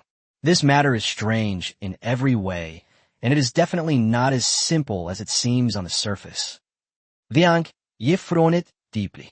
The clues he has now are too scattered and fragmented. It's impossible to piece together the complete truth. However, as their own strength continues to improve, he uncovered more and more secrets, getting closer and closer to the truth. Just as he was pondering this, the surrounding translucent threads suddenly began to contract and converge rapidly. Jiang Ye's face turned deathly pale instantly. He originally thought that Bellis's only target was Eileen. He planned to wait and see what happened, and then quietly slip away after Eileen was captured. But now, with the silk thread closing in step by step, his plan has completely fallen through. Oh no! Jiang Yi inwardly cried out in alarm. The threads emanating from the body of the high-ranking demon god Bellis must contain the power of loss. The High Priestess's blessing and her own ethereal power are simply not enough to completely resist the erosion of the power of the loss. Is there any chance of survival if we take this risk now? The dangers we are facing now far exceed any previous crisis. Even if she managed to evade the entanglement of the threads using the illusion technique, it was still difficult to guarantee that Bellis wouldn't discover her presence. He dare not think about the consequences. Things in this world are rarely as one wishes. Fine, let's go all out. Chapter 351, The Mysterious Heavenly Ghost. Jiang Yi made up his mind. First, activate the power of etherealization and immediately initiate long-distance teleportation. Even if we fall into the chaotic void, as Eileen said, it's better than sitting and waiting to die. In a split second, he made his decision. But just as he was about to set off, a terrifying, overwhelming force suddenly locked onto his body. I almost forgot that there's a human hiding here. Bellis's voice echoed slowly. Those enormous eyes precisely locked onto the shadowy place where Jiang Yi was hiding. You, along with the entire Black City, have no reason to exist anymore. Anyone who blocks my path will be killed. Don't worry, you won't die alone. It won't be long before I return to Black City and purge all the abyssal creatures within. Jiang Yi was utterly shocked. At that moment, he understood completely. Even though he had never made any deal with Eileen, he did not leave Black City in time and ultimately could not escape death. The thoughts and actions of high-ranking demon gods can never be fathomed by common sense. I will never give up easily. Jiang Yezel became increasingly firm. No matter how dangerous the road ahead may be, I must survive. This is my vow. Just then, Bellis abruptly turned his head, his gaze suddenly becoming wary and sharp, and shouted sternly, "Who goes there? How dare you conceal your form and evade my divine sense detection?" Upon hearing this, Eileen and Jiang Yi simultaneously looked in the same direction. Belief's enormous body was visible beside him. A faint, semi-transparent figure stood in midair. The man held a heavy ancient book, wore glasses, and gazed at Bellis with a calm and indifferent expression. Eileen looked completely bewildered, having no idea who the other person was. But Jiang Yi recognized him at a glance. The newcomer was none other than a vengeful spirit. Jiang Yi, who had originally prepared to fight to the death, felt an overwhelming sense of peace. With this mysterious and unpredictable vengeful spirit in charge, the situation is under control. The situation will definitely turn around, which is far better than fighting alone. Who are you? This matter is an internal dispute within our tribe. I hope you will not interfere, lest you get yourself into trouble. Bellis's expression was grave, and his tone carried a hint of warning. He had just boasted that he would kill Jiang Yi and raze Black City to the ground. But at this moment, it suddenly withdrew its sharp edge. They even invoked ethnic power to intimidate the other side, simply because he was a high-ranking demon god. They couldn't detect even the slightest trace of the vengeful spirit's cultivation. This vengeful spirit is right next to me, yet I can't sense even the slightest fluctuation of its aura. This person is definitely extraordinary. Why would such a top-tier expert stay in the Black City area? Could this area be his territory? Bellis secretly pondered to himself. He carefully recalled his past memories and was certain that he had never seen this person before. After a brief moment of deliberation, Bellis slowly spoke. If I have inadvertently entered your territory, I will leave immediately after I have settled this matter and will not stay any longer. The vengeful spirit remained calm. He slowly closed the ancient book in his hand. He adjusted his glasses, glanced calmly at Bellis, and succinctly revealed the truth. You've become afraid. Bellis's expression suddenly froze. He subconsciously glanced at Eileen and Jiangyi beside him. He then forced a cold smile. Fear. Looking at the present, even though the supreme god of my race has not yet awakened, there are very few strong individuals who can steadily suppress me. Just who are you, sir? The moment the words fell, all the translucent threads around Bellis's body detached from his body. It spread like a spider web, covering the sky and the earth. It covered the entire world. The vengeful spirit casually raised his hand, gently lifting the heavy ancient book, his speech calm and indifferent. The source of power comes from endless knowledge. The spatial laws you have comprehended and mastered are, in my eyes, fatal flaws everywhere. The principles of spatial construction, the way to stabilize heaven and earth, the interrelationship between laws and space. As the vengeful spirits and ghosts eloquently revealed many profound truths, brilliant golden ancient characters kept flying out from the pages of the book. Bellis was deeply shaken. It was impossible to discern what kind of supernatural power the opponent was using, nor did it know what kind of law they wielded. Who exactly are you? Bellis asked again in a deep voice, his body already involuntarily and slowly retreating. In the blink of an eye, suddenly, the countless golden ancient characters burst forth with dazzling golden light. Under this golden light, the spatial threads upon which Bellis relies, woven into a web. In an instant, they all melted and disintegrated. Witnessing this scene, Bellis's face was filled with terror, and a deep sense of dread arose in his heart. You must know, this is a killing move that he condensed using the laws of space. Even the other high-ranking demon gods in the abyss. It would take a lot of effort to damage it, let alone destroy it completely in an instant. You have provoked an existence you should not have provoked. If you do not wish to die, retreat immediately. The vengeful spirit spoke calmly, without the slightest ripple of emotion. Bellis instinctively looked at Eileen. His face was filled with shock, and he asked in a trembling voice, "Did this vengeful spirit come here specifically to protect you?" Eileen was filled with doubt and confusion. But she is intelligent. He instantly realized that the perilous situation had temporarily eased and that his life was no longer in danger. But the next moment, Eileen's joy vanished instantly. The vengeful spirit slowly turned its head and flew straight towards Jiangyi, completely ignoring her. It's over. This powerful figure is clearly after that human. My only hope now is that Bellis will be wary and retreat. Eileen thought to herself, feeling utterly helpless.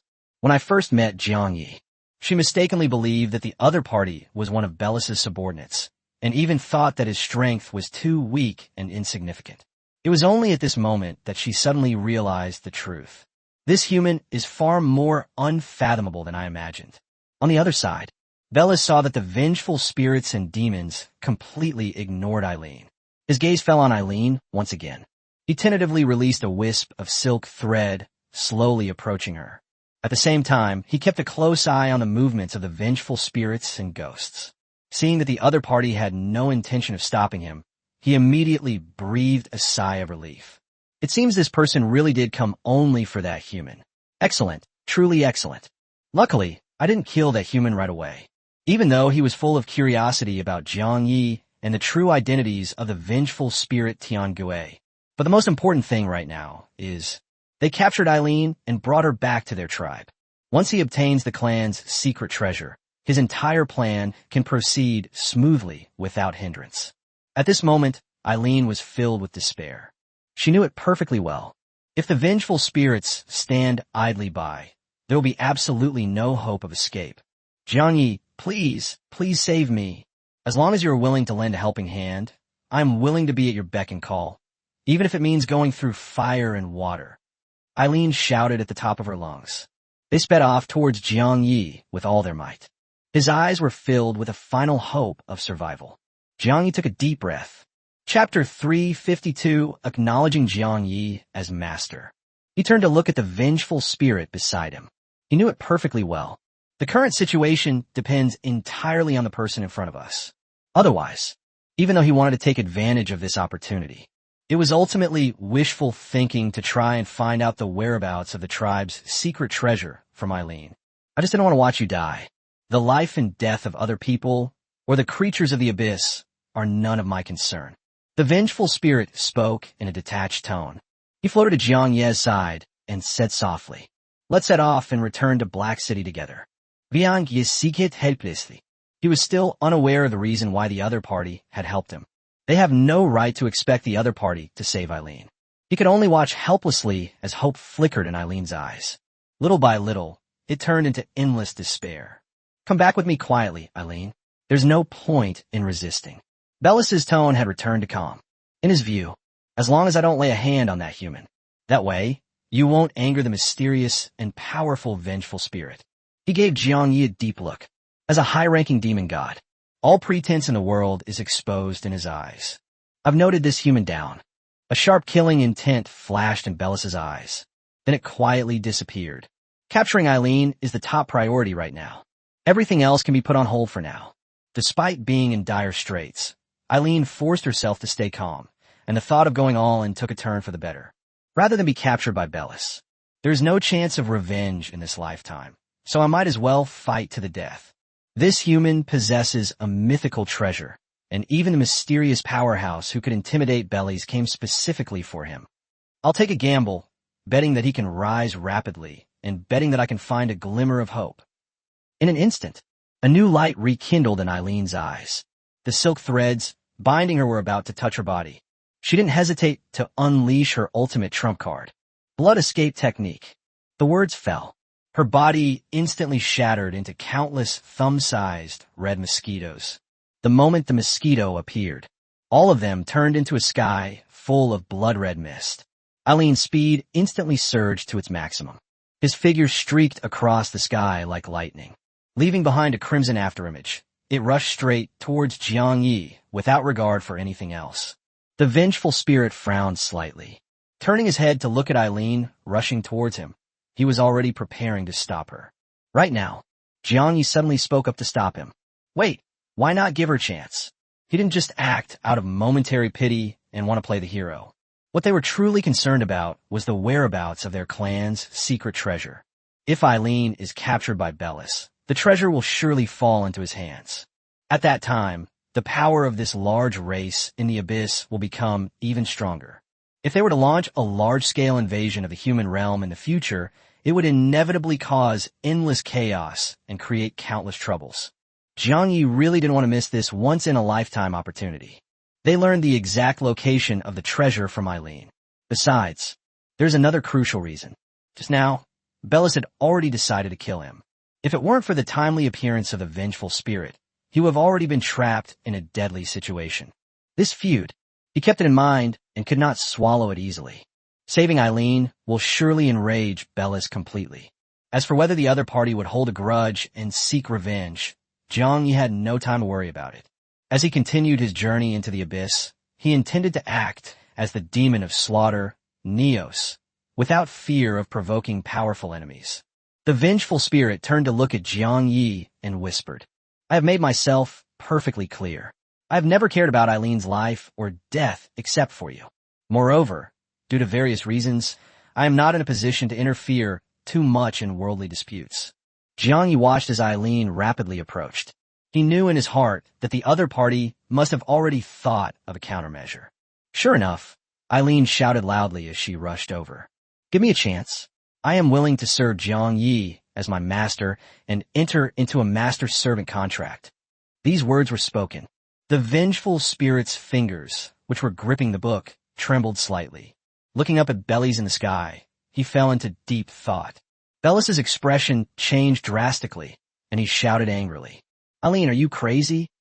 Forming a master-servant contract with a weak human will not only damage one's own cultivation, but will also completely ruin one's path to cultivation." He appeared to be offering words of advice. In reality, he was filled with apprehension. They feared that the mysterious and unpredictable vengeful spirit might strike again. Eileen completely ignored what the other person was saying. He flew straight to Jiang Ye's side. his gaze incredibly serious and determined. Being here, we can at least consider ourselves temporarily safe. Jiang Yi had already made thorough preparations. The remaining power of the High Priestess's blessing was preserved for future use in case of unforeseen circumstances. When darkness engulfs the world, the best way for all living beings to protect themselves is to use knowledge as a weapon to rekindle the light. The deep voice of the vengeful spirit slowly rose. Jiang Yi felt a huge weight lifted from his heart, even if you can't hear the deeper meaning behind the other person's words. But this calm and composed tone was already the best answer. The fear in people's hearts all stems from their shallow understanding. The words fell.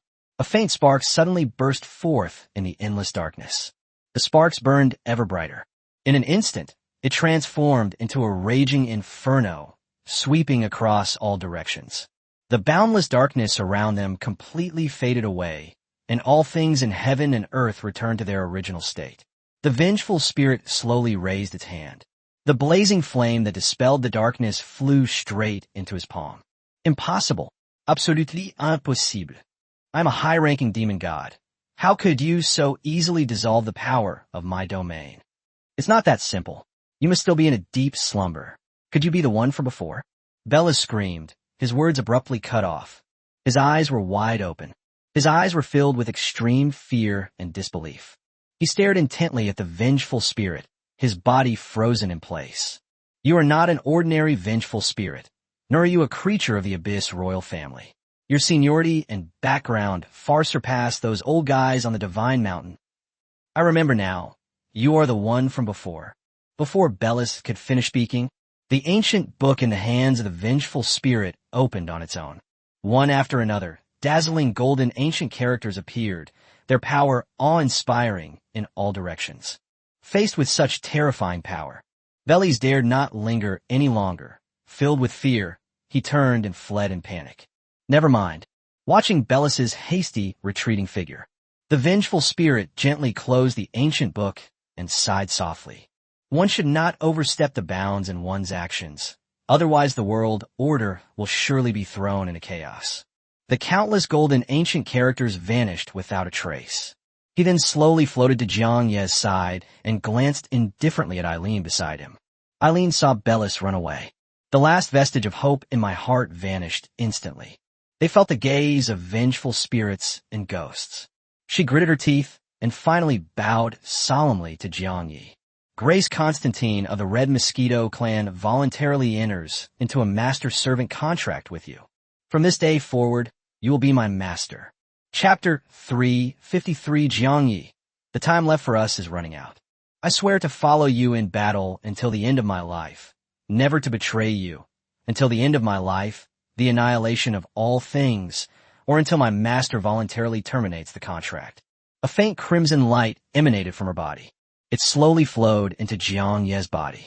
Two six-pointed star contract formations simultaneously appeared beneath their feet. I agree. Jiang Yi responded without hesitation. The moment the contract is concluded, Eileen's face turned pale, and she suddenly spat out a mouthful of crimson blood. At the same time, her body began to shrink rapidly. Jiang Yi looked shocked and puzzled. The vengeful spirit, standing nearby, spoke up to explain. Her cultivation level far surpasses yours. Only in this way can the contract be successfully concluded and take effect. No need to worry. Things will stabilize in a moment. In just a few breaths, Eileen's body shrank to the size of a red bean. Fluttering its delicate crimson wings, it slowly flew toward Jiang Yi's brow. The instant it landed on the center of the forehead, she transformed into a stream of crimson light, completely merging into it and falling into a deep slumber.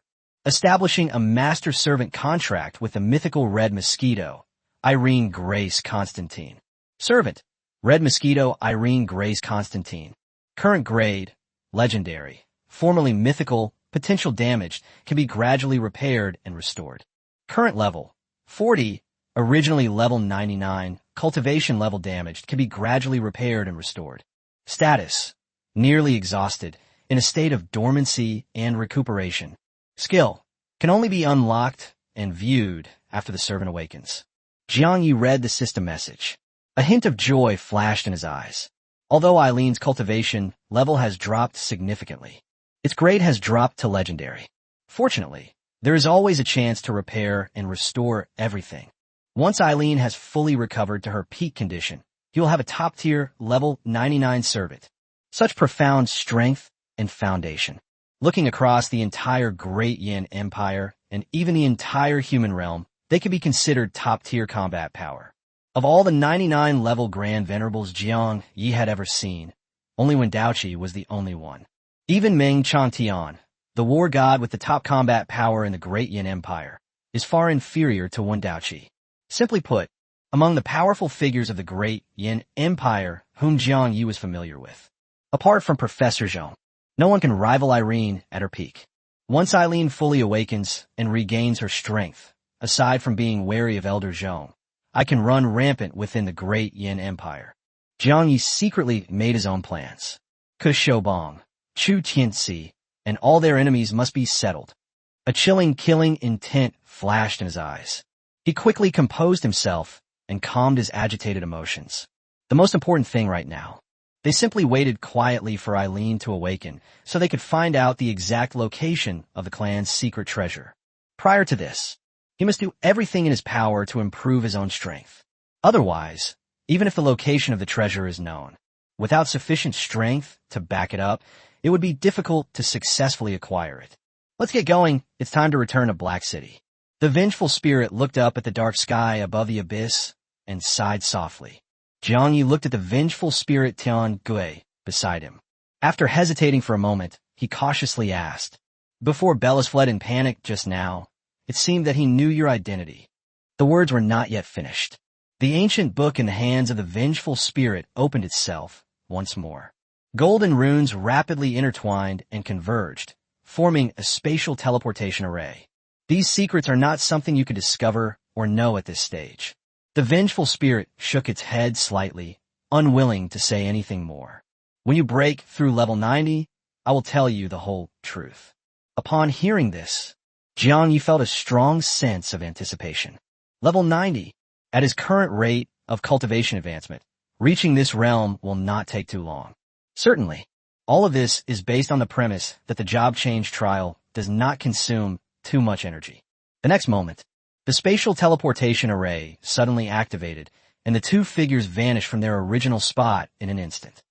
In the Black City, Phi Gas stood suspended in midair, his resolute face filled with deep worry. Bellis actually chased after them himself. I wonder if Jiang Yi and his group will be able to escape safely. Saint Laurent was clad in heavy armor. His figure was somewhat clumsy. He gripped the giant warhammer tightly in both hands, his face filled with anxiety. Figas shook his head slightly, his tone grave. The situation is unpredictable. Before leaving, Bellis had already vowed to return and raze the entire Black City to the ground. Immediately issue the order to notify all abyssal creatures in the city to evacuate immediately and to escape danger as quickly as possible. Saint Laurent paused for a moment, then asked in a low voice, "So what are you planning to do?" Figas gently waved his halberd, his tone firm and resolute. "I will stay here and fight to the death to stop them." Unfortunately, the odds of victory are no longer entirely in our favor. Saint Laurent sighed deeply, filled with helplessness. Just then, Figas suddenly sensed something unusual. He turned his head abruptly. His gaze was fixed on the private villa of the vengeful spirit. Saint Laurent, who had initially felt a glimmer of hope, saw this. He quickly asked, "What happened?" Figas had no time to explain further. They sped off directly toward the villa. Above ground, countless terrified creatures in the abyss looked up, their hearts filled with unease. In the crowd, some people couldn't help but sigh softly. Black City is completely doomed now. Yes, the demon that just appeared was too terrifying, and we were powerless to resist it. Pack your bags and get out of here as soon as possible. But where can we go after leaving Black City? People settle here because they are tired of the fighting and killing among their tribes, or because they find it difficult to establish themselves in their original tribes. Staying here means certain death. There is no other choice. Does the human expert that the city lord mentioned earlier truly have a way to resolve this crisis?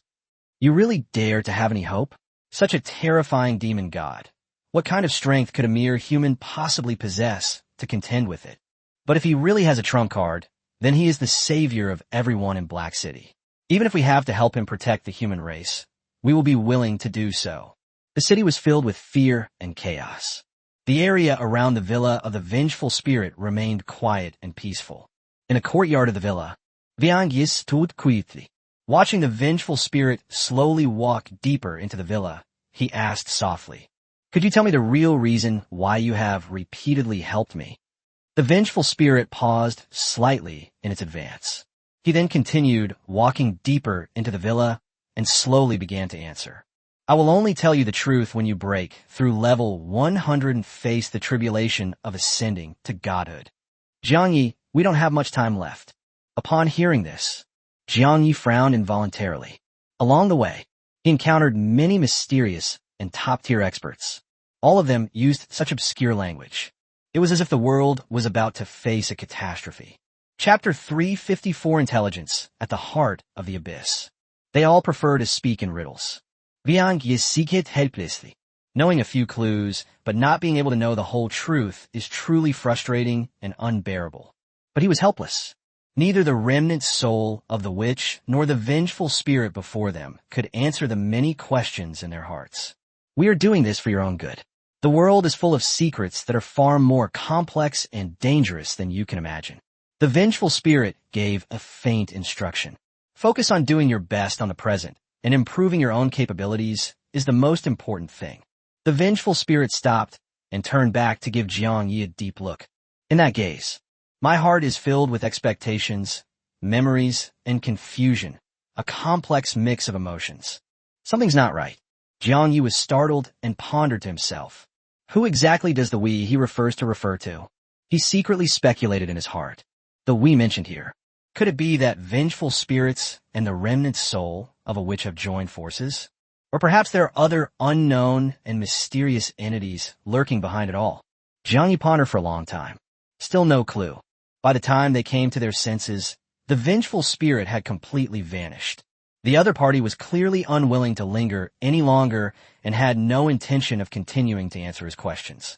Just then, a rapid whooshing sound came from the horizon. Jiang Yi looked up. Figas, filled with joy, rushed straight toward him. "Viangye, you actually came back safely. Did you really run into Bellis? Was it Lord Tiangue who stepped in to resolve the situation?" Figas pressed on with questions, his tone full of urgency. Jiang Yi briefly recounted what had happened. He deliberately concealed the fact that Eileen had entered into a master-servant contract with him. It also made no mention of the hidden truth that Bellis revealed before his escape. "That's great, thank goodness." Figas's heart, which had been hanging in suspense, finally settled down, and he let out a long sigh of relief. In the blink of an eye, she gripped the halberd tightly once more, her gaze regaining its firmness and sharpness. Bellis appeared. This made her fully realize the huge gap in strength between the two sides. Black City is located at the border between the forces of the demon race and the witch race. Ordinary lower and middle-ranking demons never come to cause trouble. In the past, they went all out to cooperate with a secret technique. She still has the confidence to fight against a lower-level demon god. However, even when facing a top-tier demon god like Bellis, they still appeared utterly vulnerable. If Bellis hadn't been focused on pursuing Jiang Yi and Eileen hadn't been so preoccupied with the fight, it would have been a great victory. He was probably already severely injured or even dead on the spot. Figas looked at Jiang Yi with a solemn expression and expressed his sincere gratitude. "I'm truly grateful for your help this time. Without you, the entire Black City would have been destroyed long ago." Having witnessed Lord Tingue's strength, Bellis will certainly not dare to come and provoke him again for some time. Just wait a few days, and I will definitely prepare the generous reward I promised you. I will never break my word. Figas knew perfectly well what was going on. The vengeful spirits and demons did not hesitate to step forward to intimidate Bellis. It was entirely out of consideration for Jiang Yi. The entire Black City. They all owed Jiang Yi a huge favor. Jiang Yi gently shook his head. "I just want the agreed-upon compensation. This crisis can be resolved. Most of the credit goes to the vengeful spirits and ghosts. I didn't contribute much myself." The words had barely left his mouth. Saint Laurent arrived in a hurry, panting. Behind them followed a group of worried creatures from the abyss. "What's the current situation?" Saint Laurent asked breathlessly. Figes turned to look at all the living beings behind him and loudly proclaimed, Bellies has retreated and will not attack again for some time. These words were spoken. The entire hall fell silent for a moment. Following closely behind, the entire Black City erupted in thunderous cheers, and a long-suppressed panic vanished completely. Half an hour later, inside the luxurious villa next to the city lord's mansion, Jiang Yi sat upright on the living room sofa. He calmly surveyed the group of human race members from the White Fang Empire opposite him. He secretly pondered his next move. Lin Xin raised her head slightly. His gaze was fixed on Jiang Yi. They were still unable to recover from the shocking events that had taken place in Black City. Since Jiang Yi left, the group of humans then scattered.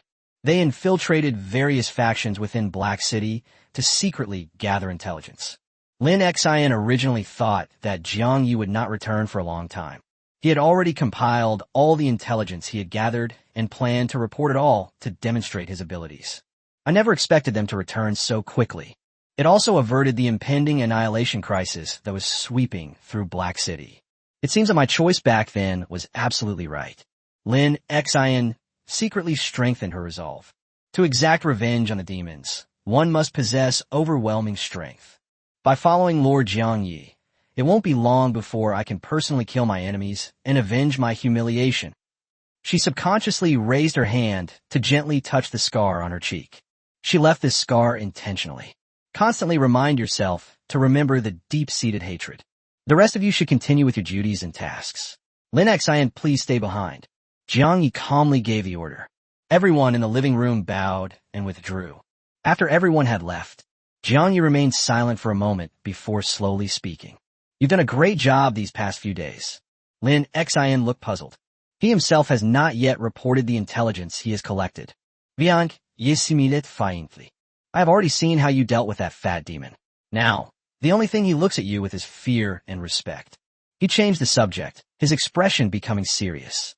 But your biggest weakness right now is your own cultivation level, which is still too low. Focus on cultivation and improve your own realm as soon as possible. Jiang Yi casually gave a few instructions, but his mind was already focused on the Abyss Heart auction. All right, Jiang Yi asked again.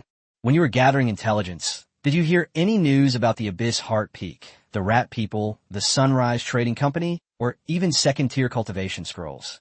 I urgently need to gather useful intelligence in this area. Lin Xin pondered for a moment. He immediately recounted all the information he knew. The summit of the Abyss is an extremely special place. Built atop a towering, colossal mountain, the city is divided into two main areas, the outer city and the inner city. The entry threshold for the outer city is extremely low. Ordinary living beings can come and go as they please. To enter the heavily guarded inner city, one must either possess formidable strength or wield considerable power and influence. This place has strict rules and a clear hierarchy. It is also a rare safe haven in the entire Abyss, where private fights and killings are strictly prohibited. Speaking of the Rat People, Lin Xin said she had never seen it with her own eyes. However, other creatures from the Abyss often mention it. The Rat People are naturally intelligent and quick-witted. He is timid and cowardly by nature. He was proficient in the art of array formation and elixir refining. Chapter 355 yang zisin. Only when faced with endless wealth. Only then will he change his timid nature. They became crazy, daring, and reckless. As for Xinjiang Trading Company, previously there was a branch in Black City. However, it was suddenly shut down and evacuated several days ago, without any reason. To this day, no one knows the reason why. And the second-tier skill scroll that everyone was talking about. She had never heard of any related news. Lin Xin lowered her head slightly. He looked somewhat guilty. She and her tribesmen had only been gathering intelligence for a short time. Limited capabilities. Ultimately, very little information could be gathered. If Jiang Yi returns a little later, she will surely be able to uncover more hidden information. This information is sufficient. You've done a great job. Keep up the good work. I have high hopes for you. Jiang Yi nodded slightly and offered words of encouragement. Lin Xin instantly perked up, clenching her fists with fighting spirit. Your subordinate will certainly not fail in your trust, sir. I will go and handle the remaining matters now. Watching Lin Xin's hurried departure, Viang yesimilet faintly. A casual word of encouragement from myself. That alone is enough to become the endless driving force for the other party to move forward bravely. Let's rest for a while and set off early tomorrow morning for the heart of the abyss. Jiang Yi took a deep breath and finalized his itinerary. Prior to this, he had one more important matter to attend to. He left the radiant holy sword hidden in his hair in the Black City. This time, we're heading to the heart of the abyss. He must act as a demon of slaughter. If Gu Qingshan were to be kept by one side, it is highly likely to expose the other party's true identity, leading to endless trouble. So Jiang Yi and Gu Qingshan discussed it. She was allowed to stay at the Black City romance shop to rest and recuperate. Gu Qingshan readily agreed. They went straight to find Saint Laurent to travel with. The next morning, Jiang Yi transforms into a murderous demon. Make thorough preparations for your trip. He took out the exclusive invitation to the Abyss Heart auction. Jean Lin had previously mentioned that, in addition to the many treasures of the Jean family, there was also a fragment of a mysterious map hidden inside the Abyss Heart Peak. Jiang Yi pondered to himself, if we could capture both the map fragments and the second-tier cultivation technique scroll in one fell swoop, that would be ideal. He had made a plan in his mind. Jiang Yi immediately activated the invitation in his hand. Activate the teleportation power to the heart of the abyss. Deep within the dark abyss, a sliver of light flickered quietly in the deep darkness. This city stands atop a towering mountain, thousands of meters high. Like a giant lighthouse standing on the abyss, it shines brightly. At the foot of the mountain, Ottoman's face turned deathly pale. His body convulsed uncontrollably. His eyes were burning with intense pain, causing unbearable stinging. He looked up at the beam of light in the sky. He took a deep breath and slowly began to speak. Lord Moria, is there really a treasure at this auction held by the Sinway Trading Company that can alleviate my pain? The demon with 6 pairs of wings on Moria's back slowly spread his wings. He glanced at Osman with an impatient look on his face. He answered in a deep voice. Of course it's true. Do you dare question Lord Theodore's words? If I didn't have important business to attend to in the City of Hearts, I wouldn't have bothered bringing you along. That Jiang Yi actually stole the purebred dragon egg that I had gone to great lengths to find. And you actually lost him? The thought of this. Mariah was enraged. He turned to look at his 2 fellow demons behind him, Drew and Loros, and shouted sternly. You 2 are utterly useless. Just looking at you makes me want to kill you. Moria suppressed his anger. He muttered to himself to calm his mind. Stay calm, you must stay calm. I must complete the task assigned by Lord Theodore perfectly, and there must be no mistakes. Drew and Loros both lowered their heads and remained silent. Osman clenched his fists tightly, his eyes surging with intense hatred. If it weren't for Jiang Yi, he wouldn't have to endure such heart-wrenching torment all the time. Although his strength has now been restored, its hidden potential is even stronger than before. But all of this comes at a terrible price. This unbearable pain had already pushed him to the brink of collapse. In utter desperation, he could only plead with Lord Theodore. Only then was he able to accompany Moria to the city at the heart of the abyss. Just then, Moria's wings suddenly fluttered, and he was lifted into the air. Stop looking so gloomy. He gave a cold warning. The City of the Heart is not our demon race's territory. Here, we are very likely to encounter geniuses and powerful individuals from royal bloodlines. Those groups, though not yet fully recovered, are by no means beings we can easily provoke.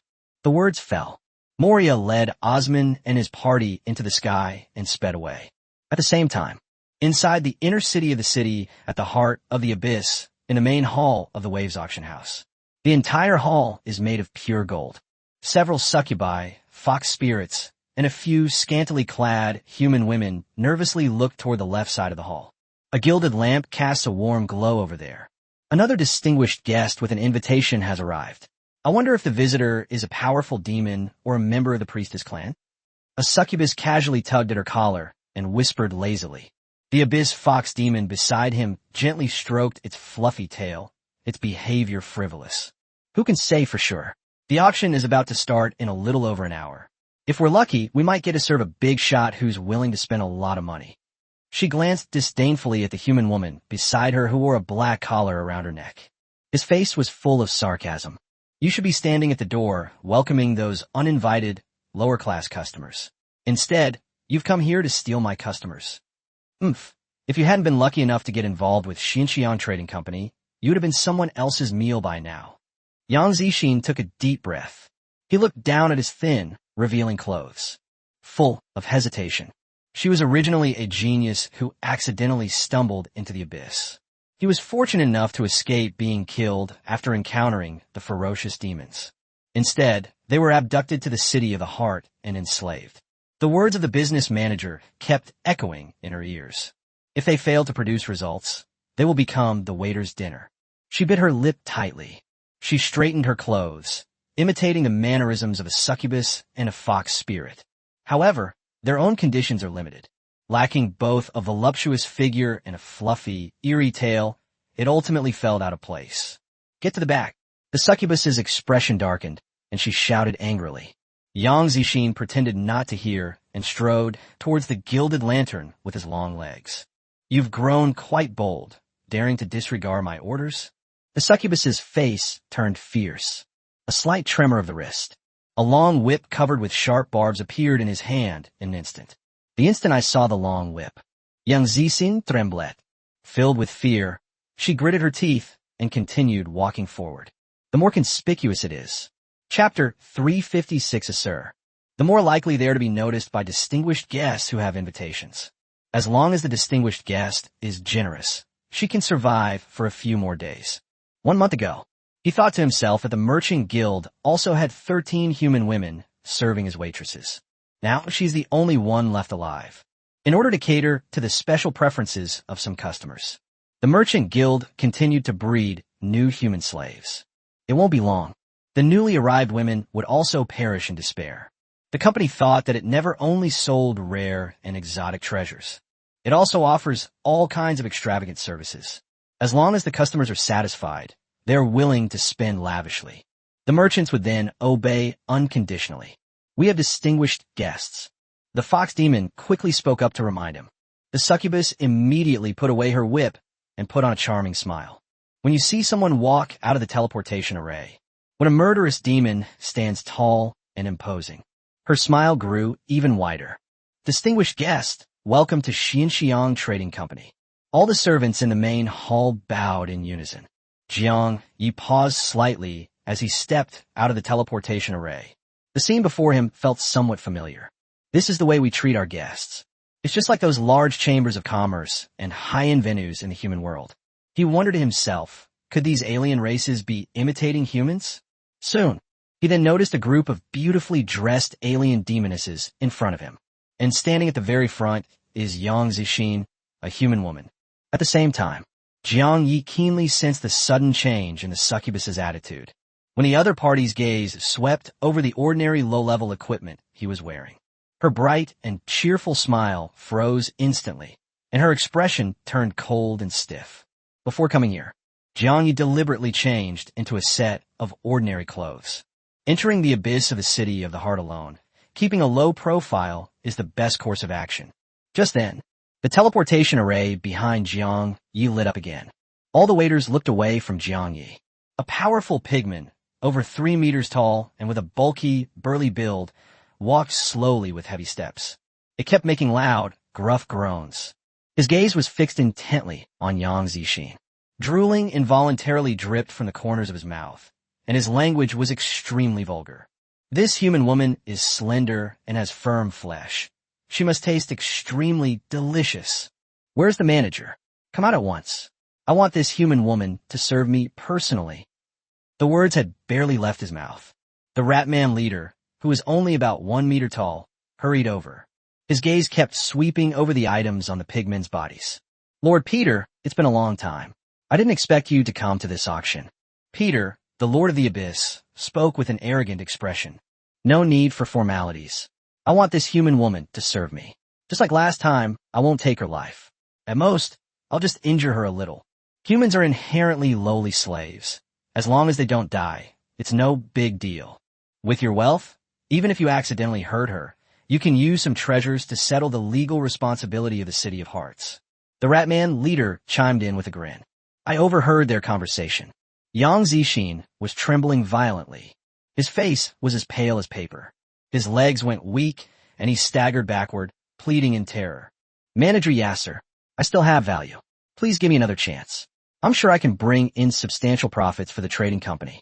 I beg you. The Ratman Assur's face suddenly darkened. First, he bowed and apologized to Peter. He then slowly walked towards Yang Zixin. You are utterly stubborn. The auction is about to begin, and so far no customer has chosen you. Losing a limb can save your life.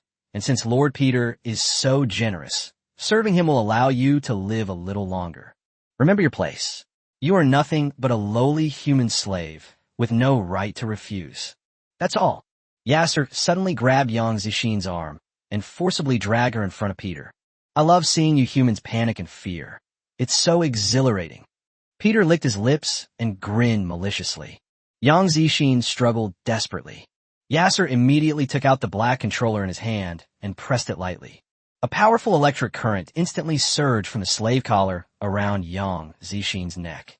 A sharp, piercing pain swept through my entire body. Ah! A piercing scream echoed throughout the hall. Yang Zixin collapsed to the ground. They were plunged into endless despair. Desperate to die, she slammed her head against the hard, pure gold ground. The dull thuds of impact continued to ring out. Yasser gave a cold sneer. Use a collar to completely lock her movements and eliminate any thoughts of suicide. Just when Yang Zixin was in deep despair, she saw the murderous demon's eyes blaze with rage as he walked towards her step by step. Bright red blood slowly flowed down the gilded ground. Yang Zixin stared at the blinding crimson with utter despair. In a daze, through the thick, bloody light, they could actually see the figure of the killing demon. No wonder I felt unwell as soon as I came in. It turns out there's a pigman here. Jiang Yi slowly walked forward. He glanced indifferently at the human woman who was lying on the ground. Then his gaze turned coldly to Peter, the pigman. He came to attend the auction. They had originally planned to keep a low profile throughout the entire process. After all, the city at the heart of the abyss is different from Blackrock City. This place is very likely to harbor a demon god from the abyss. If one acts ostentatiously and attracts too much attention, one will only bring trouble upon oneself. You can witness firsthand the woman's desperate act of hitting the ground and her desire to die. Jiang Yi could no longer stand idly by. Before taking action, he had already secretly tested and confirmed it. He was still able to activate the long-range teleportation ability granted by the High Priestess. Only after confirming that there was no way to retreat did they calmly step forward. Even so, he remained cautious in his actions. They did not directly intervene to forcibly rescue the person. Instead, they chose a method that was less likely to arouse suspicion from the creatures of the surrounding abyss. Once the mind is made up, Jiang Ye's gaze toward Peter the Pigman suddenly turned icy. An intense killing intent spread out without any attempt to conceal it. The moment I see you, I am reminded of the countless lives that have been tragically lost at the hands of your pigmen. I want this human woman. All the abyssal creatures present were stunned. Only the Ratman's steward, Assur, had a glint in his eyes. After a glimpse of Jiang Ye's unremarkable attire, he quickly composed himself. My Lord Demon, every living being who steps into the Waves auction house is our most honored guest. Yasser opened his mouth smoothly. Before your arrival, this human woman had already been betrothed to Lord Peter and you. Before the Ratman in charge could finish speaking, Jiang Yi impatiently raised his hand to interrupt him. He glanced at Yasser casually. The tone was casual. I've always disliked the pigmen. I just want to make things a little difficult for them. I will naturally give Xinjiang Trading Company some face, but among distinguished guests, there are also differences in status, aren't there? Chapter 357. Who exactly are you? The Ratman Assur nodded repeatedly. He quickly informed Jiang Yi that the Merchant Guild's guests were divided into 3 classes. Regular VIPs, Senior VIPs, and Supreme VIPs. And the Peter standing before them was a high-ranking VIP. A mere killing demon dares to provoke me? Even if demons perish at the hands of our pigmen, they will surely deserve it. Peter squinted. He stared fiercely at Jiang Yi, his tone extremely firm. This human woman is the one I've set my sights on. No one can take her away from me. Jiang Yi secretly breathed a sigh of relief. The first step has been achieved. Everyone present would assume that he simply disliked the pigman, intentionally vying for someone else's desired person to cause trouble. Then one's subsequent plans can proceed smoothly. He said no more. Dozens of legendary materials were taken directly from the storage space. He casually tossed it onto the golden ground. In an instant, all the servants in the merchant guild stared wide-eyed. He stared intently at the rare materials on the ground. He swallowed hard, his eyes filled with barely concealed greed. The Ratman Sir could no longer contain himself.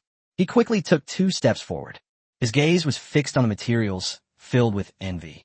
Legendary material. But it's the hard currency circulating in the City of Hearts. Although the Merchant Guild also possessed mythical-level materials. However, its quantity is far less than that of legendary materials. In addition, mythical-grade materials are extremely rare, and most abyssal creatures would only trade them at auction. They all prefer to use epic or legendary materials to settle accounts. Certainly, this is how wealthy groups conduct transactions. Most creatures at the bottom of society only trade with diamond-grade and star-grade materials.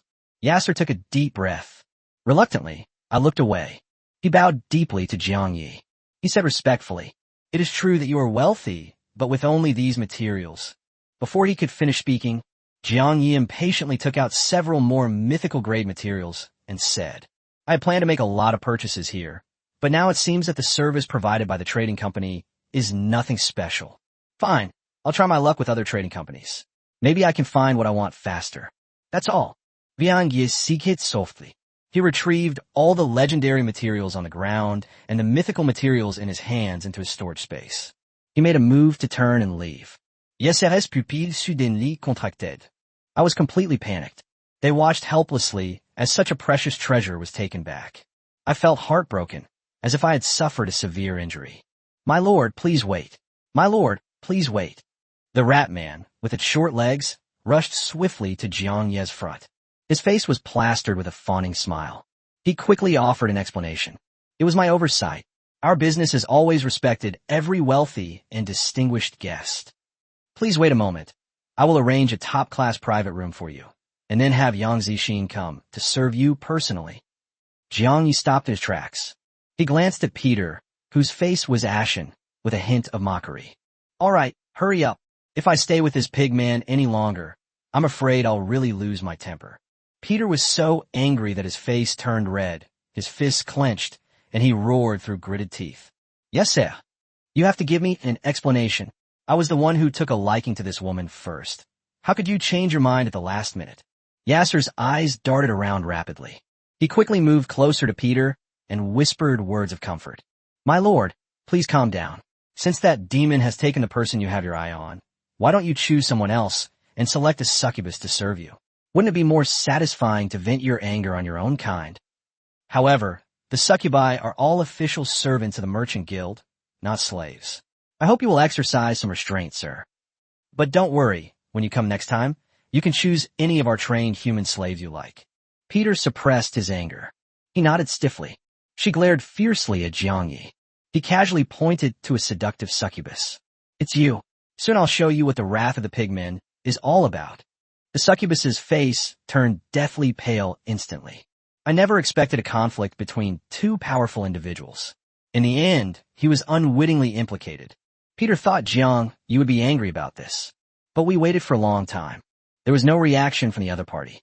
It's too late to regret it now. In the future, I will definitely vent my anger on your fellow clansmen. Peter spoke coldly. Jiang Yi completely ignored the other party's threats.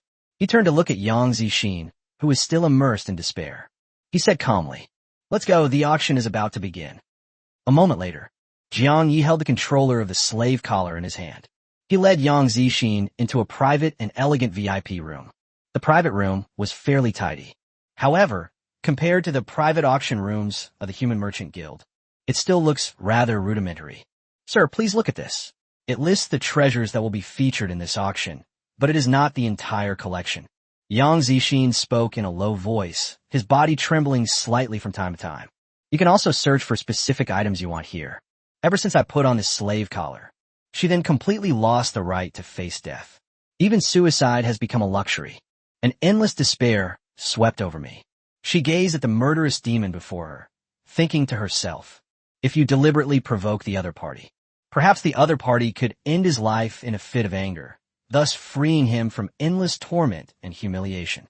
Just then, Jiang Yi asked, "How private is this private room?"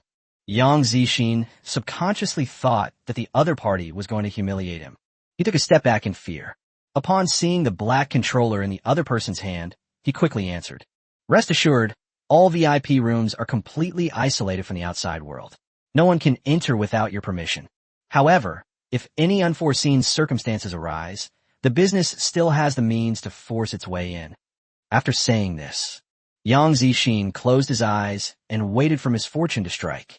The expected humiliation did not come. All around was quiet. She cautiously opened her eyes. Jiang Yi picked up a cup of tea. He dipped his finger in tea and wrote a few lines on the table.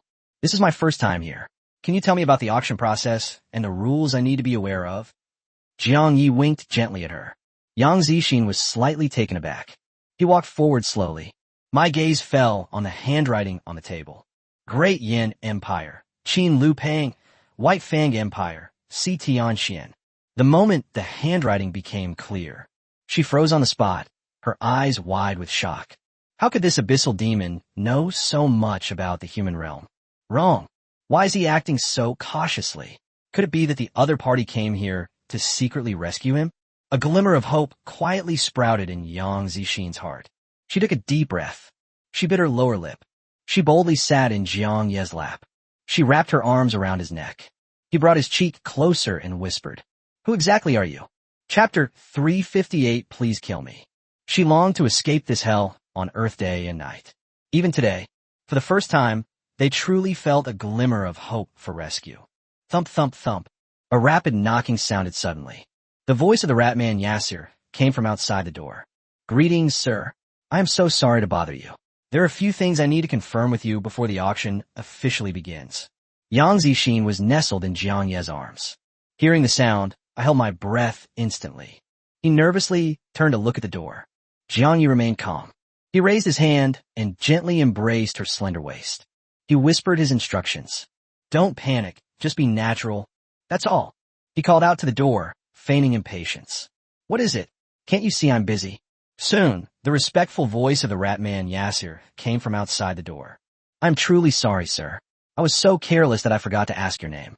I've already taken the liberty of applying for a high-level VIP status for you, as a courtesy from the Merchant Guild. The auction is about to begin. Holding this identity will save you a lot of expenses, but you will need to make frequent purchases at the merchant shop to retain the privileges in the long term." Jiang Yi gently patted Yang Zixin on the back. He gestured for her to go open the door. Yasser entered the private room. Yang Zixin's unusual expression was immediately noticeable. Then I saw Jiang Yi leaning back comfortably on the sofa.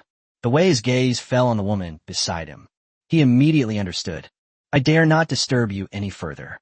After quickly finishing his business, he prepared to leave. Before leaving, he put down a bottle of pink medicine. He said with a smile, "This is a good item given away for free by the merchant. It can invigorate the body and mind and boost energy. Adults may wish to give a try." The words fell. The rat man quickly left the private room. The atmosphere in the private room suddenly became subtle. Yang Zixin stared at the pink bottle of medicine on the table. She bit her lip and said in a low voice, "Manager Sir is shrewd. If he finds out afterward that we haven't done anything, he will definitely become suspicious. Many of my fellow human sisters have already died tragically under the torture of the demons. The thought of those kinsmen who died tragically is unbearable." Fear and sorrow welled up in Yang Zixin's eyes. She has survived to this day by sheer luck. However, if their circumstances remain unchanged, they will ultimately be unable to escape a tragic end. Relax. Xinxiang Trading Company would never dare to install any audio or video recording devices in the VIP rooms. The creatures that can step into this abyss are all people of extraordinary status. Yang Zixin took a deep breath and comforted her. Jiang Yi nodded slightly. He still hasn't revealed his true identity. This place is the city atop the heart of the abyss. Danger lurk everywhere. If an abyss demon appears, even with the protection of the High Priestess, one will still be in danger. At this point, Yang Zixin asked again in a low voice, "Who exactly are you?" Jiang Yi pondered for a moment. He answered slowly, "I'm a demon who met a human friend by chance. I have come here to try to help you." A glimmer of light had just appeared in Yang Zixin's eyes. It quickly faded into silence again. She looked down at the cold slave collar around her neck. My heart is filled with bitterness. I can't leave this place. As soon as I step out of the area designated by the trading company, this collar will detonate instantly. Only if you bid heavily and spend a lot at the auction can I temporarily save my life and avoid becoming someone else's food too soon. The atmosphere suddenly became heavy and oppressive. Viang Yi seek softly. He doesn't have a foolproof plan right now. They could directly rescue Yang Zixin from this hellish situation. Humans who have fallen into the abyss are in a miserable state. They either became playthings of foreign tribes or forced laborers, and most ultimately could not escape being wantonly tortured. We are both human beings. He witnessed his fellow people suffering such humiliation and torment. Jiang Yi was already seething with anger, but he could only force himself to suppress it. No need to worry. I was planning to bid for a lot of treasures here anyway. This is the only solace Jiang Yi can offer at this moment. Yang Zixin nodded sleekly. His gaze fell on the bottle of pink potion. Suddenly, an idea came to him. He spoke with a solemn expression. They said there was another way to prolong one's life. However, it is extremely difficult to implement. That was to have Jiang Yi promote Jiang Ye's VIP status to the highest level of the business, the Supreme VIP. He then entrusted the matter to Yasser. They made a pact that she would still be needed to serve him when he visited in the future. The business highly values its top-tier VIPs who are generous spenders. In order to retain customers, they will naturally treat her well and will never deal with her easily. But this road is too difficult. Yang Zixin said in a low voice. To be promoted to the VIP level, one needs to consume a massive amount of legendary materials and also provide several extremely rare mythical materials. In her opinion, the demon in front of me is just a human friend. They would never waste such a huge amount of precious resources on someone they had only met briefly. Upon hearing this, Jiang Yi felt no embarrassment whatsoever.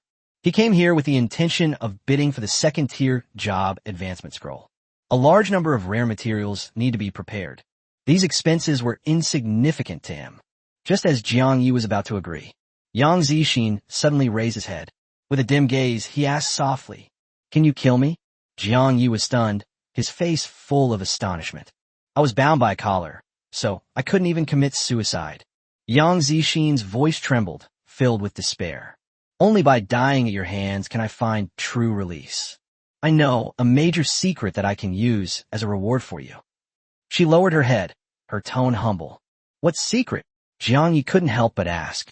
Yang Zixin did not elaborate directly. He simply said, "You only need to tell this to your human friend and ask him to arrange a meeting with the ruling monarchs of the major powers on Earth. With this secret, you could get an extremely generous reward." Viang Yi understood instantly. The woman before him had completely lost all hope of living. He only sought death as a release from his suffering. He shook his head. He offered words of comfort in a firm tone. "Don't despair. I will definitely get the VIP status. Believe me, if one were to reveal the wealth one truly possesses, it was enough to cause a huge upheaval throughout the entire abyss. You must understand that this applies whether on Earth or in the abyss. Mythical-grade materials are priceless treasures." Yang Zixin stared at Jiang Yi for a long time. After hesitating for a long time, ultimately, I chose to let down my guard and trust the person in front of me. She took a deep breath. It revealed a truth that had been buried deep in my heart for a long time. The vast majority of human slaves in the trading company were trafficked here. At first, Jiang Yi did not understand the deeper meaning. He said it casually. Could it be that the demons capture humans and then resell them? The words had barely left his mouth. He then realized something was wrong. If that's the case, it's hardly a secret or a hidden story. It's not the demons, it's us humans. Yang Zixin shook his head vigorously. It is certain forces and factions within humanity who personally sell their own kind as commodities into the abyss. Chapter 359 Ludong. Among them were even children and pregnant women. Jiang Ye's pupils suddenly contracted, his heart filled with shock. Fratricide among members of the same clan. They sent their compatriots to the depths of despair, turning them into slaves. Is such a cruel thing really something that humans would do? After a brief moment of distraction, he quickly calmed down. Upon careful reflection, it becomes clear that the wickedness of human nature is never truly predictable. Even if the abyss does not appear in the world, human trafficking, illegal profiteering, and other heinous crimes still exist in the world. He suppressed his shock and anger. They quickly pressed for more details. Yang Zixin admitted, these were all things that her fellow slaves, who had long since died tragically, had told her. Countless innocent people. They were secretly smuggled into the abyss through spatial portals at the borders of various countries. Involving multiple countries? Jiang Yi was utterly shocked. Yes, I found it hard to believe when I first heard about it. Yang Zixin said solemnly. Some people even witnessed human military officers participating in it, including Lieutenant Colonel Lu Dong from the Great Yin Empire. You must tell your friend to be extra careful and to try to meet with the high-ranking human authorities as soon as possible. Otherwise, he will be in danger sooner or later. Jiang Yi silently memorized the name Lu Dong. The lingering obsession of vengeful spirits, the trafficking of one's own kind. There are too many heinous criminals in the world who are still at large. When one's own spiritual cultivation is sufficient to satisfy the conditions of resentment, the day when our strength is fully restored, he will make these villains pay a heavy price. I gather my chaotic thoughts. Jiang Yi began searching for the second-tier job advancement scroll in the auction catalog. Not long after, a look of joy appeared in his eyes. During this auction, he really did have the second-tier job change scroll he had been longing for. This is undoubtedly fantastic news. Just then, Yang Zixin walked slowly to him. His gaze fell on the pink potion on the table. I'm filled with conflicting emotions. This bottle of potion was left behind by Ashier on purpose. If we do nothing, he will definitely judge me as having no use. I was in agony, unwilling to live a humiliating life, yet unwilling to die without a struggle. That brings us to this point. Her eyes reddened, tears silently streamed down her face, and she murmured softly, do I really still have a chance to be rescued? Jiang Yi's expression was gentle, but his tone was firm and powerful. You can do it. One day, humanity will rise again and make all the alien races of the abyss who have bullied our people pay 100-fold for all the humiliation and pain they have inflicted today. Yang Zixin remained silent for a long time. Finally, he picked up the pink potion on the table and drank half of it. The medicine gradually took effect. A faint blush slowly crept onto her pale cheeks. I want to live. Her hands trembled slightly, but her eyes gradually hardened. Even if we can't escape this place for the time being, as long as we live well, we will always have the opportunity to save more of our people who are suffering like me in the future. Upon seeing this, Jiang Yi quickly spoke up to stop him. You don't need to humble yourself like this. My wealth is more than enough to easily secure the VIP status. At that time, before he could finish speaking, Yang Zixin had already sat back in his lap and gently shook her head as she spoke. My identity alone is not enough.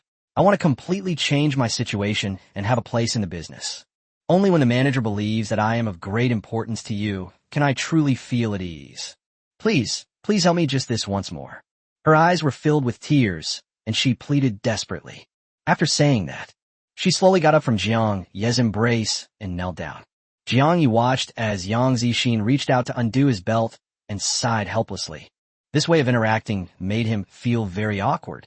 I wanted to refuse, but he met the woman's pleading eyes. The words that were on the tip of my tongue remained unspoken. Etc. Jiang Yi reached out and stopped her.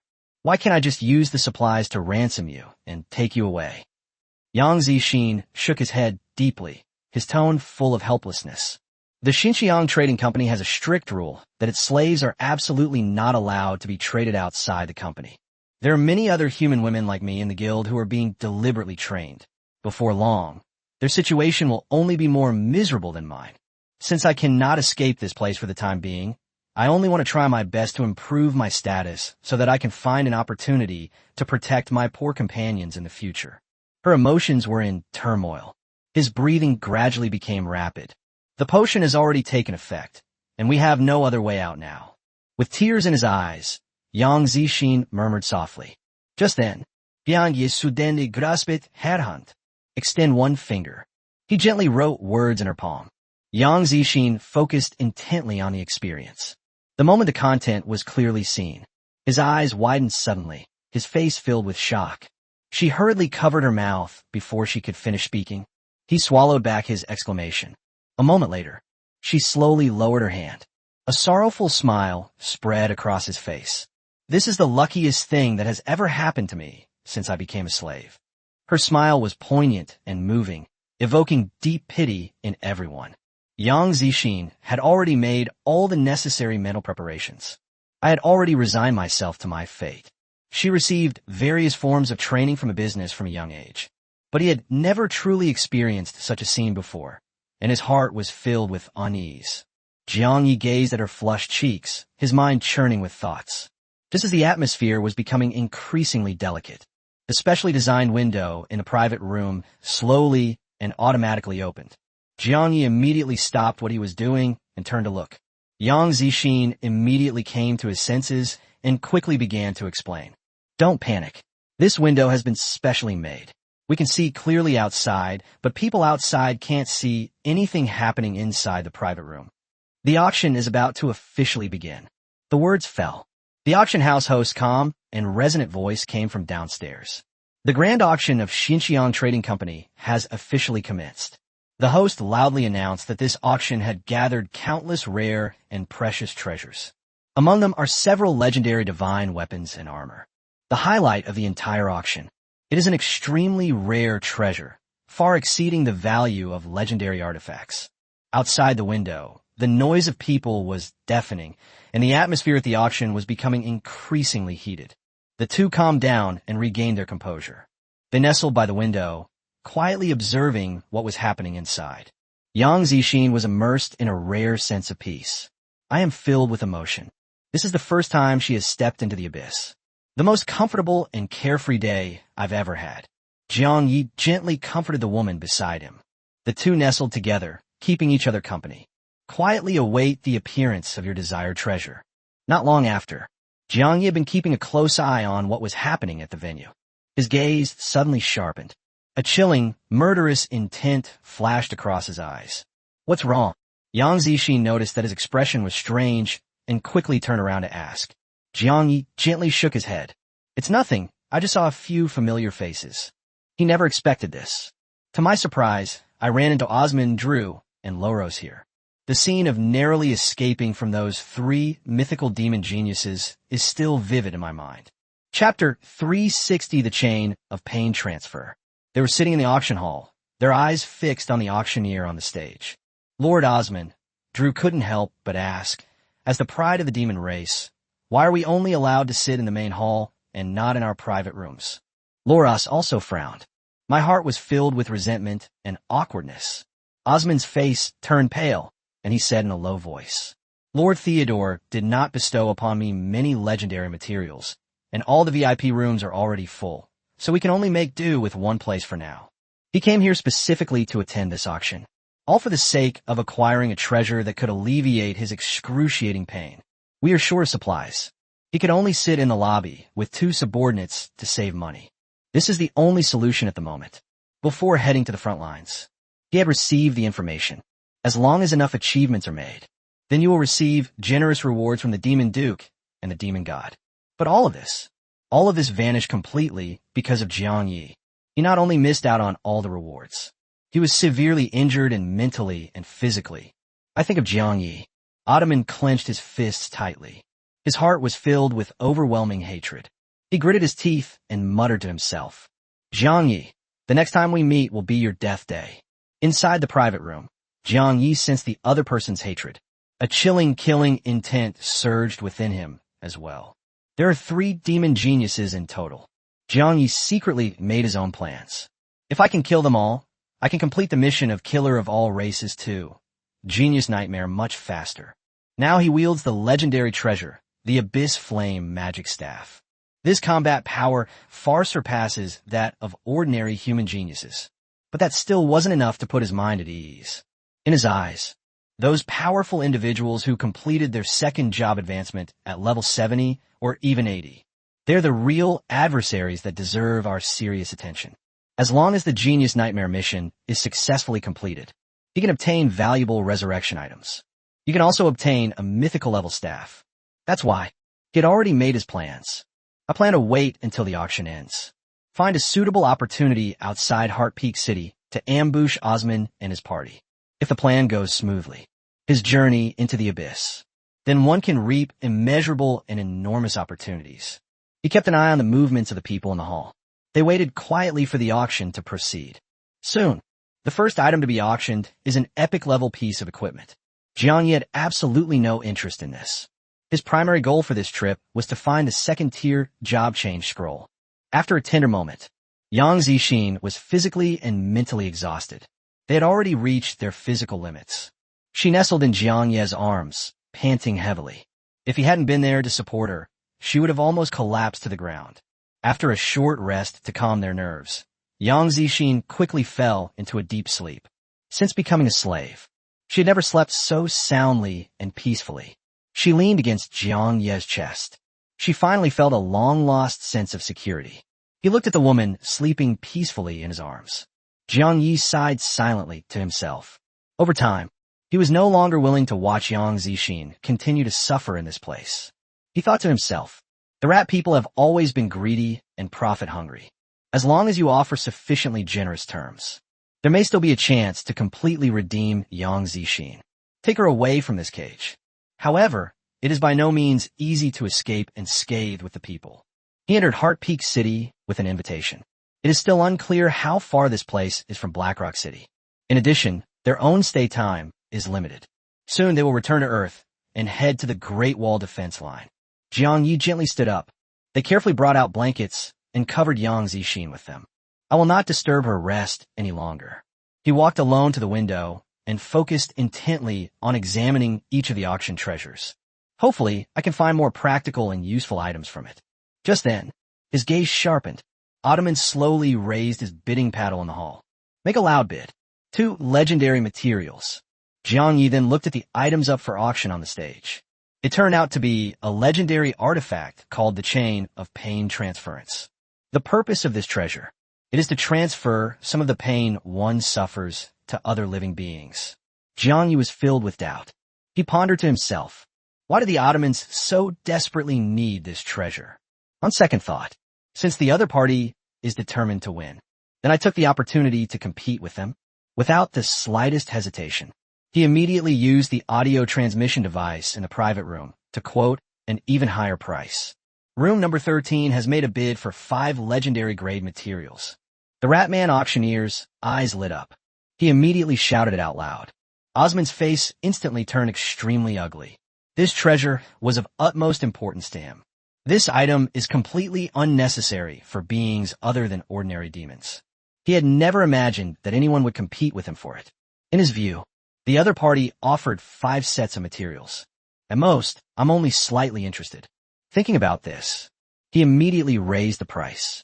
I'll offer 6 sets of legendary materials. The words had barely left his mouth. Jiang Yi immediately doubled the price. They quoted a high price for 10 legendary materials. I've heard about this price range. Osman suddenly stood up. I subconsciously looked in the direction of private room number 13. Unfortunately, the windows were secured. The figures inside were completely obscured. He suppressed his anxiety. He spoke loudly towards the private room. I am Osman of the Demon Clan. My friend, this artifact is of great significance to me. I hope you will part with it. If you ever set foot in the demon realm in the future, I will do my utmost to help you with whatever you need. Would you be willing to grant my request? Osman knew this in his heart. If one cannot obtain the chain of transference of suffering, the unbearable pain inside his body will eventually break him completely. Ahem, Your Excellency Osman, this place is not the territory of the demon race, but the city of Heart Peak. The auctioneer interrupted coldly. Your words and actions have violated the auction rules of Xinjiang Trading Company. Considering this is your first offense, we will issue a warning for now. If you violate the rules again, we will have to ask you to leave. The business had strict rules. If everyone pleaded and showed leniency in private like this, the business will inevitably suffer huge losses.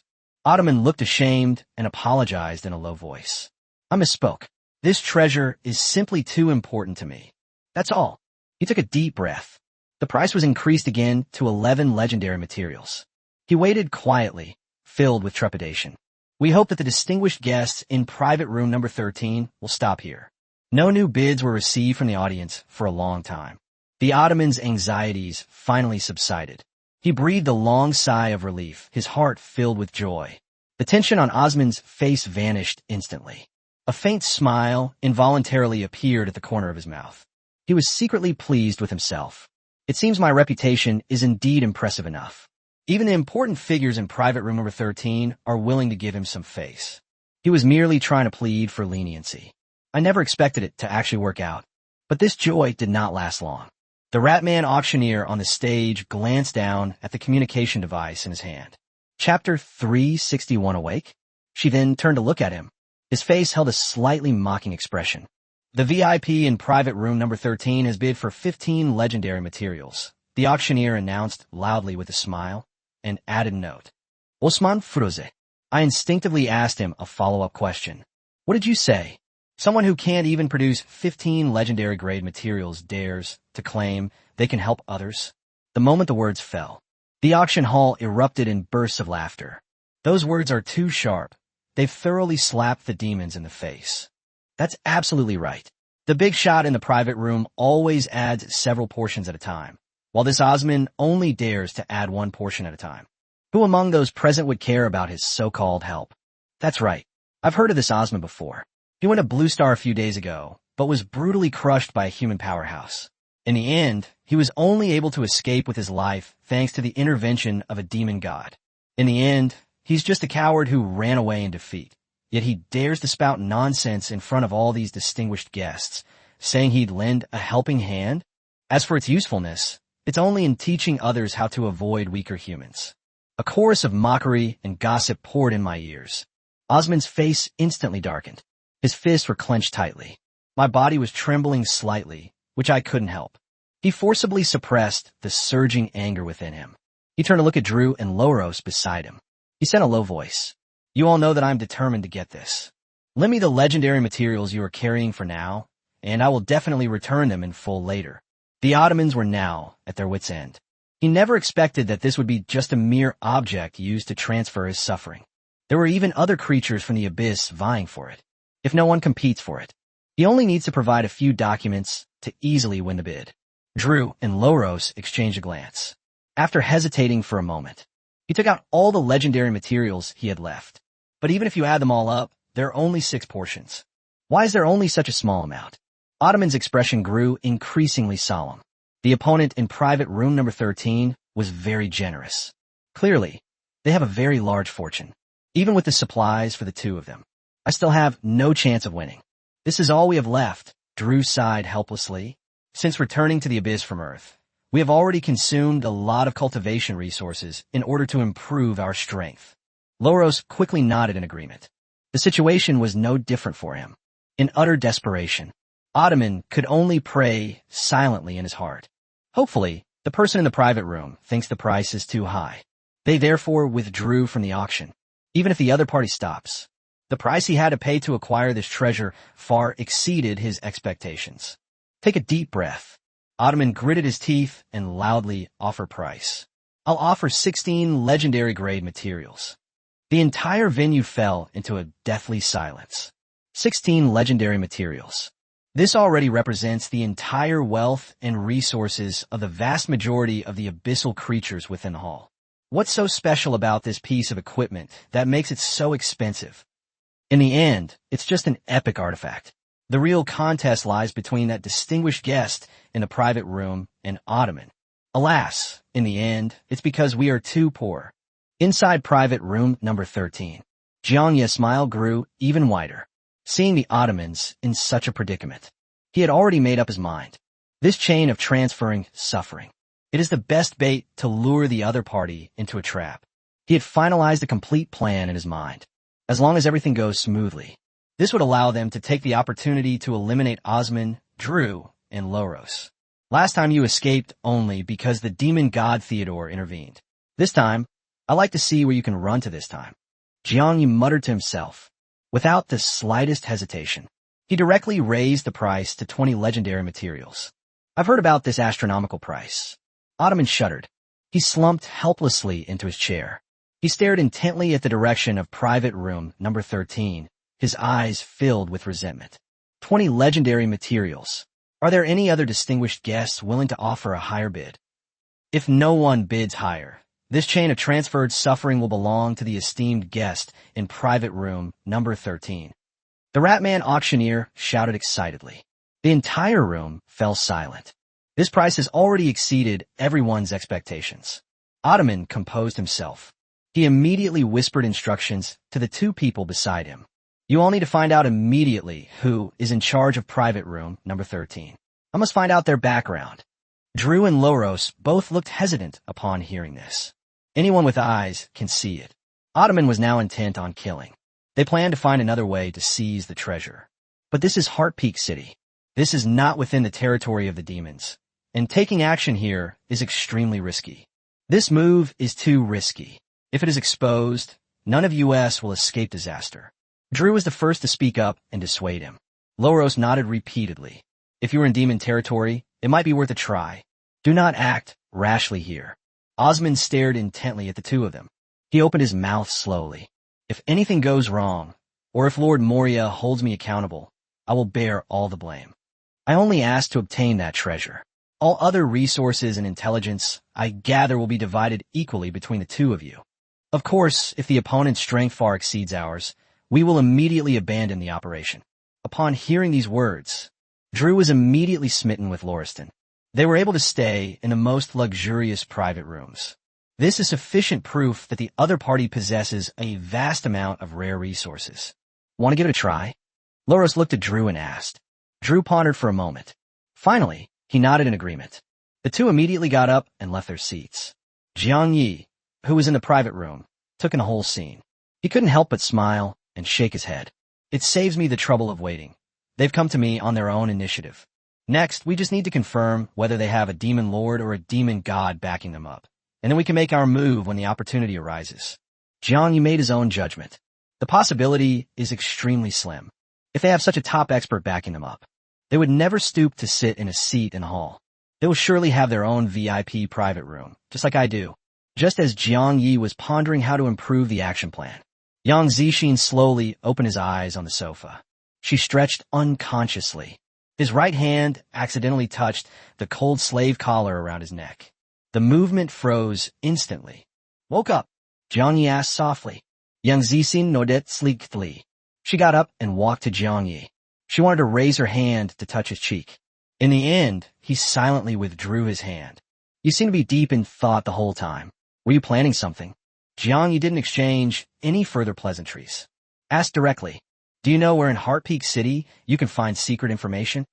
Chapter 362, Withered Bone Spirit Root. Of course I know, and I think the trading company is the best place to go. Those rat people are willing to sell any information for money. Yang Zixin answered without hesitation. The information here is extremely expensive, but its accuracy is almost never wrong. Jiang Ye's eyes lit up. This was exactly the answer he wanted. As long as everything goes smoothly. Wait until the auction ends.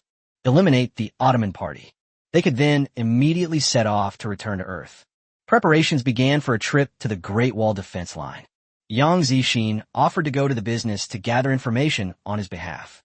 The trading company is not far from here, and the round trip takes very little time. Jiang Yi frowned slightly, a sense of unease creeping into his heart. If he had just bought information about the Ottomans from a trading company, the other person died inexplicably when they turn around. Merchants would easily associate it with their own actions.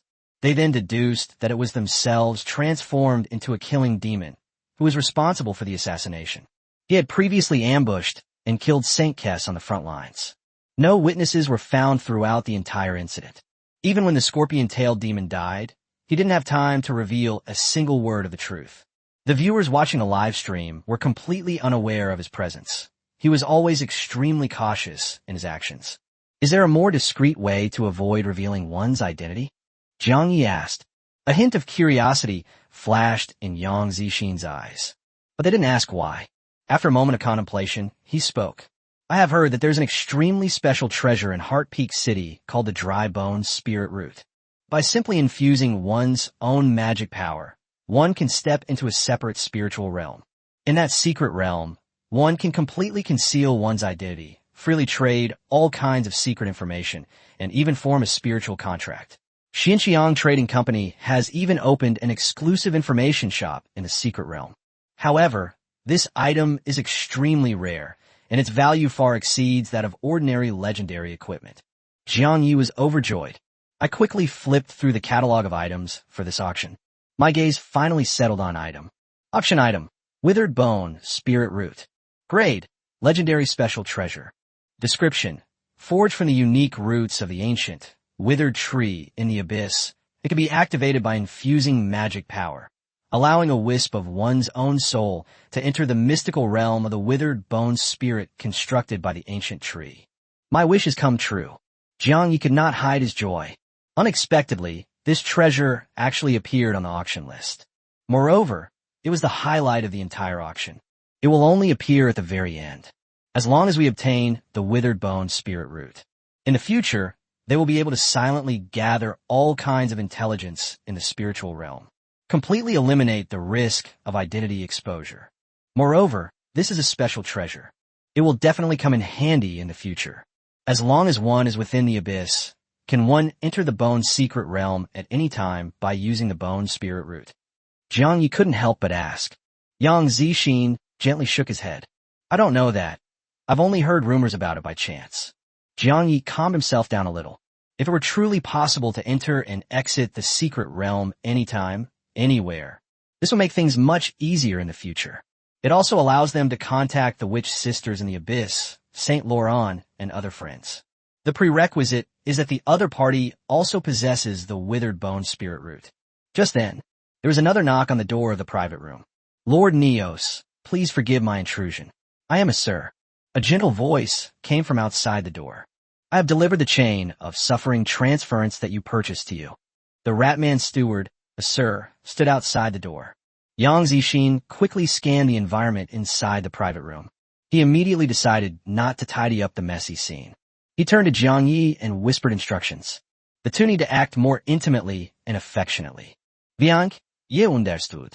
He reached out and put his arm around Yang Zixin's slender waist. Then he opened the door to the private room. Yasser's gaze swept quickly across the scene inside the room. I understand. I secretly marveled at how lucky Yang Zixin was. He actually managed to win the favor of this murderous demon who had a penchant for human women. In his view, Neos was very generous. They must still have a huge amount of high-level resources stockpiled in their hands. We must make sure Yang Zixin does his best to please this distinguished guest. He bowed in greeting. The chain of transferring suffering was handed to Jiang Yi. He spoke in a low voice. Lord Neos, this is the treasure you purchased, according to the rules of the trading company. Yasser stopped mid-sentence, his eyes gleaming with shrewdness and cunning. Jiang Yi casually accepted the treasure. It could be directly stored in the storage space. Then he took out a bunch of legendary materials and placed them on the ground. Yasser was overjoyed at the sight. His eyes were fixed on the precious cultivation resources, showing no sign of displeasure. Don't bother me unless it's something else. I still have important matters to attend to. Viank, Yisupok, Kaimni. Your company has a very good workforce. I am very satisfied. After saying that, he casually tossed out an epic-level material as a reward. Yasser bowed, even more respectfully in thanks. It is our business to be able to satisfy you, sir. By the way, sir, would you like to replace the servants? We also have succubi, fox spirits, and other creatures here. Jiang Yi hugged Yang Zixin tightly. He rejected the offer in a cold tone. No need. My preference for human women is enough. Also, help me keep Yang Zixin here, as I will continue to bid on many more treasures. If I don't see her next time I come, I will go to other shops to shop. Upon hearing this, Ashley panicked immediately. This murderous demon appears to be low-key. In reality, they possess immense wealth. He absolutely cannot let such a distinguished guest go. Don't worry, sir. Leave this to me. I will take good care of her. Jiang Yi was quite satisfied with this. A single transaction is enough to grasp the other party's thoughts. I'll wait until later to acquire the second-tier job change scroll and the withered bone spirit root. Yasser's attitude will only become more respectful. Yang Zixin's situation within the business will also improve completely, although he did not want Yang Zixin to continue to suffer injustice here. But for now, this is the only option. After Yasser left, Yang Zixin immediately closed the door. She nestled into Jiang Yi's arms and whispered her thanks. Jiang Yi gently raised his hand and ruffled her hair. The auction continued smoothly. Soon, Jiang Ye's long-awaited second-tier job change scroll has finally arrived. To his surprise, this priceless treasure did not attract many people to fight over it. The highest bid in the entire event was only for 10 legendary materials. Jiang Ye understood. Everyone felt that cultivating a second profession required too much time, energy, and resources, so they had no interest in competing for it.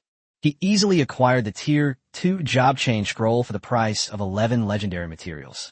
Not long after, with a beaming smile, Asur once again came to deliver treasures. Lord Neos is far too generous and magnanimous. Jiang Ye similet faintly. Is this considered generous? You'll be running errands a lot more often from now on. Chapter 363, The 5 Abyss Rulers. Yasser immediately patted his chest to pledge his loyalty, willing to serve him faithfully. Everything was going very smoothly at first. This can be done when bidding on a rare potion that increases casting speed. Jiang Yi has encountered a formidable opponent. Room number 13 has bid 20 legendary materials. Private room number 13, price increase. 22 legendary materials. In the blink of an eye, the price of this legendary potion skyrocketed to 30 legendary materials. All living beings present. Even the Ratman auctioneer was shocked. Is this the true wealth of the VIP guest in private room number 13? Has anyone calculated just how many legendary grade materials he has used up this time? More than that, I'm curious about who this person in the private room is, that someone would dare to bid against him. You don't know? That's Miss Lumina, and her father is one of the 5 rulers of Heart Peak City. What? It's Miss Lumina who's personally attending the auction. She is my goddess, and I will follow her wherever she goes. With your strength and looks, even if the sea dries up and the rocks crumble, you'll never catch Miss Lumina's eye. I only admire him silently, and I have no improper thoughts whatsoever. Jiang Yi frowned slightly. He didn't care about Lumina's background. The only concern is that the other party might try to snatch the final treasure, the withered bone spirit root, later on. He comforted himself inwardly. They have stockpiled countless resources. There's absolutely no need to worry about this. Simply keep a low profile and avoid revealing mythical level materials unnecessarily. Not long after, the auction of the withered bone spirit root has finally begun. You all know the function of this item, so I won't go into details. The starting bid is 100 legendary grade materials. The words fell. The atmosphere inside the venue instantly became heated. Many of the creatures in the hall couldn't resist making bids. In less than half a minute, the price then skyrocketed to 160 legendary materials. Room number 13 has bid 200 legendary materials. 200 portions. You all heard right, 200 portions. The Ratman auctioneer was so excited he almost lost his composure. Jiang Ye sikit inyardly. Just as I had expected, the struggle for this treasure is destined to be anything but easy. He turned to look at Yang Zixin beside him. Ask a question. Do you know who Lumina really is? A hint of apprehension flashed across Yang Zixin's eyes. He slowly began to explain. There is no city lord in Heart Peak City. The entire city is jointly governed by the 5 Abyss hybrid races. Within every top-tier clan, there are supreme experts who have lived for thousands of years. Only when the clan faces a catastrophic crisis will these experts awaken and emerge into the world. Lumina's father is one of the 5 Abyss rulers of Heart Peak City, possessing the formidable strength of a high-level demon god. As for Lumina herself, she has now reached level 99 and is currently in seclusion, attempting to break through the heavenly tribulation. Jiang Yi narrowed his eyes slightly, a hint of hesitation arising in his heart. Alone in the city, at the pinnacle of my heart. Once the true identity of a human is exposed, they encountered a powerful being on par with the Abyss demon god. Their carefully concealed identity will be completely exposed, and they will inevitably fall into a great crisis. He knew the powerful demons and gods of Heart Peak City. They probably wouldn't even consider a level 50 human a threat. However, he was subsequently pursued and killed by Bellis. He became increasingly cautious and careful in his actions. If we give up bidding for the withered bone spirit root, they had no choice but to go directly to the Xinjiang Trading Company to gather information openly. Once news spreads that the demon of slaughter, Neos, has slain the demon prodigy, He would no longer be able to use his demon identity to infiltrate and carry out his mission. Jiang Ye's mind was in turmoil. It's difficult to weigh the pros and cons in a short time. Just then, the Ratman auctioneer on the stage suddenly spoke up. Miss Lumina asked me to pass on a message to the distinguished guest in private room number 13. Miss Lumina said she is particularly fond of the appearance of this withered bone spirit root and intends to add it to her private collection, the Ratman auctioneer said calmly. We hope that the esteemed guest in private room number 13 can be so kind as to part with it. Just for collecting? Jiang Yi was slightly taken aback. To my utter surprise, the other party stepped in to snatch it. They were only attracted by the appearance and quality of the spiritual root. Is it really that simple? He pondered for a moment. Ultimately, they were unwilling to give up. Such rare treasures are hard to come by. Missed this opportunity. I don't know when we'll have the chance to meet again. The withered bone spirit root was extremely useful to him. Walking through the abyss. Intelligence has always been fundamental. With this item, this allows them to infiltrate the spirit realm and uncover all sorts of secret information. It can also perfectly conceal one's true identity. There are no more worries. 250 legendary materials. Jiang Yi immediately submitted his bid. These words were spoken. The entire auction hall erupted in uproar once again. Just who is the owner of private room number 13? They're showing Miss Lumina absolutely no respect. Who can fathom this person's background? That's Miss Lumina. Who would dare to openly challenge her? Even the auctioneer didn't dare utter another word. That's right. When the demon Osman tried to put pressure on them earlier, he was immediately silenced. In the end, how can a mere mythical-level demon be compared to Miss Lumina? In my opinion, if Miss Lumina insists on having it, the trading company might just call off the auction. Unlikely. The trading company is backed by the Ratman and has always only cared about money, not personal relationships. The sounds of discussion rose and fell around me. Ottoman gritted his teeth in anger, filled with resentment. He was a prodigy of the demon race, admired by all. If it weren't for the fact that he was defeated by Jiang Yi back then, the mission has completely failed. Even the demon Lord Moria would never underestimate himself like this. But now I am in the Heart Peak City, where people's hearts are complex. He has become the subject of gossip and ridicule. That hateful Xinxiang trading company, that hateful private room number 13, and that hateful Jiang Yi. Osman Jursit Inyarti. My emotions were in turmoil. In addition, an unbearable, intense pain struck his body. He couldn't help but groan. Many creatures from the abyss around them glanced at them. This demon is quite strange, making such a sound for no reason. Who knows why? Maybe it's some kind of quirk. I've heard that some creatures become strange after coming into contact with human books. In my opinion, it's simply a case of losing the auction and being unable to handle the blow. Osman's face turned ashen. He glared fiercely at the group of people who were chatting. If this were in the territory of the demons, he must have already taken action and taught them a lesson. Just then, Drew and Loros hurriedly turned back. They supported the unsteady Ottoman from both sides. He reported in a low voice. We found out that a succubus who was nearly tortured to death by the pigmen revealed that the person in private room number 13 is a killing demon. Chapter 364, you don't know. That's right, Loros quickly added. The succubus also sensed that this killing demon's cultivation level wasn't top tier. A glint of light flashed in Osman's eyes. He took a deep look in the direction of private room number 13. He then turned and left with the two of them. A mere demon of slaughter dares to challenge me. Many of my clansmen now think I'm worthless because of my last defeat, which is ridiculous. At this moment, he felt no fear whatsoever. In his view, dealing with an ordinary killing demon is a piece of cake.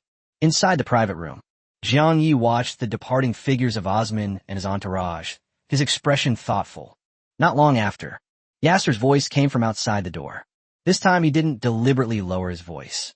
He went straight to the point and asked loudly, Lord Neos, may I come in and see you? Jiang Yi frowned slightly, got up, and opened the door. As soon as Yasser entered, he began to anxiously offer his advice. Sir, you absolutely must not raise the price any further. Miss Lumina is currently throwing a tantrum in her private room. The price you have offered has already exceeded all the resources she brought with her. According to the rules of the trading company, once you win the bid for a treasure, you must gather enough materials on the spot to complete the transaction before you can take the item away. Jiang Yi looked at him quietly. Yasser looked around. They quickly pulled him to the back of the private room. He lowered his voice and said urgently, "It's really beyond our control. Even everyone in our business has to show Miss Lumina some deference. You are unaware of the truth. She was pampered by her father since childhood, and at the young age of 17, she had already cultivated to the peak of level 99. If you anger her, it will not only be detrimental to you, but also put Miss Yang Zixin in danger for no reason." After saying that, he looked worriedly at Yang Zixin beside him. Yasser was also utterly helpless. Unless absolutely necessary, he would never come to persuade this generous guest. Although Jiang Yi offered a higher price, the more he earns, the more he can get in commissions and rewards. But what if you completely anger Lumina? This big spender will probably disappear from here forever. It's a losing proposition. Although the city of Heart Peak is bound by laws, but those rules have always been used only to govern the weak and vulnerable at the bottom of society. Lumina is a person of extraordinary status and position. They have never been bound by worldly rules and regulations. Jiang Yi could see his predicament and concerns. My mind raced. He opened his mouth and asked, "Does Miss Lumina have a penchant for collecting withered bone spirit roots?" Yasser nodded repeatedly in confirmation. Jiang Yi pondered for a moment. Lumina wielded immense power in this city. His network of contacts extends to all corners of the world. If we can take this opportunity to establish a relationship with them, this will certainly make things much easier in the future. A glint of inspiration flashed his eyes. He looked at Yasser and said, "Could you please pass on a message to Miss Lumina for me?" "Please speak, sir." "Viank yisimilet faintly. Tell her that I will not stop here and will continue to raise the price directly to 300 legendary materials." Before he could finish speaking, Yasser's eyes widened in surprise. "Once I successfully bid for the withered bone spirit root, I will deliver it directly to her private room. She can then settle all the costs for the materials needed thereafter with me in person." Jiang Yi spoke calmly and composedly. Yasser froze on the spot, his face full of shock. It took him a moment to realize what was happening, and he suddenly understood. "I see.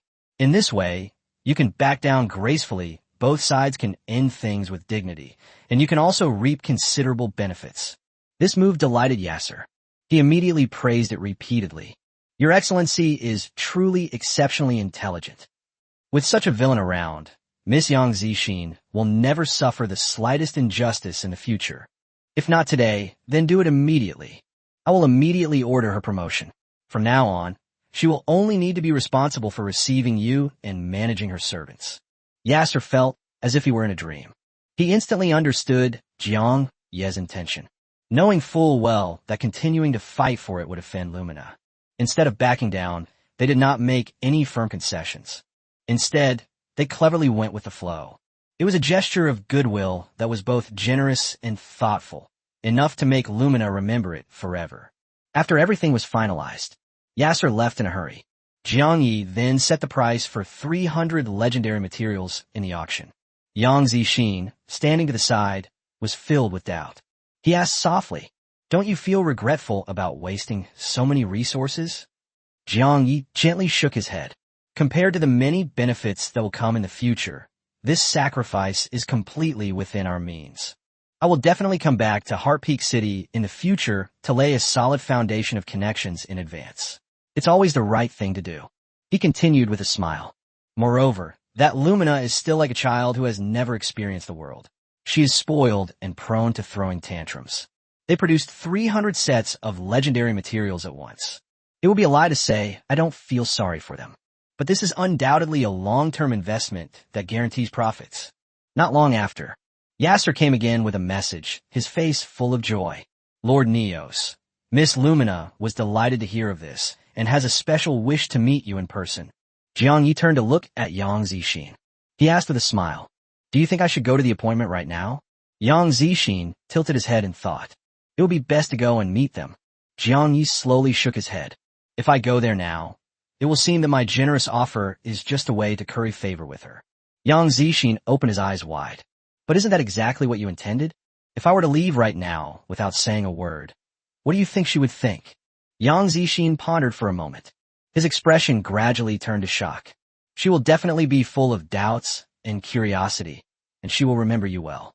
She might even secretly send someone to find out your background. Jiang Yi nodded in satisfaction. This is exactly the effect he wanted to achieve. What he wanted was never to deliberately curry favor or befriend others. Instead, they subtly laid the groundwork for building connections in the future. After making up my mind, Jiang Yi walked straight to the door of the private room. He addressed Yasser outside the door. I'm so sorry. I suddenly have an urgent matter to attend to, so I have to leave now. Yasser looked bewildered. I never expected him to make such a decision. He asked hesitantly, shall I then relay this truthfully to Miss Lumina? Just tell him the truth. Viank, yisimilit genti. In addition, I also need to say goodbye to Yang Zixin, and I would like to ask you to remember the promise you just made. Yashir's gaze toward Jiang Yi completely changed. He responded solemnly. Rest assured, sir, as long as I still run Xinxiang Trading Company, I will definitely protect Miss Yang Zixin. Jiang Yi was about to close the door. Suddenly, he realized that a cold, malicious gaze was fixed on him. Chapter 365, Father's Incompetence. Clearly, someone is watching from the shadows. On the other side, Yasser hurried to Lumina's private room. He worked in the business for many years. I've never been so anxious while running around. Although the rat man is short in stature, he has a lot of stamina and does not feel tired at all while traveling at high speed. After arriving at the destination, he made a point of tidying up his slightly disheveled clothes. He couldn't help but marvel at Jiang Ye's immense wealth. His mind is exceptionally meticulous. This person will surely gain a foothold in Heart Peak City and make a name for himself in the future. Nowadays, besides delivering messages, fulfilling the promise to promote Yang Zixin is the top priority. He had already made up his mind. Alice, the succubus who had been responsible for tending to the pig men and was severely injured, took the opportunity to recuperate. The vacant job was directly handed over to Yang Zixin. This not only fulfilled the promise, but also served as a warning to other servants within the business who harbored disloyal intentions. Take a deep breath to calm yourself down. Yasser raised his hand and knocked on the door of the private room. At the same time, in the shadows of the streets and alleys, Jiang Yi watched the injured succubus Alice leave in haste, his mind churning with thoughts. Osman looked extremely distressed when he left. This clearly demonstrates his extreme craving for the chain of transferring suffering. If he were in his situation, he will certainly send his men out to gather information. This explains why Drew and Loros left. But where exactly will they get their information? Watching Alice stagger away, Jiang Ye's eyes grew colder. He returned to the private room. He inquired in detail about the origins of this succubus from Yang Zixin. Yang Zixin was initially a bit reserved. Sensing Jiang Ye's gentle attitude, she gradually relaxed and spoke slowly. The succubus Alice is a formally registered employee of the trading company, having worked there for many years and also owning her own residence. Viank, ye understood. Osman and his party will most likely seek out Alice. He tried to extract information about himself from her. He had anticipated this. What he truly feared was, apart from the three Ottomans, are there other powerful demon experts lurking in the shadows? He must not repeat the same mistake he made before. Once any unusual activity is detected, we must prepare a comprehensive response plan in advance. After much deliberation, Jiang Yi decided to secretly follow Alice later. This allows us to find out the other party's background and movements. His time in the abyss was limited and could not be wasted in the slightest. With Yasser mediating, there shouldn't be any major problems. He would never easily give up on me, his important client. Jiang Yi said softly, if the price is high enough, I might be able to rescue you from here. However, I have important matters to attend to right now and cannot take you out of the abyss for the time being. Yang Zixin gazed at him quietly, gently shook her head, and spoke softly. Now that I'm no longer in danger of losing my life, and I'm no longer forced to entertain all sorts of guests, it's fine for me to stay here. I can also secretly look after other human women who have fallen to this state, bringing them a glimmer of hope for freedom in the darkness, so that they don't fall into complete despair. The most important thing on her mind right now is, this is the young human man in front of me, disguised as a murderous demon. This was also the secret that Jiang Yi had written in her palm before. This place is still fraught with danger, so please be careful. I await your safe return. Yang Zixin never dared to hope to see his true face beneath the disguise. She simply told him to be careful. Jiang Yi nodded slightly. He took out a number of legendary materials from his storage space and handed them to her. Please accept these supplies for now, and keep an eye out for news about the dry bone spirit root. As your status rises in the future, you'll have more freedom of action. Take this opportunity to contact your fellow humans scattered throughout Heart Peak City and secretly gather strength. Yang Zixin accepted the supplies without hesitation. She tiptoed and gently kissed his cheek, her eyes smiling. Please don't despise me. Everything I belongs to you. Jiang Yi was stunned for a moment. He could only laugh helplessly. He then turned and quietly left the private room. After Jiang Yi left, Yang Zixin gripped the precious materials in his hand and murmured softly, I stayed not only to help my fellow clansmen, but also to stay here and silently lend you a hand in Heart Peak City. Next time we meet, I really want to see with my own eyes what you really look like when you take off your disguise. Not long after, Yasser arrived, panting, his eyes scanning the surroundings, and asked, Has Lord Neos already left? Yang Zixin nodded in agreement. Yes, sie geht softly. In the end, it was too late. Miss Lumina had quite a few unused, withered bone spirit roots, which she intended to give to you, sir. She even specially invited you to a banquet in your spare time. Since the person has already left, I'll leave these things to you for safekeeping for now. His expression suddenly turned serious, and he solemnly gave his instructions.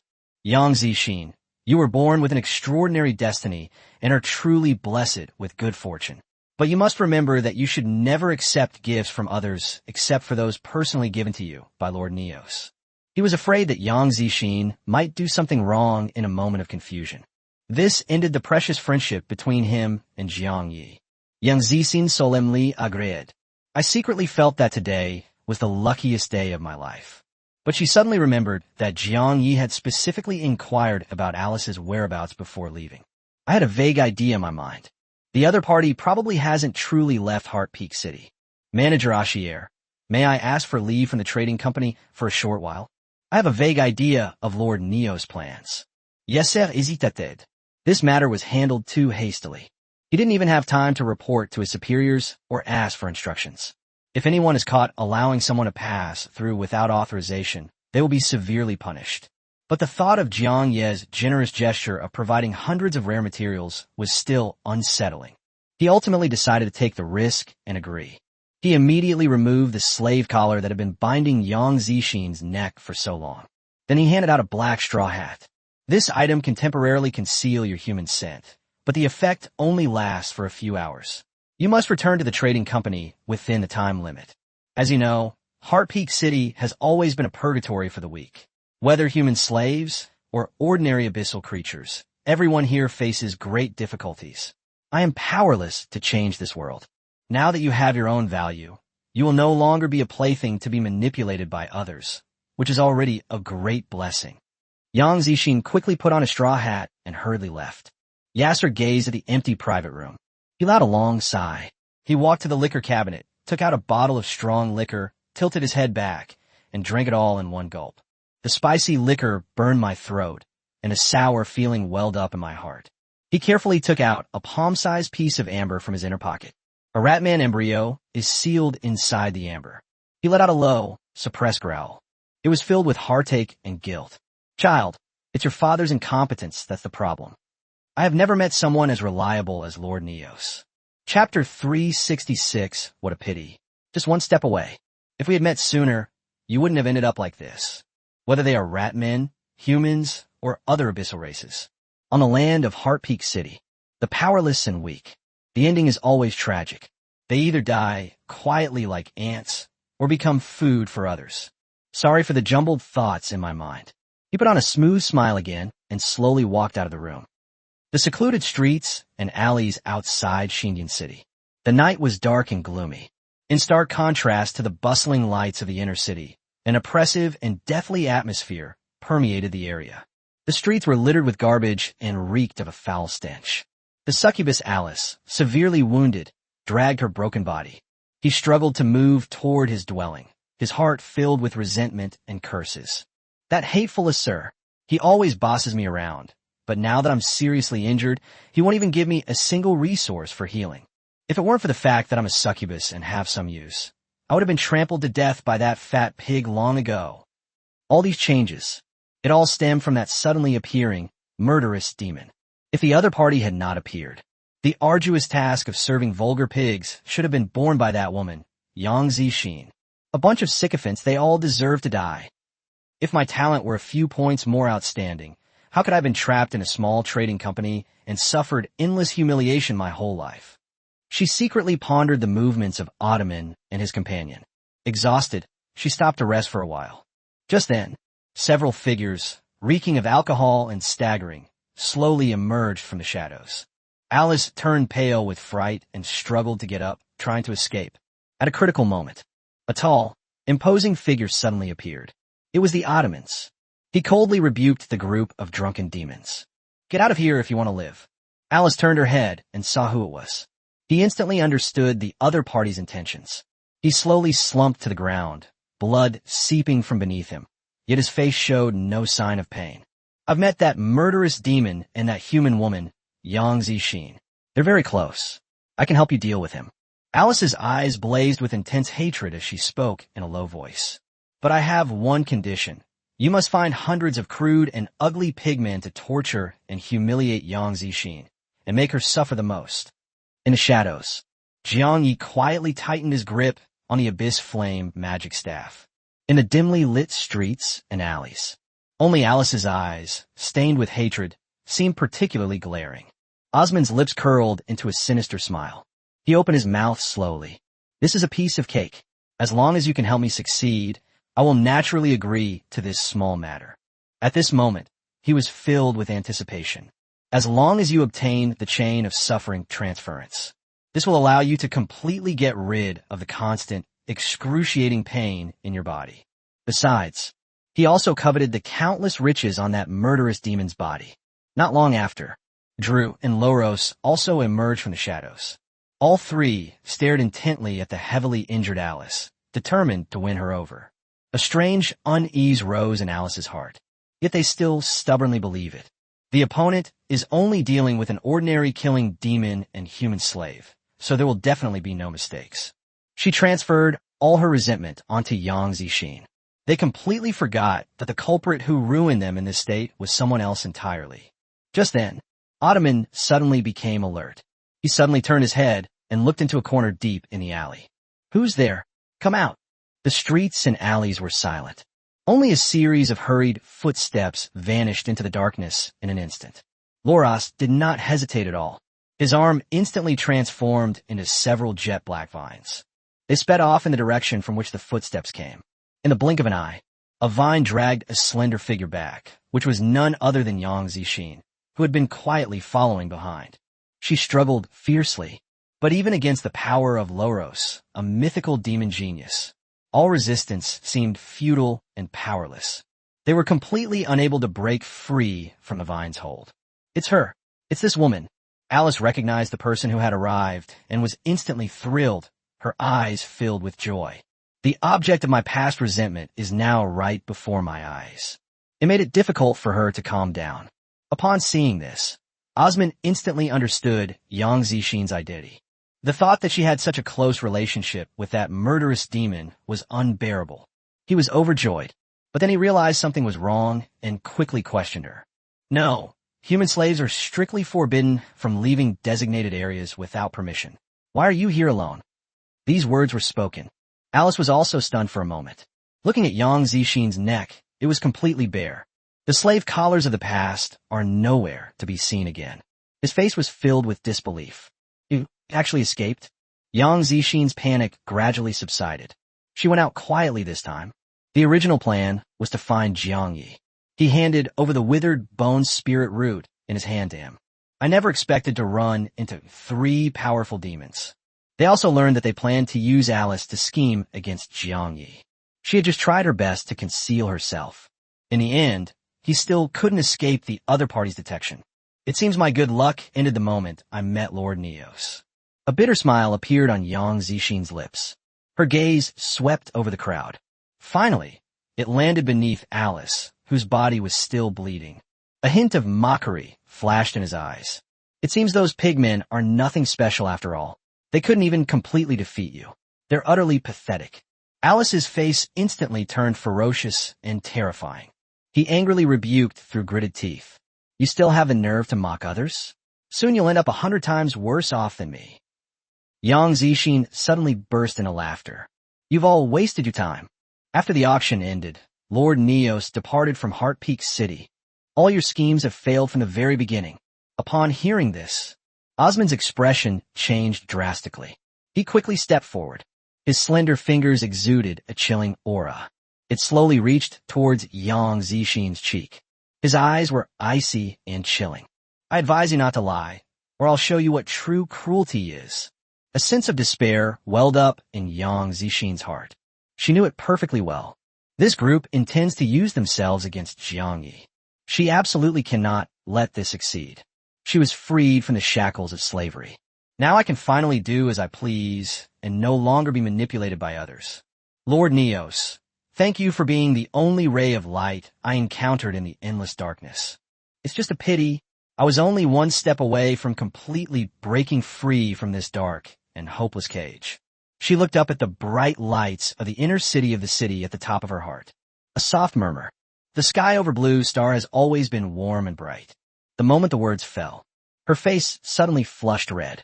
The magic power within his body completely spiraled out of control, rampaging and raging wildly through his meridians.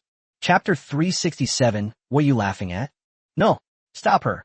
Loros has used poison to imprison her. Osman Hurriedi shouted citerni. The vine demon Loros immediately manipulated his vines to grow sharp thorns and stepped forward to block him. But it was all too late. The chaotic and rampaging magic was like a flood bursting its banks. It relentlessly eroded and tore at her body. A mouthful of bright red blood gushed from Yang Zixin's mouth. What the hell are you doing? Doing something so stupid. Ottoman was completely panicked. We finally found this clue. I never expected that the other party would choose to end their own life. He had never seen such a fiercely independent person. To protect those around him, willing to give up their own lives. This resolute method of suicide was completely unexpected by everyone. Despite the excruciating pain, Yang Zixin smiled calmly. The human slaves in the city of Heart's Peak have long since figured out a way to end their own lives. Without external interference, no one can stop them. Within this abyss city, even the lowest-ranking slaves who long to die, they all have to endure endless suffering. This method of suicide could only be performed after the slave collar was removed. Shut up. Don't even think about dying so easily. Alice screamed. He turned his head anxiously to look at the three demon experts beside him. Don't you have any way to stop it? All three Ottomans looked troubled. They were all formidable warriors who had fought and battled for years. He has never dabbled in healing or saving lives. Faced with the current situation, we are completely helpless. Just as Yang Zixin's eyes were gradually losing their luster, a tall and imposing figure slowly stepped out from the deep night. This person is 2.5 meters tall. Two horns stand upright on its head. Its entire body is covered with hard scales. Sharp bone blades grow from the elbows. The muscle definition exudes explosive power. Her posture, however, also possesses a smooth and beautiful aesthetic. With his hands behind his back, he exuded an imposing aura. It's you. Ottoman's pupils suddenly contracted, and his face instantly lit up with ecstatic joy. He was just worried about what would happen if Yang Zixin died. They could no longer find that murderous demon. To my utter surprise, the other party was so careless that they actually came to my door. Your luck is truly exceptional today, Osman said with a smug look on his face. If you had known to back down a bit at the auction, you wouldn't be in this situation now. If you know what's good for you, obediently hand over all your valuables and treasures, and perhaps I'll spare your life. Drew and Loros immediately stepped forward. They blocked Jiang Ye's retreat routes from both the left and right. Jiang Ye completely ignored their shouts. She looked tenderly at Yang Zixin, who was barely breathing. His tone was calm and composed. I'm here. Don't be afraid. I'm here to protect you. Yang Zixin struggled to steady his disordered breathing and said with a heart full of guilt, It's all my fault for being too reckless. If I hadn't gone out on my own, you wouldn't be in such a dangerous situation. Jiang Yi heard this. A cool, aloof smile slowly crept onto his lips. The left hand, which was behind the back, slowly stretched forward. The instant I saw what was in his hand, Ottoman's face showed arrogance and smugness. Everything froze instantly, and their expressions changed drastically. He was a legendary genius of the demon race. The most unforgettable nightmare of Ottoman's life. That was the scene on the front lines. He will never forget the human named Jiang Yi. He held a long sword and cut open his chest. They ripped his heart out while he was still alive. They even opened their mouths and took a bite. It's just recalling the scene. An overwhelming chill and extreme fear instantly swept over his mind. At this moment, I saw that the killing demon in front of me was gripping a long sword tightly in his left hand. Osman's face suddenly turned deathly pale.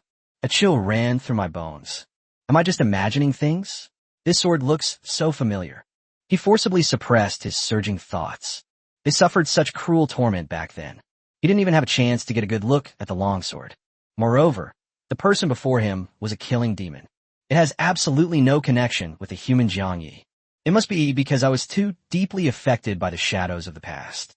This killing demon happens to be wielding a longsword that looks very similar. It's truly disgusting. Osman's eyes flashed with murderous intent as he stared intently at Neos opposite him. Neos simply raised his hand and swung his longsword. He spoke calmly. Don't forget, this is Heart Peak City. If you dare to make a move here, aren't you afraid of getting yourself into a terrible disaster?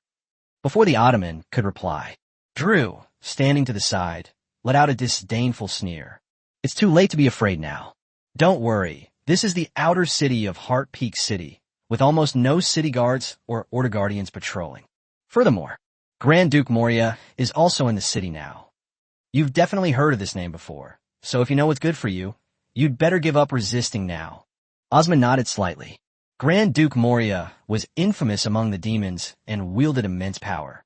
If this killing demon obediently surrenders, the matter can be easily resolved. Anyway, to prevent potential future problems, this murderous demon, the human woman, and the succubus Alice, they must all die today, just as Ottoman was secretly making his plans. He suddenly saw the killing demon opposite him. An extremely unnatural smile appeared on his face. So it turns out that Moria was the only one backing me up. That's great. He had initially thought that the person who came to Heart Peak City was a top duke of the demon race, even the realm of demon gods. If that's the case, he could only continue to pretend to be a murderous demon, save Yang Zixin first, and then make other plans. But now the situation has completely reversed. A mere level 90 demon Grand Duke.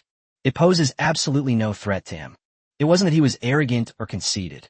Rather, he simply possessed ample confidence. Except for the demon god of the abyss. Apart from a few special abyssal creatures capable of imprisoning space. If he wants to leave, with the blessing of the High Priestess, one can escape safely at any time. Why are you laughing?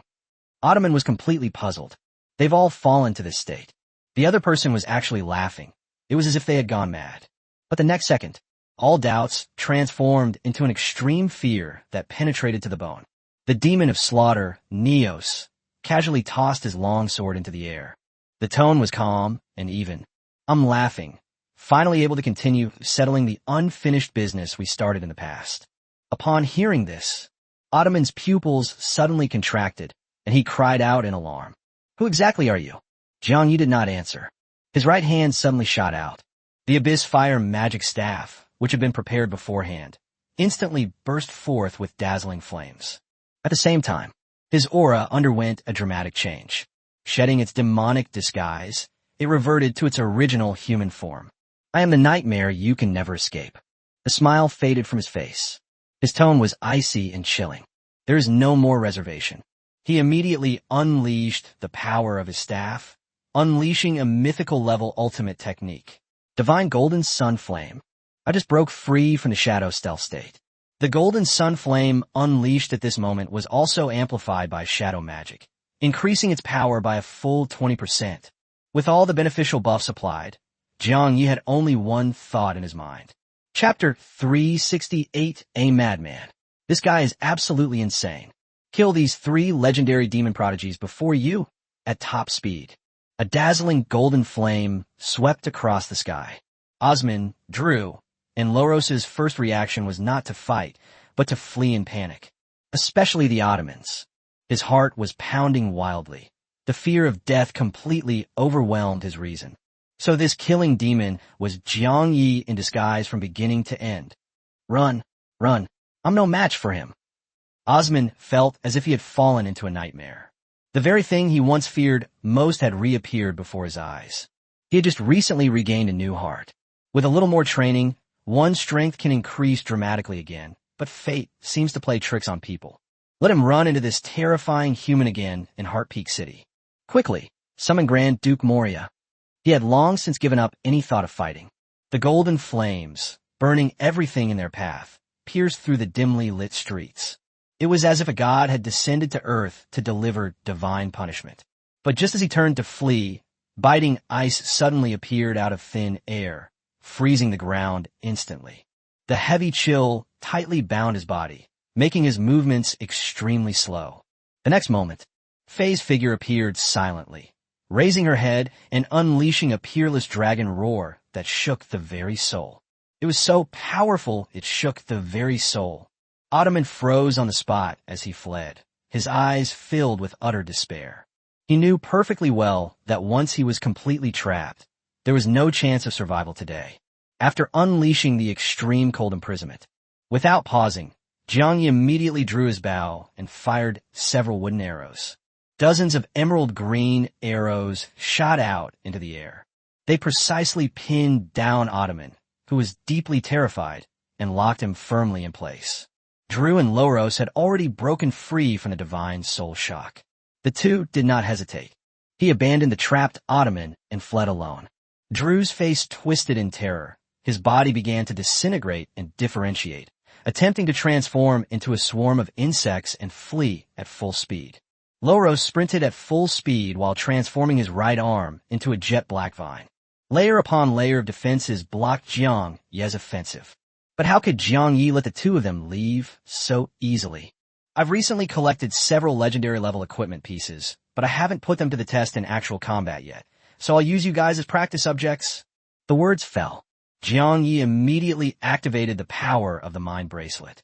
Permanently consumes 500 mental energy to lock onto the target. They forcibly pulled him into a mental illusion. I am in an illusion. The target cannot harm itself.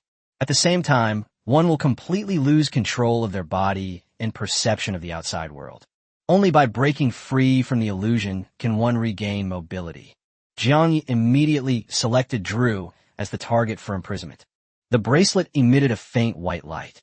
Drew, who had not yet fully transformed into the swarm of insects, froze instantly, completely trapped in a dreamlike prison. At this moment, only Loros remains free to move around the entire stadium. He was filled with disbelief after such a short time. This human strength is so formidable, it's truly terrifying. He never expected this. In the past, the three of them working together could still manage to hold their own. Now, even getting out of there has become incredibly difficult, just as Loros was becoming increasingly anxious. A dark crack suddenly appeared in the space beside him. An immense, devouring force suddenly erupted. They held his body tightly. No, this is definitely not the ability of the scorpion-tailed demon clan. Loros turned pale and gasped in shock. He gritted his teeth and exerted his strength. All four limbs transformed into dense black vines.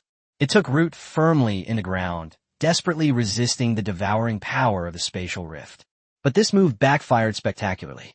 Rooted in the ground, he was firmly fixed in place, making it even harder for him to break free of his constraints. Taking advantage of Loros being unable to move, Jiang Yi raised the Abyss Flame Magic Staff once more. Legendary elemental arrows rapidly condensed and shot straight toward him. Loros's pupils contracted sharply, filled with despair. At this moment, he had already seen the situation clearly and realized that he was not too weak. Rather, it was Jiang Yi's terrifyingly rapid increase in strength. Let's fight to the death. Loros no longer resisted the spatial gravity. Instead, he manipulated the black vines to use their force and actively rushed into the spatial rift. He secretly made his own plans. They planned to take advantage of the opportunity to get close. He used the vines to briefly restrain Jiang Yi, hoping to find an opportunity to escape. At this moment, he had no intention of caring about his companion's safety, nor did he have any thought of resisting. He knew it in his heart. The slightest mistake could lead to utter ruin. In the blink of an eye, taking advantage of the gap in the elemental arrows, Loros flashed into the spatial rift. He was on edge, silently pondering a solution. Once I emerge from the other side of the rift, he will surely transform into a shadow form again to escape. I will then feign surprise to disrupt his prediction and seize the opportunity to escape. They lost Drew and Ottoman's assistance. He had absolutely no confidence that he could harm Jiang Yi in the slightest. After a moment of agonizing waiting, as expected, Loros appeared directly in front of Jiang Yi through the spatial rift. But he hadn't even had time to execute his carefully planned feint attack. Jiang Yi had already raised the fire magic staff in his hand. It slammed down directly onto his head. A madman. This guy is absolutely insane. He actually went straight for me and attacked with his staff. A sudden glimmer of hope arose in Loros's heart. He knew that Jiang Yi's power attributes far exceeded those of ordinary human job changers. However, as long as they can briefly restrain the other party, they can find a way to escape. A thought crossed my mind. He immediately activated the black vines surrounding his body. It wove a giant net that blotted out the sky and swiftly enveloped Jiang Yi. This giant vine net has an extremely wide coverage area, enough to encompass all living things within 100 meters. But just as the giant net was about to touch Jiang Yi, the opponent's figure suddenly turned into a wisp of black smoke and vanished without a trace. Loros froze on the spot. The meticulously planned scheme instantly fell apart. He never expected that his scheme would be seen through at a glance. He watched as the giant vine net he had painstakingly created came to life. It was of no use to Jiang Yi, who had turned into black smoke. Loros was completely panicked. He quickly retracted the vines to protect himself. Now, facing Jiang Yi, whose strength far surpasses that of the past, he was flustered and lost his composure from the very beginning. Whether human or creatures of the abyss, once you lose your composure, mistakes will follow one after another. Loros's biggest weakness at this moment is his impatience and restlessness in his eagerness to escape. If only we could wait until his shadow form expires. The thought had just arisen. He watched helplessly as the abyss flame staff in Jiang Yi's hand lit up again. The golden flames that had just been suspended in mid-air. They all turned around and sped towards him. Extreme fear instantly filled Loros's heart. In his eyes, the raging golden flames were nothing short of a death god. The scorpion-tailed demon clan perished in this fire, and his own physical defense. They are even somewhat inferior to the scorpion-tailed demon clan. Just when Loros was filled with despair, the ball of golden flame suddenly stopped in front of Jiang Yi. It did not attack directly.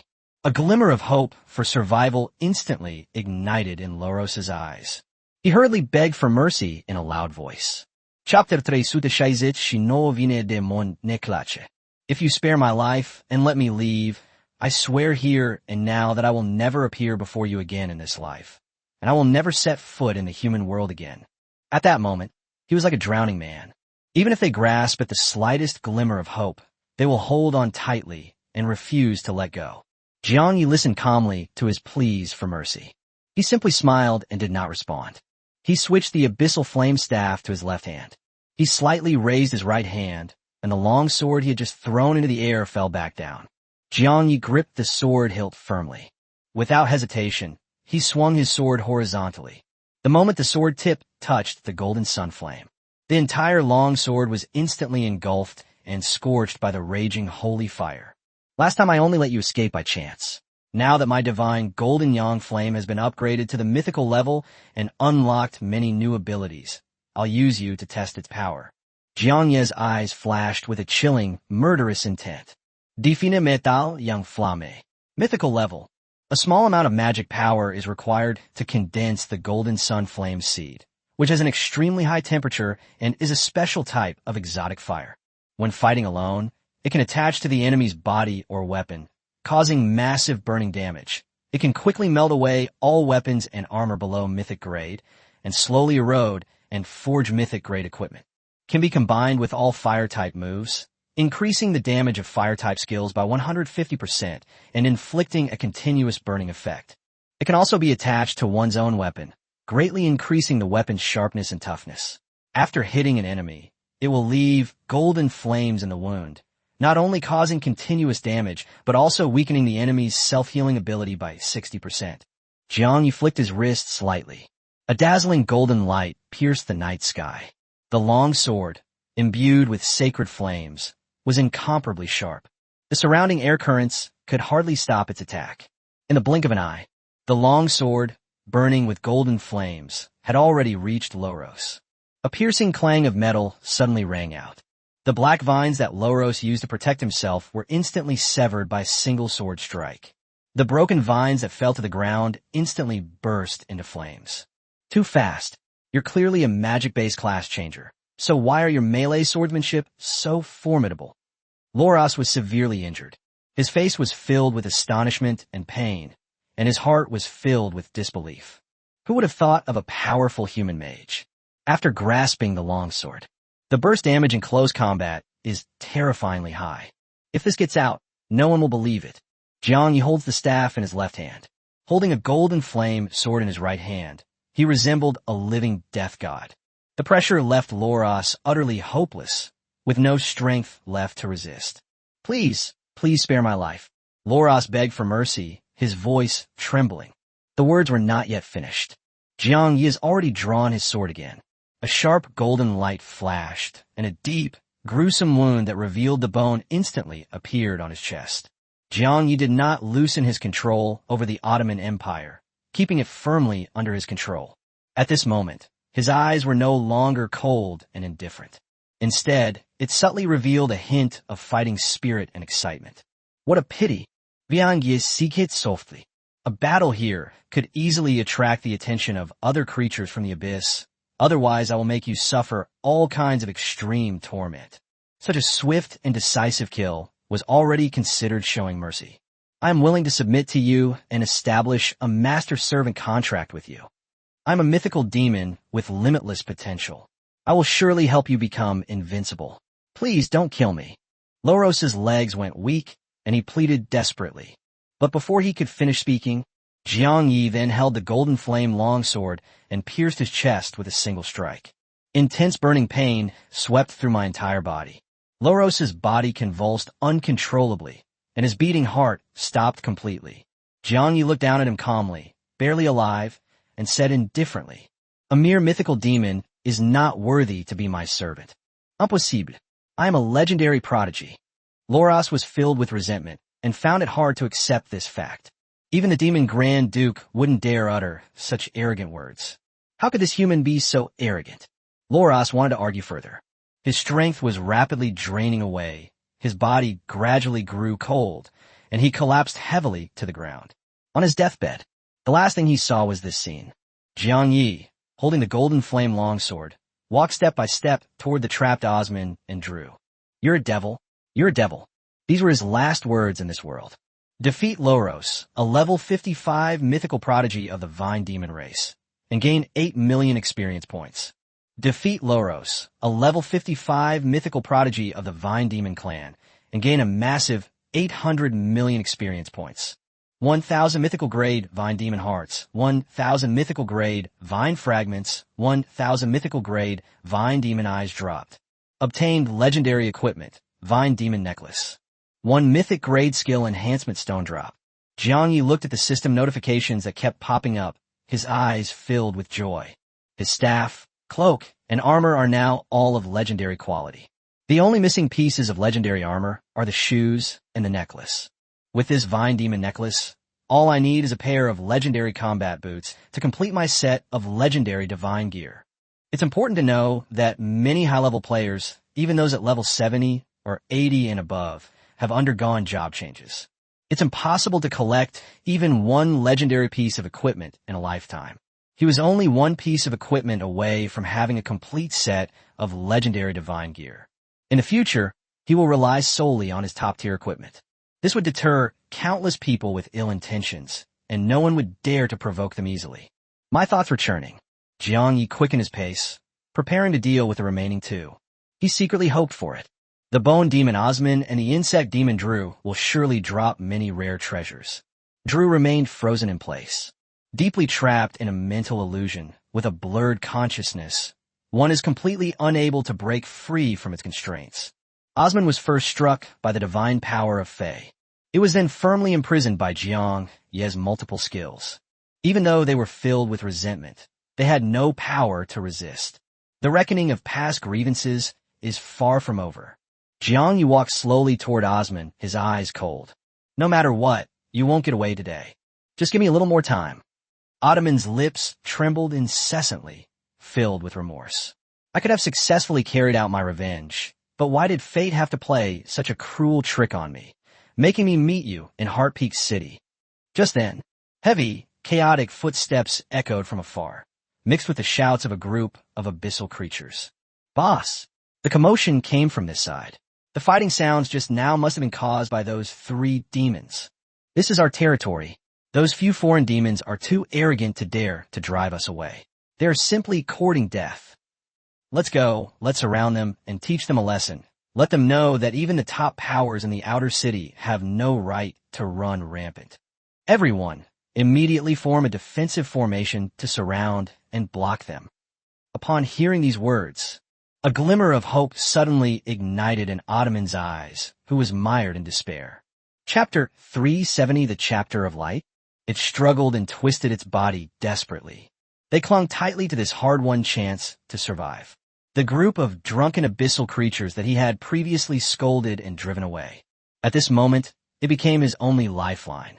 Fate has not abandoned me after all. But before he could finish speaking, then they saw Jiang Yu raise his long sword, which was burning with golden flames, expressionless. His expression remained completely calm. Don't waste your energy. Even if Moria comes in person, I will still kill you today. A flash of cold light. The golden flame sword sliced through paper as easily as cutting through it. It easily pierced the Ottoman's chest. Jiang Yu flicked his wrist. Simple, basic sword moves. And the golden flames spread directly to his heart. The terrifying divine golden yang flame. It began to burn his very core. Ottoman's face was ashen. His whole body tensed up and sprang to attention. Veins bulging and knotted. It let out a heart-wrenching, piercing scream. This pain far surpasses the torment of the past, making it utterly unbearable. In excruciating pain, he could only place all his hopes on the abyssal creatures that were coming. In a daze of excruciating pain, the sounds of conversation drifted slowly from afar. Boss, what's that scream? I don't know. Something must have happened up ahead. Should we go over and investigate? Be careful and do not approach rashly, lest there be danger. Jiang Yi glanced sideways at Yang Zixin, who was trembling beside him. She glanced again at the succubus Alice, who was sprawled on the ground, trembling with fear. He has returned to his original appearance. As long as these two stay by my side, once discovered by the other creatures of the abyss, his true identity as a murderous demon would be completely exposed. Jiang Yi paused for a moment to think. Raise your right hand and point it in the direction from which the footsteps are coming. In an instant, the scorpion tail gloves emitted a dark, eerie light. 3 highly venomous spikes, each 10 centimeters long, shot out from the sky. The speed is extremely fast. Several muffled thuds. The highly venomous spikes pierced the ground. The corrosive power instantly eroded the earth. A furious shout immediately came from afar. Who dares to be so insolent here? This is Lord Zor's territory. No matter which faction you belong to in Heart Peak City, if you anger Lord Zor, you will surely die. Zor? Jiang Yi frowned slightly. After a moment's thought, deliberately raising the pitch, he shouted back loudly with an arrogant and disdainful tone. How dare Amir Zor be so arrogant? Those who know what's good for them and should retreat immediately, lest they seek their own death. He didn't want to leave any future problems. The best solution right now is to intimidate these abyssal creatures. They were all scared away. Therefore, they used the name of the mysterious and powerful chapter of light in the abyss to make a show of force. If deterrence is ineffective, he had no choice but to kill all of them, completely erase all traces. Shadow annihilation is the best way to kill someone. He had already mastered this unique skill. However, it has never been used. It's perfect for clearing out mobs. It's both private and safe. The Chapter of Light? Boss, have you heard of this faction? Something terrible has happened. We must leave immediately. We must return to Lord Zor at once. Evacuate separately. Do not linger. The approaching footsteps instantly became chaotic and disorderly. The crowd panicked and scattered, fleeing in haste. Jiang Yi breathed a long sigh of relief. It seems that the Chapter of Light has a great reputation and is very powerful in the Abyss. Even him. They had only occasionally come into contact with a few members of the Chapter of Light. They knew that their power was unfathomable. Ottoman groaned in pain as he spoke. The last glimmer of hope in my heart was completely shattered. Jiangyi slowly turned his head. She looked calmly at him, who was on the verge of death. Don't rush to die. I won't let you in so easily. When you were harming innocent pregnant women, you were so smug and arrogant. Why can't you laugh now? Jiangyi raised his long sword again. The tip of the sword slowly approached Ottoman's cheek. The extremely high temperature instantly scorched his skin. Yang Zixin, standing to the side, couldn't bear it and subconsciously closed her eyes. The succubus Alice was so frightened that she went limp. The lower body uncontrollably leaks foul fluid, even though the Ottoman influence was waning. On the verge of death, Jiangyi felt no pity whatsoever. He will never forget the pregnant woman who died tragically. There are also innocent children who were tragically devoured before they were even born. If Ottoman's life were ended so easily, how can this be considered a true reckoning and revenge? A moment later, Osman could no longer endure the extreme pain. He pleaded in a weak, whispered voice. Jiangyi, please spare my life. Please give me a quick death. I know a shocking secret concerning the survival of humanity. If you spare me, I will tell you everything. Jiangyi raised an eyebrow slightly. He then regained his composure. He spoke in a deep voice. I already know the secret you're talking about. It's gust, isn't it? Ottoman's pupils contracted sharply. His face was filled with shock and disbelief. You knew about this all along? Jiangyi did not answer. He slowly raised his foot and stepped on Ottoman's head. The force should be gradually increased.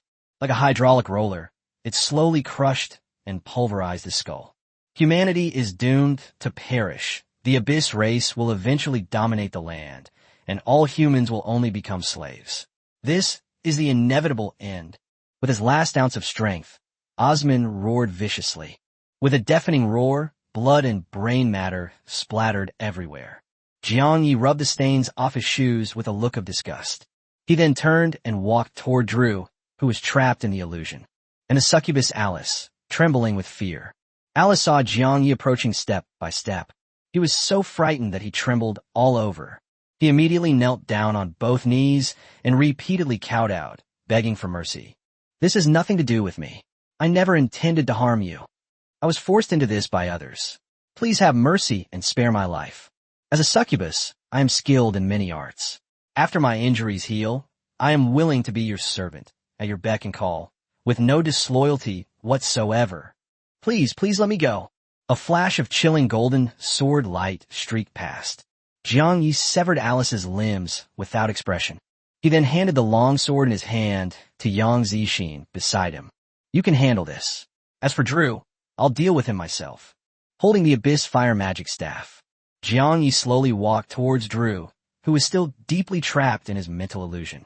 The practicality of the mind bracelet is fully demonstrated at this moment. If it weren't for this treasure, they wanted to kill Drew, who was only trying to escape. It will definitely require more effort and techniques. The other party is now standing still. They were already like fish on a chopping board, at the mercy of others. Once I defeat Drew, the main quest of Killer of All Races 2, Genius Nightmare, will be completed, and my strength will increase dramatically once again. Jiangyi secretly hoped for this. He turned to look at Yang Zixin. The girl gripped the golden flame sword tightly. He walked step by step toward Alice, who was still begging for mercy. Chapter 371, The Devil's Heart. Shut up. Yang Zixin rebuked him sternly. She raised her long sword high.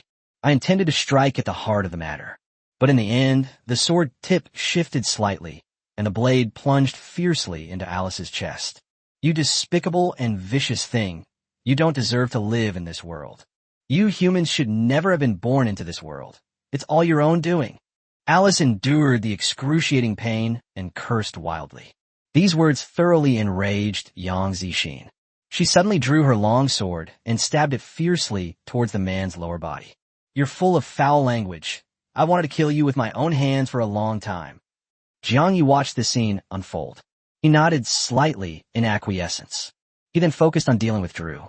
A moment later, golden flames rose in the dimly lit streets and alleys. Jiangyi reverted to his disguise, as the killing demon. They quickly evacuated with Yang Zixin to a remote and deserted place. Yang Zixin's face was still stained with blood that hadn't dried. His expression was blank and dazed. But looking at Jiang Ye's resolute and sharp profile beside her, my mind gradually calmed down. The three demons before us are all top-tier mythical geniuses. Anyone could easily crush her. But in front of Jiang Yi, they were all as vulnerable as lambs to the slaughter. Lord Neos, you are the only divine realm I will ever attain in this life. Yang Zixin was filled with reverence. The other party not only rescued her from an endless and dark life of slavery. Their own strength is extremely powerful, far surpassing all the creatures she had seen in the abyss. Soon, Jiang Yi found a safe and quiet place. Gently put Yang Zixin down. Yang Zixin reluctantly broke free from the embrace. He quickly took out the withered bone spirit root from his bosom. I'm sorry, I was just trying to deliver this to you, but I almost caused you trouble instead. This is a gift specially given to you by Miss Lumina. Jiang Yi casually accepted the withered bone spirit root. I don't have time to check the item details right now. At this moment, he was completely absorbed in browsing the system loot notifications that kept flooding his screen. The treasures dropped by Osman and Drew. It was far more generous than he had anticipated. First, the Ring of All Races has once again undergone a significant upgrade. After previously slaying Saint Kais of the Scorpion-tailed Demon Clan and the Black Smoke Demon Clan, the ring increases damage dealt to demons by 92%. Now, after slaying two great prodigies, the increase surged to 132%. With such a terrifying increase in power, he will encounter another demon prodigy of the same level in the future. As long as the difference in cultivation level is not too great, killing them will be a piece of cake. Jiang Yi, calm down. Check each system prompt one by one. Defeat level 55 mythical prodigy Bone Demon Osman, gaining 9 million experience points. Defeat the level 55 mythical prodigy Bone Demon Osman, gaining a massive 900 million experience points. 1,000 mythical Iron Fist Demon Hearts and 1,000 mythical Iron Fist Demon Scales have dropped. Obtained a mythical grade special treasure, Theodore the Abyss Demon God's second innate demonic heart. 1 mythic grade skill enhancement stone drop. Defeat the level 55 mythical prodigy Insect Demon Drew, gaining 8 million experience points. Slay the level 55 mythical prodigy Insect Demon Drew, gaining a massive 800 million experience points. 1,000 mythical grade Insectoid Demonic Hearts dropped. Learn the legendary skill book, Earth Dive. Learn the epic skill book, Sensory Interconnection. Leaving aside the many rare materials, the sheer amount of experience points alone was enough to make Jiang Yi overjoyed. Such rich experience. This is enough to push one's 4 basic attributes to an astonishing level. At the same time, it can also fully temper and enhance the power of the soul's origin. Once the soul strength exceeds the predetermined threshold, he could then use that secret treasure, resentment. Thinking of this, Jiang Yi clicked on the detailed introduction of the Heart of Resentment. Resentment, Heart of Resentment. Epic level, unique hidden quest item. A special demonic heart formed from the overwhelming resentment of countless unjustly deceased souls. After one's own soul strength reaches the required level, encountering a job changer who can stir up resentment and agitation in one's heart. This will trigger the unique hidden quest, Judgment of the Vengeful Spirit. Before the quest is triggered, passively increases own mana regeneration speed and amplifies life regeneration ability by 10%. Upon active activation, it can forcibly subject the target to a random form of extreme torture. If the target's mind collapses, their soul will fall into a prolonged state of weakness. Jiang Yi was secretly annoyed. He was too hasty in killing the Ottoman. I completely forgot to use my resentment. I couldn't make the other person suffer anymore. Now his storage space is nearing capacity again. Countless rare resources were piled up. Most of them are massive amounts of mythical level cultivation materials. Mythical materials that ordinary job changers treasure.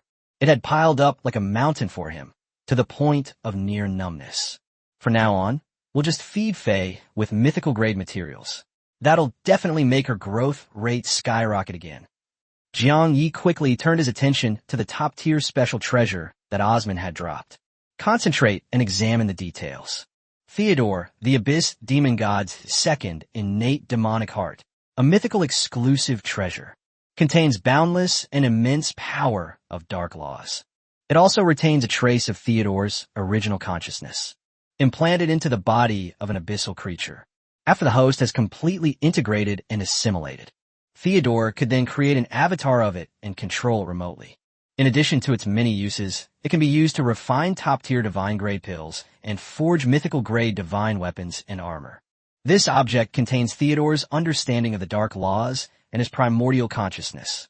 The powerful can even use this item to severely injure the original body.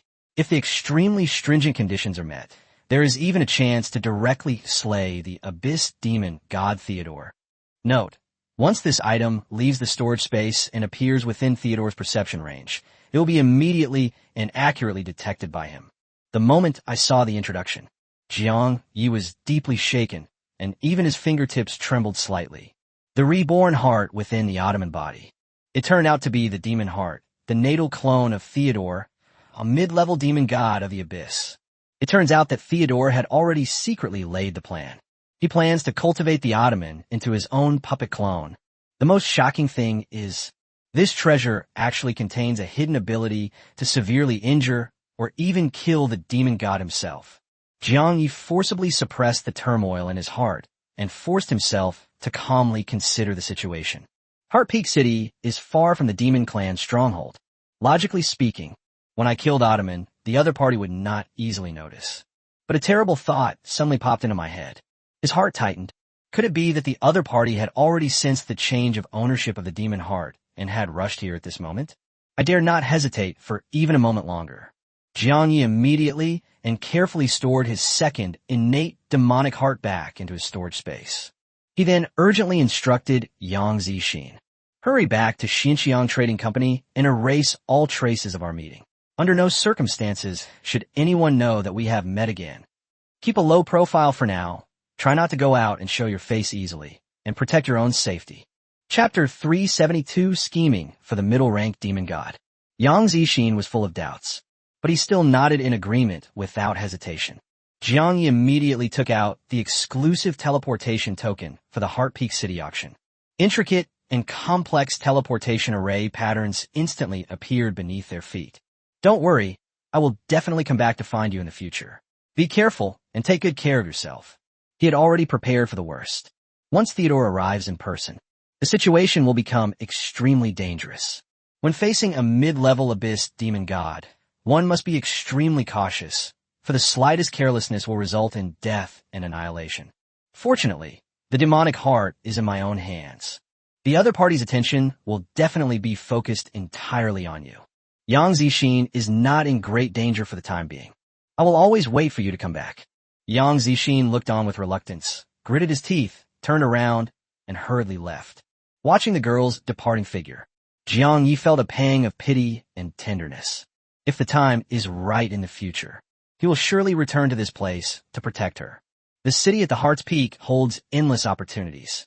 In the future, when the Black City human forces have fully risen and grown stronger, it is not impossible for them to lead their people to settle and develop in this place. However, the most important thing right now is to get back to Black City as soon as possible. The Black City is also guarded by the mysterious and unpredictable undead spirit, the Heavenly Ghost. With this person's protection, even Theodore, the demon god of the Abyss, dared not act rashly.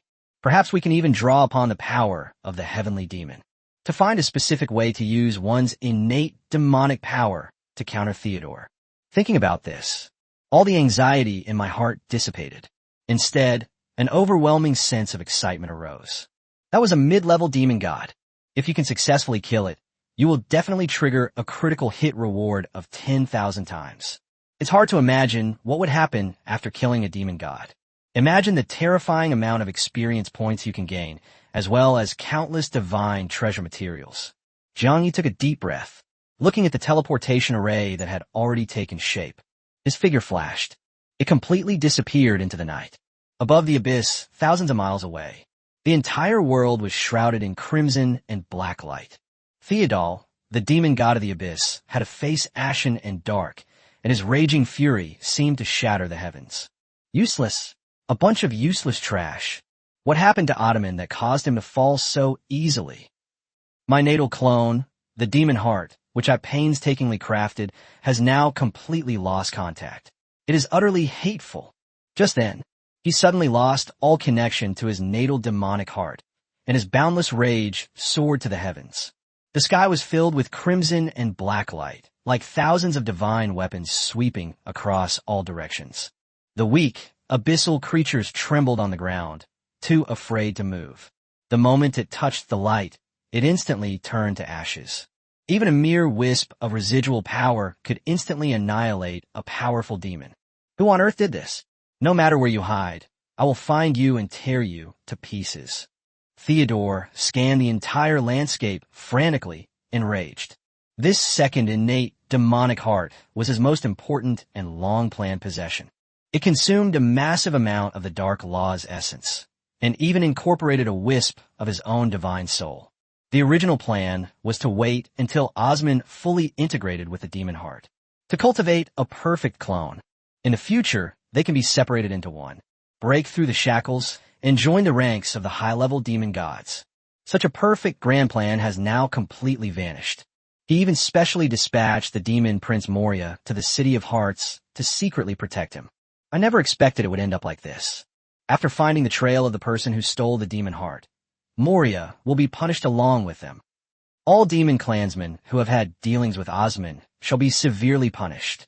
I will make the person who stole my life-bound demonic heart suffer the most extreme tortures in the world, tear out their soul, and torment them for eternity.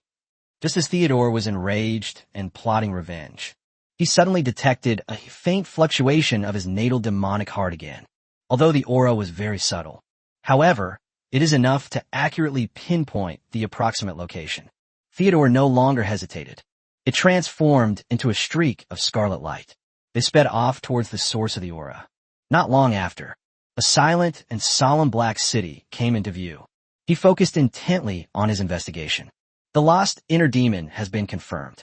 It is hidden within this black city. Black city? I've heard that its ruler is named Figas, and he's quite powerful. Theodore's eyes were cold and filled with murderous intent as he muttered to himself indifferently. Just eliminate all irrelevant people. Now that Osman is dead, his natal demonic heart urgently needs a massive amount of energy to nourish and recover. All the abyssal creatures within this city can serve as nourishment. The words fell. He slowly raised his hand. The crimson and black light surging behind him quickly gathered in his palm. It coalesced into something that seemed ordinary and unremarkable. It was a terrifying spear powerful enough to shake the heavens and the earth. Theodore raised his hand, gripped his gun, and aimed it directly at the entire black city below. But just as he was about to make his move, his entire body suddenly froze. His eyes narrowed slightly, his expression extremely solemn. The abyss black city, inside a mansion with an eerie atmosphere and complete silence. The vengeful spirit leaned lazily against the sofa, flipping through a book about humans. There was a hint of impatience in his brows. He slowly got up. He gently closed the book and tossed it aside.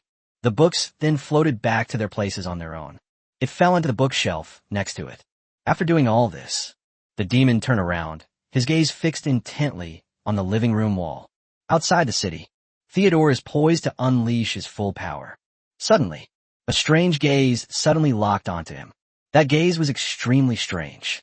Theodore could clearly sense its presence. However, it was impossible to pinpoint the source location. Outrageous. I'm a mid-level demon god. This is definitely not an illusion. Theodore temporarily halted his offensive. He squinted his eyes. He subconsciously turned his gaze toward Black City. The moment the killing intent gathered, that eerie gaze suddenly appeared. Without a doubt, the source must be within Black City, no matter how intently he investigated. All that could be seen were towering, thick city walls, with nothing else unusual. Just then, a clear, deep voice suddenly rang in his ears. One of those who disturb the peace leaves, and another comes. This is no place for you. Get out of here immediately. Theodore's expression changed drastically. His figure instantly retreated dozens of kilometers. Fine beads of cold sweat seeped from his forehead. He looked around in fear, but still found nothing. How is this possible? As a mid-level demon god, I couldn't even detect the opponent's whereabouts. He even secretly speculated. That gaze just now was deliberately revealed by the other party, intentionally drawing your own attention to it. Just who are you, sir? Theodore took a deep breath and questioned in a deep voice. Identity is irrelevant. I have no intention of interfering in the conflict, but if you insist on disturbing me, don't blame me for being ruthless. The voice was indifferent, yet carried an undeniable authority. Leave immediately. This is the final warning. Theo was filled with hesitation. His second innate, demonic heart held extraordinary significance. Once it falls into the hands of other demon gods or powerful humans, the consequences will be endless. Chapter 373, The Gene Family's Upheaval. Except for himself, no one in the world knew that this demonic heart secretly possessed a hidden power that could backfire and kill him. But if we retreat now, as long as the demonic heart is not regained, the hidden danger cannot be eliminated. After several struggles, he finally gritted his teeth and spoke up. I have no intention of provoking you. I only wish to reclaim what is rightfully mine. Since you dare to show yourself, stop hiding and confront me head on. The words were not yet finished. That clear, cold voice rang out again. Hiding your head and showing your tail? I've been right in front of you from beginning to end. The words fell. The surrounding landscape suddenly distorted and changed. Theodore was surprised to find himself in the corridors of a manor. A human vengeful spirit wearing glasses was standing opposite them. Theodore quickly closed his eyes. I forced myself to calm down. He secretly told himself that this must be an illusion. The opponent must be a demon god who is proficient in the laws of illusion. Calm down, activate the power of the divine realm, and you will surely be able to break free from the illusion shackles. But just as the thought crossed his mind, the heavenly demon opposite him merely glanced at him indifferently. In an instant, an extreme sense of crisis, originating from the depths of one's soul, swept through the entire body. Theodore's body instantly turned cold and stiff. He knew it perfectly well. As long as I dare to make the slightest move, the person in front of you will make a move instantly. He was killed on the spot. Impossible. I'm a mid-level demon god. Even a high-level demon god could never bring me such a sense of life and death pressure. Theodore was filled with fear and unease. What made him even more desperate was, at this moment, he had completely lost even the power to activate his own divine domain. Don't waste your energy. Here, all your methods are useless. I warned you long ago not to come and disturb us, but you just wouldn't listen. The heavenly demon sighed softly. Deep down, I was truly disgusted by these creatures from the abyss who had rashly intruded into this place. He was subject to many restrictions. It is not convenient for them to meddle in external disputes on a regular basis. Otherwise, it could easily trigger huge upheavals. Who exactly are you? Theodore lost his voice again and pressed for an answer. His eyes were filled with fear. The heavenly demon slowly approached him. Slowly extend a finger. In an instant, the books on the bookshelf automatically flipped open. An invisible force propelled all the golden characters within the pages of the book to fly out. Intertwined and entangled, it transformed into a mysterious and unpredictable golden chain. Scriptures and runes. So you wield the laws of knowledge. Theodore hadn't finished speaking. The golden chains had already pierced straight through his body.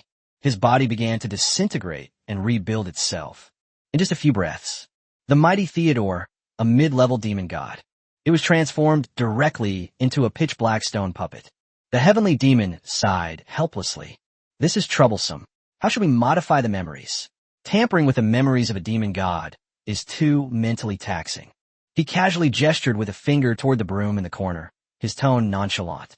Stay here and clean the courtyard until I erase your memory and send you away. Also, tell the human outside that I do not wish to see anyone at this moment. The words fell. The heavenly demon's form vanished silently. The scattered books closed their pages automatically. Restore it to its original state. Theodore, now a stone statue, stood frozen in place. His stone eyes were wide open, filled with humiliation and rage. He is a dignified, mid-level demon god. Now he's been reduced to sweeping and chores. This is an absolute humiliation. But the next second, he then moved his body uncontrollably. He walked step by step toward the broom. Outrageous. This is absolutely outrageous. Theodore was filled with rage and curses, but he found that he couldn't make a sound at all. He has completely lost the ability to speak. Not long after, a stone golem holding a broom walked out of the manor. They happened to run into Jiang Yi, who was waiting there. Jiang Yi looked at the strange stone statue in front of him with a puzzled expression. Strange, there was no such stone statue when I first arrived. It was holding a broom, so it must have been used to sweep up debris. Inside the stone statue, Theodore was horrified. He could clearly perceive it. The second, lost, primordial demonic heart within myself. Right here on this human. But he had no choice in the matter. He bowed uncontrollably. He uttered words that contradicted his true feelings. My lord, Lord Tiangue has sent me to deliver a message. He is currently in seclusion and does not wish to see anyone, not even the creatures of the abyss. I hope you will understand. Theo was in great pain. He was solely focused on forcing the other party to hand over the demonic heart. All he could manage to say were these polite excuses. Jiang Yi looked up at the sky above Black City. She sighed softly. I was just overthinking it. It seems I was too nervous. Heart Peak City is too far from where Theodore is. It was already beyond the perception range of the demon heart. That's why the other party hasn't shown up yet. He had originally planned to find the last fragment of the treasure map in Heart Peak City. Now, a sudden change has occurred. The plan has to be put on hold for now. Please convey my message to Lord Tiangue that I will definitely bring more books to visit you in the future. Jiang Yi said softly. Theodore once again forced a stiff smile and nodded in agreement. Then he picked up a broom, silently sweeping the courtyard. Jiang Yi did not linger any longer. Head straight to the St. Laurent store. He has already obtained the second-tier job change scroll. Before stepping into the abyss again, I will inform St. Laurent and St. Phile of this matter. Prepare to depart for the Red Dwarf territory. His backpack is now filled with a massive amount of mythical-level resources. We can't leave storage space and use forever. Once you successfully change your profession to become a blacksmith, this allows them to forge all these rare materials into divine weapons and armor. It can not only greatly enhance one's own combat power, but also lay a solid foundation for establishing one's own power in the future. When they arrived at the shop, St. Phil was still not there. It's all right. Faye and I are just about to return to our tribe, so we can take you with us on the way. St. Laurent patted his chest and said heartily, this journey into the abyss. Even though they couldn't collect all the fragments of the treasure map, the results far exceeded expectations, making it a truly successful outcome. Currently, only 4 prodigies from various races of the abyss are missing. You can then complete the main quest, Killer of All Races 2, Genius Nightmare. Besides, a vast amount of cultivation materials, several top-tier equipment items, and rare skill books. They also acquired a precious mythical grade skill enhancement stone. Even more useful are the withered bone spirit roots. Thinking of this, Jiang Yi casually asked St. Laurent about the uses of the withered bone spirit root. To find out, this item is only for use in the abyss. It can still be effective even if brought back to the human world. St. Laurent immediately informed him. The withered bone spirit root can also be used normally in the human realm. The ancient tree of withered bones grows in the gap between the spirit world and the real world. Its origin is extremely mysterious. No one knows how huge its body is, and its roots have spread to all the heavens and myriad worlds. Upon hearing this, Jiang Yi was filled with wonder at the wonders of the world. After some thought, he decided to use the withered bone spiritual root after returning to the human realm. Chapter 374, Lu Chang'an. At the same time, they should look for the last fragment of the treasure map, subject to the hidden dangers of Theodore's demonic heart. For now, this is the only arrangement we can make. Just as Jiang Yi was preparing to return to the human world, suddenly I remembered something important. I almost forgot. Gu Qingshan is still at the Scarlet Desire Trading Company. He immediately set off to search for it. They finally found Gu Qingshan, who was exhausted, weak, and barely able to stand. The human realm. Hotels within the White Fang Empire. Jiang Yi returned to this place. He habitually examines his surroundings carefully. Just then, clear footsteps echoed from the hallway outside the door. Jiang Yi, are you inside? Something has happened to the Jin family, and this matter is of utmost importance to you. I heard Jean Lin's voice. Jiang Yi frowned slightly, but did not respond immediately. Instead, he lowered his voice and spoke to Gu Qingshan beside him. We're back now. You must have other important matters to attend to, right? He planned to get Gu Qingshan away first. Then they asked Jin Lin what exactly had happened. Gu Qingshan, whose body had shrunk and was hidden among Jiang Ye's hair, had already shrunk in size. He immediately let out a light laugh tinged with sarcasm. They're so heartless. They use people and then discard them without a second thought, showing no mercy whatsoever. As expected, men are all unreliable. Jiang Ye's eye twitched slightly. At this moment, Gu Qingshan transformed into a petite human form the size of a fist. He looked exhausted and listless. I did not take advantage of you. Jiang Yi defended himself in a low voice. The words had barely left his mouth. Gu Qingshan's expression immediately changed, and he hurriedly spoke. I'm not going to chat anymore. Someone's calling me. In the blink of an eye, she transformed into a streak of light, burst through the window frame, and disappeared into the horizon. Jiang Yi looked up and gazed out the window. He then stepped out of the door and looked at Jin Lin standing outside. What happened? Jin Lin hesitated. After a moment's hesitation, he slowly opened his mouth. The Jin family sent word that I should return to the family immediately after I finished my training at the Great Wall. Last night, a disciple of the strongest human visited the Jin family and exchanged a fragment of a mysterious treasure map for the family's rare resources. Upon hearing this, Jiang Yese pupils suddenly contracted. There are even disciples of the strongest human race secretly collecting fragments of treasure maps. Who exactly is this disciple of a supreme expert? Jin Lin looked around warily. He lowered his voice and said solemnly. It was Lu Chang'an, the youngest disciple of the fire god Yalongxiang. He was the one who took that fragment from the Jin family. Vulcan illusion? Lu Chang'an? Jiang Yi frowned deeply. The situation had instantly become tricky. He now possesses 3 fragments of the treasure map. 2 more pieces are needed to complete the set. One of them ended up in Lu Chang'an's hands. The last piece was originally hidden in the City of Hearts. If the other party only coveted the treasure left behind by the High Priestess, that would be fine. But Jiang Yi harbored a hidden worry. The one who truly plots to seize the treasure. Perhaps it wasn't Lu Chang'an at all. It was actually the Vulcan himself, the man behind the scenes. On second thought, Jiang Yi took a deep breath.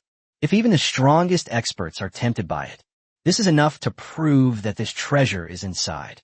It must contain an extraordinary opportunity that could shake the heavens and the earth. Whether it is the fire god, Yalongxiang. It was his disciple, Lu Chang'an. In order to collect the remaining fragments, sooner or later, their attention will be focused on them. After all, everyone knows that. The fragments of the treasure map from the Global Job Changer Exchange competition eventually fell into his hands. No one knows it. He already had 3 fragments in his hand. By the way, shouldn't you be adapting to the environment at the border between the human realm and the Golden Great Wall right now? Jiang Yi suddenly asked. Jin Lin smiled faintly. Gu Yao and I have long since adapted to the environment. So fast. Jiang Yi remembered what Qin Xinxue, the strongest of the moon goddesses, once said. It will take at least 2 days. Jin Lin looked at him with a hint of helplessness. Even though Gu Yu and I are exceptionally talented, we are still far inferior to you. You don't need any adaptation at all to freely enter and exit the Golden Wall. She and Gu Yu came from a reclusive family. He received relevant special training from a young age. The adaptation speed is naturally faster. Jiang Ye's unhindered state was truly unbelievable. Tomorrow at noon, all trainees will finish their acclimatization and enter the Great Wall of Gold for training. Please don't forget the time and be late. After giving his instructions, Jin Lin hurriedly left. Jiang Yi closed the door. Clear your mind of the complicated tasks ahead. He has now reached level 50. You must complete the professional advancement tasks. Only then can you continue to level up. Previously, he had accumulated a massive amount of experience points by slaying countless abyss prodigies. He plans to complete the job change and advance his apprentice heart skill first. Then utilize these experience points to maximize the benefits. After completing the job change, you must complete the quest killer of all races too, as soon as possible. If you level up too quickly, you may miss the quest opportunity. This time we left the Great Wall of Gold. He had to complete his assigned tasks, hunt down the abyssal prodigies, and head to the territory of the Red Dwarves. You also need to successfully unlock the blacksmith profession and claim the generous rewards for completing the quest. They then hone their forging skills and improve their combat capabilities. They search for the remaining fragments of the treasure map. Seize the opportunity to trigger the hidden quest, Heart of Resentment. We await the reappearance of the floating city in the divine realm. They will seize the opportunity to take this mythical megacity for themselves. That was his overall plan for the future. Besides, the two major hidden dangers, Ku Shobong and Chu Tianxi, must be eliminated as soon as possible. There will be no peace until the problem is eliminated. Trivial matters are becoming increasingly numerous.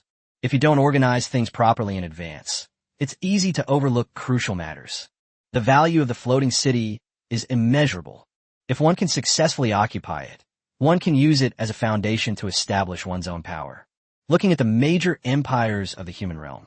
Whenever the abyss catastrophe strikes, countless job changers become selfish and greedy. Even more vicious individuals harm innocent children to temper their souls. The nobles treated their own kind as commodities, selling them into the abyss. Such scoundrels deserve to die. Just like this global job changer competition. Only when everyone shares the same goal can they work together to achieve something. Jiang has stockpiled high-level materials. It is enough to cultivate a large number of top-notch talents for job change in a short period of time. But his own energy was ultimately limited. Only by building up influence and uniting the strength of the masses can we go further. I'm not leaving for the Golden Wall until tomorrow, so I'll take this opportunity to visit the White Fang Empire's Class Change Association. Jiang Yi secretly made his plans. He remembered the dedicated advancement mission. It could be accessed in other countries as well. Prior to this, he first took out the withered bone spirit root that he had obtained long ago. This object resembles a piece of white jade in appearance. It feels cool and smooth to the touch. Jiang Yi slowly infused a wisp of his own magic power into the water. The withered bone spirit root instantly emitted a soft, shimmering white light. The next moment, a sudden, excruciating pain swept through my entire body. It was as if his head had been cleaved open by a giant axe. He gritted his teeth and endured it.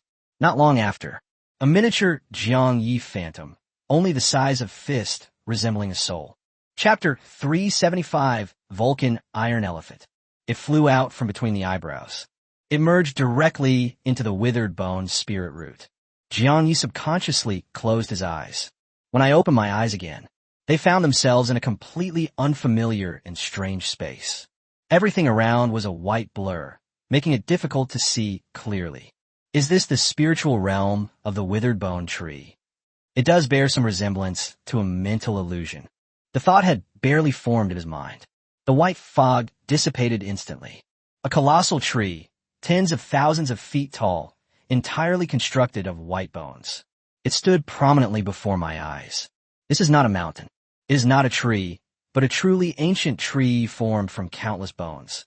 Just then, the ground beneath my feet trembled slightly. A white tree root, as thick as an arm, sped towards them. They intertwine and twist continuously. It emerged as clear text. Please enter your unique code name.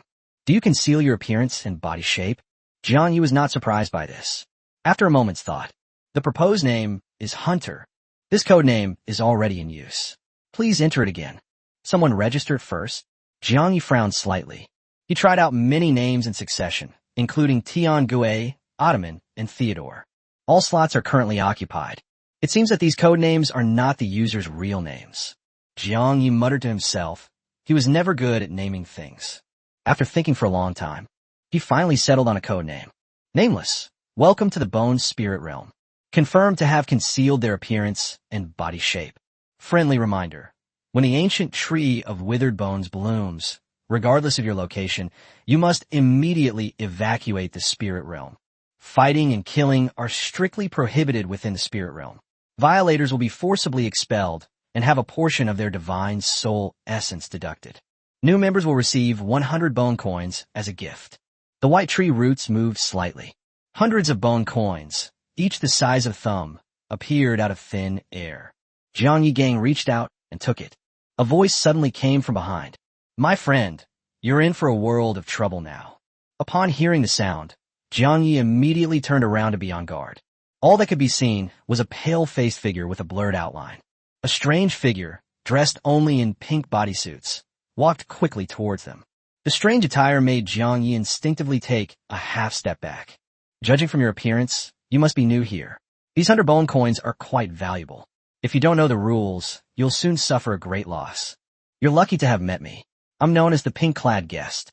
It's a pleasure to meet you. Jiang Yi frowned slightly. He repeated the other person's name. The man in pink immediately straightened up. Pointing to the pink clothes he was wearing, he spoke earnestly. That's right. This outfit is my trademark. The Bone Realm is also known as the Bone World. Apart from its core ironclad laws, its other rules are no different from those of the real world. All newcomers will receive 100 initial bone coins. If you rush forward, you're very likely to be targeted by people with ulterior motives.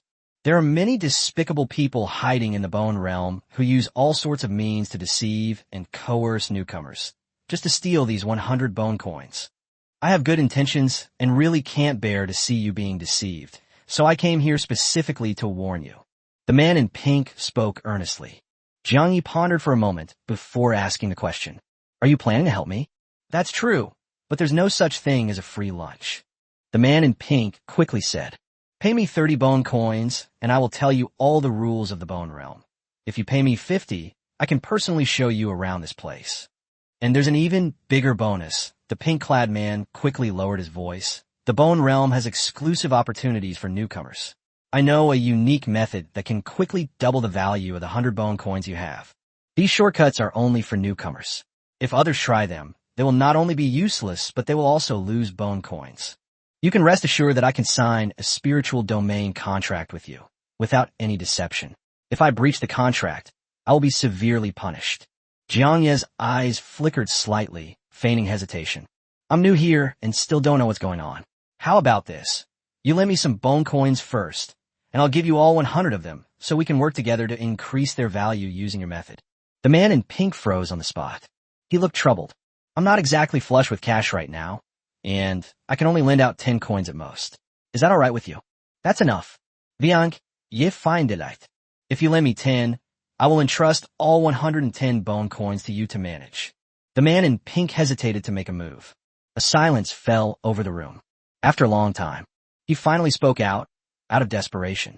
How did you see through my deliberate lie? Jiang Yi coldly curled the corners of his lips. I already had a decision in mind. If there really were such an easy shortcut to double your bone coins would never be this rare and valuable. You're quite shrewd. You're the kind of smart person that gives me the most headaches. The man in pink was utterly defeated. No more words. He turned and walked straight away, looking for the next target. In the blink of an eye, he then stopped another newcomer. They kept repeating the same thing. Jiang Yi observed coldly, understanding the situation perfectly. Within the Bone Realm, to deceive and scheme against others at will. It does not constitute a violation of explicit prohibitions. He did not expose the other party's trick. Instead, they walked towards the giant white bone tree in the distance. After walking for a while, I felt my steps were slow. He muttered to himself, Is it impossible to fly? After stepping into the spirit realm, all of his equipment became ineffective. A divine soul clone cannot carry external objects. That makes sense. Just then, the white tree roots reappeared with text prompts. Consuming 3 bone coins unlocks temporary flight ability, which expires upon leaving the spirit realm. Redeem now. Consuming 2 bone coins will instantly teleport you to the ancient tree roots area. Exchange now. Jiang Yi immediately understood upon seeing this. Why would someone take the risk of defrauding others of bone coins? This item is indeed extremely useful in the world of bone. To save time, he chose to spend 2 bone coins to teleport. His figure flashed. The next moment, he found himself in a bustling, crowded market. Take a look. Epic grade pills on sale at rock-bottom prices, all travel expenses covered. A rare Eldar pairing spot is up for grabs. The partner is a 3-meter-tall giant piglin. Don't miss this rare opportunity. Top secret intelligence for sale at half price. First-hand information from major forces, guaranteed authentic. We buy bone coins at high prices and exchange them for all kinds of materials. The entire transaction is conducted in secrecy, and we will never leak a single piece of information. All sorts of vendors shouted their wares loudly to attract passers-by. Everyone concealed their appearance, distinguishing identity solely by clothing. Most of them are abyssal creatures that come to this place. Such a lively scene. It resembles a street market in the human world. It felt like being in an online game world. Xinjiang Trading Company special offers. Purchase mid-level intelligence and receive low-level intelligence for free. Limited time offer. The shouts coming from the tent entrance caught Jiang Ye's attention. The one who started hawking his wares was a Ratman merchant who made no attempt to conceal his appearance. It stood out conspicuously among the creatures that hid themselves. Chapter 376 Bone Coins. Jiang Yi immediately stepped forward. Does the guest wish to purchase intelligence? We believe the business has an excellent reputation and the information is absolutely true. If it is false information, we will compensate tenfold. The Ratman vendors quickly and warmly greeted them. Are you truly people from Xinjiang Trading Company? The Ratman patted his chest and said confidently, of course, my appearance is the best proof. We never do one-off deals. If it's just accurate information, the price will naturally be a little higher. Jiang Yi nodded in agreement. Follow them into the tent. The tent looks small. The interior space, however, is extremely spacious. It's as big as a football field. Have we not yet asked the guests for their personal code name? The Ratman leading the way asked casually. Nameless. The Ratman looked utterly astonished. Is it that simple? Everyone in the Bone Realm uses an alias. There's no need to be so discreet. You really want to name yourself Wuming? Nameless? Jiang Yi nodded slightly. The Ratman's lips twitched slightly. A moment later, Jiang Yi was led into a private room. A Ratman, cloaked in black and revealing his true form, appeared before them. Welcome to Xinjiang Trading Company. I am Ennis, the steward of the company. This is my real name, not a code name. I wonder if the guest has come to purchase intelligence or to resell information. In the Bone Realm, where everyone hides their form, the Ratman so openly displays his appearance. This, on the contrary, made Jiang Yi feel more trusting. I've come to acquire intelligence, hoping to find out the whereabouts of the last fragment of the mysterious treasure map within Heart Peak City. Upon hearing this, Ennis carefully examined Jiang Yi. He hurriedly went to check the case file. They turned back a moment later. Yes, the ownership of the Heart Peak City treasure map fragment is classified as mid-level intelligence, and the price is 50 bone coins. 50. Jiang Yi frowned slightly. He currently only has 100 initial bone coins. This information was originally classified as top secret, but someone bought it not long ago. The other party did not buy out the exclusive rights, so the price was reduced significantly. Jiang Ye's heart sank. Someone actually found out about this fragment before I did? Who exactly is this person? Was it the fire god Yulongxiang, or his disciple Lu Chang'an? What does it mean to buy out exclusive rights? Intelligence is also a rare resource. The fewer people who know it, the higher its value. The so-called buyout means spending a large amount of bone coins to have the merchant inform only themselves of this information and stop selling it to others. Jiang Yi no longer hesitated. He took out 50 bone coins and handed them over to the other party. Ennis beamed with joy. After careful inventory was completed, he handed a file containing detailed information to Jiang Yi. Read through. Jiang Yi already understood. The last fragment of the treasure map. It did indeed fall into the hands of a collector in Heart Peak City. If it weren't for the unexpected appearance of Theodore, he could explore the City of Hearts at his own pace. There's no need to spend bone coins to buy intelligence. I wonder if the person who inquired about this information has already set off to investigate. Jiang Yi pondered to himself. Tomorrow we will head to the Golden Great Wall for training. It is impossible to infiltrate Heart Peak City to find the fragments in a short term. Should we give up our trip to the Great Wall of Gold? At this moment, Jiang Yi suddenly remembered the promotional activity from earlier. He opened his mouth and said, Your firm previously claimed that purchasing mid-level intelligence would include free low-level intelligence.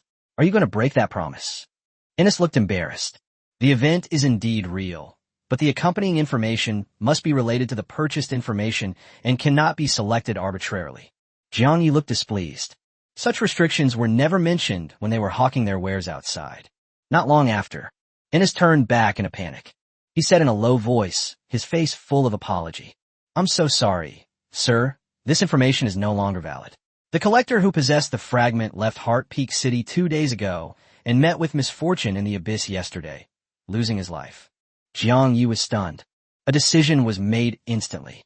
The person who first gathered intelligence was the murderer. Without a doubt, the fragment of the treasure map has now fallen into the hands of the other party.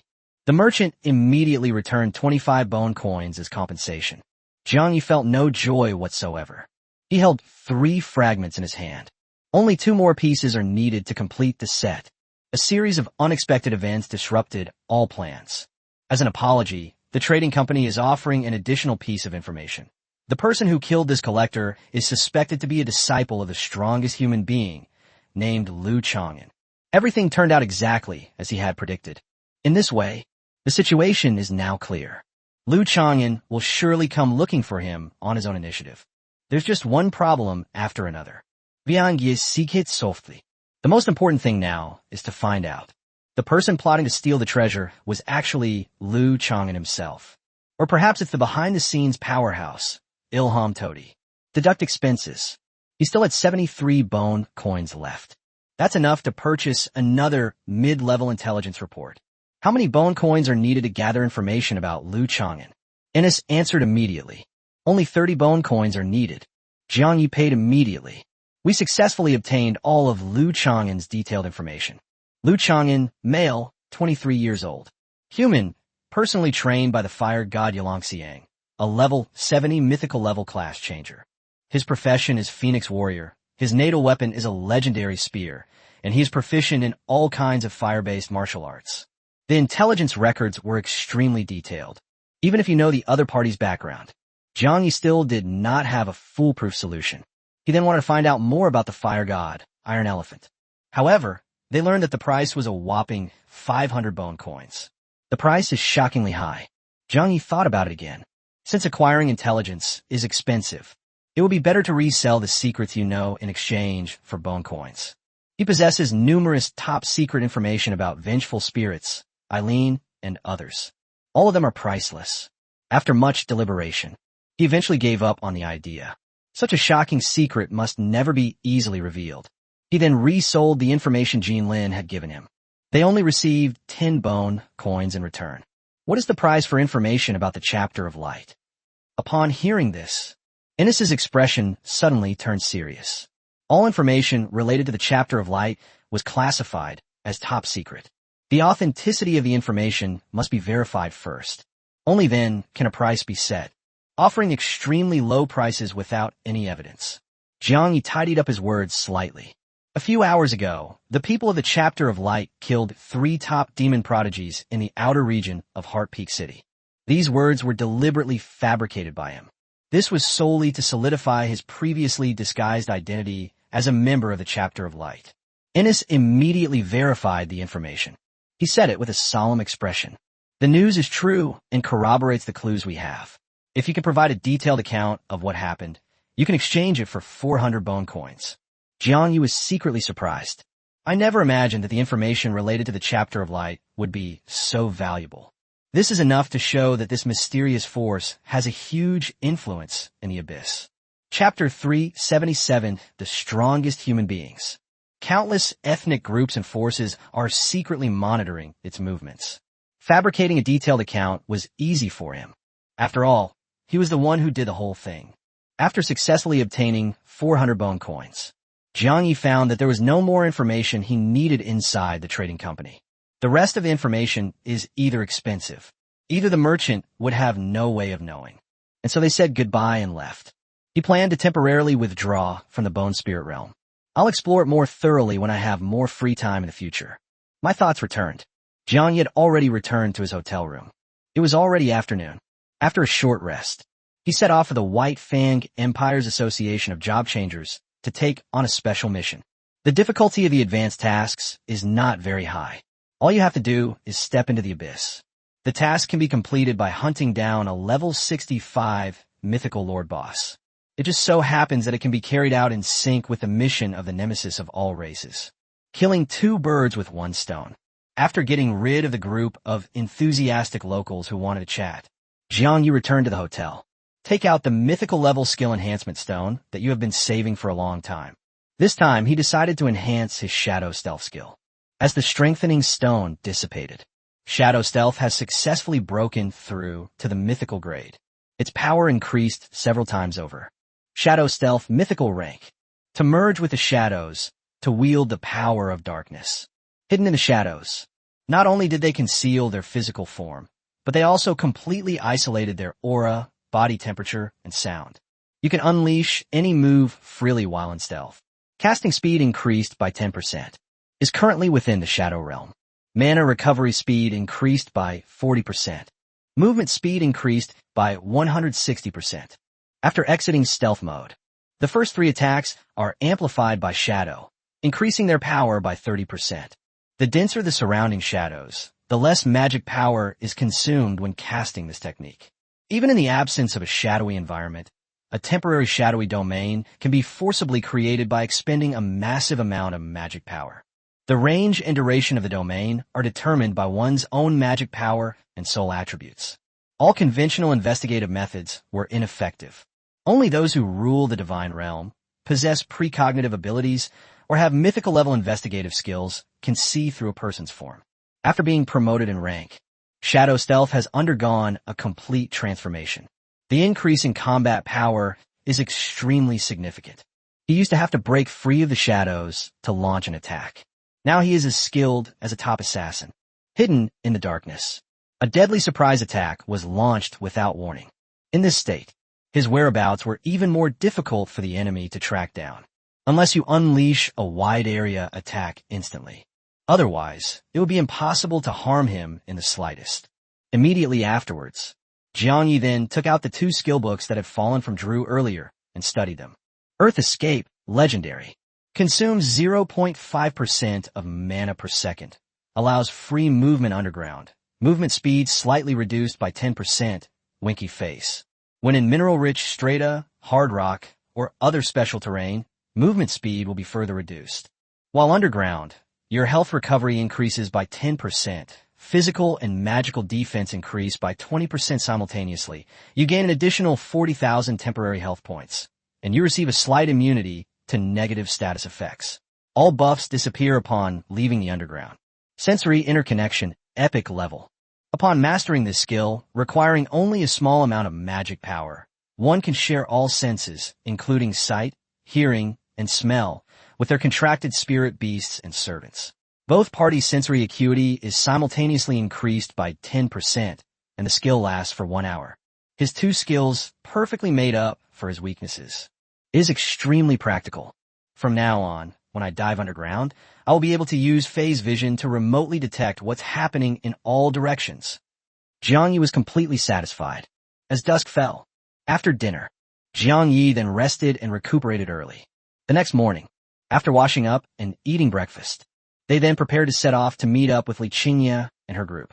I just entered the hotel restaurant. A young man with a head of bright red, flamboyant short hair walked briskly toward him. "You're Jiang Yi." The young man frowned and asked. Before Jiang Yi could respond, he then spoke directly. "You're in luck. I am Lu Chang'an, a disciple of the fire god Yalongxiang. I would like to make a deal with you." "Nice to meet you.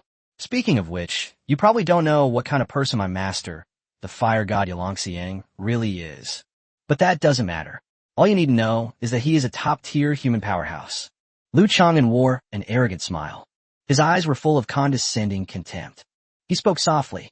"I've heard that the fragment of the mysterious treasure map from the global job change competition is now in your hands. How about this? I'll offer 10 legendary grade materials in exchange for this fragment you have. What do you say?" Lu Chang'an's smile grew even wider. "I'm certain Jiang you won't refuse." In his view, use a seemingly useless fragment of a treasure map in exchange for 10 incredibly rare legendary materials. Any job seeker would gladly agree. Not to mention, this is still an excellent opportunity to become a disciple of a supreme expert. With my master as my backing, I feel like a great mountain, even when facing top-tier job changers at level 80 or 90. Lu Chang'an never lowers his stance, looking across the entire continent. Anything that catches his eye. Only supreme experts like Wen Daoqi, who are at level 90 or level 99, can achieve this. Seize this opportunity. So many people dream of such a chance. Lu Chang'an spoke indifferently. He said it with a somewhat condescending tone. But he had barely finished speaking. Jiang Yi completely ignored him. He turned and walked straight into the depths of the restaurant. He went to get his breakfast on his own. How dare he ignore me? Lu Chang'an's eyes widened, his face filled with disbelief. He deliberately postponed his trip to the meeting point at the Great Wall of Gold. They came here specifically for this purpose. It was all for the purpose of trading with Jiang Yi for fragments of the treasure map. I originally thought that once I open my mouth, the other party will definitely be delighted to agree. To his utter surprise, Jiang Yi completely ignored him. It's far too arrogant and conceited. Just because they won a single tournament, they think they're superior to everyone else. It's ridiculous. Lu Chang'an secretly grumbled to himself. His expression suddenly turned cold. He snorted coldly and turned to leave. Since the soft approach isn't working, then he would have to find another way. As the personal disciple of the strongest, he has plenty of ways to make Jiang Yi regret his rejection today. Don't even mention sending out the materials. He was determined to force the other party to do it willingly. He personally handed over the fragments of the treasure map. Jiang Yi, who was dining nearby, glanced coldly at Lu Chang'an's departing figure. I understand. Really? This person's next goal. It must be myself. This matter is indeed very difficult. If the other party only coveted the treasure left behind by the High Priestess, it would be easier to deal with. But once it involves Vulcan IL Elephant, the situation would then become extremely dangerous and unpredictable. With his current strength, they do not yet have the confidence to face the strongest opponent directly. However, even if Vulcan Irung truly coveted the treasure, Chapter 378 Lu Tianqi, they would certainly not rashly attack him. He is now famous. He is a peerless genius who is the focus of everyone's attention. Their status and position are extraordinary. In addition, he had previously secretly learned of Gus' plot. He also helped Gu Qingshan. Many forces are already involved behind the scenes. The other party will inevitably have some reservations in their actions. Just for now, he still didn't have a foolproof plan. They seized the 2 fragments of the treasure map from Lu Chang'an. Let's take it one step at a time. Maybe we'll find a new breakthrough once we enter the Great Wall of Gold for training. Jiang Yi pondered to himself. If we could take this opportunity to collect all the fragments at once, then he would temporarily put all his plans on hold. They set off first to search for the whereabouts of the Great Witch's treasure. After having breakfast, Jiang Yi headed straight to the gathering point. It was noon, and the sun was high in the sky, in a valley near the White Fang Empire. Li Qingye and her group had already gathered here. The group chatted in hushed tones, creating a lively atmosphere. After adapting to the environment, I clearly felt a change within myself, and my perception of the surrounding world became much more acute. Shun Xingming nodded repeatedly, deeply agreeing. Jin Lin, who had already arrived at the location, spoke up upon hearing this. This is because your spiritual power has been refined and enhanced. This is just the beginning. The opportunity to step into the Golden Wall for training is extremely rare. As long as there is enough luck, this training will surely bring great rewards and a surge in strength.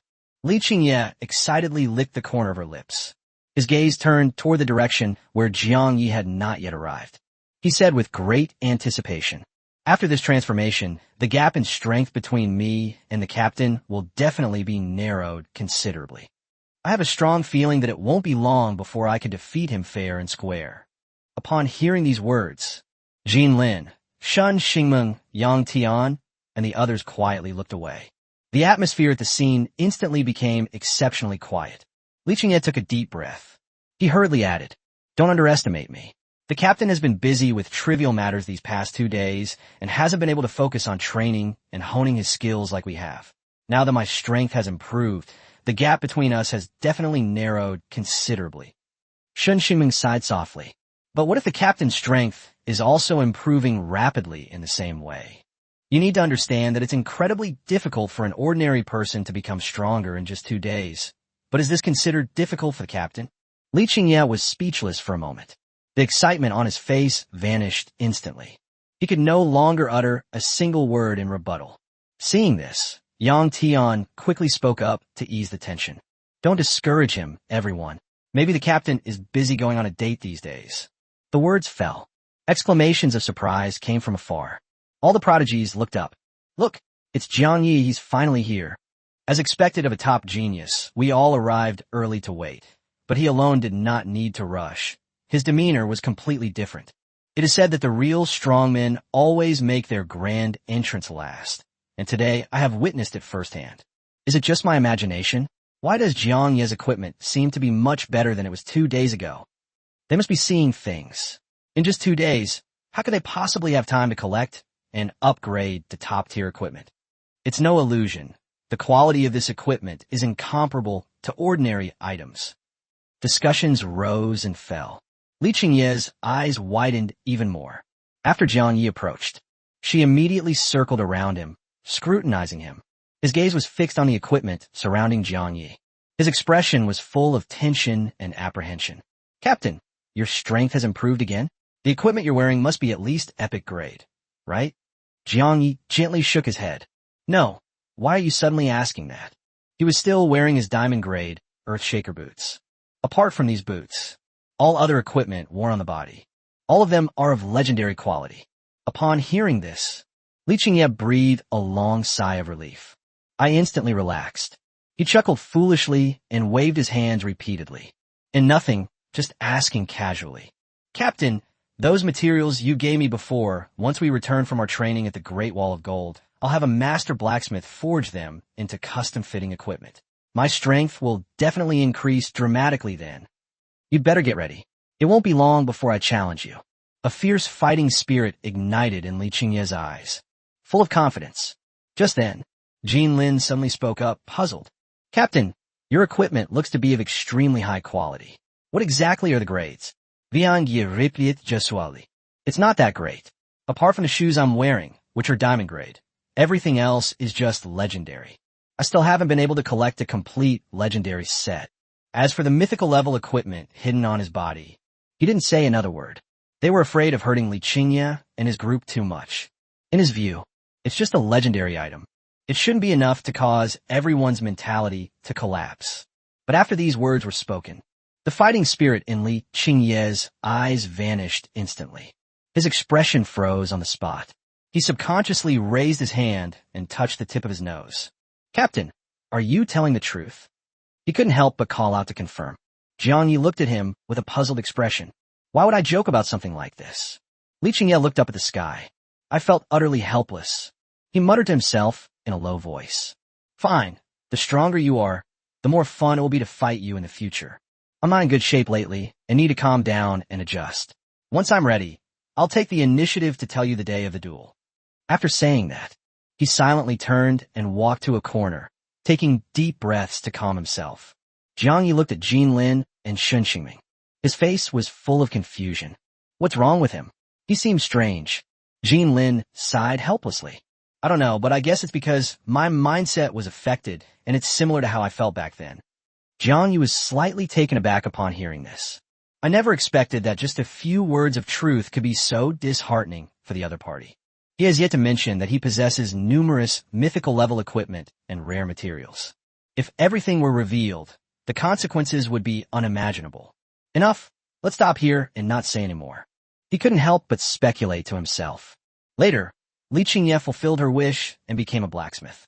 When all your equipment is upgraded to mythical level, I realized that I was still far from being as good as him. I'm afraid my mental state will completely collapse. It seems that the duel that Li Qingye has been longing for is finally happening. It's highly likely that there will never be another chance for it to happen. Just as everyone was chatting idly, a group of top talents gathered around. In the void, the figure of the moon goddess Qin Xianxue suddenly appeared. Standing beside her were 2 young men whom no one had ever seen before. Let me introduce these 2 people to you. They are both disciples of the strongest experts, namely Lu Chang'an and Lu Tianqi. Chapter 379, Heading to the Golden Wall. Qin Xianxue introduced herself in a cool tone. The black-haired youth standing on the left, Lu Tianqi, is slender. He lazily stretched out his hand. His tone was somewhat lazy and gentle.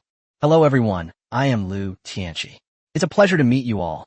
Lady Qin Xianxue has important matters to attend to and is unable to travel with us. She will be waiting for us inside the Golden Great Wall. For the rest of the journey, the 2 of us will lead everyone to our destination. Lu Chang'an remained silent throughout.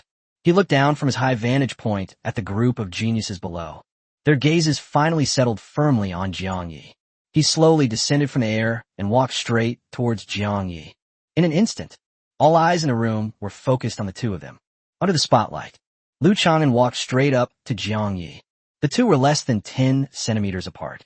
The highly provocative act instantly brought the surrounding atmosphere to a freezing point. Qin Xinxue frowned slightly.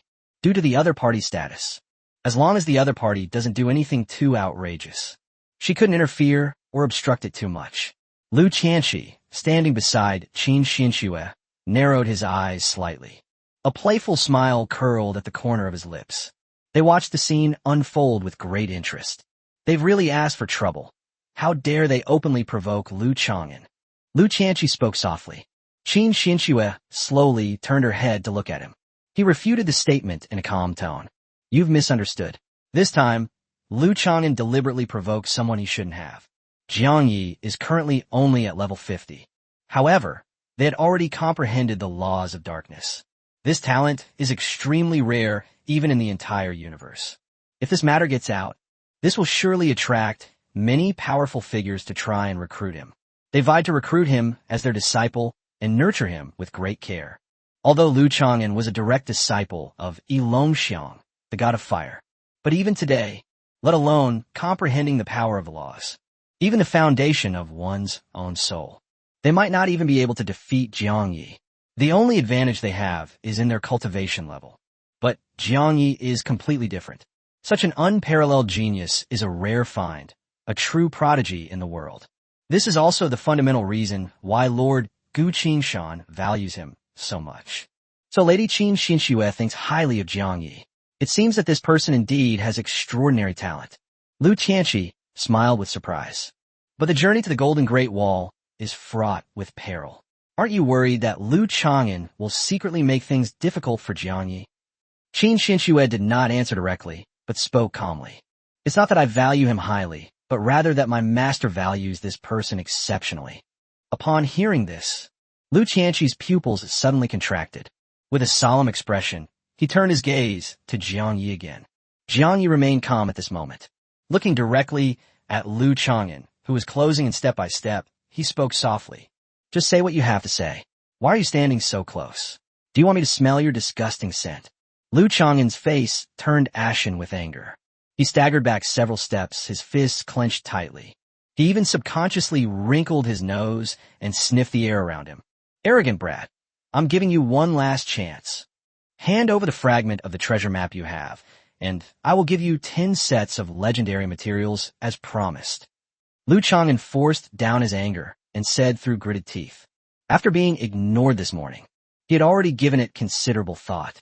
Considering that we are both human beings in Jiangye, I deliberately made a concession. Offer room for final negotiation. Everyone knows this. To successfully enter the Golden Great Wall, prior environmental adaptation is essential. But what if you take a special shortcut? While it saves you from the adaptation process, it also means missing out on an excellent opportunity for cultivation and transformation. Lu Chang'an had already made his plans. All it takes is to secretly sabotage the journey. They were deliberately making things difficult for us at every turn. There's no worry about forcing Jiang Yi to bow his head, submit, and beg for mercy. Certainly, if the other party obediently agrees to the deal at this moment, this naturally saves a lot of trouble. He met Lu Chang'an's oppressive gaze. Viang ye chaklet dismissive. Turning to look at Li Qingye beside him. 10 sets of legendary materials. Do you think that's a lot? Li Qingye had already calmed down and was in a good mood. Casually picking at his fingertips, he answered offhand. Captain, the legendary materials you casually gave us before have long exceeded 10 sets.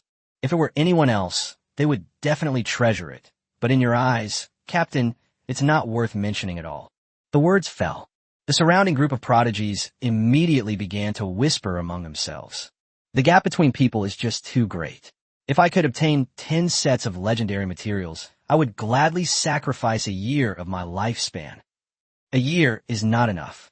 If it were me, I would be willing to sacrifice a year and a half. Don't get your hopes up. These materials belong to Jiang Yi and have nothing to do with us. Yes, such a quantity of treasures is nothing in Jiang Ye's eyes. In the end, the purpose of that treasure map fragment was unclear. Using it to exchange for 10 sets of legendary materials was already a surefire way to make a profit. But Jiang Yi is not lacking in legendary materials at all. Maybe he can collect more fragments in the future and complete the treasure map. On another note, it's rather stingy for a disciple of a supreme expert to make a deal. Can't they even afford mythical grade materials? You're overthinking it. I've never seen what a mythical material looks like in my entire life. The constant chatter reached my ears. Lu Chang'an's face grew increasingly gloomy and unpleasant. His breathing became rapid and disordered. Finally, he could no longer suppress his anger. He shouted loudly, "Shut up, all of you!" He abruptly turned his head and glared angrily at the group of whispering prodigies. He sternly rebuked and stopped him. The noisy discussion stopped abruptly. However, all the prodigies looked dissatisfied, frowning and glaring coldly at Lu Chang'an. "There's no need for you to make sarcastic remarks and mock me. Don't think I don't know what you're thinking and that you're deliberately trying to sow discord. 10 sets of legendary materials are incredibly rare and precious. Isn't this sincere offer enough for our transaction?" Lu Chang'an argued angrily. He simply couldn't believe it. Jiang Yu was able to casually produce such a large quantity of legendary materials. Upon seeing this, Jin Lin immediately stepped forward and directly refuted. 10 sets of legendary materials may be incredibly valuable to others, but they are utterly insignificant to the captain. No one has ever deliberately targeted or mocked you. It was you who, from the moment you appeared, constantly made things difficult for the captain and acted arrogantly towards everyone. Jin Lin finished speaking. Many of the surrounding prodigies nodded in agreement. People have always disliked those who are arrogant and conceited from the first meeting. This behavior is undoubtedly a public humiliation of others. Jiang Yi is the world champion. His abilities and character have been witnessed by everyone. He has long earned the heartfelt respect of everyone. In everyone's hearts, Jiang Yi is a representative of this group of prodigies. Chapter 380. 10 sets of legendary materials are simply not of any interest to me. In contrast, Lu Chang'an, he's just an outsider who appeared out of nowhere. In comparison, the two are, without hesitation, everyone chose to stand on Jiang Ye's side. Since you insist on this, then I will lay out the items for you to see clearly. Lu Chang'an was furious. He immediately took out 10 sets of legendary materials. He was placed before everyone, their eyes fixed on Jiang Yi. This deal is a sure win for you. A useless treasure map fragment in exchange for 10 sets of rare legendary materials. I made 2 overtures to you, but you've refused each time. Jiang Yi curled his lip impatiently and said calmly, "The item belongs to me, and I don't want to trade it. Is there a problem with that? Moreover, a mere 10 sets of legendary materials don't interest me at all. That's all." He yawned lazily. He casually raised his right hand and directly opened his own storage space. Splash. A massive amount of legendary materials were poured out, piled up on the ground. It was piled up into a small hill more than 2 meters high. All the geniuses present froze in shock. They all stared intently at the mountain of rare materials piled up before them. A series of swallowing sounds rang out.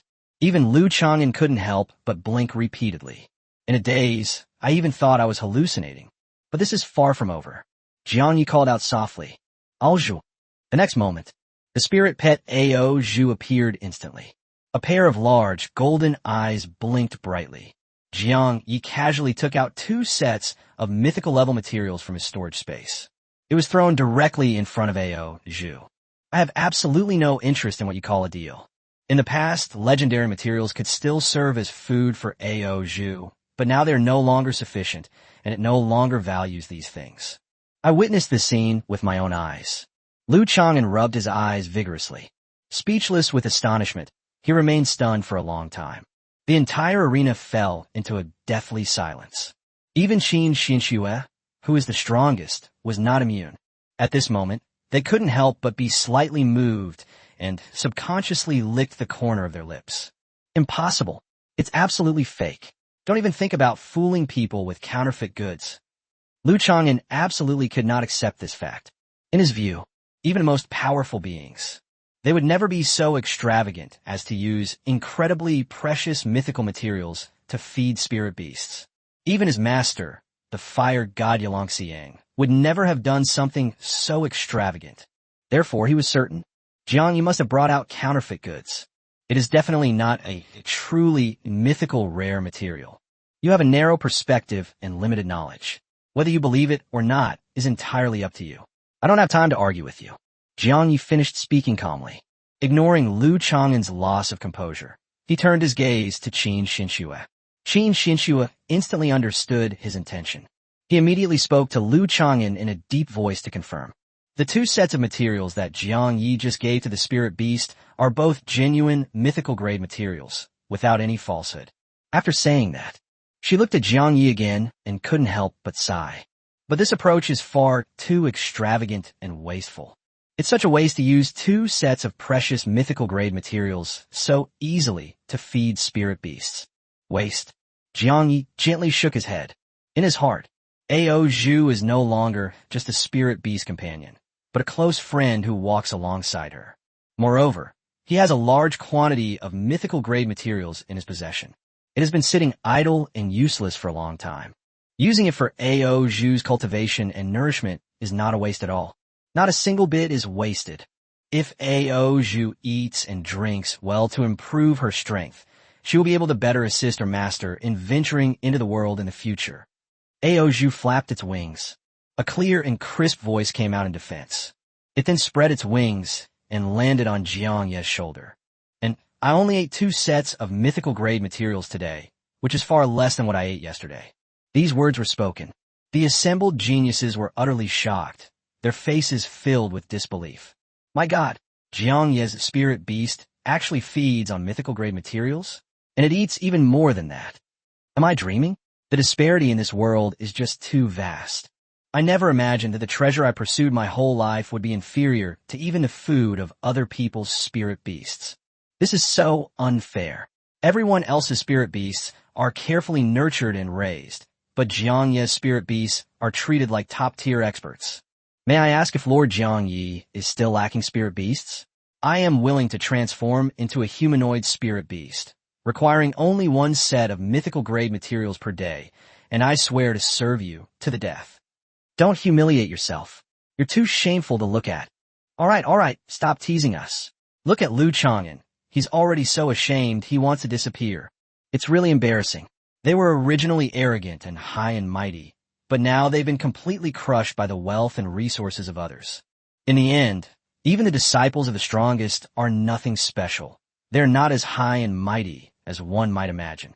It can only be said that he was very unlucky, and he just happened to run into Jiang Yi, who has a wealthy family background. If it were anyone else, he would have agreed to the deal long ago. Lu Chang'an, who was just moments ago so arrogant.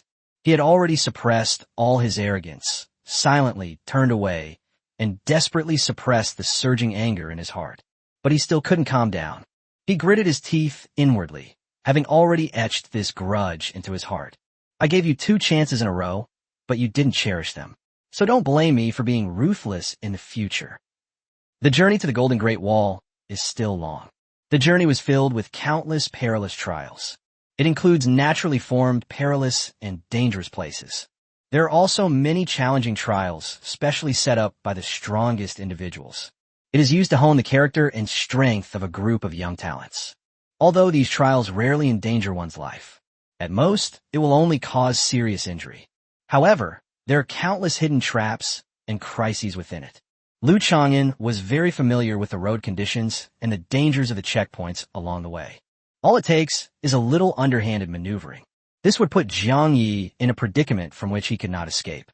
At that time, the other party must either give up this opportunity to gain experience at the Great Wall of Gold. The only option is to humble yourself and ask for help. Everyone, pack your things immediately. In 5 minutes, Lu Chang'an and I will lead the team to set off. I have important matters to attend to first, so I will not continue with you all. I will wait for you inside the Great Wall. Qin Xinxue quickly finished giving her instructions. Before leaving, he took a deep look at Jiang Yi. I couldn't help but offer a reminder. If possible, try to preserve the mythical grade materials you have. Once your cultivation level steadily improves and you acquire a full set of mythical grade equipment, the resulting increase in strength will be extremely terrifying. He paused slightly in his speech. A hint of helplessness flashed in Qin Xinxue's eyes. In the end, he didn't say anything more. I want to forge rare, mythical materials into finished equipment. It requires the intervention of a top-tier forging master whose skills have reached the pinnacle. Chapter 3, 81 Young Leaders. And throughout the entire human realm, the person with the most outstanding forging skills.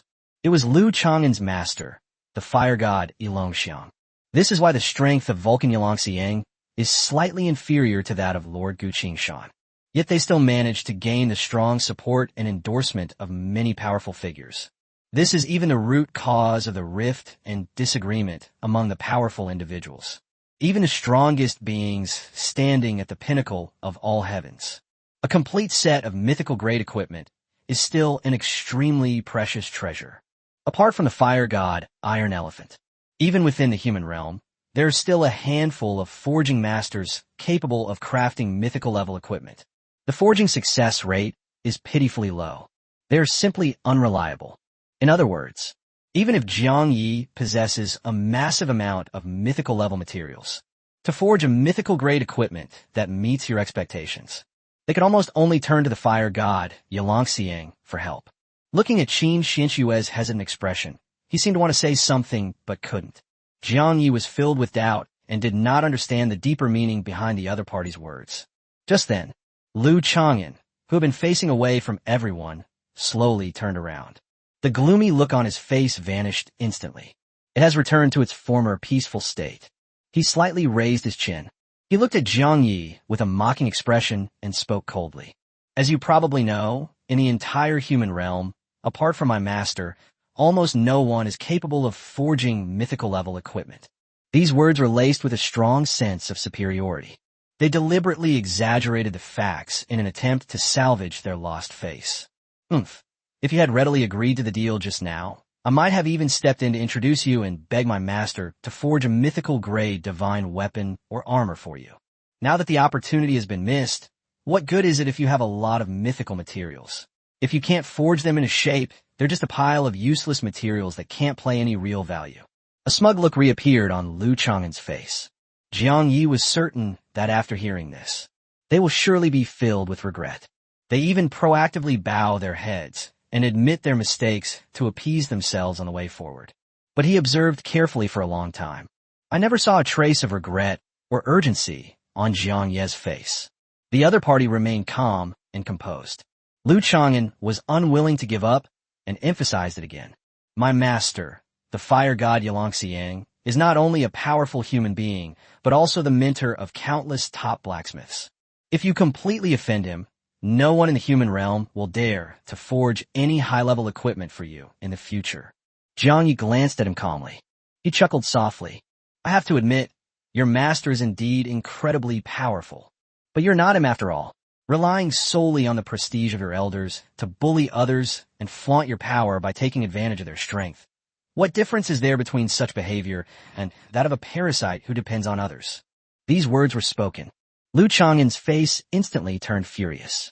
A surge of malevolent energy emanated from him. Clenched fists. A powerful force erupted, kicking up clouds of dust. How dare you call me a parasite?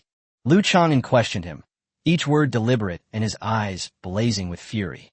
Jiang Yi's expression remained unwavering. He nodded calmly.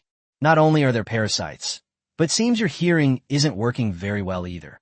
Before he could finish speaking, Lu Chang'an's figure suddenly vanished from the spot, his murderous intent rising. Jiang Yi dared not be negligent in the slightest. Immediately take out the Abyss Flame Magic Staff. Be on high alert. Be ready to take action at any time. Just as tensions were about to rise. Qin Xinshui, who had not yet completely left, frowned deeply. An invisible, immense power quietly spread throughout his body. They suppressed the restless atmosphere in the room. Lu Chang'an, stop. Qin Xinshui's voice was icy and chilling, full of warnings. If you continue to cause trouble and provoke conflict, don't blame me for showing no mercy. She did not personally intervene, but it was just a warning. In an instant, Lu Chang'an, who had been hiding, was forced to reveal himself. He forcibly suppressed the raging anger in his heart. All right, you are all outstanding young talents. It's only natural that you might have some friction or conflict on a daily basis. Lu Qianqi quickly stood up to smooth things over. She stretched lazily. Smiling, he walked over to Lu Chang'an and patted him on the shoulder. He then shouted loudly to the group of prodigies. The time has come. Everyone, depart immediately. Qin Xinshue's figure slowly faded and disappeared. At the same time, a massive spatial rift tore open in the void in front of them, like a giant curtain being drawn back. Lu Chang'an was the first to step into the crevice. Lu Qianqi had a gentle smile on his face. He said softly, "Please follow me. Stepping into this spatial passage is the only way to reach the Golden Great Wall. There's no need to be too anxious on the journey. Just remember one thing. Don't act recklessly and always stay within my sight. As long as you successfully reach the Golden Wall, the opportunities and treasures you will gain will absolutely exceed everyone's imagination." Upon hearing these words, the group of prodigies were instantly filled with anticipation. It's just a simple initial adaptation to the environment. The strength of everyone has been significantly improved.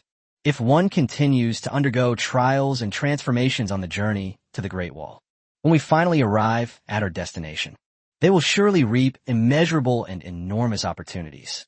Everyone's face was filled with longing and anticipation. Jiang Yi, however, was lost in thought. A careful examination of Lu Chang'an's previous words and actions reveals the truth. I gradually came to a conclusion. He became increasingly convinced. The Vulcan Iron Elephant himself.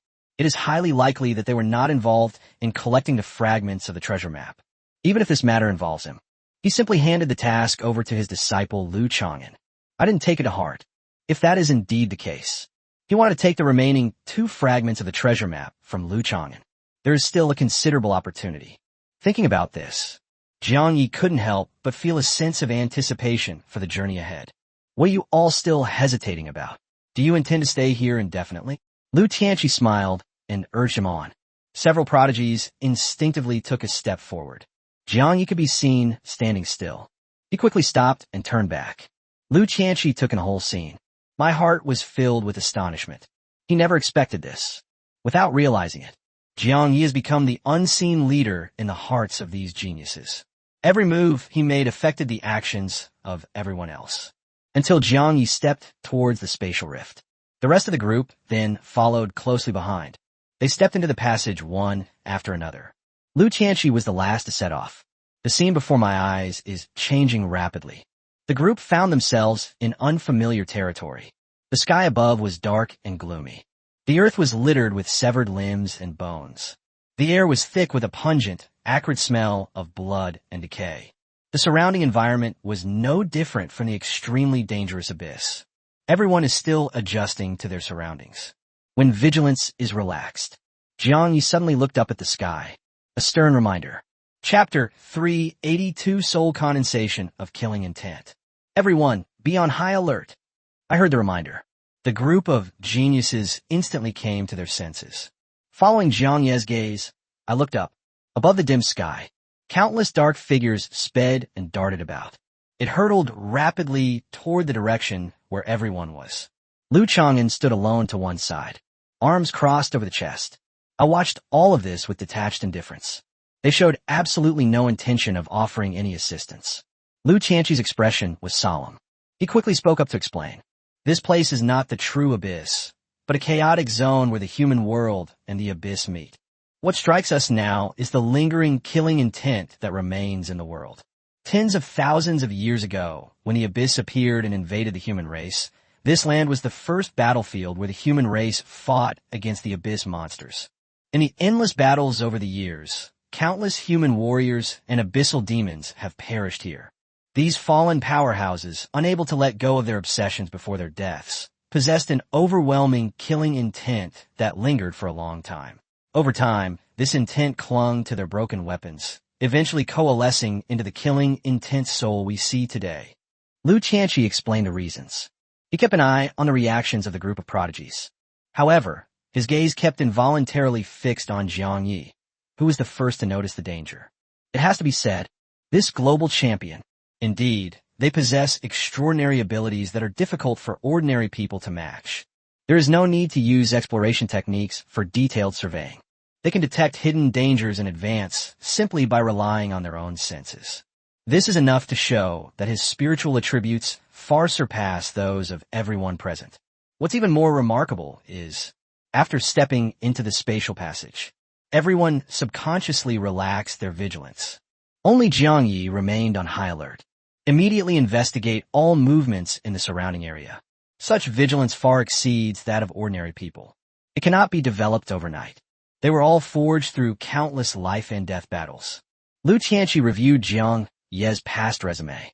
Although the other party's combat experience far surpasses that of their peers. However, this is not enough to cultivate such a deeply ingrained sense of vigilance. This is the real reason why he is able to far surpass all his peers. Lu Qianqi sighed inwardly. He then loudly instructed everyone.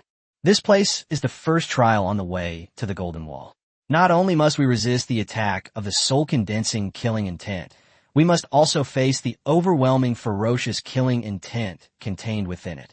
As long as you can withstand the invasion of 3 soul-condensing killing intents at the same time, you can be considered to have successfully passed the test. I have heard about the rules of the trial. The fear and anxiety in everyone's hearts dissipated. It instantly ignited a strong fighting spirit. One of the most impatient and ambitious young men immediately jumped into the air. It took off into the air. He charged toward a murderous intent that was falling from the sky.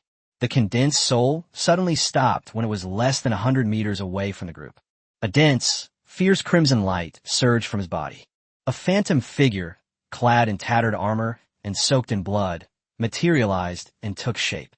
His bloodshot eyes were filled with violent killing intent. He gripped the broken weapon tightly in his hand. Kill, slay all the invaders. Behind us lies our ancestral land, the homeland of humanity, where our loved ones, wives, and children reside. We must never allow the abyssal demons to set foot on it. If our arms are broken, we'll fight with our feet. If our legs are broken, we'll fight with our teeth.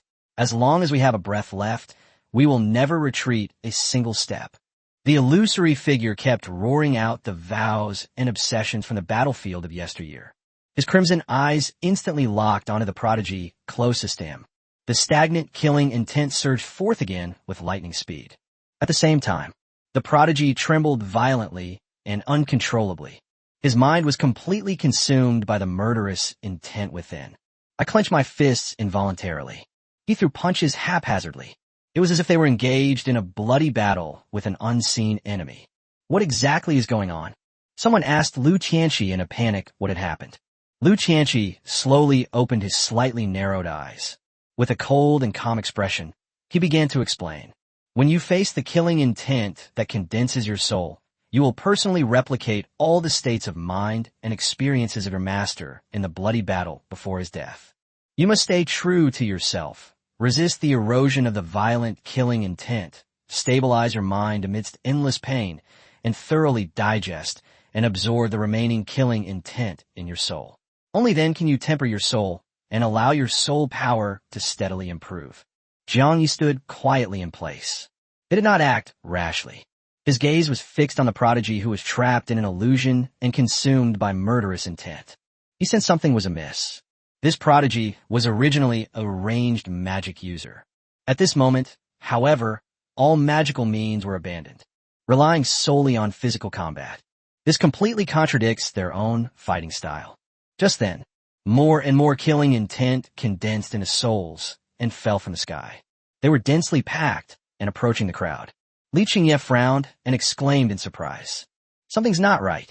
The sheer number of soul-condensing killing intents coming at us far exceeds what all of us can handle. At this rate, each person will have to deal with at least 3 or 4 soul-condensing attacks simultaneously. Jiang had already thought everything through. He immediately issued the order loudly.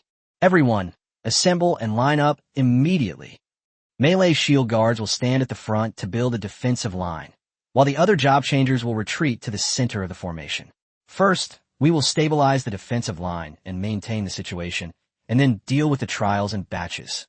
If it were any of the other prodigies who were to issue the order first, it was inevitable that everyone would feel hesitant and uncertain. But Jiang Ye's words had barely faded. Everyone acted swiftly and spontaneously. The formation was arranged in an orderly manner. Lu Qianqi watched quietly from the side. He nodded to himself in agreement. They dared not underestimate this young prodigy even more. Without realizing it, Jiang Yi's already relied on his own strength and courage.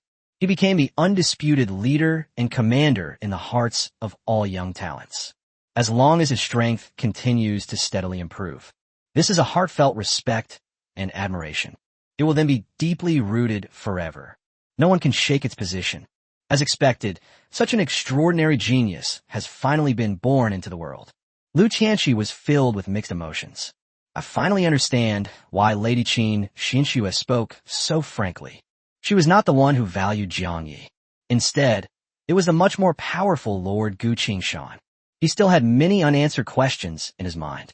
Although I have only known Jiang Yi for a short time, but he had a vague premonition.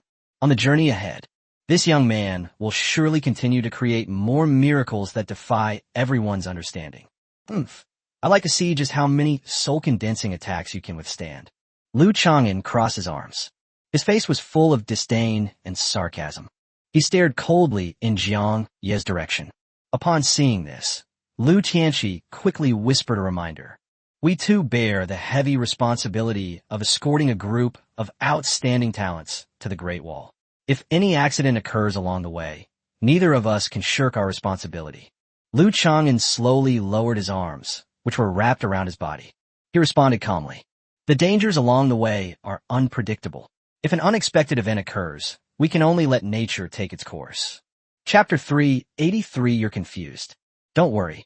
A sinister smile curled at the corner of Lu Chang'an's lips. In my opinion, the only one most likely to encounter unexpected events and fall in a crisis on this journey is Jiang Yi. He turned his gaze to Jiang Yi again. His eyes were filled with a gloating anticipation. Try to control your thoughts. Lu Qianxi spoke up to dissuade him. This person is someone that Lord Gu Qingshan values highly, so we must not provoke him lightly. Lu Chang'an's brows furrowed instantly. He said it with a completely dismissive expression. He's just a promising young talent. What makes him so special that he deserves such high regard? It must be admitted that his talent and strength recently displayed are indeed remarkable, but he is still far from catching the eye of Lord Gu Qingshan. Although his master, the fire god Yi Longxiang, and Lord Gu Qingshan had a long-standing estrangement and disagreement, yet he still held a deep sense of awe and admiration for this strongest human being. Lord Gu Qingshan is also the common belief and goal in the hearts of all the young generation of strong people. After thinking for a moment, Lu Chang'an eventually restrained some of his fierceness. He said in a low voice, reluctantly, I don't know the reason either, since it was said by Lord Gu Qingshan himself. This person must indeed have extraordinary qualities that are difficult for ordinary people to reach. Never go too far in anything, lest you find it difficult to clean up the mess later. Lu Qianxi gave him another reminder. Lu Chang'an nodded in agreement with great reluctance, although they wouldn't openly and deliberately harm anyone. However, they will never let Jiang Yi have a smooth journey. Just as the two were talking, the first prodigy to directly face the soul condensation trial of killing intent suddenly coughed up a mouthful of blood. Eyes closed. His face was contorted in pain. It let out a blood-curdling scream. No, please stop. We are clearly comrades in arms fighting side by side.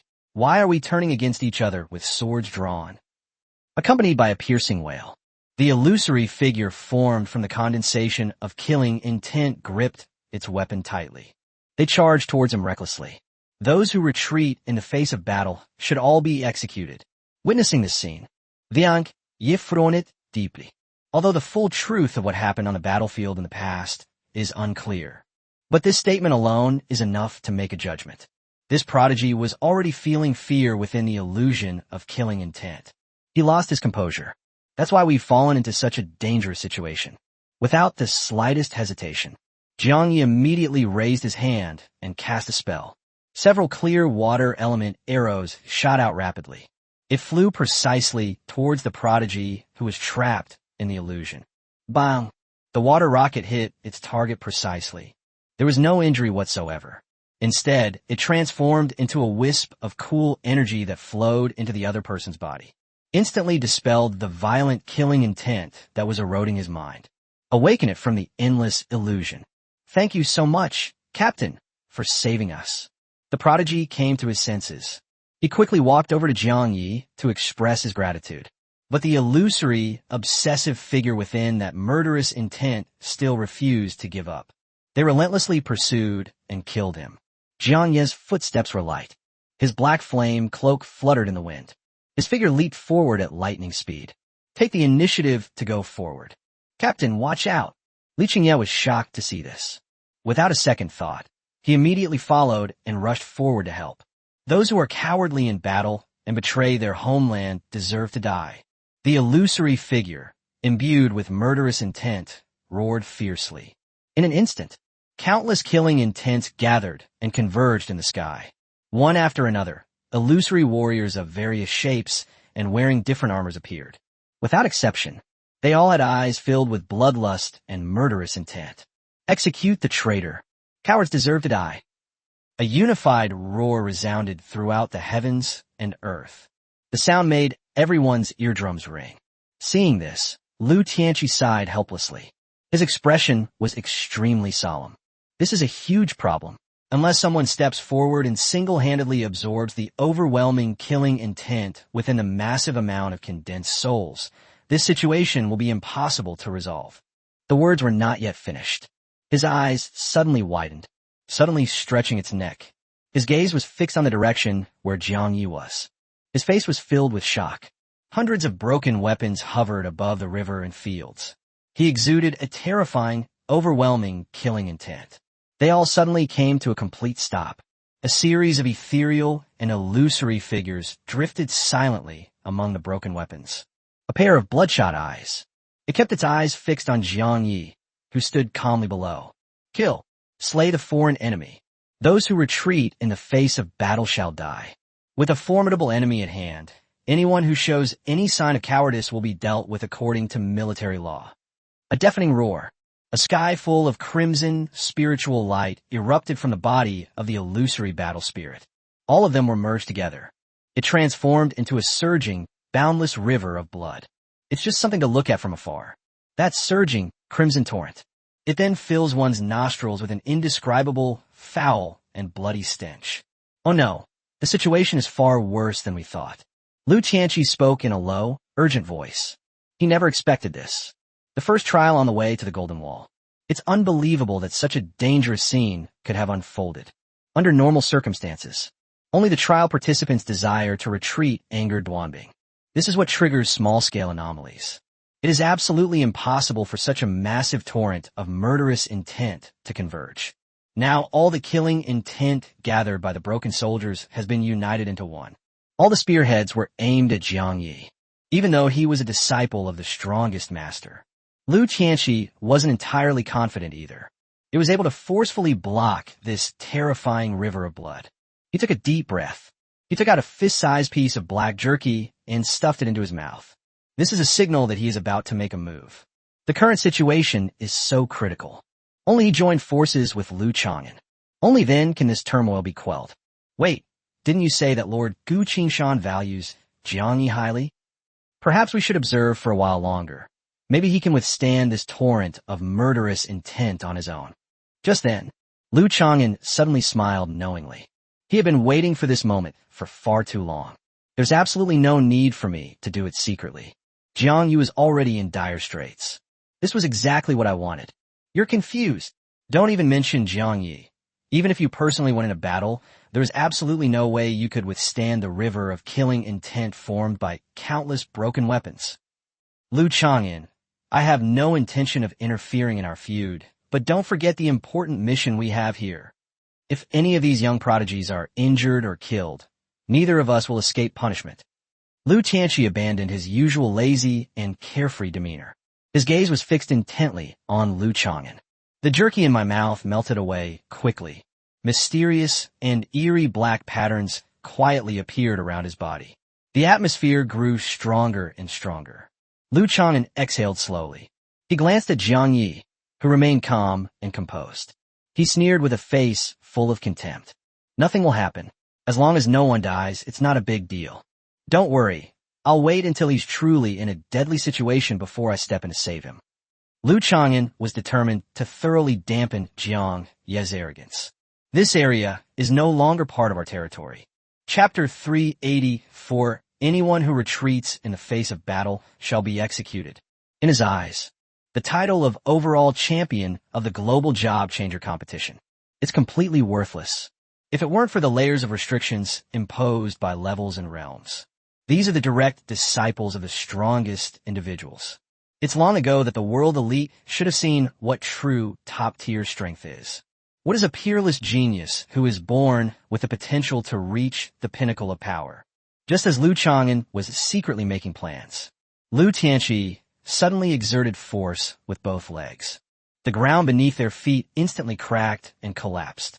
It created a deep crater, resembling one formed by a meteorite impact. His figure transformed into a streak of light. It sped towards Jiang Yi. But the next second, the sight before him made his heart sink. They stopped abruptly. That sweeping river of bloody, killing intent. The flow rate suddenly slowed down.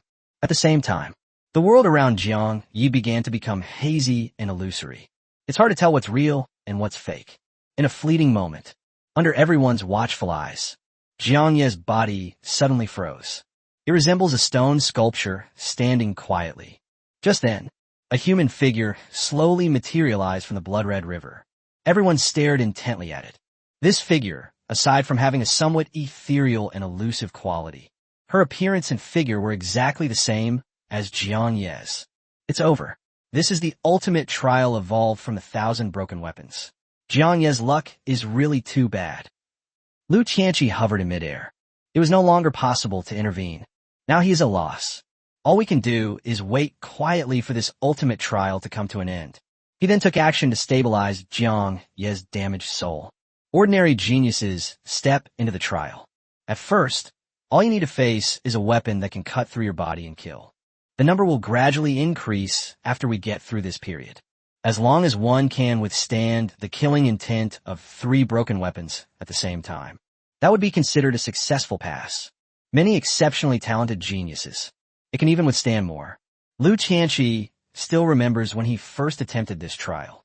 He withstood the killing intent of the 33 broken weapons. This is already considered an extremely outstanding achievement. But Jiang Yi now, for some reason, the most difficult extreme form of the trial was triggered directly. According to the secret records he knew. At this moment, Jiang Yi had to bear alone the overwhelming killing intent condensed from all 333 broken weapons. Such terrifying killing power. Even top-tier job changers above level 80. Even the soul can be torn apart. This is going to be good. Seeing this, Lu Chang'an could no longer contain himself and burst into laughter. This was purely an unexpected and dangerous situation. Even if this matter reaches the ears of Vulcan Yalongxiang and Lord Gu Qingshan, it can't be blamed on him. It can only be said that Jiang Yi was simply unlucky. Shut up. Lu Tianqi suddenly turned his head. He glared at Lu Chang'an with icy eyes. He was filled with remorse. We should have acted immediately. It's not worth wasting words trying to persuade Lu Chang'an to help. If Jiang Yi's soul were to suffer severe damage at this moment, he completely missed the chance to step onto the Golden Great Wall for training in his entire life. A person whose spirit and soul are damaged. Attempting the trials is not only of no benefit. On the contrary, it will only damage its own foundation.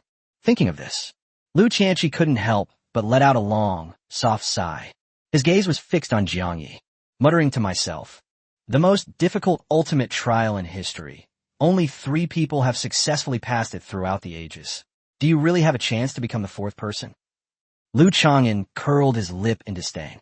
You're overestimating Jiang Yi. The first person to pass this trial was my master, Yilong Xiang. The second was Lord Gu Qingshan. And the third was your mentor, Lord Kenneth. Just a promising young talent. How can anyone compare to such a peerless figure? The group of geniuses on the periphery also heard the conversation between the two. The prodigy who was previously saved by Jiang Yi. Clench your fists tightly. Head bowed. He kept muttering self-reproach under his breath. It's all my fault, it's all my fault. Shen Xingming and Jin Lin remained silent. Only Li Qingye hesitated to speak. He took a deep breath.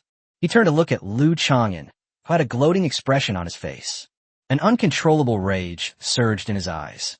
He instinctively gripped the weapon in his hand tighter. I tried my best to calm myself down. He almost couldn't resist rushing forward just now. Give the arrogant Lu Chang'an a good lesson. Don't be impulsive. The captain is calm and collected. He will surely have a way to deal with this. Jean Lin sensed his anger. He offered words of comfort in a soft voice. Likingia siga fabili. He said through gritted teeth. Didn't you hear me? Only 3 people have ever passed this ultimate trial throughout history, and each of them was a supreme expert. The captain, before he could finish speaking, Shun Xingming immediately interrupted. Didn't you see the captain's expression just now? He remained calm and composed throughout, clearly having planned this all along. We've come this far side by side. Don't you trust him anymore? Li Qingye looked down at the weapon in her hand. Silence. He was filled with regret for his own inadequacy. If you're strong enough, at this moment, they can step forward to help Jiang Yi. It can also teach the arrogant and domineering Lu Chang'an a lesson. That's absolutely outrageous. Li Qingye cursed under her breath. Just then, a prodigy suddenly cried out in alarm. Look! Everyone looked up at the blood-red river in the sky. Countless abyssal monsters of various shapes emerged from the torrent. They swept towards Jiang Yi, who was trapped in the trial illusion. Kill! If we retreat even half a step today, all our relatives and friends will be slaughtered in the future. It's better to die here than to watch my wife, children, and elderly parents suffer at the hands of monsters. Killing one is not a loss. Killing 2 is a huge profit. One after another, roars filled with iron-blooded killing intent echoed. A loud bang came from behind Jiang Yi. Jiang Yi slowly turned around. Hundreds of armored warriors were on display, holding various weapons. They roared and charged forward bravely. Everything in the illusion felt too real. It was as if the great battle of Qingsheng had been reenacted. It was even more brutal and bloody than the battlefield back then. The shouts and battles around me, the thick, lingering smell of blood in the air, and the overwhelming sense of oppression that came my way. Everything is incredibly realistic. It almost made him forget that all of this was an illusion formed by the killing intent of Duanbing. He finally understood. Why did that prodigy suddenly decide to back down? A person who has never personally witnessed the brutality of a battlefield. They were in such a desperate situation. It is only natural for people to feel hesitant or reluctant to give up. Coward, what is the purpose of standing still?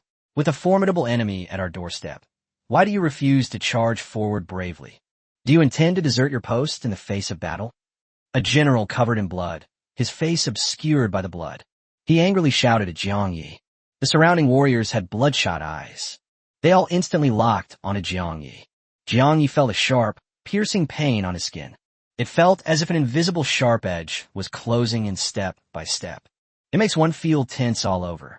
Seize this cowardly coward and behead him on the spot. Anyone who retreats in the face of battle shall be executed. The general gave the order in a stern voice. In an instant, 7 or 8 soldiers did not hesitate. They all raised their weapons and pointed them directly at Jiang Yi. Chapter 385 Daughter. Father has already done everything in his power. All the prodigies watching from the outside world felt a chill run down their spines. His expression was full of worry. Li Qingye and Shun Xingming instinctively held their breath. What should we do? Will the captain be in trouble? Yang Chan said in a low voice, sounding worried. Yang Tian, standing beside him, spoke calmly. Don't worry. Nothing will happen. But that's what they were saying. The worry between his brows was impossible to hide. At this moment, Lu Chang'an sneered again. His words were full of sarcasm. This is what they call the global championship. It's utterly ridiculous that they were treated as cowards who were afraid of death. Lu Chang'an was not fully aware of the true dangers of this ultimate trial of the Broken Army. When he personally went through the trials back then, he had already reached his limit after merely withstanding the killing intent of 30 broken weapons. But he was absolutely certain, with Jiang Ye's strength, it is absolutely impossible to pass this once-in-a-millennium ultimate trial. He secretly calculated in his heart, after Jiang Ye's soul was damaged. How can we take advantage of the situation to get that half of the mysterious treasure map fragment from him? Seeing Jiang Yi trapped in a predicament, he felt a sense of satisfaction. But what he can't forget is the one he misses the most. In the end, it was still just a fragment of a treasure map. If I cannot obtain this item, I will have no face to return and face my disappointed master. Lu Chang'an was lost in thought. His gaze suddenly sharpened.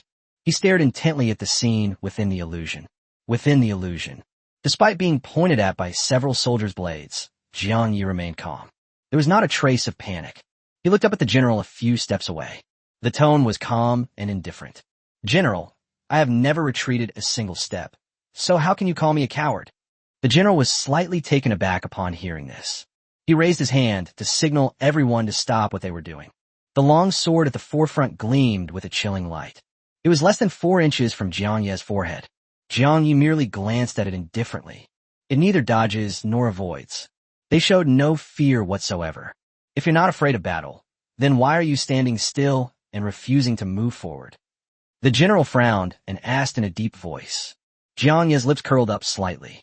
His gaze swept over the group of soldiers beside him, who were covered in wounds from their bloody battle. Speaking solemnly, I'm not standing still, I'm just waiting for the right opportunity. Waiting for the right opportunity? The general looked puzzled. Jiang Yi took a deep breath. Looking out into the distance, the abyssal monsters surged forth in overwhelming numbers. He said loudly and clearly, I await the day when I will fight alongside you all to the death. In this great battle, I am willing to be the first to charge forward. If I dare to retreat even half a step, you may all cut off my head. Are you comrades who want to fight side by side, or cowards who want to desert in the face of battle? All the soldiers turned to look at their commander. The general was deeply moved. He raised his arm and gave the order in a loud voice. We naturally yearn for comrades in arms who will share life and death. Young man, remember what I have said today. The enemy is powerful. If you dare to retreat, I will not let you off easily. All troops, prepare to charge and meet the enemy. The general was clad in heavy armor. His movements remained incredibly swift. He took the lead and charged ahead. Jiang Yi followed closely behind. Their steps became increasingly swift. He directly overtook the general. Standing alone at the forefront of everyone, faced the countless armies of abyssal monsters. The general watched Jiang Yi's resolute back as he walked away. He was about to speak. Suddenly, a streak of light shot through the air from the distant army of demons. The streaks of light traveling at extremely high speeds rub against the air. It transformed into a crimson blade. It landed heavily in front of everyone. A deafening roar shook the earth. A 6 or 7 meter tall slaughter demon suddenly shook its enormous head. He stood directly between the general and Jiang Yi. They turned their spears towards the human soldiers behind them. A fierce battle is about to break out. Neither the human warriors nor the abyssal monsters showed any intention of retreating. The only option is to fight to the death. The sharp blade pierced the flesh. Blood splattered freely. A human warrior was cut in half at the waist by a monster. Yet, he showed no sign of fear. Even with both legs broken and internal organs spilling out, he still refused to give up the fight. He gripped the long sword tightly with one hand. Using his severed arm to support himself, he crawled forward with difficulty through the pool of blood. If you want to set foot on human territory, you must first step over my corpse. The soldier used up his last bit of strength. He swung his long sword with all his might, and the sharp force instantly killed the demon. Looking at the enemy lying dead on the ground, a relieved smile appeared on his lips. Another one killed, worth it. A series of violent coughs rang out. On his deathbed, his eyes were full of concern. Daughter, father has done everything in his power. The words fell. The predator was completely lifeless. Following closely behind, a demon from the abyss raised its foot and landed. They crushed his head to pieces. These humans are absolutely insane. The monster hadn't finished speaking. Another human warrior charged in fearlessly. On the brutal battlefield, life and death hang in the balance in an instant. The moment after slaying the enemy, they might become victims of others' violence. There is never a third way to choose from. All I could hear were the sounds of fighting and wailing. The scene before me was a sea of crimson blood, the image of countless soldiers fighting bravely and risking their lives. Jiang Yi was slightly dazed. Reason clearly told him, everything around me is an illusion. It was merely an illusion created by the killing intent of the broken soldiers. But his hands trembled uncontrollably, and his heart was filled with an insatiable obsession with killing. And the memories of the Battle of Qingcheng keep resurfacing in my mind. All of these drew him deeply into this battlefield. I almost completely lost myself. I don't know how much time passed. Jiang Yi, his body soaked in blood, sat cross-legged atop a mountain of demonic corpses. He was panting heavily. The heat in my chest was unbearable. It felt as if what I was inhaling wasn't air at all. Instead, it is a deadly poisonous miasma. The intense stench of blood seeped deep into the bones. It lingers. At this moment, fewer than 50 soldiers remained to fight alongside him. Even the once spirited and high-spirited generals. He also unfortunately lost an arm. His face was deathly pale and bloodless. We won. We finally repelled the invaders. Several surviving warriors stared at the corpses of monsters scattered on the ground. He was first lost in thought. He couldn't help but cheer softly. But the next moment, his gaze swept over the corpses of his comrades who had died alongside him. This hard-won joy vanished in an instant. Young man, your courage and bravery are truly admirable. The general struggled to support his swaying body. Step by step, they walked toward Jianya. His face was ashen, yet an inextinguishable fighting spirit still burned in his eyes. Is the war over? Jianye's eyes were bloodshot. I've gradually lost the ability to distinguish between illusion and reality. Only a sliver of remaining rationality constantly reminded him that everything was an illusion. The general wanted to step onto the high platform piled with corpses, but he was already exhausted. His body swayed violently. Jiangyi instinctively reached out and steadied him. The instant fingertips touch, a warm sensation came over me. Looking down, his hands were already soaked in scalding blood. The general had a gruesome wound on his back that almost pierced through his body. It suddenly came into view. Thank you for helping me up. Chapter 386, Ancient Arrow Formation. The general finally regained his footing. Looking back at the few subordinates he had left, his gaze was fixed on the distance. He opened his mouth slowly. You just asked me if the war is over? Jiangyi nodded slightly. A bitter smile appeared on the general's face. Have you forgotten? This war will only truly end when all of us have died in battle. Upon hearing this, Jiang, yese pupils suddenly contracted. I was utterly shocked. What do you mean by that? If I die in battle, you will succeed me as commander. If you die in battle, the remaining soldiers will elect their own leader. The general's aura grew increasingly faint. His body swayed precariously. It couldn't hold on any longer. It fell straight onto the monster's corpse.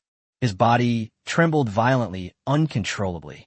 This was a one-way battle, and we all wrote our wills before we set out. From the moment we stepped onto this battlefield, we knew the final outcome. We would rather die on the battlefield than retreat even half a step. The life force in the general's eyes slowly faded. With the last of her strength, she looked at Jiangyi. His eyes were filled with resentment and regret. Murmured softly, the number of enemies I've killed is far from enough. Do not retreat. Even if you die, fight with all your might. The more demons you kill, the more peace and stability future generations will have. Don't end up like me, full of regrets. The words fell. The general breathed his last. His eyes were wide open. He died with endless resentment and self-blame. Jiangyi stood there stunned. My mind was shaken. I'm completely lost. I can no longer tell whether what I see in front of me is real or fake. He knew in his heart that this was an illusion. Yet they refused to believe that such a tragic and resolute past was all nothingness. General, the enemy has attacked again.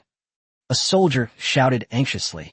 Jiangyi slowly looked at the general who had already died. He said in a deep voice, the commander has been killed in action. All the soldiers turned their gazes toward Jiangyi. They shouted in unison, from this day forward, you will be our new commander. Commander, reinforcements will take some time to arrive, and the enemy is already closing in. Please issue the order. Reinforcements? Jiangyi was completely taken aback. He turned to look at the crowd. Do we have reinforcements?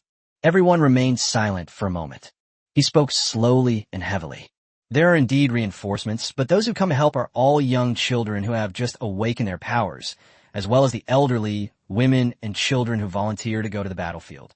Upon hearing this, Jiangyi felt a surge of anger. An indescribable grief and indignation surged within him, beyond the trial illusion. All the prodigies fell into silence. This was the first time they had witnessed such a brutal and tragic past war.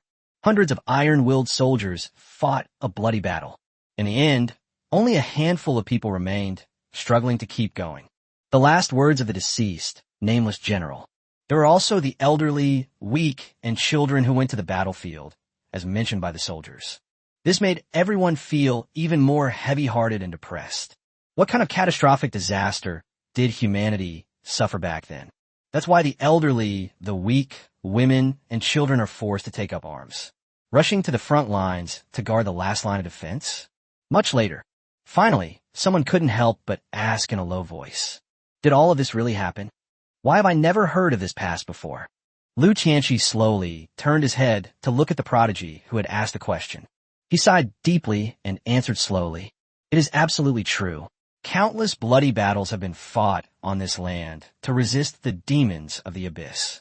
The number of human soldiers who have fallen here is immeasurable. You have no way of knowing because this period of time is too long ago.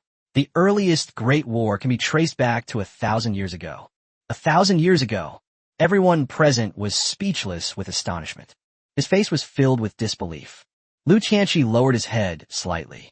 My heart is filled with emotion. Humanity truly entered a period of peace and stability. It is less than 100 years old. The city was plagued by numerous small-scale invasions of abyssal monsters. It's not even worth mentioning. According to my own mentor, there have been various unusual signs in the world recently. All of these foreshadow an epic war between humanity and the abyss. It is about to sweep across the world once again.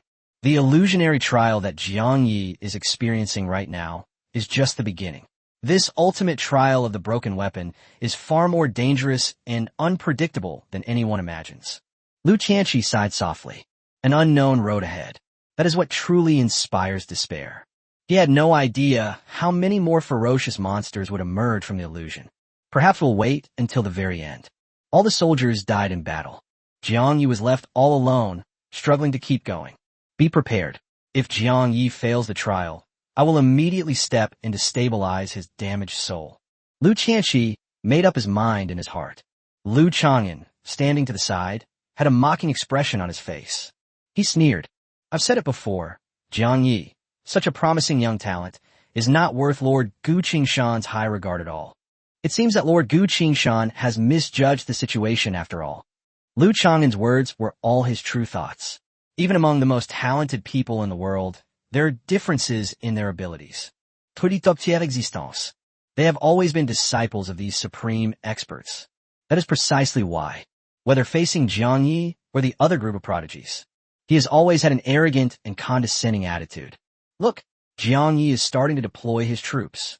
A prodigy suddenly exclaimed in surprise. All eyes were once again focused on the trial illusion. Jiang Yi remained calm and composed. He quickly whispered a series of military orders to the remaining dozens of soldiers. After several bloody battles, everyone had already witnessed Jiang Ye's bravery firsthand. In addition, the old general passed on his position on his deathbed. Not a single person raised the slightest objection. Jiang Yi pondered for a moment. He immediately ordered the remaining 50 soldiers to form a unique battle formation. Looking from afar, the formation resembled a sharp sword poised to strike. The only thing it lacks is the sharpest, most piercing edge. What kind of formation is this? Will it really be effective against a massive number of monsters? In my opinion, it is completely useless. The formation looks simple and crude, with no rules or strategy whatsoever. Now that our forces are almost depleted, no matter what formation we adopt, it will be difficult to withstand the overwhelming enemy. Defeat is inevitable. The sounds of conversation rising and falling around me reached my ears. Li Vingekunenchet had feasts tightly. He spoke with a firm tone. The captain's actions have a deeper meaning. They are far more complex than you think. Jean Lin stared at the formation formed by the soldiers. He spoke softly as if deep in thought. This is no ordinary formation. It is an ancient arrow fighting formation. This formation always requires a top-tier expert to be stationed at the front, facing the enemy's sharp edge, breaking through their formation, and protecting all the soldiers behind them. The words had barely left his mouth. Guyu, who came from a reclusive family, suddenly spoke. His tone was tinged with shock. And now, Jiang Yi is the core edge of this sharp sword. The words fell. Jiang Yi, within the illusion, has already begun to move forward. He stood alone at the forefront of all the soldiers. It firmly occupied the most central position of the arrowhead. The scene before my eyes. Chapter 387, Obeying the General's Orders. Jean Lin and Guyu both gasped in surprise. The captain's move was far too risky. Jean Lin's heart tightened. Li Vinge instantly understood Viang Ye's intention. He himself was well-versed in many tactics and strategies. I was just filled with worry beforehand. I couldn't grasp the key point at the time. The advantages and disadvantages of the arrowhead formation are very clear. If the person in charge of the blade is strong enough, then they can advance without hesitation and tear apart the enemy's formation. Unstoppable. But once the one wielding the blade is surrounded or defeated and dies, it will be a different story. All the soldiers behind him would instantly be in dire straits. They were completely surrounded and wiped out by the enemy. In Li Qingye's eyes, Jiang Ye's current actions are extremely dangerous. But in this desperate situation, there's no better way to break this deadlock. Put yourself in someone else's shoes and try to see things from their perspective. An overwhelming sense of despair welled up within him. They knew they were doomed to die, yet they still charged into battle fearlessly.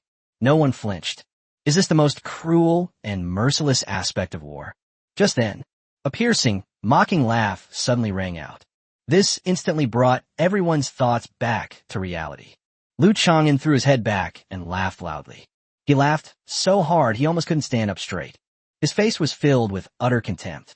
Absolutely stupid.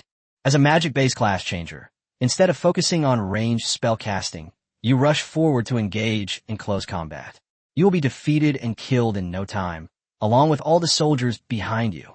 In my opinion, Jiang Yi has completely lost his mind this time.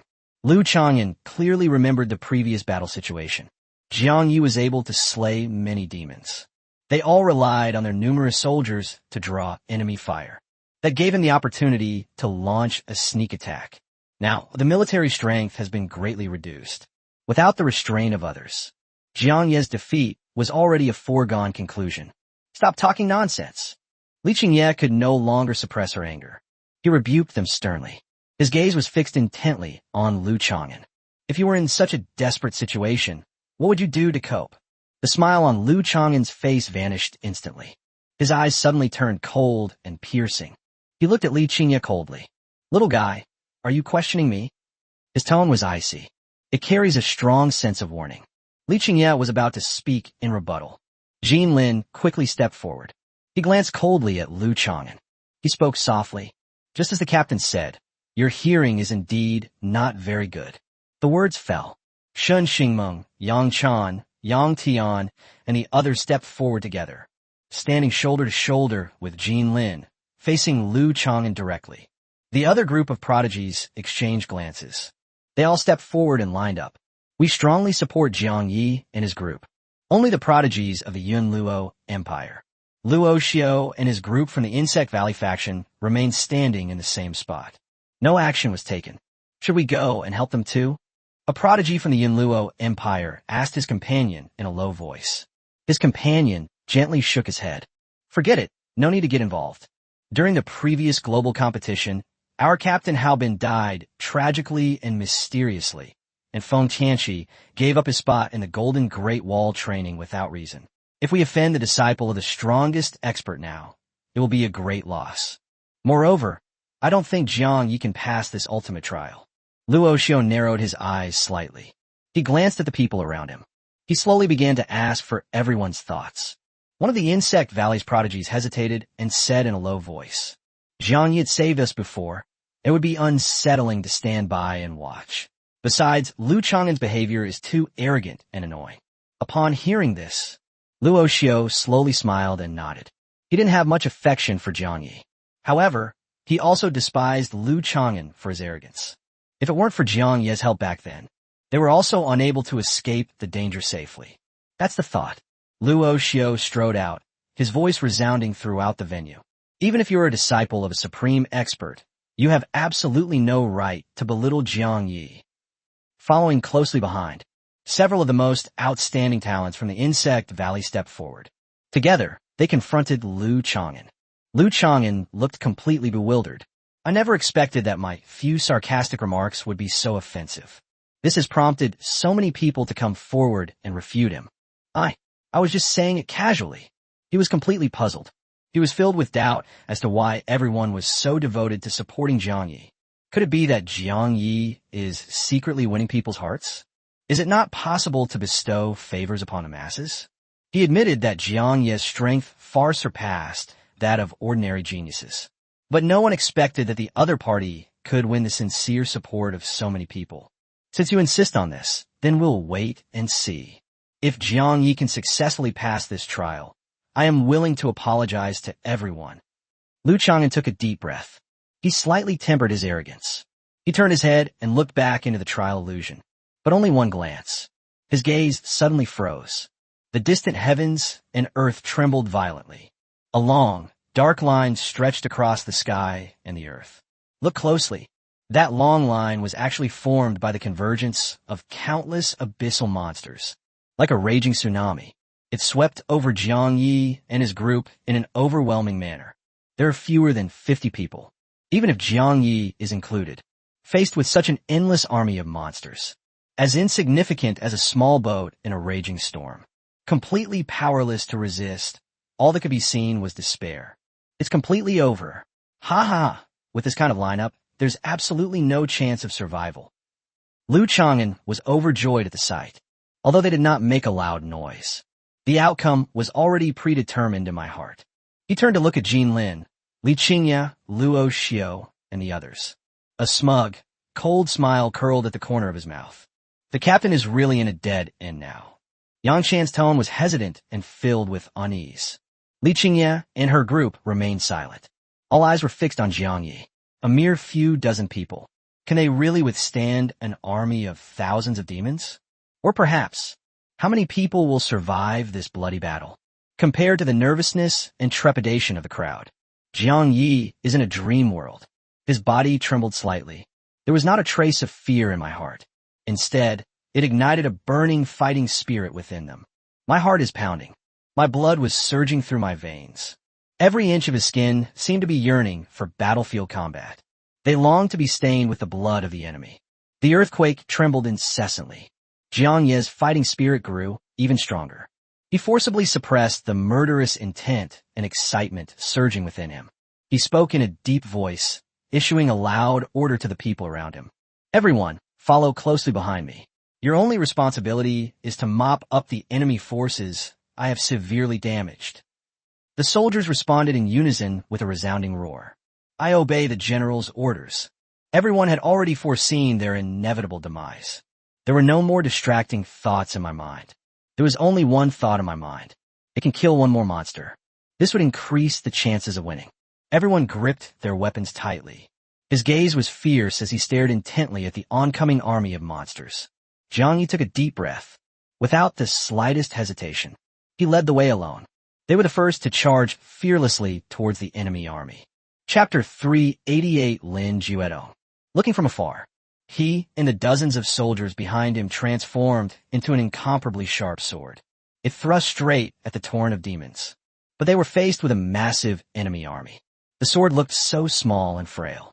Under everyone's watchful eyes, the distance between the two sides closed rapidly. Demons, skeletons, orcs, and many other abyssal monsters I've never seen before. Jiang Yi scanned the densely packed enemy troops ahead. His pupils contracted slightly. Without the slightest hesitation, he immediately activated the power within his body. He unleashed powerful and ruthless magic.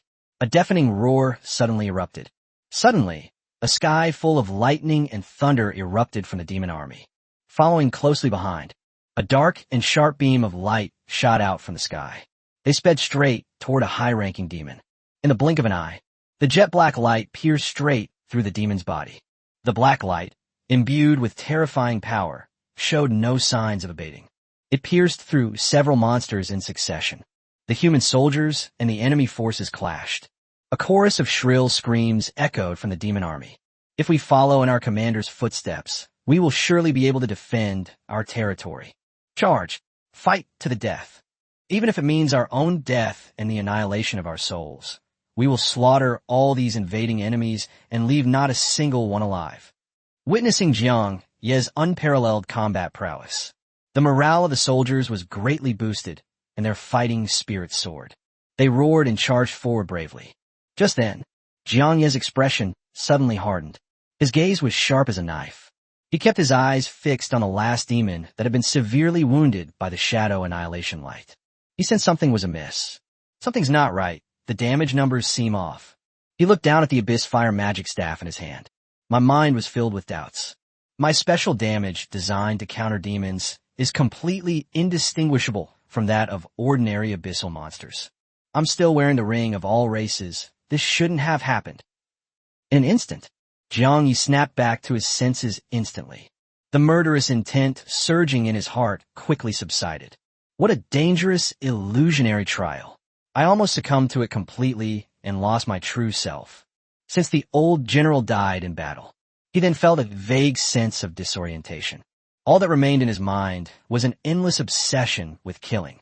I almost became completely trapped in the illusion and couldn't extricate myself. Calm down and observe carefully. After Jiang Yi discovered that all the abyssal monsters were dead.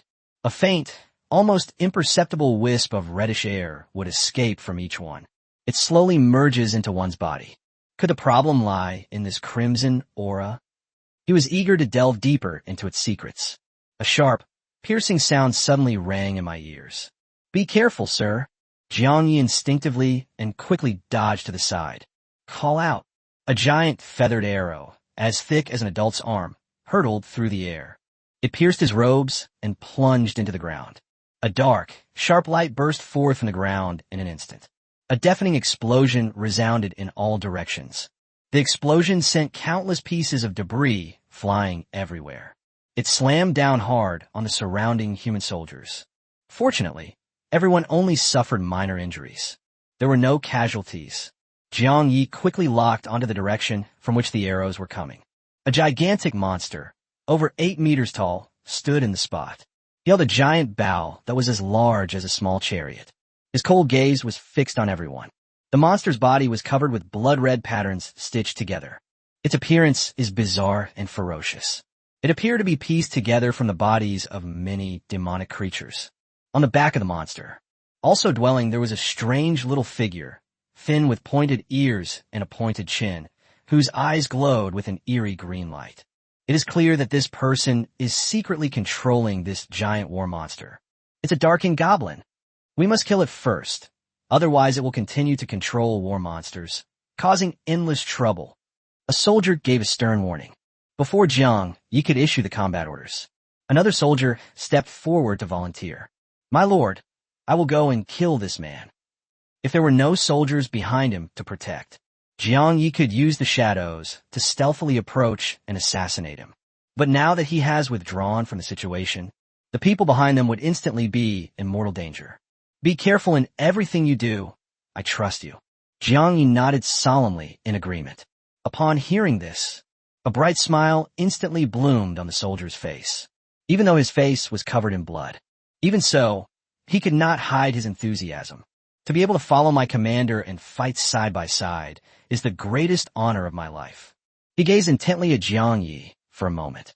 His eyes were filled with determination. Seeing the scene, a strong sense of unease suddenly rose in Jiang Yi's heart. The next second, the soldier did not hesitate. He held a sharp blade and plunged it deep into his own abdomen. He roared at the top of his lungs with all his might. Kill! Blood explosion. Crimson hot blood gushed out freely from the wound. They converge and swirl under the pull of an invisible force.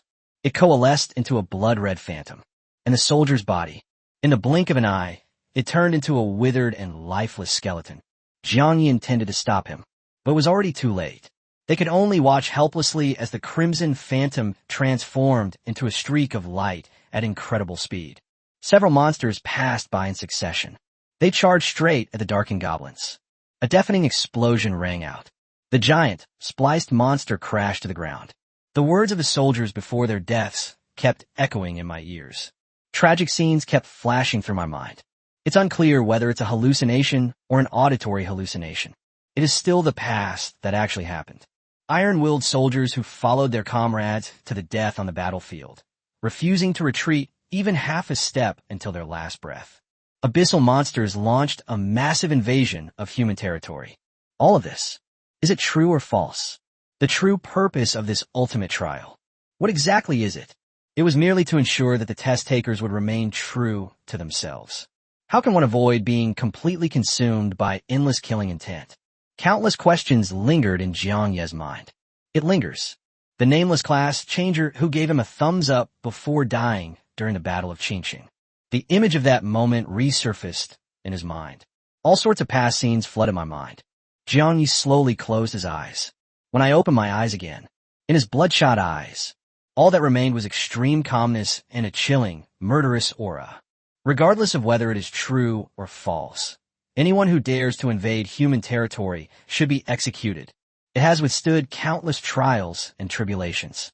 From the remote city of Qingsheng, he has risen step by step to the pinnacle of fame. Jiang Yi already possessed people and homeland he was determined to protect with his life. He could never stand by and watch as the human realm was trampled by demons. They stood by and watched as countless compatriots were plunged into misery. This thought came to mind. Jiang Yi no longer had any distracting thoughts. It transforms into the sharpest blade in the world. They charged straight into the enemy's heartland without hesitation. A series of powerful and destructive spells were unleashed. It stirred up a series of bloody battles among the monster army. It deals devastating and terrifying damage. Even high-level demons with strong bodies and high blood volume, unable to withstand Jiang Ye's violent power suppression.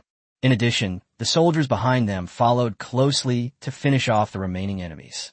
They all perished on the battlefield. The booming explosions continued incessantly.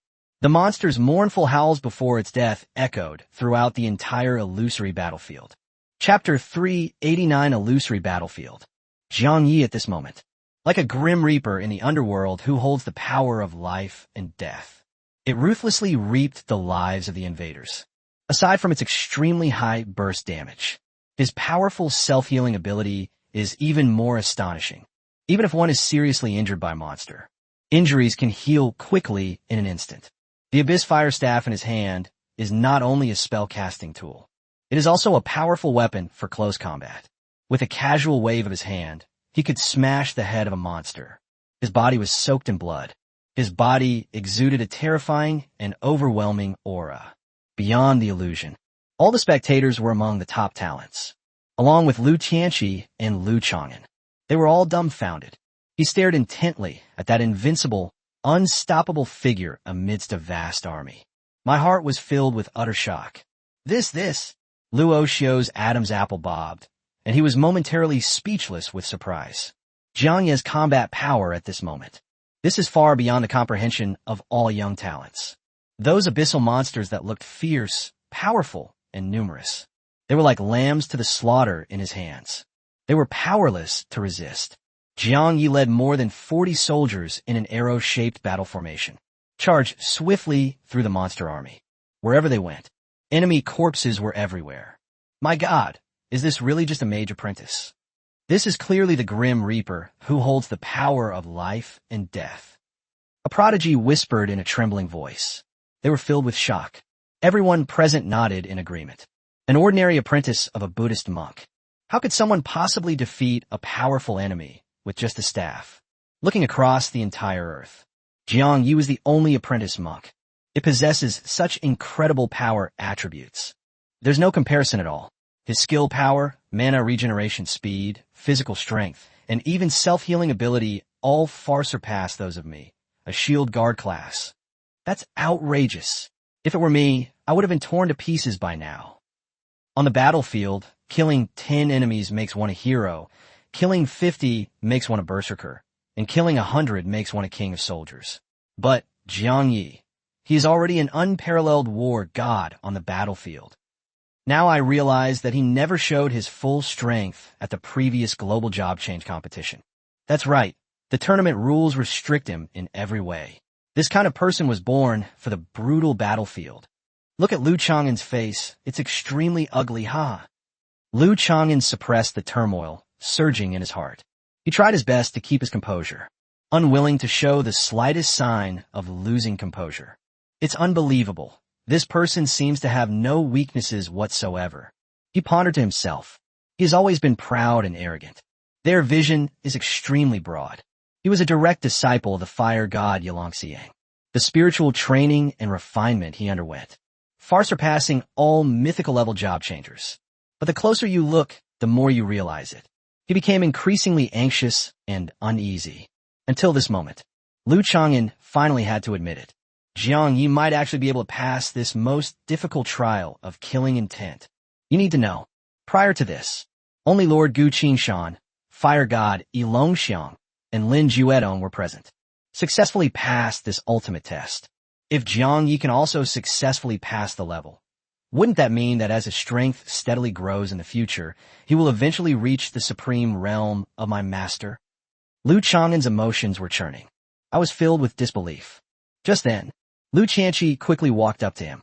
Has your master ever mentioned the inside story of this eternal killing intent trial to you?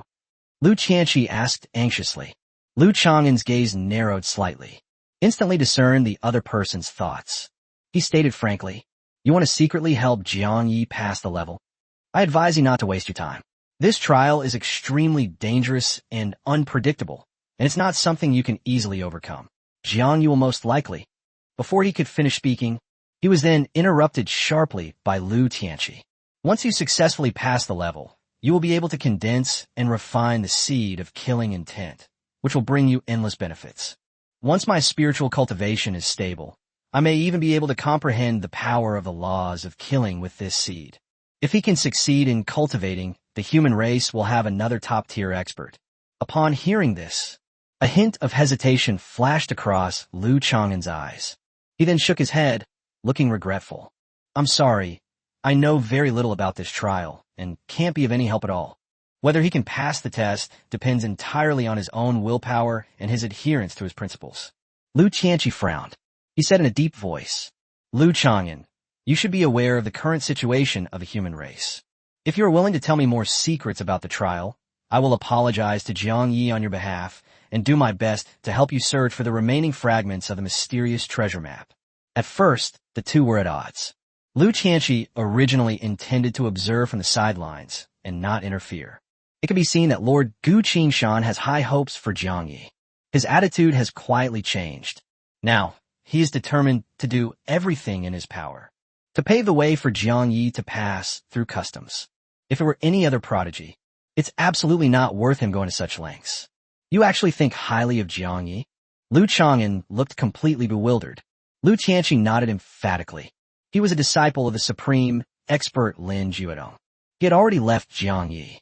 I saw many amazing highlights. He could see it clearly. Jiang Yi has never studied orthodox physical combat techniques. The techniques used in close combat are all the most basic. But whether it's dodging an attack or not, or should we retaliate, his timing was absolutely precise. Lu Qianqi even had a thought. If Jiang Yi were to switch to a warrior-type class, even their own master, Lin Juedong, might be tempted to take him as a disciple. Before he could continue thinking, Lu Chang'an spoke again. I really know nothing about it. Lu Qianqi sighed deeply, filled with disappointment. They were filled with hope that Jiang Yi could overcome this ultimate trial. But when he turned his gaze back to the trial illusion, his face suddenly darkened. Jiang Yi, who was just moments ago rampaging through the monster horde, all movements suddenly stopped. He slowly raised his head, his body stiff, looking directly up at the sky. Boom! A powerful and overwhelming shockwave suddenly spread out. It swept across the entire battlefield in an instant. The wind scattered the corpses and blood everywhere. A shower of crimson rain fell from the sky. Thick black fog quickly enveloped the entire land. A giant, 1,000-legged worm, over 100 meters long, covered in thick, black armor. It descends slowly from the clouds. The insignificant human race may all die. The giant worm's abdomen split open with countless hideous slits.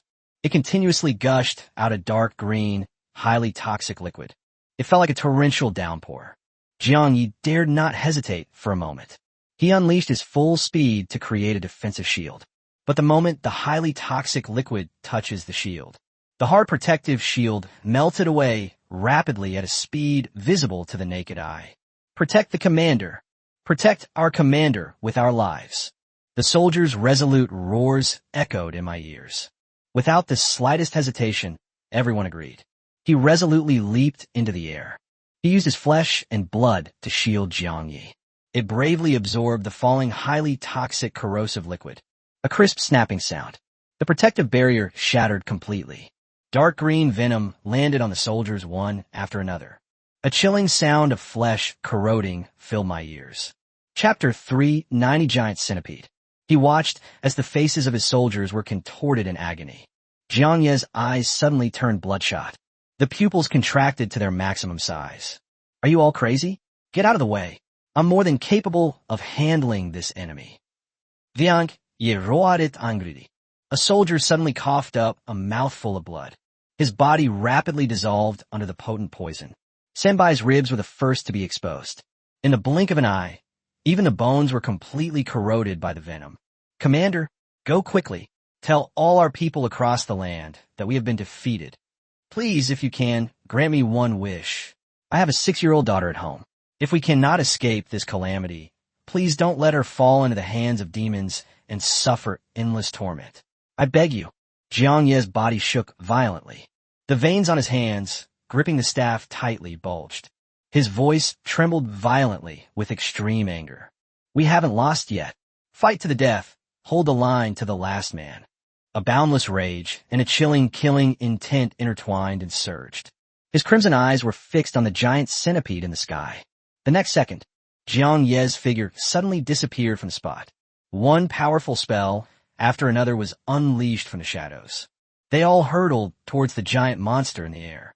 Such an offensive is enough to severely damage a powerful enemy. It landed on the giant insect's black, hard carapace. Only shallow scratches can be left. The grating sound of the hard armor rubbing together was extremely grating. The giant centipede swept its body across the ground with a sudden movement. In the blink of an eye, Jiang Yi, who had been hiding, was dragged out. In an instant, a terrifying force swept over his entire body. Most of Jiang Ye's bones shattered.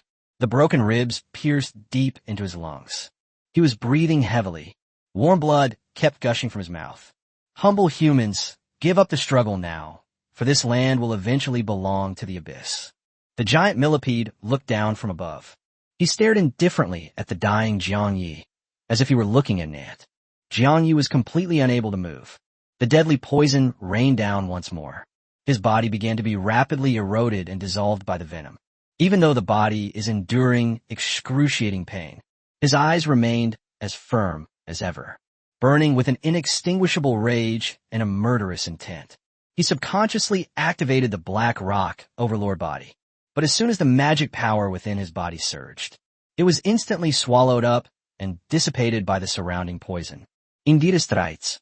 Jiang Yi still refused to admit defeat. He suddenly opened his mouth. It bit down hard on the hard insect shell. A tremendous force of recoil came from behind.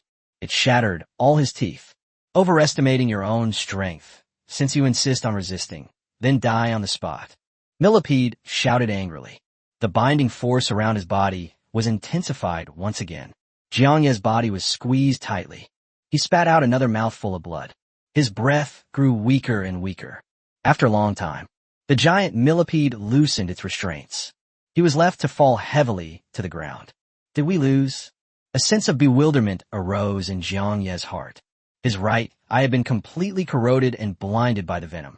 Only his left eye could vaguely make out the enormous body of the demon.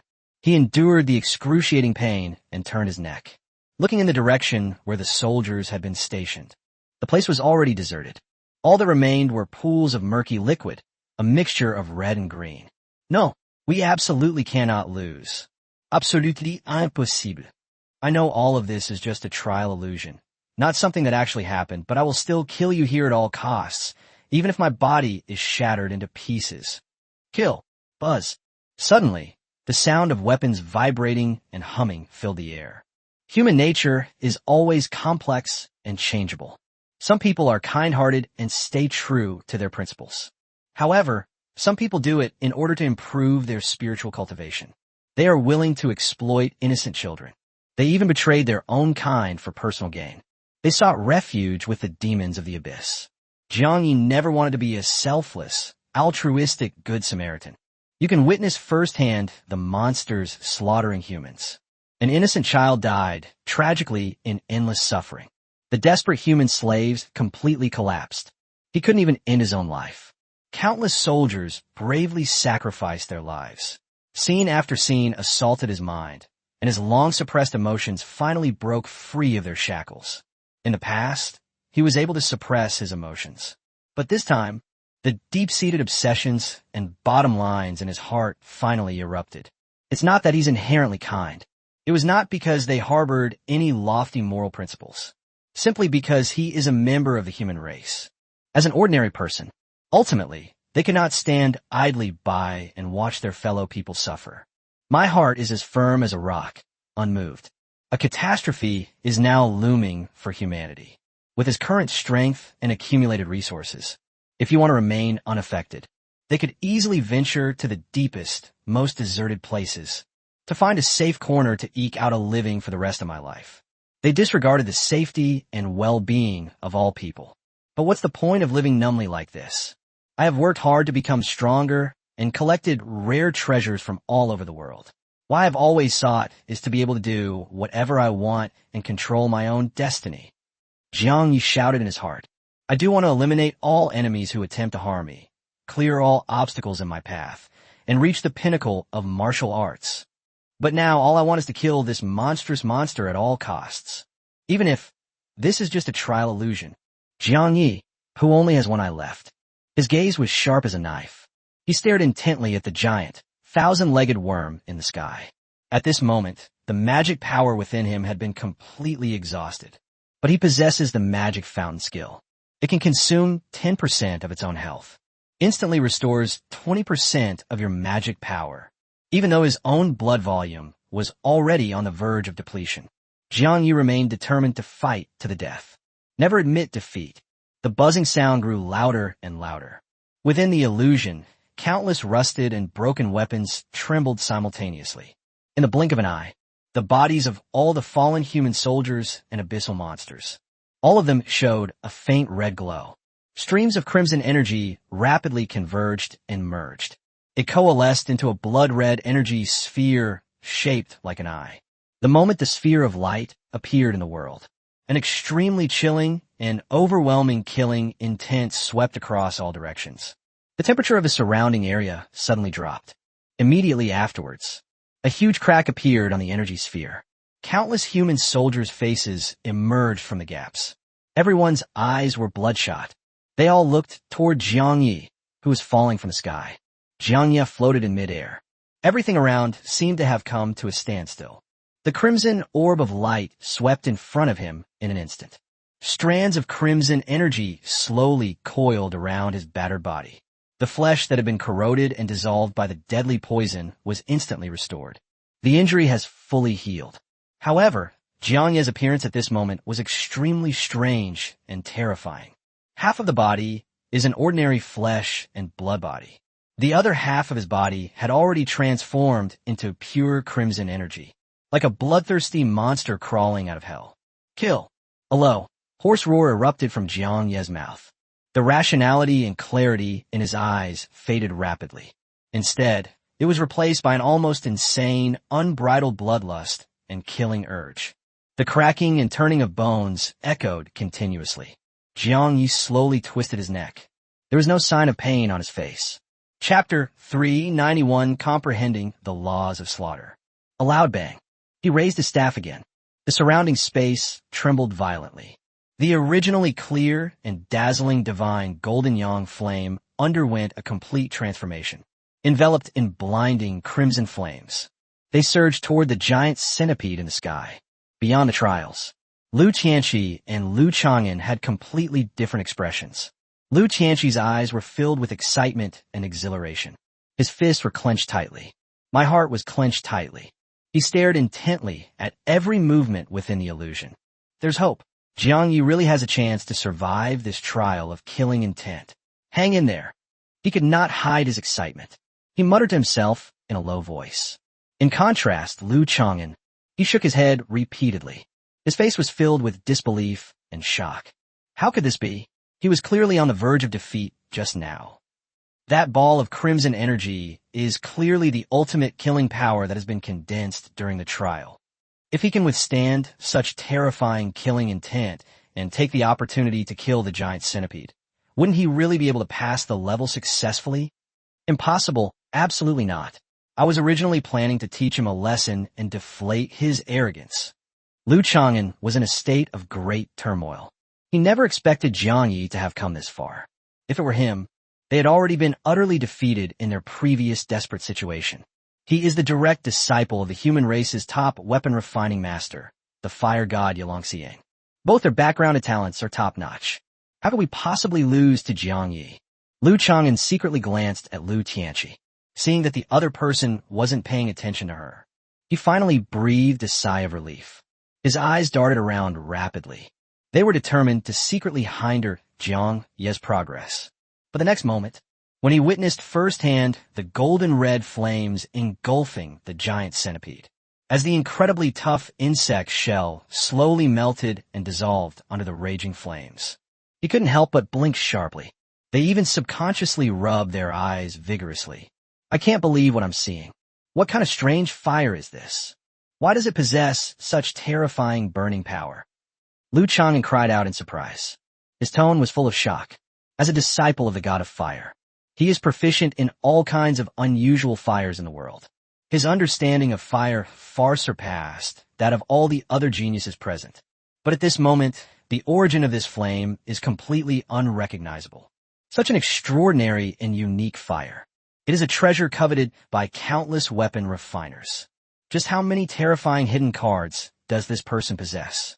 Lu Chang'an gritted his teeth. The determination in his heart to stop Jiang Yi grew stronger. Just then, Lu Tianqi suddenly turned his head. A cold gaze was fixed on him. Lu Chang'an's expression froze instantly. He forced a stiff smile. Lu Tianqi's expression was indifferent. A cold warning. I won't force you to help if you're unwilling, but if I find out you're secretly causing trouble, you know the consequences. Don't think that just because you're a disciple of Yalongxiang, you can act recklessly. Lu Chang'an subconsciously took half a step back. My heart is filled with apprehension and fear. Lu Tianqi appears to be of a peaceful temperament. In reality, he was just like his master, Lin Juedo. They are all ruthless characters with formidable strength and who act as they please. He forcefully suppressed the distracting thoughts in his mind. He was about to speak. Anomalies erupted again within the illusion. It instantly attracted everyone's attention. At this moment, Jiang Yi was like a heartless killing machine. While casting wide-range spells, they restrained the giant centipede. On one hand, precisely unleash powerful single-target attack spells, specializing in exploiting the wounds and weaknesses created by the divine metal yang flame. Even so, the giant monster's health points continued to decrease extremely slowly. The fierce fighting continued unabated. Jiang Yi's injuries are increasing. Even though it can heal itself quickly, the physical body is also constantly being assimilated and tainted by the crimson killing power. Right now, most of his body had turned crimson. Suddenly, Jiang Yi's only remaining left eye suddenly lit up. It was as if they had discovered a crucial secret. A moment later, his body gradually became weak and powerless. He was frequently hit and injured by the monster's attacks. In the end, it still fell short by a single step. Lu Tianqi slowly shook his head. The hope in my eyes gradually faded. If this continues, the extreme desire to kill will eventually completely devour Jiang Yi's true nature. Jiang Yi's performance this time has already amazed the world. However, it is possible to successfully pass the trial of eternal killing intent and death soldier. There's still one last step to go. That makes perfect sense. Lord Gu Qingshan and the god of fire, Yilongxiang. Or perhaps it was his master, Lin Juedo. Such top-tier experts are extremely rare in this world. Time passed slowly. Now, only half of Jiang Yi's head remains, retaining its original appearance. The rest of his body turned into crimson phantoms. Its appearance was ferocious and terrifying. After a fierce and earth-shattering battle, the giant millipede's health finally dropped to 50%. Lu Tianqi looked utterly helpless. He sighed softly. The tide has turned, and there is no chance of turning the tide. Lu Chang'an breathed a long sigh of relief upon seeing this. A smug, mocking smile reappeared on his face. He spoke softly. I've said it before. Lord Gu Qingshan must have misjudged him. Jiang Yi is arrogant and conceited. How could he possibly be? The words were not yet finished. He was interrupted by Lu Tianqi's cold gaze. Even if he fails this time, His achievements far surpass those of you when you passed the test back then. So what? Lu Chang'an looked disdainful. He chuckled. If you fail to pass this trial, your soul will be severely damaged, and the essence of your soul will be damaged. It will be difficult to completely repair it, even after a long period of time. The words had barely left his mouth. Lu Tianqi's expression suddenly changed drastically. He shouted sternly, "Something's wrong. Jiang Ye's behavior is too abnormal." Everyone immediately focused their attention on the trial illusion. Jiang Yi seemed to have given up resisting. It floats silently in midair. He watched indifferently as the giant centipede slowly healed its injuries. They made no attempt to stop them whatsoever. Ha ha! It's too late to admit defeat now. Lu Chang'an couldn't help but burst into laughter. But Lu Tianqi frowned deeply. He stared intently at Jiang Ye's only remaining left eye, whispering, "No, the killing intent in his eyes hasn't diminished at all, but the crimson killing power surrounding him is slowly fading away. Could it be that he is secretly comprehending the power of the laws of killing by invading his own killing intent?" The thought came to mind. Lu Tianqi froze on the spot. I was utterly shocked. Just then, Jiang Yi, who had been silent for a while, suddenly made another move. Humble humans face reality. Stubbornly resisting will only increase the pain. Giving up the struggle is the only way out. The giant millipede had a mocking expression on its face. His tone was extremely mocking. But when it saw Jiang Yi slowly raise his right hand, which was formed from pure crimson energy, it realized that. He swallowed back all the sarcastic remarks. A terrifying, vast, and boundless power. It suddenly burst forth from Jiang Ye's palm. It quickly and quietly disappeared. Jiang Ye's left eye flickered repeatedly. A hint of joy flashed across his eyes. Failed to comprehend the power of the laws, spirit value, +5. Failed to comprehend the power of the laws, spirit value, +5. Chapter 392, The Seed of Killing Intent. You sensed a faint trace of the essence of the laws of slaughter. Comprehension progress of the laws of slaughter, 1.003%. It really works. Viank, je understood. I sensed long ago that this crimson energy is of the same origin as the dark law aura I comprehended before. Both contain a special power that is a faint trace of the original law's essence. He had just deliberately lowered his guard. He allowed the colossal monster in the sky to continuously inflict heavy damage on him, all for the purpose of better capturing the fundamental laws hidden within the crimson power of slaughter. Perhaps it was due to the inherent constraints of the trial of the dead soldier's killing intent. Or perhaps the laws governing killing and destruction here are too weak. The progress of this comprehension, it was far less rapid than when he first comprehended the laws of darkness. This progress is already sufficient. Jiang Yi made up his mind. Slowly stretch out your arms, which are formed from crimson energy. It was as if it were embracing the destructive power of the entire world. The next moment, a massive crimson energy sphere hangs in the sky, along with hundreds of broken weapons filled with killing intent, filling the sky. They were all like soldiers obeying their commander's orders. They all swooped down towards Jiang Ye's feet. Everything is settled down. A blinding crimson light erupted from Jiang Ye's body. In the blink of an eye, he then completely returned to his original appearance. Everyone present, whether it's Lu Tianqi or Lu Chang'an, there's still a group of young talents. They were all dumbfounded. His face was filled with disbelief. Jiang Yi slowly raised one finger. A giant centipede pointing towards the sky. In an instant, hundreds of rusted, broken weapons transformed into streaks of sharp light, like soldiers charging into battle, ready to die for their cause. It swept wildly towards the giant monster. A series of loud booming sounds followed. These broken weapons were already in a terrible state. The ultimate killing intent that can be contained. Yet it easily tore through the monster's thick, dark carapace. It was as easy as tearing a piece of thin paper. Hundreds of weapons were crisscrossed. In an instant, it pierced the giant centipede, leaving it riddled with holes. Crimson blood poured down like a torrential rain. It was accompanied by an extremely shrill and mournful cry. The enormous monster's body plummeted heavily from the clouds. It crashed to the ground with a loud thud. Jiang Yi slowly turned around. He calmly looked at the group of geniuses outside the trial, and Lu Tianqi and Lu Chang'an. The tone was calm and even. After a long and drawn-out process, it has finally come to an end. The words fell. The entire trial illusion trembled violently. The overwhelming killing intent of the broken soldiers converged in front of Jiang Yi. It coalesced into a staircase leading directly to the physical body in the outside world. It was as if thousands of soldiers were welcoming their triumphant commander. A moment later, the entire illusion slowly dissipated.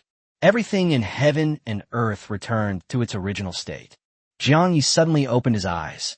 First, I looked around to make sure everything was back to normal. His gaze then fell upon the numerous broken weapons still suspended in midair. All the weapons trembled simultaneously. One after another, illusory figures of human warriors slowly emerged. The leader of all the phantoms. It was the same human general who had died on the battlefield. But at this moment his eyes were empty. He looked bewildered. He has long lost his former senses. Immediately afterwards, all the illusory warriors bowed in unison. He gave Jiang Yi the highest military salute. In the void, a red seed and a ball of red light materialized out of thin air. The seed of killing intent. Great, mythical, special treasure. Forged from the unwavering resolve and broken weapons of the fallen soldiers who fought in the battle against the abyss at the border of the Golden Great Wall, it contains the ultimate intent to kill and a wisp of the power of the laws of killing. Wearing this item for an extended period can steadily nourish and strengthen the essence of one's soul. Once the cultivation of one's soul reaches a critical point, one can use this item to formally comprehend the laws of killing. In addition, when the holder feels an intense killing intent, the seed of killing intent can enter a state of readiness. It can be fully activated by consuming a small amount of magic power, temporarily creating a killing domain. Within this domain, each enemy slain temporarily plunders 20% of their 4 basic attributes, stacking up to 10 times. The effect lasts for 30 minutes, with a 3-day cooldown. Tokens of recognition from fallen soldiers. Great, legendary. This skill can only be obtained by successfully completing the trial of killing intent. After refining it, a legendary skill will be unlocked. Killing intent insight, which also permanently amplifies the body's foundation and greatly increases the upper limit of the killing power one can contain. While on the battlefield, your movement speed, omnipotent lifesteal, and health and mana regeneration speed are all increased by 10%. Read the detailed attributes and effects of the 2 treasures. Jiang Yi's breathing quickened slightly. These 2 treasures. These were all incredibly valuable opportunities for him. He did not hesitate at all. He immediately and carefully put away the seed of murderous intent and the token of recognition given by the deceased soldier. Currently, his comprehension of the law of slaughter is only 1.003%. I want to continue to improve in the future. It certainly wouldn't have been possible without the help of this seed of murderous intent. As for the cultivation of the divine soul, he possesses a massive amount of experience points. They also possessed the divine skill of the apprentice's heart. A constraint that is difficult for others to overcome. It was easy for him, without any hindrance. And the legendary skill, killing intent insight. Just from the name, you can tell it's extremely practical. From now on, I will walk through this world. There is no longer any need to fear sneak attacks lurking in the shadows. Even the stealth and invisibility of assassin-class graduates. It can also detect traces in advance, capable of accommodating even greater killing power. Ancient battlefield. Jiang Yi pondered to himself. Once I complete the nightmare of genius and death of all races 2 job change quest, I will be able to obtain the teleportation scroll to the ancient battlefield. Ancient battlefields are an excellent place for training. He remembered that the people of the Chapter of Light had traveled to the Great Yin Empire. It was for the purpose of collecting fragments of broken sacred relics. Just to step into this secret realm. Professor Zhong also mentioned this before. In the ancient battlefield, not only are there scattered fragments of laws, furthermore, there are fragments of the soul's origin that nourish the spirit. Soul fragments can quickly enhance a class changer's soul foundation. Fragments of laws can help powerful individuals comprehend the laws of heaven and earth. It is the supreme shortcut to reaching the realm of the strongest. However, it was within the ancient battlefield. Apart from the extremely strong, murderous, and violent aura, it is also filled with many eerie and turbid energies that erode the mind and spirit. If only I could find a way to resist the invasion of the turbid energy, it would be wonderful. Unfortunately, such a treasure as the fragment of the sacred artifact is beyond my reach with my current strength. Viang Yi seeked softly. In the blink of an eye, he then rallied his spirits. The gains from this trial have far exceeded expectations. A single mythical seed of murderous intent. That would already be an incredible stroke of luck. The ability to stack domain attributes. The stronger the enemy, the better. The more powerful the buff, the more terrifying it becomes. He was overjoyed at having found such a treasure. He was completely oblivious to the group of geniuses around him. There were also Lu Tianqi and Lu Chang'an with stunned and shocked expressions. After a long while, Lu Tianqi calmed his turbulent emotions. He walked slowly to Jiang Ye's side. Congratulations, Jiang Yi. You have successfully passed this trial of killing intent. Captain, you're amazing. Chapter 393 Tokens of Recognition by Fallen Soldiers. Li Qingye's face was full of joy. A bright smile. Everyone says that only 3 people in history have passed this trial. Lord Gu Qingshan, Fire God Yi Longxiang, and Senior Lin Juedo. Now you are the 4th. Upon hearing this, Jiang Yi was slightly taken aback. He had seen Lord Gu Qingshan's radiant holy sword clone before. He also knew that the fire god Yilongxiang was Lu Chang'an's master. But this Lin Juedo, who is this supreme expert? I could see the confusion in his eyes. Lu Tianqi smiled and began to explain. Lin Juedo is my master. He simultaneously wields the 2 fundamental powers of the law of power and the law of slaughter. Jiang Yi gave Lu Tianqi a long, thorough look. They were both disciples of the strongest masters. Lu Chang'an's magnanimity and breadth of vision. He is far inferior to Lu Tianqi. Thoughts drifted by. He slowly looked at Lu Chang'an, who had a complicated expression, standing to the side. The moment their eyes met, Lu Chang'an instantly recalled Jiang Ye's ruthless and invincible appearance just now. A chill ran down my spine. He lowered his head instinctively. It was just a lucky break to pass a trial. It was mostly due to luck. Lu Chang'an gritted his teeth inwardly. Suppressing his inner pride, he raised his head again. He was filled with shame, anger, and resentment. He was a disciple personally taught by the god of fire. Always extremely arrogant. When have I ever lost my composure and shown weakness in front of my peers? I was simply intimidated by Jiang Ye's fierce aura. My mind was momentarily thrown into disarray. Lu Tianqi heard his whispers. He rolled his eyes with a look of utter disdain, unwilling to admit that others are far more capable than themselves. Ultimately, it's nothing more than inner cowardice. By the way, Jiang Yi, Lu Tianqi spoke seriously, his eyes full of expectation.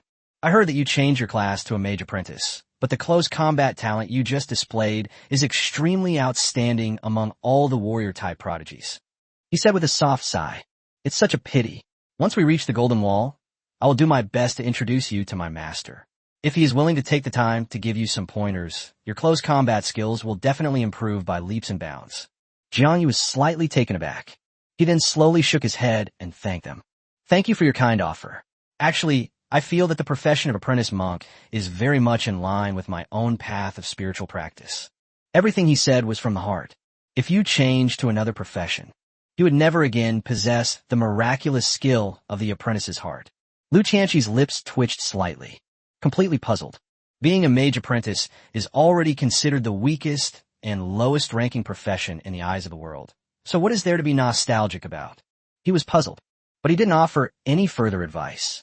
But I felt more and more sorry for Jiang Yi. Oh, right, there's one more thing I wanted to ask you. Lu Tianqi's eyes were filled with eagerness and curiosity. Could you tell me how you managed to control those killing intent weapons at the last moment? Lu Tianqi had just finished speaking. Lu Chang'an, who was standing to the side, couldn't help but quietly listen, full of doubts and unable to find an answer. I still can't understand how Jiang Yi could command those dead soldiers who were filled with endless obsessions. Join forces to slay the giant monster. Jiang Yi spoke frankly and openly. It's actually very simple. When external killing power invades your mind, calm your mind and focus your attention to perceive the underlying laws. What? The power of perceiving the laws. Lu Tianqi and Lu Chang'an exclaimed in unison. His eyes were wide open. He stared intently at Jiang Yi. His face was filled with shock and horror. You actually comprehended the laws of heaven and earth.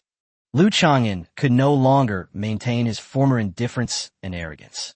He turned and exchanged a glance with Lu Tianqi, who was equally shocked. All of this is unbelievable. That's right, what I've comprehended is the law of slaughter, but my current progress is only 1.003%. Viank ye answered Jesuali. He was still pondering how to gain the complete and unwavering approval of the fallen soldiers. The words fell, looking at the two who were still standing there, lost in thought. Jiang Yi continued. By the way, the other geniuses must have been waiting for a long time. It's time for them to step into the broken weapon trial. I have some personal matters to attend to, so I'll be leaving for a moment. After saying this, seeing that the two were still immersed in shock and had no reaction, Jiang Yi then stopped lingering. He walked straight to a corner of the crowd. The group of prodigies looked at each other in bewilderment. Look at the two powerful disciples who are completely dumbfounded. Then look at Jiang Yi, who is leaving calmly. My heart is filled with confusion. They had no idea what earth-shattering event had occurred. More than 10 seconds later, Lu Tianqi and Lu Chang'an finally came to their senses. That's absolutely impossible. Lu Chang'an shook his head vigorously.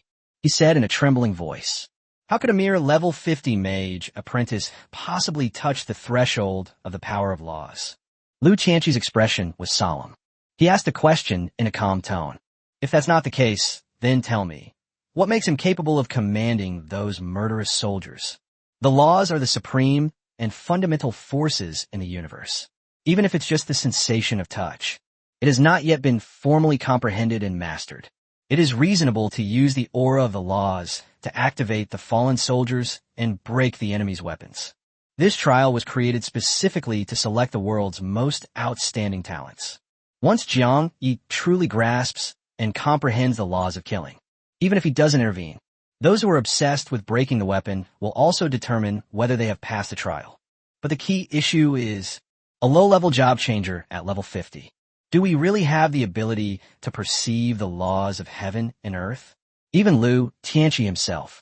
They also had many doubts about this. If this matter were truthfully told to Master Lin Juedo, even the most powerful being would probably find it absurd. To comprehend the laws of heaven and earth, first and foremost, one needs an extremely profound and powerful spiritual foundation, even though he had worn a peerless treasure that nourished his soul since childhood. It is also difficult to accumulate spiritual cultivation to this extent at a low level. Although there are very few special opportunities in the world, it allows low-level job changers to stumble upon the basics of the law. But under such circumstances, most of them only made a pitiful 0.05% progress in their comprehension.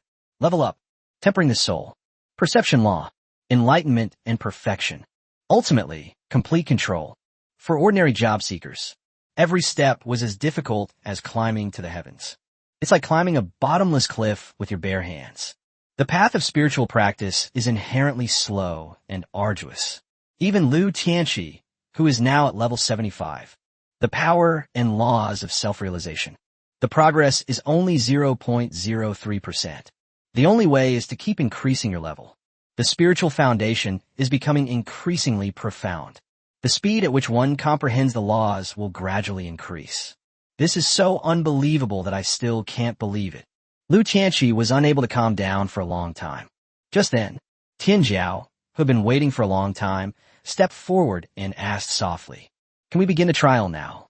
Lu Tianqi and Lu Chang'an then came to their senses. He agreed casually with little enthusiasm. That's fine. Both of them were still completely focused on Jiang Yi. How could he be so strong? And that mysterious treasure map fragment just happened to fall into his hands. Chapter 394, I almost forgot. Jiang Yi was a prodigy who comprehended the power of the dark law at level 50. Lu Chang'an was filled with resentment. Meanwhile, Lu Tianqi's mind was in turmoil. At level 50, one can comprehend the laws of killing. This matter must be immediately communicated to the master. Perhaps if master finds out about this, he will consider taking him as his disciple himself. With master's extraordinary abilities, he will surely be able to help him reshape his class and change to a top-tier warrior class. At that time, Jiang Ye's future achievements will probably far surpass mine. In a corner of the crowd, Jiang Yi has completely refined the power of recognition from the fallen soldiers. The two basic attributes are personal strength and physique. Both stocks surged by 5,000 points. At that moment, he felt an immense surge of energy throughout his body.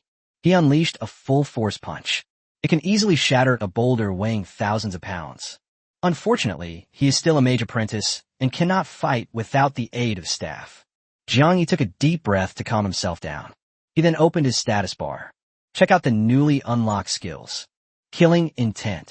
Grade, Legendary. Passive skill. No mana cost. Within a certain range around you, if any living being harbors even the slightest murderous intent towards you, your soul will experience a distinct, piercing pain. The stronger the opponent's killing intent, the sharper the piercing pain to the soul. With this sensory ability, the location of someone harboring murderous intent can be precisely pinpointed. Even if the target conceals itself and disappears from sight, its general location can still be pinpointed. The skill's effect relies entirely on the boost to the spirit attribute. The higher the spirit value, the wider the detection range. Jiang Yi nodded in satisfaction. This skill is a perfect fit for my needs. Even top assassins who have become professional assassins can now stealthily launch surprise attacks from the shadows. They couldn't possibly escape his notice. Just as he was secretly delighted, Jiang Yi's soul suddenly felt a slight, sharp pain. The direction of the sensing. It was exactly where Lu Chang'an had just stood. Has this skill come in handy so soon after you've mastered it? Lu Chang'an actually intended to kill me? Jiang Yi remained unmoved. He did not immediately turn around and attack. Pretend you're completely unaware. He walked slowly to Li Qingye and his group. He secretly kept an eye on Lu Chang'an's every move out of the corner of his eye.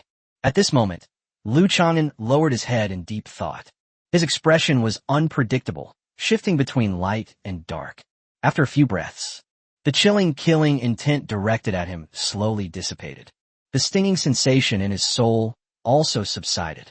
It seems he has ultimately suppressed his intention to take action for the time being. Viank, ye understood. The murderous intent that had just arisen was extremely weak.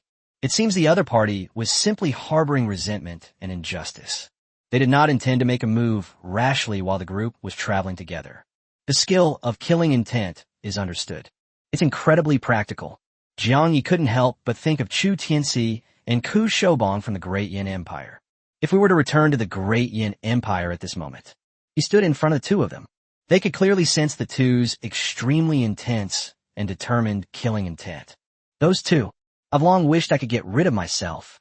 Whether it's Eileen waking up and regaining her strength, or my cultivation being sufficient to kill Chu Tianxi, or successfully seizing the floating city.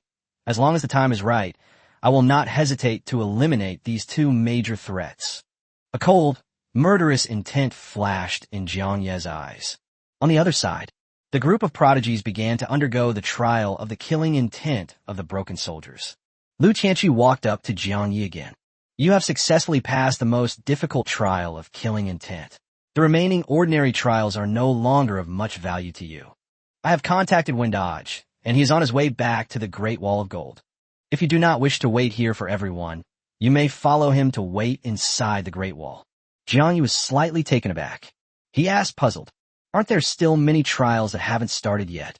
Lu Qianqi looked helpless. Explain in a soft voice. The remaining trials are all prepared for ordinary geniuses who failed to trigger the ultimate trial, or even those who struggled to pass the ordinary killing intent trial. You can certainly continue to participate, but it will be difficult to make any further progress. It will just be a waste of time. Jiang Yi understood upon hearing this. A sense of regret inevitably arose in my heart. You can think about it carefully. The opportunity gained from this trial. His achievements far exceeded the combined gains of all the other geniuses. If I go to the Golden Wall with Wendaoqi first, how long will I have to wait? Lu Qianqi glanced at the group of people who were undergoing the trial. After a moment's thought, he answered, 10 or so hours, at most 20 hours, is enough. Jiang Yi frowned slightly. This waiting time is far too short. If there is enough time, he also plans to venture into the abyss again for further training. After all, it's his job advancement quest. It will require hunting down numerous mythical-level abyssal monsters to complete. Just then, Lu Qianqi suddenly looked up at the sky behind Jiang Yi. A hint of surprise flashed in his eyes. Jiang Yi turned his head to look. When Daoqi was seen controlling his movement technique, it flew at lightning speed toward where everyone was. Why did you summon me here in such a hurry? You only told me to pass on a message. What exactly is it? When Daoqi first nodded to Jiang Yi, he then turned to Lu Tianqi and asked him a question. Lu Tianqi looked at Jiang Yi. The plan is to have when Daoqi reveal the earth-shattering secret that Jiang Yi comprehends the law of slaughter. He personally relayed the message to his master, Lin Juedo. The Golden Great Wall is located at the boundary between the human world and the abyss. Ordinary means of communication are simply ineffective in delivering messages. In addition, Lin Juedong is currently patrolling outside the Great Wall, clearing out abyssal demons. Their whereabouts are uncertain. Ordinary people would find it extremely difficult to contact them. Only when Dodge was able to travel freely to and from the Golden Wall. When Lin Juedong returned from his tour. This way, the matter can be reported truthfully immediately. Lu Tianqi now genuinely believes in Jiang Yi. They were eager to introduce him to their master as soon as possible so that he could be carefully cultivated. When master learns of this, he will surely become extremely interested in Jiang Yi. Lu Tianqi was resolute. Take a deep breath. They were preparing to reveal the earth-shattering news that Jiang Yi had comprehended the laws of killing. He informed Wen Daoqi of everything. Here's what happened. Jiang Yi just passed the trial of killing intent, and Lu Tianqi spoke slowly. He hadn't finished speaking. When Daoqi's eyes widened suddenly, she subconsciously turned to look at Jiang Yi. He asked in a trembling voice, "Trial of killing intent? You cleared it. Viang, you nodded in confirmation." When Daoqi couldn't help but gasp. That's a trial of killing intent, let alone successfully completing the game. Looking across the world, there are countless outstanding talents. Very few people can trigger this trial. He turned to look at the rest of the group of young geniuses. These people were merely bearing the lingering killing intent of a few fallen soldiers.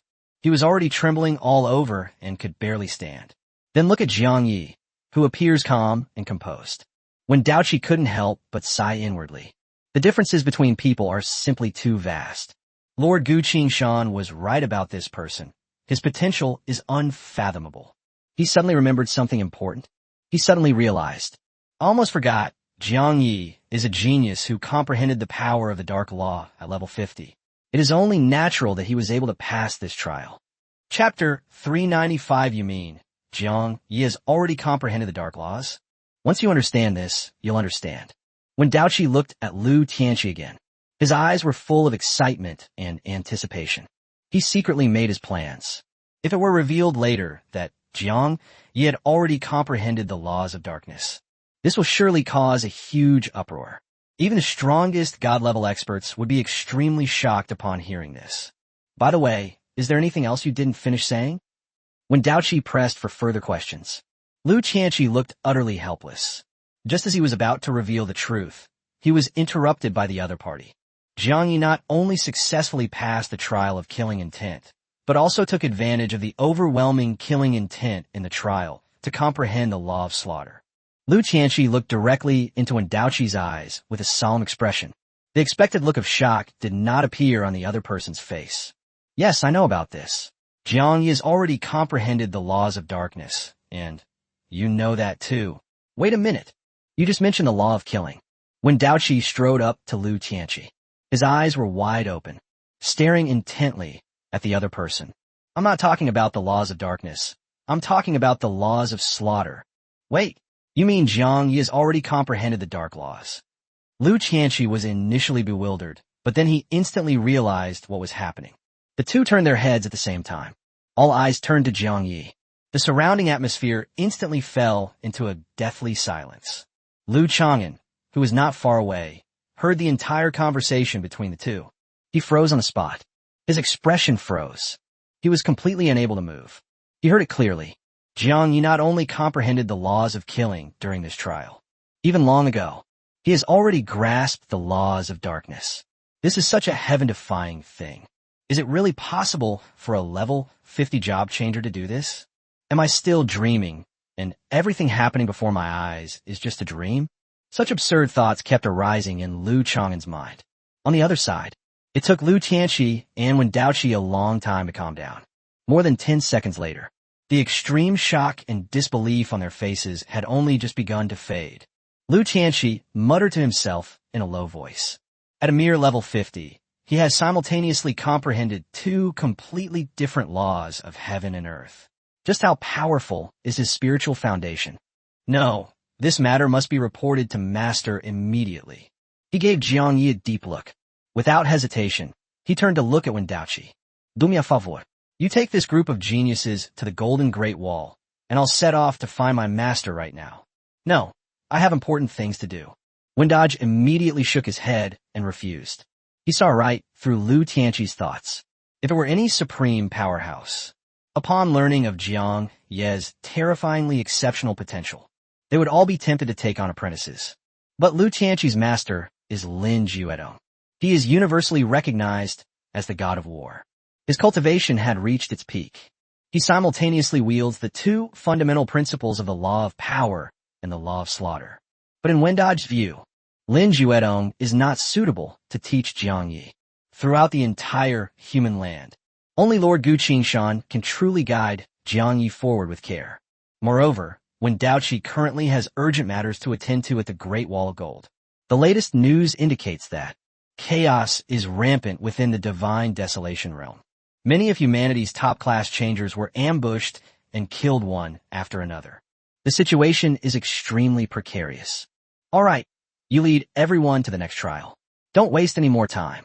I'll go first. Wendaoqi did not give Lu Tianqi a chance to continue persuading him. He gave Jiang Yi one last, deep look. His figure vanished into thin air in an instant. Lu Tianqi sighed helplessly. They turned their attention back to Jiang Yi. He then looked at the group of prodigies who were still struggling to hold on amidst their killing intent. It's not that you're too weak, it's just that this person is too outrageously powerful. To be honest, Jin Lin, Gu Yu, Luo Xiao, and others already possess remarkable talent. His strength far surpasses that of ordinary geniuses who step into the Golden Great Wall for the first time. But ever since Jiang Yi appeared, everyone's brilliance was completely overshadowed. It appears quite ordinary. He was eager to rush back to the Great Wall of Gold to assess the situation. Lu Tianqi immediately ordered the team to speed up their march. Just as the group was about to arrive at the next trial site, the entire earth suddenly trembled violently. An incomparably terrifying and overwhelming pressure. It swept in from afar. The sky changed color in an instant. The world was dark and oppressive. It's unsettling. On the distant horizon, a streak of extremely fast white light flashed by. Lu Tianqi merely glanced at it. His face turned deathly pale instantly. He hurriedly shouted at the still dazed Lu Chang'an. It's the aftershock. Prepare for defense immediately. Lu Chang'an suddenly came to his senses. Take a deep breath. Suddenly, his entire body burst into flames of raging red. It quickly materialized into a blazing battle armor covered in phoenix patterns. Lu Tianqi, on the other hand, was swallowing large mouthfuls of dried meat strips. The mysterious black lines that once appeared on the skin have reappeared. The group of ordinary geniuses looked completely bewildered. They had no idea what had happened. Only Jiang Yi remained calm and composed. He moved directly behind Lu Tianqi and Lu Chang'an. At the same time, he loudly reminded Li Qingye and his group, be on high alert and immediately assume a defensive posture. The next moment, the earth-shattering cry of the phoenix tore through the sky. Lu Chang'an's body was engulfed in a burst of crimson flames. A towering, boundless wall of blazing flames materialized before all the prodigies. Lu Tianqi lightly touched the ground with his toes. They leaped lightly behind the blazing barrier. Extend both arms. He placed his palms firmly against the wall of fire. Even though the flames were intensely hot, but the black lines on his skin, it is sufficient to insulate against all intense flames. Unharmed, stay put and do not move around. Lu Tianqi solemnly and loudly gave his instructions. The earthquake trembled more violently. A violent and overwhelming torrent roared and surged in from afar. A boulder weighing over 1,000 kilograms. Faced with this terrifying force, as fragile as a fallen leaf. Boom, boom. The surging torrent crashed violently against the towering wall of flames. The immense impact caused Lu Tianqi to stagger backward half a step. Fortunately, he did not show the slightest sign of panic. Concentrate and hold your breath. Slowly channeling his power, he pushed the fiery barrier to stabilize his body. A full minute later, the violent upheavals in the world finally subsided. The towering wall of flames slowly dissipated. All the prodigies looked up and gazed into the distance. Everywhere you look, there is devastation. Boulders were shattered and scattered all over the ground. The land was a scene of utter devastation. It felt as if it had been brutally plowed by a sharp blade. What exactly happened? A proud young man looked around in fear. He asked in a trembling voice. The black lines on Lu Tianqi's skin slowly faded away. He calmed himself and spoke in a low voice. It should be a battle between top experts that broke out on the outskirts of the Golden Great Wall. There is no need for you to panic too much. That's all. He turned to look at Lu Chang'an. The other party nodded solemnly in agreement. Only Jiang Yi had a vague feeling that something was wrong. As expected, Lu Tianqi then spoke up. Chapter 396 Aftermath of the Divine War. Due to unforeseen circumstances, we must rush to the Great Wall of Gold immediately. Everyone, stay close behind me and Lu Chang'an, and don't fall behind. If you are exhausted, don't hesitate to ask us or your faster companions for help. Get ready, we're leaving in 2 minutes. Everyone realized that the situation was urgent. Worry appeared on their faces. Jiang Yi pondered for a moment. He quickly walked to Lu Tianqi's side and asked in a low voice, "Is there extreme danger ahead?" A hint of worry flashed across Lu Tianqi's brows. He replied in a low voice. The aftershock of that shock was very strange. The Golden Wall is designed to separate the human world from the abyss. Even if the strongest warriors are fighting outside the wall, it will never affect this place. Unless the abyssal monsters break through the defenses. But that's impossible.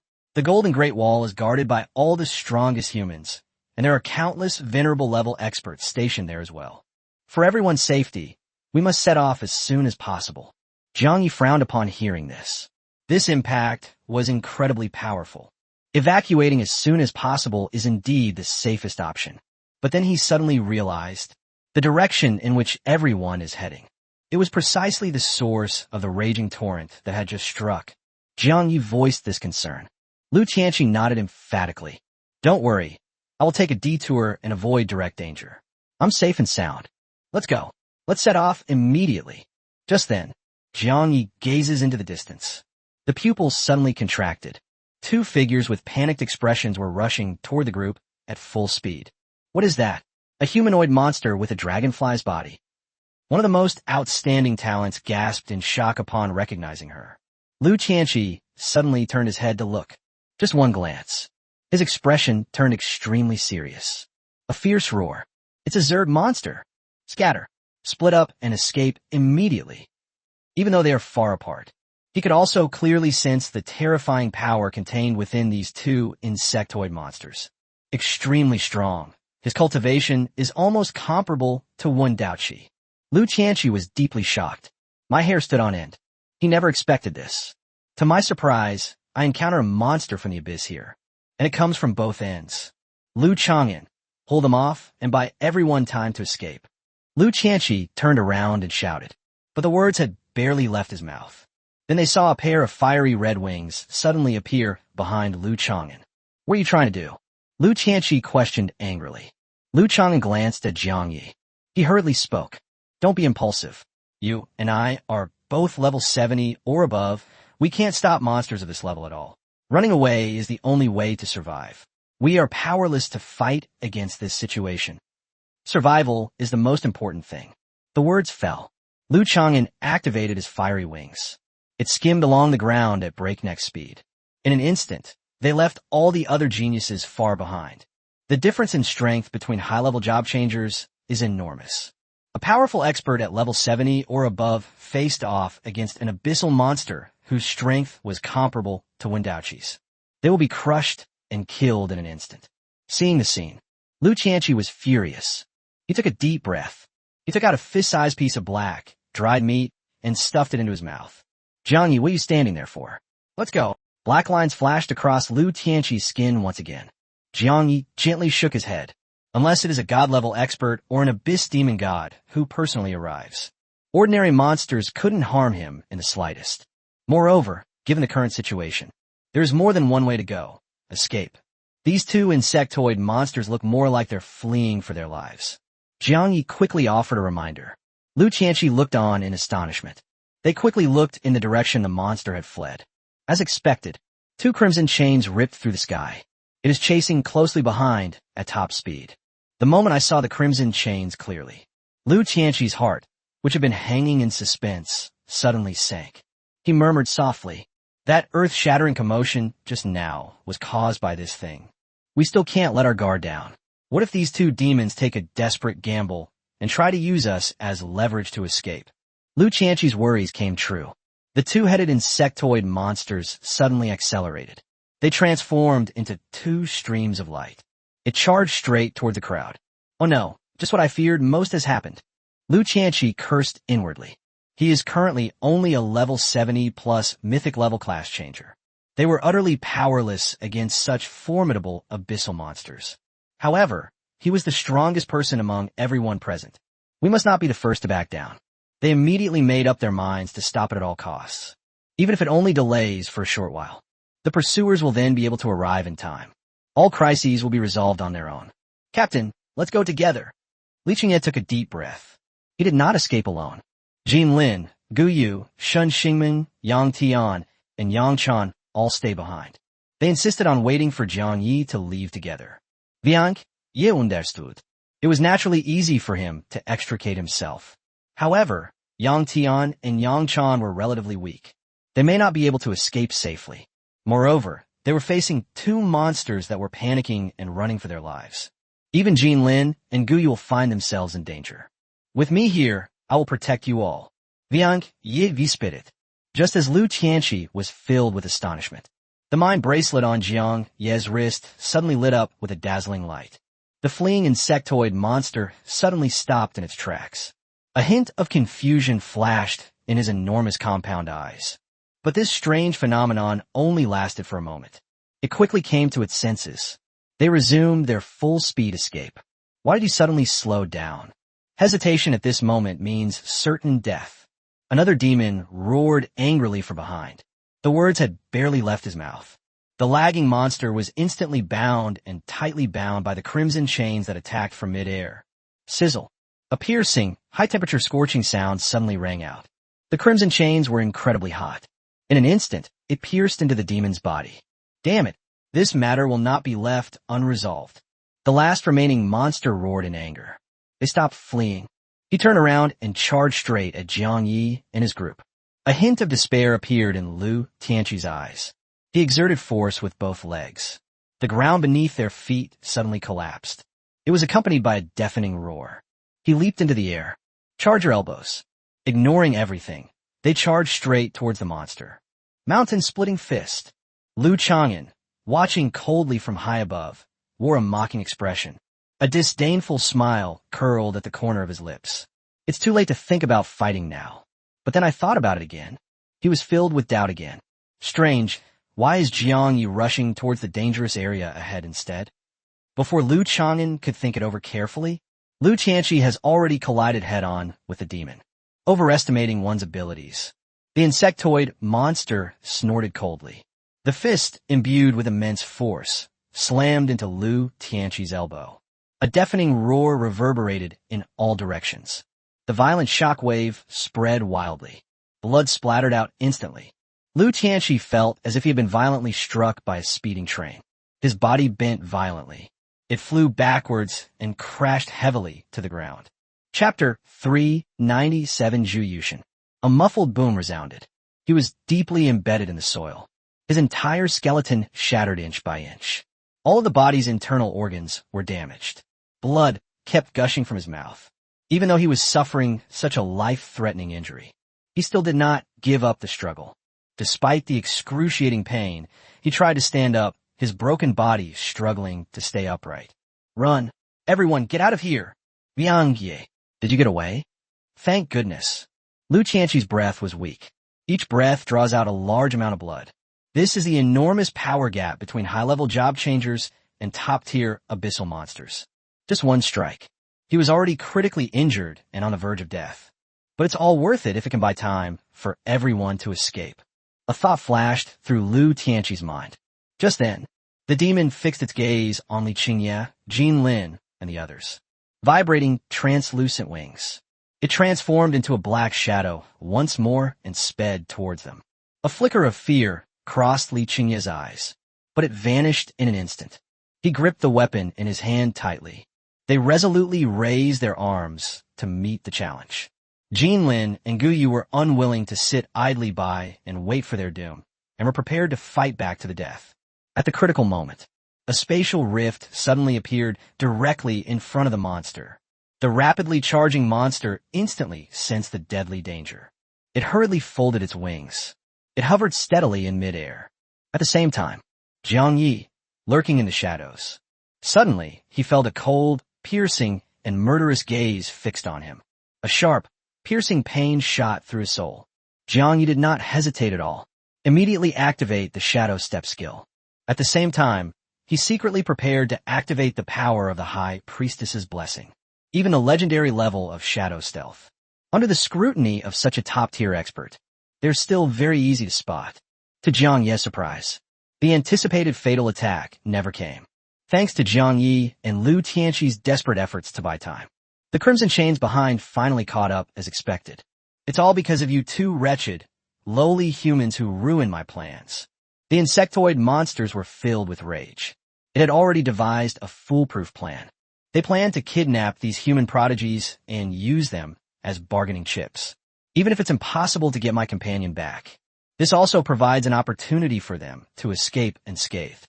Unexpectedly, he was held back by two humans whose strength was far inferior to his own. You lowly humans, if you dare to harm me, the army of the Zerg will surely crush you. The words were not yet finished. The crimson chains, accompanied by a fierce gust of wind, came hurtling in. A flash of crimson light disappeared in an instant. In the blink of an eye, the monster's neck was then tightly locked by chains. Sizzle. A blood-curdling scream echoed throughout the heavens and earth. Liu Tianqi, who was severely injured and barely managed to get up despite the excruciating pain, witnessed this scene. I can finally put my mind at ease. He collapsed, completely exhausted. Fortunately, Jin Lin swung out his holy light thorn whip in time and pulled him back firmly, to prevent him from falling heavily to the ground. Under the watchful eyes of Jiang Yi and his group, the crimson chains that filled the sky suddenly tightened. The two captured insectoid monsters were slammed to the ground. Dust filled the air. The smoke and dust slowly dissipated. A man surrounded by countless crimson chains slowly appeared. His hair and eyes were both crimson. His body shimmered with an eerie and terrifying light. It's so bad it's hard to look directly at. Liu Tianqi, if your physical defenses had been even slightly weaker just now, you would have already turned into a pile of minced meat. The man spoke in a calm tone. Liu Tianqi forced a tired smile. My strength is too weak to do anything about it, but your speed was a bit slow. If you had been just a little faster, I wouldn't have had to rush up to stop you. He secretly rolled his eyes. He had already given it his all in the pursuit. They were just a hair's breadth away from stopping the two fleeing monsters. They happened to run into Liu Tianqi and his group, who were leading the way. The man slowly turned his head. His gaze drifted into the deep shadows behind him. Jiang Yi slowly walked out of the shadows. He slowly put away the Abyss Flame magic staff. Your plan was brilliant, but you underestimated your opponent's ability to adapt. Otherwise, they would probably have already taken the opportunity to slip into the spatial rift you created and escaped. The man commented casually. May I have your name? No. Jiang Yi remained calm. Answer calmly. I've heard of this name. The man's eyes narrowed slightly. The crimson chains surrounding his body suddenly began to tremble violently. Is that fragment of the mysterious treasure map on you? A faint smile played at the corners of his lips. He stared intently at Jiang Yi and asked, Fragments of a mysterious treasure map? Jiang Yi's mind stirred slightly. He looked at the man named Zhu Yushin in front of him. My thoughts were churning. It seems they covet the treasure fragments hidden in their possession. Liu Chang'an was far from the only one. Even a powerful expert like Zhu Yushin was determined to obtain it. It goes without saying. The unparalleled treasure left behind by the Great Witch. Its value is truly astonishing. His expression remained calm. Nod gently and admit it frankly. That's right, I do have a fragment of a mysterious treasure map in my possession. Zhu Yushin took a deep breath. His right arm suddenly shot forward. A crimson chain shot out from the sky in an instant. A moment later, bound tightly by chains and looking terrified, Lu Chang'an was dragged in front of the crowd. Before Zhu Yushin could speak, Lu Chang'an immediately knelt down on both knees. Hasty and desperate explanation. Senior brother, spare my life. I had no choice. Jiang Yi has extremely high standards. He doesn't even bother with ordinary high-grade materials. He doesn't care about the conditions I offered. The words had barely left his mouth. The temperature of the crimson chains binding Lu Chang'an suddenly soared. A sizzling, burning sound rang out. The air was instantly filled with the smell of burnt flesh being roasted. I know I was wrong. I shouldn't have acted on my own. Lu Chang'an screamed in agony. The smile on Zhu Yushin's face did not diminish in the slightest. It even became more and more intense. They seemed to be thoroughly enjoying the sound. He shifted his gaze from Jiang Yi to his younger brother, who was kneeling on the ground wailing. The tone gradually turned cold. You know in your heart why I am punishing you. As my junior brother, instead of fighting back when faced with a powerful enemy, he abandoned his companions and fled in panic? Lu Chang'an, you have really disappointed me. The smile on Zhu Yushin's face vanished completely. The crimson chains tightened. Lu Chang'an could barely breathe, accompanied by a harsh, scraping sound. The chains tightly sealed Lu Chang'an's mouth. This prevented him from uttering even the slightest humiliation or wail. After dealing with Lu Chang'an, Zhu Yushin turned his gaze back to Jiang Yi. This treasure fragment is of utmost importance to me. It is connected to the ultimate treasure left behind by the High Priestess. Only by collecting all the fragments can we pinpoint the exact location of the treasure. How about this? You can name your conditions, and as long as they're not excessive, I'll agree to them all. Zhu Yushin spoke slowly. These words were spoken. All the geniuses present stared in shock. Chapter 398. This time it's safe. Everyone had just witnessed Zhu Yushin's terrifying power. Two top-tier abyssal monsters capable of severely injuring Lu Tianqi. He easily subdued them with just a few crimson chains. Such a top-tier expert. They were actually willing to lower themselves. Jiang Yi was allowed to set prices and trade the fragments at will. I originally thought this fragment of treasure was the most insignificant thing among all the opportunities. Who would have thought this item would be so precious? Jiang Yi has a truly sharp eye. He must have known the value of the fragment long ago, which is why he chose this one out of all people. That's settled now. I bet Jiang Yi will agree to the deal soon. Listening to the discussions around me, Jiang Yi narrowed his eyes slightly. The brain works at lightning speed to weigh the pros and cons. The appearance of Zhu Yushin. It wasn't entirely a bad thing for him. At least it can be confirmed. The person behind the scenes who covets the treasure map. It was not the supreme god Iron Elephant, whom I had previously guessed. However, the situation remains far from optimistic. The power that Zhu Yushin displayed was terrifying. Even when Daoqi, who was at the venerable level, they might not even be his match. As for the High Priestess's treasure, Jiang Yi had already made up his mind. They would never easily give up their position. I refuse the deal. Viank Yisupok Kaimni. A firm attitude. The group of prodigies were instantly in an uproar. He looked at Jiang Yi with disbelief. Zhu Yushin also looked surprised. He frowned slightly and asked, do you really think you can gather all the scattered fragments of the treasure on your own? I now have 2 fragments in my hands, and no matter what means you use, you will not be able to take them from me. This is no exaggeration. If the fragments fall into the hands of someone else, Jiang Yi was still fully confident that he could find a way to seize it. But they were facing a formidable enemy like Zhu Yushin, whose strength was unfathomable. He currently has no power to resist. Just as Jiang Yi was secretly pondering how to find out the other party's background and find their weaknesses, Zhu Yushin spoke up again to persuade him. Think it over carefully. Keeping a broken and useless fragment is meaningless. It would be wise to use it to exchange for real cultivation resources and opportunities. He turned to look at Lu Tianqi, who was seriously injured. He continued, judging from your current state, I'm afraid you're incapable of leading this group of geniuses to the Golden Great Wall. Leave the rest of the journey to me. I will escort you. Lu Tianqi nodded with difficulty, asking the question as an opportunity. How exactly did these 2 insectoid monsters manage to break through the Golden Wall defenses and infiltrate? Zhu Yushin simply stated the truth. Not long ago, a tremendous battle broke out outside the Great Wall of Gold.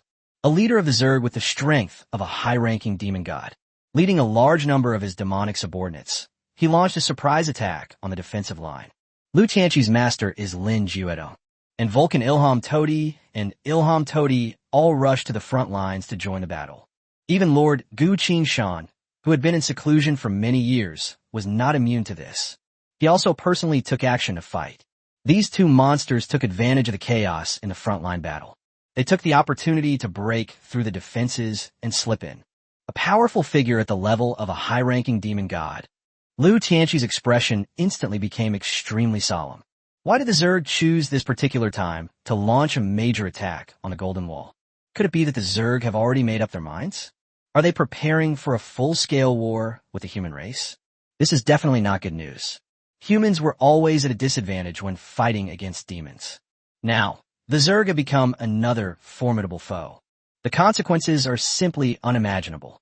Jiang Yi silently lowered his head.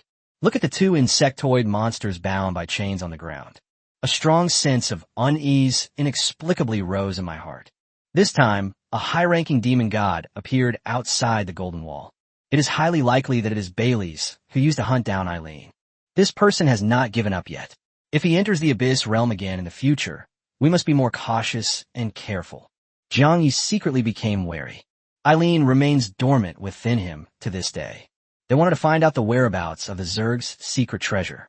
We still need to wait patiently for her to wake up. The insect hive treasure that could drive a high-ranking demon god to such obsessive and frenzied pursuit. It must contain some extraordinary wonders. If there is even the slightest chance, Jiang Yi will never give up easily. Venture into the Red Dwarf territory to seek opportunities. Search for the High Priestess's treasure. Explore the floating city of the fallen gods, and pursue the mysterious treasures of the insectoid hive. One thing after another urgently needs to be done. The road ahead of Jiang Yi gradually became filled with obstacles. He couldn't help but sigh softly. Its own strength is growing stronger.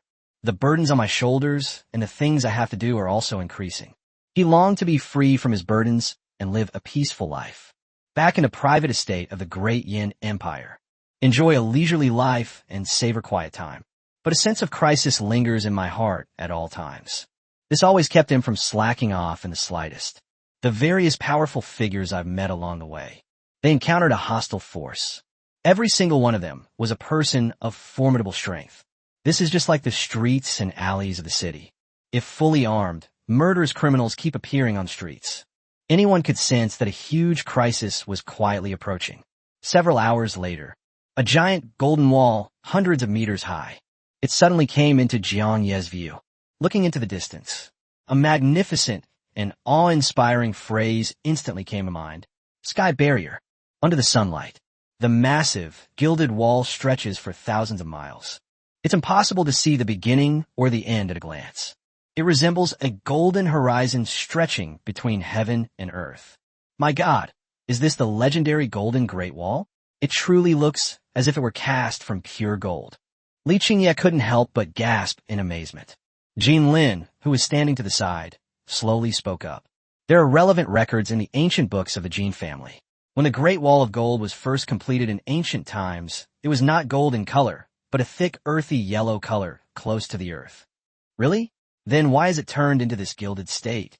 Li Qingye looked puzzled. Liu Tianqi had now recovered most of his injuries. His eyes were filled with emotion. He picked up the conversation and explained. Jin Lin is right. The Great Wall was not originally golden. A group of prodigies gathered around. I was filled with curiosity and wanted to know the reason behind it. Liu Tianqi waved his hand. Let's talk as we walk, and you'll be able to see it more clearly once we get closer. The crowd grew increasingly curious, wondering why he wouldn't reveal the truth directly. Jiang Yi also felt a bit curious. The group followed Zhu Yushin and Liu Tianqi. We arrived safely at the foot of the Golden Great Wall. As the distance continues to close, the faces of the group of geniuses all showed surprise and doubt. Am I seeing things? From a distance, it was clearly a pure gold color, but upon closer inspection, the color has subtly changed. Someone murmured softly. Jiang Yi deeply agrees. The giant wall has lost its pure gold color. A faint hint of dark red peeks through. Its color is beyond description. It resembles the unique hue formed after gilding is soaked in blood. Lu Tianqi looked around at everyone. Take a deep breath and slowly reveal the truth. Chapter 399, The Shock of the Human Race's Supreme Being. This special color is formed by the blood of countless supreme gods, plus the blood of thousands of high-level job changers, soaking and casting it together. Now you should understand the true origin of the name Golden Wall. The words were not yet finished. The towering, 100-meter-high wall suddenly trembled violently. This strange change was observed. Lu Tianqi and Zhu Yushin's expressions changed simultaneously. Even Lu Chang'an, who was bound by chains. He was instantly terrified and turned pale. What happened? Won't something big happen again? Strange. Only the city walls are shaking, but the ground is perfectly still. This is not an earthquake at all.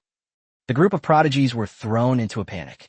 The group encountered numerous unexpected events along their journey. I was already filled with apprehension. Those with keen senses noticed the solemn expressions on the faces of several top experts. Without saying a word, they turned around and prepared to scatter and flee. Quickly, go and inform Lord Gu Qingshan and all the masters immediately. Lu Tianqi had no time to pay attention to the panicked crowd. He hurriedly spoke to Zhu Yushin. Zhu Yushin was about to take off into the air. 3 figures have quietly appeared in the sky. Master, Lord Gu Qingshan. A light instantly shone in Lu Tianqi's eyes. They shouted excitedly. All the fear and anxiety in my heart vanished without a trace. I heard the shouts. Jiang Yi immediately looked up at the sky. A woman surrounded by soft holy light stood quietly in the void, silently watching the ever-trembling Great Wall of Gold. The woman's face was obscured and difficult to discern, but the aura emanating from his body, like the first rays of dawn breaking through the morning light. Bright and gentle, full of hope, it makes people feel close to it. Is this the strongest human god, Lord Gu Qingshan? The 2 beside him must be the fire god Ilongxiang and Lu Tianqi's master, Lin Juedo. Jiang Ye's gaze shifted slightly. Gu Qingshan's left side, a middle-aged man dressed in a black suit, was standing there. Silver hair and fair skin, wearing gold-rimmed glasses. He has a refined and scholarly demeanor. The last person was a thin, elderly man, wearing sunglasses. She was wearing a floral short-sleeved shirt, parrot with beach shorts. She was wearing a pair of sandals. He was holding a coconut with a straw stuck in it. At this moment, he was observing Lu Chang'an, who was bound with great interest. He seemed to be deep in thought. Master, Zhu Yushin was the first to respectfully bow to the old man. He then lowered his head slightly. Place your hands together in front of your chest. He bowed respectfully to Gu Qingshan. This junior greets Lord Gu Qingshan. Gu Qingshan nodded slightly in response. Dressed in formal attire, Vulcan Iron Elephant spoke with a puzzled expression. It's strange. Normally, the Golden Wall only awakens on its own when faced with a world-ending crisis. Right now, the world is peaceful and there is no unusual activity. There's really nothing unusual. Should we use our divine sense domain to investigate? Gu Qingshan nodded in agreement again. She merely lifted a slender, jade-like finger. All the surrounding holy light seemed to be guided. All of them converged towards the fingertips. In the blink of an eye, the world was plunged into darkness. Throughout the entire world, only a wisp of holy light remained on Gu Qingshan's fingertips. Holy light, divine, thought domain. Gu Qingshan whispered. An extremely dazzling holy light suddenly erupted. Everyone instinctively closed their eyes. When Jiang Yi opened his eyes again, the surrounding world has been completely transformed. The earth beneath my feet, the clouds drifting across the sky, all of them transformed into pure holy light. Peaceful and tranquil. There was not a trace of danger. It was as if even the flow of time had stood still at this moment. Before everyone could fully grasp it, the surrounding scenery instantly returned to normal. How is it? Have you been able to find out the reason? Lin Juedong was the first to ask a question. Gu Qingshan gently shook his head. His gaze lingered briefly on Jiang Yi. He slowly opened his mouth. Everything is operating normally. There are no hidden dangers, and the Great Wall of Gold has returned to its dormant state. I will awaken it myself another day to find out the real reason for this unexplained anomaly. Lin Juedong nodded in agreement. His gaze then fell on Lu Tianqi, whose injuries had not yet fully healed. A hint of concern flashed in his eyes. The next moment, Lin Juedong flashed away. He appeared in front of Lu Tianqi in an instant. We're going to take him away to treat his injuries. Before leaving, Lu Tianqi suddenly turned to look at Jiang Yi. Master, have you seen Wendaoqi? Lin Juedong shook his head in reply. I have just finished a major battle on the front lines. They rushed over as soon as they noticed the unusual activity at the Great Wall. Wendaoqi was not found. Master, I have something important to report. Lu Tianqi lowered his voice. He slowly recounted all that he had seen and heard recently. He was only halfway through his sentence. Lin Juedong, who originally had a calm and composed expression. Suddenly, she fixed her gaze on Jiang Yi. An extreme sense of danger instantly enveloped Jiang Yi's entire body. It was just a glance. This made him like a weak little rabbit with its head down, grazing. Suddenly, he noticed the gaze of a tiger in the mountains. Fortunately, this intimidating pressure was only momentary, even if it was only for a brief moment. This also greatly shocked Jiang Yi. A layer of cold sweat quietly seeped out from my back. I lost my composure. I was too upset to calm down and failed to control my aura. Lin Juedong pushed up his sunglasses. He spoke slowly, his face showing apology. Is what Lu Tianqi said true? You not only survived the trial of the remnants of the eternal killing intent, but also comprehended the power of the law of slaughter during the trial? Lin Juedong asked solemnly. These words were spoken. Zhu Yushin, who was standing to the side, turned his head instantly. His eyes were wide open as he stared intently at Jiang Yi. It was unbelievable. Have you survived the trial of the remnants of an ancient, murderous army? To comprehend the power of the laws of killing? Is this really true? Zhu Yushin quickly looked at Lu Chang'an beside him. Lu Chang'an nodded with difficulty to confirm. In an instant, Zhu Yushin's face was filled with shock. It took several deep breaths to calm myself down. The fire god Yalongxiang, high in the sky, also raised his hand to adjust his sunglasses. He looked down at Jiang Yi with a serious expression. Little guy, how deep is your understanding of the laws of slaughter? Have you broken through 0.05%? Iron Elephant asked with great curiosity. Jiang Yi had now completely calmed down. Answer frankly. A breakthrough has already been achieved. Good, very good. The god of fire, Yalongxiang, looked on with approval. He nodded repeatedly.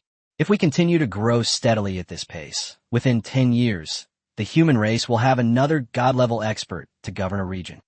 I have heard this high praise. All the geniuses present looked at Jiang Yi with envy. To receive such high praise from the most powerful god-level being. This is enough to prove Jiang Yi's unparalleled talent and extraordinary potential. If these words were to get out, it will surely unleash a tremendous wave of chaos throughout the human race. Previously, only Wei Tianlong of the Yunluo Empire had achieved this. He was asserted by a powerful expert in the divine realm to possess the potential to ascend to godhood. Jiang Yi's current reputation far surpasses that of Wei Tianlong.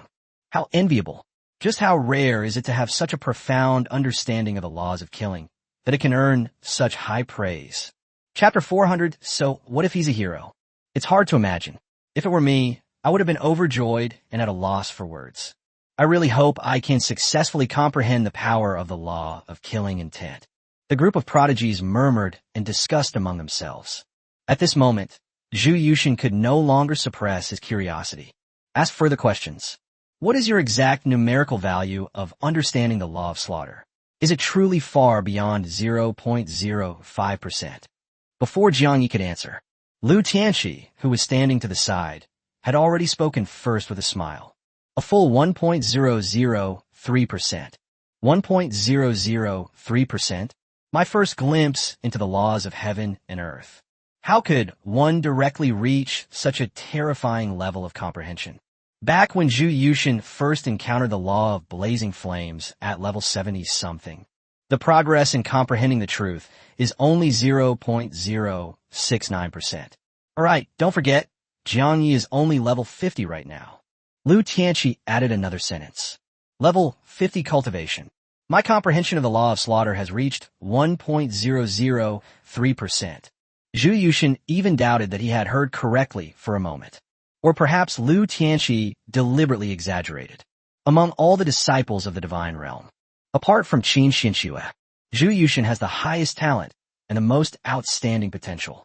Since awakening to my innate talent, He then became a disciple of the fire god Yalongxiang. They enjoy top-tier cultivation resources and meticulous guidance that countless people dream of. But now, Jiang Yi suddenly appeared out of nowhere. His cultivation level was far lower than when he first comprehended the laws. His progress in comprehending the laws, however, has left me far behind. Such a huge difference.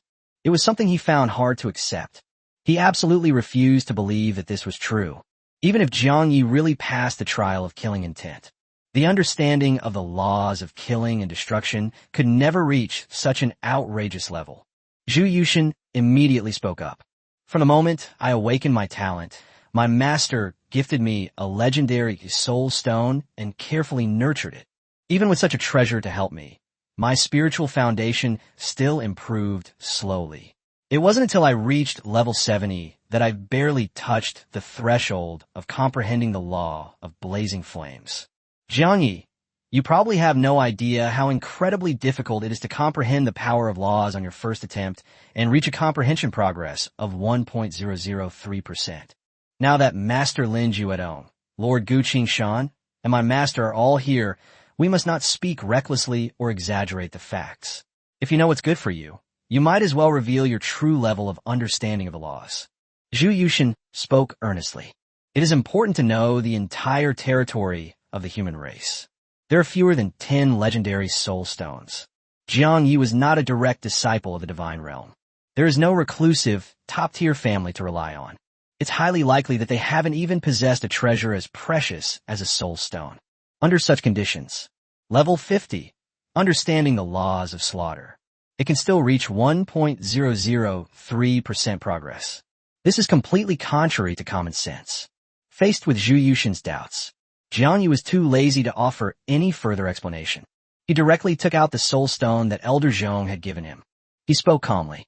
Everything I have said is true. This is the soul stone.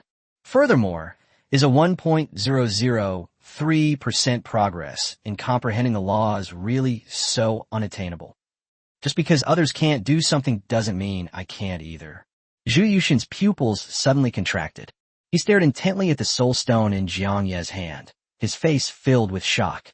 Just then, when Daoqi hurriedly walked out from inside the majestic gate of the Golden Great Wall, when Daoqi saw Gu Qingshan, the fire god Yi Longxiang, and Lin Juedong standing in midair, Lu Tianqi was standing beside her. The tension in my heart immediately eased. What happened? Has something unexpected occurred? The fire god Yalongxiang was the first to speak and ask a question. When Daoqi's gaze swept over Gu Qingshan, he then gently shook his head.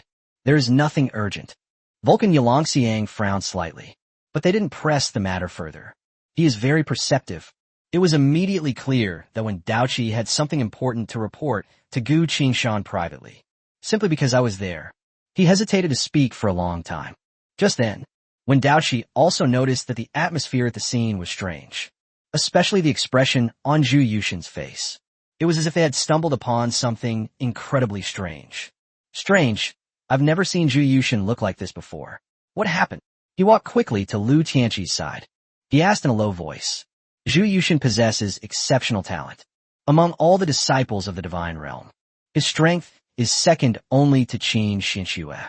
In the past, only others had ever looked at him with such a shocked expression. Lu Tianqi explained the whole story in a low voice. When Daoqi suddenly realized, he couldn't help but look at Jiang Yi. He sighed deeply and said, "This is not Zhu Yushin's fault. When I learned that Jiang Yi had already comprehended the power of the Dark Law, I was no less shocked than he was. After spending more time with Jiang Yi, he will gradually get used to it." The words fell. Zhu Yushin, Huoshin Yalongxiang, and Lin Juedong all turned to look at Wen Daoqi. "What did you just say?" Jiang Yi actually comprehended the power of the Dark Laws. Zhu Yushin's eyes widened. He stared intently at Wen Daoqi. They were completely taken aback. Wen Daoqi subconsciously looked at Lu Tianqi. His face was full of doubt. Wasn't I clear enough just now? Lu Tianqi shook his head helplessly, his face full of grievance. I hadn't even finished speaking. I had just mentioned that Jiang Yi had comprehended the law of slaughter when my master couldn't wait to ask more questions and didn't give me a chance to finish. He can't be blamed for this. Lin Juedong paid no attention to Lu Tianqi's complaints. His face was filled with disbelief. In a flash, he teleported in front of Jiang Yi. Her gaze was fixed on him. You not only comprehended the law of slaughter, but you also grasped the law of darkness? Lin Juedong could not hide the shock in his heart. He asked in a trembling voice, even as a martial arts master revered by the world. This defying nature of events was also difficult for him to accept. Viang, yin no dit kaimni. That's just how it is. For him, at the same time, comprehend the two great laws of darkness and slaughter. It's not a difficult task. Therefore, his face remained completely expressionless. Impossible. Absolutely out of the ordinary. Even if one possesses a soul stone, one's spiritual foundation could not possibly be this powerful. Unless he used unorthodox methods to forcibly temper his soul, such as harming innocent children and devouring their souls to enhance his own soul cultivation. Zhu Yushin suddenly had this thought. The shock in his eyes quickly faded. His brows furrowed tightly. His face showed extreme disgust. He stared coldly at Jiang Yi. Lu Qianqi and Wen Daoqi were both taken aback. The two exchanged a glance. A hint of hesitation appeared in each other's eyes. Absolutely not. Wen Daoqi took a deep breath. He spoke out in rebuttal. Jiang Yi once led the Qin Chang class changers of the Great Yin Empire to resist the invasion of abyssal demons. He was a recognized hero of the Great Yin Empire and was awarded the Blood Beast Medal of the Elephant Empire. How could such a righteous person commit such despicable acts as harming children and cultivating evil arts? Zhu Yushin gave a cold sneer. So what if you're a hero? Even the most upright person can be tempted by extreme power and fall into evil thoughts and become a demon.